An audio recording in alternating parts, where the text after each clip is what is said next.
At 3 o'clock in the morning, in the dim basement, the sounds of keyboards could be heard one after another.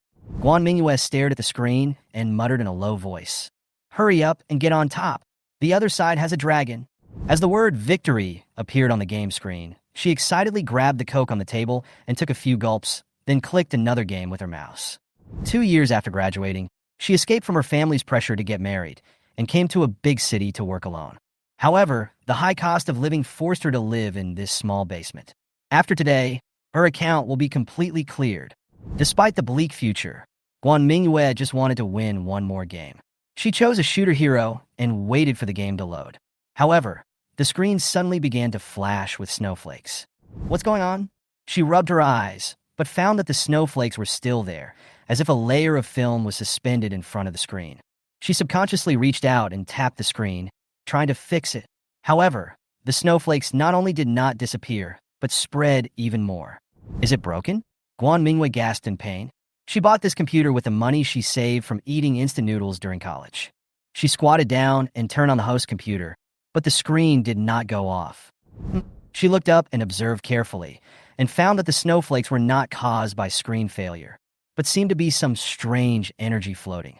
All this was so bizarre that it was beyond her comprehension. However, before she could react, a pair of transparent hands stretched out from the snowflakes and grabbed her head directly. Guan Mingyue was confused. Her head was pressed on the keyboard. In the severe pain, she lost consciousness and fell on the table. At the same time, the pair of transparent hands grabbed her collar and pulled her directly into the snow. A mechanical voice sounded. 2023, saving the lost girl system. The ambition system has started binding. Guan Mingyue heard some voices in a daze, but her head was splitting and her consciousness was blurred. She struggled to open her eyes, but her eyelids felt heavy. The host is about to wake up and prepare to travel through time. After a dizzying spin, Guan Mingyue found herself in a bumpy carriage. Surrounding them were two women dressed in ancient servants' clothes, looking out the window with nervous expressions. "Where am I?" She tried to speak, but only vague ABA sounds came out of her mouth. "The young lady is awake," a woman shouted happily, but soon her face became serious again. There was a rude laugh coming from outside the carriage. "The girl inside is really pretty. Once we catch her, we brothers will have a good time eating her." The robbers laughed and approached the carriage. Guan Mingyue was stunned. She had just crossed over and encountered such bad luck. What was worse was that when she tried to stand up, she found that her legs were completely powerless. The carriage suddenly jolted, hit a rock, and overturned on the side of the road. The two women protected Guan Mingyue and rolled to the ground in a panic. The robbers quickly surrounded them. Guan Mingyue hid aside, watching the two women desperately fighting off the robbers, and cursed in her heart, "I am a mute and a cripple, and I have no money. Logically, no one should make things difficult for me, right?" However, the bandit leader walked towards her with a lewd smile on his face. Ding dong.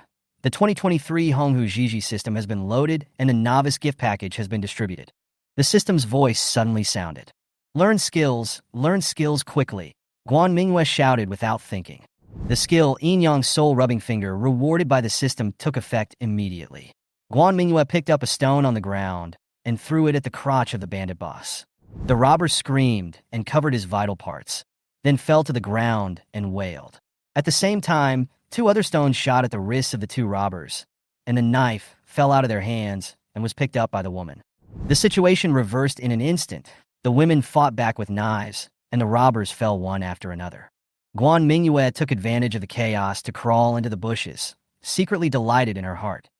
"Didn't you notice me? Great, I'm escaping." However, the bandit leader held his belt and shouted, "Come on, kill them." With red eyes, he raised his knife and rushed towards the woman. Guan Mingyue took a deep breath and used her skills again. Several stones accurately hit the enemy's vital points, successfully buying the women a chance to catch their breath. The battle became increasingly clear, but Guan Mingyue still did not dare to relax and continued looking for opportunities in the bushes. Her head turned to the bushes because of the bandit boss's roar. The little head in the bushes was Guan Mingyue, who seemed to be mocking him. The angry bandit boss threw his little brother away and ran straight to the bushes, but was stopped by the two women. The bandits tried to siege her, but were repeatedly disturbed by the stones, and all of them died at the hands of the woman. Soon, The bandit leader was the only one left on the battlefield. Although he was extremely strong, his fighting skills were completely inferior to those of the two servants of the Jingwa mansion, and he was eventually killed tragically. The women clasped their fists and looked around, saying respectfully, "Thank you for your help, senior. I wonder if you can leave your name so that the Jingwa mansion can thank you in the future." There was silence all around, with only a few birds singing in the woods. "ABA, ABA. Come and help me, I'm almost bitten to death by insects." Guan Mingyue waved her hands helplessly in the grass. The women suddenly remembered and hurriedly helped her up from the grass. They only breathed a sigh of relief after making sure that she was safe. "See, our little lady is really blessed with a long life," a woman exclaimed with satisfaction. Yes, if the master didn't dislike the young lady, she would be the apple of the family's eye. There is no need for her to go through such danger. Another woman sighed. Guan Mingyue gnashed her teeth, but could do nothing. She could only complain madly in her heart. "Not only am I a waste, I am also a waste who can't even speak clearly." Just then, the system voice in her mind sounded. "Host, this system will not allow you to be so lazy. Novice mission. Meet the uncrowned Empress within 3 days and initially establish a good impression. Completion reward. The second level of Yin Yang Soul Rubbing Finger. Failure penalty, death." The red light of the word death flashed through her mind. Guan Mingyue's scalp tingled, and she hastily gave up the idea of refutation of the system. The next day, they arrived at launching. This was the first time Guan Mingyue saw a real ancient city. The bustling scene in the street attracted her attention, but soon they arrived at their destination, Jong Mansion. Jong Baicheng, the owner of the Jong Mansion, immediately stepped forward to greet her when he saw her. The servant behind her pushed a wheelchair, placed her properly, and sent her to the arranged room. After completing their task, the women left. Before leaving, they still bowed to express their gratitude to those around them, believing that it was the hidden masters who secretly helped them. In the room, Zhong Baicheng specially arranged a sign language teacher to facilitate Guan Mingyue's communication with others in the future. This surprised her greatly, but she could only accept it. Her two personal maids, Xiaochun and Xiaoxia, were particularly considerate and took the initiative to take care of her daily life. During dinner, Zhong Baicheng mentioned that there was a distinguished guest living next door in the mansion, but he did not sit at the same table because he did not like crowds. Guan Mingyue was startled, and the system prompt sounded. "Mission update. Meet the Empress tonight." She forced herself to remain calm, and after finishing her meal, she suggested taking a walk in the mansion, taking the opportunity to get closer to the distinguished guest. Under the flower tree in the backyard, the sword light flashed. Guan Mingyue approached carefully and saw a figure dancing with a sword. The sword energy was sharp. Her intuition told her that this person was the future Empress mentioned in the system task. She prayed silently that tonight's meeting would not end in an unexpected way. Yu had been staying in the Zhong mansion for 2 days. She had no idea why her father had issued a secret decree to have her come to this remote Luan city. However, she was the 6th child of the Emperor of the Phoenix dynasty, and as a woman, her influence in the court was almost insignificant. It was no longer possible for her to compete for the throne, and now that she was sent here, she couldn't help feeling a little lost. Tonight, she asked the kitchen for some wine and drank alone facing the bright moon in the backyard. The exotic flowers and plants competed for beauty under the moonlight, reminding her of the intrigues among her brothers in the imperial city for the throne. She couldn't help but drink a few cups, and her cheeks turned slightly red. Yu was not a good drinker and felt tipsy after a few drinks. She drew out her sword, and the moonlight reflected on the sword, giving it a cold and intimidating light. With a low moan, Yu began to dance with the sword. His moves were sharp and elegant, and every strike made the flowers and plants tremble. She noticed the gaze behind the rockery, but she didn't care.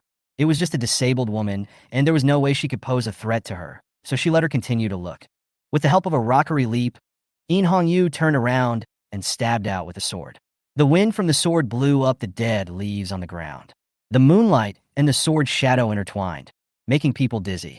Guan Mingyue hid behind the rockery, watching the sword-dancing figure from afar. Her black hair danced with the sword. Her blue shirt fluttered in the moonlight, and her movements were graceful and elegant. Only one word emerged in her mind, fairy. However, as she watched, she felt that something was missing. She picked up a stone from the ground, used the Yin Yang soul rubbing finger, and accurately hit the branch of a large tree. There was a slight sound, and tiny petals fell, and flower rain fell from the sky, instantly embellishing In Hongyu's sword dance. In Hongyu smiled slightly, thinking to herself, I didn't expect this little cripple to have some skills. She swung her sword, and sword shadows and petals flew around her.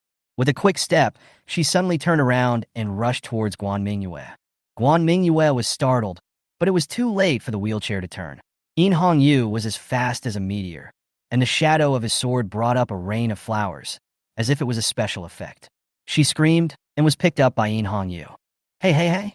Guan Mingyue shouted in her heart, but couldn't make a sound. She could only instinctively wrap her arms around In Hongyu's neck and stare at her with wide eyes.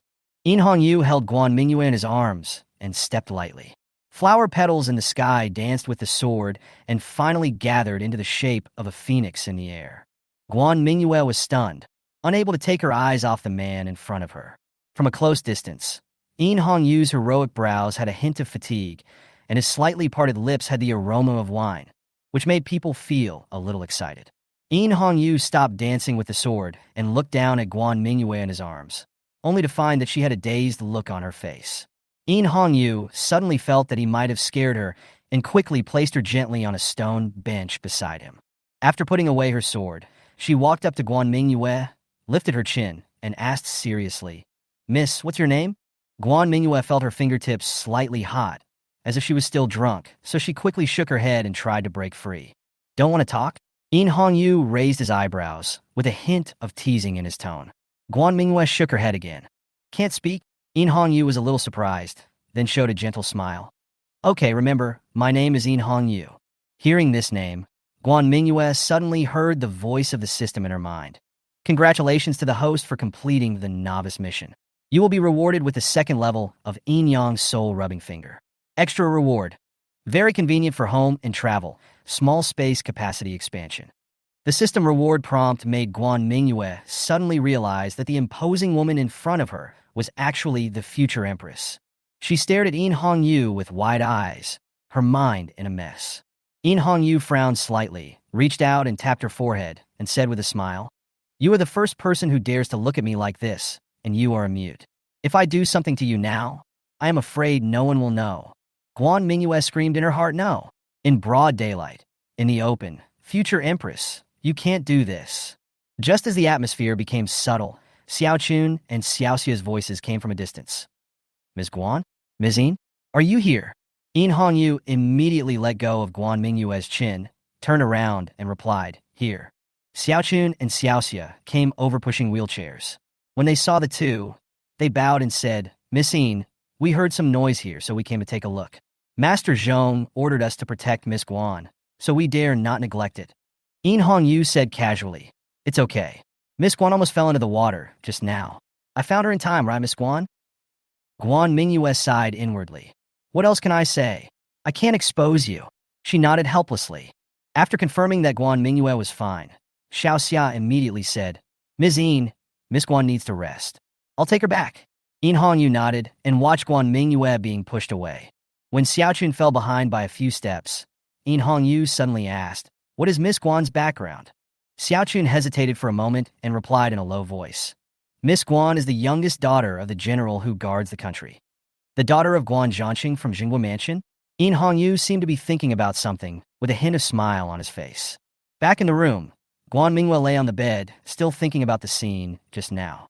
She rubbed her brows and began to check the system rewards, and found that the second level of In Yang's soul rubbing finger had been unlocked. The new level not only improved the tenacity of the fingers, but also began to introduce the practice of soul power. After looking through the sea of consciousness for a while, she tried to gather her soul energy, and a tiny particle of light gradually appeared on her fingertips. Although it was just a tiny glimmer of light, Guan Mingyue still felt a sense of power she had never felt before. After finishing her practice, she checked the bag space again. Thinking that he might encounter danger again in the future, Guan Mingyue decided to find an opportunity to fill up his gun with stones in case of emergency.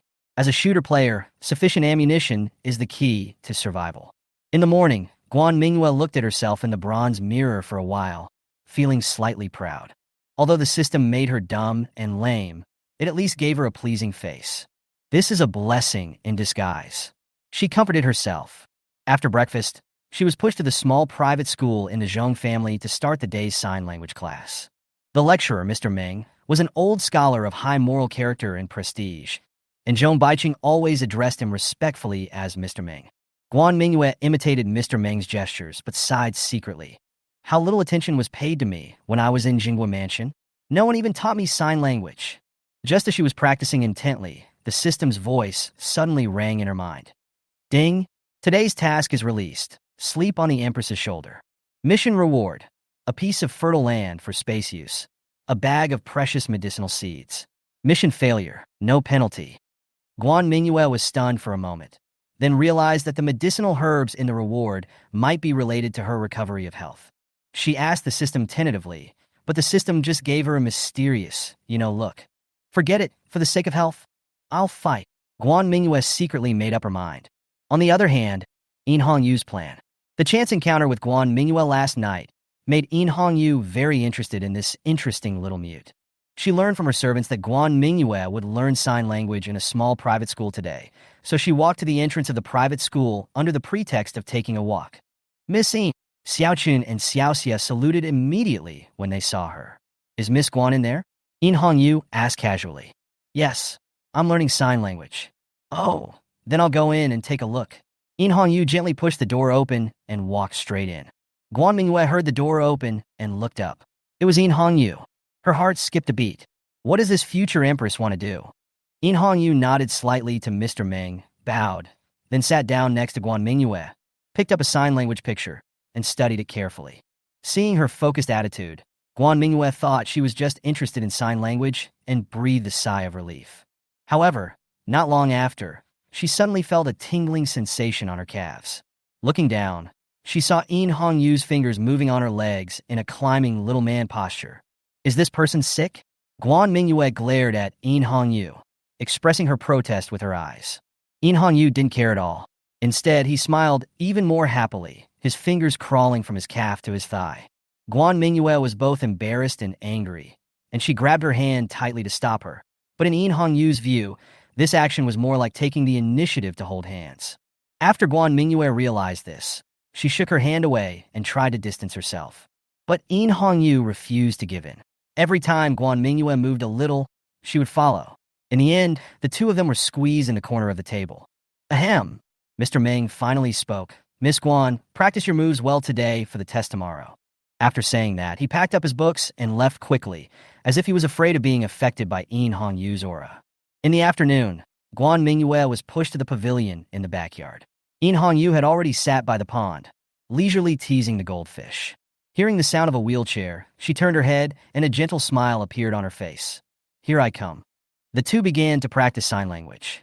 In Hongyu was unexpectedly responsible, not only correcting many of Guan Mingyue's movements, but also patiently explaining the differences between similar gestures. Under her guidance, Guan Mingyue has mastered most of Mr. Meng's course content. Guan Mingyue stretched deliberately, pretending to be sleepy. Taking advantage of In Hongyu's unpreparedness, she leaned directly on her shoulder.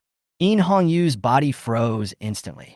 She looked down at Guan Mingyue, an unnatural expression on her face. Guan Mingyue sensed her nervousness and secretly laughed in her heart. You were so mean when you bullied me, but now you panic when I lean on you? After a while, In Hongyu finally relaxed slowly. A smile appeared on his lips, and he let Guan Mingyue lean on him. Guan Mingyue was secretly happy. System, the task is now completed. When Guan Mingyue heard about the system's main tasks and rewards, she almost jumped out of her wheelchair. A mechanical wheelchair? 100 yuan of fertile land? And also a body-protecting silk armor and a body immune to all poisons? This reward is too luxurious. Guan Mingyue's eyes were shining, as if she saw a smooth road leading to the peak of her life. But soon, she realized the thorny problem. How could I make Zhong Baiqing swear allegiance to In Hongyu? I couldn't even stand up. Guan Mingyue rubbed her brows and began to think. She knew that Zhong Baiqing was the garrison commander of the Jinshi army and was loyal to the Phoenix dynasty. More specifically, he is loyal to the current emperor, Emperor In Zhao. This kind of person values loyalty and principles and will not easily change his position. In order to make him loyal to In Hongyu, there must be sufficient reasons and bargaining chips. I have to discuss this with In Hongyu, she decided secretly, But when she thought of the Empress's actions yesterday, she couldn't help but shudder. Is she going to do something naughty again? In the afternoon in the backyard pavilion, Hongyu was playing the piano by the pond, and the clear sound of the piano echoed in the backyard. Guan Mingyue was pushed to the pavilion by Xiaochun and Xiaoxia. Hongyu heard the voice, stopped playing the piano, turned around, and said with a gentle smile, "You are here." Guan Mingyue adjusted her mood and used sign language to say, "I have something to tell you." Hongyu already had some understanding of her gestures. She waved her hand to let Xiaochun and Xiaoxia leave, and the two of them were left alone in the pavilion. "Tell me what's the matter?" Hongyu tilted his head slightly, with a faint smile on the corner of his mouth. Guan Mingyue wrote on the paper, "Zhong Baiqing is the key. If you want him to be loyal to you, you must have a bigger bargaining chip." Hongyu raised his eyebrows, looked at Guan Mingyue's note, and asked, "Bigger bargaining chips? Like what?" Guan Mingyue stared at her, pointed at herself, and then pointed at the fish in the pond, meaning that more resources were needed. Hongyu was thoughtful, and after a moment he asked, "Zhong Baiqing is a military commander, loyal to his father. He needs to see strength and faith. Are you saying that we should show our future power plan?" Guan Mingyue nodded and wrote on the paper, "The Jinchi army has more than one general, Zhong Baiqing. He is the key, but not everything. You need to make him your breakthrough point." Hongyu looked at Guan Mingyue, and a complex emotion surged in his heart. Although this little mute was restricted in his movements, he was smarter and more perceptive than many people. Her eyes softened unconsciously, and she nodded. "I understand, but I still need a specific plan. Can you help me?"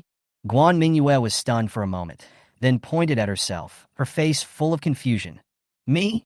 Of course it's you." Hongyu smiled. "Although you have physical limitations, your brain and insight are stronger than many people. What happened last night made me realize that you are not an ordinary mute." Her tone was soft, but with a hint of firmness. Guan Mingyue felt her scalp tingling. Why does the Empress word sound so awkward? But for the reward, let's do it. She quickly wrote on the paper. "Then let's start with Zhong Baiqing's doubts and make him truly believe that following you is the right choice." Hongyu showed a gratified smile, with determination in his eyes. "Then starting from today, I will let Zhong Baiqing know that his future is here." Guan Mingyue's system plan. At night, Guan Mingyue returned to the room, entered her mind, and began to discuss the specific implementation strategies with the system. System. Zhong Baiqing's loyalty is the key to the problem. Is there any way to help us make him loyal faster? Guan Mingyue asked. The system replied proudly. Host, Zhong Baiqing's concern is that the situation is unstable. If the host can prove the Empress's chances of winning in the future through some means, his position will be easily shaken. What are the specific methods? Guan Mingyue asked. For example, display resources that can quickly improve combat effectiveness, such as weapons and food that the Jinchi army urgently needs, or some token that can prove the Emperor's order. The system explained. Guan Mingyue nodded. Okay, then I'll start with resources. The next day, Guan Mingyue got up early and told Xiaochun and Xiaoxia to prepare the carriages and horses. She planned to go to the market in Luanqing to check the situation of weapons and food and secretly observe whether there were any resources that could be used. She decided to start with small things and gradually advance the overall situation. System, just wait. I will definitely complete this task. Guan Mingyue's eyes were firm and full of confidence. Guan Mingyue checked the crops on the fertile fields and felt happy. If the space could be bigger and more fertile fields could be planted, wouldn't that mean we could become well off? Thinking of this, she immediately called the system. Xiao Tongzi, come out and explain, can this space be expanded? The system lazily came online. Host, good news! There is a way to expand the space, but it needs to be redeemed with mission points. Each expansion of 1 cubic meter requires 100 points, and your current point balance is 0. Guan Mingyue was speechless for a moment, and suddenly she was speechless and asked the sky. So you're talking nonsense to me here. The system added coquettishly. Don't worry, host. The rewards for completing the main mission chain are super generous. Not only can you directly obtain fertile land, but you can also receive additional space expansion coupons. Guan Mingyue rolled her eyes, casually drew a circle on the farmland, and muttered in a low voice. Then I'd better hurry up and complete the task. It really forces me to work hard. At this time, Zhong Baiqing was already rushing to Qianqing. Along the way, he repeatedly pondered the content of the poetic letter. The more he thought about it, the more profound it became, and his attitude toward Yin Hongyu also quietly changed.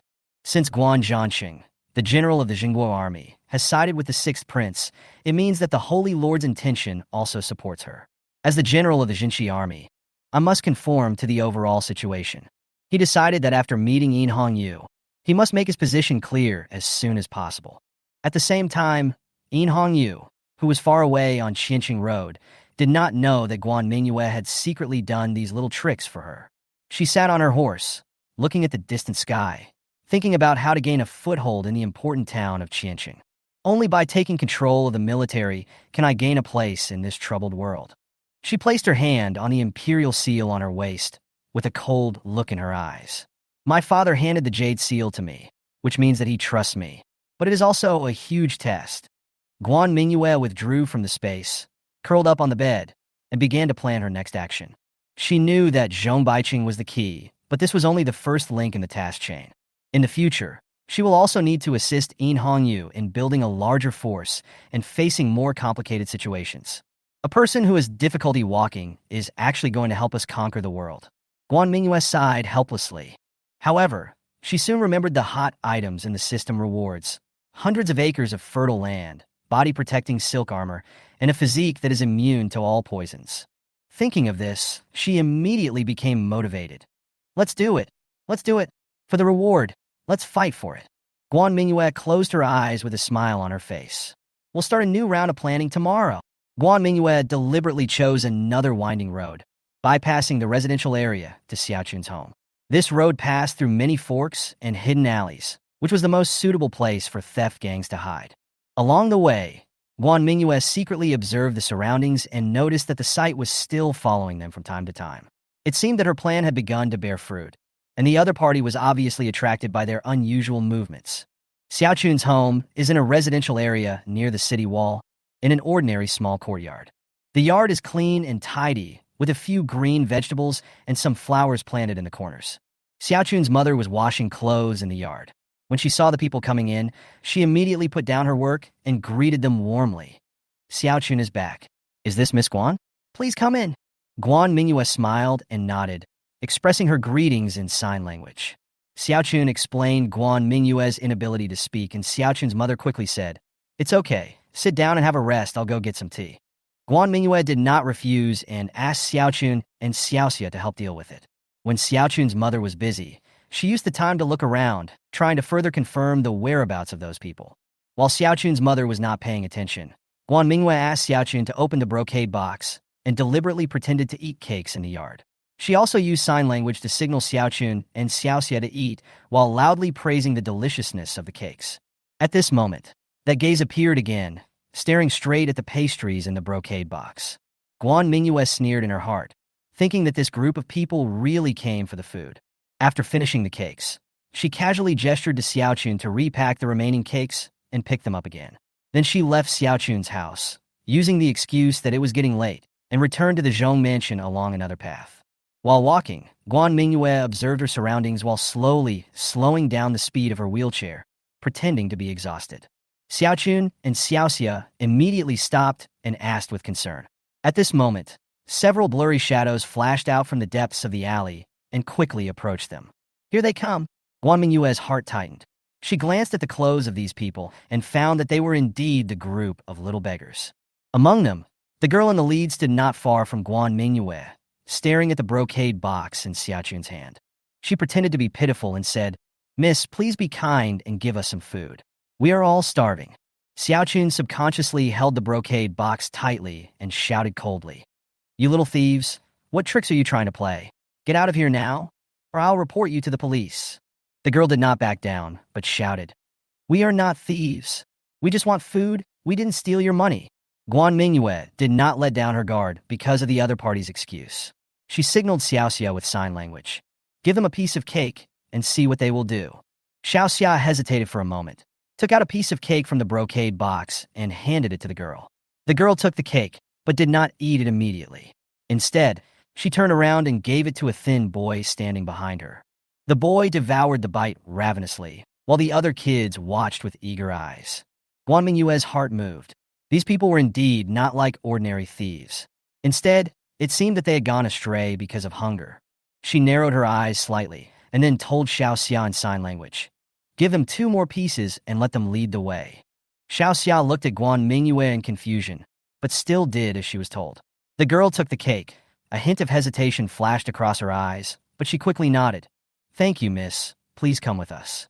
Led by several little beggars, Guan Mingyue and his group passed through several hidden alleys and finally came to a dilapidated courtyard.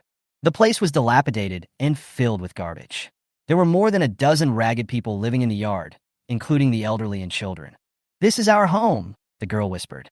Guan Mingyue looked around and found that these people were indeed stealing food just to survive. They had no other way to survive and could only rely on stealing to barely make ends meet. She asked Xiaoxia to write down the situation and hand it to Li Dafu. After reading it, Li Dafu frowned and said, "These people are indeed pitiful, but their behavior is still illegal, and the government cannot tolerate it." Guan Mingyue shook her head and gestured with sign language. "Help them find a legitimate way to make a living, and the problem will be solved." Li Dafu was silent for a moment, then nodded. "Miss Guan, I understand. I will report to the government and try to arrange some workshop work for them so that they can support themselves." Just as she was about to leave, a familiar voice rang in her mind. "Ding!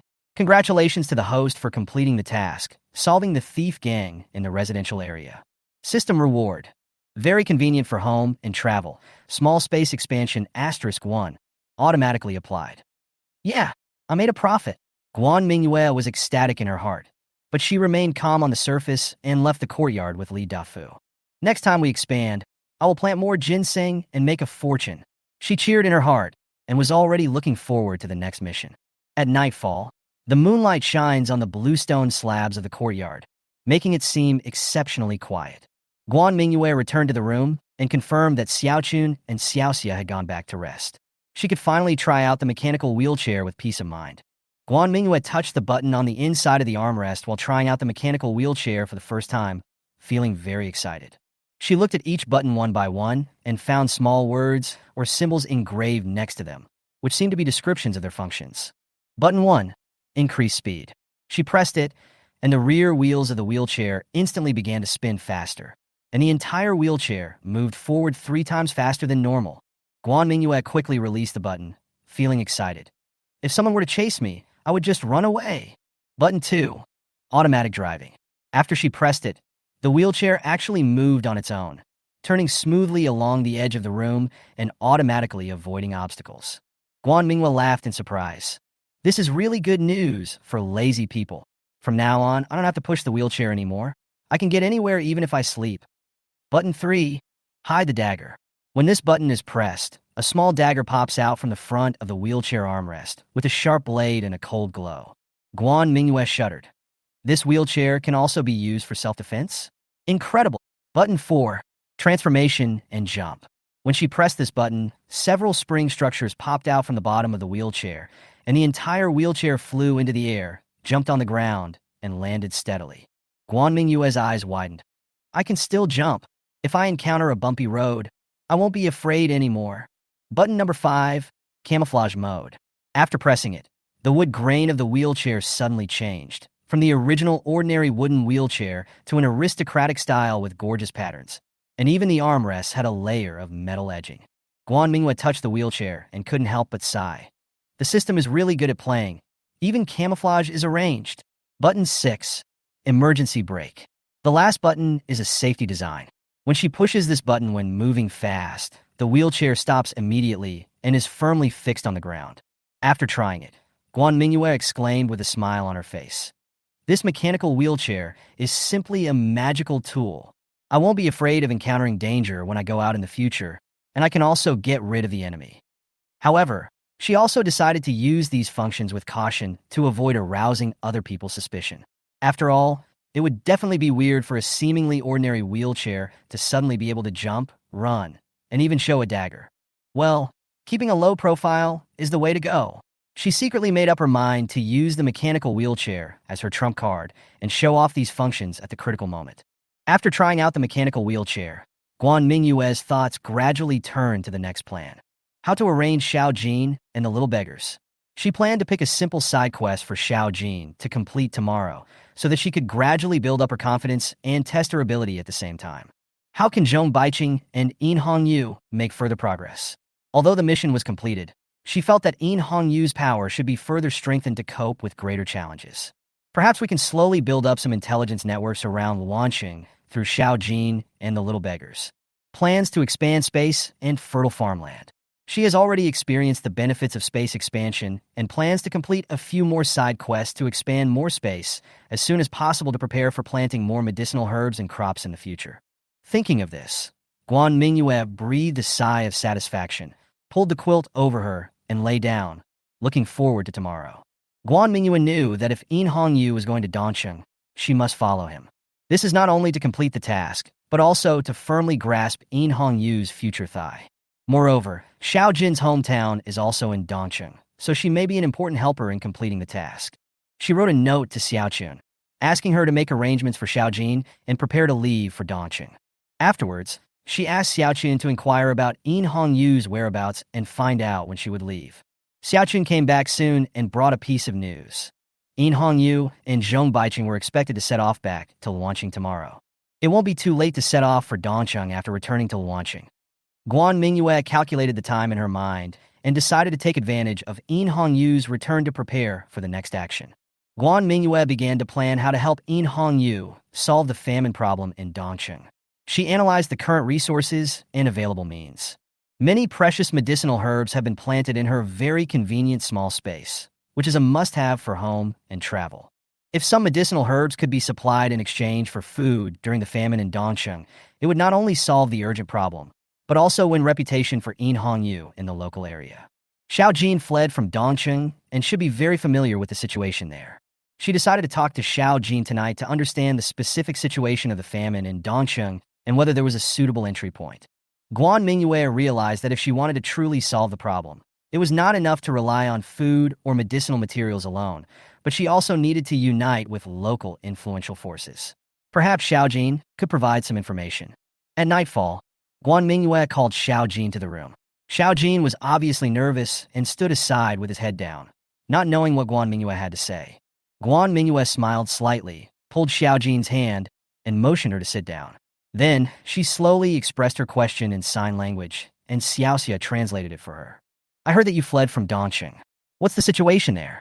Do you remember who controls the food? Xiaojin lowered his head and thought for a while, then answered, the famine in Dongcheng is because the crops failed this year, and everyone is starving. Only one wealthy businessman in the city still has food, but he is only willing to sell it at a high price, and ordinary people can't afford it at all. Is there any other way? Xiaoxia continued to convey Guan Mingyue's meaning. Well, there was a man named Uncle Lin who used to be a wealthy family in Dongcheng. After his family went bankrupt, he led a group of poor people to help everyone build roads and dig wells. He was a very nice person, but he didn't have much food to share. Xiaojin said with some sadness. After listening to Xiaojin's words, Guan Mingyue already had a preliminary plan in mind, to exchange medicinal materials for food and to distribute it to the people together with people like Uncle Lin, and at the same time to put some pressure on the rich businessman to get him to participate in the relief operation. She patted Xiaojin's shoulder, signaling her not to worry, then waved her hand for her to go back and rest. Guan Mingyue entered the small space again, looking at the medicinal herbs on the fertile fields, and secretly made up her mind. This time, we must make good use of these resources, not only to solve the problems in Dongcheng, but also to establish more prestige for Yu. The next day, Yu and Zhong returned to Luanqing. Guan Mingyue greeted them at the gate of Zhong Mansion, and when she saw Yu, she gave her a meaningful smile. Yu saw Guan Mingyue's smile and felt that this little mute seemed to be planning something again. She walked up and patted Guan Mingyue on the shoulder. Mingyue, have you missed me these days? Guan Mingyue nodded and then expressed in sign language. I heard that you're going to Dongcheng. I want to go too. Yu raised his eyebrows. Oh, why? Guan Mingyue gestured quickly with her fingers. Because I have a way to help you solve some problems there. Yu stared at Guan Mingyue, looking at the confident expression on her face, and finally nodded. Okay, I'll take you with me. But you have to tell me, how are you going to help me? Guan Mingyue smiled and gently wrote 2 words on the palm of her hand, secret.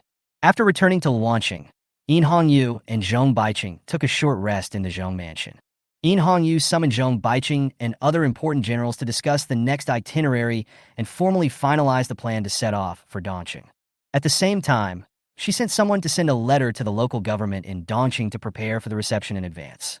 At this moment, she was vaguely thinking of the unexpected existence of Guan Mingyue. Although she was not sure whether Guan Mingyue had a solution to the problem, it was always good to have an extra smart person by her side. Guan Mingyue learned from Xiaoxia that In Hongyu had returned to the Jong mansion and planned to go to Dong City in 3 days. It's finally here. Guan Mingyue breathed a sigh of relief. Xiao Jin also came back at this time with the news that the mission was completed. Not only did she successfully complete all the side quests assigned to her, but she also brought along some friends of her own, several children who had once wandered with her. These children have more or less some understanding of the situation in Dongqing. Guan Mingyue sat in a wheelchair, looking at the children and listening carefully to their descriptions. Through their stories, she further understood that the disaster in Dongqing was more serious than what she had heard from Xiaoxia before. Xiao Jin mentioned that there was a merchant named Zhang's grain store who hoarded a large amount of grain, raised the price, and even collected rent and loans from poor people at high interest rates, causing many families to be ruined. Some wealthy businessmen even bribed the government directly to sell relief grain only to them, which caused the government to almost lose its prestige. After understanding the situation, Guan Mingyue began to think of countermeasures. Wealthy businessmen like the Jong family are one of the main culprits of the disaster. By exposing their evil deeds, we can force them to hand over the stockpiled grain under the pressure of public opinion. A lot of medicinal herbs have been planted in her space, which can be used to exchange for food and temporarily alleviate the people's food and clothing problems. Find prestigious local people in Dongqing like Uncle Lin mentioned by Xiao Jin, and use them to unite the people, help distribute food, and restore order. Water shortage is the fundamental problem in Dongqing. If a long-term water resource utilization plan can be provided, such as digging wells and building water storage facilities, the drought may be gradually alleviated. The next morning, In Hongyu met Guan Mingyue in the backyard of the Jong mansion. Mingyue, I heard that you have learned some information about the situation in Dongqing. So how do you think it should be solved? In Hongyu asked straight to the point. Guan Mingyue did not answer directly, but asked Xiaoxia to fetch a pen and paper and wrote a sentence. If we want to solve it thoroughly, we have to start from both the human disaster and the water source. In Hongyu raised his eyebrows, obviously not expecting Guan Mingyue's answer to be so precise. Tell me your specific ideas. She raised her hand and motioned Guan Mingyue to continue. Guan Mingyue wrote, "We need to solve the food problem first. My medicinal herbs can be exchanged for some food. Then we can find those prestigious people to distribute food together with them and put pressure on the merchants who hoard food. As for the water source problem, we will make detailed plans after we reach Dongqing." Looking at Guan Mingyue's words, In Hongyu's eyes flashed with appreciation. "It seems that it is right to bring you with me. Then you can go to Dongqing with us." There were still 2 days before departure, and Guan Mingyue made use of this time. She harvested several mature medicinal herbs, packed them neatly into space, and prepared to use them as supplies in Dongqing. Xiao Jin stays in the Zhong mansion temporarily, responsible for completing some low-difficulty side quests and taking care of Guan Mingyue's affairs in the Zhong mansion.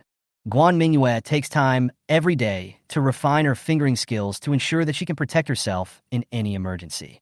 Besides, Guan Mingyue was quietly looking at the starry sky in the backyard, thinking about the upcoming mission. "Mingyue!" In Hongyu's voice came from behind. Guan Mingyue turned her head and looked at the heroic woman in front of her. She didn't know what the future Empress would experience in Dongqing, but she knew that she had to seize this opportunity. "Tomorrow, let's change the fate of Dongqing together." In Hongyu smiled slightly. Guan Mingyue nodded and responded in sign language, "Sure." Chapter 11, The Empress is back. Akio. Guan Mingyue rubbed the wings of her nose. She had gotten used to sneezing from time to time in the past few days. Miss Mississippi. Xiao Jin came back from outside skipping and jumping. Although she had experienced wandering, she was still just a child of 11 or 12 years old after all. "Miss, I've completed everything you asked me to do. Look, the aunts and uncles also gave me some gifts in return." As she said that, Xiao Jin held 2 carps tied together with grass knots and a handful of green vegetables in her hands and showed them to Guan Mingyue. Guan Mingyue didn't answer it. She made some sign language gestures to Xiaoxia. Xiaoxia said, "Xiao Jin, the young lady said that you helped those uncles and aunts, so you can accept these gifts yourself." Guan Mingyue certainly wouldn't want these gifts in return. She is content with the rewards given by the system. Really? Can I accept these return gifts? Thank you, Mississippi. If you have any tasks to complete in the future, you can leave them to me, Xiao Jin said, patting his chest. Guan Mingyue found her cute and reached out to rub Xiao Jin's head. By the way, miss, I picked up this feather when I was doing what you asked me to do. Can you accept it, miss? Xiao Jin took out another very beautiful feather from her sleeve. The quill of this feather is relatively thick, and the feather is covered with a purple-blue luster. There is also an eye pattern at the top of the feather. Guan Mingyue took the feather, and her eyes lit up. It's not that she had never seen feathers more beautiful than this one. The reason her eyes lit up was because this feather gave her an inspiration. She thought of the feather pen mentioned in the book before she traveled through time. She cannot speak, and her sign language is only based on common gestures. Although she can write, it is very inconvenient to carry pen, ink, paper, and inkstone with her when she goes out. So if a pen that can store ink can be made, this problem can be solved. But how difficult it is to make a modern pen in Phoenix Dynasty. Not to mention whether there is such smelting technology, Guan Mingyue feels that the materials alone are enough. However, for the convenience of the future, Guan Mingyue decided to give it a try. She asked Xiaochun and Xiaoxia to push her to visit the blacksmith shop in Luanqing. The blacksmith shop is located under the city wall of the north gate of Luanqing. Guan Mingyue heard the ding, ding, dang, dang sound of iron hammering from a distance. Because the copper smelting technology was controlled by the government for coinage, the common people were not allowed to forge copperware, so the material used by blacksmith shops was pig iron. Guan Mingyue asked the blacksmith shop to make an iron nib. This nib needs to have a very tiny hole that can allow ink to pass through, while using the principle of pressure to prevent the ink from flowing out. This process would have been very difficult for a blacksmith of this era. Guan Mingyue also knew that if the iron pen tip was in contact with ink for a long time, it would rust and block the ink. But for now, this was her only choice. After entering the blacksmith shop, Guan Mingyue asked Xiaoxia to help her explain her purpose to the master inside. The master shook his head and said that they couldn't do this craft here. However, there must be a brave man under a big reward. After Guan Mingyue asked Xiaochun to take out 2 taels of silver, the master still took the job. Then Guan Mingyue came to the kiln factory in Luanqing, where porcelain was fired. She needed the kiln factory to help her make a cylindrical hollow pen holder to hold ink. The Phoenix Dynasty's porcelain firing technology was already very advanced, and Guan Mingyue's request was just a piece of cake for them. Soon the master craftsman molded the clay according to Guan Mingyue's requirements, applied a layer of glaze, dried it in the shade, and then put it into the kiln for firing. Both the blacksmith shop and the kiln factory would have to wait until tomorrow to pick up the goods. So after telling Xiaochun to pick up the goods tomorrow, Guan Mingyue went home. The next day, after Guan Mingyue finished her breakfast, Xiaochun brought over the pen tips made by the blacksmith shop and the porcelain pen holders made by the kiln factory. Guan Mingyue poured ink into the porcelain pen barrel, then installed the iron nib onto the pen barrel, and then applied wax on the joint to seal it, and a simple fountain pen was completed. Guan Mingyue tried it on paper and found that the effect was quite good, and the characters she wrote were small and beautiful. Moreover, after testing, it could be used for about 3 days after filling the ink once. Guan Mingyue was very satisfied with this invention. Guan Mingyue no longer had to go to sign language class in the morning, and she had just completed a small invention. She was in a good mood. So after telling Xiao Jin what to complete today, she decided to ask Xiaochun and Xiaoxia to take her for a walk on the street. Ding, issuing a side quest. Today, the Empress returns to Luan City. To reward the Empress for her hard work, please give her a big hug. Reward, 1 piece of good farmland for system use. Guan Mingyue, who was being pushed by Xiaochun and Xiaoxia walking on the street, suddenly looked strange. What kind of a mission is this? If I give that bad woman a hug, she will eat me alive. No, this task must not be done. But the reward is fertile land. A piece of fertile land can bring me at least 5 to 10 taels of silver every day. We can't go against money. It's just a hug. No, if I give that bad woman a hug, she might kiss me right after that. I absolutely cannot do this task. But if I miss this fertile land reward, I don't know when the next fertile land reward will appear. It's just a hug. Just give it to her. Guan Mingyue, who was looking conflicted on the street, didn't notice at all that Xiaochun and Xiaoxia behind her had been replaced by Hongyu at some point. A few minutes ago, Hongyu, who rushed back to launching overnight, had just passed through the city gate when he saw Guan Mingyue being pushed by Xiaochun and Xiaoxia on the street from a distance. She gestured to Jong Baiqing that she would return home later, then walked behind Xiaochun and Xiaoxia and patted them on the shoulders. The two turned around and saw In Hongyu standing behind them. Just as they were about to salute, they were stopped by In Hongyu. In Hongyu signaled to them that he would accompany Guan Mingyue shopping next.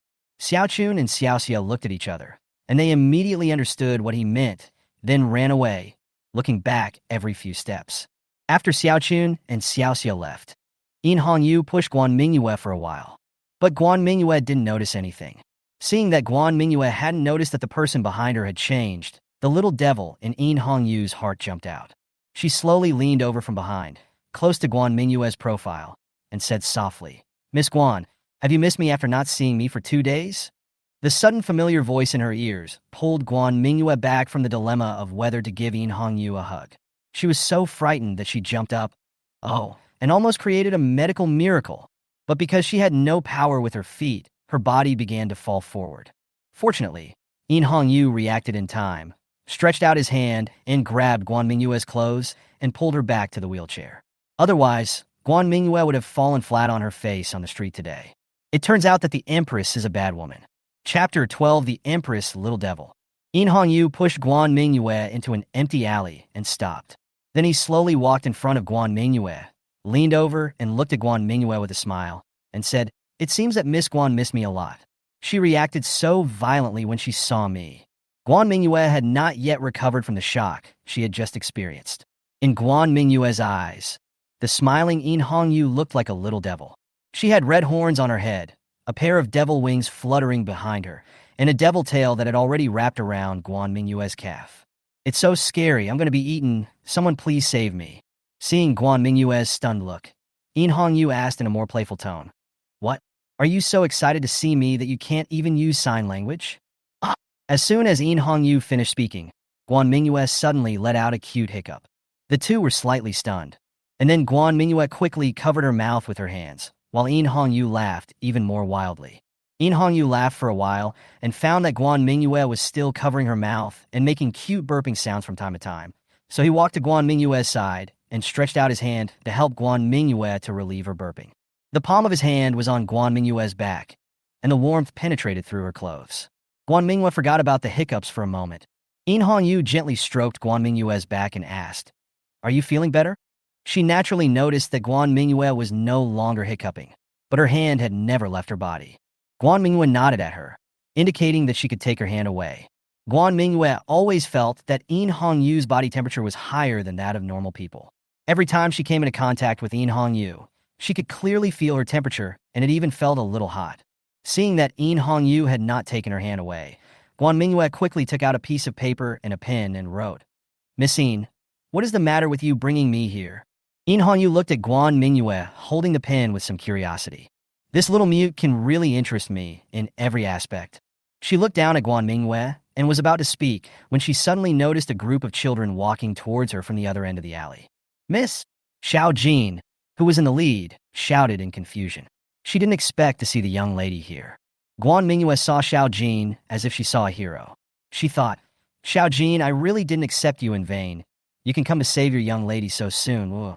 A group of children walked up to Guan Mingyue and In Hongyu. Xiao Jin asked the other children to say hello to Guan Mingyue. Guan Mingyue nodded excitedly and thought to herself, "Xiao Jin, please quickly take me, your young lady, out of this sea of suffering." Because In Hongyu was right next to her, Guan Mingyue didn't dare to tell Xiao Jin her inner thoughts directly and could only blink at Xiao Jin hard. But Xiao Jin seemed to have not noticed Guan Mingyue's actions at all. She was obviously more interested in the pretty sister next to her young lady. The sister who can be with my own lady and is so pretty and cool must be the daughter of some wealthy family. She needs to build a good relationship with this young lady. She bowed to In Hongyu and asked, "Sister, are you my young lady's friend?" In Hongyu thought that the child in front of him was quite interesting. Most children would be a little scared when they saw him, but this girl was not afraid and seemed to be quite interested in him. So she said, "Yes, I am Mingyue's friend. Are you Mingyue's new maid? Why haven't I seen you before?" "Yes, I'm the maid that the young lady just took in the day before yesterday." "Sister, you were so beautiful." Guan Mingyue, who was standing by, tried to wink at Xiao Jin, but Xiao Jin didn't notice at all. Guan Mingyue was so anxious that she wanted to kick her. But In Hongyu was right beside her, so Guan Mingyue didn't dare to attract In Hongyu's attention. "You have such a sweet mouth. It's our first meeting. Thank you for taking care of my Mingyue. Here is some silver." Go buy some food. In Hongyu knew that the most effective way to deal with these little brats was to use money. Guan Mingyue listened to In Hongyu's words and was furious. Hey, who is your Mingyue? When did I become yours? Don't change the household registration book casually. But no one knew her inner voice. When Xiao Jin saw the whole tale of silver that In Hongyu took out, she couldn't take her eyes off it. She excitedly took the silver and asked her group of friends to thank In Hongyu together. Thank you, sister. You are not only beautiful, but also kind-hearted. If you need any help in the future, please tell me, and I will do my best. Guan Mingyue's eyes almost popped out. Xiao Jin, don't be fooled by this woman's appearance. She's a bad woman. Just listen to what I, your lady, have to say. But Guan Mingyue couldn't express this meaning. Miss, I will do what you ask me to do. After getting the silver, Xiao Jin said goodbye to Guan Mingyue and then happily walked to the other end of the alley with his friends.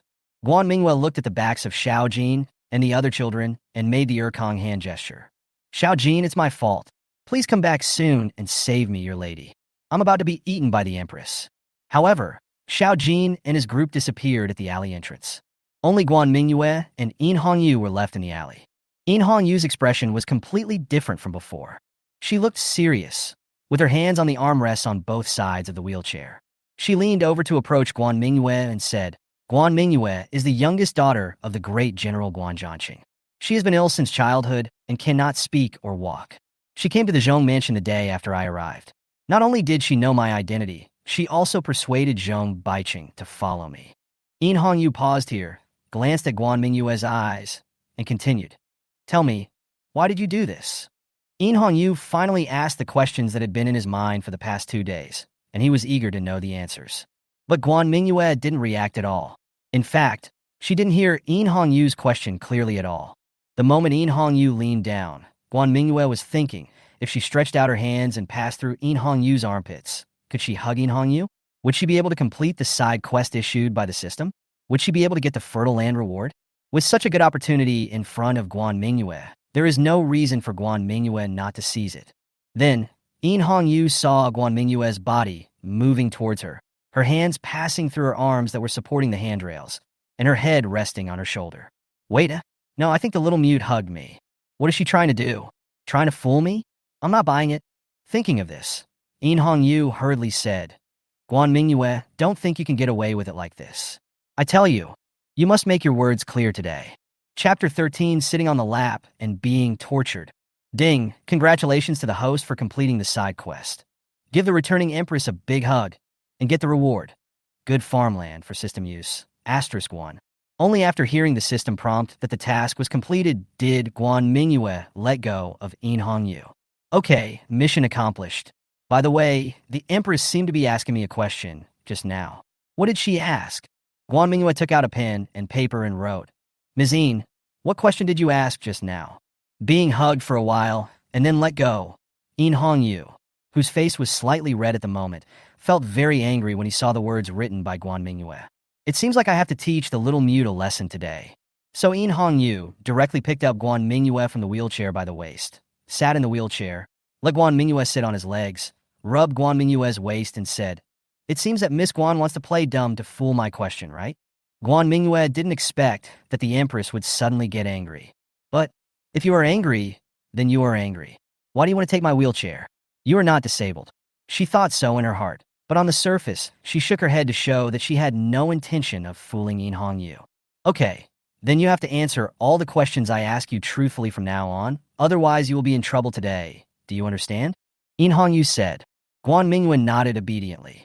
Did she dare not nod? If she didn't nod, she probably wouldn't be able to return to her room tonight. When In Hongyu saw Guan Mingyue nod obediently, he felt much less angry. She asked, Miss Guan, was your coming to launching and living in the Zhong mansion arranged by the Jingwa mansion? The main purpose of her asking this question was to confirm Guan Zhanqing's attitude towards her, because the reason why Zhong Baiqing was willing to follow her was mainly because he believed that Jingwa mansion was also on In Hongyu's side. However, In Hongyu, as the person involved, knew nothing about this matter, so she needed to go to Guan Mingyue to confirm it. This question really stumped Guan Mingyue, because she traveled through time on the way to Luanqing. She had no idea why her original body came to Luanqing. However, according to what the two servants of the Jingwa mansion said at the time, Guan Mingyue came to Luanqing on the orders of the Jingwa mansion. Thinking of this, Guan Mingyue nodded. Seeing Guan Mingyue nod, In Hongyu confirmed his thoughts, but a new question arose. Since the Jingguo mansion was on his side, and Guan Mingyue was also sent by the Jingguo mansion, why didn't she say it clearly at the beginning? Although she had several guesses about this question in her mind, Guan Mingyue was in her arms now. So why not ask her directly? So she asked, "Why don't you just tell me that you were sent by the Jingguo mansion to help me?" Guan Mingyue said she didn't quite understand this question, because she really didn't know why her original body came to launching. Was she really sent by the Jingguo mansion to assist the Empress? That wouldn't work. It would be better for her to work hard on the farm and not be tied to the Empress. Otherwise, she would never have a peaceful life in the future. As for the task that the system requires me to help the Empress, I just need to do it quietly. She immediately wrote on the paper, "I don't know if I came to launching to help you. I really just came here to relax." Yes, I just came here to relax, definitely not to help the Empress. Guan Mingyue's words made In Hongyu confused for a moment. Come here to relax? Then why did you convince Jong to follow me? Miss Guan, your logic is wrong. Who said it was me who convinced General Jong? Guan Mingyue immediately wrote on the paper.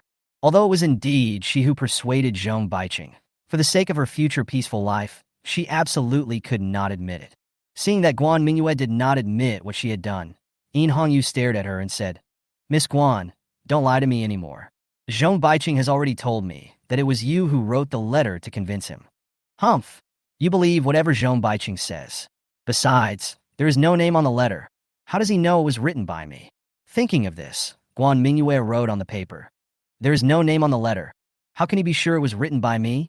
When In Hongyu saw the words on the paper, the corners of his mouth slightly raised. "Little mute, you are still too naive." She smiled playfully and said, "Miss Guan, I don't think I ever mentioned whether there was a signature on the letter. Since you didn't do it, how do you know there was no name on the letter?" Guan Mingyue felt something was wrong the moment she saw the smile on In Hongyu's face. Her lie was exposed in front of her, and her face suddenly became hot, and the tips of her ears were so red that they were about to bleed. Seeing the changes on Guan Mingyue's face, In Hongyu smiled and took Guan Mingyue's left hand, held it in his own hand, and gently kneaded it, saying, "Tell me, why do you do this?" With her left hand being pinched by In Hongyu, Guan Mingyue wanted to write, but couldn't hold the paper. She wanted to gently pull her left hand out of In Hongyu's hand, but In Hongyu held it and didn't let her pull it away. The Empress must be punishing her, crying. Guan Mingyue could only place the paper on her thigh and wrote, "I didn't mean to lie to you. I can't tell you the reason why I convinced Jong Baiqing, but I have to do all this on my own, without any support from any forces behind me. Goodbye my peaceful life," Guan Mingyue cried in her heart. However, she still did not write the system. After all, no one would believe it if she wrote it. After reading what Guan Mingyue wrote, In Hongyu frowned and asked, "Is it true that the Jingguo mansion didn't instruct you to do this?" She thought, if Guan Mingyue's actions were not supported by the Jingguo mansion, then all the previous inferences would be overturned. If things go wrong, Ding Chongqing will no longer allow her to establish her own power within his territory, and she may even lose the card of Jong Baiqing that she has already obtained. Guan Mingyue nodded, making it clear that she had not been assigned by the Jingguo mansion.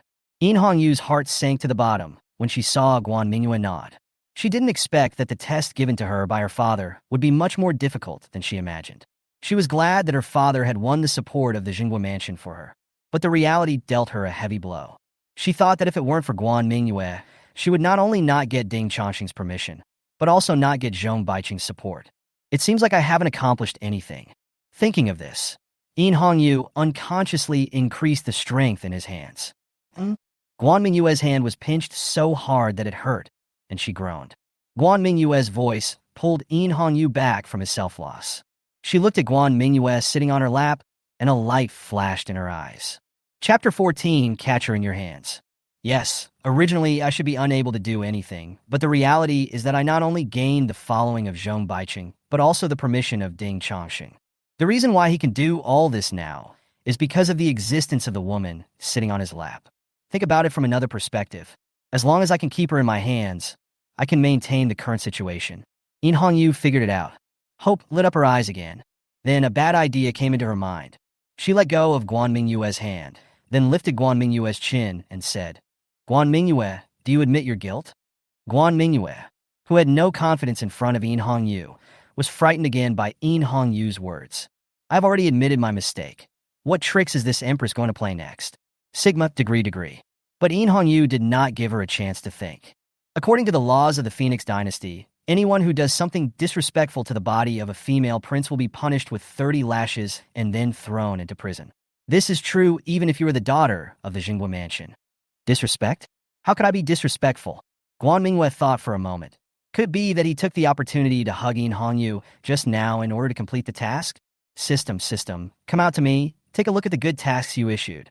Ding, Xiao Tongzi needs to be upgraded, so he is offline temporarily. The time to come back online is to be determined. Guan Mingyue wanted to have a good chat with the system, but she only got a response that the system was offline. System. Oh, greater than over equal to less than over equal to O. Guan Mingyue was going crazy. She realized that she seemed to have been sold out by the system. In Hongyu found it a little strange that Guan Mingyue did not respond immediately after he finished speaking. This happened to the little mute more than once or twice. Could it be that she has some brain problems? It seems that I need to find time to ask the imperial physician to come and see her. Hey, come back to your senses. She pinched Guan Mingyue's waist. Guan Mingyue's consciousness immediately withdrew from her mind, and she immediately wrote on the paper, "Sister, please forgive me. I will never dare to do it again." In Hongyu was secretly delighted that the little fish had taken the bait. She said seriously, "If you want me to let you go, it's not impossible. As long as you listen to me obediently in the future, I won't tell anyone about your disrespect to me." Hearing that In Hongyu was willing to let her go, Guan Mingyue nodded vigorously without thinking. "Okay, then I'll let you go this time. But if you dare to disobey me in the future, I don't need to tell you the consequences." In Hongyu said in a gloomy tone. Guan Mingyue cried bitterly. This time, she was completely in the hands of the Empress. Afterwards, Guan Mingyue was pushed back to the Jong mansion by In Hongyu with a look of despair on her face. In Hongyu told Guan Mingyue to go to Dongqing with her tomorrow, asked Guan Mingyue to pack up in advance, and then left. Finally escaping from the clutches of the Empress temporarily, Guan Mingyue immediately closed the door, fearing that the Empress would return again. Call! Guan Mingyue let out a long sigh and thought to herself, although the Empress has caught me now, the Empress doesn't know about the system and space. As long as I keep these secrets, I still have a chance to turn things around. Moreover, the current main quests seem to be related to the Empress, so temporarily tying myself to the Empress will also help me complete the quests. When I get the 100 pieces of fertile land, I will quietly slip away, then hide my identity and become a small rich woman. V. Thinking of this, Guan Mingyue probed into the small space that was very convenient for home travel and skillfully used the new reward to open up a 1 square meter fertile field next to the original fertile field. She also picked out 16 seeds from the package of precious medicinal seeds she had obtained before and planted them. Now Guan Mingyue's space contains 2 square meters of fertile land, several bags of seeds of common crops, half a bag of seeds of precious medicinal herbs, and a chicken. However, Guan Mingyue was afraid that the chicken would eat the crops in the farmland, so she had not yet let it out. Guan Mingyue counted the wealth in her small space, and her mood gradually became better. Counting money always makes people feel like evading taxes. On the other side, In Hongyu left Guan Mingyue's yard and came to Zhong Baiqing's study. "Your Highness, these are the information I asked someone to find out about the disaster in Dongqing." Zhong Baiqing handed a stack of papers to In Hongyu. In Hongyu took it and started to examine it. The more he looked at it, the tighter his brows furrowed. 80% of Dongqing's grain goes into the Li family's warehouse. It's totally lawless. After reading it, In Hongyu slammed the letter heavily on the table.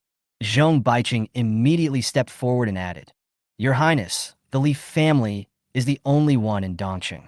With the wealth accumulated in the early years, the Li family almost controls the 6th and 7th floors of Dongqing's commercial industries, covering almost every resident's food, clothing, housing, and transportation. Moreover, all the business activities of the Li family are in line with the laws of our Phoenix dynasty, so the government of Dongqing can't do anything to them." Well, In Hongyu sighed. It was indeed as Zhong Baiqing said. The Li family's business practices were in compliance with the laws of the Phoenix dynasty. If the matter was handled from the government's perspective, it would definitely not be resolved.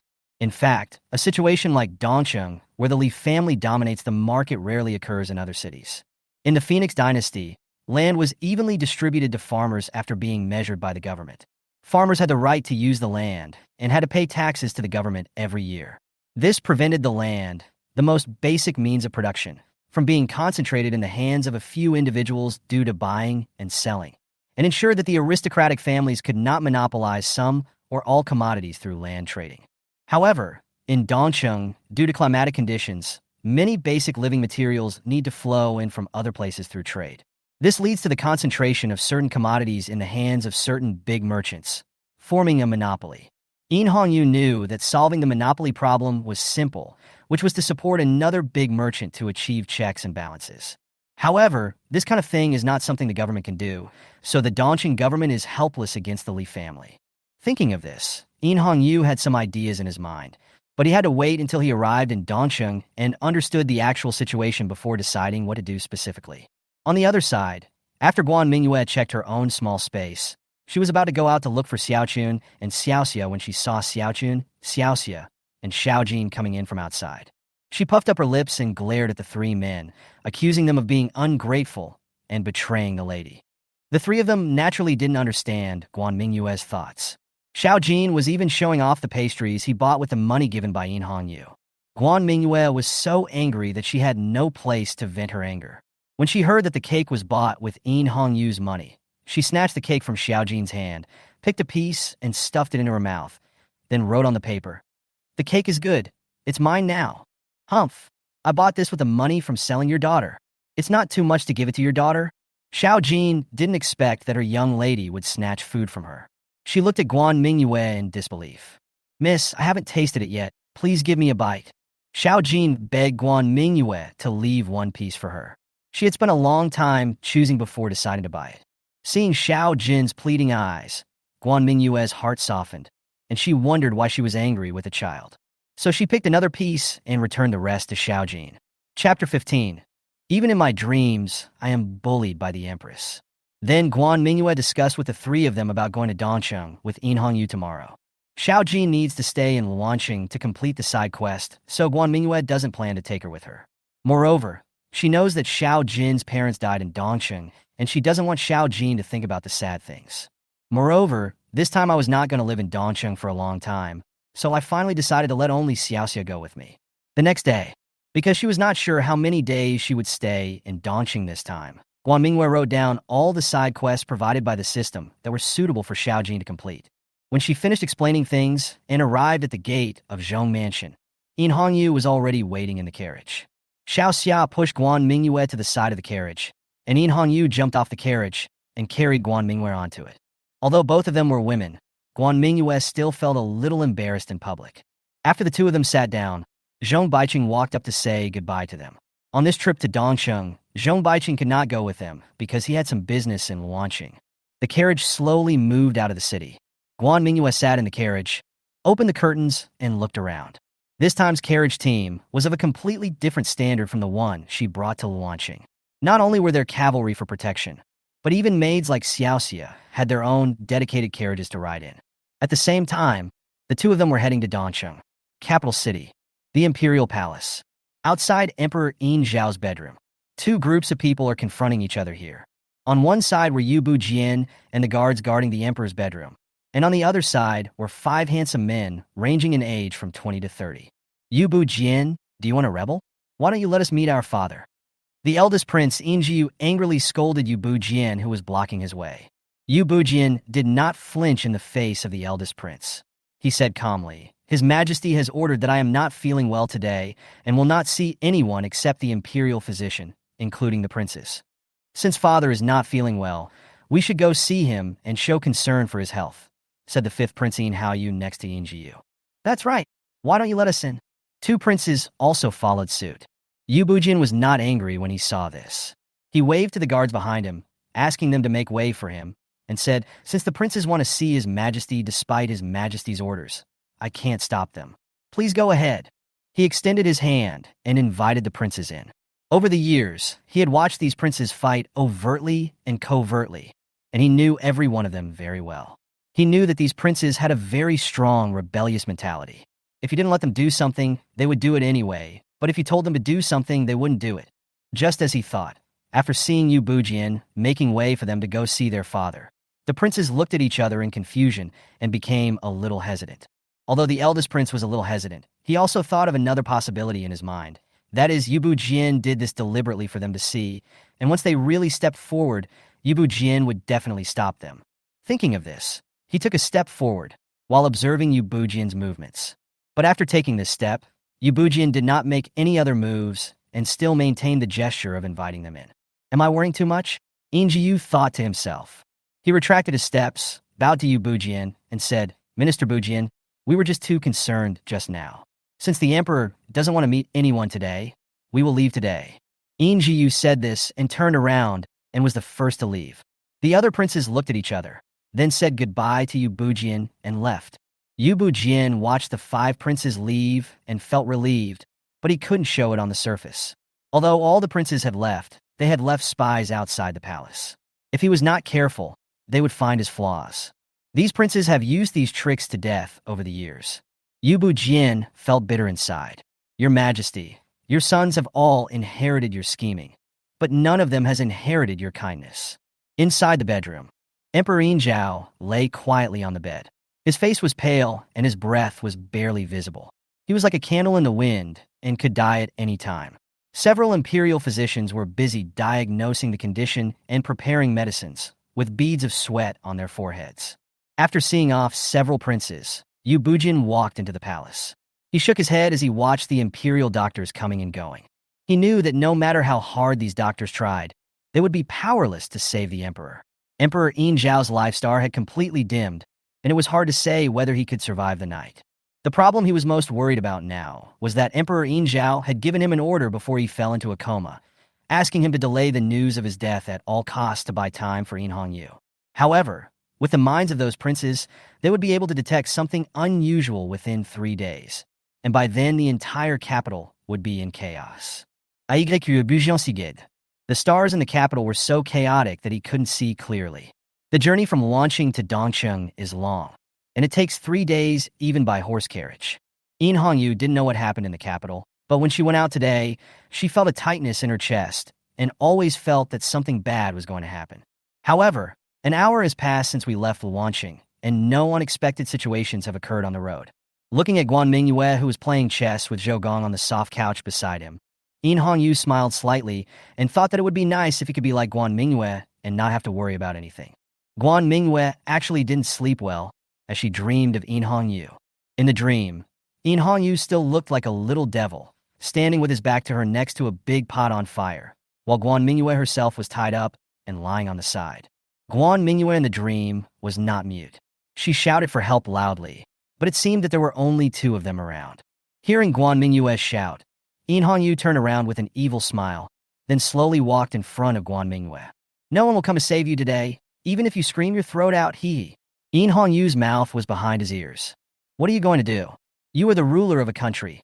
You cannot attack decent women. Guan Mingyue mustered up a bit of courage and said this. Yin Hongyu's devil tail lifted up Guan Mingyue's skirt and drew circles on Guan Mingyue's calves. Girls like you with delicate skin and tender flesh are the best to eat. After saying this, the little devil Yin Hongyu picked up Guan Mingyue and walked towards the big pot step by step. No. I don't want to be eaten by you. Yin Hongyu, you bad woman. You are a devil. Guan Mingyue shouted ABA, and then fell off the couch. Yin Hongyu reacted quickly and immediately caught Guan Mingyue. Seeing Guan Mingyue looking at him with horror, Yin Hongyu narrowed his eyes, twitched the corners of his mouth, and asked, Guan Mingyue, did you dream about me? Chapter 16 Horse Bandits. Guan Mingyue looked at Yin Hongyu, who was holding her, and nodded subconsciously. Then she immediately reacted and shook her head. Nonsense, I imagined the Empress to be like that in my dream. If the Empress knew about this, wouldn't she be severely punished? Yin Hongyu found it funny to see Guan Mingyue nodding and shaking her head. He thought that the little mute must have dreamed about him, and it was definitely not a good image. She didn't mind, though. The more afraid Guan Mingyue is of her now, the more she can control Guan Mingyue in her hands. She picked up Guan Mingyue and put her on her couch. Then she lay down on the couch herself, hugged Guan Mingyue, and closed her eyes. Guan Mingyue's body temperature was lower than hers.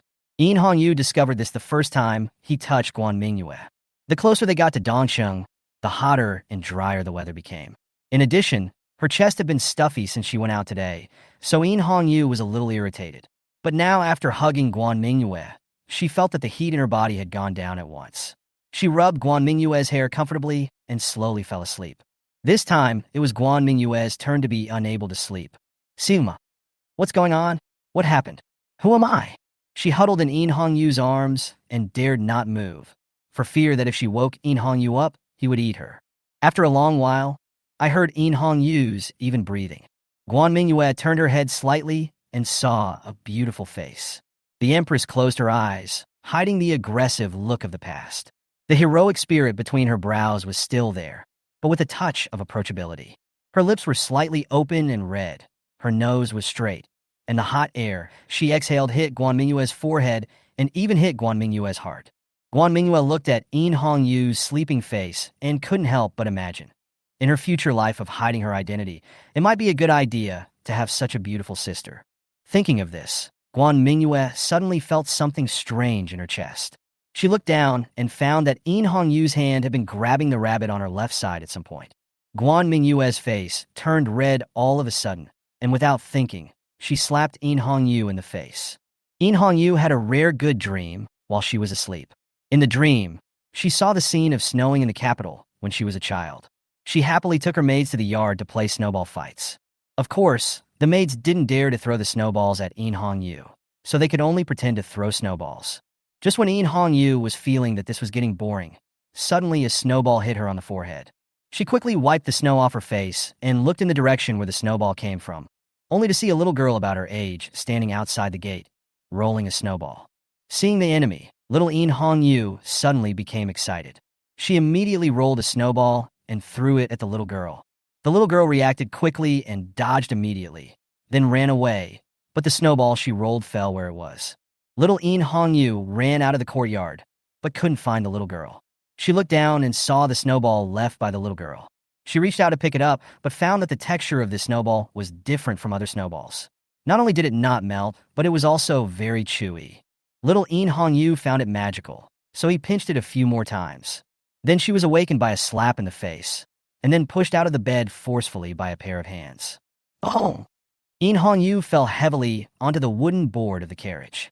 The sound in the carriage caught the attention of Xiao Xia, who was sitting outside. She turned around and asked, Miss Guan, what happened? In Hongyu was a little dazed after the fall.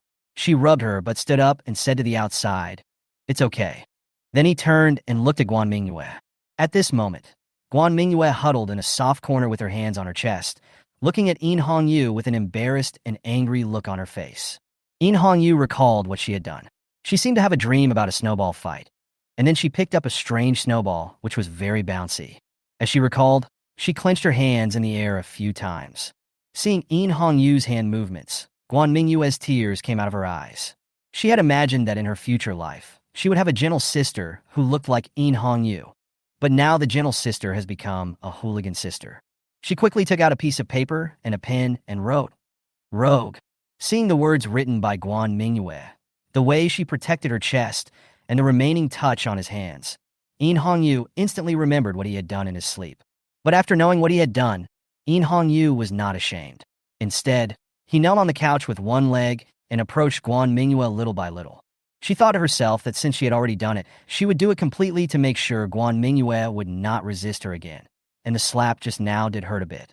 As she approached Guan Mingyue, she said, Miss Guan, I've already told you about the laws of the Phoenix dynasty and the consequences of disrespecting the body of a female prince.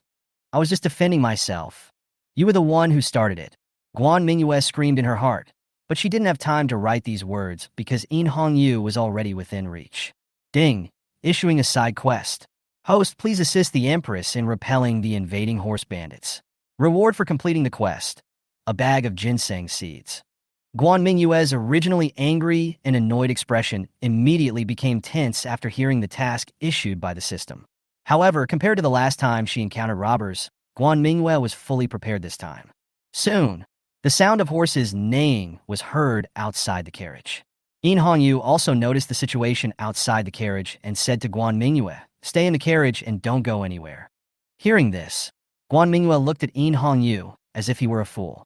Sister, look at my sister's legs. Do you think she can walk around anywhere? In Hongyu seemed to know that what he said was wrong, but he did not explain. He immediately pushed open the door of the carriage and walked outside. Guan Mingyue moved to the window of the carriage and pulled aside the curtain to check the situation outside. They were now on an official road, with 4 or 5 meter high earthen slopes on both sides. At this moment, there were crowds of people on the top of the earthen slopes, with 40 or 50 bandits standing there, each riding a horse. Guan Mingyue estimated that there were a similar number of bandits on the slope on the other side. This bandit group, which consisted of more than 100 people, was called horse bandits locally. Since Dongcheng is the first city connecting the 1,000-mile desert with other cities in the Phoenix Dynasty, all the products in the desert must be transported to other cities in the Phoenix Dynasty by merchants' convoys. Therefore, on the road from Dongcheng to other cities, there appeared these horse bandits who occupied the mountains and charged tolls. The government and the army had sent troops to suppress them before, but these bandits relied on their familiarity with the terrain and their fast horses to escape before the government and the army arrived. So this cancer has remained until now. At this moment, a burly man with a naked upper body and a wolf skin on his shoulders shouted the classic line to the convoy. I built this road, I planted this tree. If you want to pass through here, you have to leave money for passage. Chapter 17. Defeat the enemy with one move. When Guan Mingyue heard this, she couldn't help but complain in her heart. Isn't this road opened by the government? How come it became yours? And I don't see a single tree around here. Because the closer you get to Dongcheng, due to climate and other reasons, you can hardly see tall trees anymore, only some low shrubs. The guard leading Guan Mingyue's convoy was also a man who had seen the world, and he did not retreat at all when seeing such a scene. He stepped forward, bowed to the burly man, and said, "My dear, we are the convoy of General Jong, the general guarding Wanqing. I hope you can be more accommodating." As he spoke, he took out a bag of silver from his waist and threw it to the burly man. The big man reached out to take the purse, weighed it in his hand, and smiled. "Since this is General Zhong's convoy, we will naturally accommodate him. Brothers, we..." The burly man was about to make way when he caught a glimpse of Yu, who just walked out of the carriage. The climate in the desert is dry and the sunlight is strong, so there are very few women with delicate skin like Yu and Guan Mingyue. The burly man couldn't take his eyes away from her. "Wait!" The burly man yelled. "Give me the woman again, and we'll leave." The leader of the convoy's escort did not expect the burly man to suddenly change his mind. Before he set off, Zhong Baiqing told him that the 2 women in the carriage were from the capital and were of noble status, so there must be no mistakes. He clasped his fist towards the burly man and said, "Good man, I advise you to make way for us immediately. Otherwise, General Zhong will never let you go." "Ha, I'm not going to give way today, brothers. There's such a beautiful girl in front of us. If we leave and the news gets out, won't we be laughed at?" The burly man shouted to the younger brothers around him. "Yes, Big Brother is so powerful. We can't let such a pretty girl go. Take her back to be his wife. Big Brother is full of vigor and vitality. My dear young lady, if you follow us, we will definitely serve you well with good food and drink." The younger brothers around joined in the fun, and sometimes used some foul language. When Guan Mingyue heard the dirty words coming out of these horse bandits' mouths, she felt so indignant for Yu that she completely forgot that the people she was defending had just done something bad to her. It turns out that 3 views follow the 5 senses. On the other side, Yu felt no wavering when he heard the bandits' words. She walked up to the leader's guard and said, "Can I borrow your knife?" After saying this, he took away the sword from the guard's waist without caring whether the guard agreed or not. Yu walked to the front of the convoy holding a knife, pointed the knife at the burly man, and said, "You said you wanted to take me away. Very good. I'll give you a chance. If you can defeat me, I'll go with you." When the leader of the escort heard that Yu was going to challenge the burly man in a duel, he wanted to step forward to support him, but was stopped by Yu. The burly man didn't expect that this beautiful woman would dare to challenge him with a knife. He dismounted, laughed, and shouted to his brothers on the hillsides on both sides, "Brothers, see, this is the woman worthy of your eldest brother. Oh, brother, conquer this woman. Brother, let this woman see how powerful you are." Listening to the shouts of his younger brothers, the burly man smiled even more. He said to Yu, "My dear, I will let you go for a while, but you have to be careful. If you get hurt, I will be sad." As he spoke, he didn't even draw his weapon, but rushed towards Yu with his bare hands. Guan Mingyue became nervous when she saw the burly man rushing towards Yu. "Although this bad woman often bullies me, she is the service object of the system task after all. If the bad woman is kidnapped by the bandits here, then her task will not be completed." So Guan Mingyue quickly used the yin-yang soul-rubbing finger to shoot out a stone. Now her yin-yang soul-rubbing finger has made some progress, and the soul energy on her finger has covered her fingertips. The speed of this stone was amazing, and it was difficult for people who did not specialize in hidden weapons to catch the trajectory of the stone. Yin Hongyu looked at the burly man indifferently, without any panic in his heart. She can deal with 4 or 5 big guys like this relying on brute force alone. Although she was not taken seriously in the Imperial City, she still learned everything she should. She shook her right hand, and the knife in her hand made a slight sound. Even with the knife, the power of Fengming's sword technique remained undiminished. She brandished her knife and rushed towards the big man. Suddenly, Yin Hongyu felt a vibration in the air. She looked sideways and saw a stone carrying an invisible airflow directly towards the burly man. Pebbles? Yin Hongyu immediately thought of the scene when he first met Guan Mingyue, but she didn't have time to think about it at the moment. The burly man fought entirely by brute force and had no professional training, so he naturally could not notice the flying stones. Moreover, the stone shot by Guan Mingyue was at a tricky angle and went straight to the toes of the burly man. One hit. The burly man felt his right foot hit a stone, and he instantly lost his balance while charging forward. However, his years of combat experience allowed him to adjust his posture immediately. He kept leaning forward, supported the ground with one hand, and pushed hard with his left foot.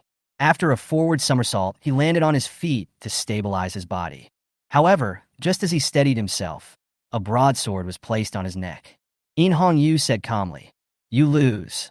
After saying that, he slashed the burly man's neck with a knife without any hesitation. The headless man fell backwards, his head rolled 2 meters away, his eyes open in death.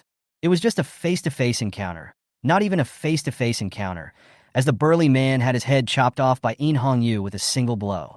The bandits who were originally making a fuss on the hillsides on both sides immediately fell silent.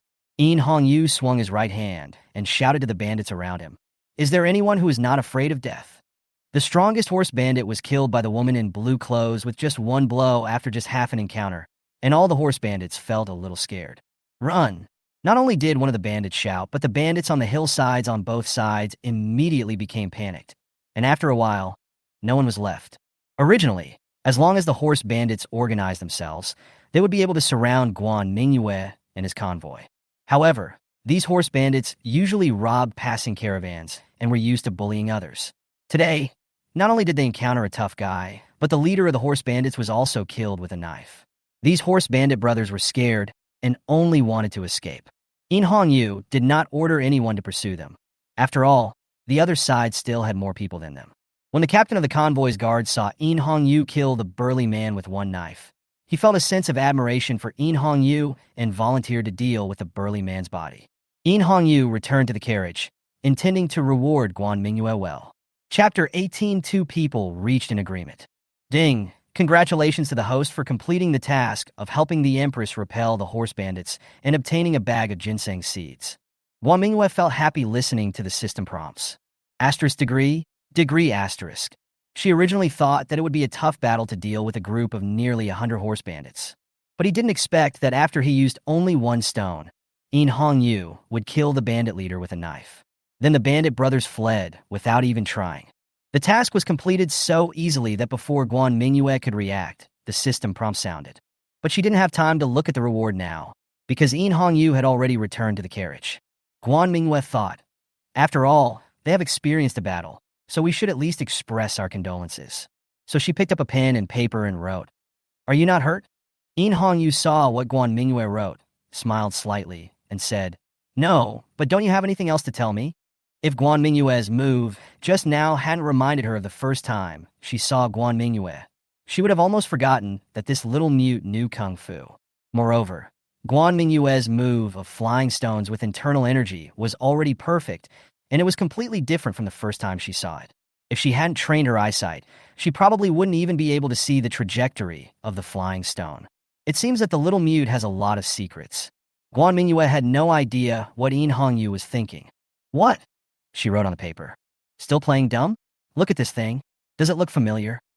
Yin Hongyu took out the stone that Guan Mingyue had just shot. Guan Mingyue naturally recognized this stone. The stones she shot out all had one characteristic. That is, due to the rapid friction with the air, the front end of the stone would become particularly smooth. When Guan Mingyue saw the stone, She realized that her move had been discovered. You know Kung Fu, but the information I got is that the young lady of Jingwu Mansion has been suffering from a disease since childhood. She can neither speak nor walk, let alone know Kung Fu. So you concealed the fact that you know Kung Fu from everyone, including the people in Jingwu Mansion. In Hongyu approached Guan Mingyue and whispered. Guan Mingyue didn't know how to respond when she heard In Hongyu's words. She had no intention of hiding the fact that she knew Kung Fu, but when she first crossed over, she heard two women say that they didn't know Kung Fu.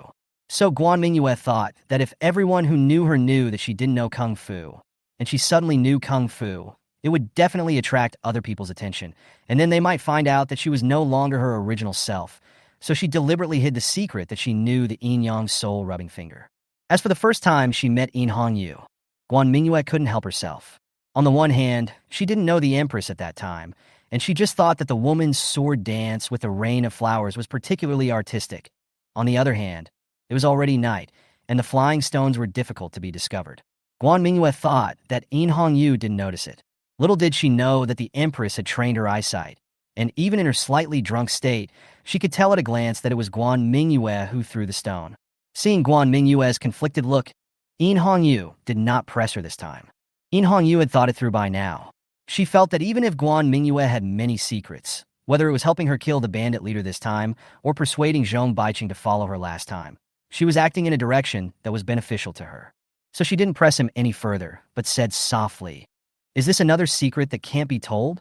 Sometimes, if you want to control someone, you need to give him a beating before giving him a treat. As a member of the royal family, In Hongyu knows this truth very well. Guan Mingyue suddenly felt that In Hongyu was very considerate. She nodded vigorously and wrote on the paper, "As long as Sister In doesn't tell my secret, I, Guan Mingyue, will obey Sister's words in the future." At this point, Guan Mingyue can only do this. In Hongyu supported his right elbow with his left hand and pinched his chin with his right hand. After thinking for a while, he said, "Really? In that case, I would also like to have an obedient sister." She emphasized the word obedient. Guan Mingyue nodded, thinking that no matter what, she had to get through this first. Then Mingyue, "Let me hold you and sleep for a while." After In Hongyu finished speaking, he sat directly on the couch. Regardless of whether Guan Mingyue agreed or not, he hugged Guan Mingyue and fell into the couch.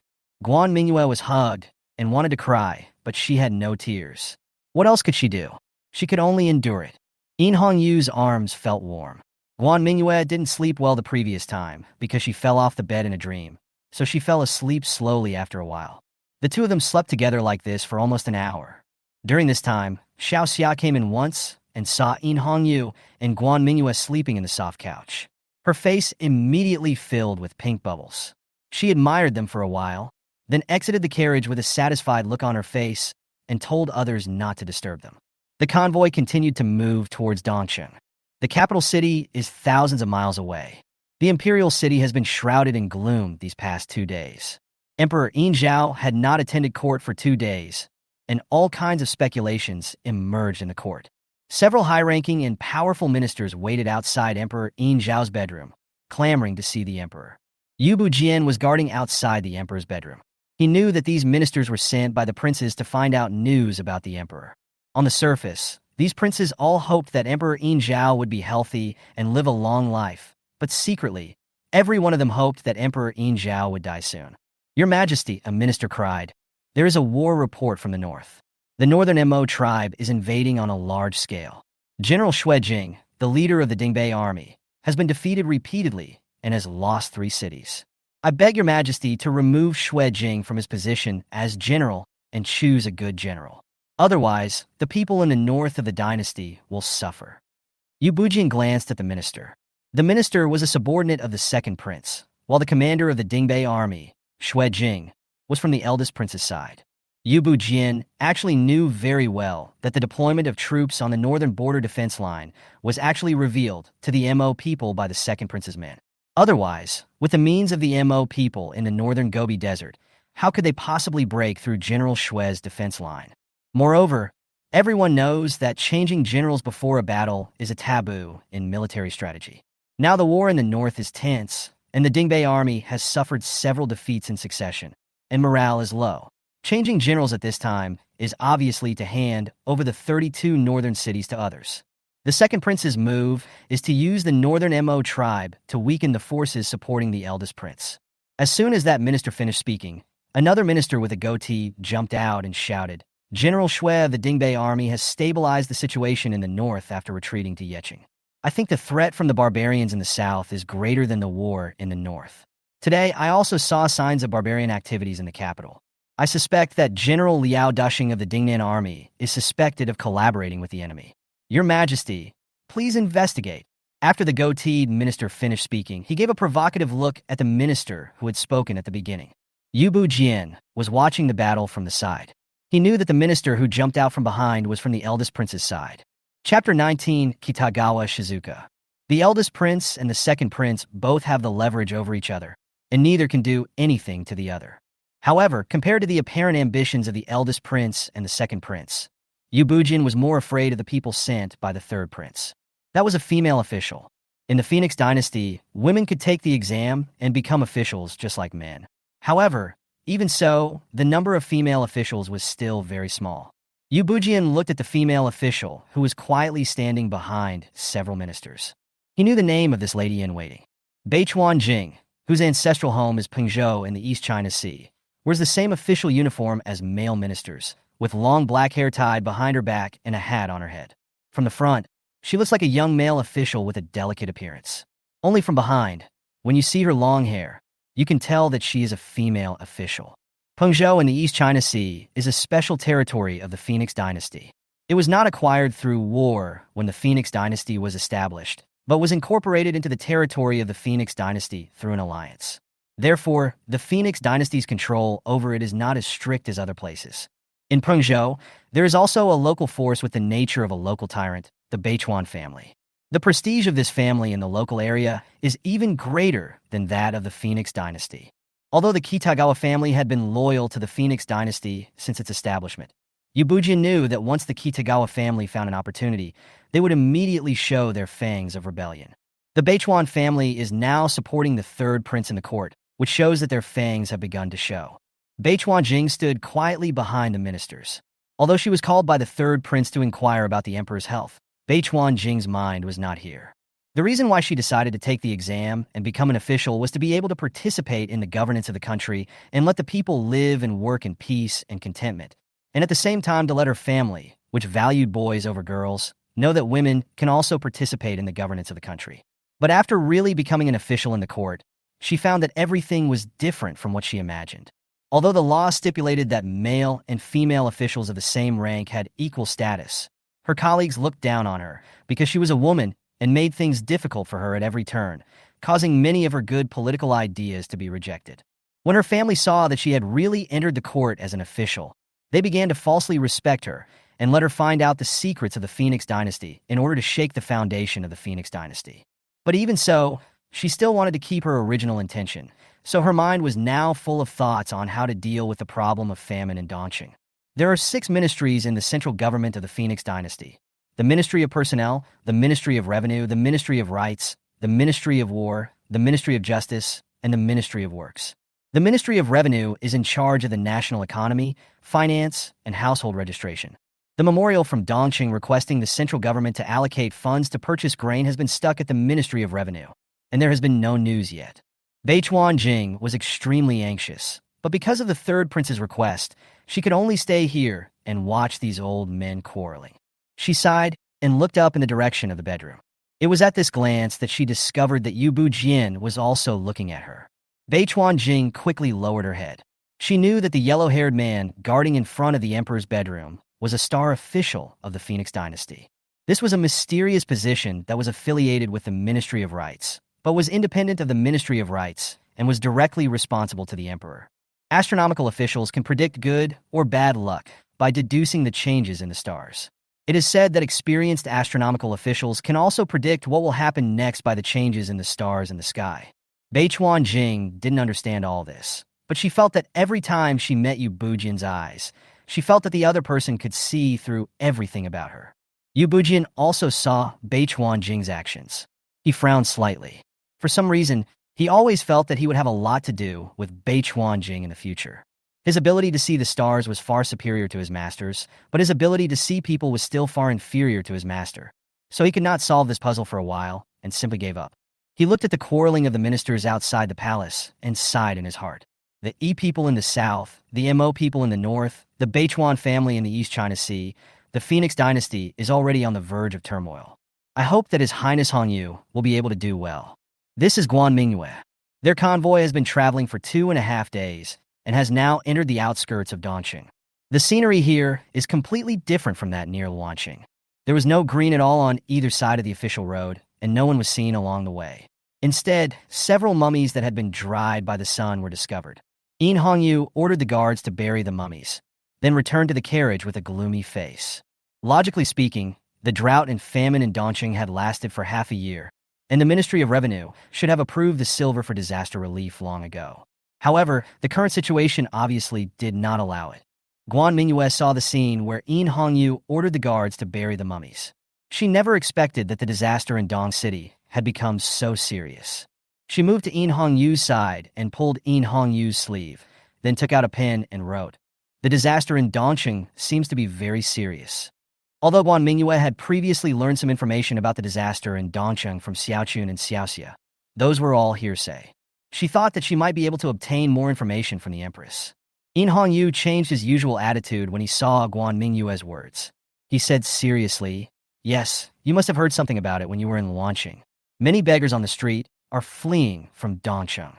Guan Mingyue knew this situation. Xiaojin and her friends were just such a group of children who had fled famine. She continued, "Didn't the government take any measures?" Hongyu sighed and told Guan Mingyue what she had learned about the government of Dongqing opening its granaries to release grain. But the grain was looted by local wealthy businessmen and stored in their warehouses.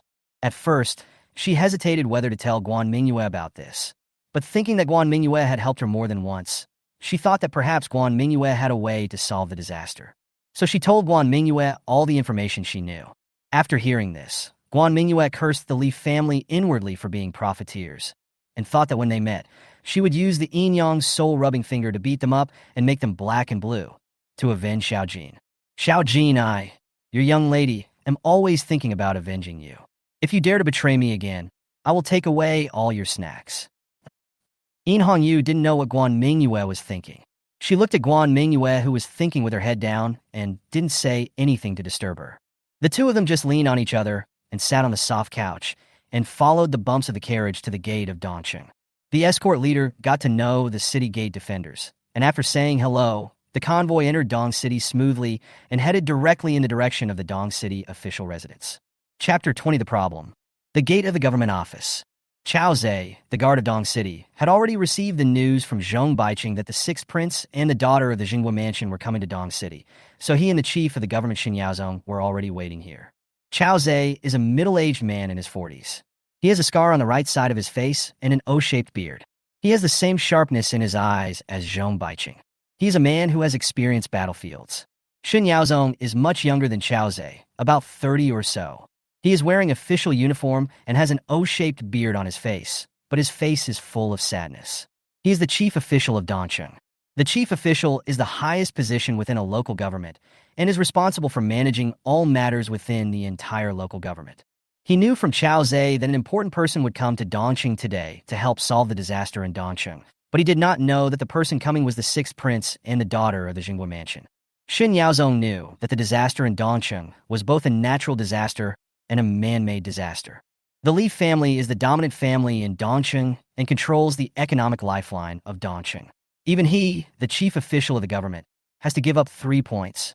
Now the disaster in Dongqing has lasted for half a year, and the remaining population has been less than 30% of the original.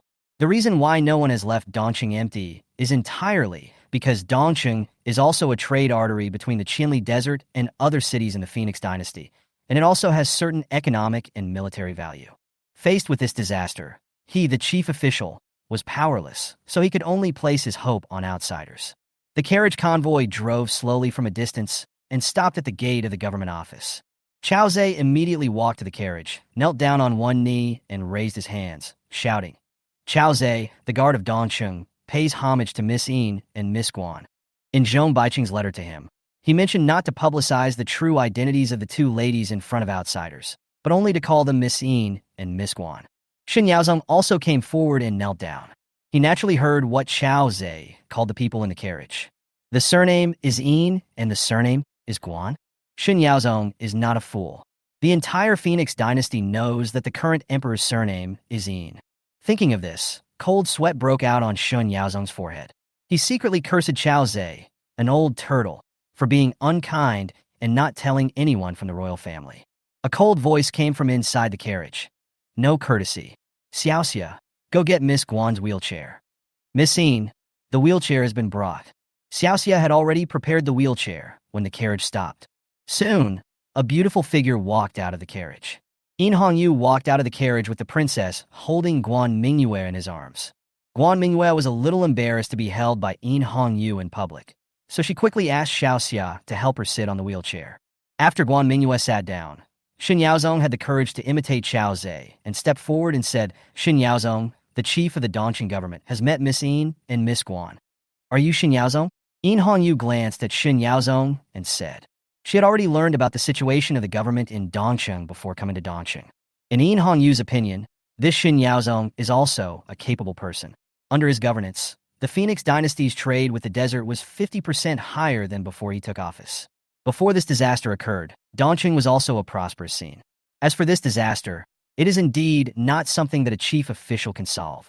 On the one hand, the climate in Dongqing is prone to drought. In the history books of the Phoenix dynasty, there are many records of drought in Dongqing and surrounding areas. On the other hand, due to the limitations of local production conditions, the Li family monopolized the food in Dongqing through trade, and the government did not have the power to restrict this monopoly. Therefore, Yin Hongyu had no intention of blaming Shen Yaozong. This made Shen Yaozong breathe a sigh of relief. He quickly invited Yin Hongyu and Guan Mingyue into the government office for detailed discussions. Guan Mingyue was pushed by Xiaoxia and followed Yin Hongyu and others into the government office. It was her first time to enter a government office. There was a small square at the entrance, which could accommodate hundreds of people to listen to the trials in the court. Opposite the gate was the court, in the middle of which was a gongin, a table where officials sat. On the wall behind the gongin was a peacock pattern, and above the pattern was a plaque with the words fairness and integrity written on it. Guan Mingyue was amazed. This was exactly like the place where the county magistrate tried cases in the costume TV series. If she wasn't in a wheelchair, Guan Mingyue really wanted to sit on the case, holding the gavel, knocking and shouting silence. Passing through the corridor next to the court, they arrived at the inner hall of the government office. This is where government officials receive their superiors. There should have been a beautiful garden view outside the window here, but due to a long period of drought, the water in the pond has dried up and the flowers and plants have withered. Yin Hongyu sat at the front seat, while Guan Mingyue was pushed to Yin Hongyu's left hand by Xiaoxia. Chao Zhe and Shen Yaozong sat at the bottom, one on the left and the other on the right. Chao Zhe, Shen Yaozong, you two must already know the purpose of my coming to Dongqing this time. Yin Hongyu picked up the tea brought by his servant, took a sip, and frowned. The water of this tea has a salty taste. Even the government can only use this kind of water. It seems that Dongqing can no longer find any clean water. Shen Yaozong noticed Yin Hongyu's frown and quickly explained. Miss Yin, it has not rained around Dongqing for half a year. There is really no water. Please forgive me, Miss Yin. It's okay. I understand your difficulties. Please tell me more about the disaster in Dongqing. Then Shen Yaozong explained the disaster situation around Dongqing to Yin Hongyu one by one. Yin Hongyu was more and more shocked as she listened. She had not expected that the population of Dongqing and its surrounding areas had been reduced to less than 3 layers of the original population. Moreover, the Li family not only monopolized the trade of grain, but also monopolized the trade of products from the desert into the Phoenix dynasty. Yin Hongyu looked worried after hearing so many questions. Guan Mingyue was listening to their conversation and thinking about how to help when suddenly a system prompt sounded. Congratulations to the host for completing the mission of retrieving the goods of Chengde, a merchant in the south of the city. Reward, a poultry duck. Congratulations to the host for completing the mission of retrieving the goods of the merchant Wang from the north of the city. Reward, a poultry duck. Oh, Xiaojin is very capable. He has completed 2 more tasks. During the time from launching to Dongqing, Xiaojin has completed nearly 10 tasks one after another. Now the corner of Guan Mingyue's very convenient small space for home travel is already filled with several kinds of rewards. Wait, Guan Mingyue suddenly had an idea. Chong businessman, Wang businessman. If Guan Mingyue remembered correctly, In Hongyu had told her in the carriage that Dongcheng was a trading city. Luancheng, which was not a trading city, had so many merchants, so shouldn't Dongcheng as a trading city have even more merchants? But why was there only the Li family left? Moreover, Guan Mingyue thought that if he were a businessman, seeing the food shortage in Dongcheng, he would definitely purchase food from other cities and sell it at a high price in Dongcheng. But why were no other businessmen willing to do so? Chapter 21. Little Head Pushes You. So, Guan Mingyue wrote the 2 questions on a piece of paper and showed it to In Hongyu. After seeing these 2 questions, In Hongyu raised Guan Mingyue's status in her heart a little higher. She didn't expect Guan Mingyue to have discovered these 2 problems. It seems that she can discuss problems with the little mute in the future. In fact, In Hongyu had already thought of these 2 questions when he was still in Luan City, but he could not get confirmation before arriving in Dong City. Businessmen are profit-seeking. If a product is profitable somewhere, businessmen will flock there. There is a shortage of food in Dongcheng, and it is difficult to buy a bucket of rice with a lot of money. It is impossible that no businessman except the Li family has such a huge business opportunity. She smiled at Guan Mingyue, then turned to Xin Yaozong and asked, Xin Yaozong, let me ask you, do you know why the Li family is the only businessman in Dongcheng? Xin Yaozong thought about this question, so he immediately answered. Xiaoguan thought that other businessmen should have lost the business competition with the Li family and lost all their wealth, so they left Dongcheng. In this case, it happened frequently during my tenure as an official, and it does not violate the laws of the Phoenix dynasty. It is common for businessmen to lose all their wealth in business competition. Some businessmen can make more money than they can spend in 3 lifetimes in 1 business trip, and some businessmen can lose all the wealth accumulated by 3 generations of their ancestors in 1 business trip. Lost everything. So this is extremely normal in Shun Yaozong's opinion. Yes, business competition is a way of survival of the fittest, and it does not violate the laws of the Phoenix dynasty. But have you ever thought about why no businessman is willing to purchase low-priced food from other places when the price of food in Dongcheng is so high? Are they sold here? In Hongyu asked. This, Shun Yaozong didn't know how to answer. He does have some means of managing the people's livelihood in the city, but his knowledge of business matters is still slightly insufficient. He stood up, cupped his hands towards In Hongyu and said, Miss In, please make it clear. In Hongyu did not answer him directly, but instead asked, Has your government ever issued a notice that high taxes will be paid for selling grain at high prices? Shun Yaozong didn't understand why In Hongyu asked. He shook his head. No. Have the government issued any notices restricting the sale of grain at high prices? Yes, but it can still be sold at a high price on the black market. In Hongyu nodded. She already basically understood why no other merchants in Dongcheng dared to transport grain to sell. She said, Well, since your government has not completely restricted the sale of grain at high prices in Dongcheng, merchants still dare not come. There is only one situation. Chao Zhe and Xin Yaozong both looked at In Hongyu, eager to know In Hongyu's answer. In Hongyu glanced at the 2 of them and said slowly, That means they can't get in. Chao and Chen were stunned for a moment after hearing this, and then they suddenly became enlightened and said in unison, Horse bandits. In Hongyu nodded and said, But these are just my guesses at the moment and need to be confirmed by evidence, so don't make any big announcement. Let's stop talking here today. I will find a way to verify it later. In Hongyu suspected that the Li family had teamed up with horse bandits to rob the caravans that were trying to transport low-priced grain from other cities to Dongcheng. He only let the Li family's caravan go. Over time, other merchants did not dare to bring grain to Dongcheng again. City. In the end, the Li family caravan became the dominant one in Dongcheng. Chao and Chun were relatively familiar with the situation in Dongcheng and immediately thought of this situation after In Hongyu's prompting. Although this situation has not been confirmed, it has given the 2 people new ideas to solve the disaster in Dongcheng. Chao Zhe stood up and clasped his fist towards In Hongyu and said, Miss In is smart and wise and will definitely be the savior of this Dongcheng disaster. Please feel free to ask Miss In if you need Chao, and I, Chao, will definitely give my full assistance. Xin Yaozong also stood up and thanked In Hongyu.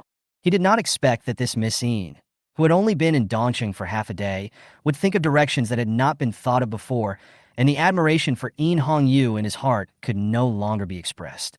After bidding farewell to Chao and Chun, Guan Mingyue and In Hongyu came to the room arranged by Xin Yaozong. After 3 days of traveling, both of them wanted to lie down on a soft bed and have a good rest. Room door. Xiao Xia. Tonight you sleep in the room next to me. Miss Guan and I share the same room. Yu said suddenly. Guan Mingyue's originally happy mood immediately became nervous after hearing Yu's words. Sigama, do. She quickly shook her head at Xiao Xia, signaling her not to let herself be in the same room as Yu, an orphan and a widower. Although Xiao Xia really hoped that her young lady and Miss Yin would sleep in the same room, she felt a little soft-hearted when she saw her young lady asking her for help. Seeing Xiao Xia's tangled look, Yu lowered his head to Guan Mingyue's ear and whispered softly, Sister Mingyue should also want to sleep with me tonight. Be obedient, my good sister. Guan Mingyue, whose handle was held by Yu, had no choice but to nod with a sad face. When Xiao Xia saw Guan Mingyue nodded, she immediately walked happily into the next room. Xiao Xia, why are you so heartless? Onaji. #aksangrabudo. Guan Mingyue screamed in her heart as Yu pushed her into the room. Yu closed the door and pushed Guan Mingyue to the bedside. Guan Mingyue quickly took out a pen and paper and wrote, Don't make a move, or I'll hit the wall and ask Xiao Xia to save me. Yu didn't even look at what she wrote. He just picked up Guan Mingyue and put her on the bed. Guan Mingyue wanted to struggle, but was held tightly by Yu. Don't move. Let me rest for a while. I have to go out in the evening. Yu's tone did not allow for rejection, and Guan Mingyue lay in her arms, not daring to move. Alas, Guan Mingyue sighed. Who made this woman the Empress, and so beautiful? She couldn't get angry even if she wanted to. She simply closed her eyes, entered her own little space, and began to sort out the rewards she had received in the past few days. Although Xiao Jin completed a lot of tasks in the past few days, allowing Guan Mingyue to obtain a lot of rewards, these rewards were too ordinary compared to fertile fields, space expansion, and precious medicinal seeds. Guan Mingyue tidied it up. There was a chicken coop, several chickens, and a few ducks. The only thing that caught Guan Mingyue's attention was a half-meter-long koi. However, Guan Mingyue did not intend to place these things in the space. After all, that would make the space stink. She planned to find a piece of land and build a small farm after returning to Luanqing and let Xiao Jin and her friends help manage it. After sorting out the rewards in the space, Guan Mingyue felt a little sleepy. She subconsciously turned over, arched towards Yu's chest, adjusted to a comfortable position, and fell asleep soundly. Yu felt something strange in her chest while she was sleeping. She half opened her eyes and found a little head nudging her chest, and then fell asleep irresponsibly after that. Chapter 22. Out of sight, out of mind. The temperature difference between day and night in Dongsheng is extremely large. It may be over 30 degrees during the day, but only 7 or 8 degrees at night. Guan Mingyue was sleeping very comfortably in her dream. In the dream, there was a small heater next to her, but it was getting farther and farther away, and finally disappeared. Without the heater, Guan Mingyue could only feel the chill coming from behind, and finally, she was woken up by the cold. Guan Mingyue opened her eyes and sat up, only to find that Yu was gone. She remembered that the Empress seemed to have said before going to bed that she would go out at night, so she might be going to the Li family to look for evidence. Humph! What does it have to do with me, whether she goes out or not? Guan Mingyue pulled up the quilt and buried herself in it. After a while, the quilt was open a little again, and Guan Mingyue's little face poked out from inside. She looked at the place where Yu had just been lying, and thought, the Empress will be fine. The more she thought about it, the more she couldn't sleep, so she simply put on a coat, sat in the wheelchair, and came to the window. The moonlight outside the window is very beautiful, with a full moon hanging high in the sky. Unfortunately, the courtyard outside the window is desolate due to drought. Guan Mingyue thought that she had nothing to do, so she started practicing yin yang soul rubbing finger. Guan Mingyue originally planned to cover all fingers with internal energy within 30 days, but because she stayed with the Empress in the carriage for the past 2 days, it was not convenient for her to practice, so she has fallen behind a lot. A faint white light lingered on the fingers, reflecting the moonlight in the distance.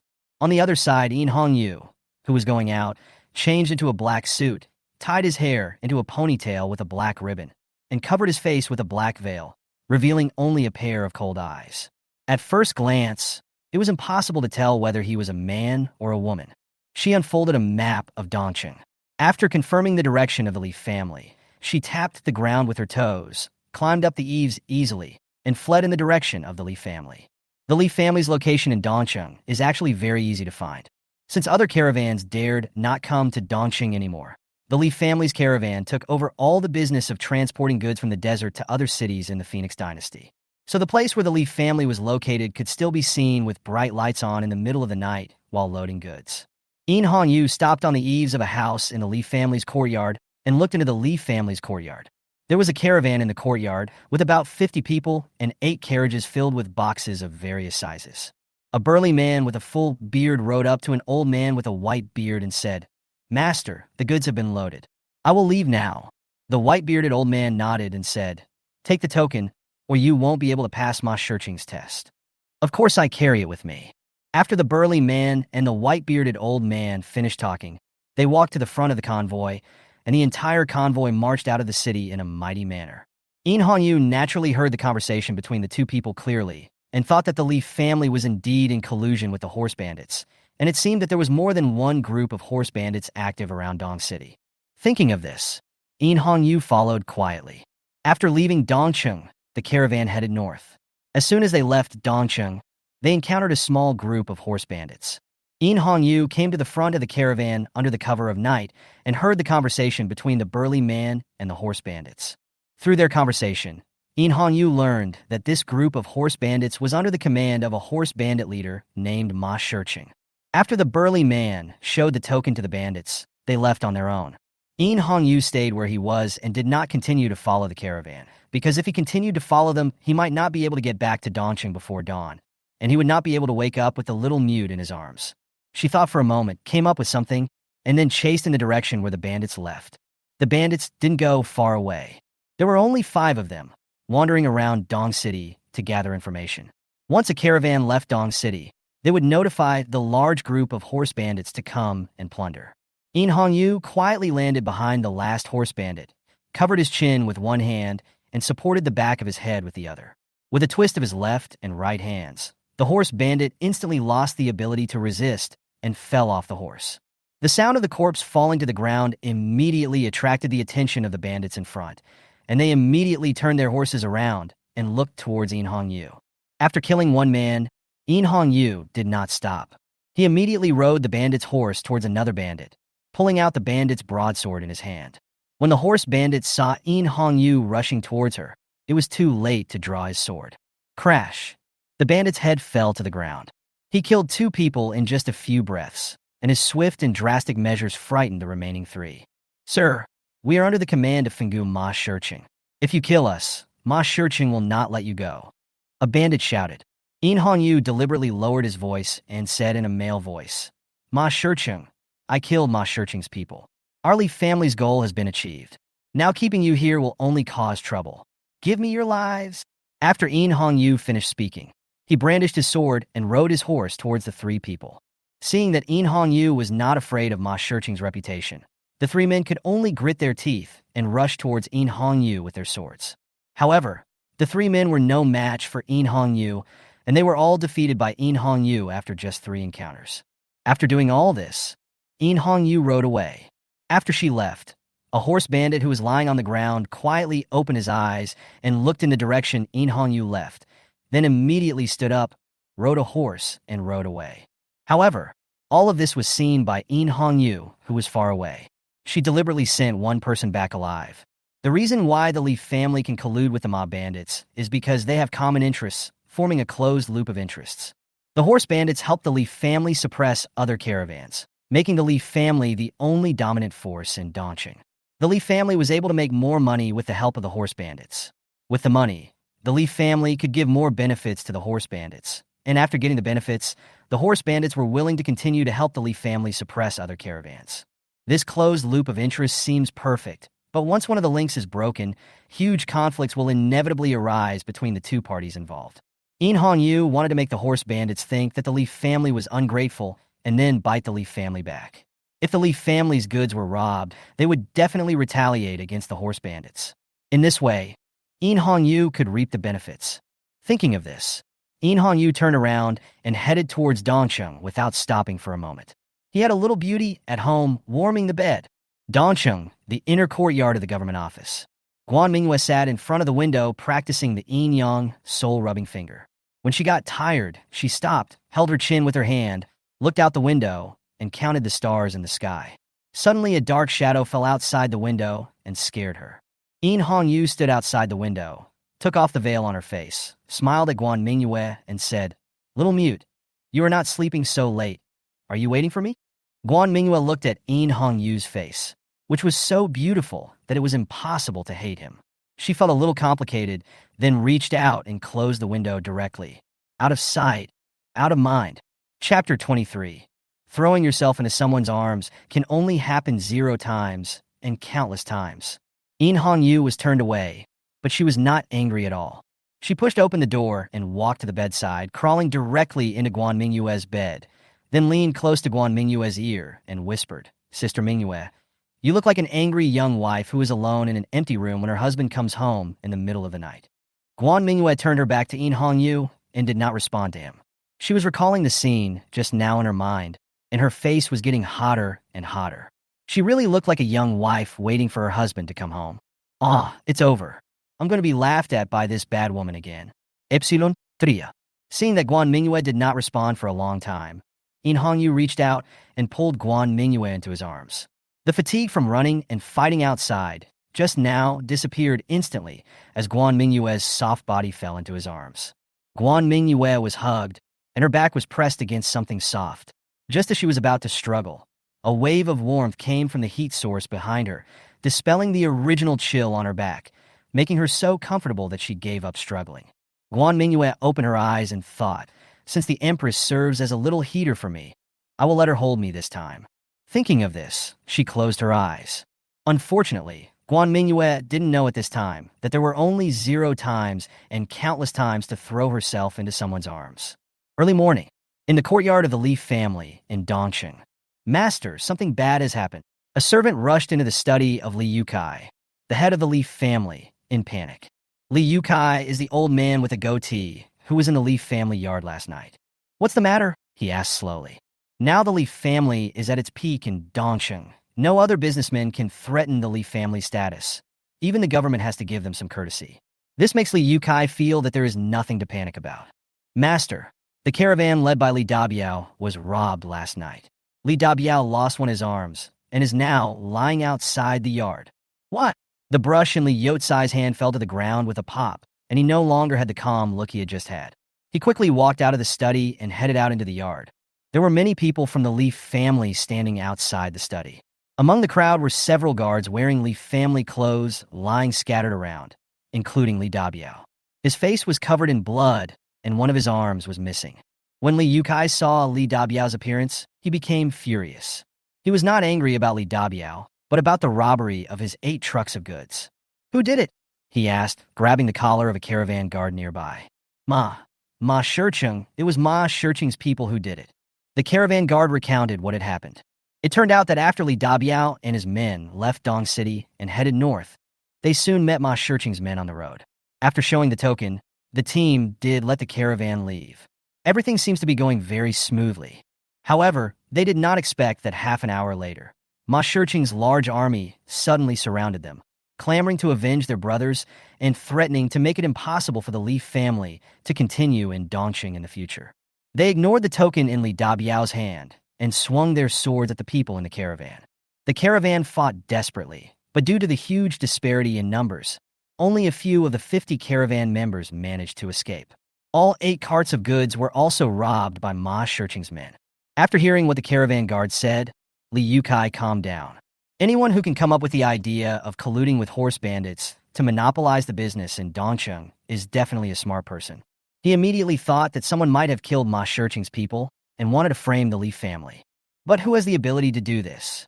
In the scope of Dongsheng, the only one who has the ability to do this is Chao Zhe, the defender of Dongsheng. But soon, Li Yukai rejected this idea because Chao Zhe had no motivation to do so. In Li Yotsai's opinion, the horse bandits were Chao Zhe's biggest worry and the target that Chao Zhe would do everything he could to eliminate. If Chao Zhe's people killed Ma Shircheng's people, there was no need to put the blame on the Li family. Could it be someone from outside Dongsheng? Li Yukai thought. He immediately asked his servants to check whether there were any people who had come from outside the city recently. Capital City. Imperial City. Emperor Yin Zhao woke up today. He asked the imperial physician to call Yu Bujian, who was guarding outside the bedroom inn. At this time, Emperor Yin Zhao's gray hair was not tied up, but scattered on his shoulders. His lips were rosy, his face was rosy, and his eyes were bright. He looked like he had recovered his health. However, Yu Bujin knew that this was a sign of Emperor Yin Zhao's last moments. Originally, Yu Bujin estimated that Emperor Yin Zhao would not have more than 5 days left, but now it has far exceeded 5 days. The fact that Emperor Yin Zhao could hold on until now has already surprised Yu Bujin. Emperor Yin Zhao leaned on the bed and waved at Yu Bujin, motioning him to come forward. Yu Bujin asked the imperial doctors nearby to step back, then walked up to Emperor Yin Zhao and knelt down. His Majesty. No, tell me what you have seen outside the palace these days. Yu Bujin told Emperor Yin Zhao everything he had seen outside the palace in the past few days. Then he suggested, Your Highness, instead of struggling to maintain the stability of the capital, I think it would be better to cause chaos. Yu Bujin has been thinking these days about how to conceal the news of Emperor Yin Zhao's death in order to maintain the stability of the capital and give Yin Hongyu more time. However, after thinking about it, he felt that with the minds of those princes, they would definitely find out immediately. So he changed his thinking direction. Rather than concealing the news of the emperor's death to maintain the capital's false stability, which would eventually be discovered by the princes and cause uncontrollable chaos, it is better to deliberately cause chaos in the capital and let the chaos develop in the direction he wants, thereby buying more time for His Highness Hongyu. After listening to Yu Bujin's suggestion, Emperor Yin Zhao nodded. He asked calmly, So, what kind of chaos do you want? Yu Bujin immediately expressed his thoughts. Now that His Royal Highness Hongyu wants to gain power in the western part of the dynasty, he must lead the chaos to the east. Then the Beichuan family in Pengzhou is the best target. They could draft an imperial edict to allow the third prince to inherit the throne. In this way, the Beichuan family would certainly think that the general trend was on their side and begin to expand their influence in the Phoenix dynasty. The eldest and second princes will not let the Beichuan family succeed so easily. They will definitely temporarily unite to deal with the Beichuan family. At that time, the Dingbei army supporting the eldest prince, the Dingnan army supporting the second prince, and the Peacock army of the Jingguo mansion will all be involved in resisting the expansion of the Beichuan family. In this way, the entire southern, northern, eastern, and central parts of the dynasty will fall into chaos, while Yin Hongyu, who is in the western part of the dynasty, can live in a corner and get more time for development. Chapter 24 Beautiful Morning. After listening to Yu Bujin's explanation, Emperor Yin Zhao did not give an immediate reply, but asked, If it is really as you said, then this is indeed a good idea, but can you be sure that the Beichuan family will definitely take action? Hearing Emperor Yin Zhao's question, Yu Bujin hesitated for a moment. His previous plan was indeed deduced under ideal conditions. But what would happen if the situation described by Emperor Yin Zhao happened and the Beichuan family did not take action? If the Beichuan family does not take action, but continues to wait and see, then the third prince will be alone and weak, and will definitely not be able to withstand the pressure from both the first prince and the second prince. Without the third prince to check and balance them, the first and second princes would definitely fight each other. The special nature of the Pengzhou territory in the East China Sea and the power of the Beichuan family would not only not become the target of the two sides, but would instead become the target of both sides wooing. In this case, the western part of the Phoenix dynasty will become a battleground for both the eldest prince and the second prince. The sixth prince, who is not yet developed, is very likely to become a victim in the fight between the two sides. Therefore, how to force the Beichuan family to take action became the key to this plan. Just as Yu Bujin was concentrating on thinking, Emperor Yin Zhao handed him a box. Yu Bujin took the box and opened it with confusion. Inside was an arrowhead with a pattern of 4 copper coins arranged in a square engraved on it. This pattern is the family crest of the Kitagawa family. When Yu Bujin saw the family emblem, he already knew Emperor Yin Zhao's plan. Emperor Yin Zhao wanted to stage his own death as an assassination attempt by the Beichuan family against the emperor of the Phoenix dynasty, and then direct the entire dynasty toward the Beichuan family. Since it is unclear whether the Beichuan family will take action, the Beichuan family will have to take action. Although people with discerning eyes like the eldest prince and the second prince could see at a glance that this was a trap. But not only will they not say it, but they will follow the momentum of this situation to wipe out the Beichuan family. Why? Because to them, the Beichuan family is also a threat. If they can use the legitimate reason that the Beichuan family assassinated the emperor and hold high the banner of justice to wipe out the Beichuan family, Yu Bujin believes that the eldest prince and the second prince will definitely be happy to do it. At that time, by using the Beichuan family's strong power in Pingzhou, East China Sea, to hold back the eldest prince and the second prince. They can buy time for Yin Hongyu in the west. Yu Bujin sighed in his heart that Emperor Yin Zhao's chain of strategies was just right. At the same time, he was also amazed that Emperor Yin Zhao was worthy of being an emperor, as he even included his own death as part of the strategy. You are such a smart person, you should know what to do. I'll leave the rest to you. I'm a little tired. After saying this, Emperor Yin Zhao slowly closed his eyes, and his breathing gradually became weaker until it stopped completely. Yu Bujin closed his eyes, suppressed the grief in his heart, and knelt down to bow deeply to Emperor Yin Zhao. On the same day, news came from the palace that the Beichuan family of Pingzhou in the East China Sea assassinated Emperor Zhao with the intention of rebellion. Emperor Zhao unfortunately died in the assassination. On his deathbed, he left behind a will, ordering all members of the royal family to swear to wipe out the Beichuan family as their responsibility. Whoever first conquered the Beichuan family could inherit the throne. At once, all forces in the capital began to take action. Of course, everything that happened in the capital has not yet reached Yin Hongyu and Guan Mingyue. Early morning in Dongcheng. The sun hasn't risen yet, and the temperature is still a little chilly. Guan Mingyue's head was resting on something soft, and her right hand under the quilt was resting on Yin Hongyu's slender waist. If her legs had not been powerless, Guan Mingyue would have been hugging Yin Hongyu like an octopus. Yin Hongyu had already woken up by this time. However, she did not disturb Guan Mingyue. Instead, she used her right hand to grab a bunch of Guan Mingyue's hair and wrapped it around her fingertips to play with it. Guan Mingyue didn't know what she was dreaming about while she was sleeping. She smacked her lips and rubbed her head against the soft pillow.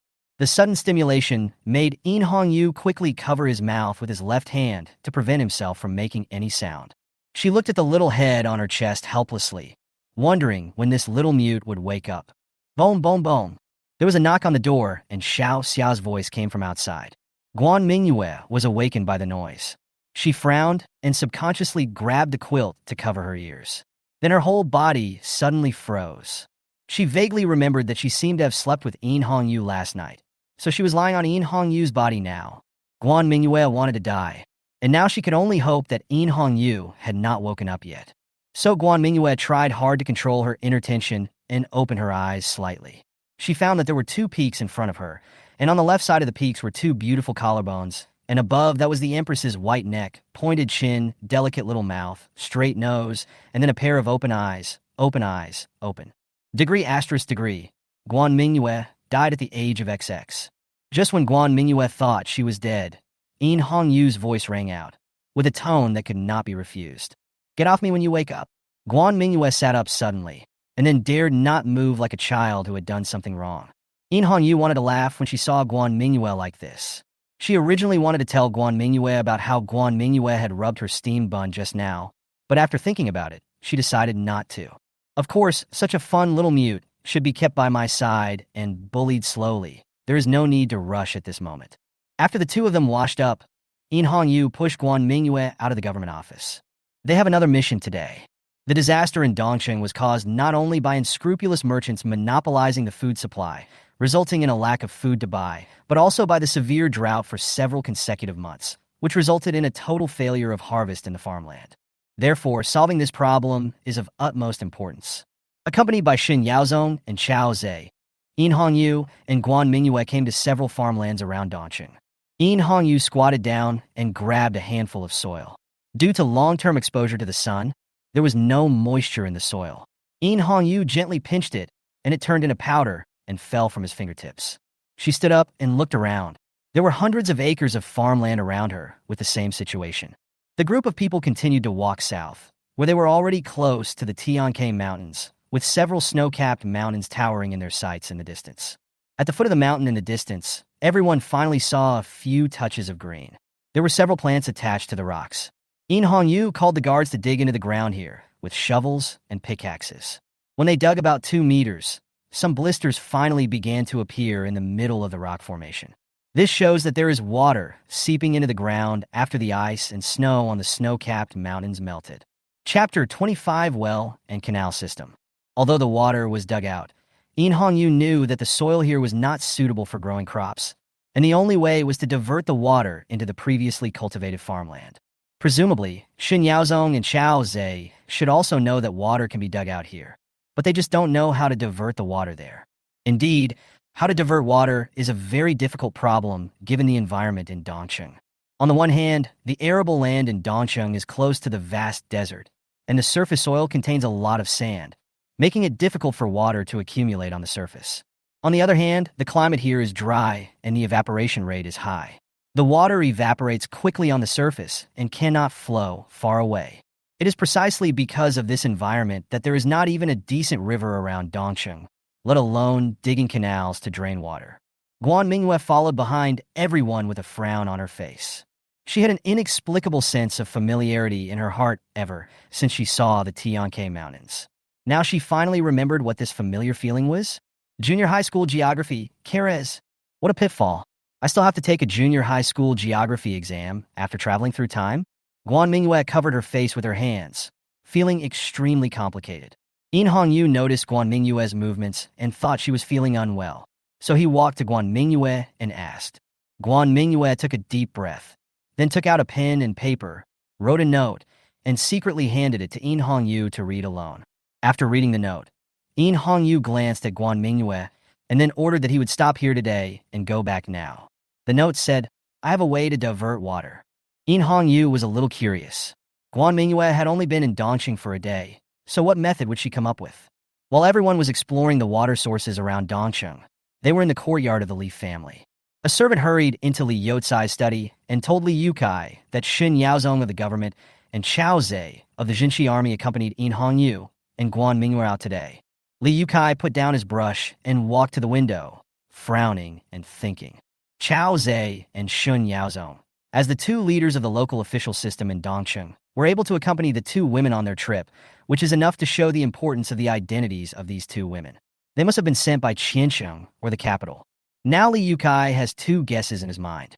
One guess is that these two women already knew that the Li family colluded with the horse bandits to rob other caravans, so they asked their men to kill Ma Shiqing's men and frame the blame on the Li family, so that the Li family and the horse bandits, there was a dog-eating-dog drama going on. Another guess is that the two women did not know what was going on with the Li family, and there was someone else who killed Ma Shiqing's men. But when these two women came to Dongcheng at this time, they must have come because of the disaster in Dongcheng. No matter what kind of speculation it was, Li Youcai felt that he had to meet these two women. So he immediately asked his servants to write invitations and planned to entertain Chao Zhe, Xin Yaozong, In Hongyu, and Guan Mingyue to a banquet to show their friendship as landlords. Government, inner court. In Hongyu dismissed Xiaoxia and brought Guan Mingyue back to the room. She pushed Guan Mingyue to the small round table in the room, then sat on the side and supported her chin with her hands, looked at Guan Mingyue, and said to her, Tell me, do you have any way to divert the snow water from the mountains to the fields? Guan Mingyue took out a pen and paper and began to concentrate on recalling the knowledge she had learned before traveling. The window of the room was open, and the afternoon sun was scorching the courtyard outside. The eaves blocked the sunlight from the window, and the only sound left in the room is the sound of pens scraping against paper. In Hongyu held his chin and turned his head to look at Guan Mingyue, who was concentrating on writing, enjoying the tranquility of this moment. The girl beside him was concentrating on drawing on the paper, sometimes frowning in thought, sometimes pouting in contemplation, and sometimes suddenly realizing something. Every frown and smile attracted In Hongyu's attention. Suddenly, a strand of black hair slipped down from the girl's ear. In Hongyu unconsciously reached out to help Guan Mingyue tuck her hanging hair behind her ears. Guan Mingyue also wanted to raise her hand to tidy up her drooping hair. The two people's hands touched each other. It was not as domineering as before when In Hongyu needed Guan Mingyue's hands. The two hands separated as if they were electrocuted, but their eyes were fixed on each other. In Hongyu saw curiosity in Guan Mingyue's eyes, while Guan Mingyue saw panic in In Hongyu's eyes. Ahem. In Hongyu turned his head and coughed to show his panic. She was surprised that she would actually do such a thing. Unlike the previous touches that were intended to bully Guan Mingyue, this time it was a completely subconscious action. In Hongyu shook his head, thinking that it must be the leisurely atmosphere and the sleepiness in the afternoon that made his mind a little groggy, so he did this. Guan Mingyue saw the Empress's behavior and tilted her head, indicating that she had no idea what the Empress was trying to do. Forget it. If I can't think of it, then forget it.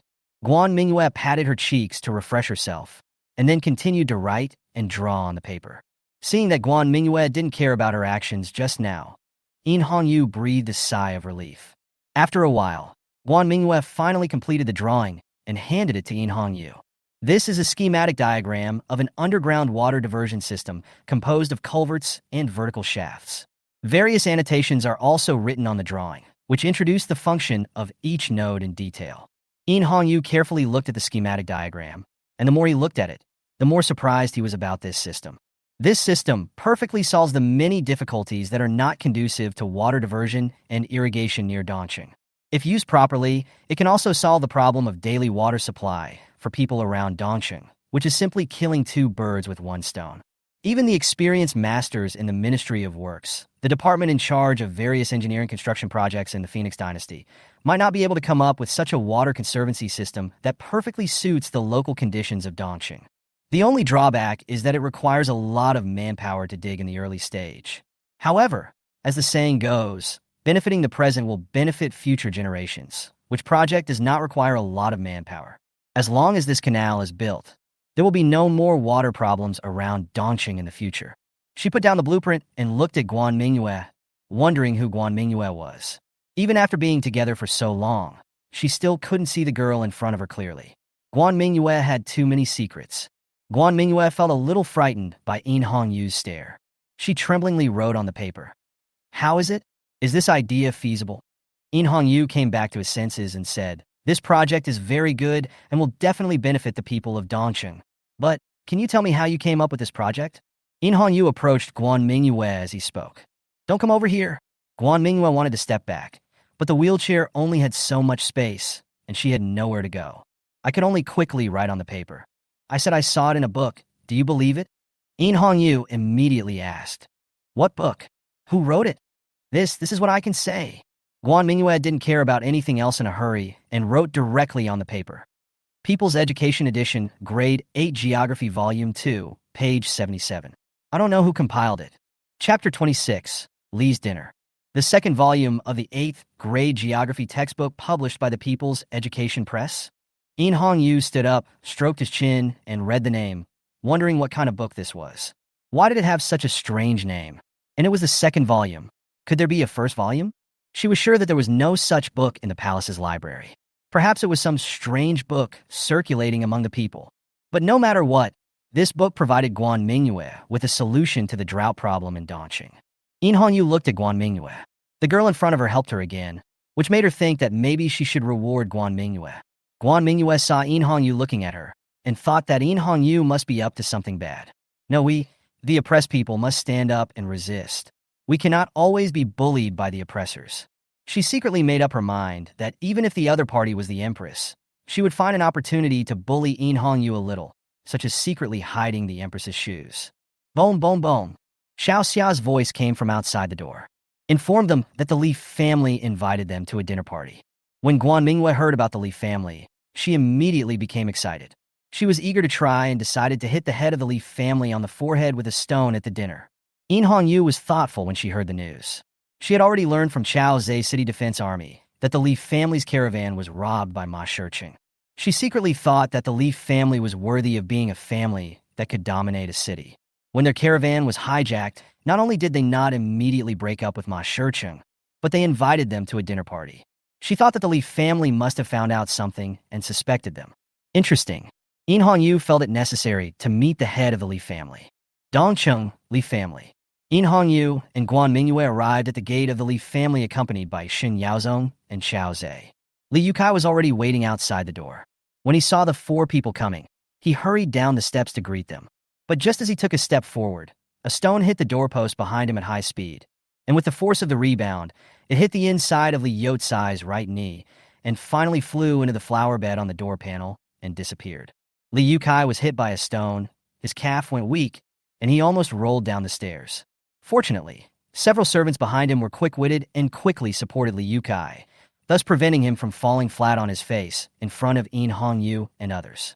Yu glanced at Guan Mingyue, who was secretly trying to hold back her laughter, and shook his head helplessly. Then he leaned over to Guan Mingyue's ear and whispered softly, "Remember to hide well when you attack, don't get caught." Although he knew that Guan Mingyue's inner strength flying stone skills were already very powerful, he could not guarantee that there would be some masters in the Leaf family who could see through the flying stones. So In Hongyu still reminded him. Guan Mingyue nodded towards In Hongyu and made an okay gesture to her. In Hongyu naturally didn't understand what the okay gesture meant. He was still wondering what Guan Mingyue's 3 gesture meant. Did it mean that she wanted to beat Li Yukai 3 more times? Forget it. Let her be. The 4 of them took their seats under the guidance of Li Yukai. Li Yukai sat down at the main seat and rubbed the inside of his knee. He had not been able to ache at the door just now, but now that he sat down, his knee was even more painful. He endured the pain and smiled as he welcomed the 4 people to the Li family. The culprit, Guan Mingyue, didn't listen to what Li Yukai said. Her eyes were fixed on the table of delicacies. As a poor college graduate who lived frugally before traveling through time, Guan Mingyue had never eaten these things before. Tears flowed from the corners of her mouth. In Hongyu sat next to Guan Mingyue. On the one hand, she thought that Li Yukai was very patient as he didn't make a sound when hit by a stone. On the other hand, she looked at the table of delicacies in front of her and thought that the Li family was worthy of being the largest merchant in Dongqing. The red grouper from the East China Sea, placed in the middle of the table alone, was worth enough to cover the expenses of a family of 4 for several years. After talking with Chao Zhe and Xin Yaozong, Li Yukai turned his attention to In Hongyu and Guan Mingyue. He smiled and said, Li likes to make friends. Today, I heard that Miss In and Miss Guan came from afar, so I wanted to make friends with you too. In Hongyu listened to Li Yotsai's words and sneered in his heart. What acquaintance. He just wanted to find out the purpose of our coming here. However, she did not directly reject Li Yotsai's face. She bowed to Li Yukai and said, I have heard that Mr. Li's family is very wealthy. Today I see that he is indeed extraordinary. It should be that we are marrying up. Li Yukai laughed and did not respond. Instead, he continued to ask, I heard that you 2 came from far away. Where are you from? The capital. In Hongyu said slowly. Li Yukai paused while holding the wine glass. From the capital. His surname is In. Someone from the royal family? Although In Hongyu was very low-key when he came to Dongqing this time, his surname plus the fact that he was from the capital city inevitably made people think of the royal family. If it's really someone from the royal family, then we're in trouble. Although the Li family's monopoly of food supply did not violate the laws of the Phoenix dynasty, if their collusion with bandits to sabotage other people's caravans were known, the Li family would be in great trouble even if they did not die. Thinking of this, Li Yukai tentatively said, It's a long way from the capital to here, and there have been many horse bandits around Dongqing recently. I'm sure you 2 must have had a very hard time on the way. It was a bit hard. We came from Wanqing, and on the way we met a blind guy who I killed with 1 sword. In Hongyu looked relaxed but deliberately emphasized the word kill. A cold light flashed in Li Yotsai's eyes. He had already heard the meaning behind In Hongyu's words. Although the group of horse bandits from the direction of Wanqing were not Ma Shiqing's men, In Hongyu's words implied that she was capable of killing the horse bandits, which meant that it was very likely that she had killed Ma Shiqing's younger brothers as well. She already knew about the affair between the Li family and the horse bandits. Li Yukai already had murderous intent in his heart. No matter whether the woman in front of him was a member of the royal family or not, she could not leave Dongqing alive. He was thinking about how to kill In Hongyu quietly, but still kept a smile on his face. In Hongyu also deliberately revealed to Li Yukai the fact that she had killed the horse bandit. She wanted to see if Li Yukai could remain tolerant when he knew that she was the one who destroyed his interest chain. At present, it seems that the other party still has some ability and can still hold back until now. Then In Hongyu and Li Yukai talked about some irrelevant topics, and the atmosphere of the whole banquet seemed very good. Only the look in their eyes from time to time made people know the murderous intentions hidden under the round table. Of course, there was also a person on the field who knew nothing and was only concerned with eating. Guan Mingyue stuffed delicious food into her mouth, and her mouth was bulging like a little hamster. After a confrontation with Li Yukai, In Hongyu turned around and saw her like this. A sly smile appeared on the corner of his mouth. Then he reached under the table and touched Guan Mingyue's thigh. Chapter 27: The Rules of the Round Table. A hand suddenly climbed onto her thigh, and Guan Mingyue froze, her eyes widening. She didn't know how to react, and cursed in her heart, how dare this Empress be so bold. No one else at the table noticed what was happening under the table, and the owner of the hand was even chatting with others as if nothing had happened. In Hongyu glanced sideways and saw that Guan Mingyue was almost in tears because of her bullying. so he withdrew his hand with satisfaction. Guan Mingyue was left there alone, gasping for air, feeling embarrassed, angry, and uncomfortable. Guan Mingyue didn't calm down until the end of the banquet. Outside the Li family's door, Guan Mingyue looked at Hongyu angrily, as if accusing him of a crime. In fact, she was indeed accusing Hongyu in her heart. But the main culprit, Hongyu, acted like an ungrateful man who wanted to take advantage of the situation and didn't want to take any responsibility, pretending that he knew nothing. Guan Mingyue was so angry that she almost vomited blood, and she could only vent all her anger on Li Yukai. Then 5 flying stones slid into Guan Mingyue's hands from a very convenient small space essential for home and travel. With the yin-yang soul-rubbing finger in operation, the 5 stones flew into the Li family's mansion along different flight trajectories. Oops. Ah. Hoo. Ah. Oops. That night, the servants of the Li family worked all night, but still could not find the murderer who hit their master with a stone. The inner courtyard of the government office. Guan Mingyue and Hongyu returned to the door of the room. Although Guan Mingyue used her eyes to strongly request Xiaoxia to take her to the next room, but under Hongyu's persuasion, she was still pushed into Hongyu's room with a sad face. Hongyu closed the door and sat next to Guan Mingyue. Neither of them spoke. The room was so quiet that the only sounds were their breathing and the burning candlelight. Guan Mingyue was thinking about how to move out of Hongyu's room, while Hongyu was thinking about how they would deal with the Li family's revenge next. Judging from the situation at the dinner tonight, this Li Yukai has already had the intention to kill him. But he will never confront him head-on, because once a head-on conflict occurs, Hongyu will have a reason to directly ask Chaoze to send troops to destroy the Li family. In this case, Li Yukai would definitely use some despicable means, such as poisoning or assassination. Hongyu herself was not afraid of these things, but she was worried that this would affect Guan Mingyue or other unrelated people, so she had to take action before the Li family took action. The only way to destroy the Li family with justification now is to prove that the Li family is in collusion with the mob bandits. However, although he had witnessed the collusion between the Li family and the horse bandits with his own eyes, the government could not convict the Li family based on his own words alone, even if he was a prince, as long as the Li family refused to admit it. Unless the bandit leader who is in collusion with the Li family is caught. However, there are a large number of horse bandits. If we use Chao Zay's city defense troops to capture the horse bandit leader, it will make too much noise. By the time we gather all the troops, the horse bandits will probably have run away, and not even their traces can be found. But Hongyu looked at Guan Mingyue, thinking that this little mute was very good at using internal energy to fly stones, and perhaps he could ask her to go with him to wipe out the bandits' lair and capture Ma Shurchin. When Hongyu told Guan Mingyue about this idea, Guan Mingyue's head shook as if a motor was installed. Nonsense. Farming to stay healthy. Guan Mingyue charges forward alone. Fighting and killing, Guan Mingyue retreats behind everyone. If you want her to catch horse bandits, you must have a system mission. Ding. Side quest released, helping Hongyu capture the bandit leader Ma Shurchin. Reward. Very convenient small space expansion for home and travel.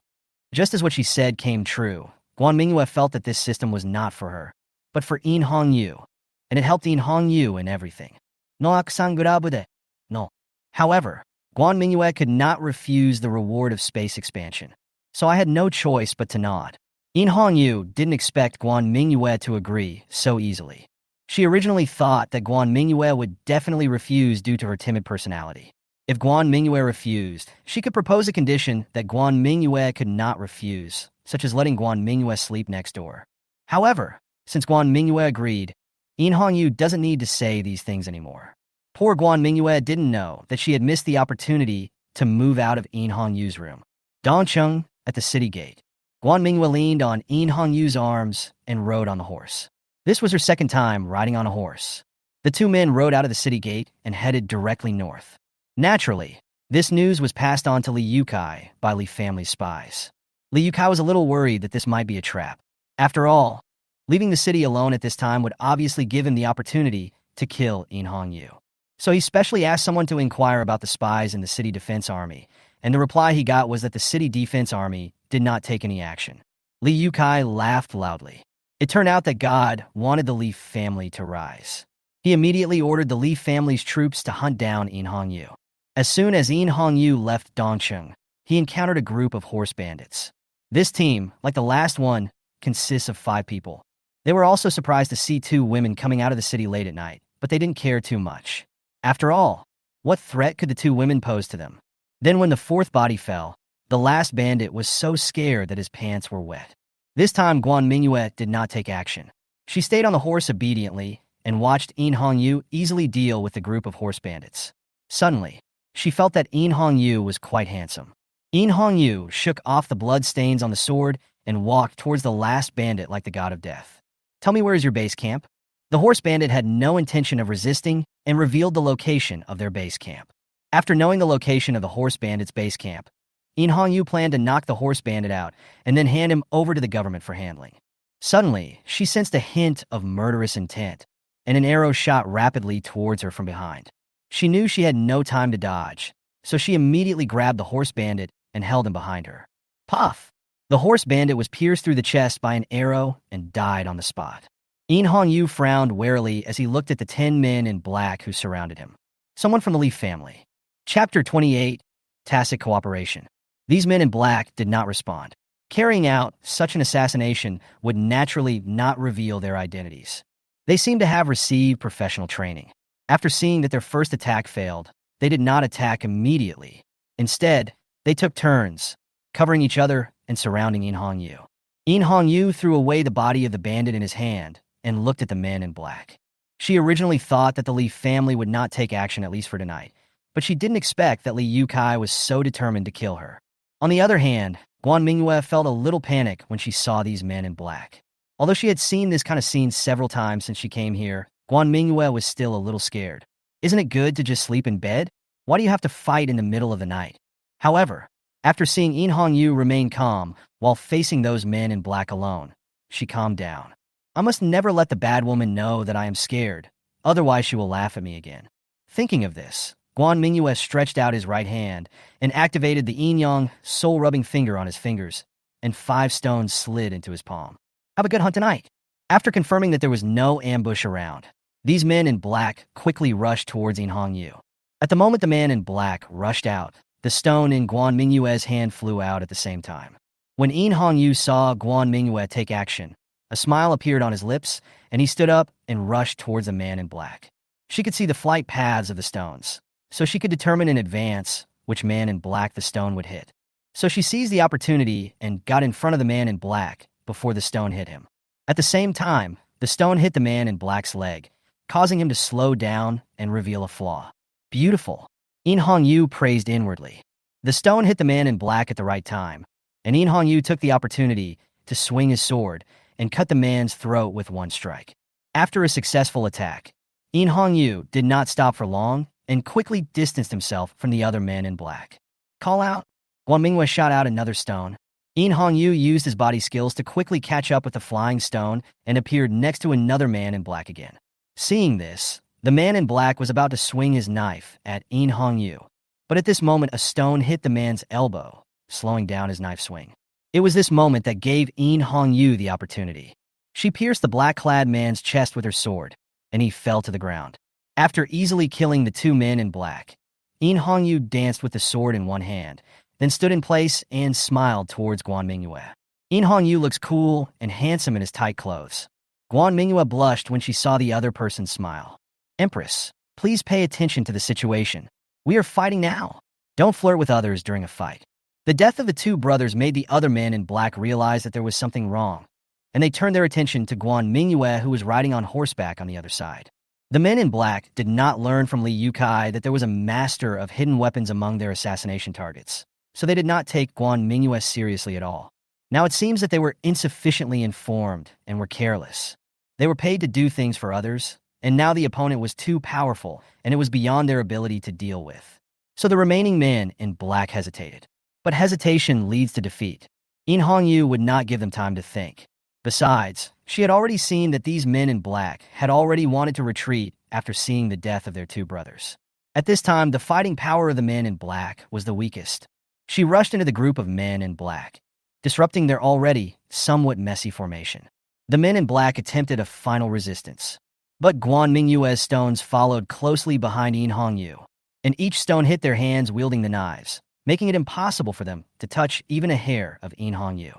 With the perfect cooperation between the 2, The last man in black also fell under In Hongyu's sword. Guan Mingyue took back the stone in her hand and looked at In Hongyu. Under the moonlight, In Hongyu was dressed in a tight suit with a black belt around her waist, which further highlighted the Empress's figure. Her black hair was tied into a ponytail, and she looked capable and handsome. Combined with In Hongyu's agile figure and cold expression when he killed the enemy just now, Guan Mingyue was a little fascinated. In Hongyu put away his sword and slowly walked towards Guan Mingyue. Seeing Guan Mingyue staring at her intently, he asked, "What's wrong? Are you crazy about me?" Guan Mingyue rolled her eyes immediately. She sighed inwardly, such a beautiful empress, but it was a pity that she had a big mouth. After cleaning up the scene, In Hongyu jumped on his horse and took Guan Mingyue with him to the direction of the bandit base camp that the bandit's younger brother had mentioned. It was already late at night, and the white moonlight shone on the two of them. Guan Mingyue was a little sleepy. She saw a big, soft bed, a Simmons mattress, and a soft quilt. There was a person warming the bed for her. Who would warm the bed for her? Guan Mingyue approached the bed and lifted a corner of the quilt. A beautiful face appeared in Guan Mingyue's mind. "Come up quickly, Sister Mingyue." The face of the little devil In Hongyu appeared under the quilt, and this scene instantly scared away all of Guan Mingyue's sleepiness. When Guan Mingyue woke up, she saw herself being held in Hongyu's arms, wrapped in a fur coat. The temperature in the desert at night was unusually low, and this coat helped Guan Mingyue keep out the cold. There was no one around, and I thought that the Empress was the only one who would put on her coat. I didn't expect that the Empress would still take care of people. "Awake? We're here." In Hongyu's voice sounded in his ear. Guan Mingyue yawned and looked towards the valley ahead. There were no trees blocking the view in the desert valley, so Guan Mingyue could see the whole valley at a glance. There was a road leading into the valley at the entrance of the valley. There were some sentry posts on both sides of the road. These sentry posts extended along the road into the valley. At the innermost point of the valley was a camp. Even in the middle of the night, the camp was brightly lit, and the sound of horses could be heard from time to time. It is obvious that this is the base camp of the horse bandit Ma Shiqing. Guan Mingyue made a rough estimate and found that there were dozens of people on the sentry posts alone, and there were probably hundreds of people in the entire base camp. She turned her head and looked at In Hongyu, with a look of retreat in her eyes. Although the black-clad men they had dealt with before were well-trained, there were only 10 of them in total. The two of them could still deal with them with some effort, but now there were at least 100 people in this camp. What could the two of them do to fight? I shouldn't have accepted this mission if I had known this earlier. Space expansion is not as important as your life. But now her actions were controlled by In Hongyu, because she couldn't ride a horse and her wheelchair was not with her, so she couldn't crawl back. Guan Mingyue wanted to cry, but had no tears. In Hongyu naturally saw through Guan Mingyue's thoughts. She comforted Guan Mingyue in an unusual way. "Don't worry. Most of the bandits are asleep at this time, so we don't have to fight all of them. We just need to sneak into the innermost camp and kidnap the bandit leader Ma Shiqing." Chapter 29. Isn't putting someone in a sack a normal procedure for kidnapping? After listening to In Hongyu's words, Guan Mingyue thought about it carefully and felt that there seemed to be nothing to be afraid of. On the one hand, he was in the dark while the enemy was in the light. With his Yin-Yang soul rubbing finger, he should be able to easily sneak into the base camp by knocking out the enemy from a distance. On the other hand, these horse bandits were used to being rampant here and thought that no one dared to attack them. So there were few people guarding the so-called sentries, and most of them were lazy and sleeping. After thinking all this through, Guan Mingyue felt that this operation was still worth a try. Besides, it was In Hongyu who was charging in the front, so she just needed to assist from the side. So Guan Mingyue was held by In Hongyu and quietly approached the entrance of the valley. In Hongyu wanted to bring Guan Mingyue with him at the beginning mainly because he wanted to use Guan Mingyue's flying stone skills to cooperate with him to fight his way through the bandits and then kidnap the bandit leader. But now the situation is better than expected. These bandits have no sense of vigilance at all. In this case, Guan Mingyue can easily sneak into the camp by using flying stones to knock out the bandits who are still watching from the sentry tower. Just as In Hongyu was thinking this, she suddenly stopped and quickly hid behind a rock.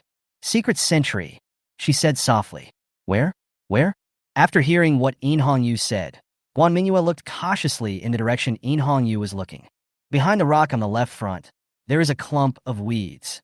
In Hongyu seemed to know Guan Mingyue's question and told the location of the secret sentry. Guan Mingyue looked over there, and sure enough, there was a head behind the rock, observing the surroundings very secretly. She couldn't help but praise the Empress's observation skills in her heart. In Hongyu was also very glad that he did not take one more step forward. If she had taken one more step forward, she would have been in the sight of the sentry, and her infiltration would have been exposed. They would have to spend more time to kidnap the bandit leader. Moreover, the person who would deploy such a secret sentry would definitely not deploy it in only one place, because although this secret sentry is hidden, its field of vision is much smaller than those sentries at high altitudes. If the enemy sneaks in from other places, it will not be discovered.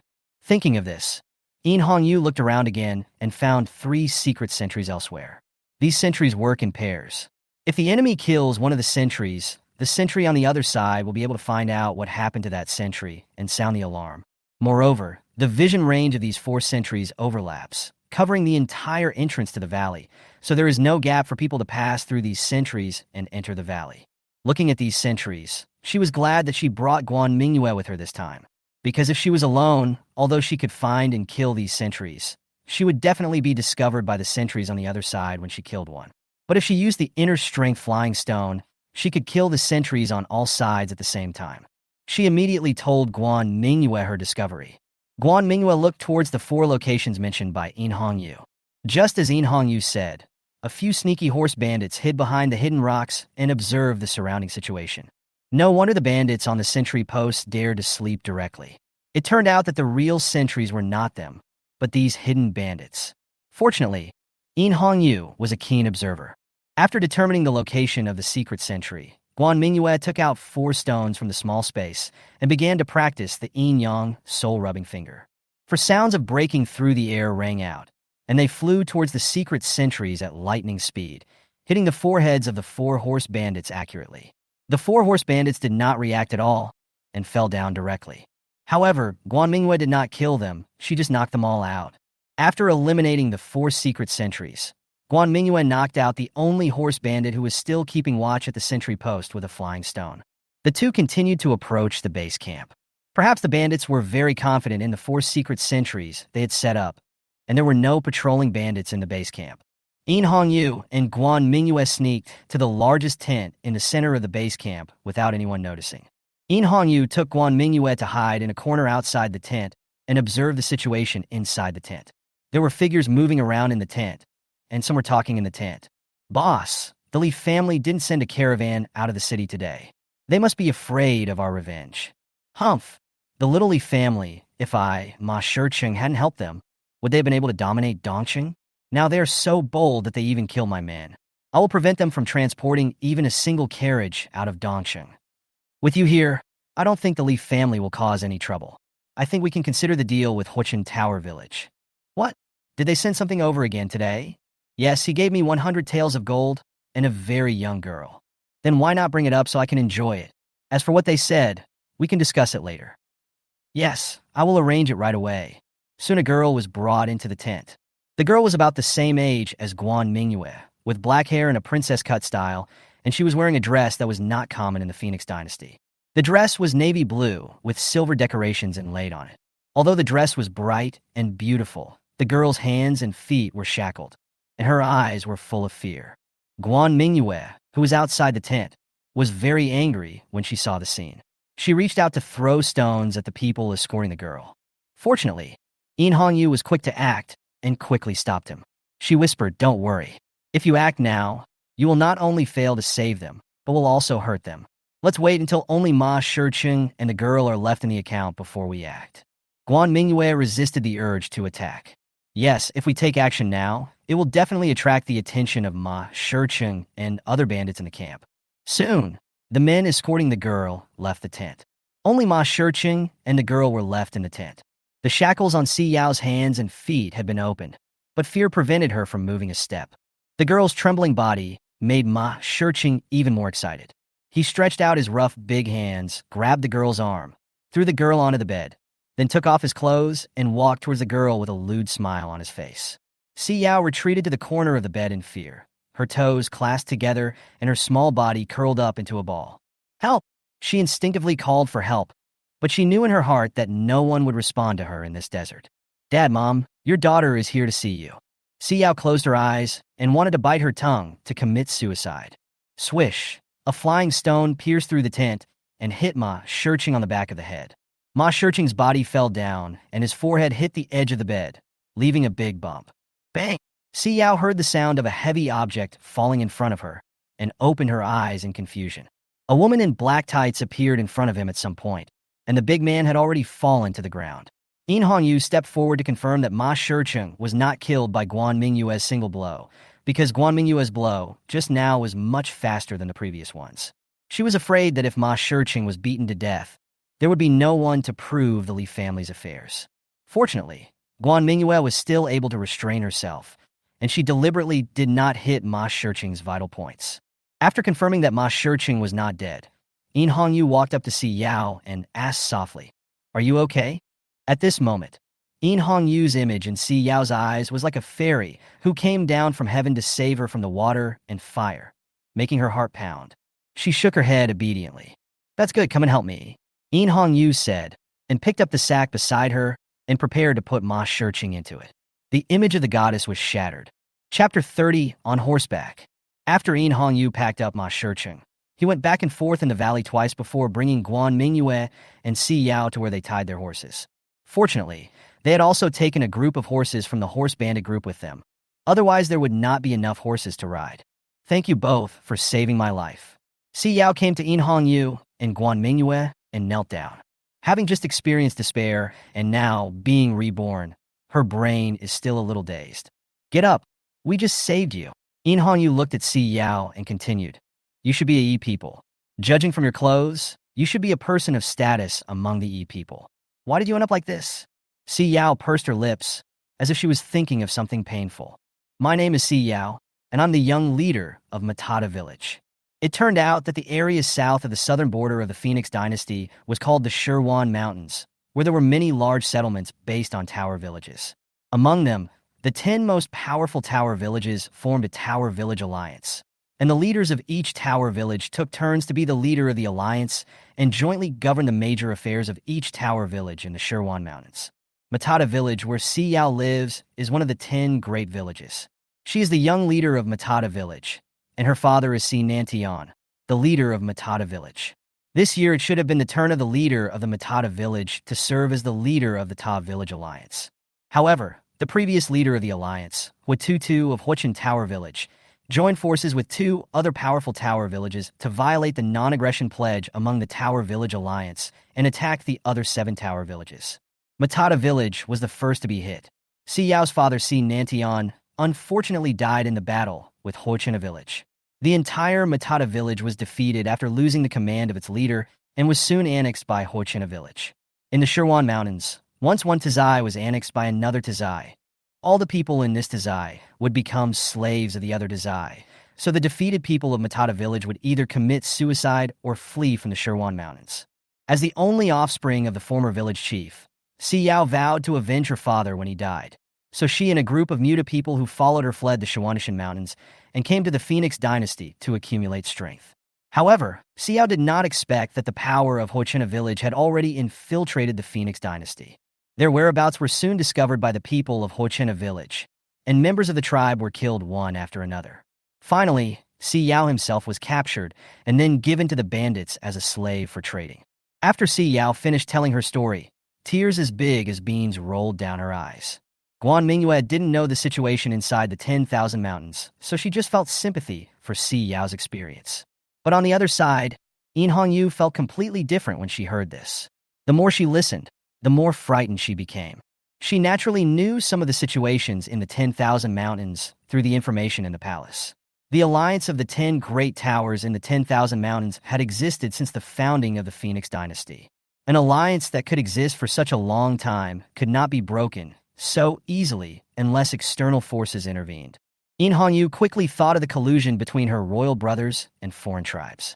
She was sure that one of her royal brothers had connections with the people of Huichin Tower Village and supported the leader of Huichin Tower Village to unite with the other 2 powerful tower villages to annex other tower villages. I didn't expect that the tragic experience of this girl in front of me was caused by my imperial brothers. So now that I save her life, it can be regarded as paying off the debt for one of my imperial brothers. Alas, Hongyu sighed and said, "My name is Hongyu, and her name is Guan Mingyue. Now that you have escaped from the tiger's mouth, live well from now on. If you don't have anywhere to go, You can come back to Dongqing with us first. Si Yao naturally nodded in agreement. She was now alone, and she could only freeze to death or die of thirst in this desert. Although she wanted to seek revenge on the people of Huochen Tower Village, she was too weak now. Not only would she not be able to take revenge, but she might fall into the hands of the people of Huochen Tower Village again. So she wanted to lie in wait first, and wait until she had accumulated a certain amount of strength before seeking revenge on the people of Huochen Village. So the three of them mounted their horses, took Ma Shicheng, who was in a sack, and headed towards Dongqing. Ding! Congratulations to the host for completing the side quest and helping the Empress capture the bandit leader Ma Shicheng. You will also gain a very convenient small space expansion that is essential for home and travel. Guan Mingyue was delighted when she heard the system's voice, and she immediately probed into the small space to check. The small space is now twice as large horizontally as before. Guan Mingyue roughly estimated that the area should be about 20 cubic meters. If fertile fields were placed on the flat surface, at least 10 pieces of fertile fields could be placed on it. Guan Mingyue was very happy as she was one step closer to her small goal, and the corners of her mouth unconsciously curled up slightly. This scene was seen by Hongyu, who was standing behind her. She leaned over to Guan Mingyue's ear and said, "What did you think of that made you so happy?" Guan Mingyue rolled her eyes at her and turned her head away. "Humph! I don't want to share my joy with the Empress at all." Hongyu was not angry either. She grabbed Guan Mingyue's hands and handed the horse's reins to Guan Mingyue. Guan Mingyue took the reins in confusion, not knowing what Hongyu was going to do. Seeing Guan Mingyue taking the reins obediently, Hongyu's mouth curled up. Guan Mingyue saw this scene and thought it was not good. The Empress must be playing tricks. But before Guan Mingyue could react, Hongyu used the reins to tie a knot on Guan Mingyue's wrists and gloved Guan Mingyue's hands together. Guan Mingyue opened her eyes wide and tried to struggle free with both hands, but she couldn't, and the horse she was riding became agitated instead. "Don't move, or we'll all fall." Hongyu's words were like the whisper of a devil, making Guan Mingyue dare not move. Guan Mingyue had already discovered her predicament. She sat on the horse with her back to Hongyu, her hands restrained by the reins, and her legs straddling the sides of the horse without any leverage. At this moment, she was like a piece of meat on a chopping board, allowing Hongyu to control her. Thinking of his current situation, Guan Mingyue's muscles tensed up. A finger ran across Guan Mingyue's spine, from the shoulder blade to the waist. The sudden stimulation made Guan Mingyue moan involuntarily, and she wanted to cover it with her hands. However, the length of the reins was limited, and Guan Mingyue raised her hand, causing the horse's back to shake again. She was caught in a dilemma and could only purse her lips tightly. Her face was so red that it seemed like blood was about to drip out. After the first strike, Hongyu did not attack again, but watched Guan Mingyue's reaction with interest. So cute. Chapter 31 Night Trial of Liu Kai. Guan Mingyue lowered her head and gasped.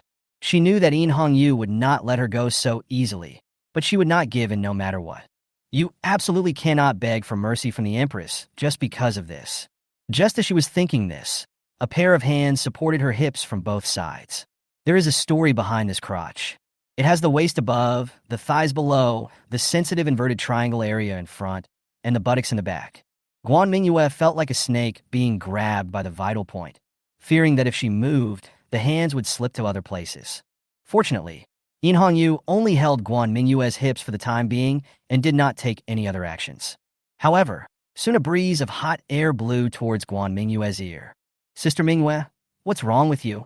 Hongyu's voice sounded like the whisper of a little devil around Guan Mingyue's ears. "What's wrong? Don't you know what's wrong with me?" Guan Mingyue complained in her heart. "This Empress is so mean. When I get the good farmland, I must stay away from her. I can't afford to offend her. But can I hide away? If it weren't for that little piece of land, I wouldn't stay here and be bullied by the Empress. Although the Empress is very beautiful." The movements of the two men on horseback were seen by Si Yao, who was following behind. She was shocked. Could it be possible for girls in the Phoenix dynasty to be so bold? They were indeed a great country. An hour later, Dongqing, Li family. Liu Kai had not slept yet. On the one hand, the wound on his head caused by a stone was still aching, and on the other hand, he was still waiting for the people he had sent out. Almost 2 hours had passed since he sent his men to pursue Hongyu. He was sure that those people had failed. Otherwise, they would not have returned to report within 2 hours. However, before sending those men in black, he had specifically told them not to take anything related to the Li family, so he was not worried that the failure of his men's mission would have any impact on the Li family. But he now had two doubts. One was who among his men had killed him, and the other was what was Hongyu doing out of the city at night? Li Yukai originally thought that Hongyu knew that the Li family had murderous intentions towards her and wanted to join forces with Chao Zhe to deal with the Li family. So he pretended that the two of them were leaving the city as bait. However, he inquired about the situation on Chao Zhe's side and found out that Chao Zhe did not send anyone out of the city, which overturned his guess. Then the question came, since Chao Zhe did not send troops, and only Hongyu and the disabled Guan Mingyue left the city, who killed all his men. Could it be that Hongyu killed the men he sent alone? Then Hongyu's strength was too exaggerated. Impossible, absolutely impossible. Just when Li Yukai was wondering who had helped Hongyu get rid of his men, a servant came running in, tumbling and crawling. Master, something terrible has happened. General Chao has surrounded the Li residence. As soon as the servant finished speaking, Chao Zhe appeared in front of Li Yukai with his soldiers. Before Li Yukai could say anything, Chao Zhe took out the arrest warrant issued by the government. Li Yukai, you colluded with bandits and disrupted Dongqing's business. Come with us to the government office. General Chao, there must be a misunderstanding here, a misunderstanding. Li Yukai wanted to explain, but two soldiers had already lifted him up. Go to the government and explain. Dongqing, government court. Many people stood in the square outside the hall to watch the excitement. Although it is not yet completely bright, it cannot stop people from watching the excitement. Moreover, the person being tried this time is Li Yukai, the largest businessman in Dongqing. Therefore, many people in Dongqing rushed to tell each other. Some people did not even wash up. After washing up, I went directly to the government office. Li Yukai stood in the hall. To be honest, when Chao Zhe led his troops to surround Li Mansion, he was a little panicked. But now he has calmed down. What are you afraid of? Ma Shicheng is now living freely outside the city, and the man in black has nothing related to the Li family. As long as you refuse to admit it, the government will have nothing to do with you. Even if Miss Yin is really from the royal family, she must follow the laws of the Phoenix dynasty and cannot convict a person without any evidence. Xin Yaozong put on his official uniform and walked to the front of the hall from the backyard and sat down on the public case. Hongyu came out with Xin Yaozong and stood aside. Although she belongs to the royal family, she needs to keep a low profile for the time being, and this matter is ultimately a matter for the local government, so she does not sit in the position of chief judge. When Li Yukai saw Hongyu appear, the killing intent reappeared in his eyes. He didn't expect that this Hongyu would dare to come back. In this case, the next time he attacks, he will definitely take Hongyu's life. The rise of the Li family cannot end because of a woman, he thought as he clenched his hands. Xin Yaozong glanced at Li Yukai, who was standing in the hall, and then at Hongyu, who was standing aside, feeling filled with sadness. He didn't expect that in just 2 days, the woman in front of him would overthrow the arrogant Li family in Dongqing. He calmed down, picked up the gavel, and knocked on it. Come on trial. Li Yukai, you liaise with horse bandits, block trade routes, and monopolize food. Can you admit this? Li Yukai will naturally not plead guilty. He put on a very relaxed look, stroked his goatee, and said, Master Shun, I think there is a misunderstanding. I am a businessman, and I am naturally at odds with those horse bandits. Someone must be jealous of me now. Well, that's why you framed me. If he hadn't already known what Li Yukai had done from Hongyu, Xin Yaozong would really have thought that Li Yukai was just a businessman who was framed. It's a pity that no matter how convincing Li Yukai is, he can no longer cover up his crimes. Xin Yaozong slapped the crowd hard and said, You are so bold that Li Yukai still doesn't know how to repent and bring people here. With Li Yukai looking confused, a person was put in a sack and carried to the court. Let me out. Do you know who I am? I am Ma Shicheng, the leader of the Pegasus gang, and I have more than 200 brothers under me. If you don't want to die, let me out quickly. Ma Shicheng in the sack had already woken up, but his hands and feet were tied with hemp ropes, so he could only keep yelling and cursing inside the sack. Li Yukai had met Ma Shicheng before, so when he heard the voice, he naturally knew that the person in the sack was indeed Ma Shicheng. Could it be that Hongyu went out of the city in the middle of the night to capture Ma Shicheng? That was a bandit group of 200 people, and their leader was captured just like that? This is too absurd.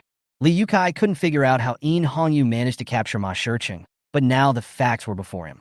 He knew that as long as Ma Shiqing came out and accused him of having connections with the Ma bandits, he would be able to prove that he was colluding with the Ma bandits. At this moment, Li Yukai was completely panicked. Chapter 32. The Leaf family is executed.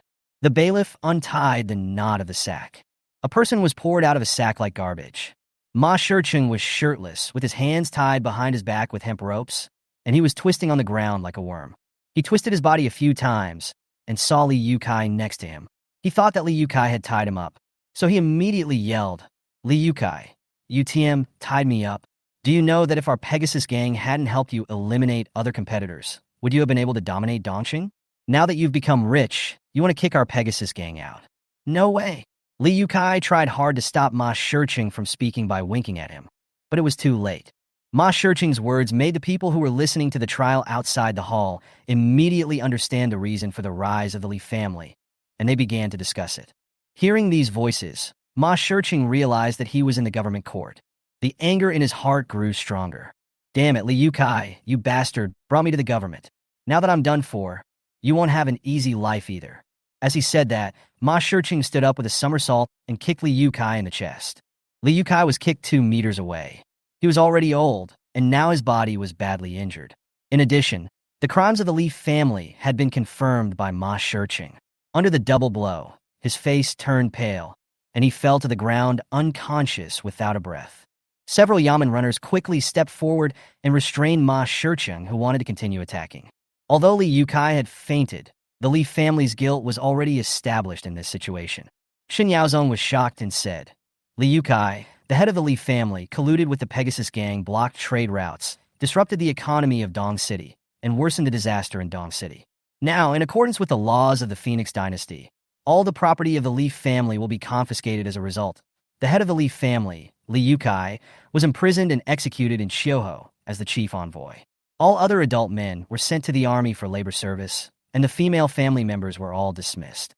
After Xin Yaozong finished his sentence, the people outside the courtroom cheered loudly. "You must know that the Li family's warehouse has a lot of grain stored in it.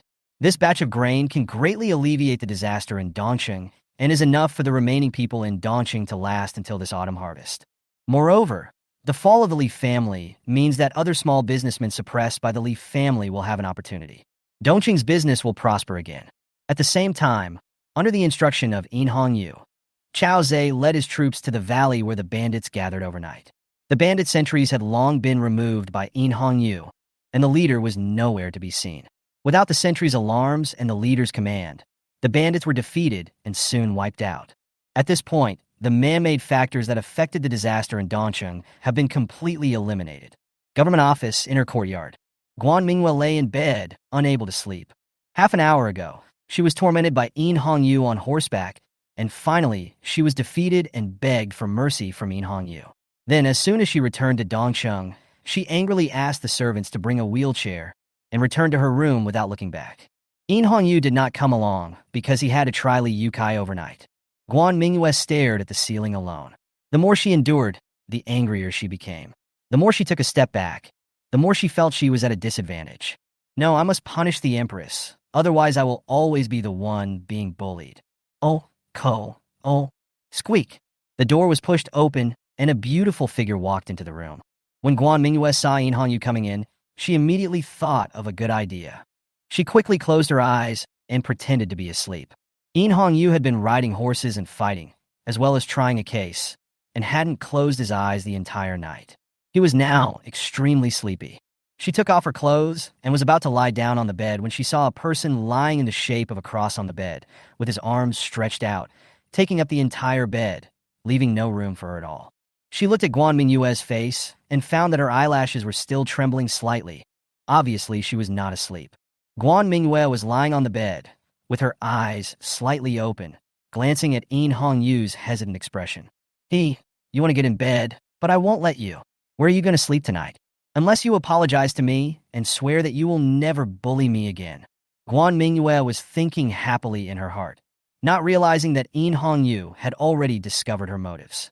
Mingyue's sleepiness disappeared all of a sudden, and she decided to tease Guan Mingyue.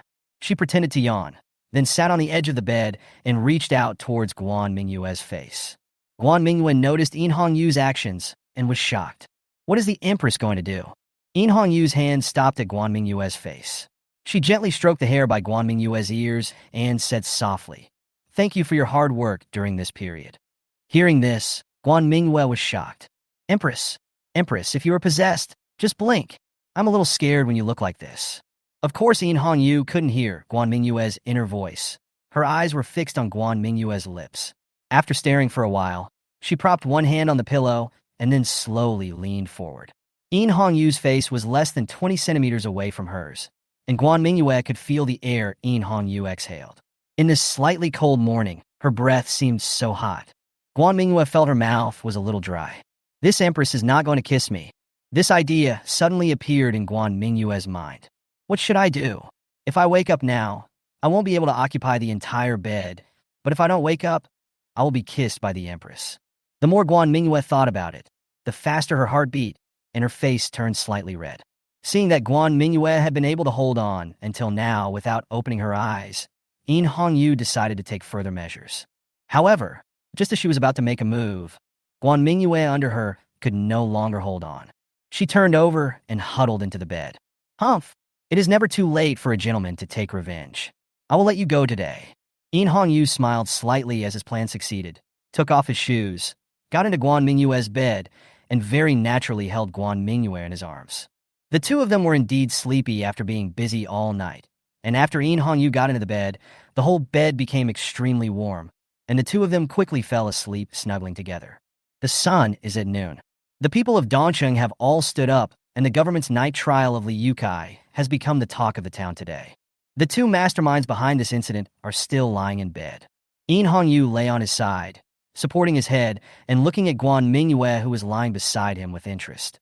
Guan Mingyue had actually woken up, but she noticed In Hongyu was looking at her, so she didn't dare to open her eyes. Ding! Congratulations to the host for completing the second link of the main quest chain. Help the Empress solve the famine disaster in Dongcheng and obtain a pair of heart-to-heart bracelets. Guan Mingyue, who was pretending to be asleep, suddenly heard the system prompt that the task was completed and felt a little confused. How did the task get completed? Aren't the wells and canals repaired yet?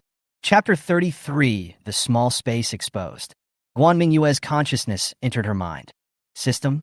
Host, you finally came to see me, little Tongzi. Since leaving Wanqing, Guan Mingyue has rarely taken the initiative to contact the system except for issuing tasks. On the one hand, the main task of solving the famine problem in Dongcheng takes a long time. On the other hand, she has been fighting wits and courage with In Hongyu during this period, although she was unilaterally suppressed by In Hongyu, and has no time to deal with the system. The irrigation problem of Dongqing's farmland has not been fully solved. How come the task has been completed? Of course I'm giving you a special treat. Anyway, as long as the wells and canals are built, this problem can be solved. So I've given you an early order to complete the task. Guan Mingyue was speechless after hearing this. There was such a shady operation. She doubted that the system could complete the task with just one click. Host, don't be too happy too soon. The reason why I gave you the task ahead of time is mainly because the second ring of tasks takes too much time. The next main task is about to begin. Taking too much time? System, someone has disabled me, which has caused my task progress to be very slow, but I won't tell you who it is. The host is implying Xiao Tongzi, and Xiao Tongzi just wants to challenge himself. Okay, let's talk about the next task. Okay, now the third link of the main quest chain is released. Rescue the Empress from the attack of Huichin Tower Village. Mission reward. The third level of Yin Yang's soul rubbing finger, space expansion once. Guan Mingyue didn't expect that the reward for the third ring of the task was so generous. Not only did she get the third level of the Yin Yang soul rubbing finger, but she also got space expansion. Now her small space only needed to be expanded twice to accommodate 100 pieces of fertile land. However, when Guan Mingyue saw the content of the task, she became worried again. It seems that this mission involves fighting and killing. Alas, Guan Mingyue sighed inwardly, wondering when she could leave the Empress and live a secluded life. When Guan Mingyue opened her eyes, In Hongyu was no longer in bed. It was estimated that In Hongyu had gone to sort out the matter of the well. Guan Mingyue asked Xiaoxia to push her to the government prison. She remembered that when she was at Ma Shiqing's base camp, she heard Ma Shiqing and his men discussing trading with the barbarians. The people should be in charge of Huichin village now, so she thought that Ma Shiqing might know something about Huichin village. Inside the prison, Ma Shiqing was chained and had lost all the majesty of a bandit leader. However, what Guan Mingyue didn't expect was that Si Yao was also here. "Hello, Miss Guan."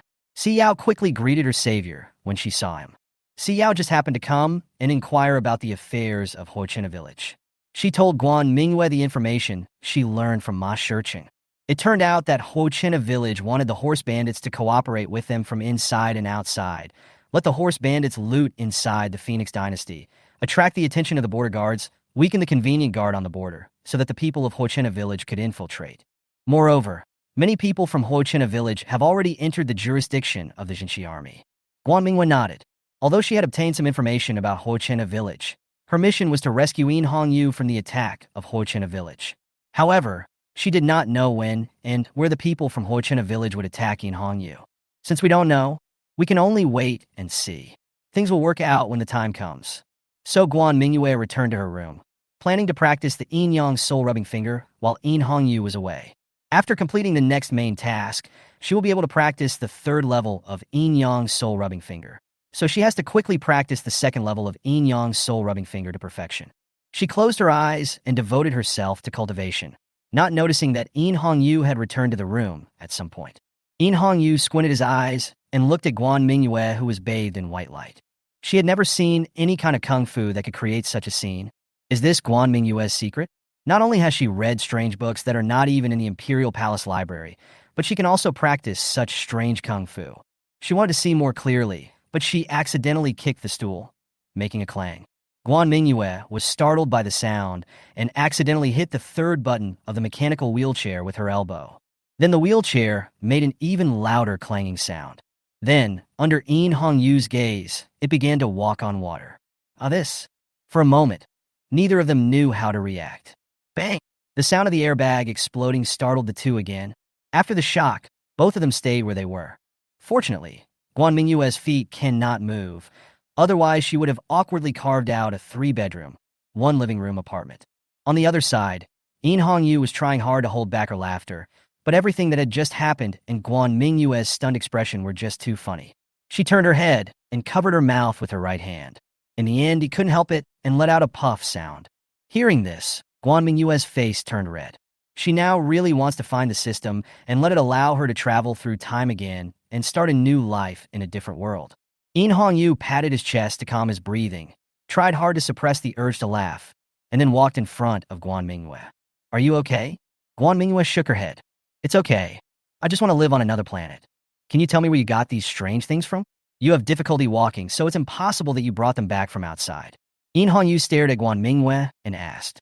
Guan Mingyue turned her head away, trying to avoid the question. She was very upset now, wondering why she was so careless. Not only was her cultivation of magical powers discovered, but she was also given the secret of a mechanical wheelchair. Guan Mingyue racked her brains to think about how to get away with it now. But Unifying didn't want to give Guan Mingyue time to think. She pinched Guan Mingyue's chin to straighten her head and said slowly, "Tell your sister, otherwise you know the consequences." This time she would definitely not let Guan Mingyue fool her like she did last time. Epsilon 3. Guan Mingyue knew that she couldn't hide this time, so she could only pick up a piece of paper and write in frustration. "I can tell you, but you have to promise me not to tell anyone." Unifying was naturally willing to agree to her conditions. "Well, I won't tell anyone." So Guan Mingyue reluctantly took out the cloth bag, which had a very convenient small space for home and travel. Now she could only expose the small space. She grabbed Unifying's hand and reached into the small space together. As soon as Unifying's hand reached into the cloth bag, his consciousness was brought into the small space along with Guan Mingyue's consciousness. In front of him was a white space, with balls placed in one corner. Inside the balls were various seeds, poultry, and some furniture, which Xiao Jin had obtained after completing the side quest. In the middle of the space were 2 plots of land, which were full of green plants. Is this Guan Mingyue's secret? Unifying couldn't help but ask. That's right. A pleasant voice came into Unifying's ears. Chapter 34, Handcuffed by the Empress. The two people in the small space exist in an ideological sense, so their voices can be directly transmitted to each other. This made communication between the two easier. Unifying didn't expect Guan Mingyue's voice to be so nice. What a pity. It would be great if Guan Mingyue could speak in real life. She asked, "Did you take your wheelchair out from here?" Yes, there are always new things here.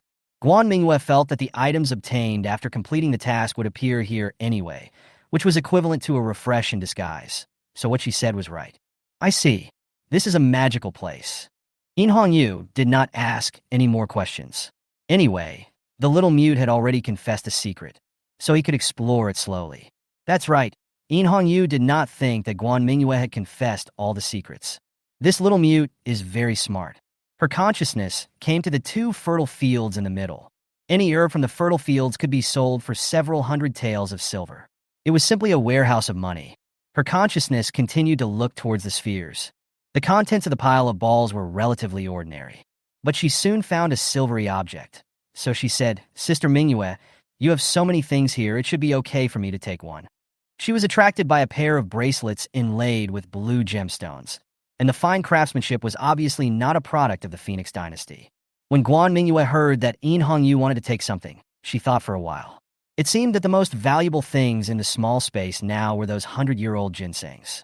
Anyway, she still had the seeds, so at worst she could just give one to In Hongyu. So she agreed. After In Hongyu took the things, the 2 people's consciousness withdrew from the small space. As soon as Guan Mingyue opened her eyes, she saw In Hongyu holding a pair of bracelets in his hand. She then remembered that the reward for completing the last main quest was this pair of heart-shaped bracelets. Because Guan Mingyue didn't have anyone to give the bracelets to, she threw them in a corner of the small space, but she didn't expect In Hongyu to find them. But it doesn't matter, this bracelet is of no use to me anyway. In Hongyu didn't know what the bracelets were for, but she thought they were beautifully crafted. She took one out and put it on her wrist. That's great, but there's one more. She glanced at Guan Mingyue, then grabbed Guan Mingyue's hand and put the bracelet on her. Guan Mingyue saw that In Hongyu actually put another bracelet on her wrist and hurriedly tried to take it off. But when she looked for the clasp, she found that the bracelet didn't have any clasp. Then how did In Hongyu put it on her just now? In Hongyu also noticed that the bracelet on Guan Mingyue's hand had no clasp, so he looked at the bracelet on his own wrist. No buckles either. She murmured, "I see. Once you put this bracelet on your hand, you can't take it off unless it's broken, right?" Guan Mingyue gave up after struggling for a while, but she was glad that she and In Hongyu had not yet reached the level of mutual understanding. Otherwise, all the curses she had on In Hongyu behind his back would have been heard by him. After knowing the secret of Guan Mingyue's small space, In Hongyu did not continue to ask about other secrets. Anyway, one has been handed over. Will the others be far behind? So she changed the topic and said, "I have handed over the well and canal project to Shun Yaozong and his friends to continue the work. We will return to Luan City tomorrow." Guan Mingyue was like an eggplant beaten by frost, feebly writing, "Oh," on the paper. "What? Didn't I just discover a secret of yours? I won't tell it. This is a secret that belongs to the 2 of us." In Hongyu smiled and touched Guan Mingyue's head. "And thank you for helping me solve the disaster in Dongcheng. Without you, I might have to spend a lot more effort." She thought a lot as she lay in bed in the morning.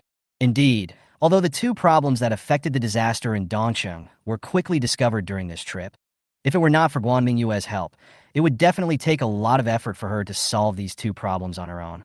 So she thanked Guan Mingyue for her help from the bottom of her heart. Guan Mingyue looked at In Hongyu in disbelief. Ever since she traveled through time and met In Hongyu, Guan Mingyue has either been bullied or on the way to being bullied. Now he suddenly expresses his gratitude to her so affectionately. Why is she so touched? However, if you want to express your gratitude, then take some practical actions. So, Guan Mingyue wrote on the paper, "Then you are not allowed to bully me anymore." In Hongyu thought for a moment and said, "Okay, I won't bully you." She would not miss the opportunity to bully Guan Mingyue, so she played a little trick. "I won't bully you actively, but if you try to entice me to bully you, then I won't care." As for what counts as seduction, it is hard to explain. Guan Mingyue had not yet realized that she had fallen into a trap and was delighted to think that she would be liberated in the future. The next day at noon, Guan Mingyue and In Hongyu left Dongcheng in the convoy sent by Zhong Baiqing and headed towards Luanqing. After walking for a long time, the convoy had already left the area of Dongcheng. The surrounding area was already a desert. Guan Mingyue remembered the main task released by the system, so she did not dare to be careless after leaving the city, for fear that people from Hoichena village would suddenly rush out to assassinate In Hongyu. Although In Hongyu is a martial arts expert, since the system has issued such a task, it means that she will definitely encounter danger. As the sky gradually darkened, The convoy stopped and spent the night there. The guards lit a bonfire. The two guards went to the side to relieve themselves. Hiss, it's so cold in this desert at night. Yeah, it's so cold that I can't pee. You can't do that? You fucking bastard. The two guards relieved themselves and left noisily. After the two guards walked away, a mound of earth appeared where they had just relieved themselves. A hand slapped the wet dirt off his head, and then a person emerged from the sand. At the same time, dozens of figures emerged from the sand beside him. Each of these people held a special ring-shaped weapon in their hands. They quietly approached the convoy and quietly dealt with the guards who were responsible for keeping watch. Then one of them raised a bow and arrow and shot directly at the pot cooking on the campfire, and the overturned pot directly extinguished the campfire. The flames suddenly went out, plunging the guards into darkness for a moment. Enemy attack! They shouted and gathered around the carriage. Yue quickly drew out his sword and came out of the carriage. The moonlight was bright in the desert, and everyone saw the people surrounding them in the moonlight. They were wearing clothes similar to Si Yao, and the ring weapons in their hands exuded murderous aura in the moonlight. Si Yao also gathered around the carriage at this time. She said to Yue, "Missing, these are the assassins from Huichin Tower Village." Chapter 35. Guan Mingyue was captured. After hearing the noise outside, Guan Mingyue pulled open the curtains and observed the situation outside. She knew that this was the attack on Huichin village that the system mentioned, so she focused all her attention on Yue, determined not to let anything happen to Yue here. At this time, the guards outside the carriage were already fighting with the assassins from Huichin village. Mahatu is the leader of the assassins from Huichin village. He received an order from their leader to go to Luanqing to kidnap Yue, the sixth prince of the Phoenix dynasty. However, after they arrived in Luanqing, they found that the sixth prince had gone to Dongsheng, so they set up an ambush on the official road between Luanqing and Dongsheng. He was fighting against Yue at the moment, and became more and more frightened as the fight went on. I didn't expect that the sixth prince would have a guard with such superb martial arts skills. That's right, he mistook Yue for a guard, and Guan Mingyue, who was peeking from the carriage for the sixth prince. He called over several assassins to deal with Yue. These killers were different from the horse bandits killed before. They were professionally trained assassins with extremely agile skills. Every time Yue made a move, the opponent would dodge it, and then he would face the opponent's attack, and his every move would be a killing move. Seeing that Yue had to deal with several people alone, Guan Mingyue quickly used the Yang soul-rubbing finger. 5 stones were shot out at high speed and hit the joints of the killers, slowing down their movements. Yue took this opportunity to quickly escape from the killer's encirclement, then swung his sword backhand and killed one person first. There are experts here, be careful of flying rocks. Mahatu shouted to alert the other killers. Guan Mingyue was shocked. Her flying stone, which had always worked, was actually seen through by a second person other than Yue, and this person was an enemy. Fortunately, it seemed that the only one who could see through her flying stones was the killer leader, and he couldn't see it very clearly, so he didn't realize that the flying stones came from Guan Mingyue. Guan Mingyue felt relieved and continued to concentrate on helping Yue deal with the killer leader. At the same time, he also found time to use flying stones to help other guards deal with the killers. With the help of Guan Mingyue, the situation began to stabilize. The guards and killers beside the carriage were fighting fiercely, and neither could do anything to the other. Yue also tied down a lot of killers and killer leaders. But the more this happened, the more uneasy Guan Mingyue felt. This is the main quest, is it that simple? Of course not. Seeing that his sneak attack was blocked by the opponent, Mahatu felt ruthless. He winked at one of his men.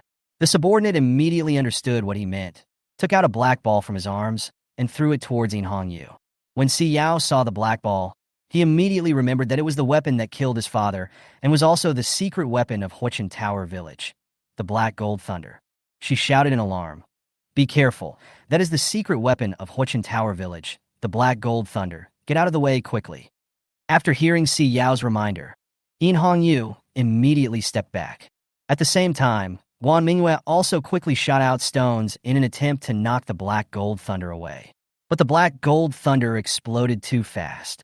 As soon as Guan Mingyue shot the stone, the Black Gold Thunder exploded. Boom! A deafening sound exploded in the middle of the convoy, and rolling smoke and dust instantly engulfed the convoy. Although Yue had retreated before the explosion, he was still affected by the shock wave. He flew backwards and was engulfed by the smoke and dust. His life or death is unknown. The carriage that Guan Mingyue was in was also overturned by the shock wave of the explosion. Guan Mingyue's forehead hit the wooden door of the carriage as she rolled over. Her eyes went black, and she fainted in the carriage. Yu was awakened by the cold night temperature. She held her head and sat up with difficulty, recalling what happened at the time of the explosion. The black gold thunder exploded only about 10 meters in front of her. At the critical moment, she grabbed the body of the killer she had killed before and blocked it in front of herself, so she was not directly affected by the explosion. But she was too close at the time, and the shock wave caused by the explosion still sent her flying more than 10 meters away. Guan Mingyue. Yu immediately thought of Guan Mingyue, who was still in the carriage, and she quickly got up and walked towards the carriage.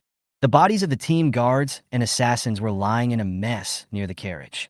Yu walked to the overturned carriage and looked inside. The carriage was empty, and Guan Mingyue was not inside. Her heart sank to the bottom. She immediately shouted around, hoping that Guan Mingyue was just carried away by the shockwave of the explosion. But no one responded after she called out several times. Ms. Yin. Si Yao stood up weakly from the side of the carriage. She had been standing next to the carriage until she was knocked unconscious by the explosion. Yu immediately stepped forward and asked her if she had seen Guan Mingyue. Ms. Yin, before I passed out, I seemed to hear those assassins talking about the sixth prince, and then they took Miss Guan away from the carriage. After hearing Si Yao's words, Yu immediately realized that the killer's target was actually him, but they mistakenly captured Guan Mingyue as himself. If the other party found out that the person they captured was not the sixth prince at all, but a disabled young lady from Jingwa Mansion, they would definitely kill Guan Mingyue.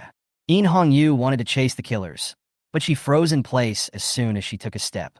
In this vast desert, where should she go to find Guan Mingyue? This time Yu was really panicked. Guan Mingyue has helped me so many times, and I kept saying that I want to thank her, but now Guan Mingyue has been kidnapped, and I can't do anything. She stood there blaming herself, the bracelet on her hand, making crisp sounds as she moved. Yu reached out and touched the blue gem on the bracelet, recalling that the bracelets were a pair, one with her and the other with Guan Mingyue. It would be nice if this bracelet could help me sense Guan Mingyue's location. As if sensing Yu's thoughts, the blue gem on the bracelet flashed, and two blue spots of light immediately appeared in Yu's mind, and one of the spots of light was still moving. This is? Yu was startled by the two blue spots that appeared in her mind, but she immediately realized that the two blue spots appeared after she touched the blue gem on the bracelet. The blue light that didn't move represented his position, and the moving light, that was Guan Mingyue's position. It turns out that the bracelet has this function. After discovering a way to determine Guan Mingyue's location, Yu immediately calmed down a lot. So she immediately called Si Yao, found two horses from the caravan, and quickly headed towards the location of the moving blue light. Chapter 36, Nanling City. Guan Mingyue opened her eyes and found herself lying in a dark prison cell. She recalled what happened before she fell into a coma. She wanted to use flying stones to knock away the killer's black gold thunder, but she didn't expect that the black gold thunder exploded as soon as her stone touched it. After the carriage was overturned, she hit her head on the door due to inertia and had no memory of what happened afterwards. Now it seems that I was captured by the assassins from Huichin Tower Village, but why did they capture me? I don't think I have any grudges against them. Guan Mingyue couldn't figure it out, so she decided to ask the system first. Awareness enters the mind. System. Host. Xiao Tongzi is here. System. What happened after I fell unconscious? Why am I here? The system also knew that the situation was not good, so it told Guan Mingyue what happened after she fell into a coma in great detail. That is to say, the killers originally wanted to capture Yu, but they mistook him for someone else and captured me instead. Guan Mingyue didn't know whether to laugh or cry. That's right, so now the content of the mission has been updated. Please help the queen to recapture Nanling City that was occupied by Huichin Tower Village. After a systematic explanation, Guan Mingyue knew that she had been taken to Nanling City by the people from Huichin Village. Nanling City is the southernmost city in the western region of the Phoenix Dynasty. It borders the Shirwan Mountains to the south and the Dingnan Army sphere of influence to the east. It is an important city where three places meet. However, not long ago, the Huichin Tower Village in the Shirwan Mountains joined forces with two powerful tower villages to eliminate the other 7 tower villages, unified the Shirwan Mountains, and then began to encroach on the territory of the Phoenix Dynasty. There is a large number of troops stationed on the border between the Shirwan Mountains and the Dingnan army all year round, so they did not dare to attack from the Dingnan army side. Therefore, Nanling City, which borders the Shirwan Mountains, became their target. After listening to the system's explanation, Guan Mingyue felt that this task was a bit too difficult. How can a mute and disabled person like me help the Empress capture the city? Should I sit in prison and throw stones? But she still decided to see the situation. Guan Mingyue withdrew from her mind and checked the things on her body. Her paper and pen were still with her, and the small cloth bag had not been taken away. She immediately reached into the small space, trying to see if there was anything that could help her complete the task. To be honest, she was a little scared. After all, she was transferred alone to the city occupied by Huochina village, and no one could help her. However, the system will issue a task to indicate that there is still hope. So at this time, you must not panic, and you must find ways to ensure your own safety first. There were various balls piled up in the small space. These were the rewards for Xiao Jin after completing the task. Guan Mingyue had not had time to check them carefully before, but now she finally had time. She sorted out carefully. Now, in addition to fertile fields, poultry, and various seeds, there was also a tinderbox, some high-quality silks, and an iron plate about 1 meter long and wide. Guan Mingyue looked at these things and thought about them over and over again, but she couldn't figure out how to use them to help her complete the task. Sixth Prince. Just when Guan Mingyue was worried, a hoarse voice came from the prison opposite. An old man was imprisoned in the cell opposite. He was wearing scale armor, but many of the scales had fallen off, as if he had experienced a very fierce battle. His hair was messy, with a few strands of white hair mixed in. Seeing Guan Mingyue looking at him, he immediately knelt down and said, "Your Highness the Sixth Prince, I, General Zhou Liang, failed to defend Nanling City for the Phoenix Dynasty. I deserve to die." When Guan Mingyue heard the old man's words, he immediately realized that the old man in front of him was the defender of Nanling City, and the other party seemed to mistake him for Yu. Maybe I can ask him about the situation in Nanling City. So Guan Mingyue took out a pen and paper and asked Zhou Liang. Zhou Liang did not doubt Guan Mingyue's behavior of asking and writing, and told Guan Mingyue the current situation in Nanling City in great detail. There are about 3,000 people from Huochen Tower Village in Nanling City, led by a man named Mahatu, who also has a killer team under him that can hide in various places to launch attacks. Zhou Liang and his men were attacked by this team, and they were all arrested before they even sent out the message. In addition, Mahado also has the Black Gold Thunder, a weapon with great destructive power. After understanding the situation, Guan Mingyue secretly thought that something was not good. There are too many people in the Huochen Tower Village, and they also have to face the Black Gold Thunder. It would be great if Yu was here. Not knowing what happened to Yu after she fainted, Guan Mingyue suddenly missed Yu a little. This is Yu's side. She saw that the blue light spot that was originally moving in her mind stopped, and thought that the other party had brought Guan Mingyue to their territory. She was worried that something might happen to Guan Mingyue, so she rode as fast as she could in that direction. Soon a city appeared in front of Yu. Yu stopped immediately. The blue light spot is in Nanling City? Yu naturally knew that Nanling City was the city of the Phoenix Dynasty, but why was Huochen Tower Village able to enter the city so easily? Could it be that... Soon, the soldiers of Huochina village on the city gate verified her guess. Why is there no news about the fall of Nanling City? Is the general who defended the city dead? Yu punched the tree next to him to vent his anger. However, the most urgent task is to rescue Guan Mingyue as soon as possible. Yu calmed down and looked towards the city wall of Nanling City. The city wall is about 10 meters high, and there are soldiers from the Huochina village patrolling on it. It is obviously impossible to climb over the wall. However, Yu still found a way. She and Si Yao crossed the moat under the cover of night and reached the bottom of the city wall. There is a waterway under the city wall that connects the moat to the city. Usually, this place is flooded, but due to the low rainfall this year, the water level of the moat has dropped, and this waterway has become visible.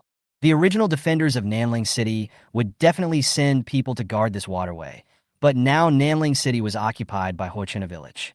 It is expected that the soldiers of Huochina village had just occupied the city and had not yet fully understood the city's defense structure, so they gave Yu such an opportunity. Yu grabbed Si Yao's collar with one hand and the wooden fence hanging above the waterway with the other hand and jumped up.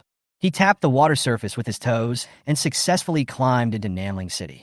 The two who entered the city did not take action immediately. Yu squatted on the spot and gently touched the blue gem on the bracelet. Two blue spots of light immediately appeared in his mind. This was what she discovered when she came here. As long as she touched the blue gem on the bracelet would give her the direction, and touching it again would turn off the prompt. Yu saw Guan Mingyue's blue light spot in the middle of Nanling City, which should be the location of the Nanling City government. But just as she was about to leave, she discovered that the blue light representing Guan Mingyue began to move. Chapter 37. Both sides are taking action. After Guan Mingyue learned about the situation in Nanling City from Zhou Liang, she decided to find a way to leave the prison first. She found that the prison was arranged in an I-shaped pattern, and the cell where she was imprisoned was located on the right side of the aisle in the middle of the I-shaped pattern. There were 4 soldiers patrolling the prison in turns, and she also saw a soldier with a bunch of keys hanging around his waist, which should be the keys to open the cell. Thinking of this, a way to escape from prison immediately appeared in Guan Mingyue's mind. She immediately wrote on a piece of paper and asked Zhou Liang to bring the guarding soldiers over. Zhou Liang didn't know what Guan Mingyue was going to do, but since it was arranged by the 6th prince, he would do it. He stood up and shook the prison door vigorously, then shouted, "Ah, someone come, someone come. I want to fight your leader to the death." Guan Mingyue didn't know what to make of Zhou Liang's exaggerated acting skills. Fortunately, the soldiers were attracted by Zhou Liang's movements. "Old man, you're still making so much noise, even though you're locked up. Old man, are you worthy of seeing our leader?" 2 soldiers walked up to the cell where Zhou Liang was imprisoned and kicked the door hard several times. Guan Mingyue seized the opportunity, took out 2 stones from the small space, and used the Yingyang's soul-rubbing finger to shoot them out. The 2 soldiers from Huochena village fell to the ground before they could react. When the other 2 soldiers saw their men fall, they rushed over to check the situation, but were also knocked unconscious by Guan Mingyue with 2 stones and fell to the ground. Then Guan Mingyue moved to the door and looked at the 4 fallen soldiers. Soon a bunch of keys was found around one of them's waist. She took out another stone and shot it at the key. The rope holding the key was broken, and the key flew in front of Zhou Liang. Zhou Liang was overwhelmed with admiration for Guan Mingyue when he saw this scene. He immediately clasped his fists and said, "Your Highness the 6th Prince has great kung fu." Even at this time, he still didn't forget to flatter.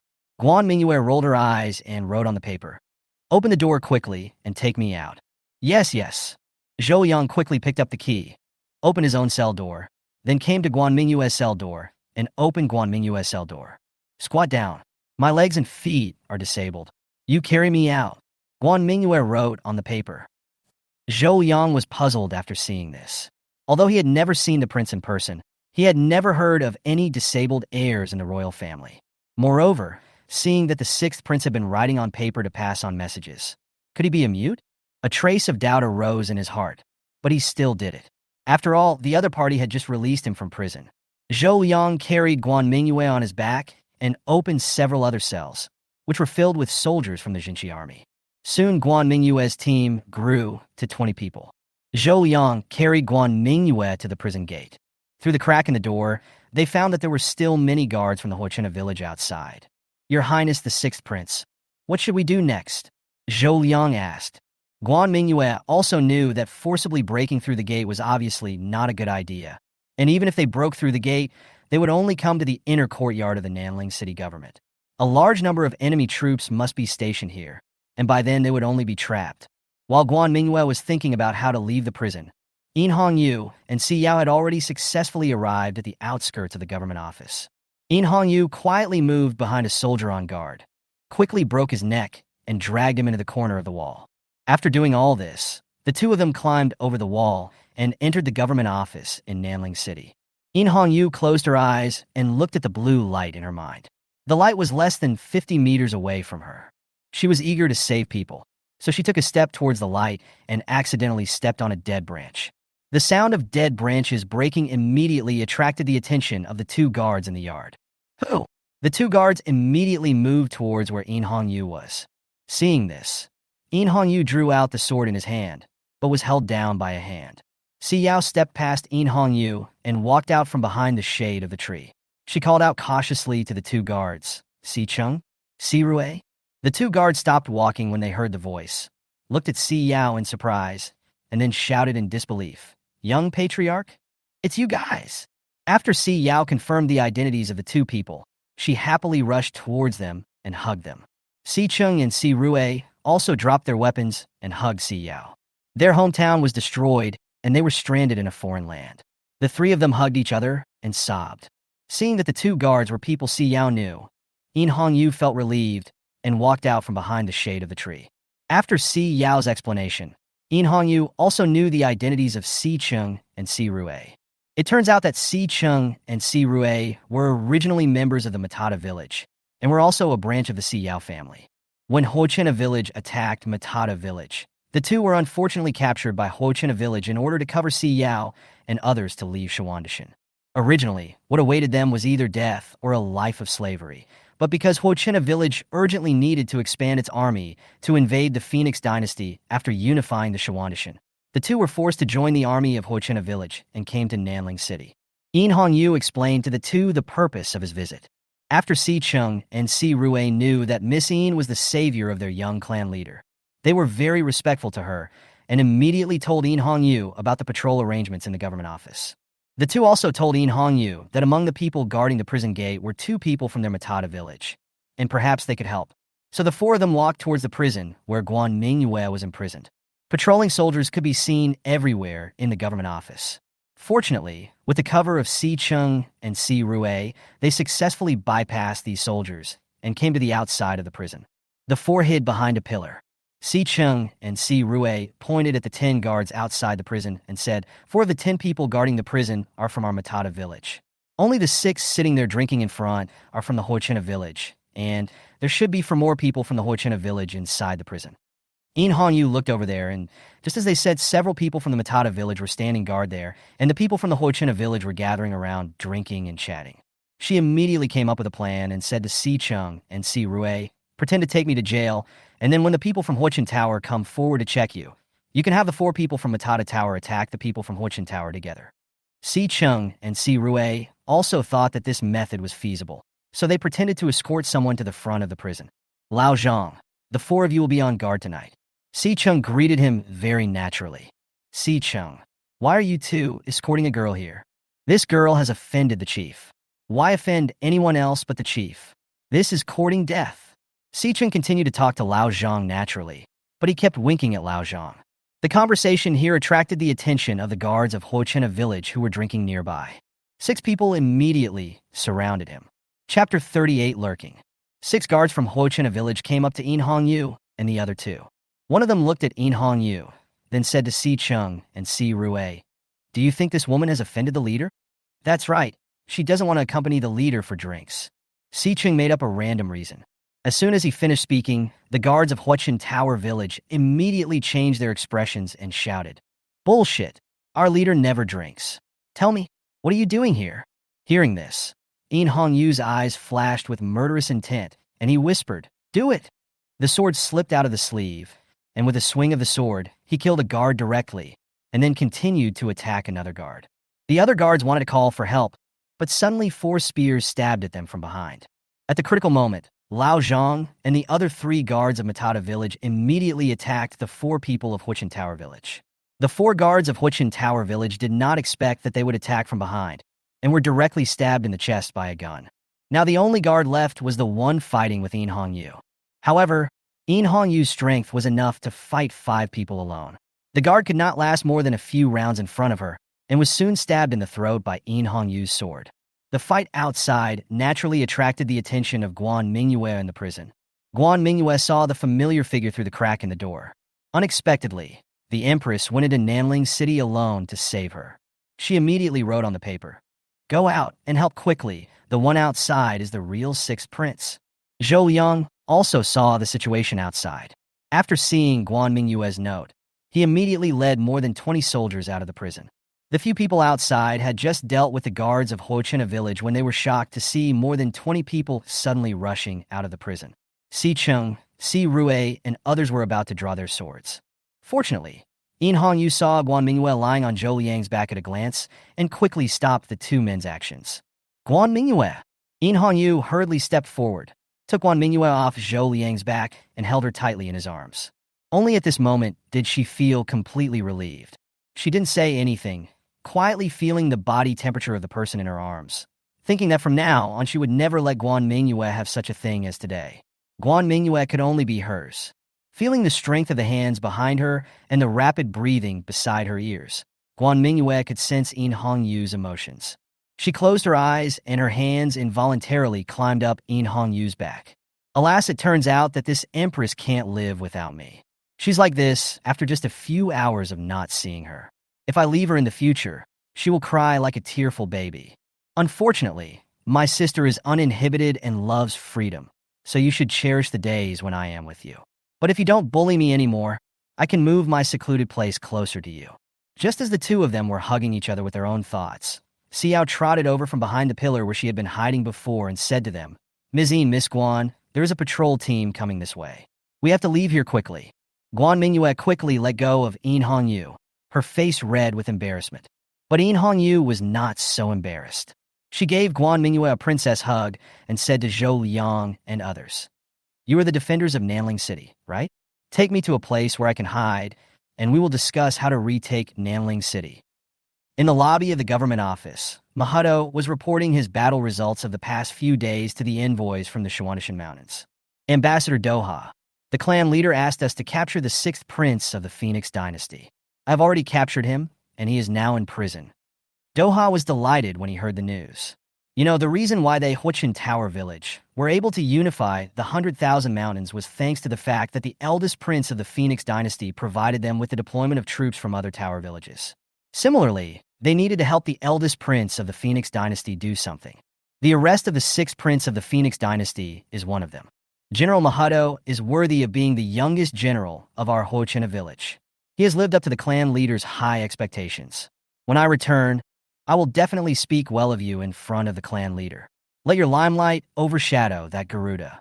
Then there is Ambassador Laudoha. The two men raised their glasses and drank. Suddenly, a killer from Huichina village with a curved knife on his back appeared at the door of the lobby. After arriving at the lobby, Mahata walked quickly behind Mahato and said, Father, something happened in the prison.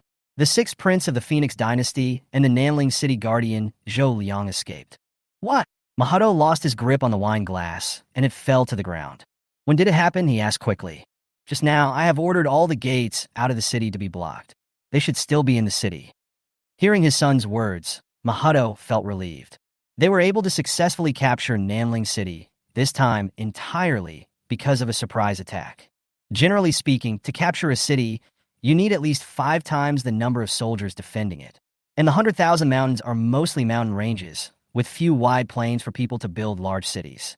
Therefore, the soldiers of Huichin Tower Village have almost no experience in siege. This time, Mahato successfully lured out Zhou Liang city defense troops through cooperation with local horse bandits, and then used Black Gold Thunder in the wild to successfully eliminate most of the city defense troops. Then they put on the clothes of Phoenix Dynasty soldiers to deceive the remaining soldiers guarding the city, and finally captured Nanling City in one fell swoop. Moreover, they successfully blocked the news of the occupation of Nanling City afterwards. So far, the Jinshi army has no idea that Nanling City has been occupied. But now Zhou Liang has escaped from the prison. Once he passes the news of the fall of Nanling City to the Jinshi army, Ding Chongqing will lead hundreds of thousands of Jinshi army to attack the city. Then, the 3,000 troops under his command will definitely not be able to defend Nanling City. Mahato secretly rejoiced that his son discovered Zhou Liang and the 6th prince's escape and immediately ordered the blockade of Nanling City, preventing them from escaping the city. Moreover, if they fail to defend Nanling City this time, then after Garuda finishes sweeping away the remaining hostile forces in the 10,000 mountains, he will definitely ask the clan leader to lead troops to invade the Phoenix dynasty. By then, they will no longer be able to suppress Garuda's momentum in the clan. Thinking of this, Mahato immediately ordered the killer team to search the city one by one and make sure to capture the 6th prince and his entourage. The other side, after In Hongyu, Guan Mingyue and his party left the government office occupied by Huichina village, they came to the residential area of Nanling City. The houses here are complex and well-organized, making them ideal for hiding. Zhou Liang led a group of people to the gate of a house. Knock, knock. He knocked on the door twice. There was a sound inside immediately. Knock, knock, knock. Zhou Liang continued to knock on the door 3 times. There was the sound of footsteps behind the door, but it didn't open. Knock, knock, knock. Zhou Liang knocked 4 more times. The gate was finally opened. Behind the door were a dozen people dressed as Phoenix Dynasty soldiers standing in wait. They seemed relieved when they saw that the person coming was Zhou Liang. One of the men, who was wearing scale armor and a blue stripe on his head, immediately burst into tears when he saw Zhou Liang. He shouted, "Father," and then slid to his knees in front of Zhou Liang. Chapter 39I, Guan Mingyue, will die here today. Seeing Zhou Heng was furious. Zhou Liang kicked him in the chest and cursed, "Rebellious son. If it weren't for you, Nanling City wouldn't have been occupied by the people of Huochen Tower Village." He was still not satisfied after kicking once, so he went forward and kicked again. Zhou Heng was quick to act and quickly hugged Zhou Liang's thighs and cried, "Father, I opened the city gate because I was worried about your safety. You can't blame me for everything." What he meant was that if you, father, had not fallen into the enemy's trap of luring the tiger away from the mountain, he would not have opened the city gate and given the enemy an opportunity to take advantage. When Zhou Liang heard this, he was so angry that his face turned red. He shouted, "Rebellious son," and threatened to chop Zhou Heng to pieces. The other soldiers in the yard hurriedly pleaded for Zhou Heng, and Zhou Liang then put away his sword and said, "Humph, come over here," and apologized to His Royal Highness the Sixth Prince. When Zhou Heng saw Zhou Liang retract his knife, he quickly laughed a few times and then followed Zhou Liang to Unifying. Zhou Liang already knew the identities of Unifying and Guan Mingyue on the way here. Unifying originally wanted to punish the two people who failed to defend the city, but now she urgently needed manpower to retake Nanling City, so she did not punish Zhou's father and son immediately, but let them make meritorious contributions while serving their sentence. Guan Mingyue leaned in Unifying's arms and thought about how to help Unifying take back Nanling City. However, as a disabled person, her ability to obtain intelligence was limited, so she could only listen to what information Unifying had. Several people came to the inner room. Unifying told them about his plan. There are now 3,000 enemy troops in the city, and they have weapons with extremely lethal power, such as the Black Gold Thunder. It is impossible for them to recapture Nanling City with just a few dozen people. The first priority is to spread the news that Nanling City has been occupied by people from Huochen Village, so that Ding Chongqing can lead his troops here. So Unifying told Zhou Liang about the waterway under the city wall and asked Zhou Liang to immediately arrange for people to leave the city under the cover of night. Otherwise, once the Huochen Village discovered that they had escaped from prison and began to blockade the entire city, they would have no chance to spread the news. Then Unifying asked Si Cheng and Si Rue to try to secretly unite those people from other tower villages who were incorporated into the Huochen Tower Village, so that they would defect at the critical moment. According to Si Cheng and the other two, there were at least 500 soldiers from other Tazais among the enemy. If they could successfully unite these people, they could weaken the enemy's strength by 1/6. But even if the enemy's strength was weakened so much, the enemy still had a huge advantage in numbers. So Unifying planned to steal back the enemy's Black Gold Thunder. This kind of lethal weapon can definitely make up for their disadvantage in numbers, but I don't know where the other side stores this weapon. At this time, Si Cheng provided a useful piece of information. It turned out that he had been assigned to guard a courtyard in the north of the city. It was originally the courtyard of a wealthy man in Nanling City, but it was forcibly occupied by the people of Huochen Tower. Now the place is heavily guarded, and there are assassins armed with arc knives entering and leaving the yard, so he suspects that the people from Huochen Village may have placed the Black Gold Thunder there. Although this news was only Si Cheng's guess, it was worth a try for Unifying now. Moreover, with Guan Mingyue by his side, the two of them could tie up the bandit leader together. Now it shouldn't be a problem to just steal the Black Gold Thunder back. So Unifying planned to take Guan Mingyue to the courtyard in the north of the city tonight. After making arrangements, the two went to a small room in the yard to rest. By this time, the sky was already turning pale, and both of them were so sleepy that they lay down on the bed without even taking off their clothes.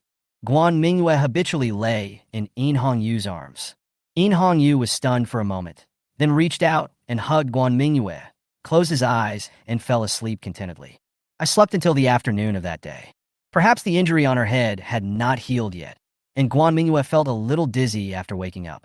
She sat up and rubbed her temples gently. Unifying had already gotten up by this time.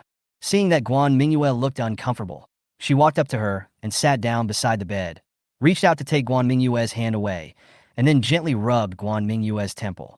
The temperature of Unifying's hands was higher than Guan Mingyue's, just like a heated massager rubbing Guan Mingyue's temples. Guan Mingyue felt very comfortable being rubbed, and she leaned on Unifying with her eyes closed. In Hongyu looked at Guan Mingyue leaning on him and raised his lips, then asked, "How is it? Are you feeling better?" Guan Mingyue rested her forehead against In Hongyu's shoulder and nodded obediently.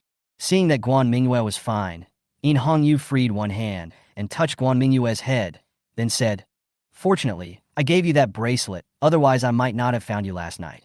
The things in your little space are quite magical." Hearing this, Guan Mingyue raised her head in confusion. Didn't the system say that only people with the same feelings could find each other's location? How could the Empress find herself with the help of the bracelet? Guan Mingyue was a little surprised and quickly took out a pen and paper to ask In Hongyu how he did it. In Hongyu didn't expect that Guan Mingyue didn't know how to use the bracelet, so his bad intentions came up again. She waved her bracelet in front of Guan Mingyue and then said playfully, "It turns out that Sister Mingyue doesn't know how to use this bracelet." Guan Mingyue knew that the Empress was up to no good again, so she quickly wrote on the paper, "Stop making trouble. There's someone next door. Tell me now." "You dare to threaten me? Shouldn't you beg me to tell you at this time?" In Hongyu said as he approached Guan Mingyue. "What are you going to do?" Guan Mingyue hurriedly used paper to block the two of them. In Hongyu ignored what was written on Guan Mingyue's paper.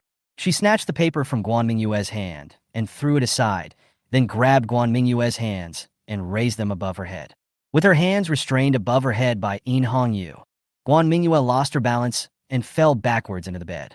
In Hongyu also took the opportunity to climb onto the bed, kneeling with one leg between Guan Mingyue's legs. Then he leaned forward and slowly approached Guan Mingyue. "Shiguma, dodado, kaomoji, winku." "Empress, what are you going to do? We haven't reached this point yet." Guan Mingyue struggled a few times, but failed to break free from In Hongyu's hands, so she could only accept her fate and close her eyes. Guan Mingyue, will have to die here today. Come on, bite." Just as Guan Mingyue closed her eyes, In Hongyu's hand gently touched Guan Mingyue's bracelet, and soon two overlapping blue light spots appeared in Guan Mingyue's mind. Guan Mingyue immediately understood that this was how In Hongyu knew her location. But now Guan Mingyue didn't dare to open her eyes. The thing she imagined did not happen, and she felt a little lost for some reason. "Why are you still closing your eyes? Are you expecting something?" In Hongyu's playful voice reached his ears. Guan Mingyue didn't dare to open her eyes anymore, and her face turned red at a speed visible to the naked eye. She struggled to break free from In Hongyu's restraints and pulled the quilt beside her to cover her face. It's better to live in seclusion as far away from the Empress as possible. Chapter 40. Night Exploration of the Armory. Nightfall. The soldiers from Hochena village were still searching everywhere in the city. The place where Guan Mingyue and her friends were hiding was also searched, but they used the intricate alleys to escape the search. Now In Hongyu has brought Guan Mingyue to the outside of the courtyard in the north of the city. Originally, Zhou and his son also wanted to come over to help, but In Hongyu thought that too many people would make it easier to be exposed, and they had Guan Mingyue's small space. If they found the black gold thunder, they could put it all into Guan Mingyue's small space, which was very convenient. It is simply a must-have item for home and travel. Guan Mingyue had a sad face, feeling like she was being treated as a porter. Two people hid at the corner of the courtyard wall to check the situation of the courtyard gate. Because a large number of soldiers were sent to blockade the city, the number of guards here has decreased. Of course, it was impossible for the two of them to enter through the main entrance. They went around the side wall of the courtyard. In Hongyu climbed up the wall first to check the situation inside. The courtyard was pitch black, with no sign of fire or any human activity. In Hongyu frowned. It stands to reason that if there were important weapons stored in this yard, the people of Hochena village would not have arranged only two people to guard the gate. Could it be that their inference was wrong? But if it wasn't here, then where would Hochen Tower Village put the black gold thunder? Just when In Hongyu was at a loss, there was suddenly a movement on the eaves of a roof on one side of the courtyard. In Hongyu quickly lowered his head and glanced over there secretly. On the tiles of that roof, there is a place whose color is different from other places. It is difficult to notice the difference if you don't look carefully, let alone at night. Unfortunately, In Hongyu had trained her eyesight, so she could see the subtle differences even at night. Recalling the scene of the convoy being attacked in the desert, In Hongyu immediately knew that the assassins were hiding in this yard. However, perhaps these assassins were very confident in their hiding methods, and they did not form a pattern of alternating cover for each other like the secret sentries in the Bandit Valley. So all we have to do is find out where these killers are hiding and defeat them one by one. Moreover, with Mingyue's internal energy and flying stones, it is easy to deal with these killers. Thinking of this, she quietly retreated from the wall and whispered the situation to Guan Mingyue. Upon hearing the news, Guan Mingyue clenched her fists and decided to knock out all the killers so that they would know what it felt like to lose consciousness. Humph! Guan Mingyue, am such a vengeful person. Convex. Soon, Hongyu hugged Guan Mingyue and jumped onto a roof, then tiptoed around behind a killer. About 20 meters ahead, there is a protruding area. In order to avoid being discovered by the killers, Hongyu wrote on a piece of paper to tell Guan Mingyue the location of the killers. Guan Mingyue looked towards the location Hongyu wrote, and sure enough, she found the killer among the tiles over there. It turns out these killers are so good at hiding. No wonder Guan Mingyue was very alert to her surroundings in the carriage before, but still didn't find them. She activated the Yin-Yang soul-rubbing finger, and a flying stone flew out silently and hit the killer on the back of the head. The killer groaned and lowered his head. After successfully dealing with one killer, the two quickly moved to the back of another killer and easily dealt with that killer. After a few rounds of fighting, the killers lying in ambush on the roof were easily dealt with by the two men. However, the two were not sure whether there were any assassins hiding in the yard, so they decided to directly open the tiles on the roof and enter the room.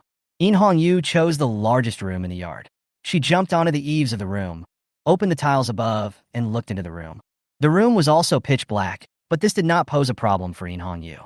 She squinted her eyes and saw the furnishings in the room. There were 10 wooden boxes stacked in the room. Each box was about 1 meter long and wide. It's hidden here indeed. Hongyu was delighted, but she did not jump into the room immediately. She carefully observed the situation in the room and made sure that there was no one inside before jumping into the room with Guan Mingyue. The two men came to the wooden box. Hongyu opened one of the wooden boxes, and a whole box of black balls carved with golden patterns appeared in front of the two of them. There are 50 black gold mines in this box, so there are 500 black gold mines in the 10 boxes in this room. The power of a black gold thunder explosion is only so great, and these 500 black gold thunders will definitely give the people of Huichin Tower a hard time. Guan Mingyue felt that the more she looked at this thing, the more it resembled the grenades in the world before she traveled through time. However, grenades cause damage to the enemy through the steel balls fired out after the explosion, while these black gold mines rely entirely on the huge impact force generated by their own explosion to stun the enemy. If this thing is paired with his Yin-Yang soul-rubbing finger, wouldn't it be a heavy firepower? Guan Mingyue was excited just thinking about it, and quickly stretched out his hand to put these black gold thunders into his space. Suddenly, a circular knife flew towards the two of them. Hongyu reacted immediately and bent backwards with Guan Mingyue. The arc knife spun and flew past Guan Mingyue's nose, and the sharp blade cut off a strand of her hair. After Kankan dodged the attack, Hongyu quickly retreated to one side of the room, then put Guan Mingyue aside, stood in front of Guan Mingyue, and looked at the darkness ahead. The arc knife flew around the room and then flew back to the darkness. A hand reached out to catch the arc knife, and then a figure appeared from the darkness. I knew you would come to steal the black gold thunder. Mahata came out from the darkness. He had been lying in ambush here for a long time. Last night, after he discovered that Hongyu and others had escaped from prison, he immediately imposed martial law on the entire city. So he expected that Hongyu and others must still be in the city, and they were very likely planning to retake Nanling City. It was impossible for a dozen people to retake Nanling City unless they had a powerful lethal weapon like the Black Gold Thunder. So Mahata immediately led a group of assassins to ambush here, thinking that they could kill Hongyu and others in one fell swoop. However, he didn't expect that all the people lying in ambush outside were dealt with by the two women in front of him. He felt a little afraid of them, so he didn't take action when Hongyu first entered the room. Instead, he waited until Hongyu and the other woman let down their guard when they reached out to take the Black Gold Thunder before taking action. Unfortunately, this attack failed to kill both of them. Hongyu also looked at the man, who suddenly appeared with caution.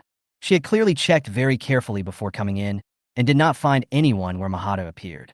This showed that this person was very good at hiding his body. She asked, "Are you the leader of Huichin Tower Village?" Mahata smiled and said, "My name is Mahata, and I am the son of Mahato. I am also the one who will conquer your Phoenix dynasty." Hongyu didn't know much about the situation in the Shirwan Mountains, so she didn't know who Mahata was. She slowly drew out the sword in her hand and pointed it at Mahata. Just as Hongyu was confronting Mahata, Guan Mingyue, who was left aside, quietly reached out to the boxes containing the black gold thunder. Chapter 41, please, call me a human ammunition depot. Guan Mingyue quietly moved to the side of the box that had been opened before, took out the black gold thunders inside one by one, and put them into her own small space. Her actions were naturally noticed by Hongyu and Mahata, who were standing by. Where did you put the black gold thunder? Mahata didn't expect that Guan Mingyue actually emptied the entire box of black gold thunder. You should know that black gold thunder is also a very precious weapon for Huichin Tower Village, and the entire Huichin Tower Village has less than 2,000 of them. The reason why a quarter of them were given to Mahado and his son was to allow Mahado and his son to serve as the vanguard and destroy most of the Jinshi army in one fell swoop, providing convenience for the subsequent invasion of Huichin Tower Village.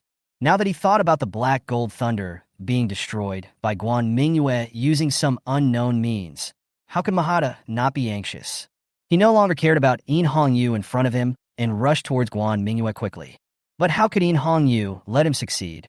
She quickly swung her sword and attacked Mahata's side, while asking Guan Mingyue to quickly get rid of all the remaining black gold thunders. When Guan Mingyue saw that Mahata was held back by Hongyu, she felt relieved and quickly opened another box. Seeing Guan Mingyue emptying another box, Mahata's face was twisted with anger. Mahata was originally very confident in his own strength, but after a few rounds, he found that he had no way to deal with Hongyu. In order to trick Hongyu and the others, he deliberately transferred the other soldiers in the yard away, leaving only his own assassin troop. Now his assassin troop was completely wiped out, and he was alone and helpless. Mahata's eyes flickered slightly, and he thought that it seemed that he could only ask his father for help. So he distanced himself from Hongyu, took out a cylindrical object from his arms, and held it above his head, then used his other hand to grab a rope under the cylindrical object and pulled it. A ball of fire flew out quickly, directly broke through the tiles above his head, and exploded in the sky above Nanling City. A huge fire word appeared in the sky above Nanling City. I've called someone over. Neither of you can leave here today. Hearing this, Hongyu's expression turned serious. Although she had the ability to hold Mahata back, he was also a master, and she couldn't deal with him immediately. Once the soldiers of Huichin Tower surrounded this place, she and Guan Mingyue might really have to stay here. Thinking of this, she immediately reminded Guan Mingyue to speed up and take away as many black gold thunders as possible before the enemy surrounded this place. Guan Mingyue also knew that the situation was urgent, so she quickened her movements. It was really hard for her as a disabled person. Fortunately, the boxes were placed flat together, so she didn't have to walk around or move the boxes up and down. Suddenly, Guan Mingyue stopped what he was doing and knocked his head. Why am I so stupid? Can't I just put the boxes into the space? She immediately took off the small cloth bag, opened the bag, and covered a corner of the box. Call out. The entire box disappeared from sight. It is indeed a very convenient small space essential for home and travel. Mahata, who was fighting with Hongyu, took the time to look at Guan Mingyue. Then he saw the empty ground and his movements slowed down. Seeing the opportunity, Hongyu quickly stabbed his chest with a sword. Mahata immediately raised his arc knife to block, but Hongyu still cut a bloody mark on his chest. Mahata quickly stepped back, holding his bleeding wound, and raised his head to look at Guan Mingyue, angrily saying, What kind of magic did you use? How come the black gold thunder disappeared? He couldn't figure out how to make 10 boxes of black gold thunder disappear at once, so he could only conclude that Guan Mingyue must have used some kind of magic. When Guan Mingyue heard what the other party said, she wanted to curse at him, but she was a mute, so she could only make a face at Mahata. Hongyu had returned to Guan Mingyue at this moment. She grabbed Guan Mingyue and rushed towards the door of the room. When Mahata saw that they were about to leave, he didn't care about his injuries and quickly chased after them. He knew that the Black Gold Thunder was the key to the success of their Huichin Tower Village's invasion of the Phoenix Dynasty. Without the Black Gold Thunder, their Huichin Tower Village's vanguard troops would never be able to gain a foothold on the land of the Jinshi army. At this time, Hongyu had already brought Guan Mingyue into the yard, and the voices of soldiers coming to support from Huichin Village could be heard in the front yard. Just as she was about to jump onto the roof, a circular knife flew over again, blocking her path. She could only swing her sword to block it, and then fell back into the yard. I told you two not to leave. Mahata chased out, covering his wound. Hongyu landed back in the yard, thinking to himself that something was not good. Although he had injured Mahata, the other party could still keep him if he wanted to force him to stay. Seeing that Hongyu was forced back into the yard, Guan Mingyue hurriedly pulled her sleeve, waved the fire lighter in her hand at her, and then pointed to the pillar behind where Mahata was standing. Next to the pillar, a black ball inlaid with golden patterns stood there alone. The fuse on the black ball is almost burned out. Hongyu's eyes flashed, and he immediately hid behind a rockery in the yard. Boom! A huge roar resounded throughout half of Nanling City. Countless broken bricks and wood chips flew around from the center of the explosion, and smoke and dust filled the entire yard. Hongyu and Guan Mingyue hid behind the rockery, which blocked the shock wave and broken bricks from the explosion, so the two were not hurt at all. After the explosion, the two men quickly jumped over the wall and left the yard before the smoke and dust dissipated. Half an incense stick later, Mahado arrived here with other soldiers. He looked at Mahata's corpse, which was no longer resembling a human, and let out a roar. Go! Capture 50 civilians from Nanling City, and then announce to the entire city that if the person who killed my son doesn't come out by noon tomorrow, I will kill all of these 50 civilians. At the same time, Hongyu and Guan Mingyue had followed the special marks left by Zhou Liang and arrived at their new hiding place. Si Chung and Si Rue also brought good news. Today, they secretly contacted other members of the Tower Village who were incorporated into the Huichin Tower Village in the city. They said that if they served as cannon fodder for the Huichin Tower Village, they would die, and if they stood up to resist, they might also die, but if they resisted, they might still survive, so they all expressed their willingness to take the opportunity to turn against them when Hongyu and others took action, and point their spearheads at the soldiers of the Huichin Tower Village. However, there was good news and bad news. The person Zhou Liang arranged to leave Nanlingcheng through the waterway on the city wall to report the news failed to leave the city. When he arrived at the waterway, it was already guarded by soldiers from Huichin Tower Village, so he had to retreat. However, the most exciting news for everyone was that Hongyu and Guan Mingyue successfully stole the Black Gold Thunderback. However, the two did not take out all the Black Gold Thunders, but just hid them in a special place to ensure that the people in Huichin Tower Village would never find them. The others didn't have any doubts at all. After all, Guan Mingyue now had 2 Black Gold Thunders in his hands. Chapter 42, Hostage Rescue. Just as everyone was discussing the next plan, Zhou Heng ran in breathlessly and told everyone that Mahado had threatened the lives of civilians and demanded that they show up before noon tomorrow. Damn it, I'm gonna fight them. Zhou Liang cursed loudly, stood up, and was about to take the other soldiers out to fight Mahado.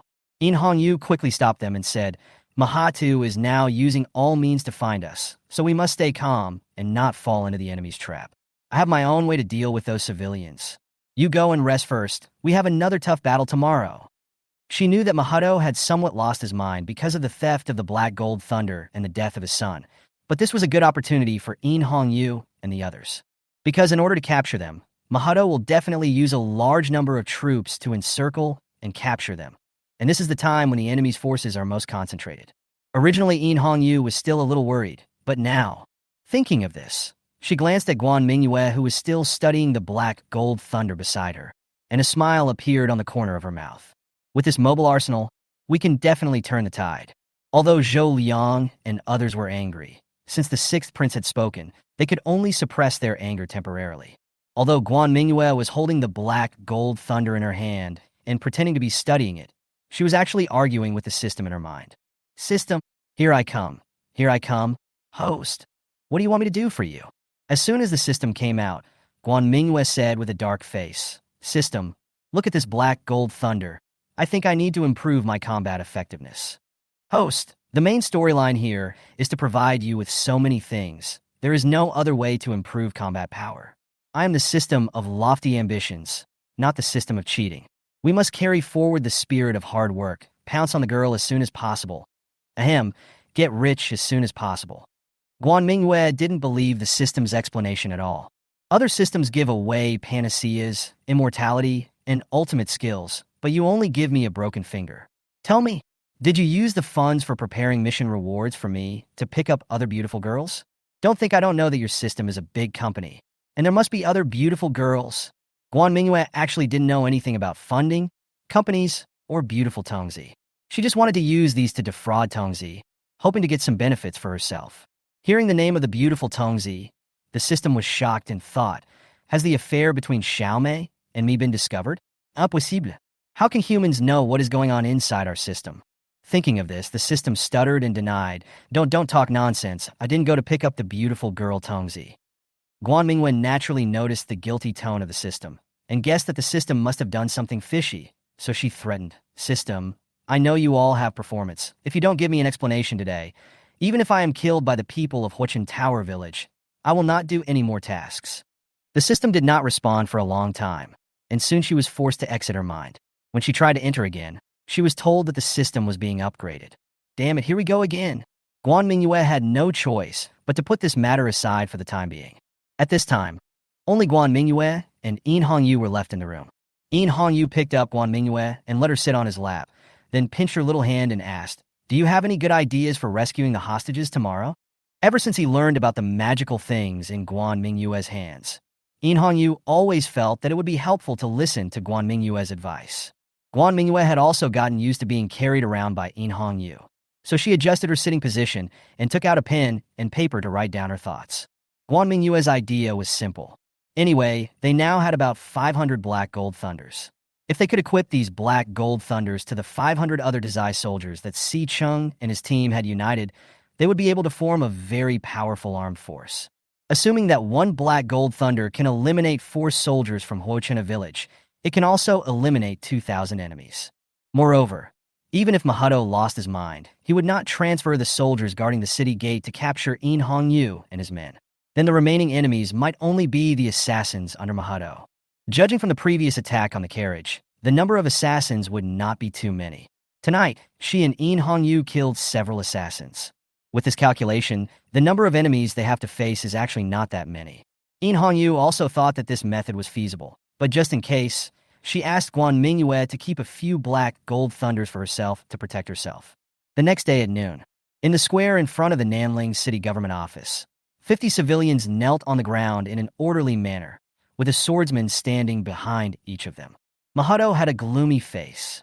His son's death almost made him lose his mind. He vowed to cut the murderer who killed his son into pieces. If the other party does not come out, then kill these 50 civilians to sacrifice to his son, and then capture another 50 civilians until the other party comes out. The sun slowly moved overhead. Mahado raised his right hand to signal the executioners to carry out the execution. Wait! Hongyu's voice appeared on the roof of a house across the square. As soon as she appeared, all the people arranged by Mahado took action. The soldiers quickly surrounded the house, and all the archers aimed at Hongyu. Mahado put down his hand and walked slowly to Hongyu. "Are you the one who killed my son?" Mahado didn't expect that the person who suddenly appeared was the female guard who was beside the sixth prince when he was kidnapped that night. He had seen Hongyu's fighting ability. With her strength, she could easily defeat him and could indeed kill his son. However, Mahado is not worried now. Even if Hongyu can fight 10 people alone, he has nearly 2,000 soldiers here. He does not believe that Hongyu can escape. Hongyu was not frightened by the scene in front of her. She said sarcastically, "That's right, that guy's mouth is too stinky, so I gave him a black gold thunder." After saying that, she took out 2 black gold thunders. Seeing the black gold thunder, Mahado took a step back. Nonsense, even he can't take this kind of weapon again. However, he couldn't figure out how the other party could get away so quickly with 10 boxes of black gold thunder last night. These black gold thunders were extremely powerful, so each one was also very heavy. At most, one person could only carry 5 black gold thunders.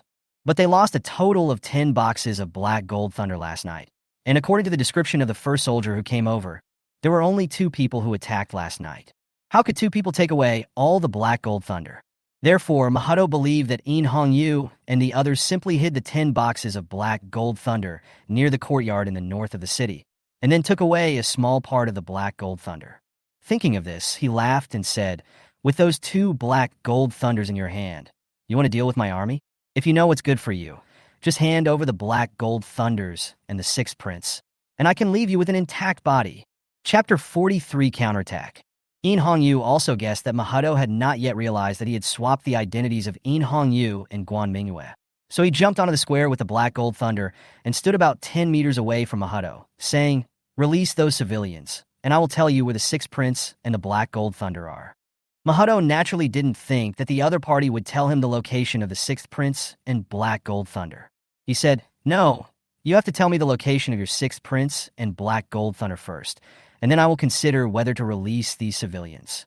In Hongyu knew that Mahato was not easy to deal with, but this was also within her expectations.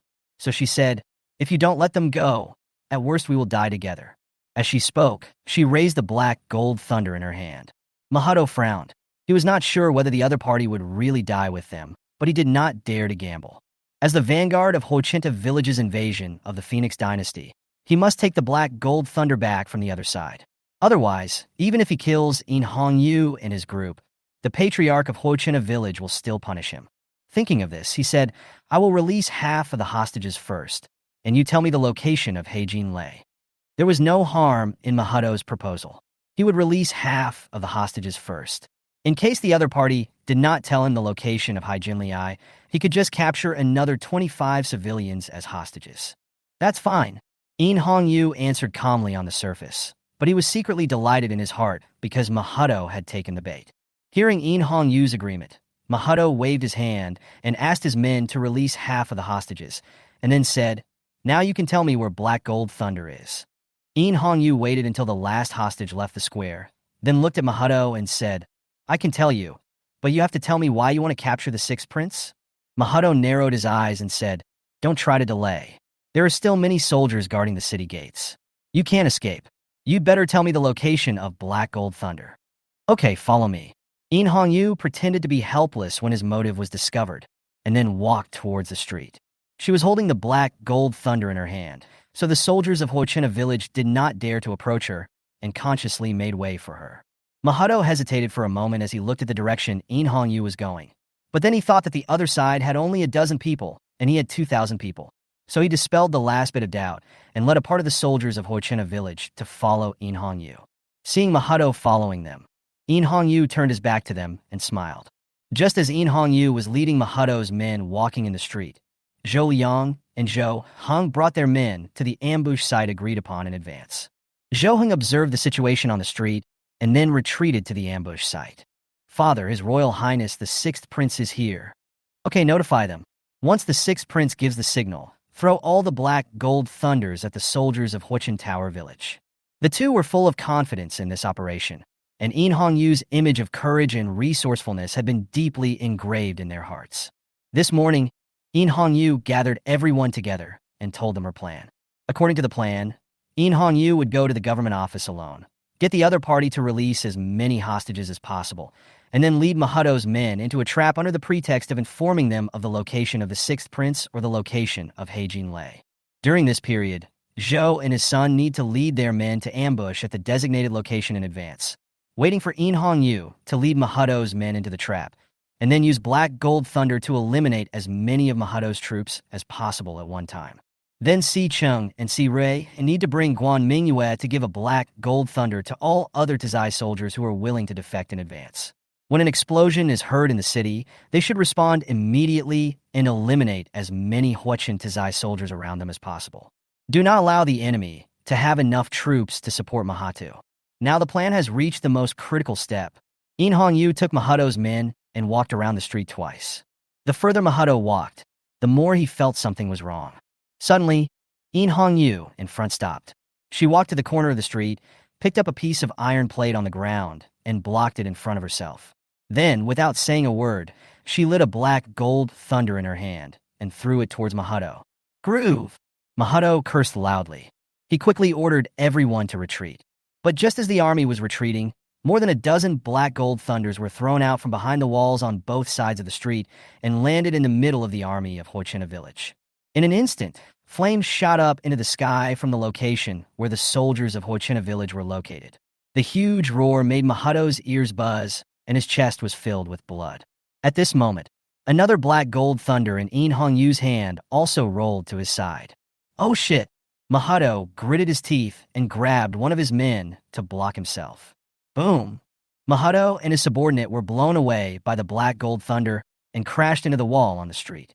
After the explosion here, explosions were heard throughout Nanling City. Mahato had originally intentionally broken them up and arranged them into different troops in order to prevent the people from other Tizai from uniting to rebel, but now it has helped In Hongyu and the others.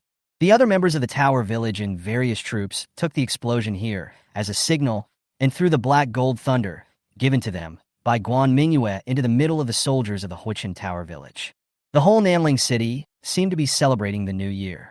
At a corner of the street, after the explosion, 7 or 8 soldiers from the Huichin village were lying on the ground, either killed or knocked unconscious.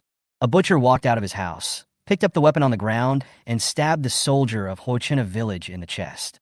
Another man saw the butcher's actions through the window and came out of the house and picked up the weapon on the ground. The two looked at each other and immediately understood what the other was thinking, so they walked side by side. As the two men moved, more and more people came out of the houses. Some of them were holding kitchen knives, some were holding wooden sticks, and some were holding iron plows. They gathered together to form a militia and marched in the direction of the government. Such scenes also occurred in other places in Nanling City. The street where Mahado is located. Mahado pushed aside the bodies of his men and stood up from the ruins. Under the attack of more than 10 black gold thunders, only less than 50 people were left standing out of their army of several hundred people. "I'm going to kill you." Looking at what was happening, Mahado completely lost his mind. He took out 2 black gold thunders from his arms and threw them towards Hongyu.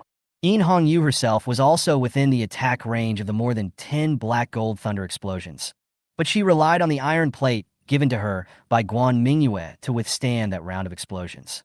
But even so, her head was still a little dizzy from the explosion. Now seeing 2 black gold thunders flying towards her, she had no time to dodge and could only pick up the iron plate to block them. Boom! 2 black gold thunders exploded on the other side of the iron plate, and the smoke and dust they raised instantly engulfed Hongyu. Chapter 44, Hongyu is dead? Before the explosion, Guan Mingyue distributed the black gold thunder in the city and then returned to their hiding place. Because Hongyu needed to go alone to rescue the hostages today, she was left here. Si Yao and others were also left behind. After the first explosion, Si Yao ran out of the house and observed the movements in the city. "Miss Guan, there were explosions coming from the direction of the government office. The 6th prince and his men have already started to take action." Si Yao already knew Hongyu's identity, so she changed her address to 6th prince from Missine. Guan Mingyue smiled helplessly.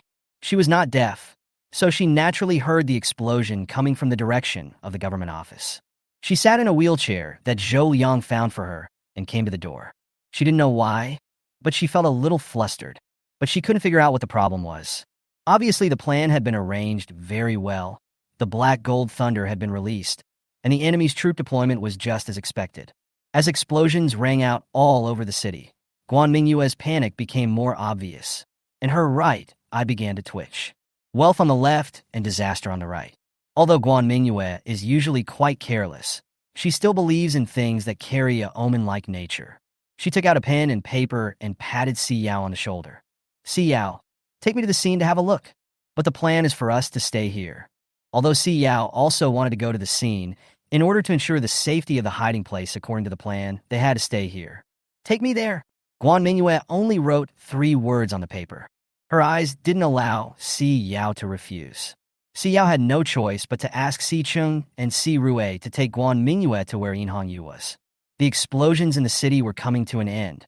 Guan Mingyue only needs to turn another corner to reach the place where Hongyu and his men had set up an ambush. When they turned the corner, Guan Mingyue could already see Hongyu squatting on the street with an iron plate upright from a distance. "I'm glad you're okay." She was just about to breathe a sigh of relief. The perspective then saw Mahatu standing up from the ruins on the other side. Be careful." Guan Mingyue was anxious to remind Hongyu to be careful, but it was too late. 2 black gold thunders were thrown at Hongyu from the angry Mahado's hands. Boom! There was a loud bang.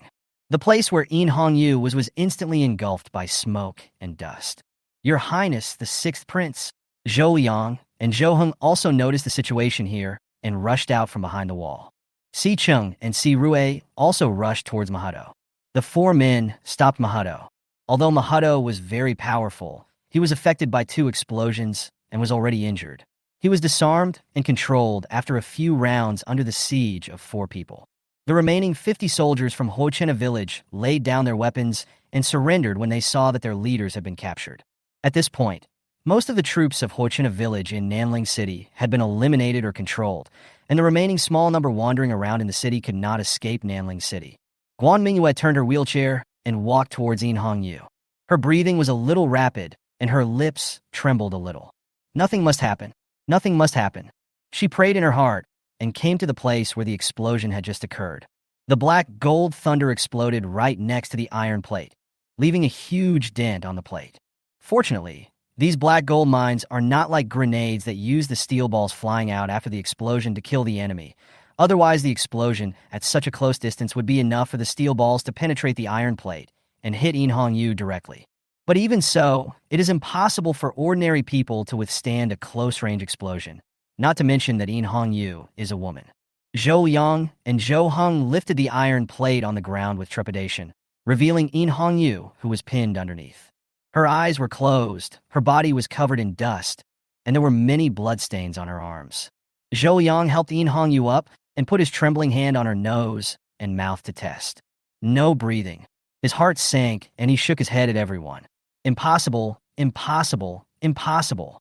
When Guan Mingyue saw Zhou Yang's actions, she murmured in her heart that it was impossible.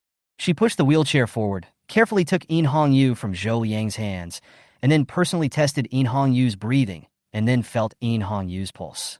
The last glimmer of hope was shattered.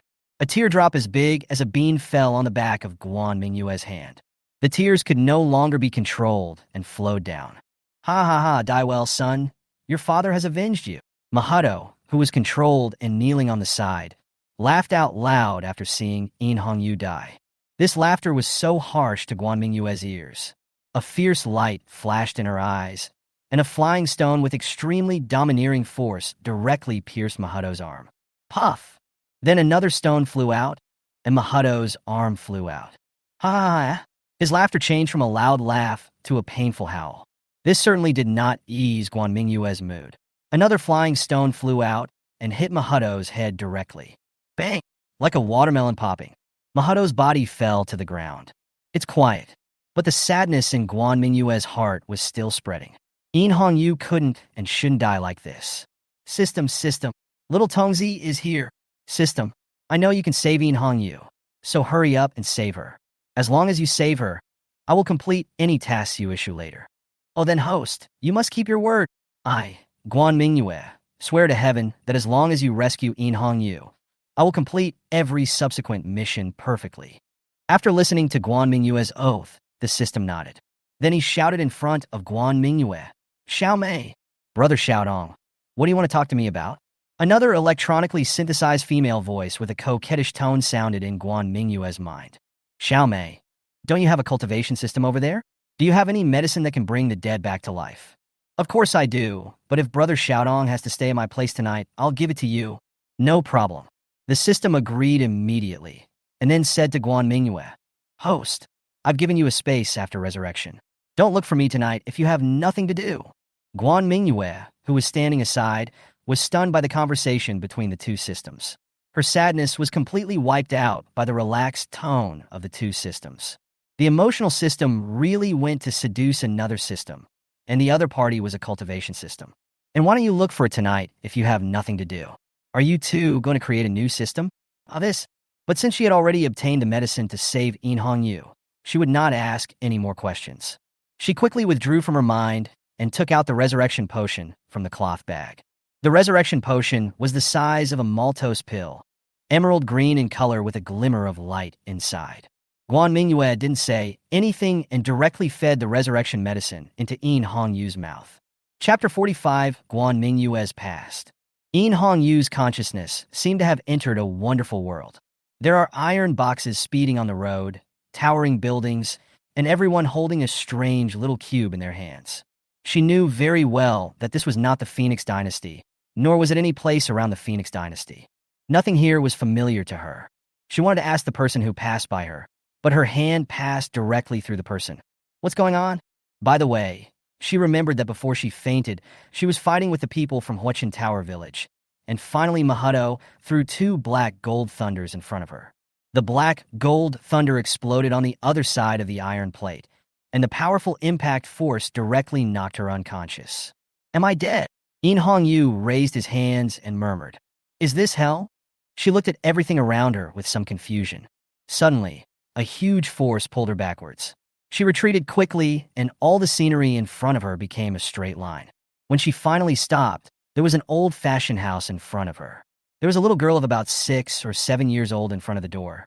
The little girl brought a small stool and sat at the gate, her mouth full and an orange in her hand. "Yeah, it's time to eat, so eat less snacks." A woman's voice came from inside the house. "I know, Mom."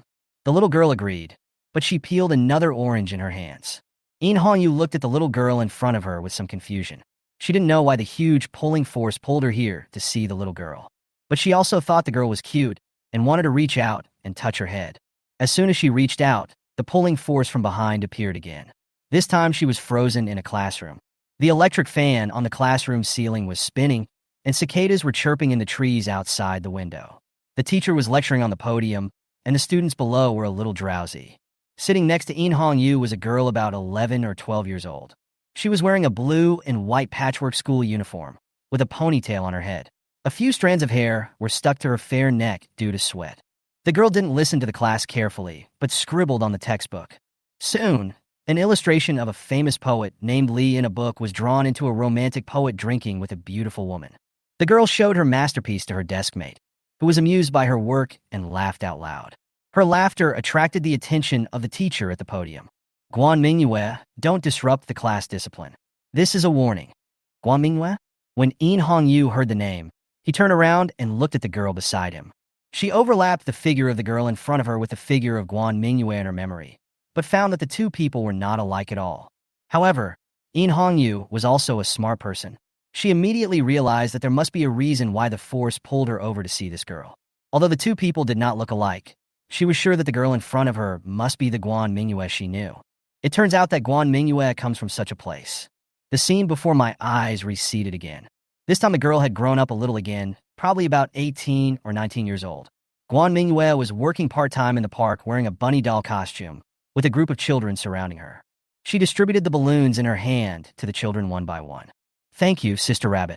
After receiving the balloons, the children thanked Guan Mingyue in unison, then ran to the lawn in the distance with the balloons. Guan Mingyue took off her rabbit mask and sat on a chair by the roadside in the park. The stuffy air in the doll costume made her face sweat, and her hair stuck to her face. But when she looked at the children playing on the lawn, a bright smile appeared on her face. In Hongyu, who was watching her from the side, was also infected by Guan Mingyue's smile, and the corners of his mouth curled up slightly. At this moment, Guan Mingyue, who was sitting on the chair, turned around and shouted at her. "In Hongyu! In Hongyu!" In Hongyu's consciousness slowly rose in the sound of the call, and with the last flash of light, all her senses became real. She slowly opened her eyes and found herself lying in a room. The furnishings in the room are all things I recognize. I came back by myself. In Hongyu wanted to raise his hand to lift the quilt, but found that his right hand was tightly held. She turned her head to look at the bedside. Guan Mingyue was sitting in a wheelchair, lying on the edge of the bed, her back rising and falling gently. The door was opened at this time, and Si Yao walked in quietly with some water. She saw In Hongyu wake up with an expression of disbelief on his face, and was about to go out to call for help. In Hongyu made a hushing gesture to her. "Don't disturb Guan Mingyue's rest." She mouthed words to Si Yao and pointed at Guan Mingyue beside the bed. Si Yao nodded, with an "I understand" expression on her face, and then quietly left the room. Guan Mingyue and In Hongyu were the only ones left in the room again. In Hongyu looked at the sleeping Guan Mingyue and reached out to tidy up the hair hanging down from her temples. "So you come from such a place." Guan Mingyue, who had her eyes closed, seemed to have noticed something. Her eyelids twitched a few times, and she slowly opened her eyes and looked at In Hongyu on the bed. Then her eyes met In Hongyu's. Guan Mingyue, who had just woken up, was a little dazed and had not yet realized that In Hongyu had come back to life. In Hongyu saw Guan Mingyue's cute appearance after waking up and said with a smile, "It turns out that Sister Mingyue likes me so much that she doesn't even want to leave me to rest." As she spoke, she raised her right hand, which was still tightly held by Guan Mingyue. Seeing the two clasped hands, Guan Mingyue's little head immediately came to her senses.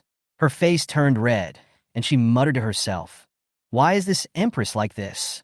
I begged the system to give her the medicine to revive her, but she bullied me as soon as she woke up." "Humph! How did I bully you?" When In Hongyu said this, both of them were stunned. "Can you speak? Can you hear what I'm saying?" The two were stunned again. What's going on? What's going on? Both of them asked the questions in their hearts. Guan Mingyue glanced at Yu and the bracelet on her hand, and immediately thought of what was going on. The system said that only when two people are in tune with each other can they hear each other's voice. Has the relationship between me and the Empress reached this level? System. Guan Mingyue now really wants to ask what is going on with the system.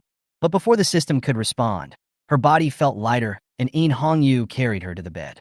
Yu held Guan Mingyue in his arms, then pinched Guan Mingyue's wrist with the bracelet and said, "Telepathic bracelet? System? Guan Mingyue, how many secrets do you have yet to tell me?" Guan Mingyue, I surrender. Chapter 46, Love Ring. Guan Mingyue wanted to break free from Yu's arms, but Yu knew her thought as soon as it came out. As a result, not only did she fail to break free from Yu's arms, but Yu also took off her coat and used it to tie Guan Mingyue's hands. Guan Mingyue lay exhausted in Yu's arms. I won't struggle anymore. I surrender. I tell you everything. Then Guan Mingyue told Yu about her experience of accidentally traveling through time while playing games and finding that she was bound to the system after waking up. Then she went to launching and met Yu. After listening to Guan Mingyue's experience, Yu touched his chin. Travel through time, I see. In other words, you are not from this world. And after traveling through time, you replaced the body of Guan Mingyue, the second young lady of the Jinghua mansion, and became her. Guan Mingyue nodded. So that means you stayed by my side and helped me because of the system's mission and reward, and it wasn't from the bottom of your heart, right? Guan Mingyue hesitated for a moment, nodded, and then shook her head. If Guan Mingyue did stay with Yu for the mission and reward in the beginning, then when she saw Yu coming to Nanling City to rescue her, and Yu stood up for the people of Nanling City, she had one more reason to stay with Yu. That is, she really wanted to help Yu achieve her imperial ambitions. Yu felt a little disappointed when he saw Guan Mingyue nod, but he was delighted when he saw Guan Mingyue shake her head. She grabbed Guan Mingyue's hand and said, "No matter what your reason was for staying with me before, I hope you will stay with me from the bottom of your heart in the future, okay?" After Yu finished speaking, he looked straight at Guan Mingyue, waiting for her answer. Guan Mingyue could also feel the emotion behind Yu's words.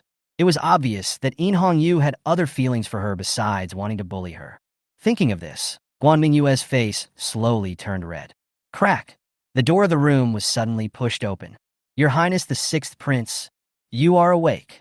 That's great. You have been in a coma for 3 days. I thought you were dying." When Zhou Liang heard Si Yao say that Yu had woken up, he insisted on coming over to congratulate him, and Si Yao couldn't stop him.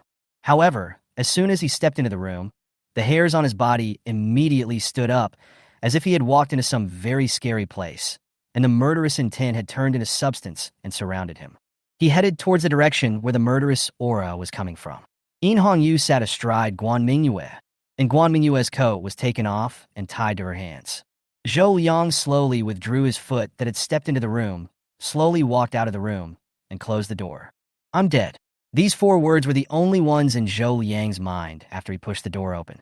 Si Yao gloated at the side and laughed. "See, I told you not to disturb His Royal Highness the Sixth Prince. Now you've ruined His Royal Highness's good deeds. You're dead." Zhou Liang's old face was full of despair. How could I know that the Sixth Prince and Miss Guan had that kind of relationship? The 2 people in the room did not continue after Zhou Liang's disturbance. They straightened their clothes, opened the door, and walked out of the room. Yu has been in a coma for 3 days, and she needs to go out and find out what happened during these 3 days. Inside the inner hall of the government office, Zhou Liang was reporting to Yu with sweat all over his forehead. During these 3 days, Zhou Liang and Zhou Heng, father and son, had captured all the soldiers of Huochena village who were roaming around Nanling City. The defense of the entire Nanling City was restored to the state before it was occupied by Huochena village. Some buildings destroyed in the battle were also renovated with the help of the residents of Nanling City. At the same time, the support sent by Ding Changsheng had also entered Nanling City to prevent the subsequent attacks of Huochena village.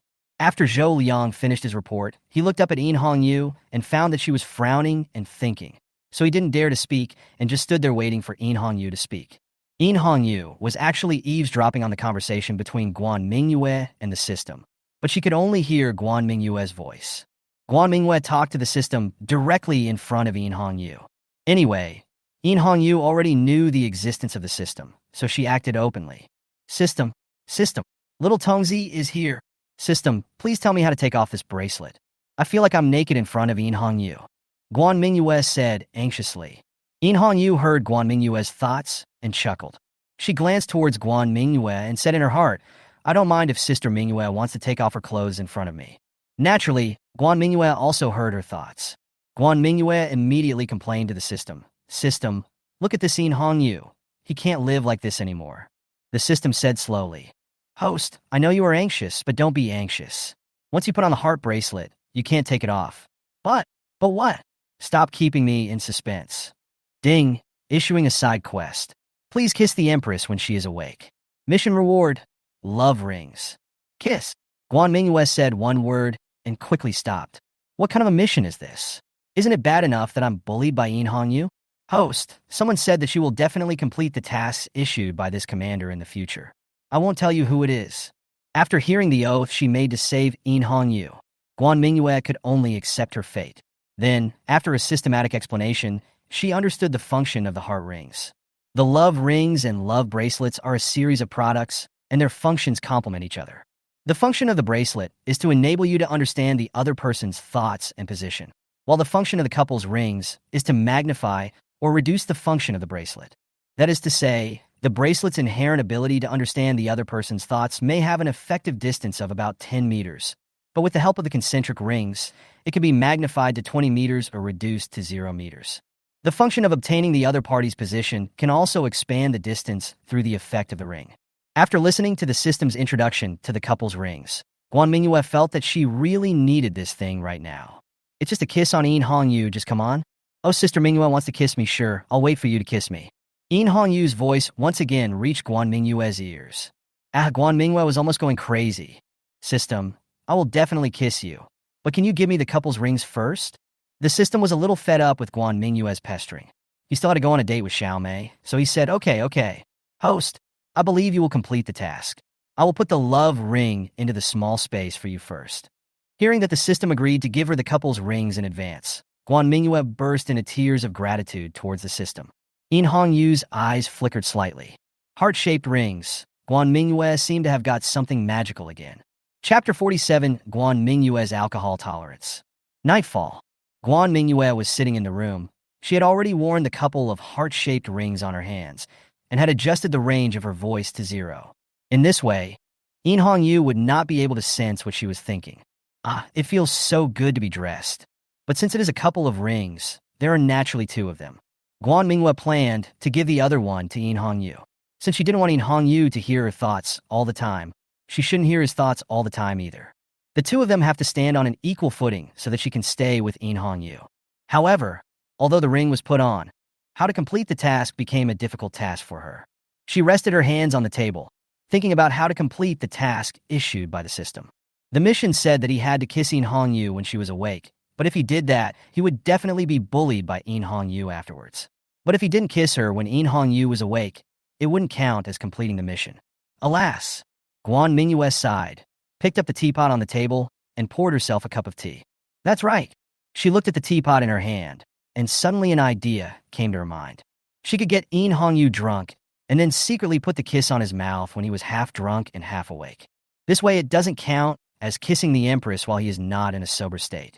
I'm such a clever little fellow.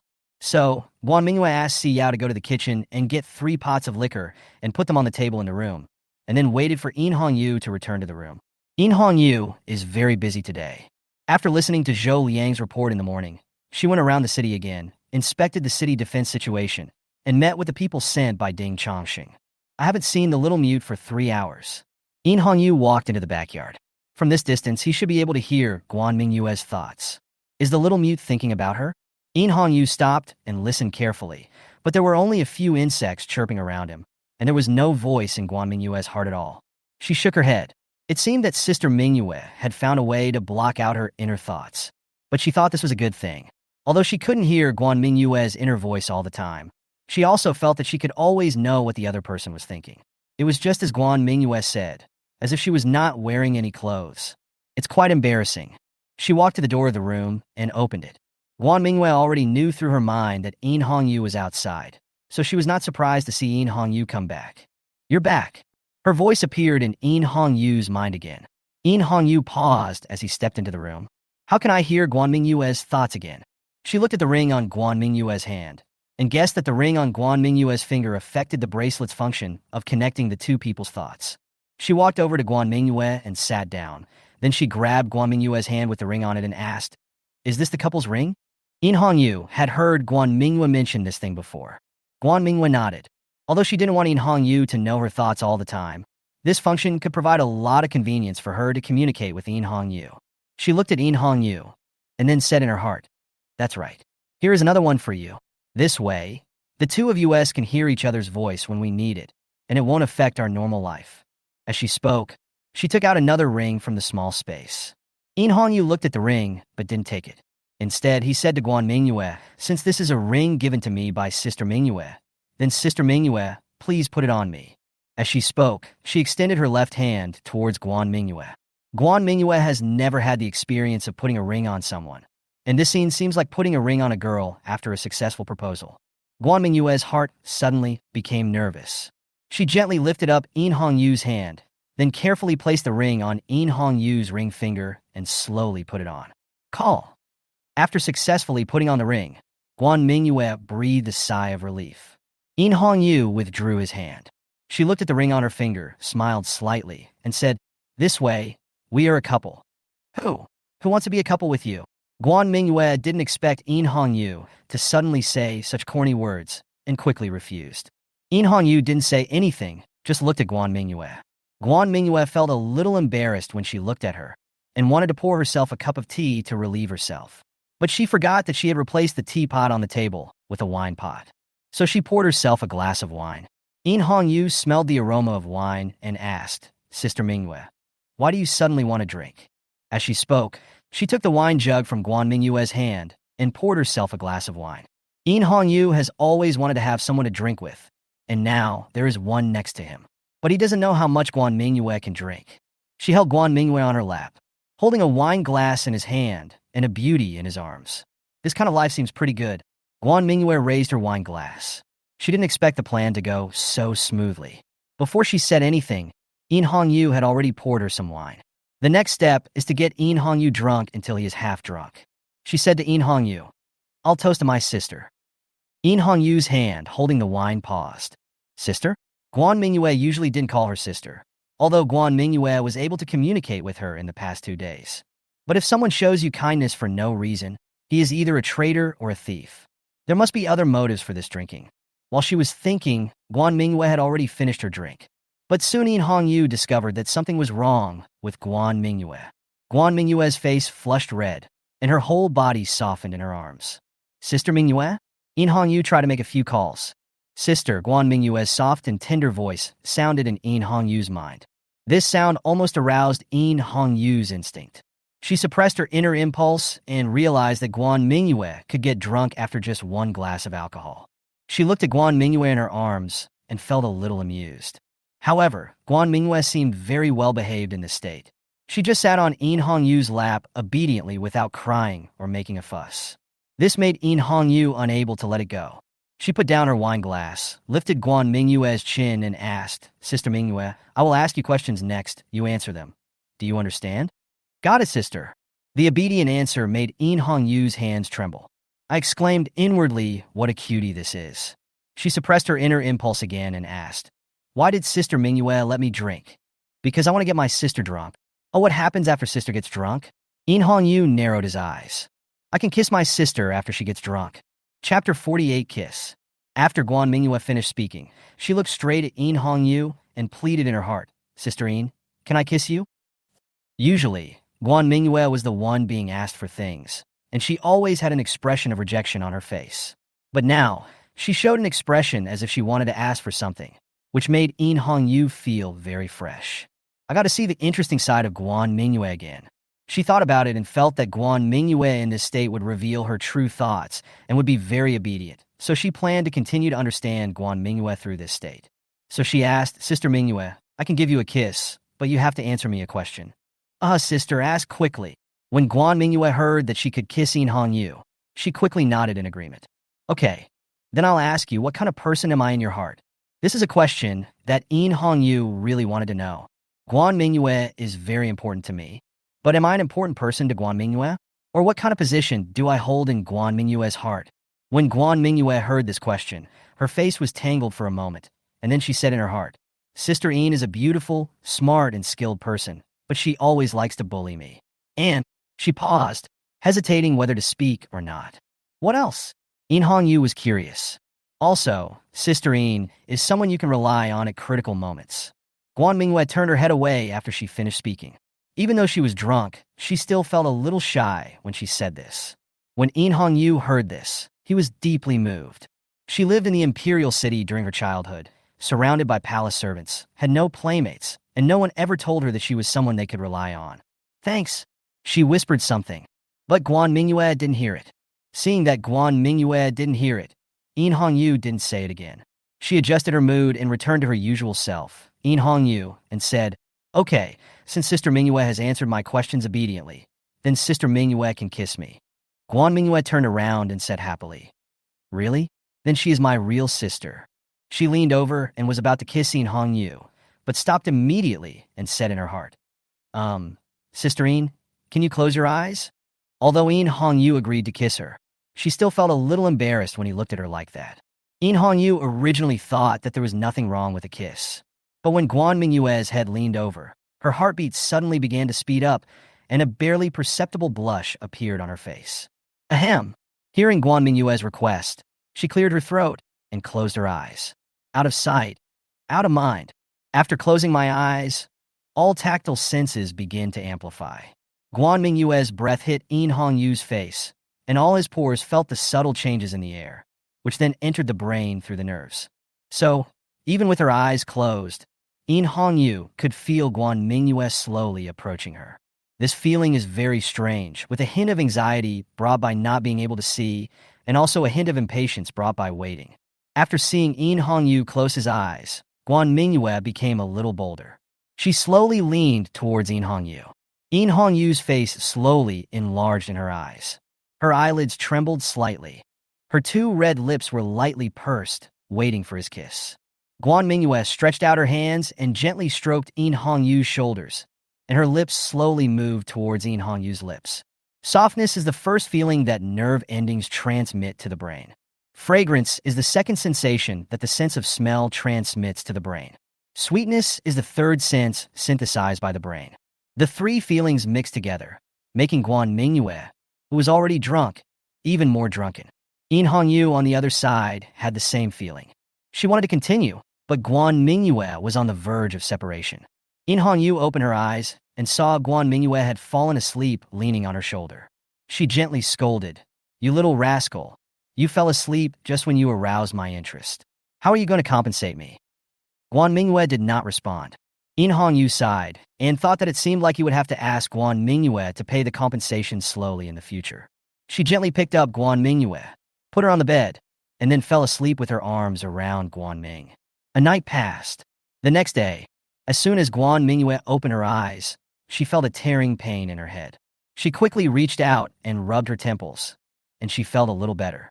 Suddenly, she stopped moving, and memories of last night's drunkenness flooded into her mind like a tide. She slowly pulled a corner of the quilt over her face. I am too embarrassed to see anyone. How did I become like that? No, that's definitely not me. Guan Mingyue tried her best to deny the memories that suddenly flooded into her mind. But those memories were so clear that in the end, she had to admit that the person sitting in Hongyu's arms and begging for a kiss was herself. I lay down and didn't want to move. I was already socially dead anyway. Sister Mingyue is awake?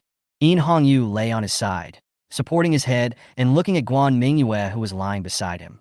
She knew that Guan Mingyue must have remembered what happened last night. So she reached out and turned Guan Mingyue, who had her back to her, around. Guan Mingyue covered her nose and mouth with the quilt, leaving only a pair of eyes exposed as she looked at Hongyu, and said in her heart, I said that was not me last night. Do you believe me? Hongyu didn't say anything, but just gave her a meaningful smile. Seeing this smile, Guan Mingyue's ears turned red at a speed visible to the naked eye. It was obvious that Hongyu didn't believe her. So she changed the question. Could you please not tell anyone about what happened last night? Otherwise, I will be too embarrassed to see anyone. In Hongyu stretched out his hand and pinched her red earlobe, then kneaded it gently and said, "How could I tell anyone? Sister Mingyue in that state only belongs to me, so don't drink casually in the future, do you understand?" Hearing that In Hongyu would not tell anyone about what happened last night, Guan Mingyue felt relieved. Anyway, she had made a lot of embarrassing mistakes in front of In Hongyu, so one more or one less would make no difference. Seeing that Guan Mingyue hadn't said anything further, In Hongyu said directly, "Compared to these things, Sister Mingyue, have you forgotten the most important thing?" As she spoke, she let go of Guan Mingyue's earlobe, then pulled down the quilt that was covering Guan Mingyue's face and gently touched Guan Mingyue's lips. "Sister Mingyue, you don't want to take responsibility, right?" Chapter 49. Departure back to Luan City. Guan Mingyue of course knew that In Hongyu was referring to the fact that she had kissed In Hongyu on her own initiative. She really wanted to slap herself. She was clearly trying to get In Hongyu drunk, but why did he pass out after just one glass of wine? She also said things like, "Sister In is someone I can rely on when necessary." I get goosebumps just thinking about it. It's so corny. But these were not the worst. The worst thing was that he actually kissed In Hongyu while drunk. Isn't this just giving In Hongyu a handle? Now people want us to take responsibility for ourselves. How can we take responsibility for ourselves? Do you want to pledge your love to me? No, this is not allowed. I can't sacrifice myself just to complete a side quest. She looked conflicted. Finally, she made up her mind. "Then, I'll let you kiss me back." After saying this in her heart, Guan Mingyue stared at In Hongyu nervously, fearing that she would disagree and then make more excessive demands. After hearing Guan Mingyue's proposal, In Hongyu thought about it. To be honest, the kiss last night ended before she had time to feel it. She felt it was a pity and didn't sleep well that night. Guan Mingyue's proposal was somewhat tempting, but who was In Hongyu? She could be the future Empress of the Phoenix dynasty, so how could she be satisfied with just a kiss? Of course, she wanted to be able to kiss Guan Mingyue at any time. However, if Guan Mingyue was in the drunken state she was in last night, she might have agreed to let In Hongyu kiss her all the time. But now that Guan Mingyue is sober, it is very difficult for her to ask for the kiss back, let alone keep kissing her. If this were brought up, Guan Mingyue would definitely get furious. But In Hongyu felt that he could not give up this once-in-a-lifetime opportunity. So she rubbed Guan Mingyue's lips and said, "Sister Mingyue, you don't think that we can be even if we just let me kiss you back, right? This is a royal kiss." Guan Mingyue knew she was in the wrong, but she still wanted to resist. "But you agreed to kiss me last night." "That's right, kissing is not something I can do by myself. If In Hongyu doesn't agree, how can I dare to kiss her?" In Hongyu also has to bear half of the responsibility, or at least 30%. In Hongyu's eyes flickered. Sure enough, Guan Mingyue was not easy to fool when she was sober. But as long as Guan Mingyue continued to stay by her side, she would achieve her goals sooner or later. She sighed in mock disappointment and said, "Okay, I'll kiss you back." So In Hongyu turned over and sat astride Guan Mingyue, supporting his hands on Guan Mingyue's sides, and slowly approached Guan Mingyue. This time it was Guan Mingyue's turn to feel nervous. She closed her eyes when In Hongyu was still 20 centimeters away from her. Tension spread throughout my body, mixed with a hint of anticipation. Her hands were clutching the corner of the pillow tightly, waiting for In Hongyu's kiss. Boom, boom, boom. There was a knock on the door at an inopportune time. The two of them looked towards the door at the same time, their eyes showing no sign of disguising the anger at having their good thing ruined. Si Yao's voice came from outside the door. "Your Highness the Sixth Prince, Miss Guan, are you awake? The carriage to Luan City is ready." "That's right. The invaders in Nanling City have been dealt with, and they will set off back to Luan City today." Outside the government gate, Guan Mingyue leaned in In Hongyu's arms and looked at Si Yao, who was kneeling on one knee in front of her. Behind her followed Si Rui, Si Chung, and people from other tower villages who had escaped from the slavery of Huichin Tower Village. "Your Highness, Sixth Prince, Si Yao has an unwelcome request. I want to take them back to the Sherwan Mountains and unite with those who are still fighting against Huichin Tower Village to overthrow the tyranny of Huichin Tower Village. Please, Your Highness, Sixth Prince, fulfill my wish." Si Chung, Si Rui, and other people from Tazai also knelt down and begged In Hongyu. Although they were forced by Huichin Village to invade the Phoenix dynasty, the fact of the invasion is certain. Whether they were voluntary or not, the defenders of Nanling City could easily execute them. Therefore, their current request to release them back to the Shawandishan Mountains is totally unreasonable. Zhou Liang and Zhou Heng were also watching Yin Hongyu, wanting to know what Yin Hongyu would do. Yin Hongyu pondered for a moment.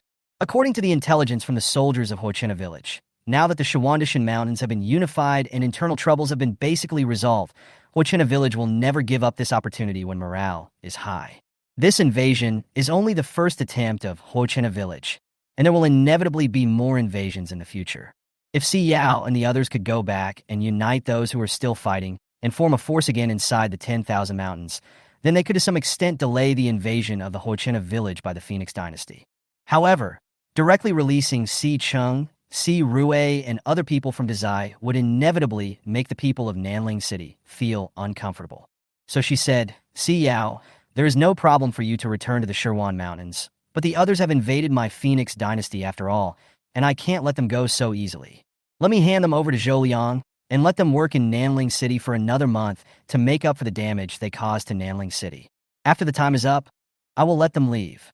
When Zhou Liang heard the answer, he nodded and agreed with Yin Hongyu's decision. After hearing Yin Hongyu's decision, the other people in Tazai hurriedly thanked Yin Hongyu. They didn't have much hope of being able to go back, but they didn't expect that the other party would be so generous and willing to let them go back. Si Yao was also very grateful in her heart, and with this army of 500 people, she had the first strength to avenge her father. In the near future, she will be able to become a hegemon and a friendly neighbor of the Phoenix dynasty. After Si Yao's problem was resolved, Yin Hongyu sent Guan Mingyue into the carriage. Then he rode on a horse and left Nanling City amid the farewell of the people of Nanling City. 2 days later, the two finally returned to the place where they first met. Xiaochun and Xiaoxia had already been waiting at the city gate of Luanqing. Xiaoxia was originally going to Dongcheng with the two of them, but she was knocked unconscious by the black gold thunder during Mahado's attack. When Xiaoxia woke up, Guan Mingyue and Yin Hongyu were no longer at the scene. She was at a loss as to what to do there, and finally had to take a caravan she met back to Luanqing early. Because of this, she was almost punished by Zhong Baiqing. Now, when the two of them saw Yin Hongyu's convoy, they immediately went to meet them. Inside the carriage, Guan Mingyue held Xiaochun in her left hand and Xiaoxia in her right hand. "Miss, where have you been during this time? You know how worried I am." "That's right, Mississippi Xiaoxia is waiting for your news at the city gate every day." "Miss, I'm glad you're back." Guan Mingyue rubbed their heads, indicating that they had returned safely. Yin Hongyu turned around and looked at the three people in the carriage. "I really want to pull Xiaochun and Xiaoxia away from Guan Mingyue, whose jealousy is overturned." Chapter 50 Current Situation. Just as Yin Hongyu walked into the city gate, Zhong Baiqing walked towards her with a nervous look on his face and whispered something in her ear. After listening to this, Yin Hongyu froze where he was. Although the imperial family is the most ruthless, and Yin Hongyu has always been the neglected one, when he heard the news of his father's death, Yin Hongyu still felt an uncontrollable sadness in his heart. After a long moment, she asked, "Are you telling the truth?" "It is absolutely true. It was the Beichuan family that did it. It seems that it is just as you said. The capital has long been filled with crises. His Majesty knew this and sent you out." The Kitagawa family. As a member of the royal family, Yin Hongyu naturally knew the threat posed by the Beichuan family to the Phoenix dynasty. She clenched her hands and made up her mind to destroy the Beichuan family and avenge her father. Capital city. The Imperial Palace. More than 10 days have passed since Emperor Yin Zhao passed away. Yu Bujian stayed in his own observatory. It's more like imprisonment than waiting. In the Phoenix dynasty, Star Official is a very special official position. The position of Star Official was not selected through examinations, but was passed down from generation to generation between master and apprentice. Moreover, only after the previous Star Official died could his apprentice succeed to the position. Each generation has only one Star Official, who is only responsible to the Emperor. In other words, no one else can manage him except the Emperor. This is why Yu Bujian was able to guard outside the Emperor's bedroom and stop the princess. However, the entire imperial city is now controlled by the eldest prince's forces, and he has been imprisoned in the observatory in disguise. But he was not worried. The reason why he was willing to be imprisoned in the observatory was because his and Emperor Yin Zhao's plan required him to stay in the imperial city after Emperor Yin Zhao's death, and he could not leave until the situation began to become clear. He looked at the star plate in his hand. There were 4 kinds of light on the star plate, scattered in 4 different directions. The largest of them is a red light, which occupies 2/5 of the star disk. The center and north of the entire star disk are its sphere of influence. This red light represents the sphere of influence of the eldest prince Mingyue. In addition to the red area on the star disk, there are two other rays of light that are smaller than the red area. One is a black light, which is lurking in the east. This ray of light represented the third prince Mingyue. On the night of Emperor Zhao's death, he fled overnight under the protection of the Beichuan family in the capital. He established his own power by relying on the power of the Beichuan family in Pingzhou, East China Sea. Another green light is located in the south, representing the power of the second prince Mingyue. With the help of the Dingnan army, he successfully escaped the pursuit of the Jingguo mansion Guanzhongqing and successfully fled to the sphere of influence of the Jong and Dingnan army, where he established his own power. Because of the plan of Emperor Zhao and Yu Bujian, the three forces of red, green, and black have stationed hundreds of thousands of troops on the borders with each other. Now, only a tiny flame is needed to trigger a war within the Phoenix dynasty. It's probably a picture like this. However, compared to the three forces of red, black, and green, Yu Bujian was more concerned about the faint blue light located in the west of the star disk. This ray of light was more restrained than the other three. Although it was the weakest light on the star disk, it kept shining, as if it was ready to go. As long as the time came, it would immediately become the brightest light on the star disk. Yu Bujian looked at the situation on the star map, and it became so clear, and murmured in his heart, "It's time to leave the capital." Squeak! The door of the observatory was pushed open. The eldest prince, Mingyue, led the fourth prince, Miaoyu, and the fifth prince, Haoyu, to Yu Bujian. Yu Bujian stood up and bowed to the three princes and asked, "Your Highness, what do you want from me?" Before Mingyue could say anything, the fourth prince, Miaoyu, beside him stood up and said, "Yu Bujian, you are so brave. Why don't you kneel when you see His Majesty?" The His Majesty he was referring to was naturally the eldest prince Mingyue. The fourth prince Miaoyu and the fifth prince Haoyu have followed the lead of the eldest prince Mingyue since they were young. If Mingyue told them to go west, they would never dare to go east. So after Emperor Zhao passed away, these two people followed Mingyue directly. Yu Bujian was not afraid at all when he heard Miaoyu's words and said calmly, "The late emperor said that whoever can destroy the Beichuan family can legitimately inherit the throne. Now the Beichuan family is still eyeing the east. Does the eldest prince want to forget the late emperor's last wish and seek power to usurp the throne?" Hearing that Yu Bujian had put such a big accusation on his master, Miaoyu was a little at a loss and turned to look at Mingyue. Mingyue gave Miaoyu a look, and Miaoyu was immediately frightened and dared not speak, and quickly retreated behind Mingyue. Then Mingyue laughed, clasped his fist towards Yu Bujian, and said, "Yu Xingguan, you will never forget my father's last wish. I will punish my fourth brother for speaking without restraint when I return." "Well, tell me, what do you want to talk to me about?" Yu Bujian no longer looked at them and continued doing his own thing. After all, the eldest prince is not the emperor yet, so he has no power to control the star officials. So Yu Bujian doesn't need to be nice to him. Mingyue's eyes flickered slightly. This Yu Bujian has been against him in every way ever since he came of age. Many of his plans to suppress other princes have been thwarted by him. The first thing he did after becoming emperor was to execute this Yu Bujian and replace him with a star official who would listen to him. Of course, these are just his thoughts for now, as he has not yet become emperor. He smiled and said, "Official Yu Eshing, you came here mainly to ask if my expedition to conquer the Beichuan family went smoothly?" Yu Bujian stopped what he was doing after hearing Mingyue's question, turned to look at Mingyue, and asked, "Are you going to start conquering the Beichuan family?" In the plan of Yu Bujian and Zhaodi, the more fiercely the eldest prince, the second prince, and the third prince fight, the more time Yu will have to develop. After all three sides have suffered losses, Yu will attack quietly, thus securing victory. So when he heard that Mingyue was going to send troops to attack the Beichuan family, he felt a little excited. Mingyue didn't know what Yu Bujian was thinking. In his plan, the Beichuan family must be eliminated, but he was worried that when he was conquering the Beichuan family, a large number of troops would be deployed to the Eastern Front, and the border between the South and the Dingnan Army sphere of influence would inevitably be empty of troops. If his second brother led troops to attack the southern defense line at this time, he would be caught in a two-front battle, and the situation would be very unfavorable to him. Chapter 51, Current Situation 2. The astrologers could predict good and bad luck through the horoscope. The emperors of the Phoenix dynasty would always ask the astrologers for their opinions before going to war or handling important matters. That's why Yingjiu came to Yu Bujian. Yu Bujian also knew the current situation of the Phoenix dynasty, so he knew that Yingjiu would not easily send troops. However, if Yingjiu could really go to war with the Beichuan family, it would be beneficial to his and Emperor Yingzhao's plans. He walked up to Yingjiu and placed the star plate in front of Yingjiu. Your Highness, please place your hand on the astrolabe. The star plate of the star official was handed down from generation to generation. According to the historical records of the Phoenix dynasty, the star plate was made of a meteorite from outer space. Later, the first star official carved various wonderful patterns on it according to the changes of the stars in the sky.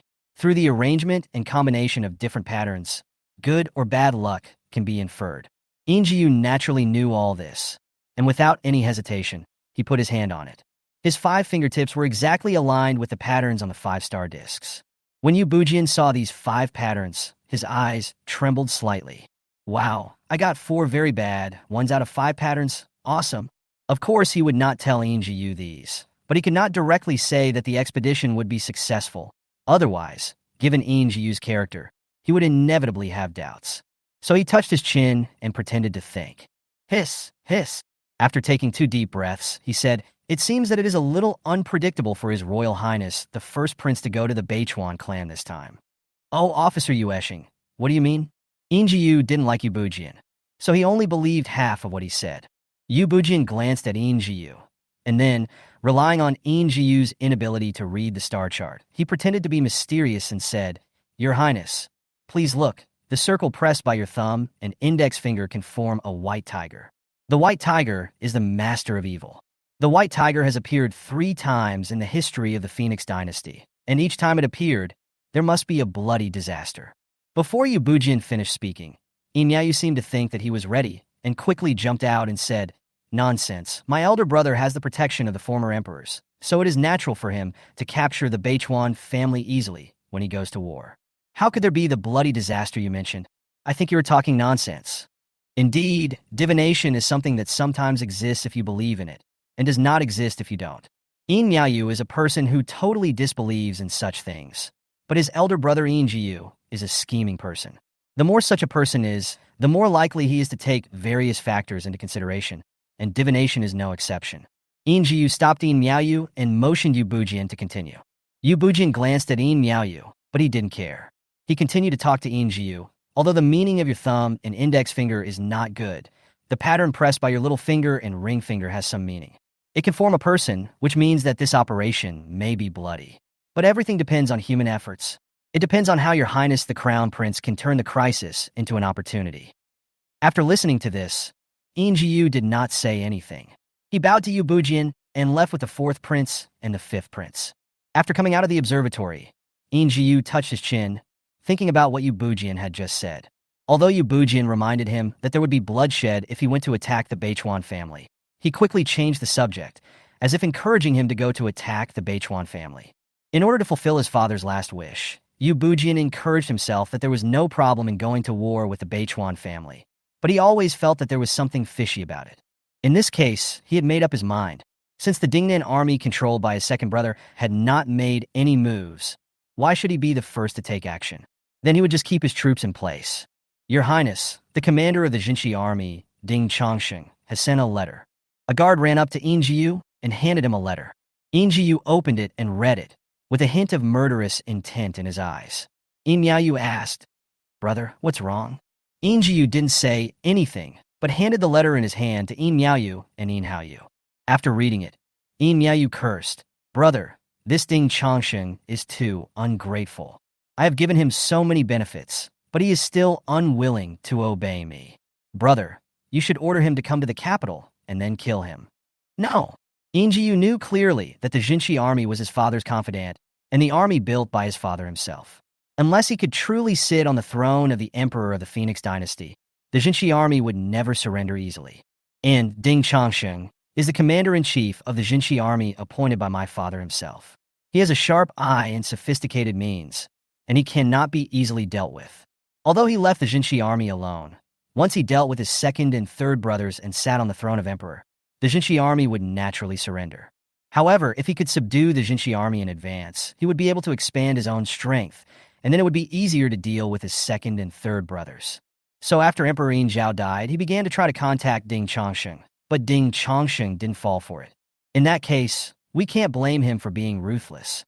He said to the fifth prince Yin Haoyu, who was standing beside him, "Fifth brother, I remember that you were training in the Jinshi army before. You should have met some generals of the Jinshi army. I would like to ask you to contact them." The fifth prince Yin Haoyu is not good at speaking, but he admires the use of force and likes to lead troops to fight, so he knows many people in the army. Yin Jiu also noticed this point and won him over. Moreover, his purpose was very simple. Since Ding Chongsheng was unwilling to submit to him, he would weaken the strength of the Jinshi army. When the strength of the Jinshi army was weakened to a certain extent, Ding Chongsheng would naturally consider submitting to him. The best way to weaken the strength is to let the Jinshi army fight among themselves. So he asked Yin Haoyu to contact those Jinshi army generals who could be won over and let them rebel. "Yes, big brother. I will contact someone I can trust in the Jinshi army right away." Yin Haoyu bowed and took his leave. Night. Launching. The government backyard. Guan Mingyue sat at the place where she first met Yin Hongyu and watched Yin Hongyu dance with the sword. Although she was watching Yin Hongyu dancing with the sword, she was actually practicing her magical powers in her own small space. She picked up the third level of the Yin Yang soul-kneading finger in the space and chose to learn it. The knowledge of supernatural powers flooded into her brain like a tide. On the way back to Luan City from Nanling City, Guan Mingyue had already cultivated the Yin Yang soul-rubbing finger to the second level of perfection, which was a little faster than she expected. Now she was just in time to move on to the third level. She flipped through the knowledge in her mind and then tried to perform the third level of the yin-yang soul-rubbing finger telekinesis. I saw a layer of white light film covering her index finger, and then an invisible finger slowly flew forward under her control. Yin Hongyu wanted to dance with the sword to relieve her mood because of Emperor Yin Zhao's matter. She swung the sword forward and then turned around. Suddenly, something pressed against my chest. Chapter 52, Isn't it easier to get along with your own daughter? Guan Mingyue is not very proficient in performing the third level of yin-yang soul-rubbing finger. She was unable to control the invisible finger well, causing it to keep flying forward after it flew out, unable to move backward or change direction. Then his finger pointed steadily at Yin Hongyu's chest.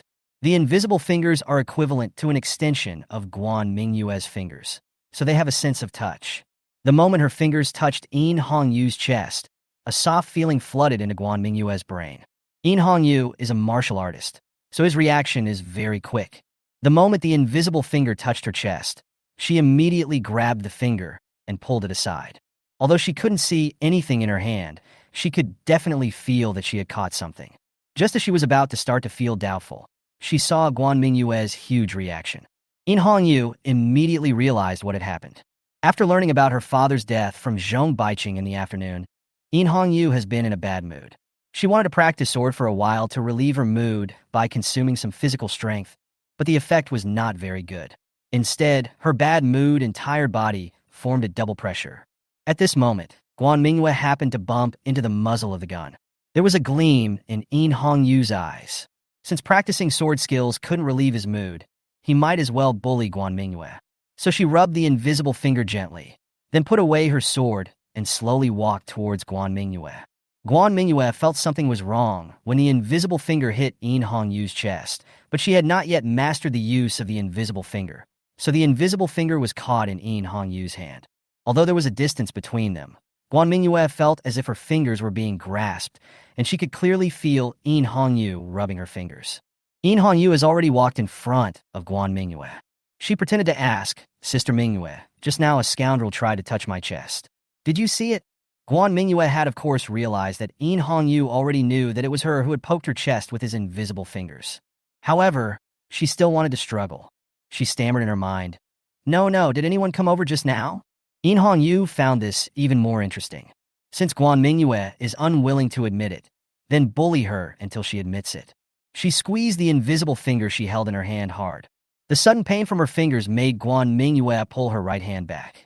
The invisible fingers also retracted following Guan Mingyue's movements, but Yin Hongyu did not let her escape from his clutches.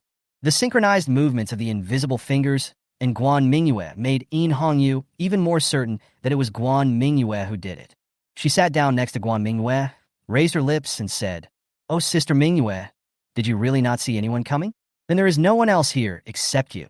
Guan Mingyue felt something was wrong after hearing this.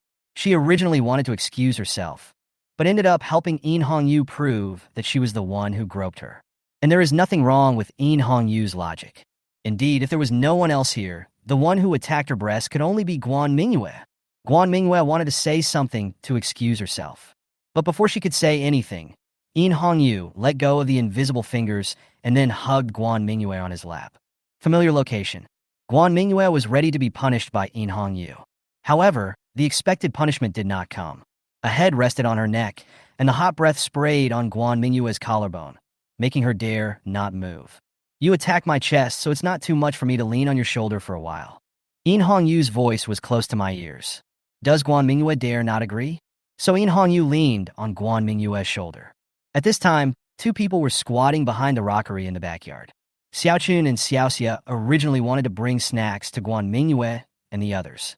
But when the two were about to walk to the front of the rockery, In Hongyu quickly picked up Guan Mingyue and put her on his lap.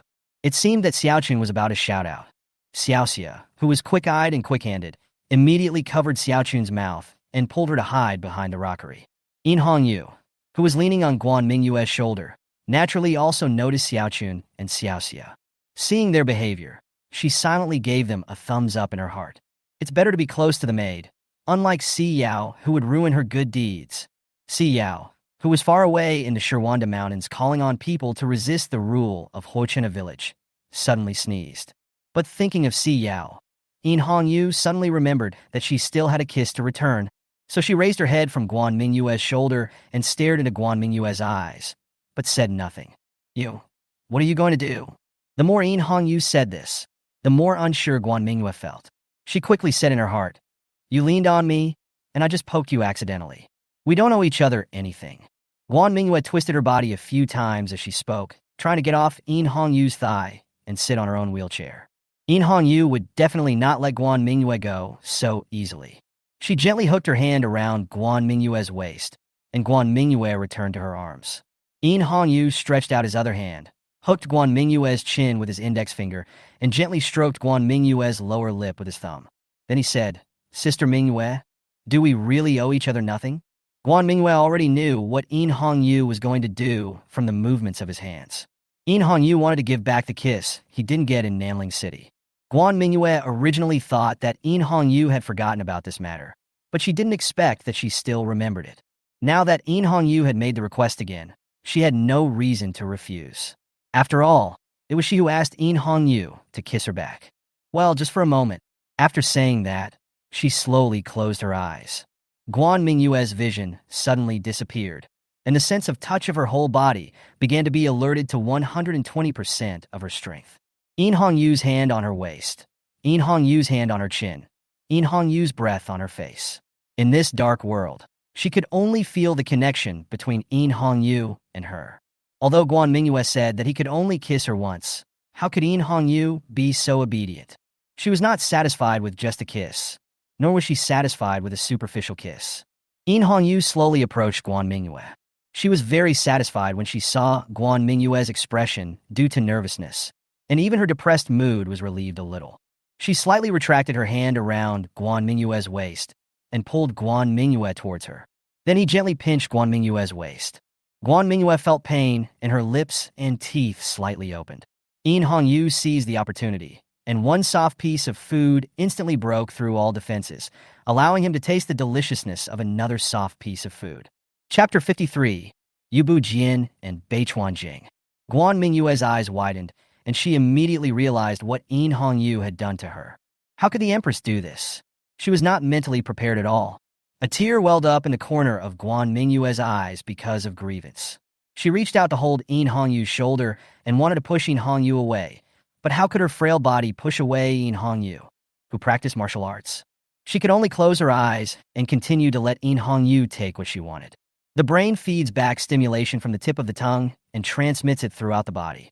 In Hongyu's actions were brutal yet gentle. She held Guan Mingyue's waist with both hands, with such strength that it seemed as if she wanted Guan Mingyue to merge into her body. All her attention was gradually occupied by this realization. The strength of Guan Mingyue's resistance began to gradually decrease, and then she unconsciously wrapped her arms around In Hongyu's neck. The body also begins to adjust to a comfortable position. Finally, Guan Mingyue began to respond actively. In Hongyu also noticed the change in Guan Mingyue's state, and the toughness on her tongue was slowly replaced by tenderness. Intertwined and demanding from each other. A long time, the petals from the tree fell on their hair. The wine on the small table next to it has gone cold. Guan Mingyue couldn't imagine what she looked like now. She collapsed on In Hongyu, her hair disheveled, her face flushed, her eyes blurry, her mouth slightly open as she gasped for air. Guan Mingyue said in her heart with shame and anger, "Bad woman, this is just one time, it won't happen again."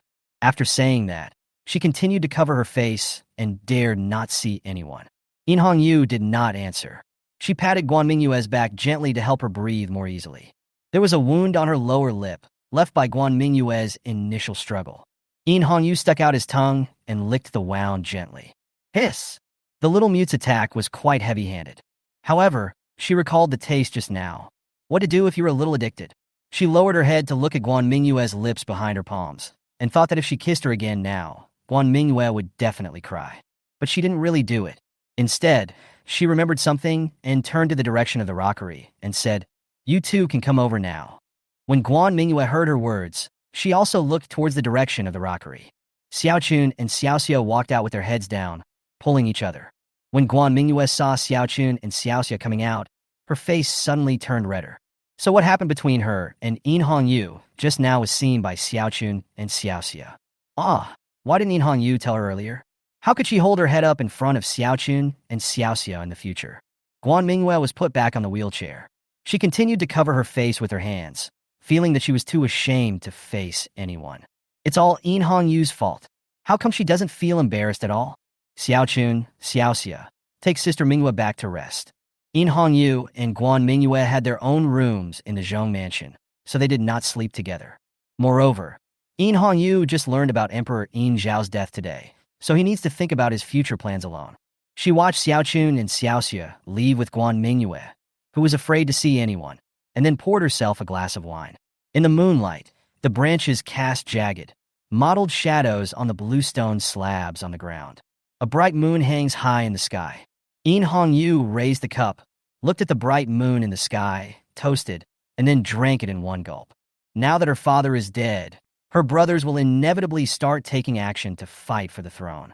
It's just that I've been living in this remote corner for a long time and have been cut off from news. I wonder what the situation is like in the capital now? The moonlight shines on Luanqing and also on the capital. The western city wall of the capital. A dark shadow quietly climbed up the city wall. After meeting the eldest prince In Jiyu during the day, Yu Bujian began planning to leave the capital. Now, while a team of patrolling soldiers was passing by, he quickly hid in the arrow tower nearby. He moved a dusty box, revealing a secret passage underground. This secret passage seemed to have not been used for many years and was filled with cobwebs. Yu Bujian didn't mind all this at all. He went straight into the secret passage, then turned around and moved the box back to its original position, just in time to seal the secret passage again. After doing all this, Yu Bujian started walking towards the secret passage. This secret passage was told to him by his master. Before his death, his master also knew that the offspring of Emperor In Zhao in the future would cause a war within the Phoenix dynasty. So he told Yu Bujian this secret passage, hoping that when the capital was in chaos, he could stay away from the war and leave the capital to live in seclusion. However, Yu Bujian did not choose to live in seclusion, but planned to find In Hongyu to revive the Phoenix dynasty. Yu Bujian walked in the secret passage for half an hour and finally reached the end of the secret passage. He pushed open the wooden board covering the secret passage and walked out of it. This seems to be an abandoned temple, and he is located behind the Buddha statue. There was a little fire on the other side of the Buddha statue, as if someone had built a fire on the other side. Yu Bujian tiptoed to the base of the Buddha statue and stuck his head out to look outside. Next to the fire, with his back to Yu Bujian, sat a man wearing the clothes of a commoner of the Phoenix dynasty and holding a pancake in his hand, which he was heating over the fire. Yu Bujian didn't intend to let anyone know that he was here, so he planned to go out through the back door of the temple.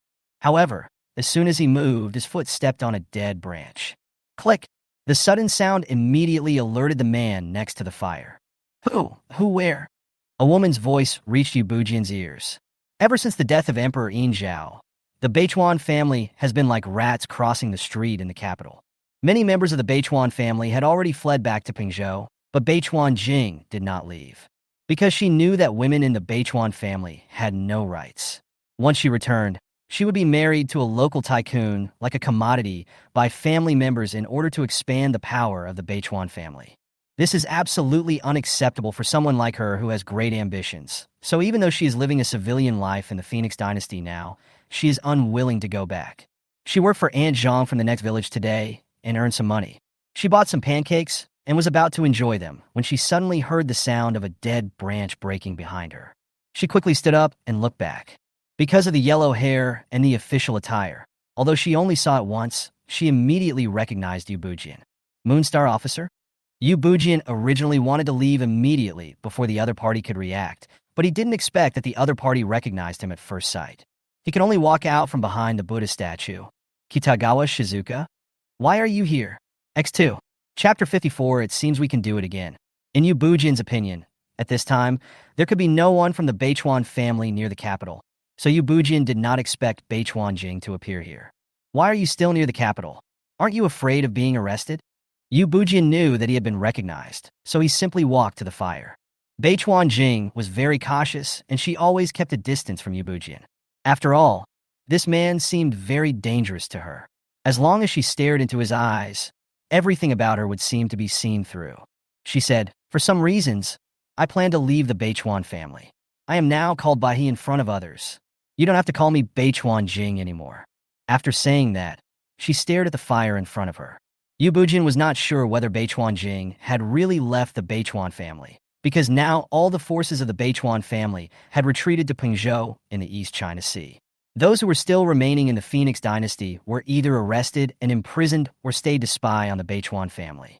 However, the capital is now controlled by the eldest prince Mingyue. It is also a good idea to let Beichuan Jing obtain intelligence and then let the Beichuan family weaken the eldest prince's power. So he didn't intend to ask too much.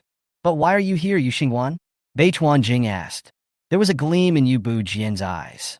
You see, he is here to gather information as expected, and he starts asking about his whereabouts so soon. However, his actions had little significance for the Beichuan family's fight against the eldest prince, so he told the truth to Beichuan Jing. "I'm going west." "West?" Beichuan Jing murmured. Speaking of the west, she met a businessman from Dongqing a few days ago. According to the businessman, the disaster in Dongqing had been resolved. Li Yukai, a local businessman who monopolized grain, had been arrested, and the Li family's property had been confiscated. Not only that, the agriculture around Dongqing has also established a new type of irrigation method, wells and canals, so there is no need to worry about water problems anymore. Beichuan Jing was very excited to hear the news, but she was also a little curious about what kind of irrigation system it was and who came up with this project. So she asked Yu Bujian, "Official Yu Xing, can I go west with you? I want to go to Dongqing." Yu Bujian didn't expect that Beichuan Jing would actually make such a request, which made him a little at a loss. He went to the west to find Yin Hongyu to complete the task of reviving the Phoenix dynasty, and this matter must not be known to the people of the Beichuan family. Otherwise, the Beichuan family would be able to use this news to divert the attention of the eldest prince Yin Jiyu and the second prince Yin Xinyu. So he said firmly, "No, why not?" Beichuan Jing didn't have to follow Yu Bujian, but the west was not peaceful either, with horse bandits running rampant. It was not safe for her, a woman, to go to the west alone. There is no reason. No means no. After saying this, Yu Bujian was about to get up and walk out. Beichuan Jing quickly stood up and said, "If you don't take me with you, I will spread the news that you are going west." Beichuan Jing is not a fool either. Yu Bujian is a star official of the Phoenix dynasty, and his status is so noble. His every move will be watched by countless people. Now he is heading west, so he must be doing something important. And there were no guards around him, which meant that this matter could not be known to others. Now that I have discovered Yu Bujian's whereabouts, I can use this opportunity to ask him to take me to the west. Yu Bujian heard that the other party was threatening him, so he was no longer merciful. He quickly came to Beichuan Jing with a set of steps, grabbed her collar, and said, "Threatening me? Do you believe that I can kill you right now?" Although he said this, he absolutely didn't dare to do it in his heart, because there is a taboo for star officials. That is, they must never kill anyone. Once he kills someone, he will be rejected by the stars, and all his abilities of deduction and prediction will be disrupted. The observed changes in the stars will also become inconsistent with the actual changes in the stars. Beichuan Jing was grabbed by the collar by Yu Bujian, but she was not panicked at all. She knew that if Yu Bujian wanted to kill her, he could have killed her when she turned her back to him. But Yu Bujian did not take any action. Instead, he tried to avoid her and leave. So she deduced that Yu Bujian would not kill her. So she plucked up the courage to look straight into Yu Bujian's eyes. The entire starry sky seemed to be encompassed in Yu Ma's missing pupils. Beichuan Jing seemed to be trapped in it. She bit her tongue to keep herself awake, then said seriously, "I just need you to take me to the west." Yu Bujian saw no other purpose in her eyes. Could it be that my guess was wrong? His ability to judge people is still not as good as his master's, so he often doubts his own judgment of people. So, he thought again, as long as he kept an eye on Beichuan Jing and didn't let her do anything that would affect his actions, then it would not be impossible to take her to the west. Thinking of this, he said, "Okay, but let's make 3 rules. First, you must obey me on the way and don't make any unnecessary mistakes. Second, don't leave my sight casually. Third, tell me in advance if you're going to do anything. If you can do these, I will take you there. I promise." Beichuan Jing agreed without hesitation. "Anyway, I don't care about other things, I just want to know who solved the disaster in Dongqing." The two reached an agreement. Morning dew dripped from the leaves, and birds played among the branches. Guan Mingyue turned over in a half-asleep state, habitually wanting to snuggle into the arms of that familiar person. But she came up empty-handed. She frowned and reached out her hand from under the quilt, trying to find the familiar person beside the bed, but she couldn't find anyone after searching everywhere. Guan Mingyue was a little angry. She sat up with a pout and her eyes slightly opened. After seeing everything around her, she remembered that she had returned to Luanqing. And Hongyu didn't sleep with her last night. Thinking about last night, the memories came flooding back all at once. Guan Mingyue's face turned visibly red. She quickly lay down and pulled up the quilt to cover herself completely. Inside the quilt, Guan Mingyue touched her lower lip. "What the hell is this? I just wanted Hongyu to kiss me back, but it turned out like this. Moreover, I even started to respond in the end. Isn't this a disguised approval of what Hongyu did? No, we must not let Hongyu succeed next time." Guan Mingyue closed her eyes and tried hard to clear those memories from her mind. But the more she did this, the clearer she felt last night. Finally, she couldn't help licking her tongue. If Hongyu performed well, she would like to do it again, just once. Chapter 55 Ding Chongqing seeks help. Luan City. The main hall of the Bell House. Hongyu discussed the next plan with Zhong Baiqing here early in the morning. Although the generals of Dongqing and Nanlingcheng were very friendly to Hongyu, and the Zhou father and son of Nanlingcheng had decided that they would repay Hongyu with their lives if he needed them. Their troops were still too few, and they also had to defend the city, so they felt that if they wanted to have the strength to compete for the throne, they still had to obtain Ding Chongqing's full support. Zhong Baiqing hesitated for a moment and said, "Your Highness, since we were able to successfully retake Nanling City this time, Commander Ding's attitude towards you has changed a lot. I think we can go to Commander Ding again to try to get him to do something about it." Indeed, Hongyu had just helped Ding Chongqing recapture Nanling City, which was occupied by Huichin Tower Village, without any effort. At this time, Ding Chongqing's attitude towards Hongyu was the best. If we try to win Ding Chongqing's participation at this time, it will definitely be effective. And even if it doesn't work, Ding Chongqing will definitely give some other help. Hongyu is just starting to gain momentum now, and any benefit will be of great help to his rise. However, Hongyu feels that her current conditions are not enough, and she needs to obtain support from more cities. Just at this moment, a soldier walked up to Zhong Baiqing with a letter. Zhong Baiqing opened the letter, and the content of the letter and the green dragon talisman wrapped inside made him feel something was wrong. The Phoenix Dynasty needs to use military tokens to deploy troops, and the military tokens of the Dingnan Army, Dingbei Army, Peacock Army, and Jinshi Army are different. The military token held by Ding Chongqing, the commander of the Jinshi Army, is a left half of the Azure Dragon token, which is the one in Zhong Baiqing's hand now. Hongyu also felt something was wrong after seeing the military token in Zhong Baiqing's hand, so she walked forward and asked. Zhong Baiqing handed the letter in his hand to Hongyu. The letter consisted of only 15 words. 16 cities in the northwest have rebelled, and Qianqing is under siege. Come quickly for support. The signature is Ding Chongqing.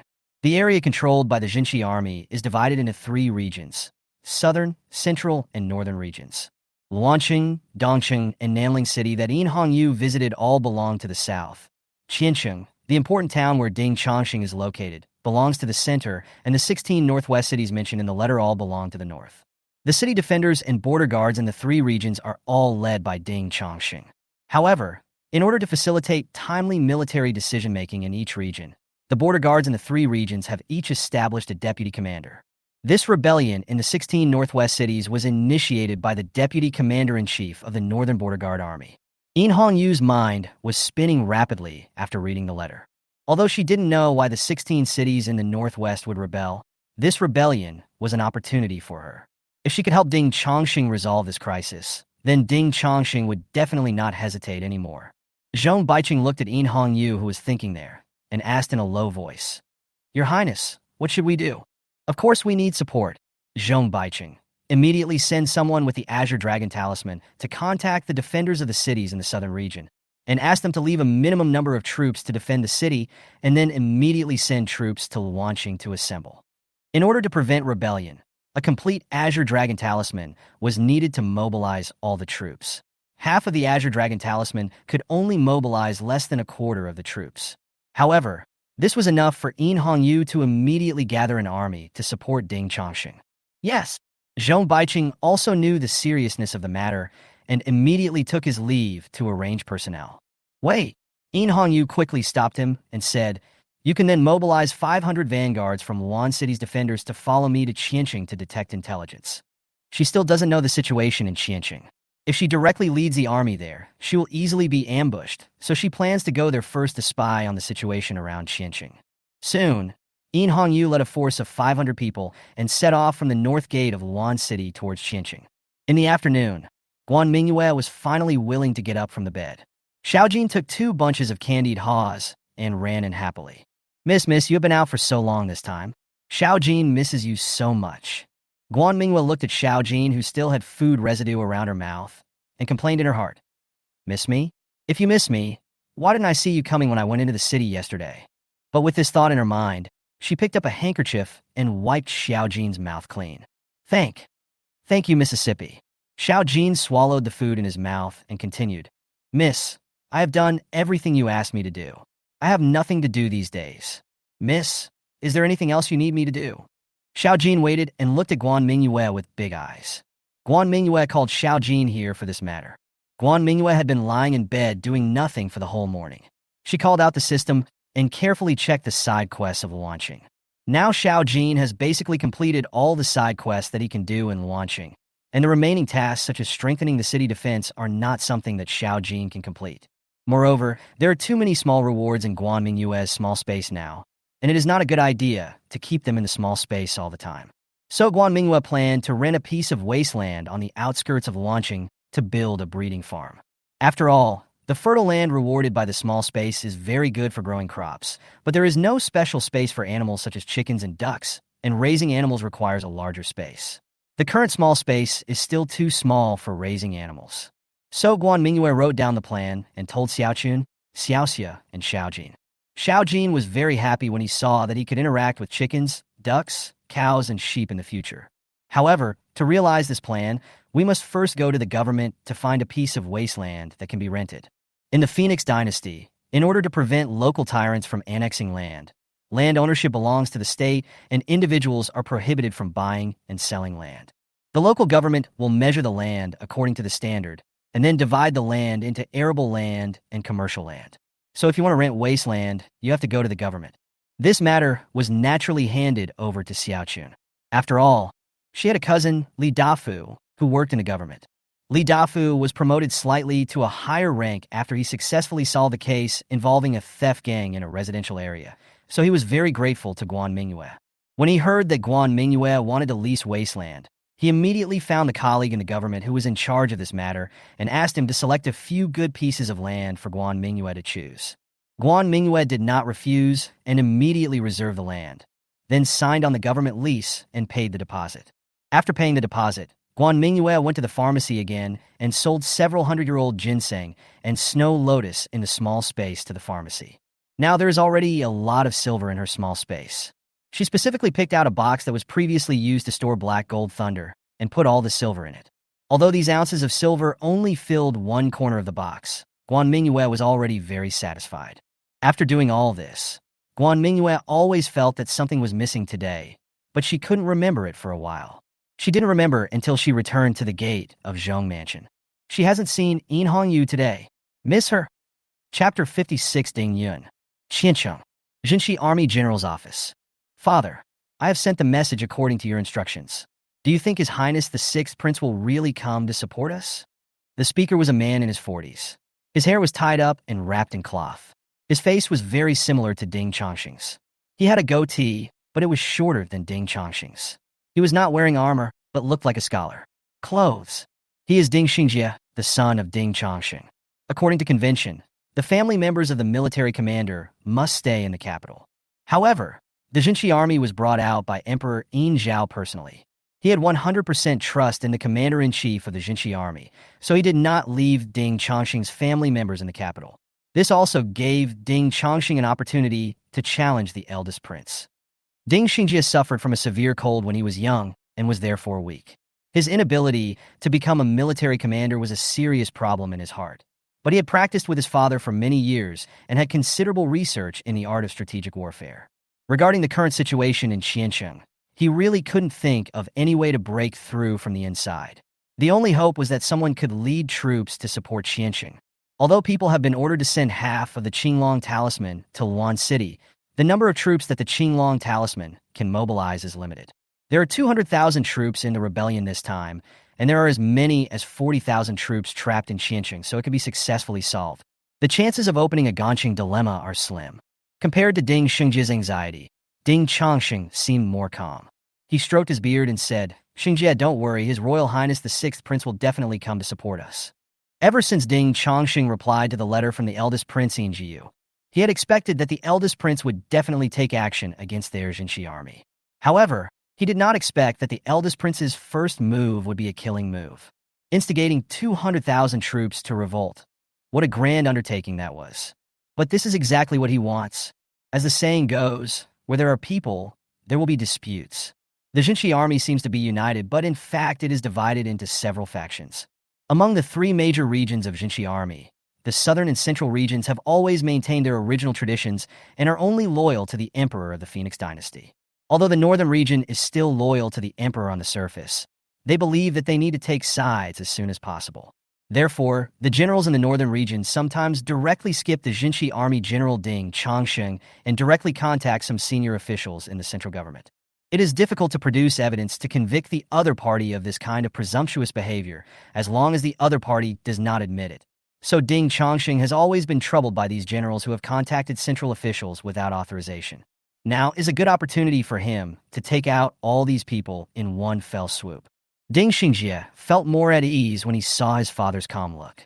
He asked, "Father, why are you so sure that the Sixth Prince will come to support us instead of taking our Azure Dragon Talisman and setting up his own faction?" He also knew the current situation in the capital. The eldest prince occupied the capital and the north. The third prince occupied the east with the support of the Beichuan family, and the second prince occupied the south with the support of the Dingnan army. Since these princes have each occupied a certain area, wouldn't the sixth prince be able to use their military tokens to occupy another area as well? Ding Chongqing took a sip of the tea on the table and said, "The sixth prince's ambition is not just to rule a place."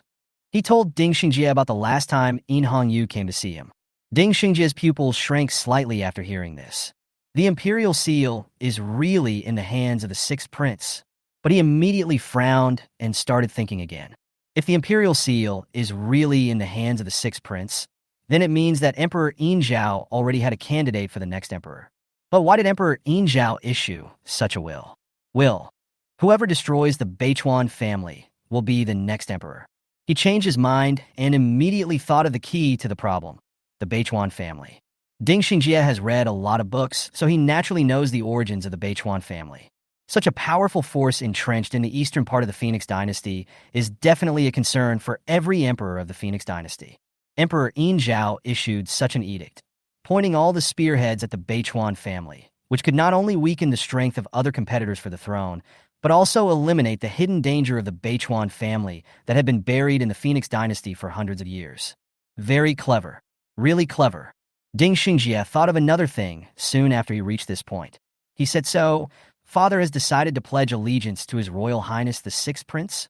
The imperial edict was also an order from Emperor Yin Zhao. As the absolute supporter of the emperor, the commander-in-chief of the Jinchi army would naturally choose to support the contents of the imperial edict, including the contents hidden behind it. When Ding Chongqing learned about the will from his spies in the capital, he saw the hidden plot behind the will to help Yin Hongyu ascend to the throne. Sending Yin Hongyu to the area under the jurisdiction of the Jinchi army, asking Yin Hongyu to come to see him with the imperial seal, and issuing a posthumous edict to attack the Beichuan family after the emperor's death. Every step of this was preparation for Yin Hongyu to ascend to power. If Ding Chongqing was not very convinced when he saw the first two steps before, then the matter of the imperial edict made Ding Chongqing completely convinced. He decided to support Yin Hongyu, so he refused the benefits promised by the eldest prince.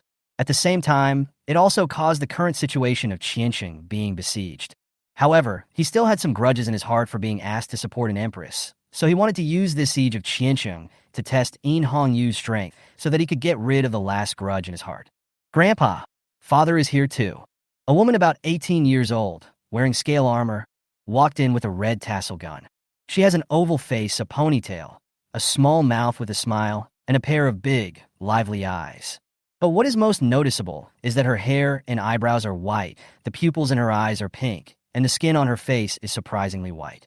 Xiaoyan is here. When Ding Yin came in, Ding Chongqing and Ding Xingjie both smiled.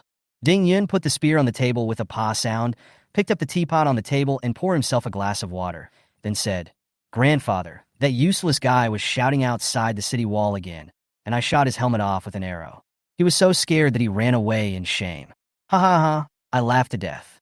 After Ding Yun came in, the atmosphere in the whole room became cheerful. Ding Chongqing laughed and said, "You are worthy of being my good granddaughter."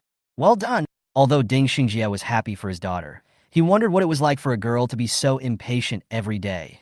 So he said, "Xiaoyan, didn't Dad tell you to be polite here with your grandfather? Don't shout, and don't put weapons on the table." When Ding Yun heard what his father said, he made a face at Ding Xingjie, then picked up the spear and ran out. "Grandfather, father, I'll go to the city wall and take another look." She knew that if she stayed any longer, she would be lectured by her father. Ding Xingjie shook his head, turned to Ding Chongqing and said, "Father, look at how you spoil Xiaoyan. How can she get married in the future?" Chapter 57, Main Quest Update. Luan City. Jong Mansion. After Guan Mingyue finished her work on leasing the land and returned to the Jong Mansion, she remembered that she had not seen Yin Hongyu all day. She asked the servants in the Jong Mansion, and they all said that they had not seen Yin Hongyu. Strange. Could it be that Yin Hongyu went on a long journey? She returned to her room, closed the door, and touched the bracelet on her wrist. I don't want to know where Yin Hongyu is. I just want to make sure if the bracelet is broken. After all, I will be sad if I can't find Yin Hongyu. Well, that's it. Guan Mingyue convinced herself very easily, and then gently touched the blue gem on the bracelet. Two spots of light appeared in Guan Mingyue's mind. When she saw that the light representing Yin Hongyu was no longer in Luanqing, she felt a sense of loss in her heart. He was clearly doing the same thing to me last night, but the next day, he left me and ran away from Luanqing. For a moment, the whole room was filled with resentment. Guan Mingyue pouted and lay on the bed. He murmured in his heart that he would prevent Yin Hongyu from getting into his bed in the future. Ding! Release the fourth link of the main mission chain to help Yin Hongyu solve the dilemma in Qianqing. Reward: a small space expansion and a fixed-point teleportation array. Just when Guan Mingyue was about to close her eyes and sleep, the sound of the system issuing tasks suddenly rang.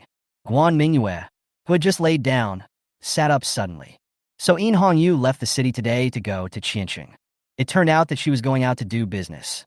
She seemed to have mistakenly blamed Yin Hongyu, so she might as well allow Yin Hongyu to sleep next to her from now on. After making this decision, she entered her mind. System. Good evening. Konbanwa. Good evening, host. Stop talking nonsense, system.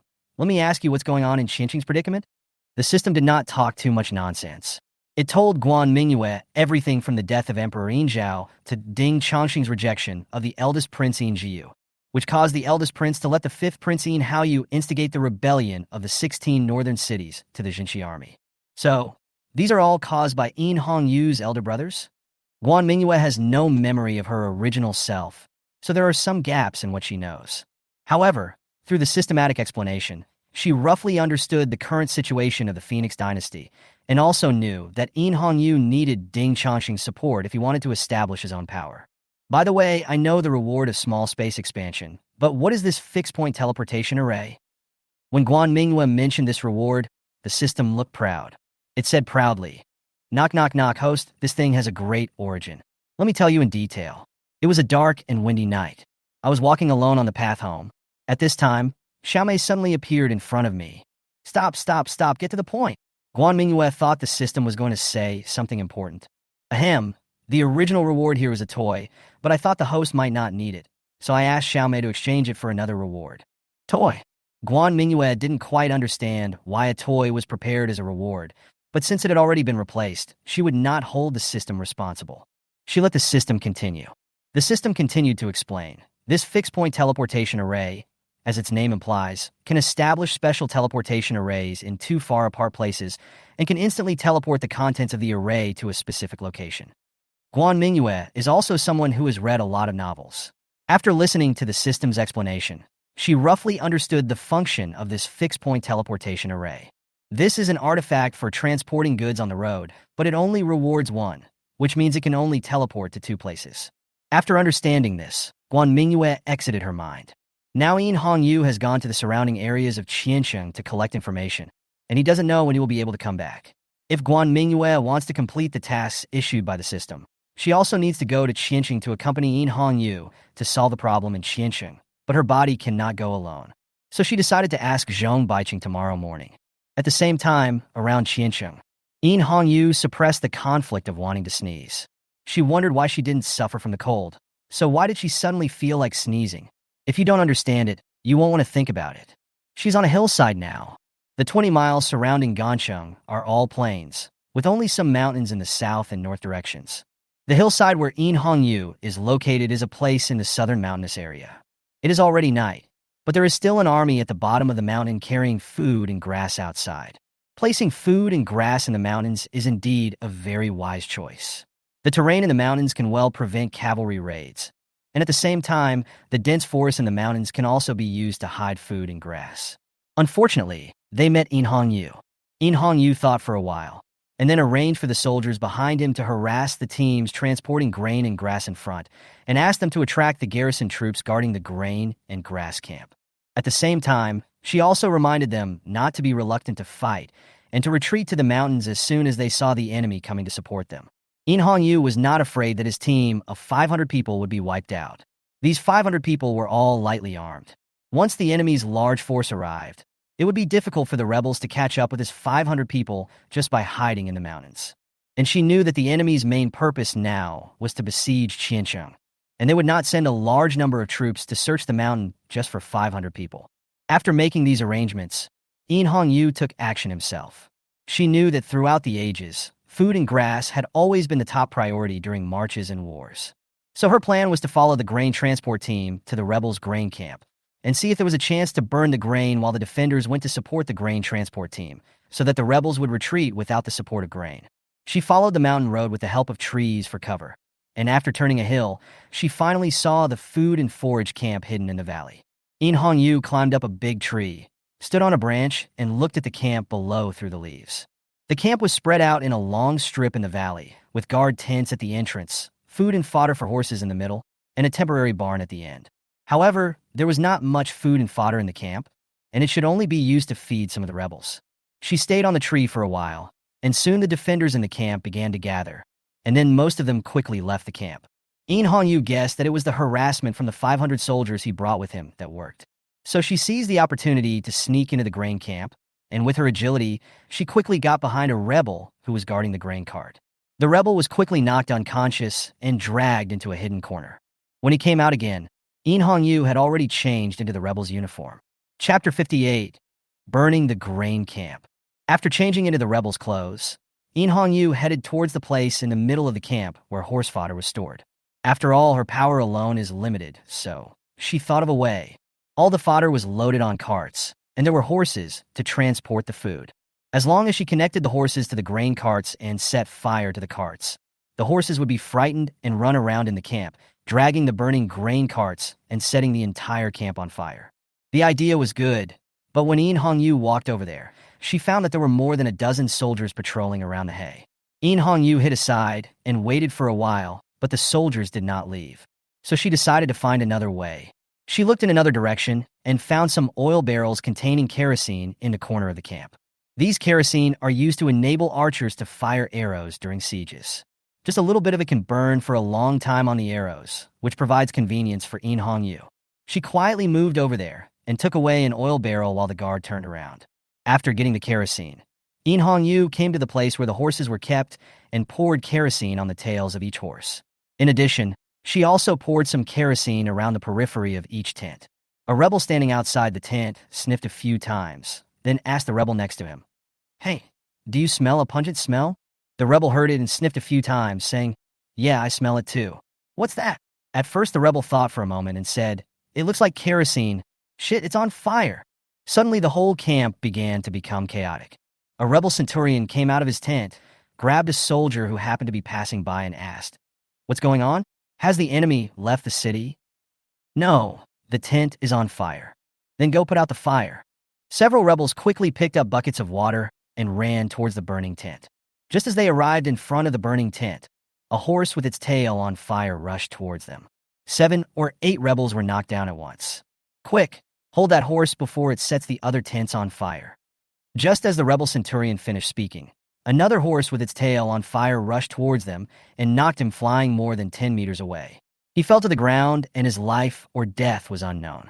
All of a sudden, more than 10 horses used to transport food ran around in the camp, and all the tents were on fire.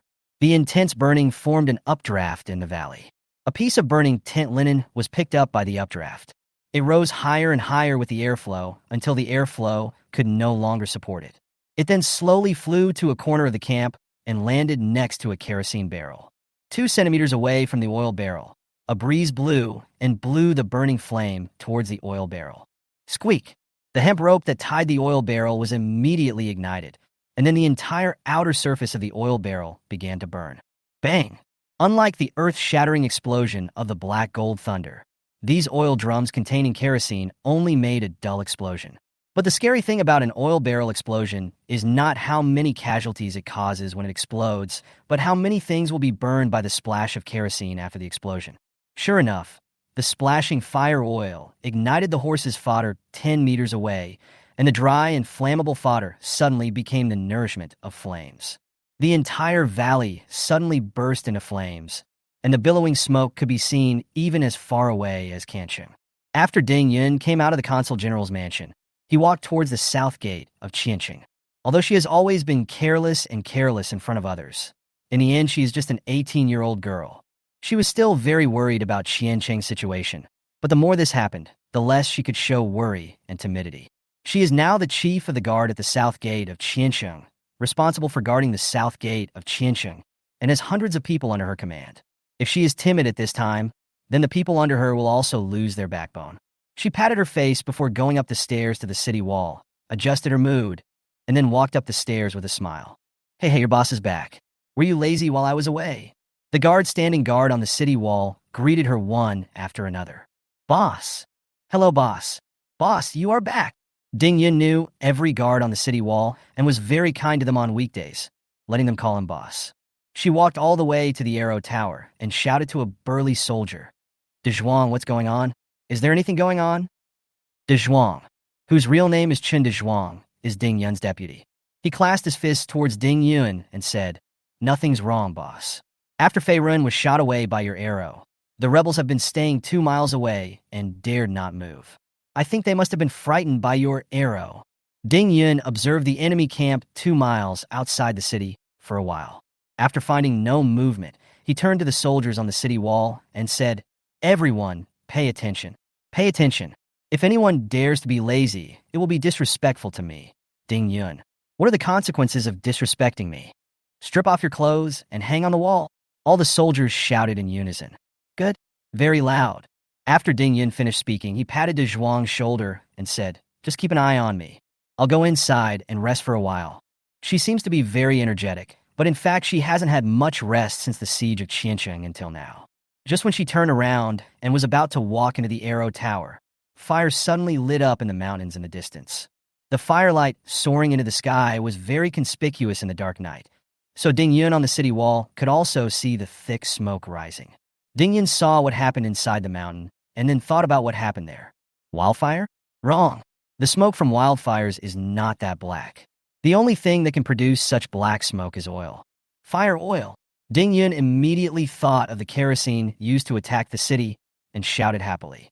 Qin Dazhuang asked with some confusion. Fire oil? Ding Yun immediately explained to Qin Dazhuang. That's right, the only thing that can produce such thick black smoke is oil. But where does the oil come from in the mountain? So there is only one possibility. That is, the rebels' food and fodder camp is on fire. Soon, the riot in the rebel camp 2 miles away confirmed Ding Yun's guess. Although Ding Yun also knew that the number of rebels was large, and there must be more than one food and grass camp. At this time, any news that could weaken the rebel strength would be good news for her. However, compared to the joy of other soldiers, Ding Yun wanted to know more about who burned the rebels' food camp. This person must be brave and resourceful. If she could find this person, she would definitely bring him under her command. Chapter 59, Copy Machine. Hongyu stood under a big tree. She felt a little regretful as she looked at the burning camp in the valley. If there hadn't been this rebellion, these would all be soldiers of the Phoenix Dynasty. Unfortunately, there are no ifs. If I want to become an emperor in the future, I have to be cruel sometimes. Thinking of this, she stopped reading and turned to leave towards where her troops were gathering. Soon she reunited with her vanguard team. After harassing the grain transport team, the 500-man team immediately withdrew into the woods, not giving the rebels who came to support any chance at all. Therefore, Hongyu arranged some people to stay here to gather intelligence, and then ordered them to return to Luanqing. She now really wanted to fall asleep hugging that soft body. Unfortunately, even if she rushed back now, it would be dawn by the time she arrived in Luanqing. Luan City. Jong Mansion. It was already daybreak. Guan Mingyue sat up from the quilt. Her hair was disheveled, her eyes were dull, and she looked as wilted as a flower that had not been nourished. Xiaochun and Xiaoxia, who came in to wash her, saw Guan Mingyue's horrible appearance and said jokingly, "Miss, you look like this because you have been missing all night?" Xiaochun and Xiaoxia knew that Guan Mingyue had not seen Hongyu the whole day yesterday, so they guessed that their young lady missed Hongyu all night and did not sleep well. After hearing this, Guan Mingyue puffed her lips in anger. She turned to look at Xiaochun and Xiaoxia, expressing her protest with her eyes. Who wants that bad woman? But in the eyes of Xiaochun and Xiaoxia, Guan Mingyue's cute expression was just an expression of embarrassment because her thoughts were guessed correctly. Xiaochun helped Guan Mingyue comb her hair while saying, "Miss, if you ask me, Miss Yin must have fallen in love with you at first sight. The night you first came to Luanqing, Miss Yin asked me about your identity and name." Xiao Xia followed suit after hearing this. Xiao Chun, you don't know, when we were in Dongcheng, the government there prepared 2 rooms, but I ended up sleeping in one room, and the young lady slept in another room with Miss Yin. Oh, really? Really? Do you think we should tell Miss Yin that this room is uncomfortable to live in and ask Miss Yin to take Mr. a room to live? Yeah, that's a good idea. Do you think Miss Yin will give us any benefits if we do this? Guan Mingyue, sitting in front of the dressing table, was speechless. Where did Zhong Baiqing get this maid from? She was actually blatantly discussing how to sell her in front of her own mistress. Ding, side quest released. Give a kiss to the Empress when she returns from the mission. Reward, a replicator. Copy machine? Guan Mingyue was a little curious about this reward, so she closed her eyes and let her consciousness enter her mind. System, what's so new about this replicator? But after waiting for a long time, the system did not respond to her. Huh, weird, where's the system? Why doesn't it respond to me? Forget it. I'll wait and see after I complete the task. Guan Mingyue disappeared from his mind. Xiaochun and Xiaoxia beside me were still chattering nonstop. Guan Mingyue rolled her eyes, then picked up a pen and wrote, "Don't bring up what happened last night again." She had just finished writing and held it up to show Xiaochun and Xiaoxia. The door of the room was pushed open. Hongyu walked in from outside and just happened to see the contents on Guan Mingyue's paper. She said with a playful look on her face, "Oh, Sister Mingyue, do you think what happened the night before yesterday is too painful to recall?" Seeing Hongyu coming in, Xiaochun and Xiaoxia looked at each other and quickly left the room, saying that Zhong Baiqing wanted to see them for something, and closed the door very politely. Guan Mingyue froze in place, holding the paper in her hand, looking a little at a loss. Why am I so unlucky? In Hongyu will definitely bully me. Xiaochun, Xiaoxia, your young lady is still in the room. Come back soon. However, Xiaochun and Xiaoxia had already disappeared. Guan Mingyue could only turn the heart ring and stammered in her heart. That General Zhong also came to me. Do you believe it? In Hongyu gave her a look that said, you understand, then turned around and locked the door. She didn't expect Guan Mingyue to understand her so well, and as soon as she came back, she found a reason to bully Guan Mingyue. After locking the door, In Hongyu walked to Guan Mingyue, picked her up, sat in the wheelchair, and then put Guan Mingyue on his lap. Guan Mingyue sat down obediently. Don't say it anymore, it's become a habit. In Hongyu grabbed a strand of Guan Mingyue's hair and twisted it around his fingers and played with it. He looked at the paper in Guan Mingyue's hand and said, Sister Mingyue, don't you want to talk about what happened last night? Guan Mingyue covered her red face with her hands. In Hongyu is asking questions even though he already knows the answer. How can I even say something like this? She could only say in her heart, no, nothing happened. In Hongyu looked at Guan Mingyue, who was sitting on his lap with her face covered, and thought she was even more adorable. She gently took Guan Mingyue's hands and looked at Guan Mingyue's face. Guan Mingyue's little face turned red with shyness. Her ears were so red that they seemed to bleed, and her lips were slightly open because her whole body was hot. Guan Mingyue also looked at In Hongyu. In Hongyu's face was a little red due to the long journey, and her hair was hanging messily. Her lips were also a little dry due to the long journey. Guan Mingyue looked at her lips, felt her mouth a little dry, and swallowed subconsciously. The two just looked at each other without saying anything. The room was so quiet that only the breathing of the two people could be heard. This time, it was Guan Mingyue who lost her temper first. Her hand slowly climbed up In Hongyu's shoulders, and she leaned lightly into In Hongyu's arms. In Hongyu also understood what Guan Mingyue meant. In order to prevent Guan Mingyue from retreating when she took the initiative for the first time, while awake, she closed her eyes. Guan Mingyue saw In Hongyu close his eyes and knew that he was encouraging her. So she plucked up her courage and slowly approached In Hongyu's face. The two could already feel the fine hairs on each other's faces. Guan Mingyue stuck out her tongue and gently licked In Hongyu's dry lips, hoping to relieve In Hongyu's fatigue from the long journey. In Hongyu's lips became moist under Guan Mingyue's licking. The running around of the day and night slowly dissipated with Guan Mingyue's actions.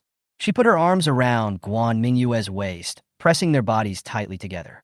Guan Mingyue also put her arms around In Hongyu's neck to allow her to go a step further. Chapter 60, The Army Gathers. The softness seeps into the gaps between the teeth and interweaves with another softness. It's just that this time the positions of the two sides were swapped. Guan Mingyue recalled what In Hongyu did to her last time, and then tried to do it again on In Hongyu. But her endurance is far less than In Hongyu's. After just a while, Guan Mingyue's breathing began to become unstable. The attack of the tongue tip gradually weakened, and finally she could only withdraw from the battlefield and lean on In Hongyu's shoulder to adjust her breathing. In Hongyu closed his eyes and enjoyed the attack from Guan Mingyue. The soft thing was running around in there without any order, but she was willing to let Guan Mingyue do as she pleased. It's a pity that Guan Mingyue gave her the opportunity, but she was useless. Before In Hongyu started to fight back, Guan Mingyue was the first to give up. The soft retreat made In Hongyu feel empty. She lowered her head and attacked again without waiting for Guan Mingyue to recover. Guan Mingyue hadn't adjusted her breathing yet and was forced to defend herself. She grasped In Hongyu's clothes tightly with both hands. Wait a moment. Guan Mingyue made a request in her heart. Fortunately, although In Hongyu was strong, he did not lose his mind. She gave Guan Mingyue a chance to catch her breath. Ding, congratulations to the host for completing the mission. The blankness in her brain had left Guan Mingyue unable to concentrate on listening carefully to the system's voice. Guan Mingyue sat on In Hongyu's legs and adjusted her breathing, but In Hongyu did not stop. She bit Guan Mingyue's lower lip lightly, then let go, then held it with her lips, finally let go, and began to bit Guan Mingyue's chin lightly. The slight pain caused Guan Mingyue to lift her chin involuntarily, exposing her white neck. In Hongyu slid along Guan Mingyue's jawbone to Guan Mingyue's neck. She grabbed Guan Mingyue's clothes with both hands and pulled them to both sides. The originally loose clothes fell to both sides, revealing Guan Mingyue's white and tender shoulders. No. Guan Mingyue recovered and realized that the current situation was about to develop out of control. She quickly pushed In Hongyu away, blushing, and said in her heart, "That's it for today. You've traveled all night. Go and rest. The problems in Qiancheng are still waiting for us to solve." As Guan Mingyue said this, she pulled up the clothes that were torn off by In Hongyu again. It was so dangerous, she almost couldn't hold it back, but fortunately when In Hongyu pulled off her clothes, her shoulders were exposed, and the cool morning air shocked her, and she stopped the two of them in time to make the next move. In Hongyu was pushed hard by Guan Mingyue and leaned against the back of the wheelchair. Guan Mingyue's shoulders were wrapped again, which made In Hongyu a little disappointed, but she was also a person who could restrain herself, and Guan Mingyue mentioned the matter of Qiancheng. It is true that the situation in Qiancheng is extremely critical. Now is not the time for her and Guan Mingyue to linger here. She needed Guan Mingyue into her arms again and said, "Then I'll wait until the problem with Qiancheng is solved before eating again, but now I have to charge a little interest." After speaking, she gently tapped Guan Mingyue's forehead, then picked up Guan Mingyue and walked towards the bed. Guan Mingyue lay in In Hongyu's arms. After getting used to it, Guan Mingyue became more skilled in snuggling into his arms. In Hongyu was indeed very sleepy after running around all night. After Guan Mingyue adjusted herself to a comfortable sleeping position, she also fell asleep quickly. Guan Mingyue looked at In Hongyu, who was lying beside her. She realized that she didn't seem to be particularly opposed to having deeper physical contact with In Hongyu, and even had some expectations. And because she was afraid of In Hongyu's bullying before, she had never noticed that her heart beat so fast every time she saw In Hongyu. She had always attributed this to fear, but now thinking about it, it seemed not to be right. It was not fear, but heartbeat. It's over, it's over. Could it be that I have fallen in love with the Empress? After thinking of this possibility, Guan Mingyue no longer felt sleepy. Outside the room, Xiaochun and Xiaoxia were quietly leaning against the door. Unfortunately, their young lady is a mute, and In Hongyu doesn't talk much, so he can only imagine what happened based on the fragments he heard. But even so, they still imagined a big drama in their minds and left satisfied. 2 hours later, Guan Mingyue turned over in In Hongyu's arms, stretched, and then slowly opened her eyes. She didn't know when she fell asleep, but when she saw In Hongyu sleeping beside her, her heartbeat began to speed up unconsciously. It turns out that the Empress's eyelashes are so long, her nose is so straight, and her mouth, her pupils are actually blue. Huh? Pupil? Guan Mingyue was shocked to find that In Hongyu had woken up, which meant that she must have been discovered while peeping at her. Is it too late to bury your head now? While she was struggling like this, In Hongyu had already gotten up. She turned to Guan Mingyue, who was still lying on the bed, and asked, "Do you want to sleep for a while longer?" Guan Mingyue sat up, shook her head, and said in her heart, "No, it seems to be very urgent over there in Qiancheng. I will go with you." After hearing this, In Hongyu suddenly thought of something, turned to Guan Mingyue and asked, "How do you know about Qiancheng?" Yes, after the siege of Qiancheng, the entire city was blocked like Nanling City. Logically speaking, the people in Luan City should not know the news about the siege of Qiancheng. So how did Guan Mingyue know such confidential information? Guan Mingyue had no secrets left in front of In Hongyu anyway, so she directly conveyed everything the system told her to In Hongyu. In Hongyu's face turned ugly after hearing this. She didn't expect that she would start fighting with her royal brothers so soon. Although it was her fifth brother In Hongyu who planned the siege of Qiancheng this time, she was the one behind all this. The eldest brother In Jiyu. However, Guan Mingyue's information was not all bad news. The good news was that Ding Chongsheng actually rejected her eldest brother's offer. Guan Mingyue knew that Ding Chongsheng was very loyal to Emperor Yin Zhao. Now that Emperor Yin Zhao has passed away, Ding Chongsheng has no one to be loyal to him. Now that he has rejected the eldest prince's invitation, there are only two reasons. One is that Ding Chongsheng is trying to establish his own business, and the other is that Ding Chongsheng has planned to recognize himself. But if he is to set up his own business, then now that Qiancheng is besieged, it is impossible for him to hand over the green dragon talisman to In Hongyu. After ruling out the possibility of setting up his own business, the only remaining possibility is that he intends to support In Hongyu. But although this is good news, if you really want the entire Jinshi army to support In Hongyu, then In Hongyu must first rescue Ding Chongsheng, who is trapped in Qiancheng. So this is also a test given to her by Ding Chongqing.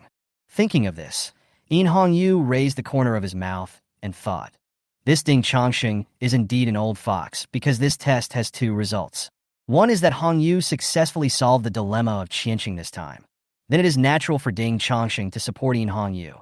But if the problem of Qianqing cannot be solved, then he can prove that In Hongyu is incompetent and unfit to inherit the throne. He could also not support any prince and directly lead the soldiers of Qianqing to die for the country. Chapter 61 Army Gathering. But In Hongyu thinks this is a good thing. If Ding Chongqing directly agrees to be loyal to In Hongyu, then In Hongyu may have doubts. But if Ding Chongqing agrees to be loyal to In Hongyu after testing In Hongyu, then In Hongyu can be 100% sure that Ding Chongqing is really loyal to her and will not the rebellious kind. In this case, she must convince Ding Chongqing in this crisis in Qianqing, the outskirts of Luan City. Zhong Baiqing is already on standby here. After In Hongyu came back from Qianqing this morning, he told Zhong Baiqing the information about Qianqing. After hearing that there were nearly 20,000 rebels besieging Ganqing, he felt a little worried. Although Zhong Baiqing had ordered people to mobilize troops from surrounding cities overnight with the Green Dragon Talisman. But after all, time is limited, and so far less than 5,000 troops have been recruited, and most of these soldiers are ordinary infantry and archers. If you want to directly fight the 20,000 rebels besieging Qianqing, this manpower is definitely not enough. However, he saw that In Hongyu didn't seem worried at all, and he felt a little confused. Just then he saw In Hongyu riding a horse from outside the military camp. Because he was leading troops to fight this time, In Hongyu put on a full set of armor. The armor is made of pieces of tiny armor links that can be freely stretched and bent, which not only improves defense, but also allows for flexibility. Zhong Baiqing quickly stepped forward to greet him. Your Highness, the 6th Prince, the general has equipped 5,000 men, but there are 20,000 rebels besieging Qianqing. I wonder what your Highness has in mind. In Hongyu understood what Zhong Baiqing meant. Fighting with 5,000 troops against 20,000 troops was like throwing an egg at a stone. However, although the rebels had 20,000 troops, they divided the 20,000 troops into 4 groups for the purpose of siege. In this case, it is 5,000 versus 5,000, evenly matched. It was not that Zhong Baiqing had not thought of the situation, but he was worried that while they were fighting one of the forces, other forces from the rebel army would come to support them. In this way, they would have to face 3 forces at the same time, that is 15,000 troops. Pressure. After In Hongyu learned about Zhong Baiqing's worries, he smiled and said, Isn't General Zhong forgetting that we still have a force? Zhong Baiqing was confused after hearing this. He had obviously drawn all the troops that the surrounding cities could mobilize, so where was the other force? But Zhong Baiqing was not a fool. He quickly thought of what that power was. Qianqing was an important town in the west of the Phoenix dynasty. Its defenders were twice as many as those of ordinary small cities, with a total of 6,000 people. He was very surprised and asked, Could your Highness ask General Ding to open the city gate to meet the enemy? The reason why he was so surprised was that with the help of the defensive advantages of the city wall and Ding Chongqing's impeccable command, it would be difficult for the rebel army of 20,000 to capture Qianqing unless they continued to surround Qianqing until all the food in Qianqing was eaten. But now In Hongyu wants Ding Chongqing to open the city gate and take the initiative, which is tantamount to handing over Qianqing. He couldn't believe it, but the confidence on In Hongyu's face was not fake. In Hongyu didn't keep Zhong Baiqing waiting for long. She immediately told Zhong Baiqing her plan. In general, In Hongyu's plan is to cooperate inside and outside. First, they had to take advantage of the cover of night to send In Hongyu and Guan Mingyue to Qianqing. This matter was difficult for others, but it was not difficult for In Hongyu. After she and Guan Mingyue enter Qianqing, they will do 3 things. The first thing is to meet up with Ding Chongqing and tell Ding Chongqing his plan, so that Ding Chongqing can cooperate with their actions.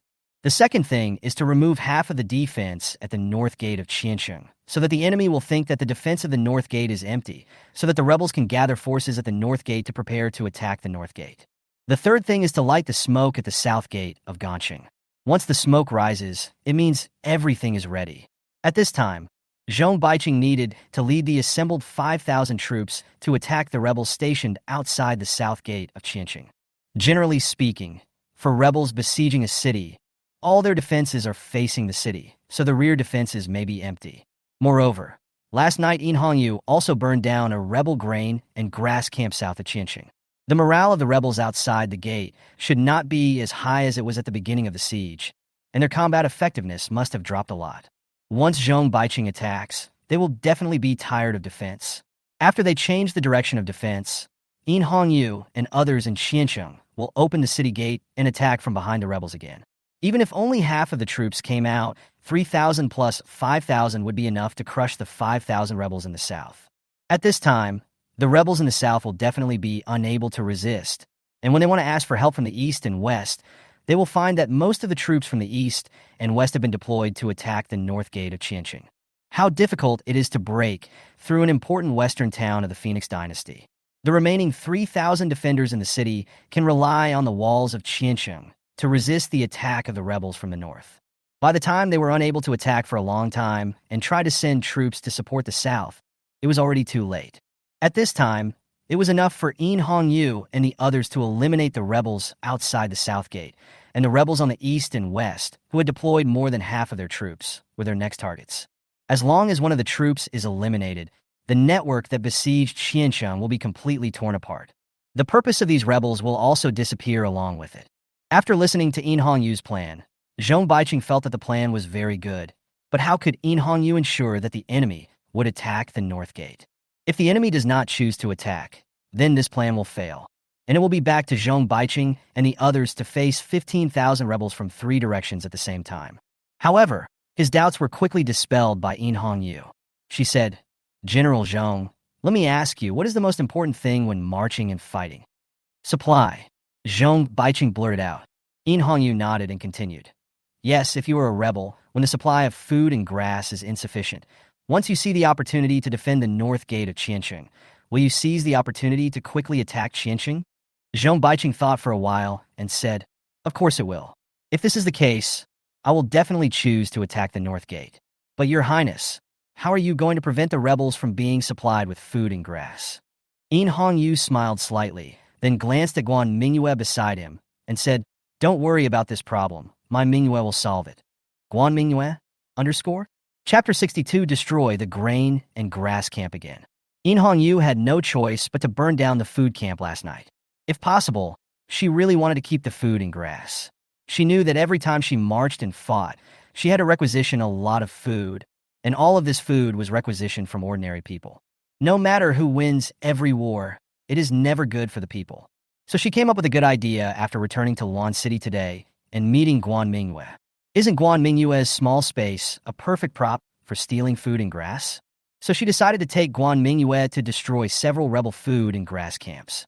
Just do it. Yu asked Zhong to take the 5,000 soldiers gathered this time to ambush in the mountains and forests south of Qiancheng in advance, and wait until the smoke appeared in Qiancheng City before launching an attack.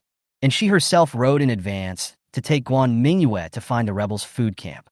Guan Mingyue leaned in Yu's arms, and her consciousness was in a small space that was very convenient for home and travel. Since completing the task in Nanling City, Guan Mingyue's small space has expanded to about 50 cubic meters. At this moment, she was looking at a machine in the corner of the small space, which was the reward given by Guan Mingyue for completing the previous side quest. This machine is square, about 1 meter long and wide, and about 1.5 meters high. The upper half of the machine is a transparent cover, inside which there is a platform for placing things. Unfortunately, the system hasn't told her how to use this thing yet. According to Guan Mingyue's own understanding, a copier is a machine that can copy an object into an identical one. That's right, host. The system, which had not had any news for a long time, suddenly spoke. Guan Mingyue heard the system's voice and asked curiously, "System, where did you go this morning? Why didn't you respond when I called you? And why does your voice sound so weak?" Ahem. Hearing this question, the system started coughing uncontrollably. After a while, it stopped and said, "It's all because of Xiaomei." "Oh, no more." The system then explained to Guan Mingyue how to use the copier. This copier is just as Guan Mingyue thought. It can copy an object and produce an identical object. However, such a powerful thing naturally has limitations on its use. First, the replicator can only replicate once a day. Secondly, the things that the copier can copy can only be inanimate things. Otherwise, if Guan Mingyue copies another Guan Mingyue, which one should Yu choose? Furthermore, the length and width of things that the replicator can copy cannot exceed 1 meter. Otherwise, it will fail due to lack of energy. Finally, The replicator cannot copy items awarded as system quest rewards. After listening to the system's explanation, Guan Mingyue discovered that this copier had many limitations in use, but she immediately thought of something very suitable for copying at the moment, a local specialty from Huichin Tower Village, Black Gold Thunder. This thing is extremely powerful and easy to use. Just light the fuse and throw it into the crowd, and all troubles can be solved. Moreover, he will soon help Hongyu to fight, so he must have some suitable weapons in his hands. Guan Mingyue immediately took out the last remaining Black Gold Thunder and put it into the copier. The replicator started to run shakily, and within 5 minutes, it stopped. The 2 black gold mines lay quietly inside the replicator. Guan Mingyue picked up the 2 black gold mines and examined them, and found that the 2 black gold mines were exactly the same. Even the curvature of the fuses on them was the same. It is worthy of being the black technology provided by the system. However, after Guan Mingyue took away the Black Gold Thunder on it, a red word forbidden to use appeared on the body of the replicator, with a 24-hour countdown below. It seems that you really have to wait 24 hours before you can use it again. Otherwise, Guan Mingyue really wants to copy 180 Black Gold Thunders, and then pick up the Black Gold Thunders and throw them into the rebels just like he did in Nanling City. Throwing it will definitely solve the problem of Qiansheng being besieged quickly. After understanding how to use the replicator, Guan Mingyue exited the small space. By this time, the moon was already hanging in the sky. Guan Mingyue found that Hongyu had taken her to a hillside near the south of Qiansheng. At this moment, there was a large camp far away from them. The tents in the camp were connected together, and every corner was brightly lit. Perhaps because they were ambushed and burned down a food and forage camp by Hongyu last night, the rebels were afraid that someone would burn their food and forage again. So this time they built the food and forage camp less than 500 meters behind the military camp. Once the enemy is discovered in this place, the enemies in the base camp can come to support immediately. Moreover, the number of rebels guarding the grain camp was more than twice that of the grain camp that was burned down by Hongyu yesterday. The kerosene and horse fodder were also stored separately, with a distance of about 100 meters between them, so that even if the kerosene exploded and burned again, it would not ignite the fodder far away. It seems that the enemy was frightened by the sneak attack last night, but this also proves how important food and supplies are to the rebels' plan. However, the rebels are now guarding the grain camp too tightly, making it difficult for Hongyu and Guan Mingyue to take action. Just as Hongyu was thinking about how to sneak into the camp without being discovered, several horse-drawn carriages loaded with fodder slowly came towards the camp from the southeast of the food and fodder camp. Hongyu speculated that these carriages came from the forage camp that she burned down last night, because these carriages seemed to have been burned and there were still many burnt marks on them. An idea immediately occurred to her. She turned to Guan Mingyue and said, "I'll take you to those carriages later.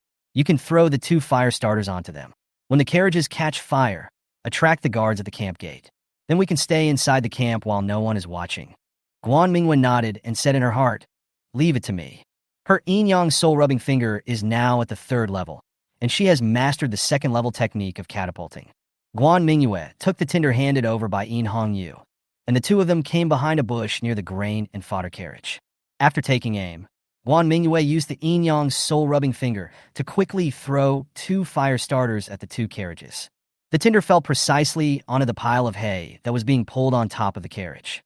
But after waiting for a while, they saw no fire on the carriage. Hongyu looked carefully at the carriage again and found that the food and grass were all wet. She sighed secretly, blaming herself for thinking of it earlier.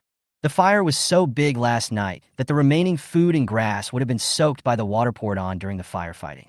Of course, it was impossible for a tinderbox to ignite such grass, so it seemed that another method had to be found.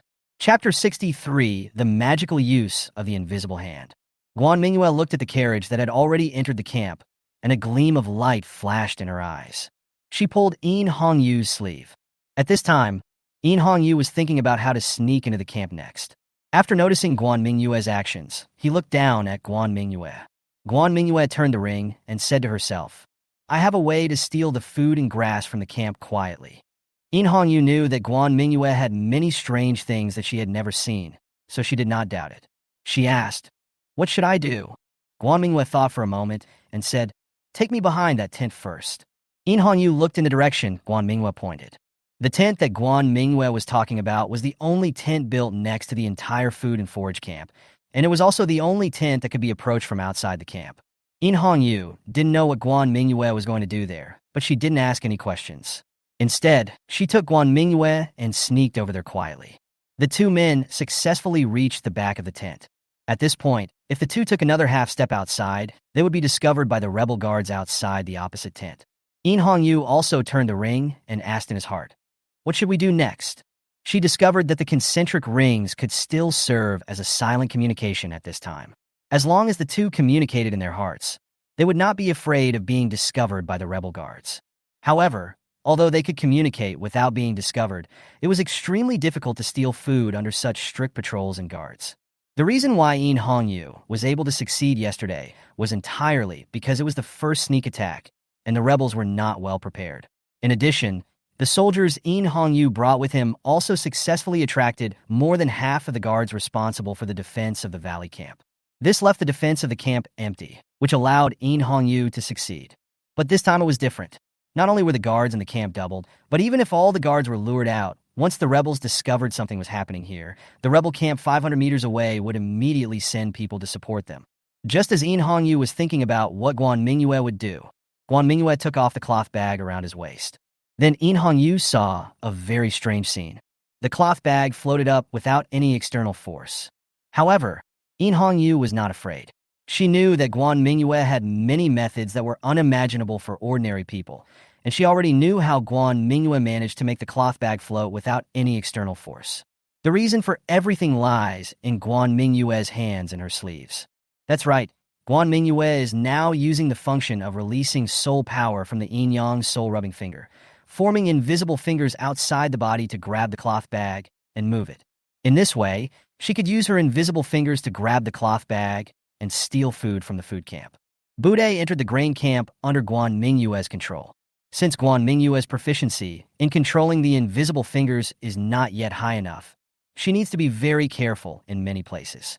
While Guan Mingyue was concentrating on operating the cloth bag, In Hongyu was responsible for keeping watch. The two cooperated tacitly. The cloth bag was carried slowly along the edge of a tent towards where the food was piled. At this moment, the curtain of the tent was suddenly opened, and a rebel came out from inside, just in time to see the cloth bag hanging in the air. Guan Mingyue's heart suddenly rose to her throat. Fortunately, the rebel was also stunned for a moment, then rubbed his eyes in disbelief. Guan Mingyue quickly took advantage of this opportunity and hid in a corner with the cloth bag in her hand. When the rebel rubbed his eyes and looked at the place where the cloth bag was, the cloth bag had disappeared. The rebel seemed to be relieved as well, and then naturally walked to the other side. After this episode, Guan Mingyue became more careful. She decided to control the cloth bag to walk over the tent, so that something like that would not happen again. Finally, Guan Mingyue controlled the cloth bag and came to the first place where grain was stored. There were 3 places for storing grain in the camp, and dozens of horse-drawn carriages were parked in each place, which were piled high with grain wrapped in linen. However, Guan Mingyue did not start stealing directly from the edge of the grain, because if she started putting the grain into the small space directly from the outside, it would be easy for the patrolling rebel guards to discover that there was less food. Guan Mingyue controlled the invisible fingers and slowly moved the cloth bag to the middle of the grain, then aimed the opening of the cloth bag at one of the bags of grain. Without any sound, a bag of food disappeared out of thin air, followed by the second bag and the third bag. This way, the food can be taken away quietly. But there is also a disadvantage, which is that Guan Mingyue cannot check the current situation in the small space, and has no way of knowing whether there is room to load the food in the second place after loading the food in this place.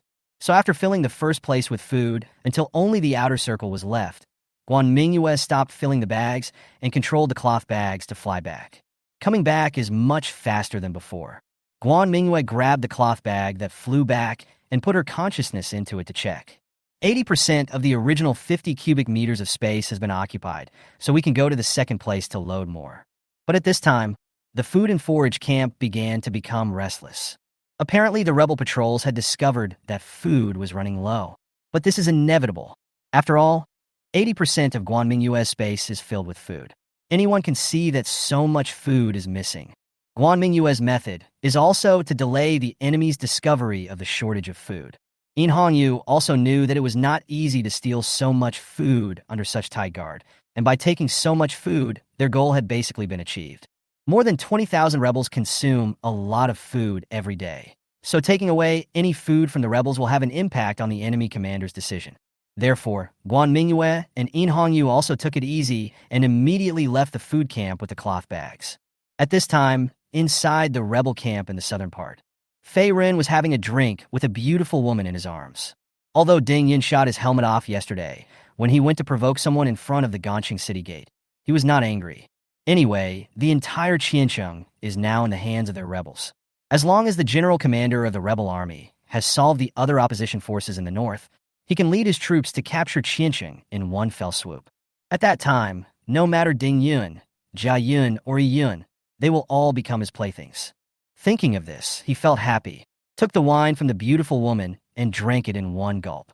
Report, General, the food camp has been lost. 20 carts of food have been lost. Before Fei Ren could swallow a sip of wine, he spurted it out on the spot. He looked at the soldier who reported the news in disbelief and said, "Say it again." Chapter 64, Entering Qiancheng. Fei Ren confirmed that he heard correctly and pushed the beautiful woman away. He walked up to the soldier who reported the news, kicked him 5 meters away, and cursed, "You bunch of losers, how do I tell you? You must guard the food and grass in the camp, and you must not let what happened last night happen. If it happens again, it's better for you to lose food again." After Fei Ren scolded the soldiers, he thought about it carefully and felt that things were not that simple. If it was just a one-time incident, it would be fine, but accidents happened in the grain camp twice in a row. There must be something fishy about it. He immediately rushed to the grain camp, and the officer in charge of grain told Fei Ren the situation on the scene with tears in his eyes. At that time, their patrolmen were patrolling inside the camp. When they came to the place where food was stored, they found that they could see the tents on the opposite side through the gaps between several carriages. You have to know that 20 or 30 carts of food can completely block people's vision. How can you possibly see the camp on the opposite side through the gaps in the carriages? So they sent someone to climb onto the carriage to check. You wouldn't know until you see it. You will find that except for the grain trucks in the outermost circle, all the grain on all the other trucks has disappeared. After the grain officer finished speaking, he looked at Fei Ren timidly. As the officer in charge of grain and fodder in the camp, he should bear the main responsibility. But he was also confused now. 20 carts of food disappeared right under his nose. He had never seen such a situation in his life. After listening to the grain officer's words, Fei Ren went to the carriage where the grain was missing to check. Because the matter was of great importance, the soldiers did not dare to destroy the scene, so the pile of grain remained in the state it was in after Guan Mingyue loaded it. The grain carts were neatly arranged without any signs of having been moved. From the outside, they looked like they were full of grain, but if you looked down from above, you could see that the grain on the 20 middle carts had disappeared. There were no signs of transportation, no signs of burning, and the food on the more than 20 trucks seemed to have grown wings and flown away. Fei Ren shouted, "Who can tell me where these 20 carts of food have gone?" However, no matter how much he checked, he could not find out the reason for the missing food. And what he was more worried about was how he would explain what happened here to the chief general. Once the plan to siege Qiancheng failed due to the lack of food here, his head would definitely be at risk. A chill ran down his spine at the thought. At this time, the food thief Guan Mingyue was led by Hongyu to the vicinity of the rebel defense line besieging Qiancheng. Rows of rebel horses on the defense line surrounded the entire plain area near Qiancheng. And from time to time, there are patrol teams walking back and forth. You can imagine how difficult it is to get through such a tight line of defense. But for the sake of the entire plan, they had no choice but to break through at this time. But Guan Mingyue raised a question. How could they enter the city after breaking in? The wall of Qiancheng is estimated to be more than 10 meters high. It is difficult to climb up without some tools such as flying claws. And there is a little cripple here. But Hongyu just said to her, Ding Changxing will come to pick her up, and nothing more happened. Guan Mingyue was confused. Hongyu hadn't met Ding Changxing in the past 2 days. How did she know that Ding Changxing would come to pick her up? But doubts were doubts. No matter whether it was a dragon pool or a tiger's den, she could only follow Hongyu to try it out. She grabbed the saddle hard and pressed tightly against Hongyu. Hongyu adjusted the direction of his war horse and then gave a soft drink. The horse on its crotch rushed towards the defense line quickly. Fortunately, those resisting horses were all heading in the direction of Qiancheng. It would be useless to block Hongyu, who was rushing in from the outside. Hongyu hugged Guan Mingyue with one hand and lifted the reins hard with the other hand. The war horse leaped over the first row of horses. But the movement here also attracted the attention of the rebels patrolling nearby. There are enemies. Two patrolling rebels discovered the two of them and immediately rushed toward them. The rebels were also cavalry, and their horses were not slow. Moreover, they came from the front of Mingyue and the others, so they quickly approached the two of them. Although Juma cannot stop Mingyue and the others, it can slow down their progress a lot. Mingyue knew that if they continued like this, they would be surrounded by the opponent's cavalry. She glanced around and said to Guan Mingyue, "Sister Mingyue, can you use your method to change the direction of the row of barricades in front?" Guan Mingyue glanced in that direction and said to herself, "I'll give it a try." She took out 2 stones from the small space and used the yin-yang soul-rubbing finger to shoot at the chevaux de frise. Unfortunately, the stone hit the chevaux de frise and left a deep mark on it, but the chevaux de frise itself remained motionless. Indeed, these chevaux de frise are made of several tree trunks that are more than 10 meters long and 30 to 40 centimeters in diameter, and are inserted with rows of wooden spikes about 10 centimeters in diameter, which shows how heavy they are. Therefore, it is not possible to just use stones to change the direction of the chevaux de frise. The power of the invisible fingers depends on Guan Mingyue's own strength. With Guan Mingyue's small body, it is obviously impossible to move these chevaux de frise. Guan Mingyue could only tell Mingyue helplessly in her heart that she couldn't do it. Seeing that the rebel cavalry was about to surround them, Guan Mingyue had an idea and took out a black spherical object from the small space. Mingyue immediately recognized what it was. Black gold thunder, the secret weapon of Huichin Tower Village. Qiancheng, South City Gate Arrow Tower. Ding Yun looked at the rebel camp outside the city and recalled what his father said that morning. Today, Ding Yun told Ding Xingjie and Ding Chongxing the news that the rebel grain and grass camp was burned down last night. Ding Xingjie and Ding Chongxing looked at each other and smiled after hearing this, and then Ding Chongxing said to Ding Yun, "Xiaoyun, you guard the south gate. You must pay attention to the movement outside the city today. If someone tries to break through the rebel defense line and approach Qiancheng, you must support, if necessary, open the city gate and go out to help." Ding Yun was a little surprised at first. With Qiancheng like this, how could anyone want to break through the rebel defenses and come to Qiancheng? But there must be a reason for his grandfather's explanation. So after Ding Yun returned to the South City Gate, he immediately asked Zhuang to send a message, asking everyone to pay attention to the movements outside the city and report any disturbances. Boom! A loud noise shook Ding Yun's spirit. Just like what my grandfather said, someone actually wanted to break through the rebels' defense line at this time. Although he didn't know who it was, Ding Yun always admired people who had such courage. She immediately ordered the archers on the city wall to prepare for reinforcements. And then she put on her armor and prepared to go out of the city to meet this person. Chapter 65, Convergence. The explosion was already very weak when it reached the consul general's mansion in Qiancheng, but Ding Chongxing and Ding Xingjie still keenly captured the explosion. After the two of them learned that Lianchao camp was burned down, they expected that a distinguished guest would arrive today and tomorrow. Although Ding Chongxing handed over the green dragon talisman to Mingyue, they were convinced that Mingyue knew that the crisis in Qiancheng gave her a short time to prepare to mobilize troops. In such a short time, she would never be able to mobilize more troops than the rebels. Therefore, with Mingyue's intelligence, he would definitely think of using the troops in Qiancheng to combine the inside and the outside. But if you want to achieve cooperation between inside and outside, you must get in touch with both parties inside and outside, and keep the actions of both parties consistent. Therefore, Mingyue will definitely send someone or himself to enter Qiancheng. Ding Xingjie took a sip of tea and said with a smile, "Father, this is the explosion of the black gold thunder." Ding Xingjie learned from the intelligence from Nanling City that Huichin Tazai, who occupied Nanling City, had a powerful weapon black gold thunder. According to intelligence descriptions, this weapon is as loud as thunder when used, and its destructive power is astonishing.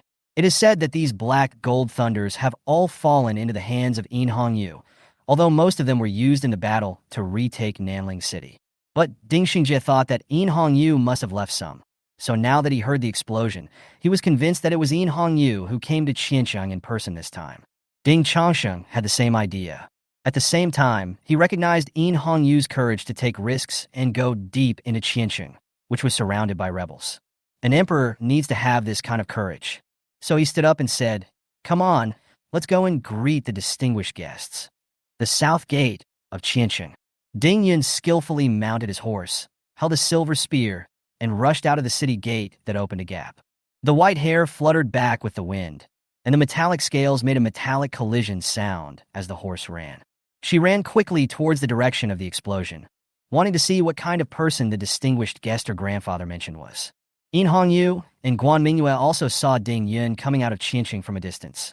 Hongyu knew that Ding Yun should be the person Ding Chongqing arranged to pick her up, so he sped up and ran in the direction of Ding Yun. Guan Mingyue stared at Ding Yun.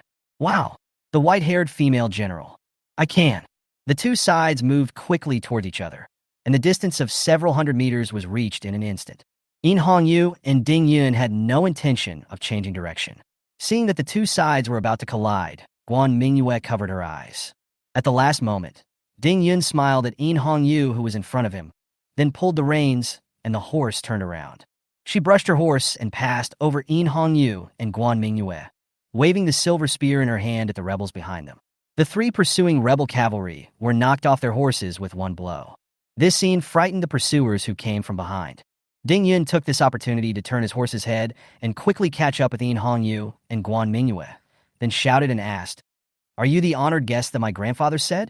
Hongyu didn't know who the other party's grandfather was, but there should be no one else who dared to come into Qianqing at this time except her and Guan Mingyue, so she nodded towards Ding Yun.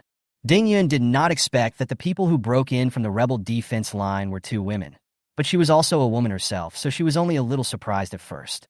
She continued, "My name is Ding Yun. Were you the ones who burned down the rebels' food and fodder camp last night?" When Hongyu heard the other party introduce herself, he realized that the white-haired woman in front of him was Ding Chongqing's granddaughter. So the grandfather Ding Yun was talking about was Ding Chongqing. It seems that Ding Chongqing and I have the same idea. So, she said to Ding Yun, "That's right." When Ding Yun heard that the other party was the one who burned the rebels' food camp last night, he immediately said happily, "You are very capable. I want to take you as my younger brother. By the way, I don't even know your name yet." When Hongyu heard that Ding Yun actually wanted to take him in as a younger brother, he felt like laughing. She resisted the urge to laugh and said, "If you want to take me in as your younger brother, that depends on whether you have the ability." Ding Yun was more interested in taking Hongyu as her younger brother after hearing this. She said eagerly, "I'll let you know my ability. We can have a competition." "Okay, but now is not the time for a competition. Let's go into the city first." Hongyu smiled slightly, but her heart was not so pretty at the moment. From the beginning, the person in his arms has been staring at Ding Yun. In Hongyu's opinion, Guan Mingyue's eyes were almost full of love. She held Guan Mingyue's hand and squeezed the soft flesh on Guan Mingyue's waist hard. Guan Mingyue felt pain and withdrew her gaze from Ding Yun and looked back at Hongyu angrily. She said in her heart, "What are you doing?" Seeing that Guan Mingyue didn't think she had done anything wrong, Hongyu lowered his head and whispered in Guan Mingyue's ear, "Sister Mingyue, don't think about the pot while you have the food in your bowl." After listening to Hongyu's words, Guan Mingyue also realized that the way she stared at Ding Yun just now was indeed a bit explicit.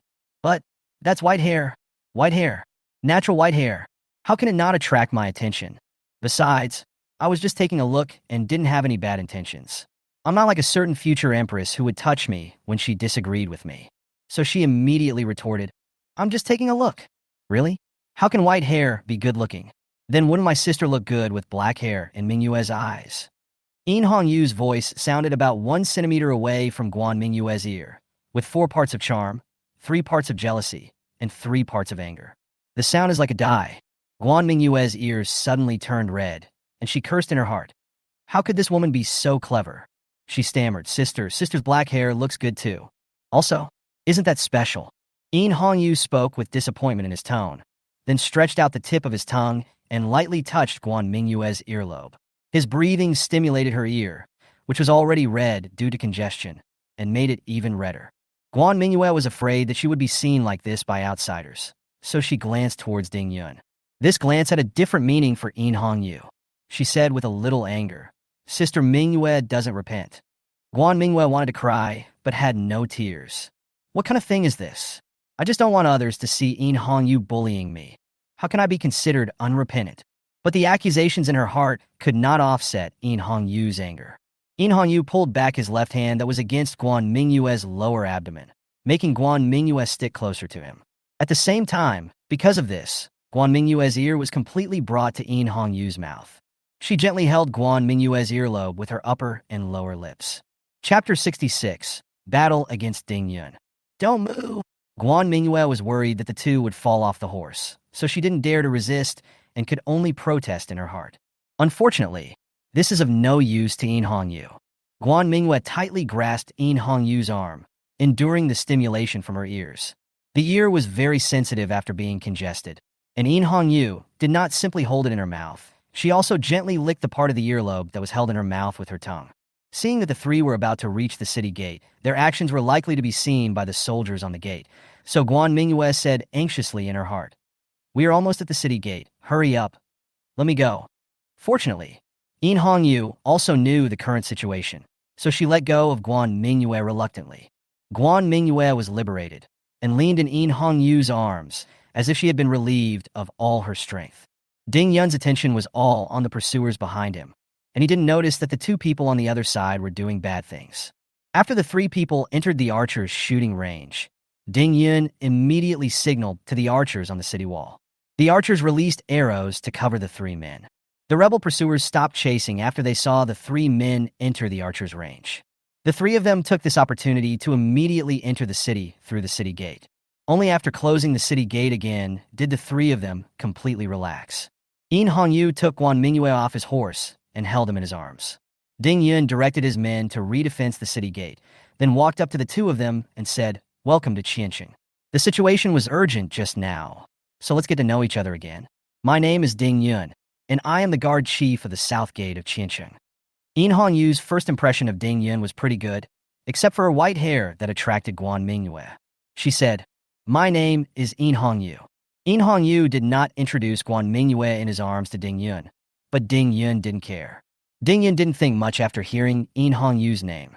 She only wanted to accept Yin Hongyu as her younger brother, so she spoke again. "Miss Yin, I, Ding Yun, have always liked brave and resourceful people, so I must accept you. Little brother, let's make some gestures quickly." Yin Hongyu didn't expect that the other party would not think that he was a prince when he heard his name. However, he did agree to compete with the other party outside just now, so he readily agreed. Ding Yun was eager to try, so he directly chose the venue for the competition on the street in front of the city gate. When the surrounding soldiers heard that their boss was going to compete with others, they immediately gathered around to cheer Ding Yun on. Seeing that Ding Yun was so popular among the soldiers, Yin Hongyu glanced at Ding Yun more. She thought to herself that now she had the support of many generals of the Jinshi army. As long as she solved the siege of Qianqing this time and gained the support of Ding Chongsheng, she would be able to have a considerable power. However, although there will be many generals under his command at that time, they were all promoted while his father was still alive, and there are no generals who are completely his own. In this case, when he makes some risky decisions, he will encounter resistance from some generals. Therefore, Yin Hongyu feels that while accepting the generals of the Jinshi army, he should also train a group of generals of his own. Ding Yun in front of him is a very suitable candidate, but she has a rather arrogant personality. If he can defeat her, then she can be better used by him. So Yin Hongyu put Guan Mingyue on the stone platform on the side, walked to the opposite side of Ding Yun, and drew the sword at his waist. Long sword versus long spear. As the saying goes, an inch longer is an inch stronger, but Yin Hongyu is not afraid. Got it? Ding Yun also wanted to see how capable Yin Hongyu was. She raised her spear, tapped the ground with her feet, and rushed towards Yin Hongyu. Seeing that the tip of the gun was about to get close to him, Yin Hongyu raised his hand and struck the connection between the gun head and the gun barrel with a sword, deflecting the direction of the gun tip and making it pass by his left side. However, Ding Yun was no pushover. Seeing that her attack was easily resolved by the opponent, she pulled back the hand holding the gun barrel, then used her waist as a lever, and used the pulling force to make a sweeping attack with the back half of the gun barrel. Guan Mingyue saw that Yin Hongyu was about to be hit by the gun barrel, and her heart was in her throat. She shouted in her heart, "Be careful. Once Yin Hongyu fights with someone, her attention will be very focused." The moment Ding Yun pulled the gun back, she knew what the other party was going to do. When the spear was about to hit her, she swung her sword to block it, then used the spear as a support point to do a somersault and landed on the other side of the spear, then stretched out her left hand to grab the spear. Ding Yun was shocked when he saw the gun barrel being grabbed by Yin Hongyu. She didn't expect the opponent to be so skilled and react so quickly that he could dodge her sweep and grab her weapon. Once a weapon like a spear is grabbed by someone, it is difficult to exert force. Moreover, he was holding the other end of the gun, which meant that his movements would be greatly restricted. Sure enough, Just when Ding Yun was thinking this, In Hongyu had already taken action. She swung the sword in her hand and chopped along the gun barrel towards Ding Yun's hands. At this moment, Ding Yun faces two choices. One option is to continue holding the gun, but in this case you will definitely get hurt. The other option is to let go of the gun and avoid In Hongyu's attack, but in this way, his weapon will be taken away by the opponent. Ding Yun is also a courageous person. Naturally, she will not let her weapon be taken away by the other party. So she took advantage of the gap between In Hongyu's sword swing and lowered her body to the same side as In Hongyu. Then grabbed the gun barrel with her right hand and stretched her left hand forward to grab In Hongyu's wrist, making In Hongyu's sword unable to move anymore. Come towards her. In this way, both of them were restrained in place. In Hongyu and Ding Yun looked at each other and immediately knew what the other person meant. In the next breath, the two of them simultaneously let go of the hands that imprisoned each other's weapons, and then quickly opened the distance between them. Ding Yun stepped aside, glanced at In Hongyu, and said with a smile, "Haha, In Hongyu, I like you. I must accept you as my little brother." Ding Yun was very happy at the moment. In Xiancheng, except for his grandfather, no one could survive 3 rounds under her gun. In Hongyu not only survived 3 rounds of attack from her gun, but also fought back and forth with her. In Hongyu didn't say anything, but she admired Ding Yun a little in her heart. When I swung my sword just now, most people would let go of their weapons to dodge, but Ding Yun not only did not let go of his weapon, he also learned from me and clamped his hand. If this kind of calm judgment and adaptability can be used in military affairs, he will definitely be an excellent general in the future. Thinking of this, she became more certain of her desire to conquer Ding Yun. She stretched out her left hand, hooked it towards Ding Yun, and said, "Come again." Chapter 67 Convinced. When Ding Yun heard In Hongyu's words, the smile on his face widened. She called out to Chen Dazhuang, who was in the crowd. Dazhuang immediately walked to Ding Yun with a long sword. Ding Yun took the long sword, handed the original long spear to Dazhuang, and then said to In Hongyu, "The long spear is the weapon I carry when I fight on horseback. The long sword is also what I am really good at. Come on, let's see whose long sword is more powerful." After saying that, she drew out her sword and rushed forward to stab In Hongyu. The sound of the long sword breaking through the wind came from far away. In Hongyu also immediately raised his sword and rushed towards Ding Yun. Bite! The two swords collided with each other and then separated at the same blow. This time, the force transmitted from the sword made both of them feel pain in the knuckles. In Hongyu knew that Ding Yun's swordsmanship was not inferior to his own, so she didn't dare to neglect it. Ding Yun had already seen In Hongyu's swordsmanship, so he didn't dare to act rashly after failing to hit him with the first strike. The two of them just stared at each other, waiting for their chance. The clouds in the sky slowly covered the moon, and a dead leaf floated down from the city wall onto the street below with the wind. As the leaves fell to the ground, the two rushed towards each other again. However, this time, the two did not directly collide with their swords like last time. This time it was In Hongyu who took the first step, attacking Ding Yun's left side with her sword.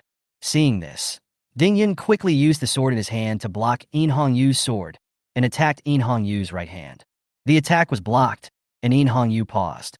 She saw Ding Yun was about to attack her right hand, so she let go of the long sword in her right hand. Ding Yun felt a little surprised when he saw In Hongyu's actions. How could someone voluntarily let go of the weapon in his hand? But just as the sword was about to fall to the ground, In Hongyu's left hand suddenly stretched out, caught the sword in midair, and hit Ding Yun's right arm with the hilt of the sword. Ding Yun's right arm was originally intended to attack In Hongyu's right hand, so at this time it was completely exposed to the attack range of In Hongyu's left hand. The hilt of the sword hit Ding Yun's right arm straight from below. Ding Yun felt pain in his right arm, and he lost his grip on the sword and began to fall. Her eyes changed, and she imitated In Hongyu and tried to catch the sword with her left hand. While In Hongyu was attacking Ding Yun's right arm, he was also paying attention to her left hand. Now seeing that Ding Yun was indeed going to use his left hand to catch the sword, In Hongyu's mouth curved up. "Don't blindly follow others," In Hongyu said softly, then raised his right foot and kicked Ding Yun's sword away before Ding Yun's left hand caught the sword. Then a sword pointed at Ding Yun's throat. With the long sword at his throat, Ding Yun dared not move. In Hongyu said to Ding Yun calmly, "You lose." Ding Yun felt helpless. She originally wanted In Hongyu to learn a lesson from her abilities, but ended up being the one who got taught a lesson. However, this also proved that Hongyu was indeed a very powerful person. She immediately cheered up from the loss of being defeated and said to Hongyu, "Boss, you will be my boss from now on." Hongyu was also stunned when she heard the other party address her. She didn't expect that Ding Yun would recognize her as the boss so quickly. It seemed that things were a bit too simple. She put down her sword and asked doubtfully, "Do you want to recognize me as your boss?" "That's right," Ding Yun said directly. "I, Ding Yun, have always admired powerful people. You are the first person to defeat me besides my grandfather. It is only right for me to recognize you as the boss." As she spoke, she turned to the soldiers watching around her and said, "Young men, from today on, Miss Een is your new boss. Say hello to the new boss." The soldiers around witnessed Hongyu's superb swordsmanship, and Ding Yun recognized him as their leader, so the soldiers naturally had no objection. So when Ding Changsheng and Ding Xingjie rushed to the south gate, they saw all the soldiers saying hello to Hongyu in unison. Ding Changsheng held his forehead with his hand. He knew that this must be a good thing done by his granddaughter, but it didn't seem to be a bad thing to recognize the sixth prince of the royal family as the boss. When Ding Yun saw that his grandfather and father had arrived, he quickly dismissed the soldiers around him, then ran to Ding Changsheng and the other man and told them what had just happened. After listening to this, Ding Changsheng did not blame Ding Yun, but brought Ding Xingjie and Ding Yun to Hongyu. He knelt on one knee and said, "I greet His Royal Highness the Sixth Prince. I hope His Royal Highness is well." Hongyu's main purpose of coming this time was to gain Ding Changsheng's support, so he quickly stepped forward to help Ding Changsheng up and said, "General Ding, now is wartime, so don't pay attention to these red tape." Ding Changsheng stood up, bowed to Hongyu, and then pointed to Ding Xingjie and Ding Yun beside him and said, "This is my son Ding Xingjie, and this is my granddaughter Ding Yun." Hongyu and Ding Xingjie saluted, and then looked at Ding Yun, who was standing behind Ding Xingjie. Ding Yun knew that something was wrong when Ding Changsheng saluted Hongyu just now. She should have thought that Miss Een was a member of the royal family. How could she be so foolish as to want to take her as her younger brother and even compete with the sixth prince? Fortunately, he didn't defeat Hongyu. Otherwise, even if Hongyu didn't blame him, his grandfather Ding Changsheng would peel off a layer of his skin. At this moment, Hongyu looked at him, and Ding Yun could only stand up from behind Ding Xingjie with a smile and said, "I have met His Highness the Sixth Prince." Hongyu nodded and did not blame her, but said to Ding Changsheng, "General Ding, I brought someone with me when I came to Qianqing today." She walked to Guan Mingyue, hugged Guan Mingyue, and walked back to Ding Changsheng. "This is Guan Mingyue, the youngest daughter of Guan Zhanqing, the Jinghua mansion." When they heard that it was Guan Zhanqing's daughter, Ding Changsheng and Ding Xingjie both looked at Guan Mingyue twice. They both knew that Guan Zhanqing was guarding several large cities in the central region, and Guan Zhanqing had always supported the eldest prince. Now Guan Zhanqing's little daughter was with Hongyu. This could only mean that Guan Zhanqing was making preparations for both situations, but Ding Changsheng had already thought of this when Hongyu came last time. It's just that he didn't see Guan Mingyue in person last time, so he still remained skeptical. Guan Mingyue was stared at by the three people from the Ding family. She nodded at them a little embarrassedly. Ding Xingjie immediately thought of something and said a few words to the soldier next to him, and the soldier quickly brought a wheelchair over. Only then did Ding Yun understand why Hongyu had been holding the girl. It turned out that the girl's legs were unable to walk. After putting Guan Mingyue on the stool, Hongyu said, "We also brought some gifts to General Ding this time, but can General Ding find a warehouse for us?" Chapter 68, Shocking Ding Changsheng. Ding Changsheng didn't quite understand why Hongyu asked him to find a warehouse, but he quickly completed this small matter. Everyone came to the warehouse. This warehouse is not big and is right next to the consulate general's residence. Hongyu pushed Guan Mingyue's wheelchair in, and then locked Ding Changsheng and others outside the door. Ding Xingjie approached Ding Changsheng and asked, "Father, what on earth did the sixth prince bring with him? Why is he so mysterious?" Ding Changsheng didn't know either. He shook his head and said, "I don't know what she brought with her." In the warehouse, Guan Mingyue took out all the food that had been stolen from the rebels in the small space. 20 carts of grain piled together filled the warehouse to the brim. After Guan Mingyue poured out the last bag of grain, she asked in her heart, "Wouldn't it arouse Ding Changsheng's suspicion if we put all the grain out like this?" Hongyu piled the last bag of food aside, then walked up to Guan Mingyue and said, "We want Ding Changsheng to guess how we got the food here." She told Guan Mingyue her thoughts. Ding Chongqing is a shrewd man, and he can guess many of Yin Hongyu's thoughts. In order to better control his subjects, he needs to make others unable to figure out his thoughts, but Yin Hongyu's own strength is not yet at the level that Ding Chongqing cannot guess. So Yin Hongyu plans to use Guan Mingyue as means. Guan Mingyue didn't understand these principles, but since this was what Yin Hongyu wanted to do, she just had to support him. After the two men got all the food, they opened the door of the warehouse and told the three people outside that they could come in. Ding Chongqing and Ding Xingjie looked at each other, then quickly walked into the warehouse. The two men looked at the warehouse full of food and were a little bit unbelievable. The warehouse was clearly empty just now, so how come it was full of food now? Ding Xingjie also looked incredulous. He walked to the grain, opened a bag of grain, and took out a handful of rice. "This is rice, Your Highness." "How'd you do it?" Ding Xingjie was very excited at this time.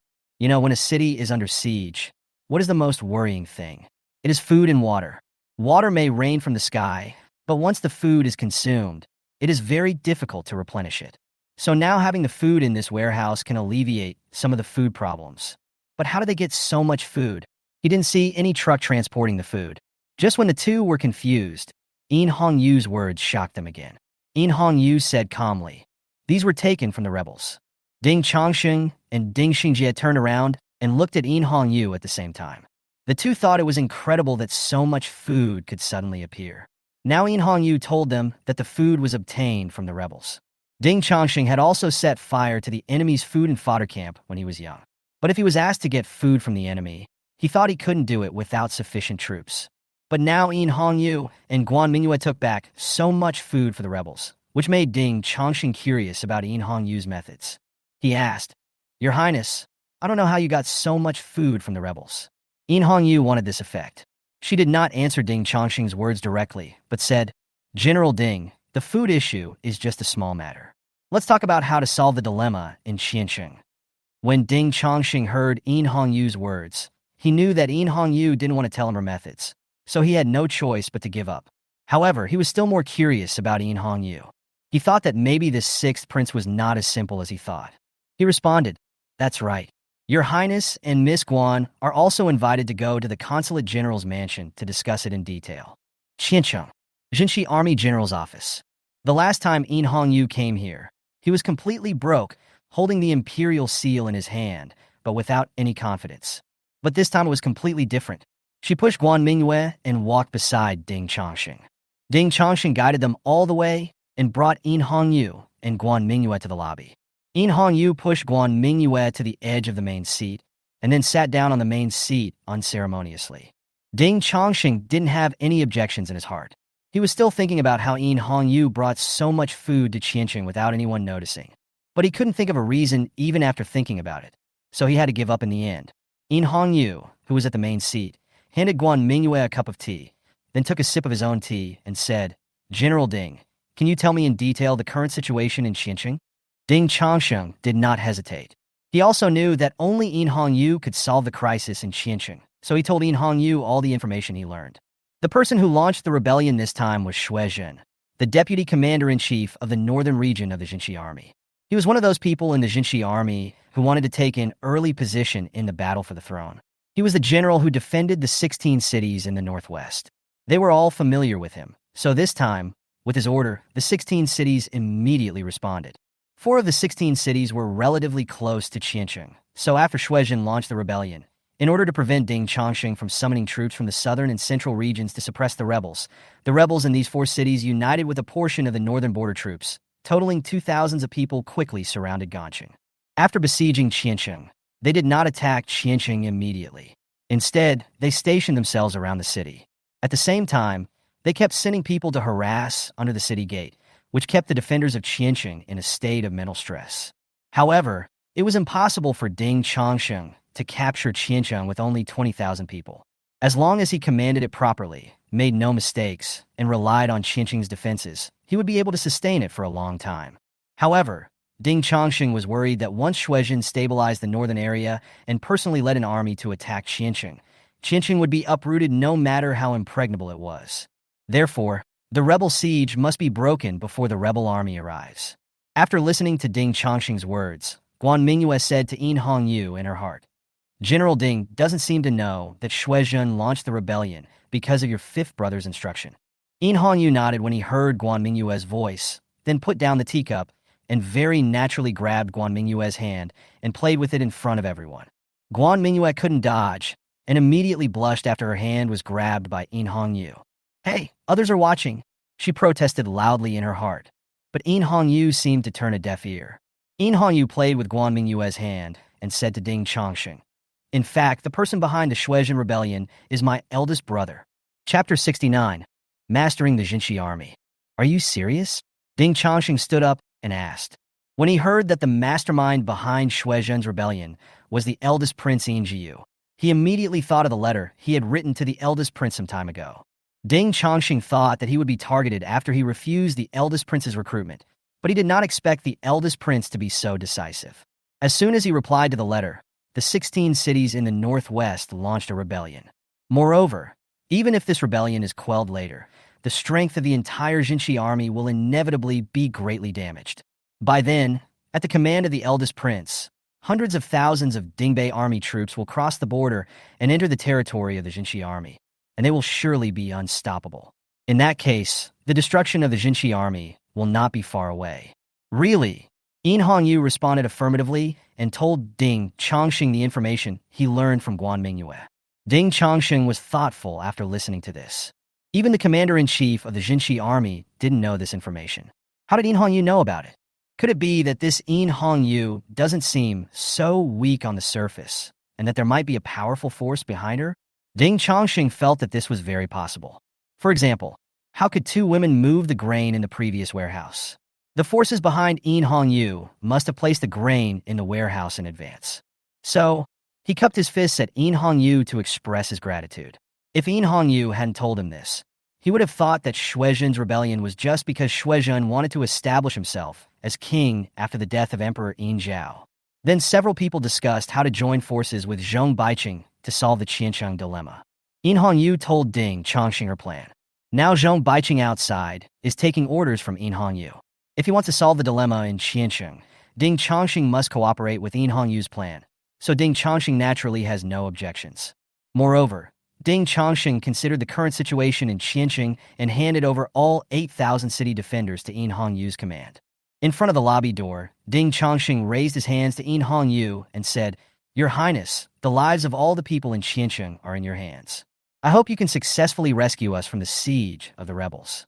In Hongyu looked at the other half of the Azure Dragon talisman in his hand, the excitement in his eyes unable to be concealed. From now on, the entire Jinshi army can be said to be officially under her command.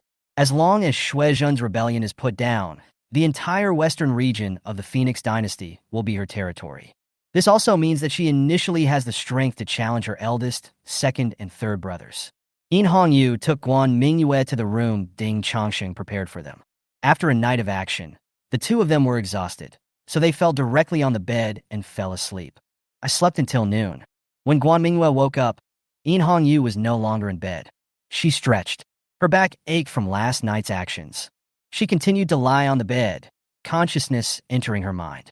She now has a question. That is, Ding Chongsheng handed over the green dragon talisman to In Hongyu last night, which means that now that In Hongyu has taken control of the entire Jinshi army, is that the first task chain of the main mission after the completion of this mission? It's done. That's right, host. As long as you help the Empress sister solve the dilemma in Qiancheng, the first task chain of the main line will be completed. Guan Mingyue was ecstatic when she heard the system's affirmative answer. The reward for completing the main quest chain is 100 plots of fertile land. These 100 pieces of good farmland will be in hand soon, and my dream of becoming a small farmer will be realized soon. Now the small space has been expanded 3 times, and it will be able to accommodate so many good farmlands if it is expanded once more. Moreover, the growth of crops on the good farmland will be accelerated, so there is no need to worry that the 100 pieces of good farmland are too few. Guan Mingyue speculated that it would only take 3 days to harvest grain crops, which would definitely be enough to meet her 3 meals a day. Then she could plant some precious medicinal herbs. The more she thought about it, the happier she became, and she didn't even notice that In Hongyu had returned at some point. In Hongyu found Guan Mingyue, who was lying on the bed with her eyes closed and smiling foolishly, somewhat cute. She sat down on the edge of the bed and reached out to pinch Guan Mingyue's little nose. "Sister Mingyue, the sun is shining on your... But why don't you get up?" Do you want me to wake you up with a kiss? Guan Mingyue quickly knocked off In Hongyu's hand, sat up, and then asked in her heart, "Where did you go just now?" In Hongyu helped Guan Mingyue get into the wheelchair, and then said, "I went to the North City Gate to take a look this morning. Now all the guards at the North City Gate have been removed as planned." In the morning, In Hongyu went to the North Gate of Qianqing. As planned, he withdrew half of the guards on the city wall and set fire to the Arrow Tower. The rebels should have received news of the fire at the North Gate of Qianqing. There's been action in the rebel camp, and it seems that the rebels are not far away from attacking Qianqing. At the same time, inside the commander's tent of the rebel Beida camp, Fei Ren and 3 other generals are talking here. Fei Ren, what's the matter with you? You can't manage such a small amount of food and grass, and you want our other camps to share it with you. We are under siege now. Do you know how precious food is? A bearded rebel leader condemned Fei Ren. He was Shui Hu, the commander of the rebel Dongda camp, and the cousin of the deputy commander-in-chief of the northern part of the Jinshi army. On his right side were 2 rebel commanders, namely Zheng Tong, the commander of the Beida camp, and Wang Dahai, the commander of the West camp. The 2 of them said nothing about Fei Ren's loss of food and fodder, but they still had a lot of complaints in their hearts. At this time, a reporting soldier ran in from outside and reported to the 4 people about the fire at the North Gate of Qianqing. Upon hearing the news, the other 3 people were shocked and looked at Zheng Tong in the middle. Although the troops besieging Qianqing this time were divided into 4 groups, each with a commander-in-chief, the person who could truly command all 20,000 people was Zheng Tong from the North Road camp. Zheng Tong did not issue the order immediately, but was thinking about whether there was something fishy behind it. Shui Hu on the side didn't think so much. Seeing Zheng Tong's hesitation, he quickly said, "General Zheng, what are you waiting for? Now that the North Gate of Qianqing is on fire, the defense on the city wall will inevitably weaken. Moreover, our troops and General Wang's troops, they are all in the north direction, and we can drive to the North Gate immediately. We can't let go of such a good opportunity." Zheng Tong looked at Wang Dahai and asked for his advice. Wang Dahai thought for a while and said, "General Zheng, originally we were in a hurry to besiege Ganqing this time, and we didn't bring enough food and grass from time to time. Now there have been 2 incidents in the south camp, resulting in a shortage of food and grass. The current food and grass may have been exhausted. I can't wait to see General Shuizhen come over. I think we can give it a try." Chapter 70 In Haoyu comes in person. Wang Dahai's proposal was also based on the current situation, so Zheng Tong also thought that he could give it a try. Anyway, if we can't capture it, we will continue to surround Qianqing. It is expected that Ding Chongqing will not dare to come out of the city. So Zheng Tong immediately ordered the troops from the east, west, and north routes to assemble outside the North Gate of Qianqing. Just as the rebels were gathering, another soldier hurried in and said that there was a special envoy of the 5th Prince outside asking to see him. 5th Prince? Zheng Tong looked at the other 3 people around him. It could be seen from their confused eyes that they probably didn't know why the 5th Prince's envoy suddenly appeared here. However, the 4 of them all knew that the person behind their uprising was the 5th Prince, so they did not dare to neglect it. Invite the special envoy in quickly. After the special envoy came in, he told Zheng Tong and the others that the 5th Prince was coming here with a force of 10,000 people. Zheng Tong and others were immediately overjoyed when they heard that the 5th Prince personally brought an army of 10,000 people to support them. You must know that it may take a lot of effort to successfully capture Qianqing with only the 20,000 troops they currently have. But if you add the 10,000 people brought by the 5th Prince, then they will have more manpower at their disposal, and their chances of winning the battle against Qianqing will be even greater. Moreover, the 5th Prince came to supervise the battle in person. If he could make meritorious service in front of the 5th Prince, his future career would be smooth. At the same time, on the wall of the North Gate of Qianqing, a soldier guarding Qianqing saw the movement in the rebel camp outside and immediately reported the news to Ding Chongqing. The lobby of the Consulate General. Ding Chongqing, In Hongyu, and others were waiting here for news from the North City Gate. As soon as they heard the news that there was movement in the rebel camp, everyone knew that the rebels finally couldn't help but attack Qianqing. So according to the plan, In Hongyu and Ding Yun led the 4,000 defenders in Qianqing to assemble at the South Gate. When the rebels at the North Gate began to attack the North Gate, they opened the South Gate and went out to attack. The rebels outside the South City Gate joined Zhong Baiqing's 5,000-man troops, then bypassed Qianqing from the eastern periphery and attacked the flank of the rebels outside the North City Gate. When the rebels attacked the North City Gate, Ding Chongsheng had to lead the remaining 4,000 Ganqing defenders to resist the 15,000 rebel attack. If it were an ordinary person, it would be impossible to defend the city with the remaining 4,000 defenders against the 15,000 people outside the city. Fortunately, Ding Chongsheng is familiar with the defenses of the entire Qianqing. As long as he is commanded properly, he will be able to hold on until Mingyue and the others eliminate the rebels at the south gate and then rush to support the north gate. Guan Mingyue looked at the people leaving, feeling vaguely uneasy, but she couldn't figure out what was wrong.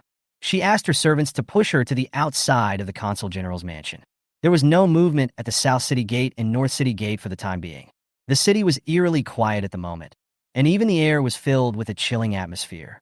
Suddenly, a low drum sound came from the direction of the North City Gate. This was a war drum beaten to boost the morale of the soldiers when the army launched an attack. The drum sound was followed by a low but penetrating horn sound.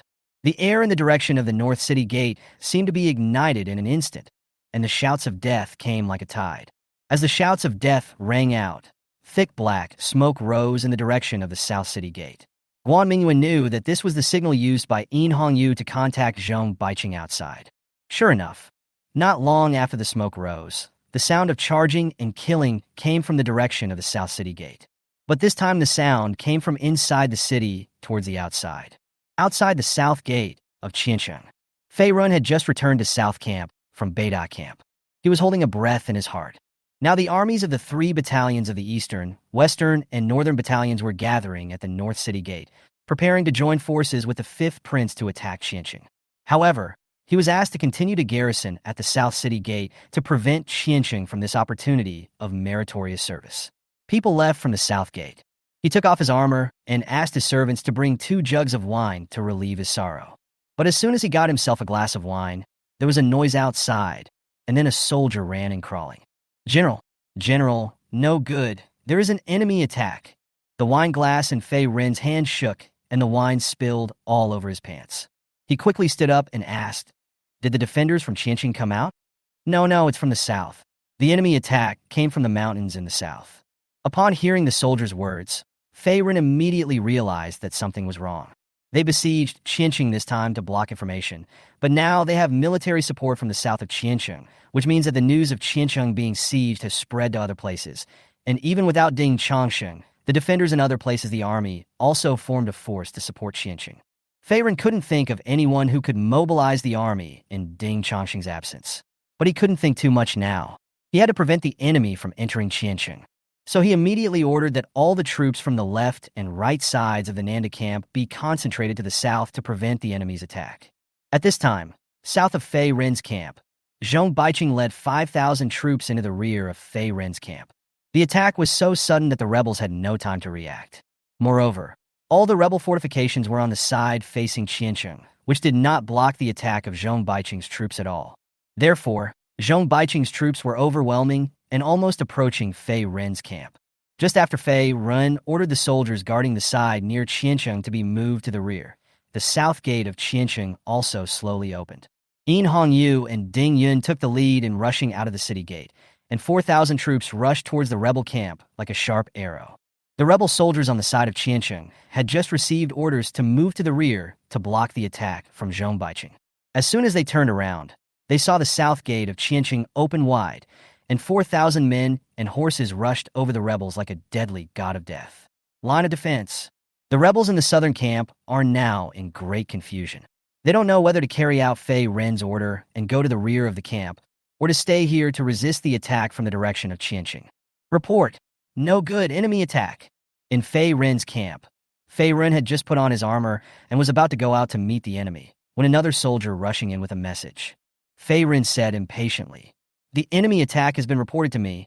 I will go there right away." "No, it's Qianqing. The people in Qianqing have come out." Fei Ren froze on the spot, and all the weapons in his hands fell to the ground. He finally knew the plan of the Qianqing defenders. Ding Chongsheng wanted to cooperate inside and outside to destroy himself first. Now he could be said to be attacked from both sides.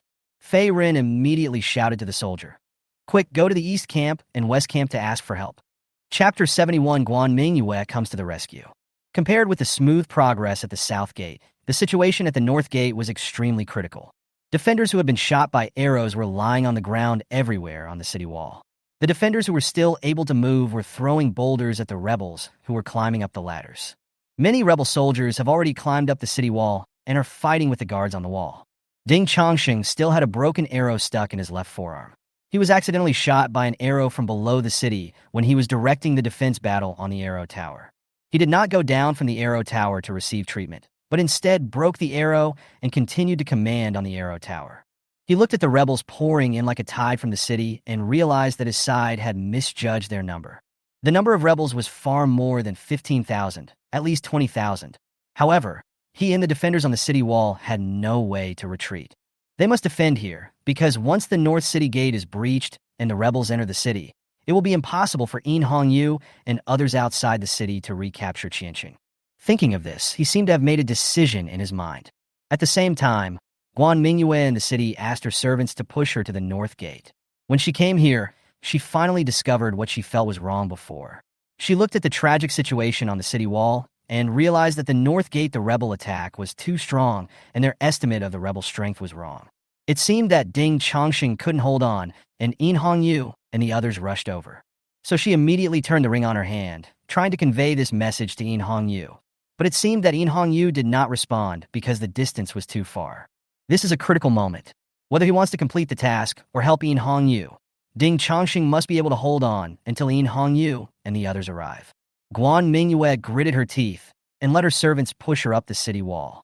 But the servants had already been frightened by the battle situation on the other side of the city wall and dared not move. There was no other way. Guan Mingyue could only push her wheelchair up the city wall by herself.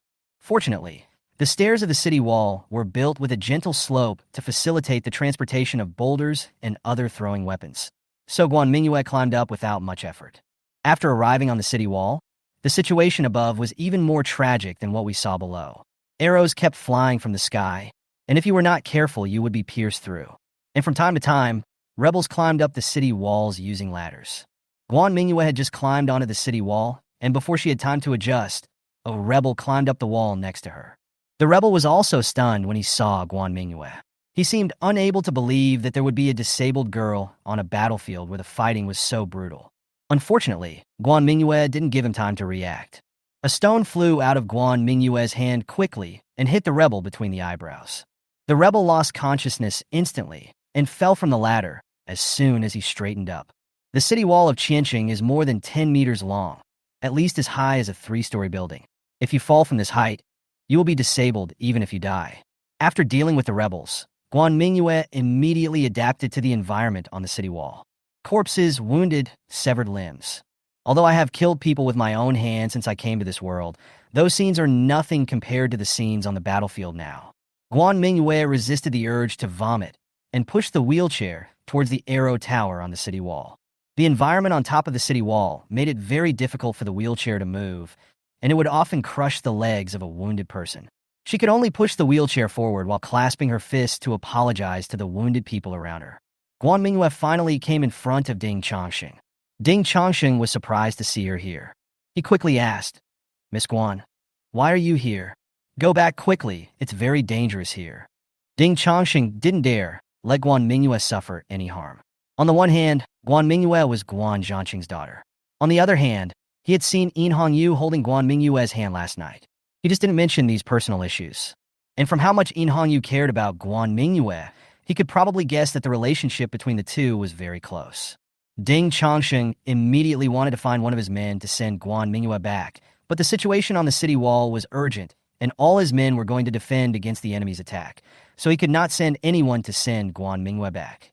Just when Ding Chongqing was worried about whether everyone should send Guan Mingyue back. Kill. 2 rebels climbed up the city wall using ladders, killed 2 soldiers guarding the city, and then rushed towards Ding Chongqing and Guan Mingyue. "Miss Guan, hide behind me quickly." When Ding Chongqing saw 2 rebels rushing towards them, he immediately wanted to protect Guan Mingyue behind him. But just as he pulled Guan Mingyue behind him, Guan Mingyue had already taken action, and 2 flying stones flew towards the rebel's forehead like bullets. Puff! Puff! A bloody hole was instantly pierced on the foreheads of the 2 rebels, and they fell forward while still holding the knives. Ding Chongqing looked at this incredible scene. He couldn't connect this scene with the girl sitting in the wheelchair in front of him, but the girl's action just now was not concealed at all. He looked at Guan Mingyue in the wheelchair, and Guan Mingyue nodded at him. Ding Chongsheng immediately realized that Guan Mingyue was definitely not a disabled girl, but a master with the ability to shoot an arrow through a target from 100 paces away. He looked at the place where the rebels had just come up. There is no one else to fill this vacancy now. Ding Chongsheng said to Guan Mingyue, Miss Guan, can I leave this to you? Guan Mingyue naturally had no reason to refuse. She originally didn't want to participate in this kind of fighting and killing, but now was the last step of the task chain. She had to help Yin Hongyu defend Qianqing. Thinking of this, Guan Mingyue reached into the small space with her hand. The cooling time of the replicator has ended, and Guan Mingyue put the black gold thunder on it again. At this moment, the rebel army's Beida camp.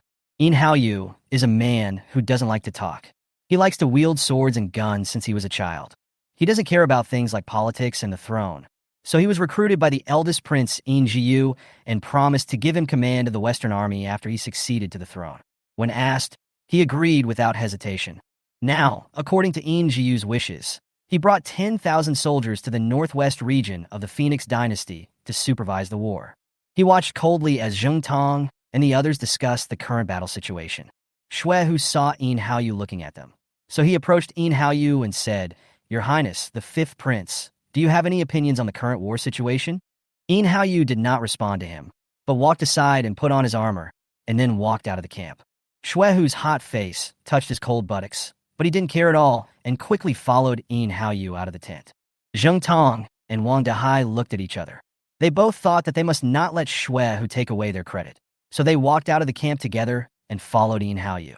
Chapter 72 Fei Run died, and the North City Gate was broken.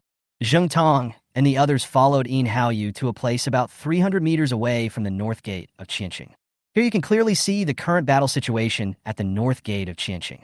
Many of their troops have already attacked the city wall, and the defensive strength on the city wall has been significantly weakened. Shuehu quickly approached Yin Haoyu and said, Your Highness, thanks to the 10,000 troops you brought, the defensive force on the city wall is almost exhausted, and the city will be breached in a short time.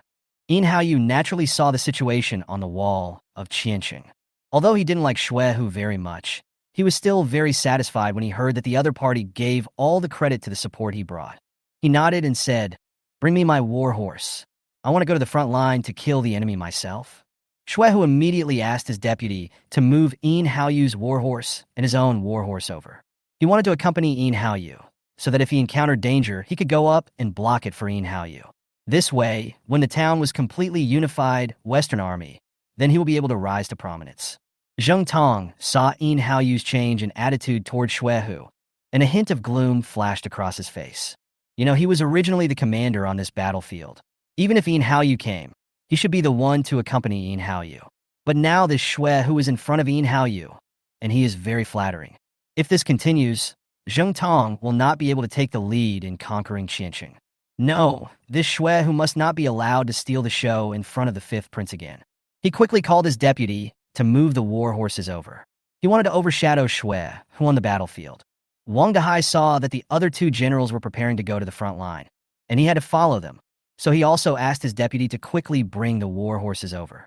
Outside the South City Gate, rebel camp, Yin Hongyu and Jong Baiqing caught Fei Ren off guard. The 5,000 rebels died and surrendered, and now there are less than 500 people left who are still resisting. Fei Ren did not look like a general at all at this moment. His hair was disheveled, several pieces of armor were missing, and there were wounds of varying degrees on his face and arms. All these injuries were caused by Ding Yun shooting with a bow and arrow. Every time Ding Yun drew his bow, he would look for Fei Ren in the crowd and then shoot him with an arrow when he was off guard. Fei Ren was in great pain. Not only did he have to fend off attacks from others, but he also had to be on guard against arrows shot by Ding Yun at all times. I'm going to fight you. After several rounds of torture, Fei Ren finally couldn't bear it anymore. He shouted and kicked away a soldier who was attacking him, then rushed towards Ding Yun. But just as he took a few steps, a cold light flashed by. Yin Hongyu rode past him on his warhorse and slit Fei Ren's throat with a sword. Fei Ren stared, and the weapon in his hand fell down weakly. He wanted to reach out and cover the wound on his neck, but everything was useless. His eyes darkened, and he fell forward. Yin Hongyu stopped his horse. She didn't even look at Fei Ren and said to Ding Yun, Quickly, we will finish this and go to the north of the city for support. Yes, Your Highness. Ding Yun quickly ordered his soldiers to quickly clear the battlefield and then assembled to support the North City Gate. Fei Run died, and the remaining more than 500 rebels were unable to resist the attack of Yin Hongyu and Zhong Baiqing. Yin Hongyu and the others immediately gathered the remaining troops and immediately headed towards the north of the city to provide support. At this time, the battle situation at the north gate of Qiancheng was very serious. More than 60% of the troops defending the city walls have been consumed, and many defensive loopholes have appeared. Rebels continue to climb up the city walls using ladders. The gap that Guan Mingyue is responsible for has not had any problems for the time being, but she also has to start taking care of some of the weakly defended areas on the side. Just as she attacked again and knocked down 3 rebels who were climbing up the city wall, 3 arrows flew towards her at the same time. Guan Mingyue wanted to take out stones to knock the arrow away, but when she reached into the small space, she found that the stones she had stored on her body were almost used up, and now there were only 2 stones left in her hand. She gritted her teeth and quickly threw the last 2 stones with force, knocking 2 of the arrows away, but there was still one that flew directly towards her. She quickly turned to the right, and the arrow directly grazed Guan Mingyue's left arm and then pierced the wheelchair. This was the first time Guan Mingyue was injured since she traveled to this world. Although the wound was not deep, Guan Mingyue still shed a tear from the corner of her eye in pain. As expected, the most annoying thing is fighting and killing. However, the current situation did not allow Guan Mingyue to think too much, because 4 or 5 more rebels climbed up the city wall from the ladder. Guan Mingyue now has no stones in her hands. Seeing that the rebels were about to approach, a spear was shot from a distance and instantly penetrated the 2 rebels. Ding Chongqing arrived in time, with 2 soldiers guarding the city. After eliminating the remaining 3 rebels, Ding Chongqing walked to Guan Mingyue and said, "Miss Guan, the rebels' offensive is too fierce. The city gate will be captured soon. I will send someone to send you away now." From the moment he knew that his estimate of the enemy's strength was wrong, Ding Chongqing decided to live or die with Qiancheng, but he had to send Guan Mingyue out. Guan Mingyue shook her head and refused, her hand resting on the bracelet. Another blue light was approaching the north gate. She knew that Yin Hongyu had already dealt with the rebels at the south gate and was rushing over here. She quickly turned the ring and called Yin Hongyu in her heart. "Mingyue." Yin Hongyu finally responded. Guan Mingyue quickly told Yin Hongyu the situation at the north gate. Yin Hongyu had also seen the rebels and realized that their number was far more than the 15,000 they had estimated before. Judging from the situation, there should be at least 20,000 people. Her and Zhong Baiqing's troops originally had about 9,000 people, and they had just suffered a lot of losses in the battle to eliminate Fei Ren, so now there are only 6,000 people. If there were no other influencing factors, it would be impossible for 6,000 people to win against an army of 20,000. And now that Ding Chongqing at the North City Gate has been restrained, it is impossible for them to retreat. There is still a chance for him to retreat, but if he retreats at this time, it will be impossible to recapture Qiancheng. And the most important thing is that Guan Mingyue is still on the city wall. Yin Hongyu now had an arrow on the string and had no choice but to fire it. She glanced at Ding Yun, who was standing aside. When Ding Yun saw the tragic situation at the North City Gate, she couldn't help but rush to the rebels to kill the enemy. She looked back at Yin Hongyu and waited for her to give the order to charge. At this moment, Guan Mingyue's voice sounded in Yin Hongyu's heart again. "I have a solution." Chapter 73, Brother and Sister Meet. The northern wall of Qiancheng was close to being lost. A large number of rebels began to climb up the wall, and some of them rushed to the street below the wall. However, the city gate has not been captured yet. Guan Mingyue was led by Ding Chongqing, and they fought and retreated. Now they have retreated to the arrow tower on the city wall. In addition to Guan Mingyue and Ding Chongqing, there are dozens of soldiers guarding the city. They rely on the arrow tower to resist the attack from outside. Fortunately, the passage in the city wall was very narrow and was protected by the arrow tower, so they only had to face the first few rebels on the city wall. Guan Mingyue was sitting in a wheelchair, and she was always paying attention to the movements outside the city through the window of the arrow tower. The next moment, she discovered 4 men on war horses rushing out of the rebel camp. The 4 men were wearing armor and riding strong war horses. Guan Mingyue guessed that the 4 men must be the generals who commanded the rebel siege this time, so she thought of a solution. It is now impossible to defeat the rebels in terms of numbers. Only by destroying the rebels' command system can their morale be undermined, and only in this way can they be repelled. The 4 people coming out of the rebels now should be the commanders of the rebels. As long as these 4 people are killed, the entire battle situation may change 180 degrees. But there is a problem now. Those 4 people are still too far away from the city wall. Even if Guan Mingyue uses the yin-yang soul-rubbing finger with all her strength, it is impossible to throw the black gold thunder to such a far place. The only way to succeed is to lure these generals to a place where they can be reached by his yin-yang soul-rubbing finger. So she contacted Yin Hongyu through the love bracelet and told Yin Hongyu this method. After listening to this, Yin Hongyu also looked towards the center of the battlefield, and soon she found a familiar, yet unfamiliar figure.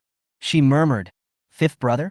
Yin Hongyu already knew from Guan Mingyue that her 4th and 5th brothers were on the side of her eldest brother Yin Jiyu, and that Yin Haoyu was the mastermind of the rebellion in the 16 northwest cities, but she did not expect that her 5th brother would personally arrive at Xianqing.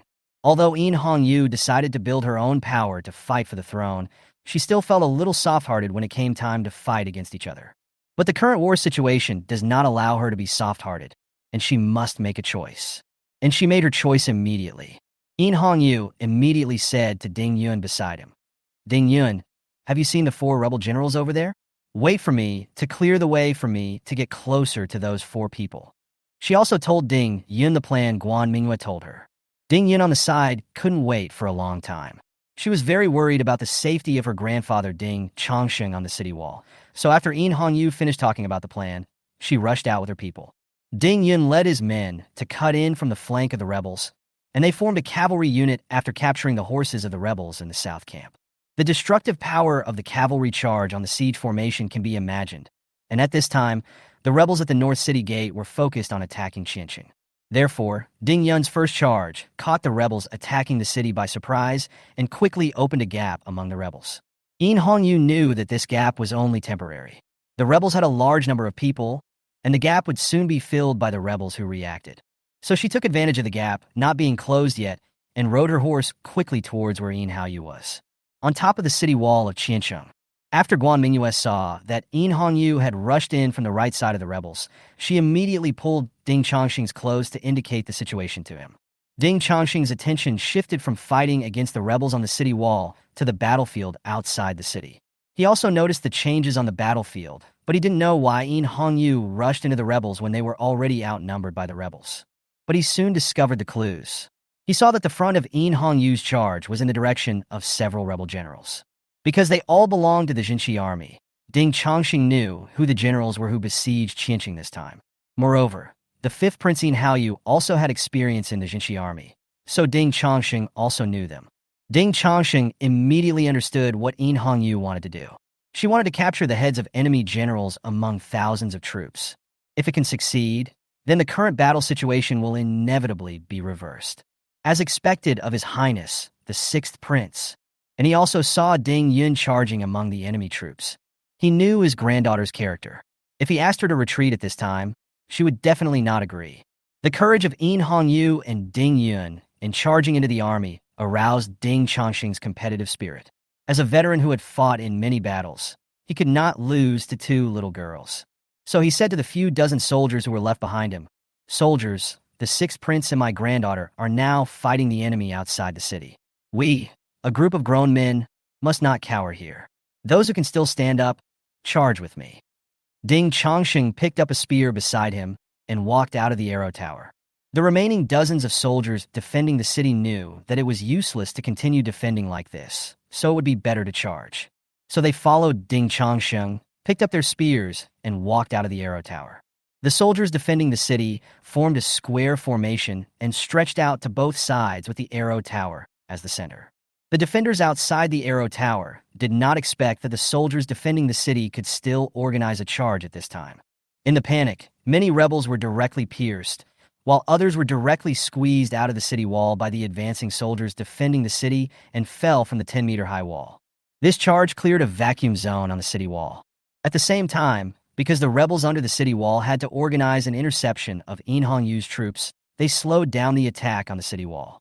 This gave Ding Chongxing and his team a chance to rest for a while. This is Yin Hongyu's side. The gap that Ding Yun had rushed out of was almost filled up by the rebels, and Yin Hongyu joined up with Ding Yun's large force at the last moment.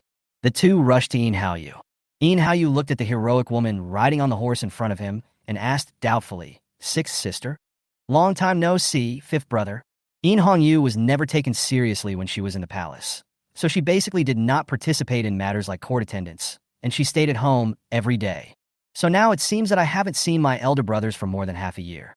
She also didn't expect that they would meet again on the battlefield.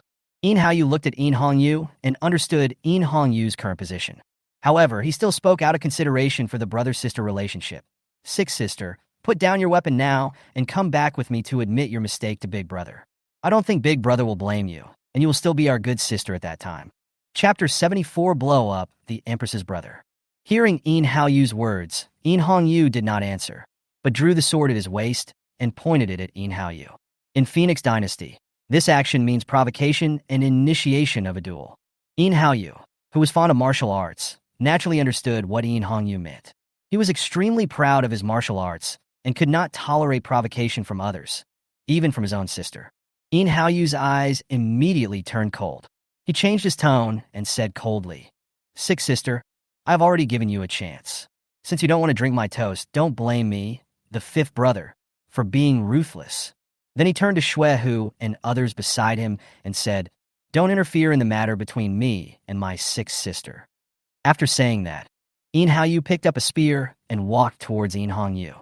When In Hongyu saw In Hongyu walking towards him, a barely perceptible curve appeared at the corner of his mouth. She turned around and said to Ding Yun behind her, While the enemy siege troops have not yet withdrawn, quickly lead the main force to leave from the flank. Ding Yun knew what In Hongyu was going to do next, so he nodded in agreement, left a word, boss, be careful, and then rode his warhorse and led his troops to break out. In Hongyu didn't know what In Hongyu said to Ding Yun. He walked up to In Hongyu and said, It seems that your men have abandoned you and fled. Do you want to continue? In Hongyu smiled and said, Fifth brother, I heard that you were the best martial artist among us brothers and sisters. Sixth sister, I think your verbal skills seem to be even better. The implication is that scolding In Hongyu will only serve to gratify one's verbal desire. Stubborn.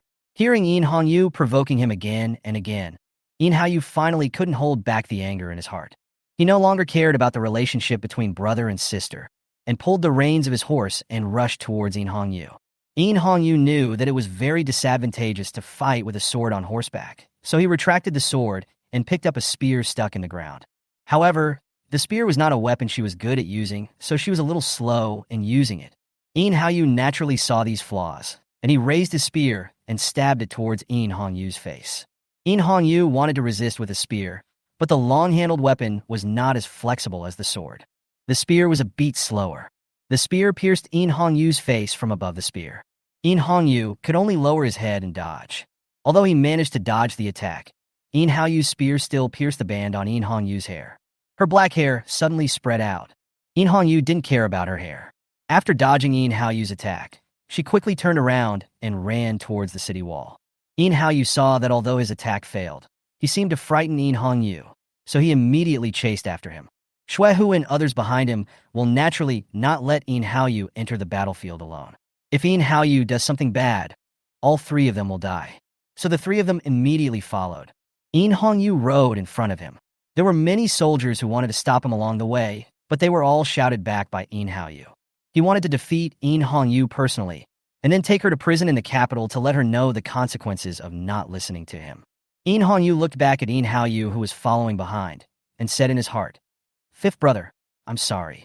Then he told Guan Mingyue in his heart that he had lured all four of the opponent's generals over. On top of the city wall of Qiancheng, after Ding Yun led the charge, the rebels' offensive power on the city wall was significantly weakened. This also gave Ding Chongqing and Guan Mingyue a chance to breathe. Guan Mingyue asked the soldiers guarding the city to take him to the second floor of the Arrow Tower, where he could better see the situation on the battlefield outside the city wall. After hearing In Hongyu's voice, Guan Mingyue immediately looked for In Hongyu's figure in the middle of the battlefield. The woman with flowing black hair, riding a war horse, and the rebel general were approaching the gate of Qiancheng. Guan Mingyue did not hesitate. She took the black gold thunder in her hand. Fortunately, the cooling time of the replicator has long passed, and she copied another black gold thunder. Otherwise, she would not be able to think of any way to kill four rebel generals in one fell swoop. She said to In Hongyu in her heart, Sister In, please remember to protect yourself later. In Hongyu on the battlefield was shocked. This seemed to be the first time that Guan Mingyue took the initiative to call him sister while she was awake. So soft, so cute, she immediately said to Guan Mingyue in her heart. Sister Mingyue, call me sister again. Guan Mingyue, who was standing on the arrow tower, almost fell off her wheelchair. Her face flushed, and she angrily said in her heart, It's time now, stop making trouble. Why is Hongyu like this? People are worried about her, but she doesn't care at all. She will bite her when she comes back. Guan Mingyue secretly swore in her heart. Hongyu on the battlefield imagined Guan Mingyue's angry look at the moment, and the corners of his mouth rose unconsciously. I really want to see the little mute as soon as possible and comfort her. At this time, Hongyu behind her had already entered the attack range of Guan Mingyue's Yang soul-rubbing finger. Guan Mingyue immediately asked Hongyu to stop. Hongyu stopped as Guan Mingyue said and turned to look at Hongyu. Hongyu chased him all the way and finally waited until Hongyu stopped. He roared in a low voice. What? You don't run anymore? Hongyu ignored him and picked up a shield on the ground with the spear in his hand. Hongyu found Hongyu's behavior somewhat puzzling and guessed that his sick sister had never been on the battlefield, so she behaved in such a ridiculous way. So he laughed and said, Sick sister? Are you stupid? You actually need to use a shield in a battle? He also wanted to see what other hilarious things Hongyu would do, so he hesitated to take action. Xuehu and others also rushed over. They surrounded Hongyu to prevent anyone from attacking the fifth prince. Seeing these people gathered together, Guan Mingyue's expression immediately became serious. The black gold thunder in his hand was aimed at the middle between Hongyu, Xuehu, and others. The Yang soul-rubbing finger was activated, and white light condensed in Guan Mingyue's hand. There is only one black gold mine that can be used, and the other one must be kept for copying. Moreover, there is only one chance. If she fails, the rebel generals below will never give her such a good second chance. To be honest, Guan Mingyue is under a lot of pressure. She took out a fire starter and lit the fuse of the black gold thunder, then quickly shot the black gold thunder towards Hongyu and the others. The fuse of the black gold thunder was sparking, and driven by the power of the Yang soul-rubbing finger, it was spinning and flying towards Hongyu and the others. Snap! The black gold thunder first fell to the ground, then rolled twice on the ground, and finally stopped at the feet of Hongyu's horse. There are a lot of things flying around on the battlefield, but Hongyu doesn't care as long as they don't cause any harm to him. All he was thinking about now was how to deal with his disobedient sister. However, the next second a huge impact came from under him. Boom! Chapter 75, Rebel Retreat. Zheng had been paying attention to whether there was anyone around who wanted to launch a sneak attack on the fifth prince, so he immediately noticed the black gold thunder that rolled to the feet of Hongyu's horse. However, he had been in the northwest of the Phoenix dynasty for many years and had seldom come into contact with the barbarians in the 10,000 mountains in the south, so he had no idea what black gold thunder was. But when he saw the fuse crackling, he instinctively sensed danger. He was just about to remind Hongyu. A huge shock wave came towards him and knocked him off the horse. Xuehu and Wang Dahai, who were within the range of the explosion, were naturally not spared. They and their horses were blown away 7 or 8 meters and fell to the ground, their life or death unknown. As for Hongyu, who was at the center of the explosion, his situation was even worse. The black gold thunder exploded at the feet of Hongyu's warhorse. The shock wave caused by the explosion directly blew up the warhorse's legs and belly, and then threw the entire warhorse backwards. Hongyu, who was sitting on horseback, was affected by the shock wave at the same time. Although he was wearing armor, the explosion was too close. The sole of his foot was directly crushed by the shock wave, and his calf was bent outward at 90 degrees, obviously separated from the knee. Before Hongyu could react, he lost consciousness. Hongyu, who was closer to the explosion, was not hurt because he had placed a shield in front of him in advance. However, the horse she was riding had nothing to block the explosion, and the shock wave overturned the horse. Hongyu was forced to fall off his horse. At the same time, the surrounding rebels were also affected by the explosion, and all fell down like straw blown by the wind.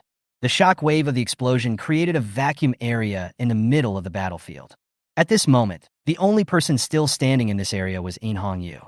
The huge explosion instantly attracted the attention of soldiers from both sides on the battlefield. All of a sudden, all the soldiers on the battlefield stopped what they were doing and looked over here. Ding Chongqing had been paying attention to the developments on the battlefield. He knew that the explosion took place exactly where the 3 rebel generals and the 5th Prince Hao were. He believed that this was Hong-Yu's masterpiece, and that it was Hong-Yu who used black gold thunder to kill the 4 rebel generals. He said loudly to the soldiers behind him, "Soldiers, the rebel leader was killed by the 6th prince. The rebels without a leader are like a long snake with its head chopped off. Now is the time for us to counterattack." After saying that, he led the remaining troops on the city wall and began to organize a counterattack. At this time, Ding Yun, who had already broken out of the battlefield with a large force, also heard the explosion. She knew Hong-Yu's plan, and now was a good time for her to lead her troops to counterattack. So she immediately ordered all the troops to change direction and launch another charge. At the center of the explosion, thick smoke slowly dissipated. Zheng Tong climbed up from the ground with difficulty. He now has many abrasions on his body and a wound on his forehead that is bleeding continuously. But he couldn't care less about that at the moment. He wanted to confirm whether His Royal Highness the 5th Prince was okay. If anything happened to His Royal Highness the 5th Prince, he would definitely not survive in Shuezhen. He stumbled to his feet and walked towards the direction of the 5th Prince.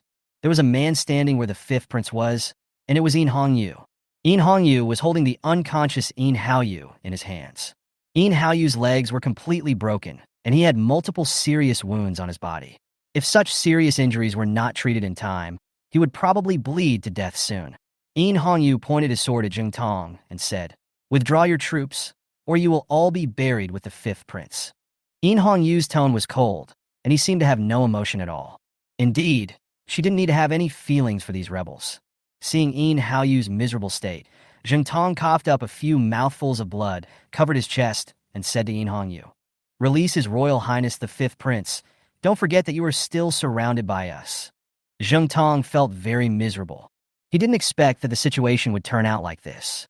First of all, he was surprised that there was such a powerful weapon among the defenders of Qinqing. Secondly, he deeply regretted letting the 5th Prince come to the front. If a few of them had stayed in the camp and not come out, the current situation would not have happened. At this moment, he already understood that Hong-Yu rushed in front of the 4 of them with premeditation, and his purpose was to lure them here. Naturally, Hong-Yu would not be frightened by Zheng Tong's threat, so she put her sword on Hao-Yu's neck. This move made Zheng Tong on the opposite side panic instantly and said quickly, "Don't kill the 5th Prince. I will withdraw my troops. I will withdraw my troops." Although he said this, his eyes were signaling the rebels around him to surround Hong-Yu. At this moment, the cavalry led by Ding Yun rushed towards this side. Zheng Tong's siege troops were all infantry and could cause little resistance to the cavalry attack. At the same time, Ding Chongsheng, who was on the city wall, also led the remaining defenders to attack and wipe out all the remaining rebels on the city wall. The 5th Prince was in a coma, Wang Dehai and Shui, whose life and death were unknown, and he was injured and no longer had the physical strength to continue commanding the battle. Coupled with the loss of troops in the first attack, Zheng Tong knew that they no longer had the ability to attack the city again. Moreover, the army, without a command, is like a piece of loose sand. If it continues to stay here, it will only be a matter of time before it is wiped out. It is better to retreat and make plans. As long as General Shuezhen comes here, he will have a chance to capture Qinqing and atone for his sins. So he shouted the word withdrawal with difficulty, and then rode away without even looking at Wang Dehai and Shui, who were lying on the other side. Following Zheng Tong's order, the rebels retreated like a tide. Ding Yun did not lead anyone to pursue, but instead protected Hong-Yu. Hong-Yu handed the dying Hao-Yu to Ding Yun and asked her to arrange someone to treat Hao-Yu. She knew that the rebels would come back again, and that would be the critical moment to determine whether she could unify the western part of the Phoenix dynasty. And Hao-Yu will become an important bargaining chip in her hand. After doing this, she leaned forward. The continuous running and fighting had consumed a lot of her physical strength. Coupled with the impact of the black gold thunder, Hong-Yu could no longer hold on. Ding Yun quickly supported Hong-Yu. She didn't know that Guan Mingyue and Hong-Yu could communicate telepathically, so she thought that the decapitation operation was proposed by Hong-Yu, and her admiration for Hong-Yu rose to a new level. She looked at Hong-Yu leaning on her and felt very proud. "You are worthy of being the boss I recognize." On top of the city wall, Guan Mingyue looked at the rebels retreating from the city and felt relieved. Finally, he helped Hong-Yu solve the crisis in Qinqing. She stayed where she was, waiting for the system task to be completed. However, after a long time, the task completion prompt did not appear. Guan Mingyue was a little confused and just wanted to enter her mind and ask the system. The system's voice rang. The main mission is updated. Defend Qianqing under the attack of Shuizhen's army. Reward: fixed-point teleportation device, *1, small space expansion once. The mission has not been completed, and the crisis in Qianqing has not been completely resolved. Chapter 76 Shuizhen. The northern area under the jurisdiction of the Jinshi army. Inside a large military camp. Shuizhen, you traitor, Commander Ding will not let you go. A man who looked like a general was kneeling on the ground. He was the commander of a nearby city. But now the city had been lost, and he was captured by the rebels of Shuizhen. Sitting in the main seat opposite him was a man also wearing armor. He has dark skin and looks a bit like Shuehu. He has a beard like Shuehu and slightly curly hair tied behind his head. This person is none other than the deputy commander of the northern part of the Jinshi army, Shuizhen. After hearing the words of the captured general, Shuizhen laughed instead of getting angry. Traitor? Ha ha. Emperor Zhao passed away, and His Highness Jiyu succeeded to the throne. This is the general trend. I'm just following the general trend. So how can I say I am a traitor? But your General Ding Chongqing actually dared to refuse His Highness Jiyu's recruitment. He is showing treason. You're talking nonsense. According to the Emperor's will, whoever destroys the Beichuan family will be the new emperor of the Phoenix dynasty. The eldest prince's succession to the throne is not legitimate. What kind of trend is this? It's clearly a conspiracy to usurp the throne. The captured general wanted to stand up and fight with Shuizhen, but was held down by 2 rebel soldiers beside him. Seeing that the other party seemed to disagree with his opinion, Shuizhen waved at the soldiers, signaling them to drag the captured general out and chop him off. The captured general was also ready to die. He stared at Shuizhen fiercely and said, Shuizhen, your ambition will not succeed. We will meet down there soon. After saying this, he was dragged out of the tent by the soldiers. Shuizhen didn't care about the last words of the captured general. He looked at the map on the table. This is a distribution map of the 72 cities in the western part of the Phoenix dynasty. Now most of the cities in the northern region of the map have been circled in red. Shuizhen picked up the brush at hand, dipped it in red ink, and then drew a circle on the last city. At this point, all the cities in the northern area within the Jinshi army have been occupied by Shuizhen's forces. However, the pen in Shuizhen's hand did not stop. It moved downward slowly and finally stopped on Qianqing, and then the red brush fell heavily. The red ink splashed out under pressure, staining the entire Ganqing area red. Shuizhen threw away the pen in his hand, feeling extremely excited. You must know that although Shuizhen has fewer qualifications than Ding Chongqing, his achievements are no less than Ding Chongqing. However, when Emperor Yin Zhao was in power, he always relied on Ding Chongqing, and he only became the deputy commander-in-chief of the Jinshi army despite his desperate efforts. Therefore, he has always had a strong opinion against Ding Chongqing, and because of this, he became the faction that advocated taking sides in advance in the struggle for the throne. This time when Emperor Yin Zhao passed away, the 5th prince wrote a letter inviting him to follow the eldest prince, and he knew that his opportunity had come. So he immediately led the generals in the Jinshi army, who supported his faction, to launch an uprising. Now that the northern region has been pacified, Ding Chongqing is also besieged in Qianqing. All conditions are favorable to him, and he knows that his ambition will finally be realized. The curtain of the camp tent was opened, and a man about 30 years old walked into the tent. There was a vertical scar on his right eye, and his right eye was also cloudy and seemed to be invisible. However, his left eye looked fierce. He walked up to Shuizhen, clasped his fists, and said, Father, the remaining troops in the city have been collected. Our people have been arranged to defend the city. Are we going to meet Ding Chongqing for a while now? After listening to the man's words, Shuizhen nodded with satisfaction, and then said, Tinger, you don't have to worry. I received information that His Highness the 5th Prince personally led troops to Qianqing. Maybe by the time we go there, Qianqing will have already been captured. His Highness the 5th Prince has captured it. Shuiting was overjoyed after hearing this and said quickly, Ha! His Highness the 5th Prince has come to help his father in person. Ding Chongqing's army will definitely be completely defeated. I can already imagine Ding Chongqing kneeling at his father's feet. Ha ha ha! Shuiting's words reached Shuizhen's heart. He laughed loudly and then ordered the army to start marching towards Qianqing. At the same time, outside Luan City, a carriage drove slowly towards the city gate. Beichuan Jing lifted the curtains of the carriage and looked outside, then retracted into the carriage. Inside the carriage, Yu Bujian was closing her eyes to rest. Beichuan Jing pulled Yu's clothes and said, "Yu Xingwan, we have arrived at Luan City." Yu Bujian opened one eye and glanced sideways at Beichuan Jing. Beichuan Jing's hair exuded a faint fragrance, which penetrated into his nostrils and made his heart beat faster. Yu Bujian has been learning astrology from his master since he was a child. After inheriting his master's position as an astrologer, he has always been with Emperor Yin Xiao and has never had much contact with women. This time, he unexpectedly traveled with Beichuan Jing and his partner, which caused a slight fluctuation in his heart, which was not tainted by the worldly world. Thinking of the signs that he and Beichuan Jing had been entangled before, he couldn't help but wonder if the woman in front of him had a relationship with him. He quickly shook his head, threw the thought away, and calmed himself down. The most important thing for him now is to help Emperor Star Yin Hongyu clear the obstacles and inherit the throne smoothly. It is better to put these romantic matters on hold.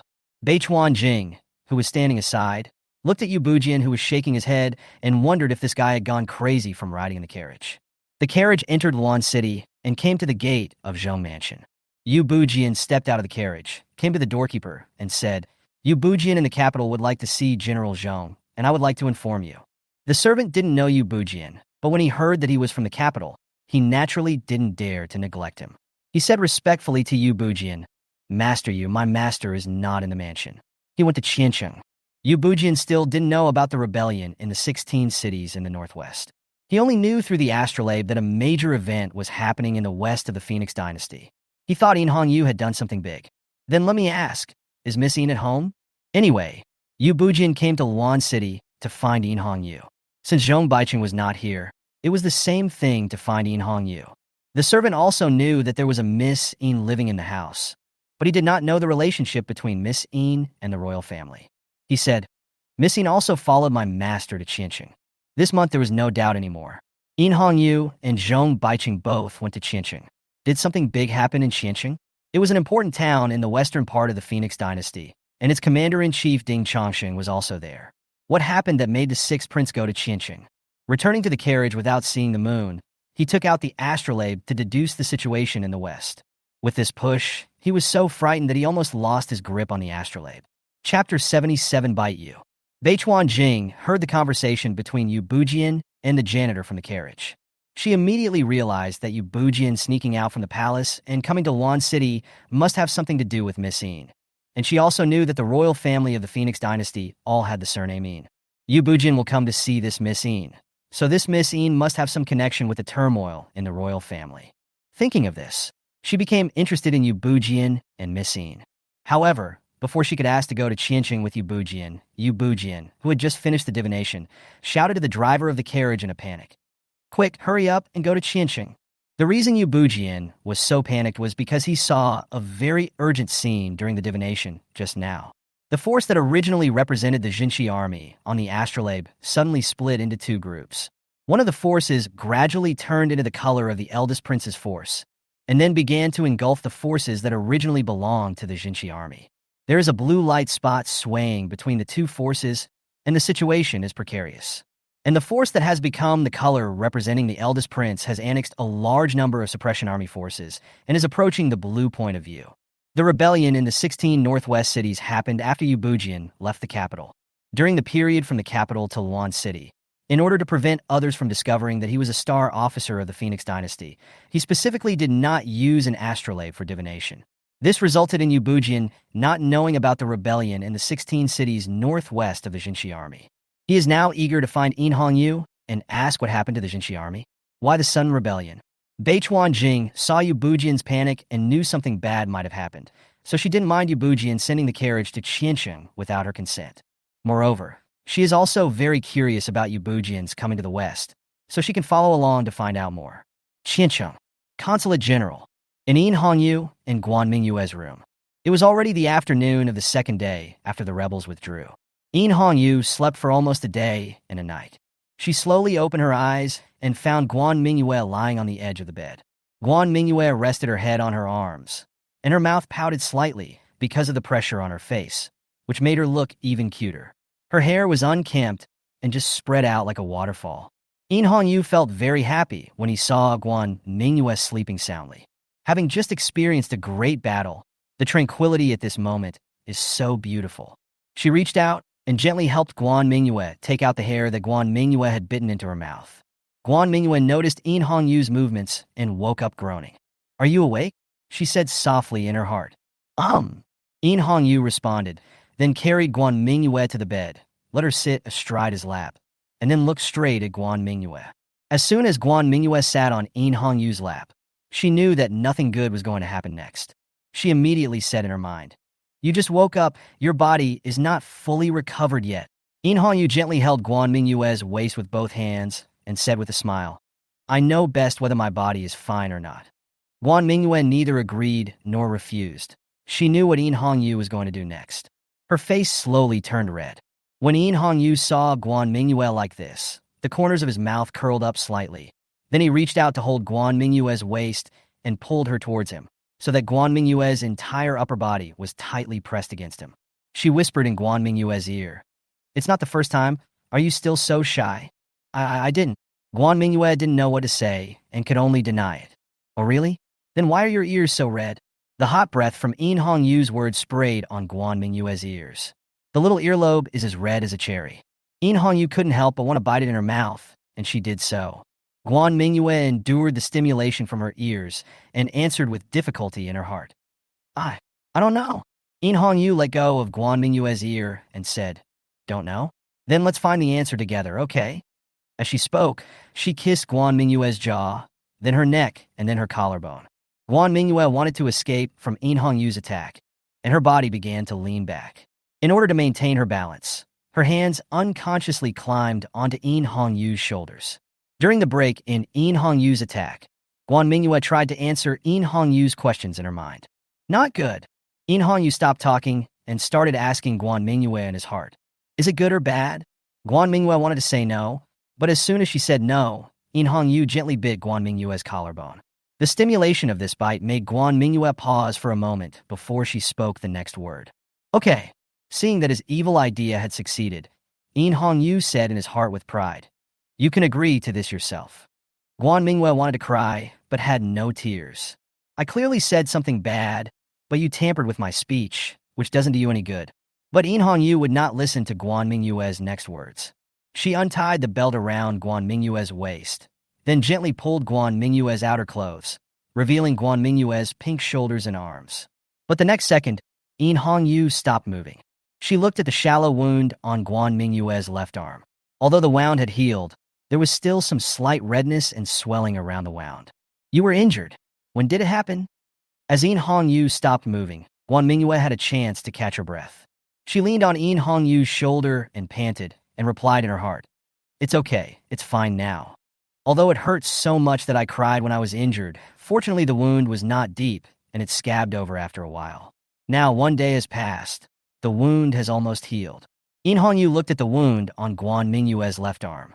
The arm, which was originally as flawless as a tender lotus root, was wounded by some reckless guy, as if his own treasure had been scratched by someone else. There was a flash of anger in her eyes. Suddenly, In Hongyu felt a sharp pain in his collarbone. She looked down and saw Guan Mingyue's mouth slightly open, her snow-white teeth gently biting her collarbone. Guan Mingyue didn't want to bite him at first, but In Hongyu started bullying her as soon as he woke up and even changed her words. And she was leaning on In Hongyu's shoulder, with that delicate collarbone next to her mouth. So, Guan Mingyue swallowed her saliva 3 times and then bit it. Chapter 78. Meeting between the Emperor and his ministers. "Woman, you are playing with fire." This sentence suddenly popped up in In Hongyu's mind, and she actually blurted it out. "Sister Mingyue, you are playing with fire." Guan Mingyue felt something was wrong when she heard this. What kind of domineering statement was this? She would definitely be in trouble from now on.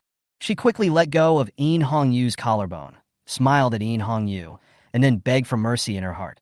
"Well, I said it was your collarbone that started it. Do you believe it?" In Hongyu gave her an expression that said, "You have to understand it yourself," then lowered his head and gently licked the outside of the wound on Guan Mingyue's left arm. The wound was already a little itchy as it was growing flesh, and In Hongyu happened to be licking the slightly red and swollen area around the wound. The double itchiness made Guan Mingyue unbearable. She clutched In Hong-yu's sleeve tightly. In Hong-yu had just woken up, and his clothes were not taken care of. He just put them on casually without any belt around his waist. So under Guan Mingyue's pull, In Hong-yu's coat also fell off. So the two women, with only bras on their upper bodies, just stared at each other blankly. Their faces flushed, and they slowly moved closer to each other unconsciously, finally biting their lips together and entwining their tongues. Bang! The door suddenly opened, and Ding Yun walked in carelessly, shouting, "Miss Guan, is my boss awake? There is a man named you outside the mansion." Before he could utter the word missing, a long sword flew past Ding Yun's nose and pierced into the wall behind him, going straight in for 20 centimeters. Ding Yun closed the door as quickly as he could in his life and left the room. Then he turned around and was about to leave, but he accidentally bumped into the pillar in the corridor. She endured the pain in her forehead and walked quickly out of the yard. Only after leaving the yard did she lean against the wall and breathe a sigh of relief. What had she just seen? Miss Guan and her boss were hugging each other with only their bras on their upper bodies, and their mouths were pressed against each other when he first entered. Ding Yun's whole body slowly slid down the wall and finally squatted beside the wall, burying his head in his knees. The more she thought about it, the redder her face became, and even her white hair turned pink. A new world was open to her. At this time, In Hong-yu in the room was very depressed. Every time, at a critical moment, there is always someone interrupting me. Next time I have to find a closed place where no one can break in. Compared to In Hong-yu's depression, Guan Mingyue was relieved. Ding Yun's intrusion brought her back to her senses. When she saw In Hong-yu wearing only a bra just now, her blood rushed to her head, and she only wanted to have the Empress, or be wanted by the Empress. Fortunately, she stopped. She buried her head in In Hong-yu's neck, not daring to look up. In Hong-yu hugged Guan Mingyue, her hands directly on Guan Mingyue's bare back.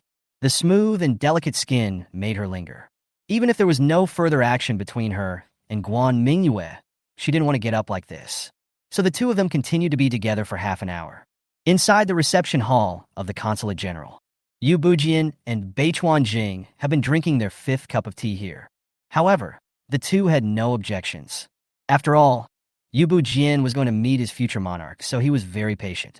Beichuan Jing was chatting with Ding Chongqing opposite her. The broken arrow in Ding Chongqing's arm has been taken out, but it is still wrapped in gauze, and he cannot move. Ding Xingjie was looking after his father. After Ding Yun went to In Hong-yu's room, he returned to the lobby in a daze and sat there alone without saying anything. When the servant poured them the 6th cup of tea, In Hong-yu pushed Guan Mingyue slowly to the lobby. Yu Bujian looked at Guan Mingyue, who was pushed out by In Hong-yu, and a gleam of light flashed in his eyes. He remembered his prophecy made many days ago.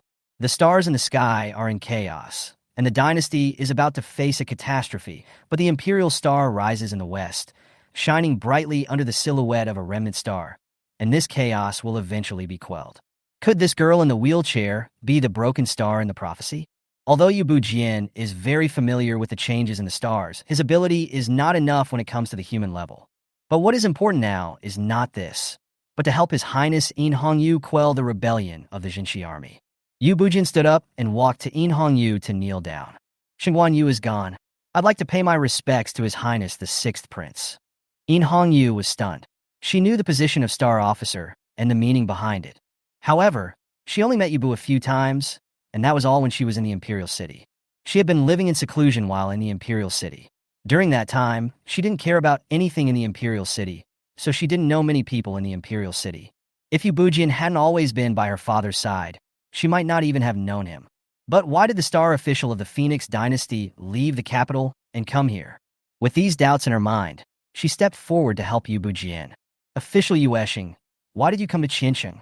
Yu Bujian stood up, looked at In Hong-yu in front of him, and said, Your Highness, may I have a word with you for a moment? In Hong-yu nodded. The two came to a cubicle. As soon as he entered the compartment, Yu Bujian knelt down again and said, Star Officer Yu Bujian, I am here on the orders of the late Emperor to assist His Highness Hong-yu. As he spoke, he took out a secret decree from his arms and handed it to In Hong-yu. In Hong-yu opened it curiously. She could tell at a glance that the secret decree was written in the handwriting of Emperor In Zhao. My daughter Hong-yu, the star official told me that I don't have much time left.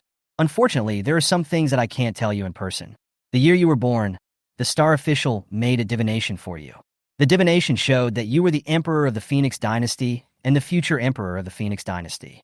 However, the divination was very confusing, which meant that the Phoenix dynasty would face a huge disaster. I know very well that a tree that stands out in the forest will be destroyed by the wind, not to mention that the future of the dynasty is uncertain. Therefore, I dare not get close to you or love you. I can only ignore you and even send you to the remote west. I know you have many complaints against me, but this is all for your protection. Now, your brothers have colluded with foreign tribes to split the dynasty, and the Beichuan family is eyeing you covetously in the east. The only thing I can do is to buy more time for your growth with my own death. I believe you have already started to act the moment you got the imperial seal. I don't know how much you have grown by the time you received this secret decree, but I probably can't see it anymore. Finally, Yu Bujian is my confidant. He knows all my plans. You can trust him completely. Book of Emperor Yin Zhao. Chapter 79, Yin Hongyu's Entrepreneurial Team. Yin Hongyu's hands holding the secret decree trembled slightly. The things stated in the secret decree were beyond her imagination. She had never thought that being neglected in the imperial city was a form of protection for herself, and she did resent her father for this protection. However, no matter how much she complained now, she and her father were already separated by the yin and yang. Fortunately, this secret decree also solved the knot in her heart. Yin Hongyu looked up at Yu Bujian and said, "Is what it says here true?" "That's right. The divination for your highness when he was born was made by my master, the previous astrologer. Later, I also made a divination for your highness, and the divination was the same as what was said in the secret decree." Yu Bujian respectfully explained the hexagram he had calculated to Yin Hongyu. After listening to Yu Bujian's explanation, Yin Hongyu seemed to be thinking about something. Imperial star, remnant star. If Huangxing was referring to himself, then could Sanqing be referring to Guan Mingyue? She is really my lucky star. Yin Hongyu really wanted to go out right now, hug Guan Mingyue and give her a kiss. However, she held back. Yin Hongyu continued to ask, "The secret decree said that my father used his death to buy time for me. What's going on?" Yu Bujian knew everything. He explained to Yin Hongyu in detail the plans of Emperor Yin Zhao and himself, including the plan of using arrows with the Beichuan family emblem to make the Beichuan family assassinate the emperor, letting the third prince flee to Pingzhou, and how to use the throne to let the eldest prince and the second prince target the Beichuan family. Yin Hongyu never expected that her father had arranged so many plans for her to develop smoothly and steadily in the West. She carried the secret decree written by Emperor Yin Zhao to her, and swore in her heart that she would restore the glory of the Phoenix dynasty. Yu Bujian saw that Yin Hongyu had recognized him, so he told Yin Hongyu what he had deduced on the way here. Then he asked why the Jinshi army rebelled. In fact, he roughly knew from the changes in the astrolabe that the rebellion of the Jinshi army was related to the eldest prince, but he could not deduce the details. Yin Hongyu had completely trusted Yu Bujian through Emperor Yin Zhao's secret decree. So he told Yu Bujian what he learned from Guan Mingyue about the causes and consequences of the Jinshi army's rebellion, and told him that he had captured his fifth brother, Yin Haoyu. Yin Hongyu actually captured the fifth prince Yin Haoyu. This fact shocked Yu Bujian. He originally thought that Yin Hongyu could defeat the rebels besieging Qiancheng with a small number of troops, which was already a great thing. Unexpectedly, Yin Hongyu not only repelled the rebels, but also arrested one of the planners of the rebellion. This Yin Hongyu is too powerful. Is this the power of the Emperor's star? When Yin Hongyu heard Yu Bujian's description of the situation on the astrolabe, a hint of worry arose in his heart. She actually knew that Shuizhen would come to attack Qiancheng soon, leaving her little time to prepare for the battle. While Yin Hongyu and Yu Bujian were talking about things in the cubicle, Beichuan Jingza outside was asking Ding Chongxing and others about Yin Hongyu. "General Ding, this Miss Yin's identity is not simple, right?" Ding Chongxing glanced at Beichuan Jing. Yu Bujian had already introduced Beichuan Jing to them. Ding Chongxing knew that Beichuan Jing was from the Beichuan family, and also knew that Beichuan Jing had left the Beichuan family. But it's not really a breakaway, and there's no way to prove this now. However, Ding Chongxing thought that Yin Hongyu had already appeared in front of the rebels, so her identity was no longer a secret. Besides, Beichuan Jing was a weak woman and would not be able to cause any trouble. So he said directly, "Yes, Miss Yin is the sixth prince. She is the sixth Prince Yin Hongyu." Beichuan Jing was shocked. She knew the sixth Prince Yin Hongyu, but she had never seen him in person. Beichuan Jing thought. So Yu Bujian came to the west to find the sixth prince. A star official dared to escape from the capital and came secretly to find a prince who had never been valued in the imperial city. This is very suspicious. However, Beichuan Jing's focus had never been on the succession of the throne, so she didn't really understand the ins and outs involved. Forget it anyway. This is Yu Bujian's business, and it has nothing to do with me. The main purpose of my coming to the West is to ask about Dongsheng. So Beichuan Jing changed the subject. I wonder if you all know that Dongsheng has developed a new irrigation method that has successfully solved the local drought and water shortage problem that has existed for hundreds of years. Hearing this question, Ding Chongqing took a sip of tea from his cup, then said, Miss Beichuan, you were talking about the wells and canals, right? That is really a great project. When Guan Mingyue heard Ding Chongqing praising the irrigation system she proposed, she almost spit out her tea. However, Ding Chongqing and Beichuan Jing did not notice Guan Mingyue. They were chatting about how the well and canal system worked and how to overcome the harsh local climate. Finally, Beichuan Jing asked who invented this project. Ding Chongqing saw Yin Hongyu coming out of the compartment and pointed at her and said, It's far away in the sky and close at hand. It was invented by His Royal Highness the Sixth Prince. Yin Hongyu just came out of the cubicle and walked into the lobby. Beichuan Jing rushed to Yin Hongyu and said respectfully, Your Highness the Sixth Prince, was it really you who invented the well channel system? There was a twinkle in her eyes and adoration on her face. Just as Yin Hongyu was about to say that the well channel was not invented by him, Guan Mingyue's voice came to his mind. Sister Yin, don't tell anyone about me bringing up the well. Guan Mingyue knew that once Beichuan knew that it was she who proposed the well channel, she would definitely ask her questions, which would annoy her to death. She was a mute and could not communicate with her properly, so she decided to leave this troublesome matter to Yin Hongyu, who made her always bully herself. Yin Hongyu didn't know what Guan Mingyue was thinking, but she still nodded towards Beichuan Jing. After getting Yin Hongyu's confirmation, Beichuan Jing's admiration for Yin Hongyu increased even more. You should know that the disaster in Dongsheng has always been something that Beichuan Jing is concerned about. She has not been able to effectively solve the local disaster. Instead, because her memorials were delayed again and again, the disaster in Dongsheng worsened. Now Yin Hongyu in front of her successfully helped her solve this matter, and she was very grateful. And through this incident, Beichuan Jing also realized the inadequacy of her ability to manage people's livelihood issues. So, she knelt down directly, looked up at Yin Hongyu and said, Your Highness the Sixth Prince, I want to follow you and learn how to manage people's livelihood. Please accept me. Chapter 80 Not Good in the lobby. Yin Hongyu glanced in Yu Bujian's direction, and Yu Bujian gave her a look that said, You make the decision yourself. Just now in the compartment, Yu Bujian had told Yin Hongyu that the Beichuan family did not actually assassinate Emperor Yin Zhao, so Yin Hongyu's hatred towards the Beichuan family has decreased. However, the Beichuan family is still a cancer within the Phoenix dynasty after all. As a member of the Beichuan family, Beichuan Jing was naturally included in the list of people who needed to be guarded against. Yin Hongyu thought about it and made a decision similar to Yu Bujian's. Although Beichuan Jing said that she has left the Beichuan family, this cannot be verified now. But letting her go might leave hidden dangers. Locking her up directly would make me seem unreasonable. So she decided to keep Beichuan Jing by her side, so that she could monitor her every move and prevent her from doing anything that would endanger her plans. Okay, you can stay here, but you have to change your name. Now the two words Beichuan are like rats crossing the street in the Phoenix dynasty. The people all believe that it was the Beichuan family who assassinated the emperor. If they knew that there was a person from the Beichuan family around them, they might have some doubts about themselves. So Yin Hongyu asked Beichuan Jing to change his name. Beichuan Jing originally wanted to leave the Beichuan family, so she didn't cherish the name Beichuan. She nodded and agreed, and then said, I want to be called Bai He, the White Bai, the Lotus He. This was the name she gave herself when she lived in that dilapidated temple. Okay, then your name will be Bai He from now on.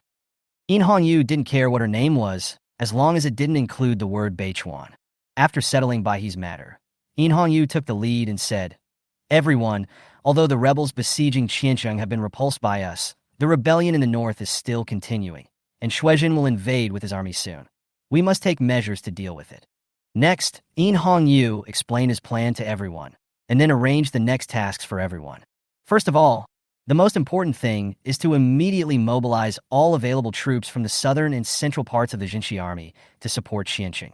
Yin Hongyu is not afraid that after all the troops are transferred, the Dingnan army and the Dingbei army will invade, because they have to guard against each other. So there is no force for the Dingnan army and the Dingbei army to invade the jurisdiction of the Jinshi army. At the same time, since Yin Hongyu was on the line of fire, Ding Chongqing handed over the Jinshi army to Yin Hongyu for command, which had not yet been handed over to the garrison generals and border guards in other cities. So Yin Hongyu left this matter to Ding Chongqing. The second thing was to rebuild the fortifications of Qianqing. There had just been a great battle, and the fortifications of Qianqing, especially those at the North Gate, suffered huge damage. Many arrow towers were burned down, and part of the city wall was also damaged. Yin Hongyu transferred Ding Yun from the position of chief guard of the city gate to the general of Qianqing's defenders, responsible for repairing the entire fortifications of Qianqing. The third thing is to investigate where Shuizhan is now. This is related to how much time Yin Hongyu and others have to prepare. After Yin Hongyu arranged these things, Ding Chongqing and Ding Yun left the lobby. Yu Bujian and Bai He needed to get familiar with Qianqing, so they also left. By this time, it was getting dark. Only Guan Mingyue and Yin Hongyu were left in the lobby. Guan Mingyue looked at Yin Hongyu's frown and pushed the wheelchair to her. Sister Yin, the system has issued a mission to defend against Shuizhan's attack. Since it can issue such a mission, it means that this matter will definitely pass. When Yin Hongyu heard Guan Mingyue's words, his brows relaxed a little. She lifted Guan Mingyue from the wheelchair onto her lap, then looked at her and said, "With you here, I'm not worried at all." The prophecy of missing you has already stated that Guan Mingyue is his lucky star. As long as Guan Mingyue is by his side, he can survive any difficulties. By the way, didn't you only have one black gold thunder in your hand when you came back from Nanling City? We used one when we entered Qianqing. Why did you get another one when we retreated from the enemy yesterday? In Yin Hongyu's view, the black gold thunder, a weapon with great destructive power, is an important strategic material. So Yin Hongyu has always been aware of the changes in the number of black gold thunders in Guan Mingyue's hands. Now that there were suddenly more of them, she couldn't help but be curious. The system and the tasks were no longer a secret to Yin Hongyu. So Guan Mingyue directly told her that she had completed a side quest and received a reward called a copier. As she spoke, she grabbed Yin Hongyu's hand, and their consciousness entered the small space together. The cooling time of the replicator had just ended, and Guan Mingyue put the last black gold thunder into the replicator in front of Yin Hongyu. After a series of operations, when the copier was turned on again, an identical black gold thunder appeared in front of Yin Hongyu. The two of them exited the small space. Yin Hongyu held two identical black gold thunders in her hands, and she observed them carefully. The two black gold thunders were exactly the same, and she couldn't help but sigh that Guan Mingyue could always come up with some interesting things. Now, only people in Huochen Tower Village know the production method of black gold thunder, and even if they know the production method, the output of black gold thunder is still very low. The 500 black gold thunders that Huochena Village brought with it when it wanted to invade the Phoenix Dynasty could be said to be all the inventory of Huochena Village. Although Guan Mingyue's copier can only copy once a day now, it means she has obtained the method of making black gold thunder in disguise. One per day, this output can basically catch up with the output of Huochena Village. Yin Hongyu returned the two black gold thunders to Guan Mingyue, but Guan Mingyue only took one. Guan Mingyue's voice came in my mind. You keep this one for self-defense. The crisis in Qianqing is not over yet, so you should pay more attention to safety. Yin Hongyu felt warm in his heart. She wanted to say some words of thanks, but looking at Guan Mingyue, her thanks turned into teasing. While Sister Mingyue turns out to care about her so much, Yin Hongyu put his right hand around Guan Mingyue's waist and reached out with his left hand in front of Guan Mingyue to gently pinch Guan Mingyue's chin. Guan Mingyue panicked. She could guess what Yin Hongyu was going to do next, and she immediately reminded her in her mind, "Wait a minute, this is the lobby. People are coming and going, it's not good." Yin Hongyu glanced outside the lobby and then said, "Yes, it's not good for people to come and go in the lobby." She thought about how she would be disturbed every time she was intimate with Guan Mingyue, not to mention in a place like the lobby where people often walked by. So she asked, "Then let's go to the room?" Guan Mingyue. What is the problem here? Chapter 81 Eat. Guan Mingyue couldn't run away and could only be pushed back to the room by Yin Hongyu. This time Yin Hongyu was more cautious. She first closed the door to the yard to prevent anyone from entering her yard, and then returned to the room and locked the door again. Guan Mingyue watched Yin Hongyu lock the door, and her face turned red as she thought about what was about to happen. She quickly remembered how Yin Hongyu looked in the afternoon with only her bra left in front of her. The shy red on her face immediately turned into a red caused by the surging blood.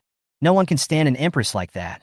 In Hongyu's hand paused for a moment as he was closing the door, but he recovered immediately.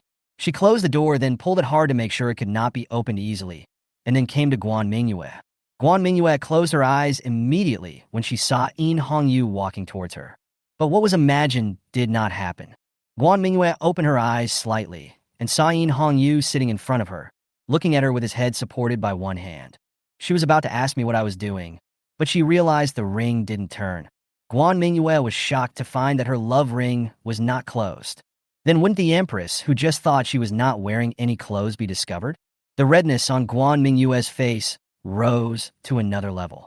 When In Hongyu saw Guan Mingyue's red face, he knew that Guan Mingyue already knew that the ring was not locked. She grabbed Guan Mingyue's hand and said, "It turns out that Sister Mingyue likes to see her without clothes." Guan Mingyue was almost going crazy. This broken bracelet had done so much harm. How could she explain it now? To imagine the person with only a bra in front of him was simply a crime in her mind. 3 years minimum. In Hongyu looked at Guan Mingyue's conflicted expression and did not ask any further questions. She put Guan Mingyue's hands on her shoulders, then fiddled with Guan Mingyue's fingers, letting Guan Mingyue grab the side collar of her clothes. At this time, Guan Mingyue didn't dare to move and could only follow In Hongyu's wishes and let her do whatever she wanted. Then In Hongyu grabbed Guan Mingyue's wrist and pulled her out and pulled Guan Mingyue's hands to the side. In Hongyu's coat was taken off by Guan Mingyue's hand. Only then did Guan Mingyue understand what In Hongyu was going to do. It was as if Guan Mingyue had taken off In Hongyu's coat on her own initiative. This is not the most important thing. The most important thing is that In Hongyu actually gave her a surprised expression, making it seem as if Guan Mingyue really took off In Hongyu's coat. "It's not me. I didn't do that. Please don't frame me." In Hongyu, who had her coat taken off, naturally would not deliberately suffer a loss. She said, "Oh, I didn't expect Sister Mingyue to be so proactive. Then I won't be polite. Who took the initiative? It was clearly you who pulled my hand and took it off. You were doing a sting operation." Guan Mingyue stared with big eyes and accused In Hongyu of his crimes. But nothing seems to work. Guan Mingyue's coat was soon no longer on her. In Hongyu picked up Guan Mingyue and sat down beside the bed. The thin Guan Mingyue had no time to resist and could only give up struggling and accept her fate. Only up to the neck. She wanted to discuss the terms in the end. In Hongyu drew circles on Guan Mingyue's exposed shoulders and said, "If Sister Mingyue takes the initiative, I will only reach her neck." Guan Mingyue thought about it. This time the doors were locked, and it was nighttime, so no one should break in. So if I let In Hongyu do what he wanted, I would definitely be taken advantage of. Thinking of this, she could only agree to In Hongyu's request. "Okay, then close your eyes." Guan Mingyue asked In Hongyu to close his eyes, and then took the initiative to approach In Hongyu. Entangled. But everyone knows Guan Mingyue's level, and in the end, the proactive Guan Mingyue was defeated by In Hongyu's attack. In Hongyu, who was in the process of invading, suddenly thought of something. She took the hand that was supporting Guan Mingyue's waist away from Guan Mingyue and then grabbed Guan Mingyue's hand with a concentric ring on it. Then they clasped their fingers together, and In Hongyu secretly turned Guan Mingyue's concentric ring. The perception function was immediately activated, and the senses from Guan Mingyue's brain instantly appeared in Hongyu's mind. The feelings of aggression and being invaded appeared on In Hongyu at the same time, and that feeling almost made In Hongyu reach the extreme. She sighed in her heart that if she opened the ring at this moment, Guan Mingyue would probably faint. Fortunately, In Hongyu had good concentration. She quickly calmed her mind and then tried to feel Guan Mingyue's feelings. "It turns out Mingyue would like this if I did this." She teased Guan Mingyue wantonly according to Guan Mingyue's ideas. Guan Mingyue frowned with her eyes closed. "Know what's going on? Why does In Hongyu seem to know what he wants to do next? And his movements are just right. No, if this continues..." A sticky feeling came to the brain from another place. At this moment, In Hongyu slowly retreated. Guan Mingyue, who was in high spirits, followed In Hongyu, stretched her neck forward, opened her mouth slightly, and followed with her tongue. A crystal-clear line connected the two people, and then suddenly broke off. Guan Mingyue realized what she had done. She didn't even open her eyes and buried her head in Hongyu's arms. She howled in her heart, "Guan Mingyue, Guan Mingyue, can you be a little more hypocritical?" She clearly wanted it in her heart, but she said no. Look, now he's been caught red-handed. He even stuck his head out, so you might as well just twist it off. In Hongyu's lips curled up slightly as he listened to Guan Mingyue's inner thoughts. The inner thoughts of the little mute were so interesting. She supported Guan Mingyue's back and slowly placed her on the bed. Guan Mingyue opened her eyes and looked at In Hongyu in front of her. At this point, the restriction of only reaching the neck seemed to have no binding force at all. After all, I seem to want it too. She stretched out her hands and wrapped them around In Hongyu's neck, pulled In Hongyu's head in front of her, and then said in her heart with a voice as thin as an ant, "Be gentle." This sound was like a key that opened a chain, instantly breaking the shackles that locked In Hongyu's brain and behavior. In Hongyu lay on his side beside Guan Mingyue and kissed her forehead gently. Guan Mingyue held In Hongyu's hand and led them to where they should go. The concentric ring had not been discovered by Guan Mingyue yet, so In Hongyu acted according to Guan Mingyue's instructions. The stinging pain made Guan Mingyue's hands try to grab something. The curtain fell down as Guan Mingyue tore it apart, covering the two people's figures. Chapter 82 In Hong Yu. Guan Mingyue had a dream. In the dream, she was flying above the clouds with her arms outstretched, the breeze brushing across her face. She closed her eyes, enjoying the feeling of flying. But suddenly the white clouds turned into dark clouds, with thunder and lightning and heavy rain coming towards her. The tiny Guan Mingyue was like a small boat on the sea, and if she was not careful, she would be swallowed by the sea. Translation: the clouds turn and the rain turns. At this moment, a flash of lightning flashed between the dark clouds, illuminating half of the sky. Behind the dark clouds, a huge figure stood there. Curly horns, devil wings, and a pointy tail. It's the great devil In Hongyu. The great demon In Hongyu stretched out his huge right hand and grabbed towards the tiny Guan Mingyue. Guan Mingyue wanted to escape, but her speed was no match for that big hand. Soon, Guan Mingyue's collar was grabbed by a big hand. Guan Mingyue twisted her limbs to try to break free from In Hongyu's big hands, but her small body was no match for the huge In Hongyu. In Hongyu brought Guan Mingyue in front of him, then stuck out his tongue and licked Guan Mingyue's body. The wonderful taste made In Hongyu very happy. Then she opened her mouth and threw Guan Mingyue in. Ah! The feeling of weightlessness came over Guan Mingyue, and she shuddered as her consciousness returned to reality. Naked under the quilt, her messy hair was scattered on the pillow. The slightest movement throughout my body would cause waves of dull pain. Everything that happened last night emerged in Guan Mingyue's mind. Guan Mingyue slowly pulled up the quilt and buried her head in it.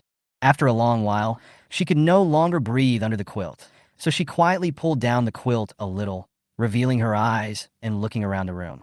Guan Mingyue looked around and didn't seem to see In Hongyu, so she quickly got into bed, then reached out a hand from the other end of the quilt and pulled all the clothes that were thrown at the end of the bed into the quilt. Guan Mingyue put on her clothes and sat in a wheelchair in front of the dressing table. The girl in the bronze mirror had a ruddy complexion and black hair draped over her shoulders. Even without makeup, there was no flaw on her face. Just a red mark on the lips breaks this perfection, but adds a bit of charm. Guan Mingyue gently touched the wound on her lower lip with her hand. She recalled that this was the first time she did it last night. She moved too much and accidentally hit In Hongyu's teeth, leaving the wound. Fortunately, the wound was not big, and it could be covered up by saying that it was an accidental bite. Guan Mingyue checked herself in the bronze mirror again and found that her wrist was a little red. She turned over her arm and saw a shallow mark on her wrist. This was the second time when In Hongyu tied his hands with clothes and left him there. Fortunately, the mark was not very red, and it was hidden inside the sleeve so no one would notice it. Guan Mingyue continued to check if there were any other traces left. She pushed her hair aside, then paused. Guan Mingyue roared in her heart. In Hongyu. I saw myself in the bronze mirror, with red spots of different sizes distributed in no regular pattern from under my ears to my collarbone. Guan Mingyue naturally knew what these were. When did In Hongyu plant so many strawberries for her? Guan Mingyue was so sleepy last night that she was just accepting everything passively, so she had no idea when these things were left behind. Guan Mingyue felt like crying, but had no tears. She knew she wouldn't be able to see anyone today. On the other side, In Hongyu came to the north gate early in the morning to inspect the repair of the fortifications. She was in very good spirits today, and her attitude towards people was much gentler than usual, except for a little soreness in the fingers of my right hand. She stretched out her left hand and gently massaged her right hand, hoping to relieve the symptoms. Ding Yun followed behind In Hongyu, her eyes looking at In Hongyu's neck from time to time, as if she had something to say but didn't dare to. In Hongyu frowned when he saw Ding Yun's expression and asked, Ding Yun, what's wrong with you? Are there any problems with the fortifications? Ding Yun said shyly, Your Highness, did you sleep well last night? In Hongyu didn't know why Ding Yun suddenly asked this. She thought back to last night. Guan Mingyue leaned in his arms with blurry eyes, biting her lower lip with her pearly teeth, trying hard to endure his demands. Looking at Guan Mingyue like this, I couldn't help but want more. Because Guan Mingyue's feelings will appear in his mind at the same time. He knows what to do to bring the greatest stimulation. As her movements became faster, Guan Mingyue's waist also twisted. It seems to be resisting, but also seems to be catering to. Finally, Guan Mingyue collapsed in his arms for the third time. In Hongyu didn't dare to think about it anymore. If he continued to think about it, he was afraid that he would not be able to control himself and would go back to the consulate general directly. She coughed lightly, then raised the corners of her mouth slightly and said, Well, not bad. Indeed, last night was good. Ding Yun heaved a sigh of relief after hearing this and said, That's good. The weather is hot. I'll ask my servants to get some mosquito-repellent herbs and send them to your room today to prevent you from being bitten by mosquitoes again. Mosquito? In Hongyu was a little puzzled. He seemed to have not noticed any mosquitoes when they were making love last night. Ding Yun explained, Yes, your Highness's neck was bitten red. In Hongyu immediately understood what Ding Yun was referring to. When she got up in the morning, she also saw her masterpieces on Guan Mingyue's neck. At that time, she was very satisfied with these marks. Then she took care of herself in a hurry and didn't notice the marks left by Guan Mingyue on her neck. If you are careless, this little mute can also cause mischief. I need to educate myself well when I go back. Thinking like this, In Hongyu said to Ding Yun, Well, there seemed to be a big mosquito last night. Ding Yun nodded after listening. Indeed, the big mosquitoes are a specialty here in Kanching. But she was a little strange. Why did the mosquito make a ha-ha sound? Shouldn't it be buzzing? Can't figure it out. Other side. Guan Mingyue finally asked her servants to find a coat with a higher collar. But no matter how they tried it, they couldn't block the strawberries on their neck and ears. In the end, she found an excuse for herself, saying that she was bitten by mosquitoes while she was sleeping at night. She successfully convinced herself with this reason and pushed her wheelchair outside. It just so happened that In Hongyu and Ding Yun returned to the consulate general's mansion after inspecting the city wall. Ding Yun, a martial artist, had very sharp eyes. She noticed at a glance that there were many red spots on Guan Mingyue's neck. She said to In Hongyu, Your Highness, I will go to the pharmacy and get some mosquito repellent. Having said that, he was about to leave, but he was stopped by In Hongyu. Chapter 83 Shui Ting Attacks. Ding Yun didn't know why In Hongyu held her back and wouldn't let her leave.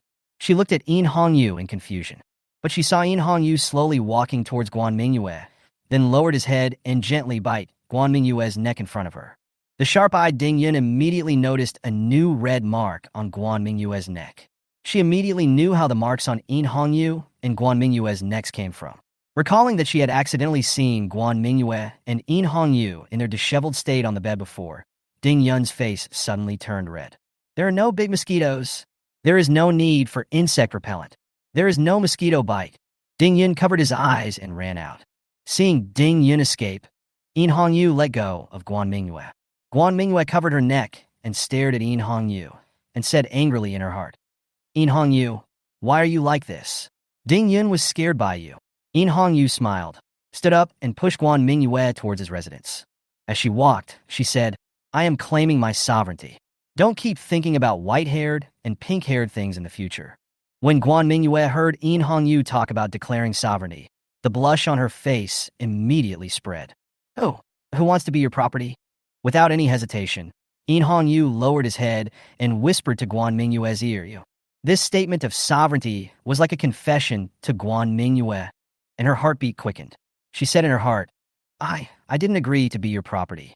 At this moment, the two of them had returned to their own yard. In Hongyu stopped and said, Really? She stretched out her right hand, slowly stroked Guan Mingyue's chin, and gently stroked Guan Mingyue's lips with her thumb. It seems like sister still needs to work harder. In Hongyu waved the finger in front of Guan Mingyue. Guan Mingyue didn't know what In Hongyu was thinking, but she looked at the finger and thought about it. In Hongyu gently lifted Guan Mingyue's chin with her fingers, letting her head tilt back. Then she leaned forward and kissed Guan Mingyue's lips. Guan Mingyue wanted to struggle, but her hands, which she had just raised, were pressed on the armrests of the wheelchair by In Hongyu. The evening sunlight shines through the gaps in the stone windows of the courtyard, forming rays of light.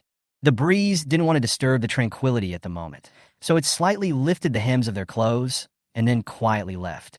The flowers and plants in the yard are blooming hard, offering blessings for this moment. It was not until Guan Mingyue began to struggle because she couldn't breathe that In Hongyu slowly stood up. Guan Mingyue's eyes were blurry, and she leaned on the back of the wheelchair to adjust her breathing. In Hongyu walked up to Guan Mingyue, squatted down, and said with a smile, "Is Sister Mingyue my property now?" Guan Mingyue turned her head away. Snort. When In Hongyu heard this hum, he felt that Guan Mingyue was getting cuter and cuter. She really loves this kind of character, who clearly wants her physically but refuses to let go, and won't reveal her true feelings until both parties are already in a passionate relationship. She reached out and rubbed Guan Mingyue's head, then pushed her for a walk in the yard. The mountainous area north of Kancheng, inside a hidden valley. Zheng Tong's troops repaired here after evacuating Qianqing. They retreated from Qianqing in a very hasty manner and did not take away much of their baggage and food. The morale of the entire army was very low, and several centurions fled with their men during the battle. Now the remaining troops are less than half of the original. Counting the troops brought by the 5th prince later, there are only 8,000 people left. Zheng Tong himself fell into a coma due to internal injuries caused by the black gold thunder explosion after retreating to this valley, and he has not yet woken up. At this time, a troop came over from outside the camp. The leading man had a scar from top to bottom on his left eye. It was Xue Ting. Since it would take a lot of manpower and time for Xue Zhen's large forces to move out, he sent his son Xue Ting as a vanguard to see the situation in Qianqing in advance. But Xue Ting caught several groups of deserters along the way. This gave him a bad feeling. Finally, when he was approaching Qianqing, he found the messenger sent by Zheng Tong to convey the situation of the battle in Qianqing to Xue Zhen. As a result, he learned that the plan to siege Qianqing had been shattered. The 20,000 soldiers besieging the city and the 10,000 soldiers of the 5th prince were reduced by half. 3 of the 4 generals were killed. More importantly, the 5th prince was captured. It was the 6th prince of the Phoenix dynasty who defeated them. These pieces of news hit Xue Ting on the forehead like a hammer. He immediately called his messenger and asked him to deliver the news to his father Xue Zhen as quickly as possible. Then he asked the messenger to lead the way to the valley where Zheng Tong was repairing. At this moment, he had already seen Zheng Tong's troops. The 8,000-strong army huddled in the valley like a turtle. As Xue Ting walked along, he saw soldiers who were dejected and had thrown away their weapons and armor. The more he looked, the more shocked he became. What kind of person is this 6th prince? He can use the garrison of only 8,000 people in Qianqing to defeat their 30,000-strong army like this, and also let them die in battle with 3 generals. Xue Ting came to Zheng Tong's tent, and Zheng Tong's deputy hurried out to greet him. He knelt in front of Xue Ting and did not dare to move. This time they brought 20,000 people here, but only more than 8,000 people were beaten. More importantly, the 5th prince was captured alive. They definitely couldn't withstand Xue Zhen's anger. Xue Ting asked without any emotion, "Where is Zheng Tong?" "Go back to General Xue. General Zheng is injured and in a coma." Zheng Tong's deputy answered tremblingly. Useless stuff." Xue Ting snorted coldly, waved his hand, and asked his troops to take over Zheng Tong's troops, and then sent several scout teams to Ganqing to scout for intelligence. The most important thing for him now is to find out the situation in Qianqing and then consider whether he can rescue the 5th prince. On the other side, Qianqing, In Hongyu covered Guan Mingyue with a quilt on the bed, then carefully closed the door and left the room. Outside the yard, Yu Bujian and Ding Yun were waiting for her. The 3 of them walked towards the prison of the Qianqing government office together. Ding Yun followed In Hongyu, his eyes always staring at In Hongyu's back, as if he wanted to see through In Hongyu. After she saw In Hongyu planting strawberries on Guan Mingyue's neck during the day, the door to the new world was not opened, but exploded. This was territory she had never ventured into. Can this be done between girls? She recalled the girls around her growing up, and none of them seemed to impress her. Chapter 84. Desperate In Hongyu. The 3 of them came to the government prison. In Hongyu was imprisoned here after being captured. Ding Chongsheng ordered his men to stop In Hongyu's injuries, but he didn't wake up until Yu Bujian came to inform In Hongyu that he had woken up. At this moment, Yin Haoyu was lying on the bed specially prepared for him, with a dull look in his eyes. There were no beds in the prison, but considering that he was the fifth prince of the Phoenix dynasty and an important bargaining chip in their hands, his treatment was much better than that of ordinary prisoners. However, Yin Haoyu had no mind to enjoy these things at the moment. There was only despair in his heart. The bleeding from his legs had stopped, but both legs had been amputated from the thigh to the foot. As a prince who loves to wield swords and guns, having no legs would mean the end of his life. Thinking of the murderer who destroyed his legs, Yin Haoyu gnashed his teeth and growled, "Yin Hongyu, fifth brother, do you miss me so much?" Yin Hongyu's voice rang out outside the cell. Yin Haoyu turned the only part of his head that could move and looked outside. Yin Hongyu stood outside the cell, looking down at Yin Haoyu lying on the bed. "Yin Hongyu, I will kill you." Fire seemed to be coming out of Yin Haoyu's eyes. His teeth made a squeaking sound because of anger, and the wounds on his body that were almost healed were broken open again because of the blood congestion caused by anger. His hands were chained to the bed, so he couldn't get up. Otherwise, he would have crawled to Yin Hongyu and bit him. Yin Hongyu asked the jailer guarding the cell to open the iron door, and then walked to Yin Haoyu's bed. She could have not come, but subconsciously, Yin Haoyu was her own brother after all, and she was one of the murderers who caused Yin Haoyu to be in this state. So Yin Hongyu felt that she had to come and take a look. Yin Hongyu said calmly, "Fifth brother, being angry is not conducive to the recovery of your wounds." All Yin Haoyu wanted now was to kill Yin Hongyu, the woman who had completely shattered his dream of fighting on the battlefield. His hands were bound, and he couldn't move. His irrational anger made him not care about his image as a prince. He spat in the direction of Yin Hongyu. Ding Yun was quick-witted and quickly pulled a piece of linen beside him to block Yin Haoyu's saliva for Yin Hongyu.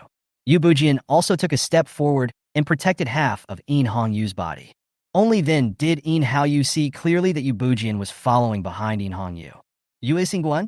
You." After Yin Haoyu left the observatory that day, he left the capital and came to the northwest, so he didn't know that Yu Bujian had left the capital. So he was very surprised to see Yu Bujian appear next to Yin Hongyu at this moment. Although Yin Haoyu is a man who loves to wield swords and guns, his brain is also online. When he saw Yu Bujian appear next to Yin Hongyu, he immediately thought that he was deceived. Not only was he deceived by Yu Bujian, but he was also deceived by his own father. He also knew the significance of the star officials in the Phoenix dynasty. Yu Bujian was here. It must be the instruction of his father. So, has his father already determined that Yin Hongyu is the next heir to the throne? This information was too ridiculous for him, causing him to doubt whether the Yu Bujian in front of him was just someone who looked a bit like Yu Xingguan. He murmured, "Impossible. Yu Bujian is in the capital. It's impossible for her to be here." However, the next second, Yin Hongyu's words made him fall into despair. Yin Hongyu said calmly, "Official Yu Xing, please get out of the way." Yu Bujian hesitated for a moment, but still respectfully stepped aside. Yin Hongyu took a step forward, stood beside the bed, and looked down at Yin Haoyu on the bed. "Fifth brother, you should have known what father meant when you saw Yu Xingguan." At this moment, there was no more anger in Yin Haoyu's eyes, only fear and despair. He was well aware of his father's strength. His father, Emperor Yin Zhao, was an emperor with foresight and strategy. Therefore, the current situation of the Phoenix dynasty was created by his father, with the purpose of allowing his sixth sister to develop. Thinking of this fact, his heart felt like it had fallen into an ice cellar. He looked at Yin Hongyu and asked, "Why? Why did father choose you?" Yin Haoyu still couldn't figure it out. It was obvious that his father had hardly asked about Yin Hongyu in the past 10 years, and they hadn't even met each other many times. Why did his father choose Yin Hongyu in the end? Yin Hongyu was also dissatisfied with Yin Haoyu.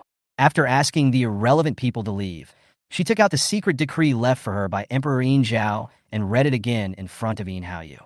Listen to the last word in the secret decree. Yin Haoyu seemed to have lost all the strength to resist. He lay on the bed, staring blankly at the ceiling of the cell. So all these years, she followed her eldest brother and fought with her second and third brothers, just like a clown. Her father had long recognized that her sixth sister was the heir to the throne. Ha ha ha. Yin Haoyu went completely insane. Yin Hongyu looked at her fifth brother lying on the bed, whose eyes had lost their luster, and felt a little bit reluctant, but this was something she had to go through to become an emperor. Now Yin Haoyu is completely useless. The only thing left is his identity as the fifth prince of the Phoenix dynasty. This will also become In Hongyu's bargaining chip against the rebels and the eldest prince In Jiu. In Hongyu came out of the government prison. Yu Bujian and Ding Yun followed her silently. It was almost midnight, and the moon was hanging high in the sky. In Hongyu looked at the moon in the sky and suddenly turned back and asked, "Official Yu Xing, what will the weather be like in the next few days?" Astronomical officials are good at fortune-telling and predicting the weather, and Yu Bujian is quite good at that. He immediately took out the astrolabe, fiddled with it a few times, and then said to In Hongyu, "Your Highness, the weather around Qianqing will still be very good in the next few days, but now that it has entered autumn, the temperature will also drop. Your Highness, please add clothes to keep out the cold." In Hongyu said nothing more. The reason why she asked about the weather in the next few days after the moon disappeared was because when she went to inspect the repairs of the fortifications in the north of the city this morning, she saw that there was still a layer of mist that had not dissipated on the mountainous areas in the north and the surrounding plains. So she was thinking that if she could make good use of the fog's ability to obscure her vision, it might have miraculous effects. As we all know, fighting requires the right time, right place, right people, and the right people. Now they relied on the defense of Qianqing and took advantage of the geographical advantage. It depends on whether Ding Changsheng can mobilize enough troops before Shuizhen invades Qianqing. As for this last opportunity, if they can seize it, then their chances of repelling Shuizhen will be greater. In fact, what In Hongyu didn't know was that from the moment she was born, and it was deduced that she was the imperial star, Tianshi had always been on her side. Chapter 85 Pre-War Preparations on Both Sides. 2 days passed like this. In the past 2 days, the activities of rebel scouts outside the North Gate have become more frequent. The guards at the North Gate also observed the rebels' actions and told Ding Yun the news. Ding Yun guessed that this should be the vanguard of the rebels, so he came to discuss with In Hongyu. In the lobby of the Consulate General, everyone looked a little ugly. Now the rebel scouts have appeared outside the city, which means that Mingyue town's large troops are about to arrive in Qianqing, but General Ding Changxing's reinforcements have not yet arrived, so they need to take advantage of the fact that there are only more than 4,000 people in the city, come to resist Shuizhen's 100,000 troops. This is completely impossible. But Qianqing, as an important town in the west, cannot be handed over to the rebels. Qianqing is located in the center of the western part of the Phoenix Dynasty and is the land hub of the entire western region of the Phoenix Dynasty. For the rebels, Ganqing is equivalent to a pass connecting the south and north of the west. As long as Ganqing is broken, the rebels can rely on Ganqing to transport their troops to the entire western region. At that time, the rebels will be able to quickly capture other cities in the west and completely annex the entire sphere of influence of the Jinshi army. This is what In Hongyu doesn't want to see. Therefore, they must hold on to Qianqing until Ding Changxing arrives with support. At this moment, a messenger hurriedly ran in front of everyone. He was sent here by Ding Changxing. He told everyone that Ding Changxing had already rushed to Qianqing with the supporting troops. He would be able to reach Qianqing in about 2 days, and the number of supporting troops was more than 80,000. This is great news for In Hongyu and the others, because the arrival of this news means that In Hongyu's goal is not to use more than 4,000 people to destroy the 100,000 rebel army, but to use more than 4,000 people to delay the progress of the 100,000 rebel army siege. As long as Ding Changxing's when the troops arrive, there will only be a gap of more than 10,000 troops between the two sides. By then, if we can make good use of the terrain's advantages, we may be able to annihilate the rebels. And this news also gave In Hongyu more room to deploy tactics. Originally, if he didn't know when Ding Changxing's reinforcements would arrive, In Hongyu could only shrink his 4,000 troops inside Qianqing. But now, as long as they can persist for 2 days, they can wait for 80,000 reinforcements. In this way, In Hongyu felt that he did not need to huddle his troops in the city, but needed to take the initiative and use more terrain advantages to block the rebels' advance. So, she took a fancy to the mountainous area north of Qianqing. To the north of Ganqing is a mountainous area that stretches for thousands of miles. And if the rebels want to get to Ganqing, they must pass through the official road built in the northern mountainous area. 100,000 troops marched very slowly in the mountainous areas, and they also had to worry about being ambushed. Therefore, if In Hongyu and others can arrange an elite army to enter the mountainous area to the north and wait for opportunities to harass the rebels' advance, they can delay a lot of time. But there is also a drawback to doing this. That is, this elite force is very likely to face the search of 100,000 troops. So this elite force is very likely to be completely wiped out. So the selection of candidates for this force is very important. Originally, Yin Hongyu also wanted to go, but now she is equivalent to the commander-in-chief of the entire Jinshi army. In order to ensure that they could command the remaining troops in Qiancheng, others rejected Yin Hongyu's proposal to take the troops out. In the end, Ding Yun took the initiative to stand up. Yin Hongyu glanced at her one more time. She called Ding Yun into the cubicle and said, "Ding Yun, this is the Black Gold Thunder. You should have seen its power. This mission is very dangerous. What happened to these two Black Thunders? It's up to you to use it." She gave Ding Yun the two Black Gold Thunders that Guan Mingyue had copied in the past 2 days. Ding Yun had seen the power of Black Gold Thunder, and the earth-shattering explosion was still fresh in her memory. She took the Black Gold Thunder with firm eyes and then examined it. She sighed in her heart that such a small black ball could explode with such huge power. If used properly, maybe she could also perform a beheading operation herself. So, that night, Ding Yun took Shindezhuang and others who were originally guarding the south gate of Qiancheng, bypassed the rebel scouts under the cover of night, and entered the mountainous area to the north. Mountainous area to the north. The valley where Xueting is located. It was already night. Xueting's camp listened to today's report from the scouts. "You said that Xuehu Wang Dahai and His Highness the Fifth Prince were all killed and injured by a huge explosion?" Xueting frowned and asked in disbelief. It's not that he doesn't believe it, but if there really is something so powerful, then their attempt to capture Ganqing this time may be an unknown. It's absolutely true. My subordinates disguised themselves and sneaked into Qiancheng in the past 2 days and got the information. It is said that the thing is called Black Gold Thunder.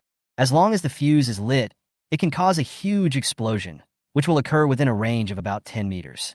"Injured," a scout said respectfully. Xueting's fingers tapped the table regularly.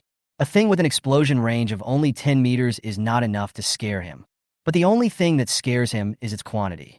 If hundreds of these Black Gold Thunders were thrown into his father's army at the same time, he couldn't imagine the scene. Go and find out how many of these Black Gold Thunders there are in the army defending the city. At the same time, Qiancheng.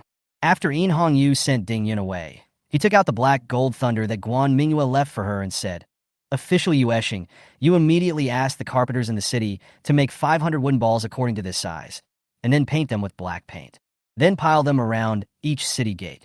Yu Bujin knew that this was the Black Gold Thunder from Huichin Dazai, but he didn't know why Yin Hongyu made 500 wooden balls according to the size of the Black Gold Thunder. However, his many years of experience following Emperor Yin Zhao prevented him from asking any more questions.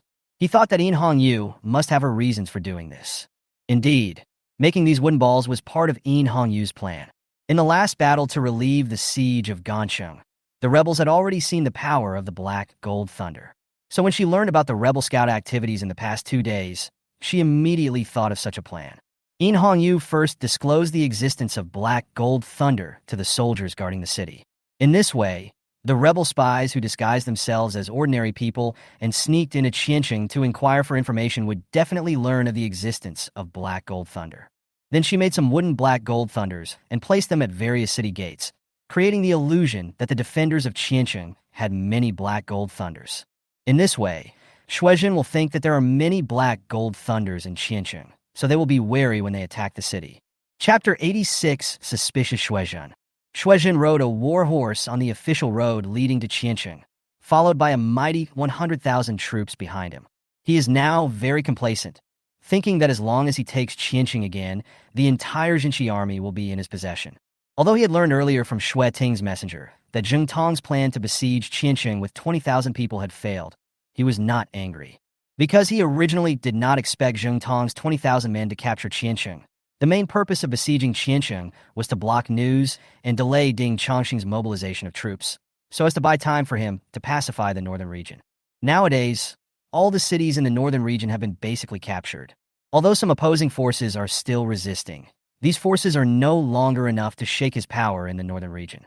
Now, even if Ding Chongqing mobilizes troops, it is already impossible to regain the northern region. And he also knew that although the plan to besiege Qiancheng failed, they had successfully delayed Ding Chongqing's time to mobilize troops to guard Qiancheng. Now there were definitely less than 10,000 troops in Qiancheng. He expected that as long as he could reach Qiancheng within 2 days, he would be able to capture Qiancheng before Ding Chongqing's reinforcements arrived. Thinking of this, Shuizhen couldn't wait to stand on the wall of Qiancheng and look down at the entire Qiancheng. However, he still has one thing that worries him. That is, the fifth prince is now captured and his life and death are unknown. This matter is related to the attitude of the eldest prince towards him after pacifying the West. After all, the relationship between brothers is deep. If the fifth prince dies on his side, the eldest prince, Yubao, will not blame him. Thinking of this, he wanted to arrive at Qianqing as soon as possible to confirm the safety of the fifth prince. At this time, a messenger ran toward Shuizhen. General Shui, this is a letter from the Major General. Shuizhen received the letter, which contained the news about He Jinlei that Shuiting spies had found out in Qianqing in the past 2 days. This news made Shuizhen's pupil shrink. The letter described the appearance and power of the Black Gold Thunder in detail. He thought that if Qianqing really had a large number of such weapons, then Zheng Tong and the others would indeed not be able to capture Qianqing. Moreover, even if they had 100,000 troops on their side, they would not be able to capture Qianqing. A lot of troops will be lost. However, this could not stop Shuizhen from advancing. With a wave of his hand, he ordered the army to speed up. As long as we can capture Qianqing, what does it matter if we lose some troops? However, in the next second, more than 10 flying arrows were shot towards their team. The soldiers around Shuizhen quickly raised their shields to protect Shuizhen from harm. But other unsuspecting soldiers were not so lucky. This sneak attack killed 5 soldiers. Shuizhen hid behind a shield to guard against the enemy's next attack. But after waiting for a long time, he did not see the next attack. He felt something was fishy, so he asked a few soldiers around him to check where the arrow had just been shot. However, a few soldiers walked there cautiously, but did not find any enemies. Shuizhen frowned slightly. He knew that this kind of petty attack was obviously intended to hinder his advance, but how could such an attack stop his advance? So he ordered the army to speed up, but he still kept a cautious eye and asked several scout troops to search ahead to prevent other ambushes. Qianqing. On the north city wall, Mingyue and Guan Mingyue arrived at the second floor of the Arrow Tower, where they had an unobstructed view of the plain outside the city wall. Mingyue walked to Guan Mingyue, knelt down, and said, "Mingyue, Ding Yun entered the northern mountainous area last night. If everything goes well, she has already seen Shuizhen's army. However, no matter how well she does, it is impossible to completely stop the advance of 100,000 troops. The rebels will be at the gates of the city at the latest tomorrow morning. Do you think we can survive this difficulty?" This time she did not call her sister Mingyue, but directly called her Mingyue. Her tone was not as relaxed as usual, but with a hint of seriousness. Guan Mingyue also knew that this was an emergency moment. Once the city was destroyed, it would be impossible for them to survive. She stretched out her hand, gently smoothed Mingyue's brow with her thumb, and said in her heart, "Don't worry, helping my sister defend Qianqing under Shuizhen's attack is a task assigned by the system. Since the system can assign such a task, then it is said the task can be accomplished." Guan Mingyue knew that the system could tell her what had happened, and she could also roughly perceive the direction of development of things through the mission. Just like the mission in Nanling City. After Mahatim mistakenly admitted that Mingyue was wrong, he mistakenly captured Guan Mingyue in Nanling City, so the mission changed from rescuing Mingyue during the attack in Huichin Tower Village to helping Mingyue regain Nanling City. The same goes for the mission in Qianqing this time. Originally, the mission could be completed by simply lifting the siege of Qianqing, but later the mission became to defend Qianqing under Shuizhen's attack. So Guan Mingyue concluded that they could defend Qianqing. Mingyue also experienced what happened in Nanling City, so he believed Guan Mingyue's inference to the 7th or 8th level. The serious expression on her face finally relaxed a little, and she said with a smile, "Well, since the task is for you to help me defend Qianqing, how do you want Sister Mingyue to help me?" Mingyue thought that since the moon was gone and Guan Mingyue was his lucky star, maybe she could give him some good advice. Guan Mingyue did look like she was thinking. Unfortunately, it is impossible for Guan Mingyue, a person who has never experienced war, to come up with any good way to help Mingyue defend the city. However, Guan Mingyue is a college student after all, and has read quite a few books. She thought of an allusion to defending a city to repel the enemy and delay time, the empty city strategy. Although she didn't know whether this method could help Mingyue, she still told Mingyue about this story. Mingyue hadn't originally expected to get any good methods from Guan Mingyue, but he didn't expect that the empty city plan proposed by Guan Mingyue seemed to have a lot of room for operation. Of course, it was impossible for Mingyue to open the city gates exactly as described in the story. This was because she didn't know Shuizhen's character. If Shuizhen was just a reckless man and saw the city gates were wide open, he would directly rush into the city with an army of 100,000. then this empty city plan would actually help the rebels capture the city.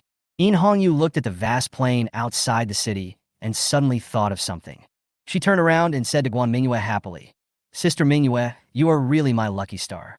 After saying that, In Hongyu immediately went downstairs and asked someone to call Yu Bujian. Chapter 87, Arrow Tower. Guan Mingyue looked at In Hongyu, who was running downstairs, and shouted in her heart, "In Hongyu, don't leave me behind."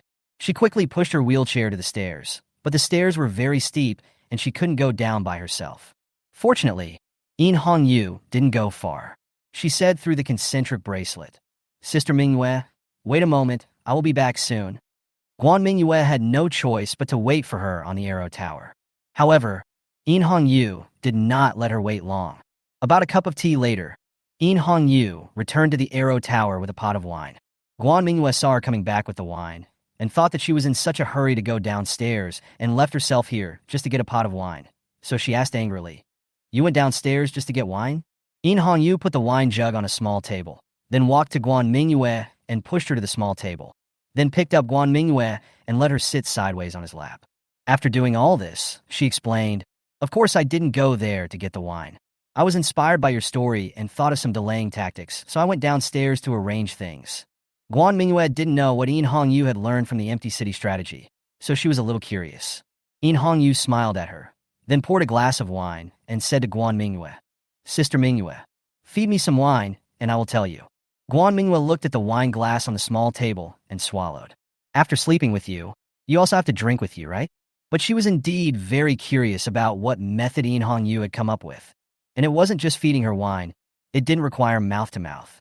So she reached out, picked up the wine glass, and handed it to In Hongyu's mouth. But In Hongyu didn't say anything. "Why don't you drink?" Guan Mingyue asked puzzledly in her heart. In Hongyu lifted Guan Mingyue's chin, sighed, and said to her, "Sister Mingyue, why don't you say anything?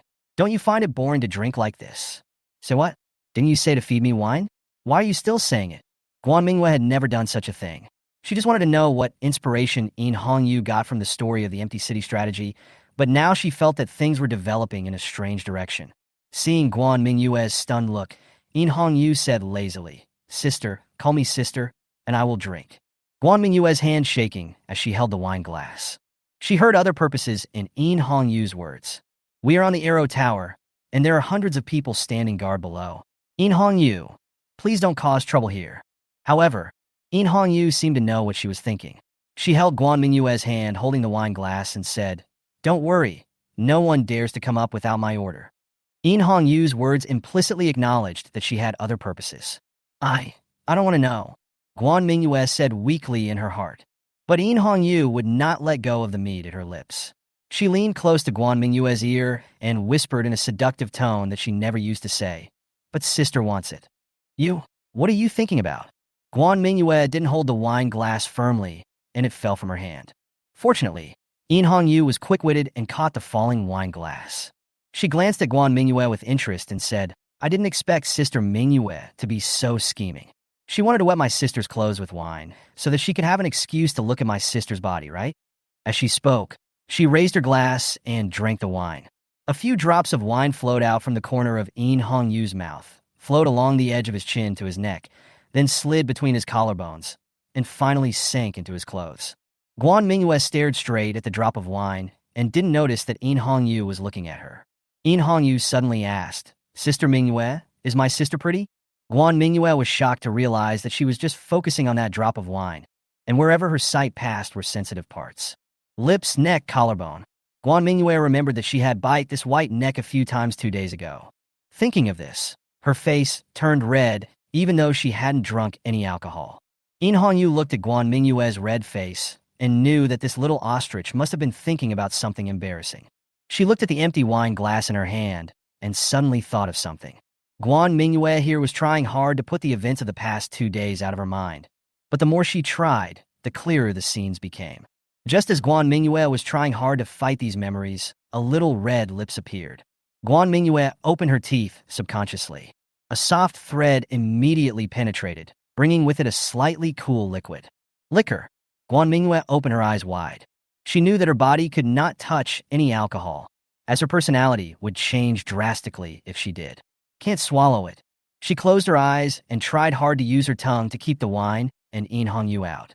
However, once there is something in a person's mouth, the salivary glands will unconsciously secrete saliva, which will soften the food and stimulate the swallowing action. Gudong. Guan Mingyue swallowed the wine before she could even taste what it tasted like. The effect of the wine was immediate. Guan Mingyue's eyes began to double, and the In Hongyu in front of her became two.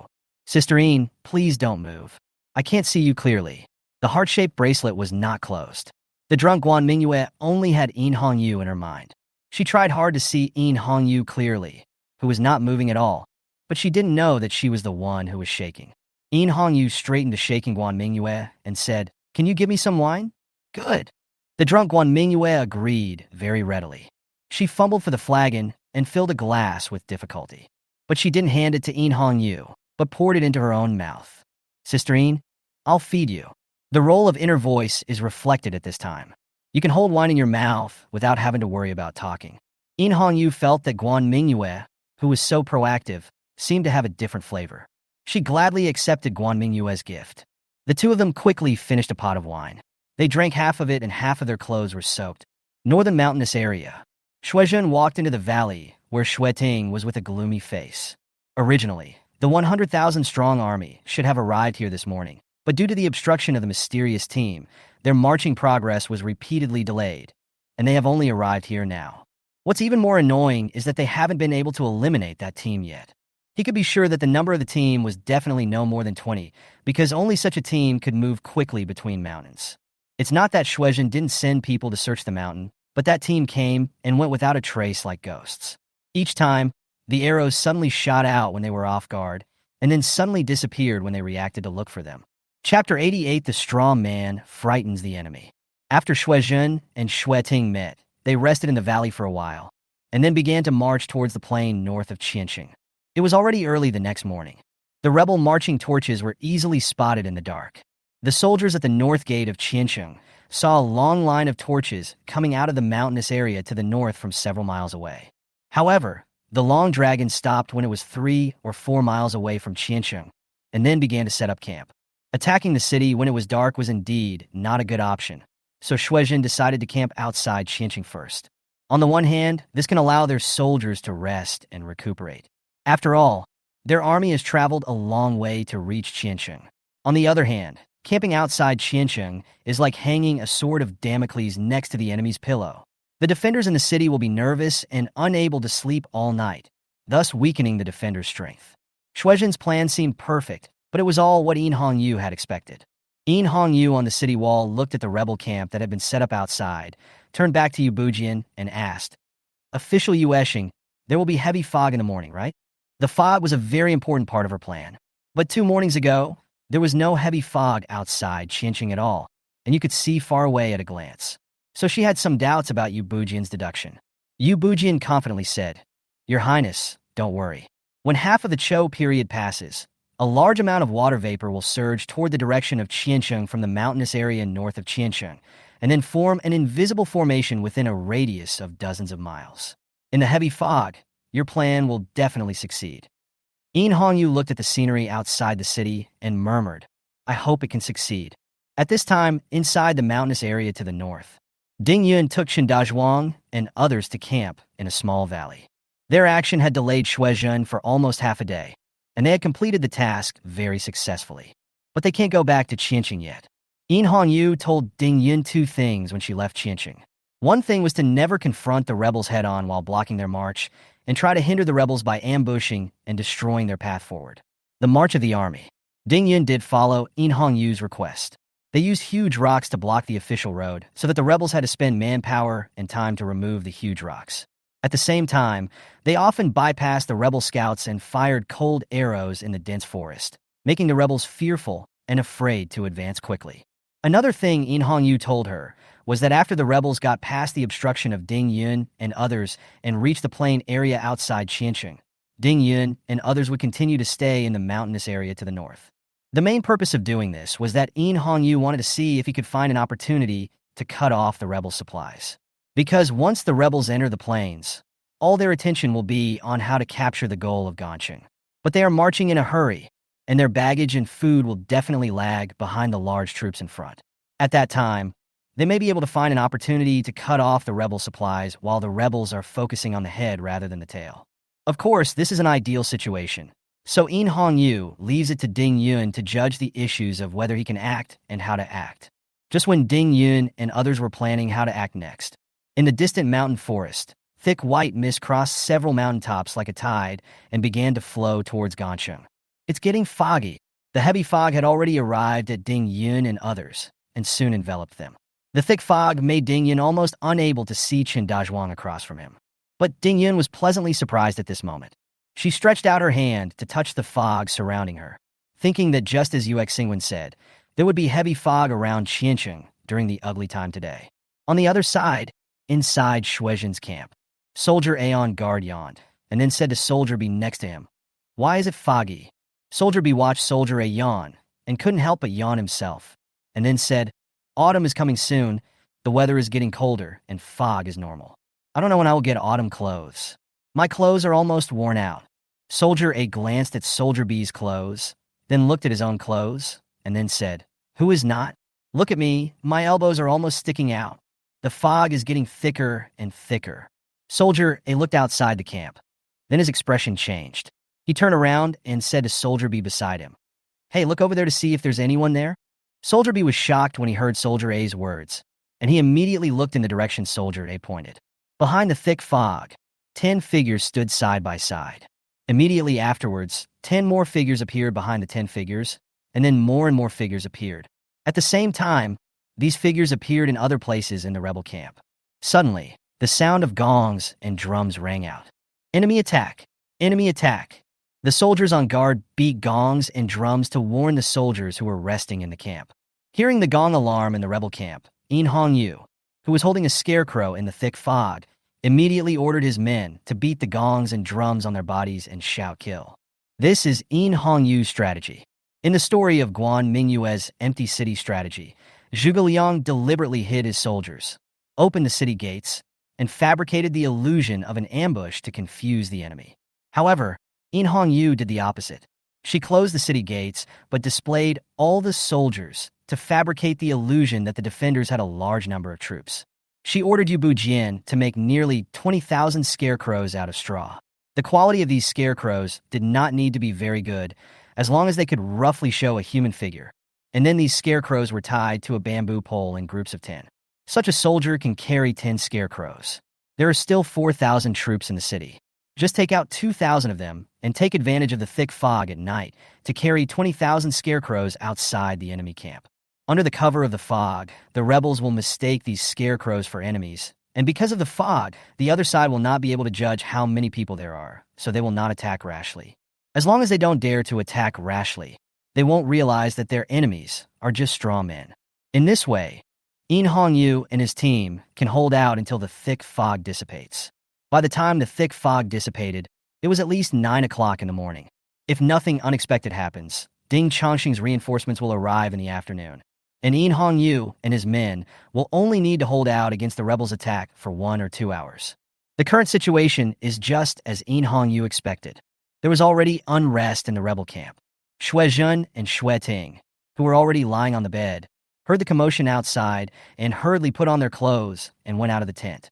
What's going on? Chapter 89, The Frightened Shuizhen. Shuiting grabbed a passing soldier and asked, "How many enemies are there? Who is leading the troops?" "Back to Major General, I don't know. The fog is too thick and I can't see clearly. But judging from this battle, there must be at least 10,000 people." 10,000 people? Shuizhen's expression changed at the side. Judging from previous intelligence, the garrison in Qiancheng would never exceed 5,000 people. But now there was an enemy attack of 10,000 people. Could it be that Ding Changxing's reinforcements have arrived? Impossible. Shuiting pushed the soldier away and then said to Shuizhen, "Father, reinforcements cannot come so soon. Although we were delayed for half a day by the mysterious troops in the mountains, we were still within the estimated time. Ding Changxing's reinforcements cannot arrive so soon." Shuiting said as he drew out the sword from his waist and was about to go into battle. But he was stopped by Shuizhen. "Tinger, don't be impulsive. We may have miscalculated the number of defenders, but I am certain that Ding Changxing's reinforcements will never arrive so quickly. Then what are you waiting for? Now that the enemy has left the city, it is a good time for us to take action. If we let them retreat into the city, it will be impossible to have such a good opportunity. Ting begged Shuizhen to let him go out into battle immediately, but Shuizhen still did not let him go. Shuizhen said, "Tinger, you still need to change your impatience." Then Shuizhen told Ting his views. Originally, Shuizhen thought that the garrison of Qianqing was less than 5,000, and he would never dare to leave the city. That's why he dared to camp outside the city openly. But now it seems that their information about the number of defenders was indeed wrong. The defenders were not just 5,000, but at least 10,000. And if they dare to go out of the city to carry out attacks, the number may be even higher, probably around 20,000. Although there are 100,000 troops here, it is night and there is heavy fog.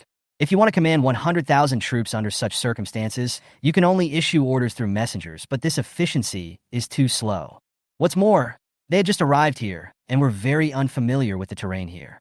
If they acted in heavy fog, they would most likely lose their way and be divided and destroyed by the defenders of Qianqing. Therefore, in order to ensure that his plan to capture Qianqing was foolproof, he decided to order the entire army to retreat 2 miles back. And just after Shuizhen gave this order, Mingyue took his 2,000 men and retreated into Qianqing under the cover of fog. So the first confrontation between the two sides ended unclearly in the heavy fog. Of course, Mingyue's plan to retreat from the enemy was successful, and Shuizhen also believed that he had stabilized the situation. Both sides believed they had achieved victory in this confrontation. Gradually, it started to get light. The mist exudes a beautiful brilliance under the light, and the entire Qianqing seems to be as ethereal as a mirage. Shuizhen frowned as he looked at the heavy fog that still hadn't dissipated. Originally, at dawn, it was the time when the city's defenders were most exhausted and when their defenses were most lax. If you launch an attack at this time, you will get twice the result with half the effort. But now, because of the heavy fog, he had to give up this opportunity. However, Shuizhen didn't want time to be wasted like this. He called Ting and asked Ting to take a team to explore the place where the enemy was found last night to see if the troops defending the city were in their territory after they withdrew last night. What kind of trap has been laid near the camp? Ting was worried about where to use all his strength. So he immediately called his deputy, and then led 200 cavalrymen and slowly advanced towards the place where they had discovered the enemy last night. As the sun rises, the temperature gradually increases, and the distance that can be seen in the fog begins to gradually become farther. Ting had just walked to last night's camp when he saw a vague figure standing in the fog ahead. He was startled and immediately raised his hand to signal the people behind him to stop, then picked up the bow and arrow on the horse's back, drew the bow, and shot an arrow at the figure. The arrow pierced through the mist and hit the figure accurately, but the figure not only did not fall to the ground, but instead slowly turned around. At the same time, a breeze blew around, dispersing the mist a little. 10, 20, and 30 figures appeared behind that figure at the same time, and he could vaguely hear more people approaching this side. "There are enemies, retreat," Ting shouted. In his understanding, their estimate of the number of defenders in Qianqing was wrong, so there must be thousands of people behind these people, and he now only has 200 people. 200 people against thousands of people, isn't this seeking death? So his choice was not to go up and fight, but to retreat. Ting rode back quickly, and did not dare to stop until the sounds could no longer be heard in his ears. He was glad in his heart that none of those people were riding horses, otherwise they might not be able to escape. It seems that we can't get out of this fog, unless an army of 100,000 people swarms up. Otherwise, we are seeking death if we enter the fog. Ting went back and reported the matter to Shuizhen. Shuizhen naturally believed in his son, so he cautiously chose to wait for the fog to dissipate before attacking the city. At this time, Mingyue, who had retreated to the city, also looked warily outside the city. In fact, she was still a little uneasy. Her strategy of using scarecrows to retreat the troops actually had a big loophole. If Ting had walked closer, or if the gust of wind had been stronger, then Ting would have discovered those figures. But a very crude scarecrow. Unfortunately, there is no if. Of course, Mingyue didn't know what happened inside the fog. She is now making preparations in case the scarecrow is discovered by the other party. The fog can provide favorable conditions for them, and it can also provide favorable conditions for the rebels. If the rebels quietly approached Qianqing through the fog at this time, the defenders without sight would not be able to detect the rebels immediately. Mingyue also thought about this level. So when they arranged the scarecrow's retreat last night, they set up many thin lines at different distances along the way, with bells strung on each thin line. As long as the rebels touch these bells, the sound of the bells will alert the soldiers guarding the city. Fortunately, the bell has not rung yet. At this time, a servant pushed Guan Mingyue to the top of the city wall. Yu saw Guan Mingyue coming, walked over to her, took her hand and asked, "Why are you awake so early? Why don't you sleep a little longer?" Guan Mingyue's heartbeat began to quicken as she watched Yu take her hand in front of the guards on the city wall. She said in her heart, in a bad mood, "Humph, I don't know who got me drunk yesterday afternoon. I fell asleep since yesterday afternoon. It would be strange if I didn't wake up now." After listening to this, Yu lowered her head and said in a voice that only the two of them could hear, "Who made Sister Mingyue so cute that I, your sister, could not help but want to get you drunk?" Chapter 90. Shuizhen is angry. The soldiers on the city wall consciously moved a little to the side. In the past 2 days, they have become accustomed to the two beautiful leaders cultivating their sentiments on the city wall. Ahem. Yu Bujian coughed lightly, reminding the two to pay attention to the occasion. He has now determined that Guan Mingyue is the remnant star in his prophecy, and an important person who will help Yu accomplish his great cause in the future. However, he still has some concerns about Guan Mingyue's identity. The youngest daughter of Guan Zhanqing of Jingwa Mansion, this identity is indeed a bit delicate. Guan Zhanqing supports the eldest prince Jiyu, but his youngest daughter stands on the side of the sixth prince. Will the meeting between father and daughter have an impact on Yu's great cause? And there was one thing that Yu Bujian couldn't understand. How could a disabled young lady from the Jingwa Mansion meet the sixth prince in the faraway Luanqing instead of staying in the Jingwa Mansion in the capital? Could it be that the Emperor's star and the remnant star have the ability to attract each other? He couldn't quite figure it out for a while.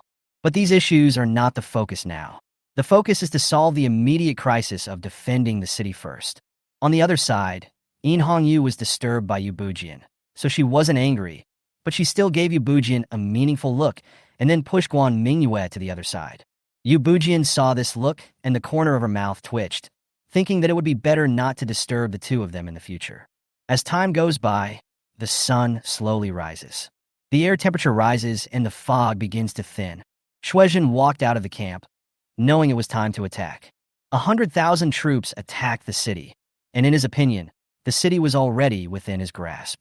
Shuizhen himself rode a war horse at the front of the army. Suddenly, he saw a black figure in the fog ahead. He immediately raised his hand and ordered the army behind him to stop, then signaled his deputy to capture the person. The fog was now very light, and he could see far away, so he was not worried that his deputy would fall into an enemy ambush. After receiving the order, the deputy rode his horse quickly in the direction of the person. However, when he walked up to the man, he found that there was no person there. It was just a simple scarecrow, the kind without legs. It seems they were mistaken. So he swung his sword and chopped down the scarecrow, then ran back to Shuizhen and said, "General Shueluk." Shuizhen saw his deputy bring back a scarecrow, smiled helplessly, and then said, "Ha ha, it seems that I was too nervous and mistook a scarecrow for an enemy." This episode made the expressions on the faces of the surrounding soldiers relaxed a lot. Shuizhen threw the scarecrow aside and waved the army to move on. But soon he saw 10 scarecrows in the fog in front of him, and the surrounding soldiers also discovered more scarecrows. These scarecrows are tied to a bamboo in groups of 10, and there are some iron objects hanging on the back. They can make a sound of metal collision when they move. Shuiting's faces darkened when he saw these scarecrows. He remembered that this was the sound he heard when he brought a team of 200 people to investigate the situation in the morning. He realized that he seemed to be frightened by several scarecrows and shouted to retreat. He cursed in his heart that the defenders of Gansheng did not respect martial ethics. Shuizhen, on the other side, thought more than Shuiting. He looked at these scarecrows lined up in rows and immediately thought of the purpose of these scarecrows. Ordinary scarecrows cannot be arranged 10 in a row in a plowed field like this, so these scarecrows are definitely not made by farmers. Then the only people left to make these scarecrows were the defenders of Qianqing. And these scarecrows are arranged very neatly, with thousands of scarecrows moving at the same time, and the sound made by the iron pieces behind them is like a large army. The army that tried a sneak attack last night while taking advantage of the fog were these scarecrows. Shuizhen's face was very ugly, and the anger in his heart seemed to be bursting out. He was so frightened by some scarecrows that the army retreated for several miles. This is simply a stain on his life. What a shame. Although Shuezhen is not as old as Ding Chongsheng, he is almost 60. He was so angry that he almost didn't lift it up and swayed on the horse. Fortunately, he pulled the reins in time and did not fall off the horse. Father!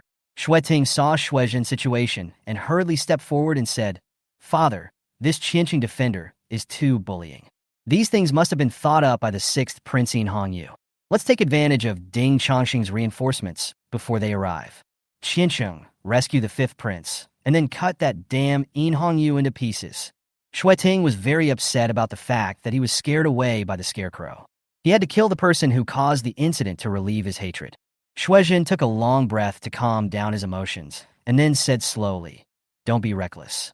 The 5th prince must be rescued, and Qianqing must be captured, but this Yinhongyu can come up with such a clever plan to disturb our army. Must be a smart guy. We have to be careful. Shuezhen has now connected some things. When he entered the mountainous area north of Qianqing, he first encountered a mysterious force blocking their advance. This force delayed the army that could have arrived yesterday morning for half a day. If they could reach Qianqing yesterday morning, they could launch an attack on Qianqing in the afternoon. But because of the delay of that unit, he had to let the army repair overnight and launch the attack the next day. It was this decision that led them to encounter heavy fog, and then they were disturbed by the scarecrow, causing him to retreat several miles with his troops. Shuezhen believed that all this was Yinhongyu's plan. But it stands to reason that it is impossible for such a scheming prince not to stand out among the princes. But Shuezhen only knew Yinhongyu's name, but had never heard of her deeds. Has she been hiding her strength? And the scariest thing is, how did Yinhongyu know that there would be heavy fog today and prepare so many scarecrows in advance? Could it be that she has the same ability to predict the weather as Star Officer? If this is really the case, this Yinhongyu is really terrible. At this time, Shuezhen didn't know that Xinguang was actually in Qianqing. Shueting nodded after listening to Shuezhen's words.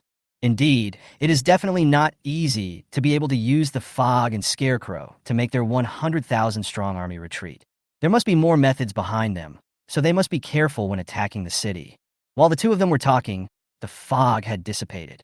Shuezhen could clearly see that the city wall of Qianqing was less than 500 meters away from his army. He looked at the figure on the wall fiercely and murmured, Let me see what other methods you have. Chapter 91 Rebels siege the city. Qianqing. On the wall of the north gate. Yinhongyu also saw the army approaching Qianqing after the fog cleared. The formation of an army of 100,000 people is completely different from the formation of 20,000 troops of the 5th Prince and others. The smoke and dust raised when the army moved was like a sandstorm approaching Qianqing. Every step the rebels took was like stepping on the hearts of the defenders. The 100,000-strong army stopped about 150 meters away from Ganqing. Shueting confidently walked to the city gate on horseback. He squinted at the people on the city wall and shouted, Listen to the defenders in Qianqing. Get out of the city quickly and accept the surrender. Hand over the 5th prince and Yinhongyu. I, Shueting, can spare your death. Otherwise, don't blame me for destroying the city. Then use your blood to sacrifice this sword to me. As he spoke, he waved the sword in his hand. Yinhongyu on the city wall laughed disdainfully, then looked down at Shueting outside the city and said, Are you Shueting? The name of the place you walk on does not change. The place you sit on does not change. Before Shueting could finish his words, Guan Mingyue, who was beside Yinhongyu, took out a black gold thunder from the small space and shot it toward Shueting. This is what Yinhongyu asked Guan Mingyue to do. As a military general, Shueting has good eyesight and reaction. He saw something flying towards him and subconsciously wanted to swing his sword at the thing. But when he saw clearly what was flying towards him, a layer of cold sweat broke out on his back. Black gold thunder. Careful. Shuezhen, who was behind, also saw the black gold thunder from a distance and quickly reminded Shueting to be careful. Shuezhen has always believed that something like black gold thunder is extremely powerful, so it must be very expensive to make. If it is only used to deal with one person, it would be a bit of a waste of talent. He was sure that the other party would not use black gold thunder to deal with Shueting, and ordinary arrows could basically not hurt Shueting. So he dared to let Shueting go to the city gate alone to persuade them to surrender. Who would have thought that Yinhongyu would play by his own rules and use his most powerful weapon as soon as they met? Shueting on this side didn't expect that the opponent would come up with a trump card. He quickly turned the blade sideways, trying to knock the black gold lightning away like hitting a baseball. However, This black gold lightning contained the power of Guan Mingyue's yin-yang, soul-rubbing finger. Ting's action not only failed to knock the black gold thunder away, but instead the blade was bent by the impact of the black gold thunder. The fuse on the black gold thunder was about to burn out. Ting immediately jumped off his horse and ran away. Boom! Ting was knocked 10 meters away by the shockwave from behind and then fell flat on his face. Jun, who was 100 meters away, also saw the black gold thunder explosion for the first time. He was shocked by the power of the black gold thunder. If this kind of thing is used to attack a city, the defending army will be scared to death by the explosion. Unfortunately, the black gold thunder is now in the hands of the defending party. Jun secretly made up his mind to get the method of making black gold thunder from Mingyue. On the other side, Ting, who was lying on the ground, escaped in time and was not knocked unconscious by the explosion because of his tight armor. He stumbled to his feet and pointed at Mingyue on the city wall, cursing him for being unsportsmanlike. However, his scolding became quieter and quieter, because she saw that every soldier on the city wall had a black gold thunder in his hand. Seeing this scene, Ting crawled and ran back dozens of meters. He only stopped after confirming that the opponent should not be able to throw the black gold thunder from this distance. Jun was furious when he saw his son's useless look. It was clear that when he was pacifying the northern region, his son fought bravely and was frightened wherever he went. Why did he act like a clown when it came time to attack Qiancheng?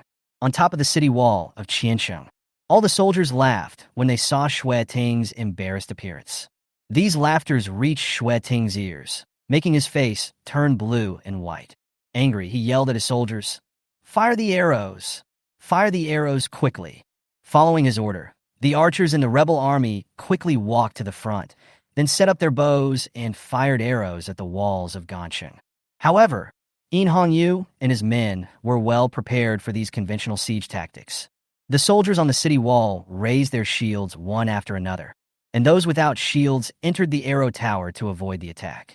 The rebels' first round of attack didn't have much effect at all.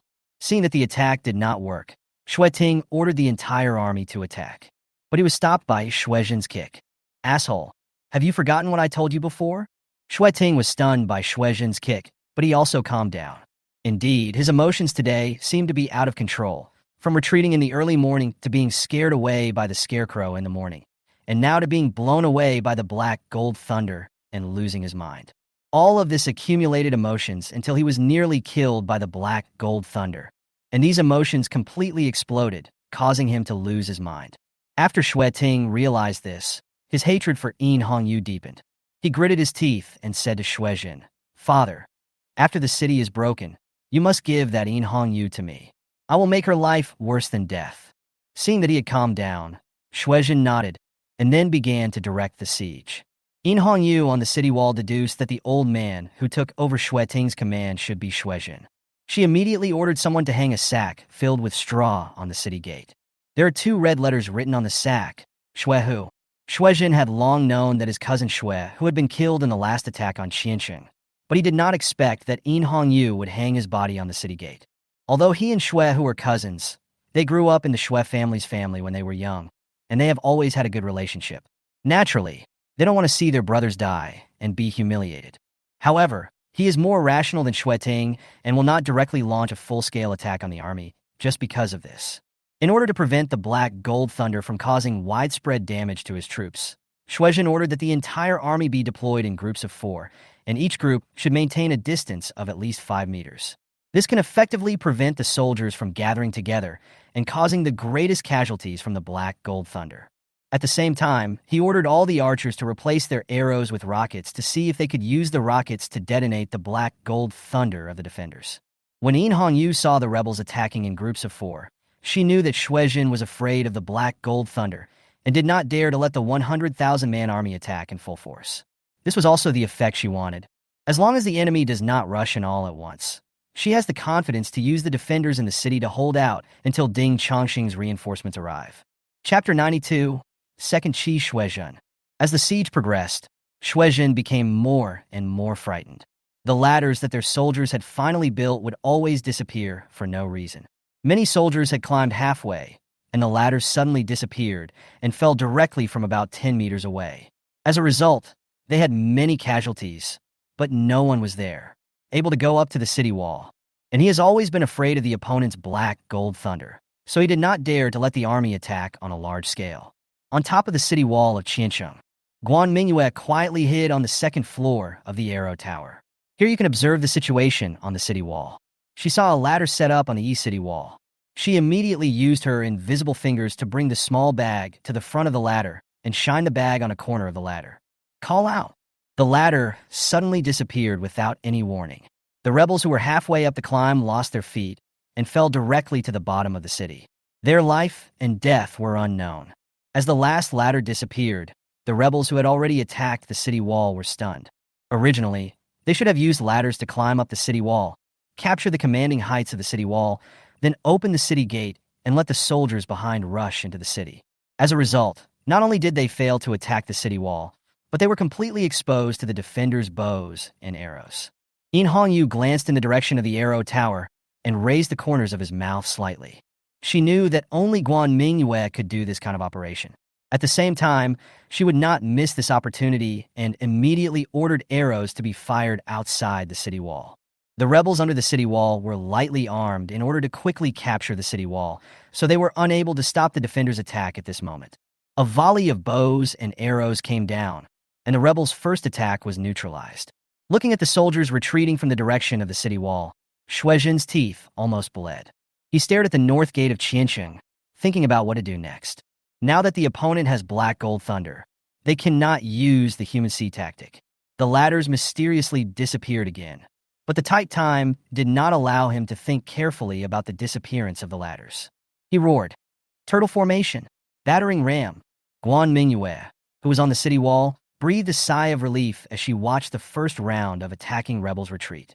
She retracted her invisible fingers and began to check the situation in the small space. Now that the small space is occupied by those ladders, there may not be room for the enemy's siege equipment. If the enemy uses ladders to attack the city next, she won't be able to provide much help. Just when Guan Mingyue was thinking this, a passage opened among the rebels outside the city.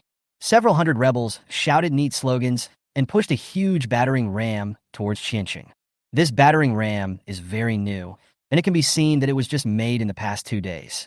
It is about 20 meters long. The main part is a tree trunk with a diameter of about 2 meters, and the front end of the trunk is wrapped with an iron dragon head. When Guan Mingyue saw this huge battering ram, a trace of worry arose in her heart.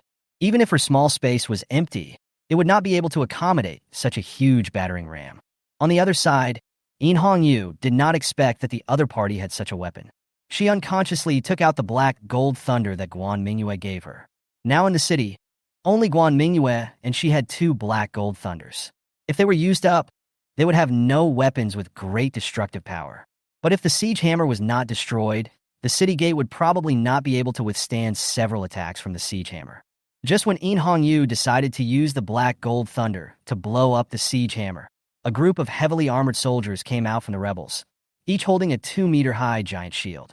These heavily armored soldiers walked to the siege ram and formed a square formation, protecting the siege ram in the middle. At the same time, the soldier in the front row held the giant shield in front of him, and the soldier behind him raised the giant shield above his head and then stuck it on the giant shield of the soldier in front. These giant shields have slots on the top and bottom that allow 2 giant shields to be combined together. Soon all the giant shields were combined together, and the whole team was like an armored turtle. Mingyue cursed inwardly. She didn't expect that the opponent actually had a turtle formation. If she had hundreds of black gold thunders, she would not be afraid of this move at all. But now only she and Guan Mingyue each had 1 black gold thunder. And the one Guan Mingyue had must be kept as a prototype for copying and could not be used. That is to say, they only have 1 black gold thunder to use now. It is still very difficult for 1 black gold thunder to blow up the tortoise-shell formation. With the combination of the battering ram and the turtle formation completed, the rebels began to attack Qiancheng again. The defenders on the city wall kept firing bows and arrows at the siege ram, but they were all blocked by giant shields. Shuizhen, who was watching the battle from behind, finally had a smile on his face. "Now, let's see how you defeat my battering ram." On top of the city wall of Qiancheng, Mingyue ordered the soldiers in the city to hold up the city gate no matter what, and they must not be breached by the battering ram. Boom! Under the cover of the turtle shell formation, The battering ram arrived at the city gate and launched its first impact. Just one impact caused a dent in the thick city gate.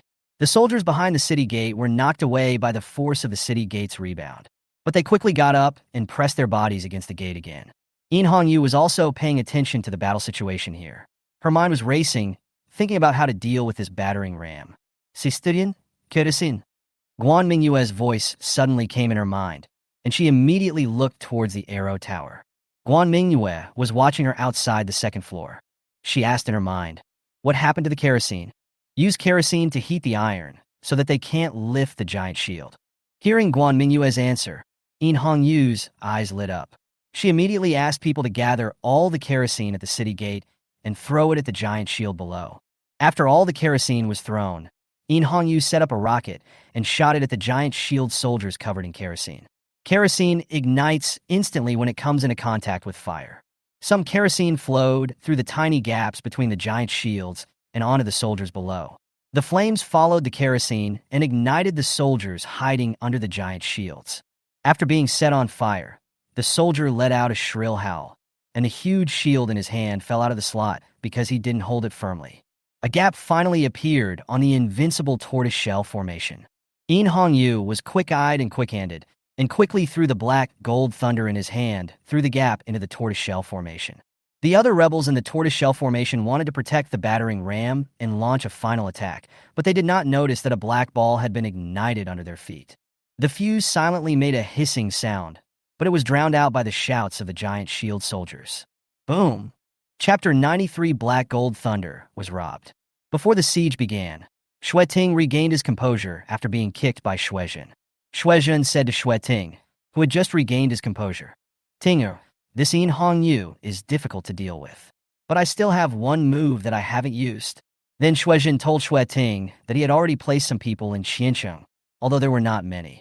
But now all the attention of the Qiancheng defenders is on the north gate, and the east and west gates should not be so tightly defended at the moment.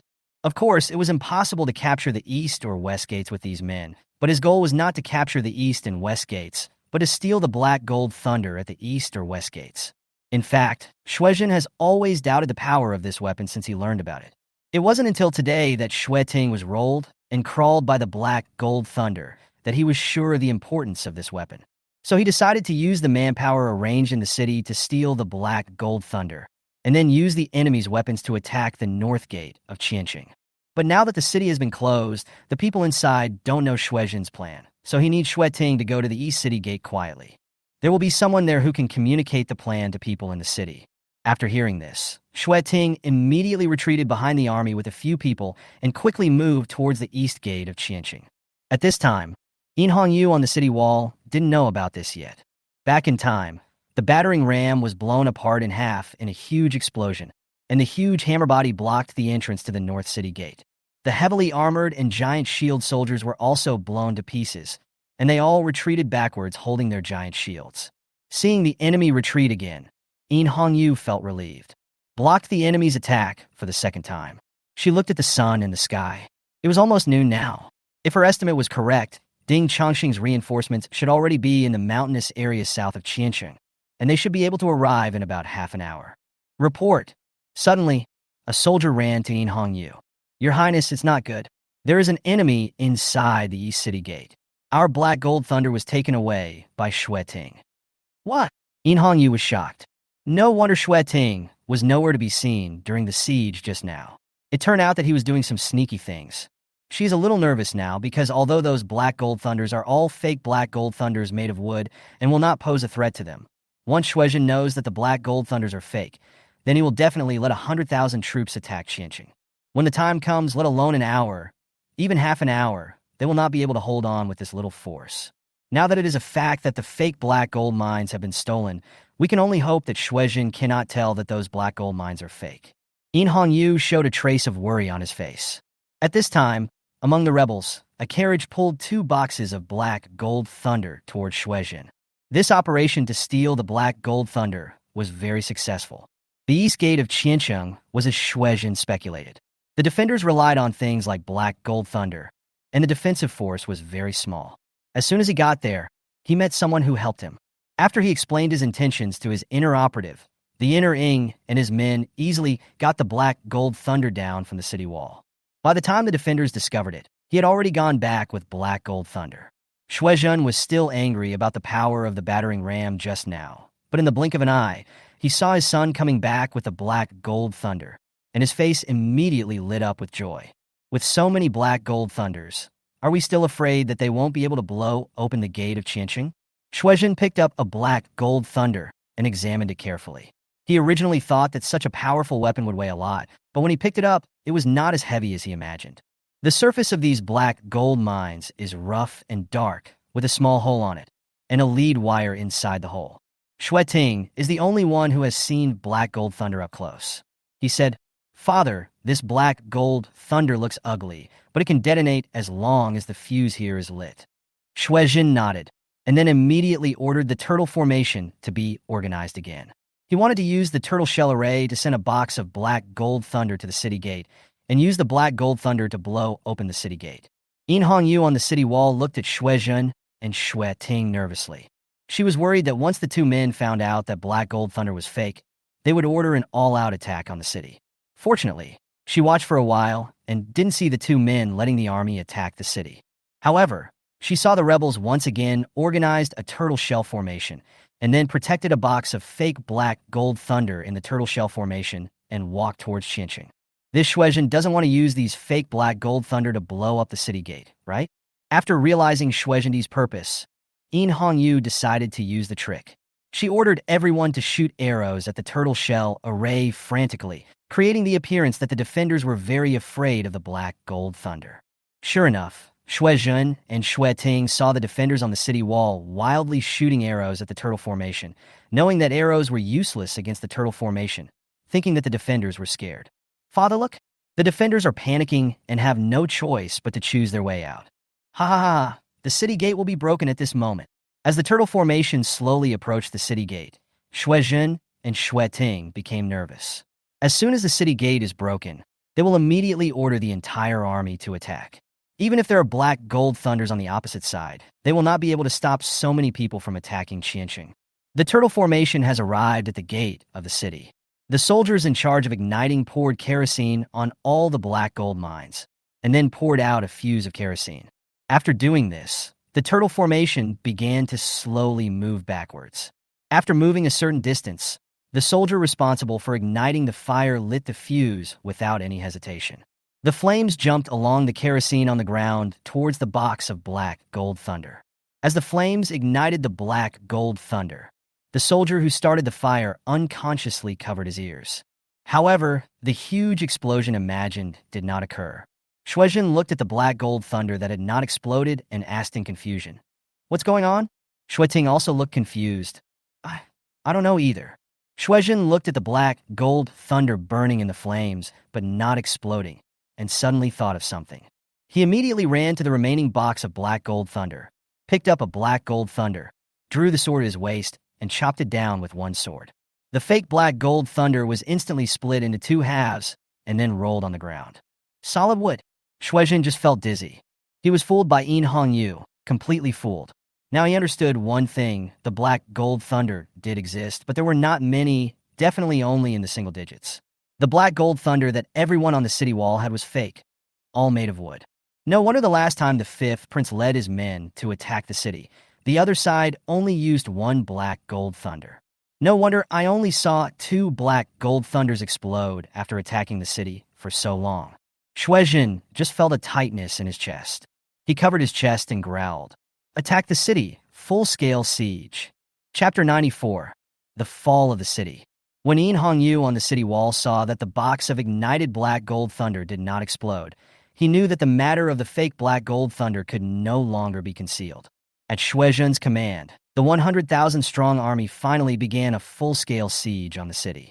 Fortunately, some of the ladders prepared by the rebels were taken away by Guan Mingyue, so the rebels now have few ladders, and the entire army cannot be fully deployed.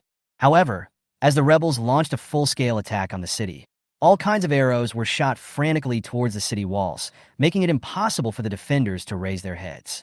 The rebels who had rushed to the city gate reassembled the battering ram that had been blown off. Although the battering ram was broken in half, the front part was still usable. Moreover, the The rebels no longer had to worry about the black gold thunder and could attack the city gate with all their strength. Boom! The city gate was attacked by the battering ram again, and the din on it became deeper and deeper. Your Highness, the city gates can no longer hold out. Yu Bujian watched the opening of the city gate getting bigger and bigger, and he became extremely anxious. Evacuate the civilians to the south of the city. Once the city gate is breached, fight the enemy in the alleys. In Hongyu immediately gave the order based on the current situation. Now the army is attacking the city, and it is only a matter of time before the gate is broken. However, the 100,000-strong army cannot enter the city all at once. During this period, they can still use the terrain in the city to deal with the enemy. In any case, as long as they can delay until Ding Chongqing arrives, they have a chance. She asked Yu Bujian to take Guan Mingyue away with him, because once the battle turned into a street fight, they would need to move quickly. Although Guan Mingyue had many means, if she was surrounded by the enemy, she would be helpless. Guan Mingyue also knew that the situation was critical and that they would all die at the hands of the rebels if they were not careful. She pulled In Hongyu's sleeve and then pulled him down to squat. Be careful and come back safely. As she spoke in her heart, she gave In Hongyu a light kiss on the lips. In Hongyu saw Guan Mingyue kissing him actively and was about to respond, but Guan Mingyue just kissed him lightly and left immediately. This made In Hongyu feel somewhat unsatisfied. But now is not the time to be affectionate with Guan Mingyue. She can only resist the urge to bully Guan Mingyue and let Yu Bujian take Guan Mingyue to evacuate to the south of the city. After watching Guan Mingyue leave, In Hongyu looked towards the north gate again. At this time, the rebels' attack on the city gate continued. Boom! The gate was hit by the battering ram again, and the exploded wood chips flew everywhere. A soldier said to In Hongyu, "Your Highness, we can't hold on any longer." In Hongyu also knew that this city gate was now at the end of its strength. Retreat into the alley and engage the enemy. In Hongyu retreated into the alley with the remaining several thousand soldiers. Just a second after they retreated into the alley, the city gate collapsed. The rebels outside the city began to rush into the city frantically.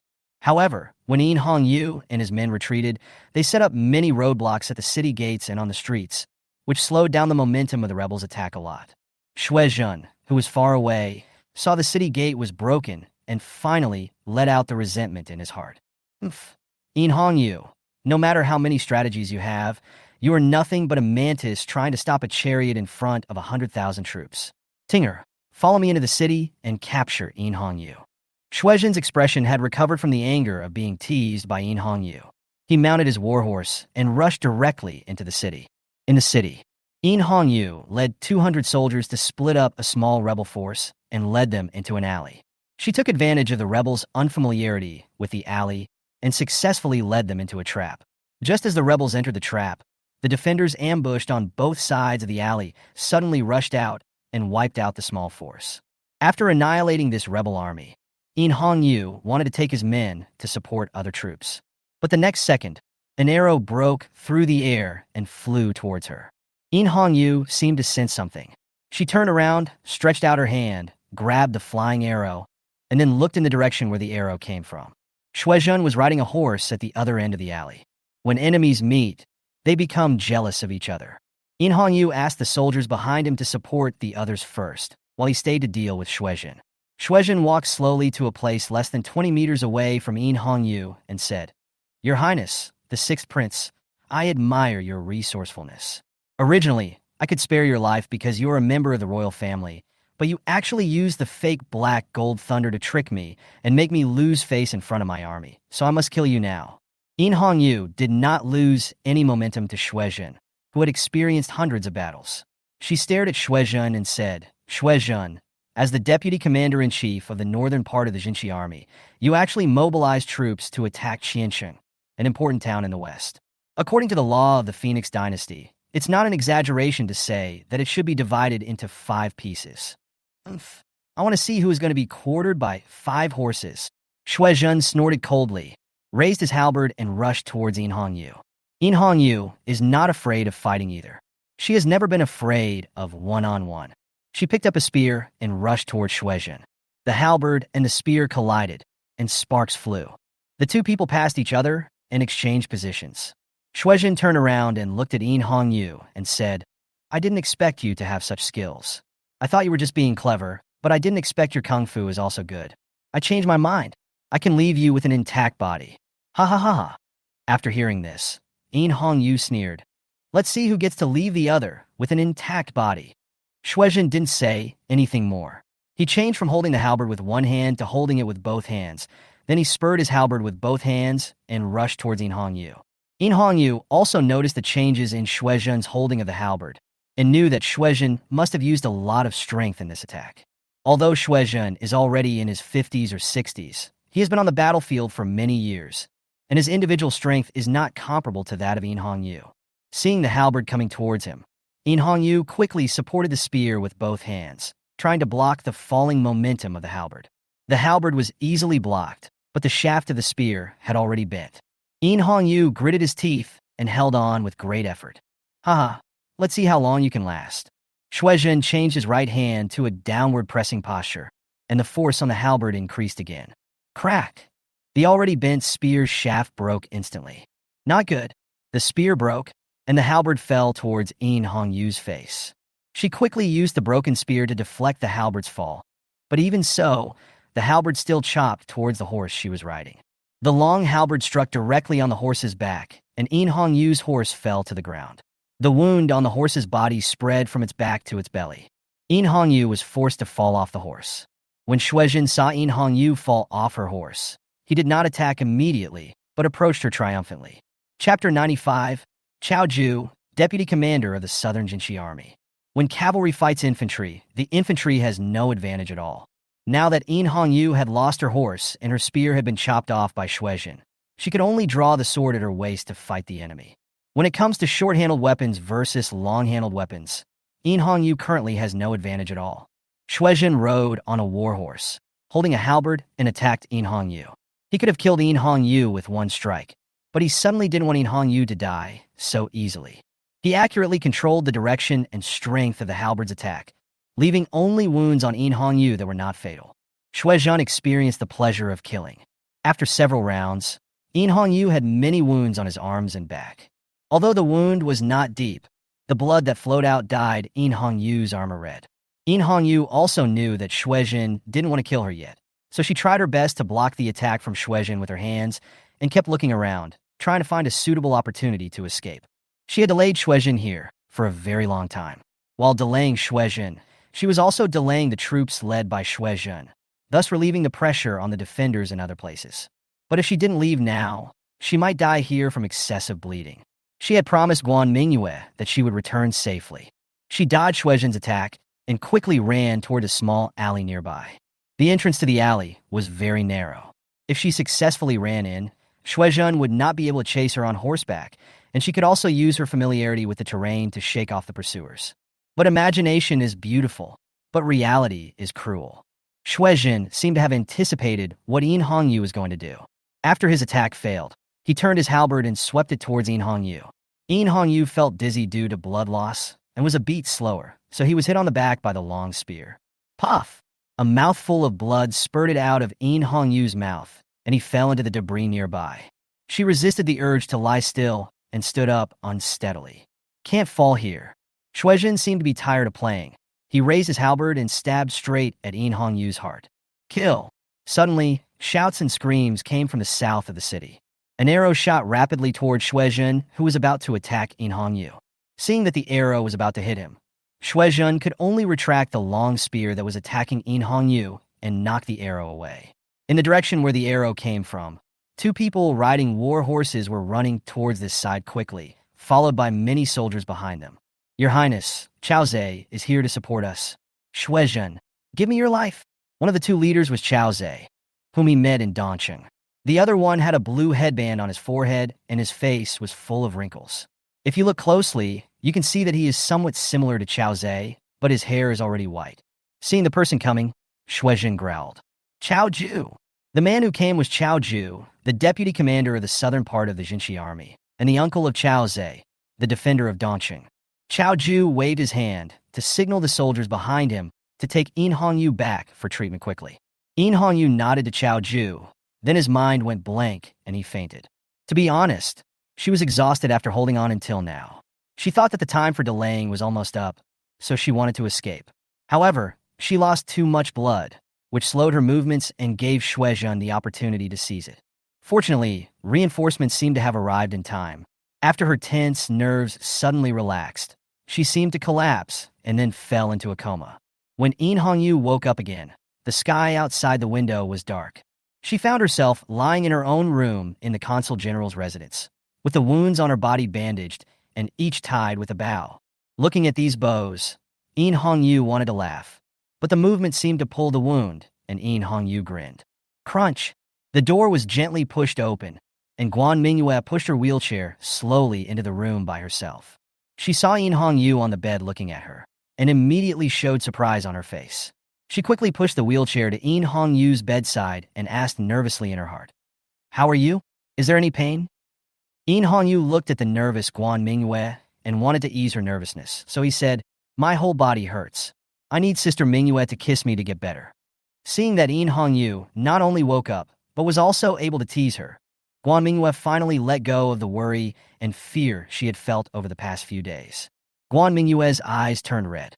She wanted to hit In Hongyu with her little fist, but she was worried that she would hurt In Hongyu, so she could only say viciously in her heart, "Bad woman, if you dare to make yourself like this next time, I will ignore you." Thinking back to when In Hongyu was sent back, she was covered in blood, which really scared her to death. She was not sure if the system could still give her a resurrection drug. Fortunately, the doctor later said that it was just excessive blood loss, and she would recover after a few days of rest. Guan Mingyue breathed a sigh of relief. "Okay, I swear I won't do that again next time." In Hongyu stretched out his unbandaged hand and grabbed Guan Mingyue's hand. Guan Mingyue held it back tightly, and their fingers were intertwined. "By the way, how many days have I been unconscious? How are the rebels doing?" "You've been in a coma for 2 days." Then Guan Mingyue told In Hongyu what had happened in the past 2 days. A lot of things happened in these 2 days. Just as In Hongyu and others were fighting in the city with the enemy, Ding Chongqing's troops successfully encircled the left and right wings of the rebels from outside the city, successfully dividing the rebels who had entered the city and those who had not yet entered into 2 groups. This part prevented the rebels from looking at each other. Then Chao Ju and Chao Zai's uncle and nephew entered Qiancheng directly through the south gate of Qiancheng and encircled and suppressed the rebels who had entered Qiancheng. Shuezhen, who had already entered the city, fought with Chao Ju for dozens of rounds before finally losing to Chao Ju and being beheaded by Chao Ju. After learning that his father had died in the battle, Shueting knew that the situation was over, so he took the remaining troops to break through Ding Chongqing's siege and led the rebels outside the city back to the north. The 24 buildings that wanted to rely on the north had been destroyed by the rebels. The occupied cities resisted. Now it is impossible for the rebels to take Qiancheng's attention anymore, and the crisis in Qiancheng has been completely resolved. The next step is to recapture the cities in the north that were occupied by the rebels.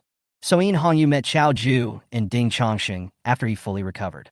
The three decided that the entire army would rest for a week and then launch an expedition to the north to recapture the 24 cities in the north. Chapter 96: Hot Springs, Fine Wine, and Beauties. The news of Shuezhen's failure and the fact that In Hongyu had obtained the support of the Jinshi army soon spread to the capital. In Jiyu put down the letter containing these things with trembling hands. He was not sad for his 5th brother, but was surprised that the Jinshi army, who was unwilling to surrender to him, would support his 6th sister. How did the 6th sister, who had basically no power in the court, obtain the support of the Jinshi army? But no one told him the answer to this question now. What worries him more is the current situation. His 2nd brother seemed to be in a position to unite with his 3rd brother. Once the 2 of them joined forces, would he be able to withstand the attacks from the Dingnan army and the Beichuan family? Moreover, the situation in the south and east was already tense, and now something like this has happened in the west. If it was in the past, facing the newly developed In Hongyu, In Jiyu would definitely let the Dingbei army support Shuezhen and then strangle In Hongyu's momentum in the cradle.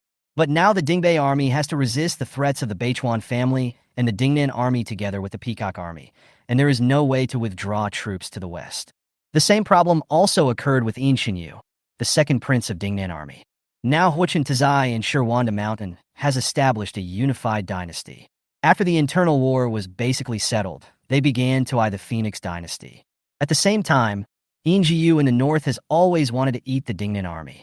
Therefore, the Dingnan army can be said to have a wolf in front and a tiger in the rear. So he wrote to his 3rd brother In Yinyu, who was far away in Pengzhou, and proposed the idea of union. Although Yin Yu has some interest in the alliance, he has not given him a clear answer yet. So he is still on tenterhooks every day, fearing a sudden attack by Huichin Tazai and Yin Jiu. So despite worrying about this and that, neither side launched a war against the newly developed Yin Yu. So Yin Yu's progress in regaining the northern city went very smoothly. It has been almost 20 days since Shuizhen invaded Qianqing, the northern part of the Jinshi army's control range. Tangcheng. Tangcheng is a large city in the northern part of the area controlled by the Jinshi army. It is called Tangcheng because there are many hot springs around it. When the defenders of Tangcheng saw Yin Yu's army approaching the city, they knew that it was futile to resist, so they simply raised the white flag and surrendered. Yin Yu led his troops to successfully take over Tangcheng, and then they prepared to rest here for one night. Xiaochun and Xiaoxia also followed the army to Tangcheng. At this moment, the two were pushing Guan Mingyue shopping in the city. Guan Mingyue was sitting in a wheelchair, but her consciousness was organizing things in the small space. There are now 100 plots of fertile land in the small space, and Guan Mingyue directly planted all the precious medicinal seeds that were rewarded after completing the first task chain. 1 day is equal to 10 years. 10 days are equal to 100 years. Guan Mingyue was so happy that her saliva was almost flowing out. Miss. Xiao Xia's voice pulled Guan Mingyue back from her beautiful imagination. What's wrong? Guan Mingyue asked in sign language. Xiao Xia pointed to a shop and said, Your Highness asked us to bring you here to buy things for the hot spring bath. Take a look and see what you like. After Xiao Xia's reminder, Guan Mingyue remembered the look Yin Yu gave her before he left. She immediately realized that the hot spring bath she was about to take was definitely not a simple hot spring bath. But under Xiao Xia's strong recommendation, Guan Mingyue was forced to buy a loose yukata. The government room. Each room here has its own private hot spring. Xiaochun and Xiaoxia sent Guan Mingyue to Yin Yu's door with an ant smile on their faces. They knocked on the door before Guan Mingyue could react and quickly left Guan Mingyue behind and ran away. Guan Mingyue stood there in a daze, feeling like a gift placed at Yin Yu's door. The door opened and Yin Yu seemed to have just woken up. She was wearing a light blue yukata, with her long black hair hanging down behind her. The yukata was very loose, tied with 2 straps at the chest, and the scenery inside could be seen as long as the wind blew gently. She covered her mouth with her hand and yawned, then leaned against the door frame and looked at Guan Mingyue, who was at a loss at the door with interest. Guan Mingyue looked at Yin Yu with her eyes wide open, not knowing what to say, but she immediately realized something and quickly turned the ring and said in her heart, Go in quickly. Don't let others see you like this. She pushed the wheelchair with one hand and pushed Yin Yu into the room with the other. Yin Yu thought Guan Mingyue looked particularly cute like this, so he was pushed into the room by Guan Mingyue reluctantly. Only after closing the door did Guan Mingyue breathe a sigh of relief. But she immediately realized that she had thrown herself into the wolf's mouth. A lonely woman and a widow in the same room. Yin Yu hugged Guan Mingyue from the back of the wheelchair, then leaned over to Guan Mingyue's ear and said, Don't worry, Sister Mingyue. I only show this to you. The tail tone of Yin Yu's words made Guan Mingyue's heart dazed. Yin Yu's bathrobe was so transparent that one could almost see his arms beneath the cuffs. Guan Mingyue could imagine the scene under the yukata. After all, the two of them had been honest with each other before. She swallowed unconsciously. But now Yin Yu's head was resting on Guan Mingyue's shoulder, and the movement of his throat and the sound of swallowing were completely noticed by Yin Yu. She smiled and asked, Sister Mingyue, are you greedy? I'm greedy for your sister. No. Guan Mingyue felt that saying Chuan and I Mei was referring to herself. I'm not greedy. My mouth is just a little dry. Really? Then sister will pour you a glass of water. After saying that, Yin Yu let go of Guan Mingyue and went to the table to pour water. Guan Mingyue was a little confused when she saw that Yin Yu did not continue to bully her. Yin Yu poured the water and handed it to Guan Mingyue. Guan Mingyue was about to reach out to take it, but saw Yin Yu's hand loosen, and the whole glass of water poured directly on her. The water is warm. Guan Mingyue's head is empty, and Yin Yu's heart is black. Hey, Sister Mingyue, are you okay? It's all my fault for being careless. Come on, change your clothes quickly. As Yin Yu spoke, he reached out to untie Guan Mingyue's belt. Guan Mingyue was in a dilemma. It was neither right nor wrong to obey. Finally, Guan Mingyue was half-heartedly changed into the yukata that Yin Yu had just bought. Yin Yu also took off the hairpin on her hair, leaving her long hair scattered behind her. The yukata is very wide, and if you are not careful, those two will pop out. Guan Mingyue covered her collar tightly, keeping them inside. She looked at Yu in front of her with a blushing face, but a hint of anticipation emerged in her heart. Chapter 97: Hot Springs, Wine, and Beauty 2. Yu extended his hand towards Guan Mingyue. Guan Mingyue thought she was going to be eaten, so she quickly closed her eyes nervously. But then the feeling of weightlessness came over her, and Guan Mingyue was picked up by Yu. Guan Mingyue opened her eyes and consciously put her arms around Yu's neck and asked with confusion and shyness in her heart, "Isn't it here?" Yu, who was holding Guan Mingyue, gave Guan Mingyue a puzzled look and then seemed to understand something and said, "So Sister Mingyue wants it now." Yu's words made Guan Mingyue seem anxious. Guan Mingyue quickly defended herself in her heart. "No, I didn't want it." But this explanation was weak, and her red ears had already betrayed her. Yu smiled. "It's a good thing that Sister Mingyue likes it, but let's go to the hot spring first." She carried Guan Mingyue to the other side of the room and gently opened the door, leading inside with her foot. What Guan Mingyue saw was an independent small courtyard. The courtyard was not big, about the same size as the room just now. The middle of the courtyard was occupied by a hot spring. Pebbles were piled around the hot spring. The whole yard was filled with vapor, and the temperature inside became very high because of the vapor. There is a row of small stone blocks next to the hot spring, which is perfect for people to sit on. Yu put Guan Mingyue on the small stone pier and said, "Hot springs can not only relax muscles and joints and eliminate fatigue, but also dilate blood vessels and promote blood circulation. Maybe it will help your legs." As she spoke, she lifted the hem of Guan Mingyue's bathrobe to her thighs and placed Guan Mingyue's legs into the hot spring. The temperature of the hot spring was just right. After Guan Mingyue's legs entered the hot spring, a tingling sensation spread from her calves and ankles, making her feel so comfortable that she wanted to scream out. The hot spring was very comfortable, and Guan Mingyue wanted Yu to join her. Yu accepted it with pleasure, but she did not sit by the hot spring, but walked directly into it. The hot spring was not deep, just reaching her knees. After adapting to the temperature of the hot spring, Yu walked to Guan Mingyue, squatted down, then grabbed Guan Mingyue's feet and gently massaged them. Guan Mingyue's legs, which had already been very comfortable, were completely relaxed by Yu's special massage technique, and she felt comfortable all over. Yu squatted down and massaged Guan Mingyue's feet attentively. Her entire bathrobe was wet, and there was only a belt tied around her chest. Now that the bathrobe was wet, it hung down, revealing a gully in front of Guan Mingyue. Guan Mingyue's blood surged. It's not that she hasn't seen this thing before, but the state of wanting to reveal but still cover up makes her unable to stop.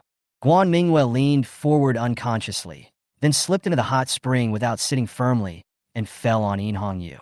Plop! The splashing water completely soaked their yukatas. Yu quickly helped Guan Mingyue to sit down beside the hot spring and said, "Sister Mingyue, don't be anxious." After saying that, he sat next to Guan Mingyue. Now both of their bodies are soaking in the hot spring, with a slight redness on their fair skin.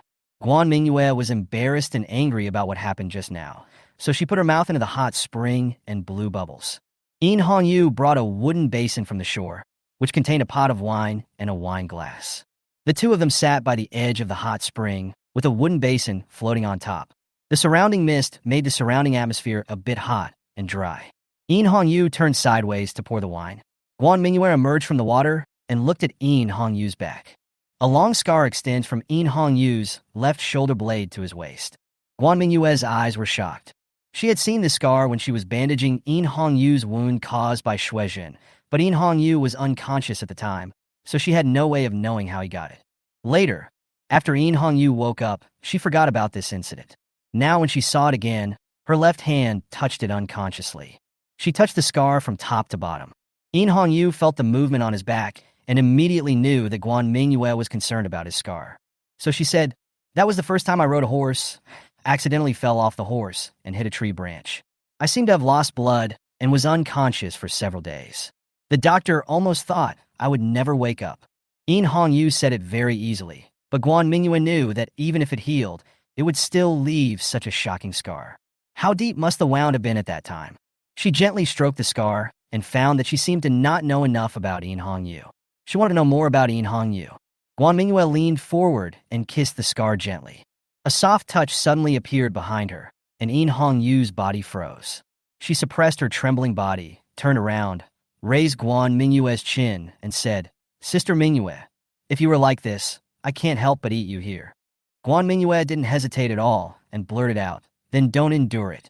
Guan Mingyue didn't know where she got the courage to say this. She never thought about the consequences of saying this. The next morning, Guan Mingyue put on her clothes while supporting her aching body.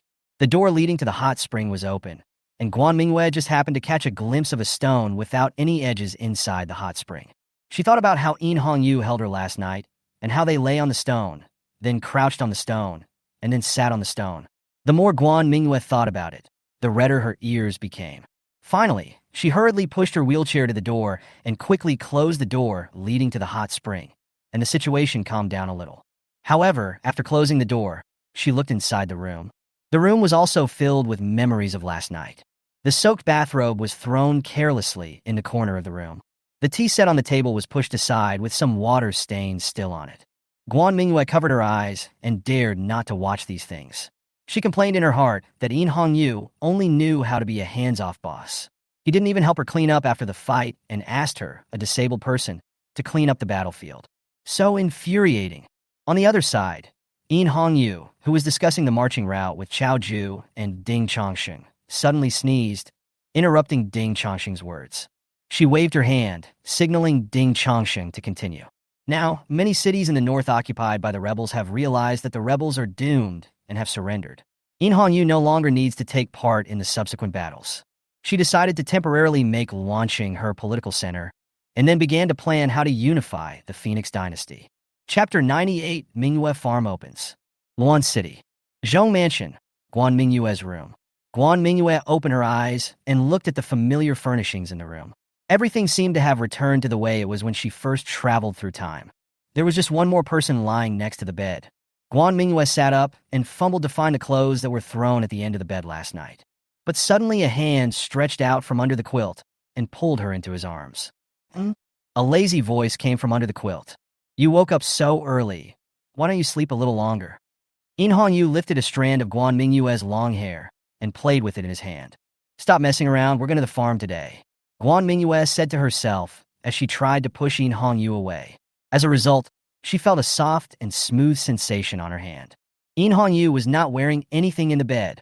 However, Guan Mingyue was already used to it. Not only did she not let go, she even pinched it a few times. In Hongyu discussed the establishment of a political power with Yu Bujian and others until late at night yesterday, so he is still very sleepy now.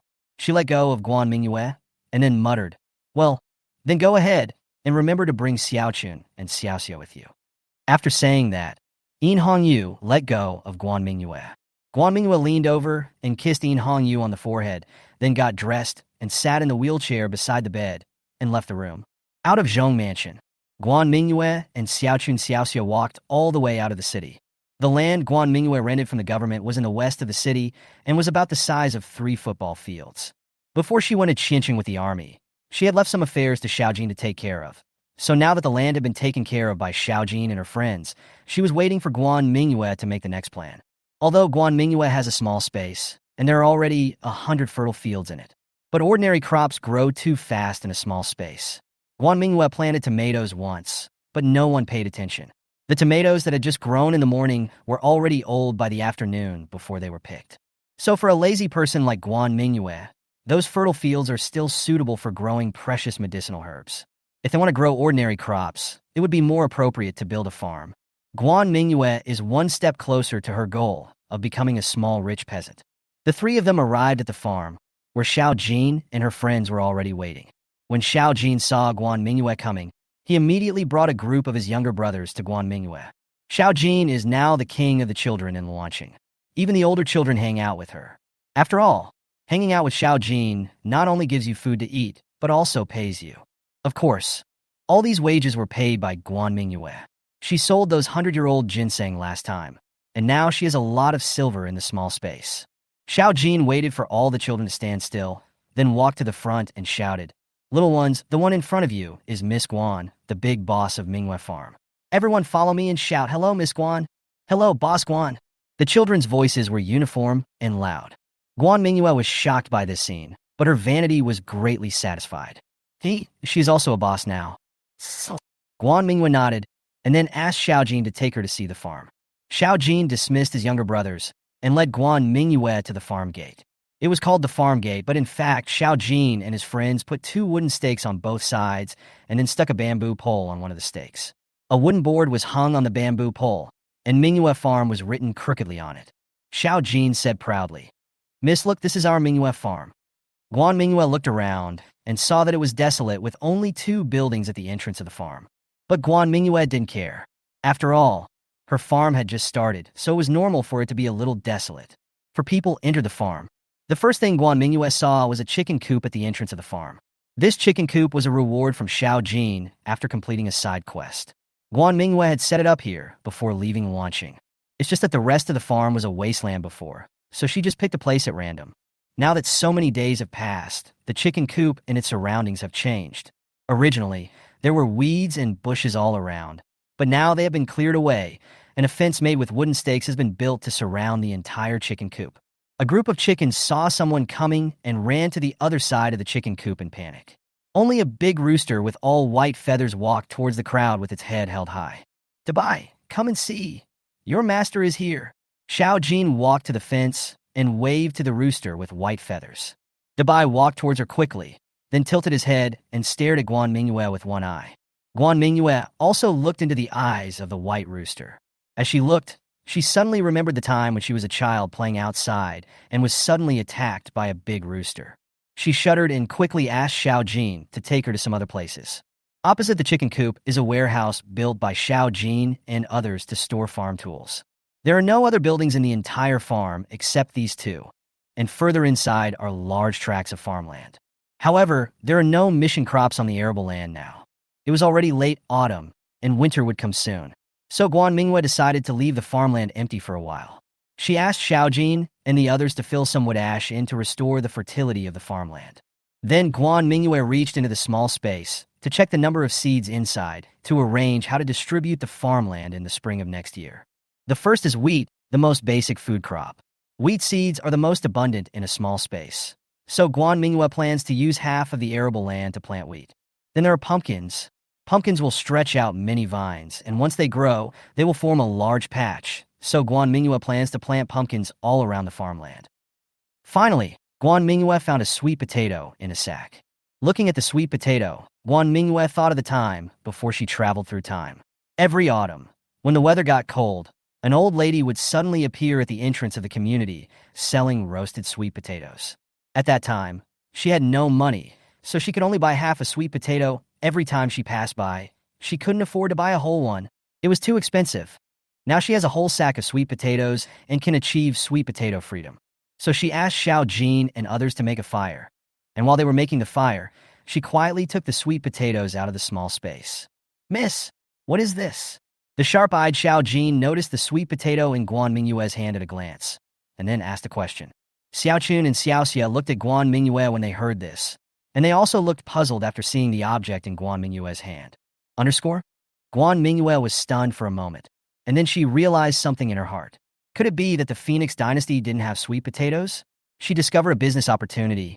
Chapter 99, Encounter on the Farm. Guan Mingyue gave the 3 of them a meaningful smile, then took the fire stick from Xiaojin and put out the fire, then dug an ash pit and buried the sweet potato in her hand. Xiaojin and the other 2 didn't know what Guan Mingyue was going to do, but they wouldn't ask too many questions about what their young lady had done. While waiting for the sweet potatoes to be cooked, Guan Mingyue explained the future plans of the farm to the 3 of them. On the other side, Bai He and Yu Bujian were walking towards Mingyue Farm.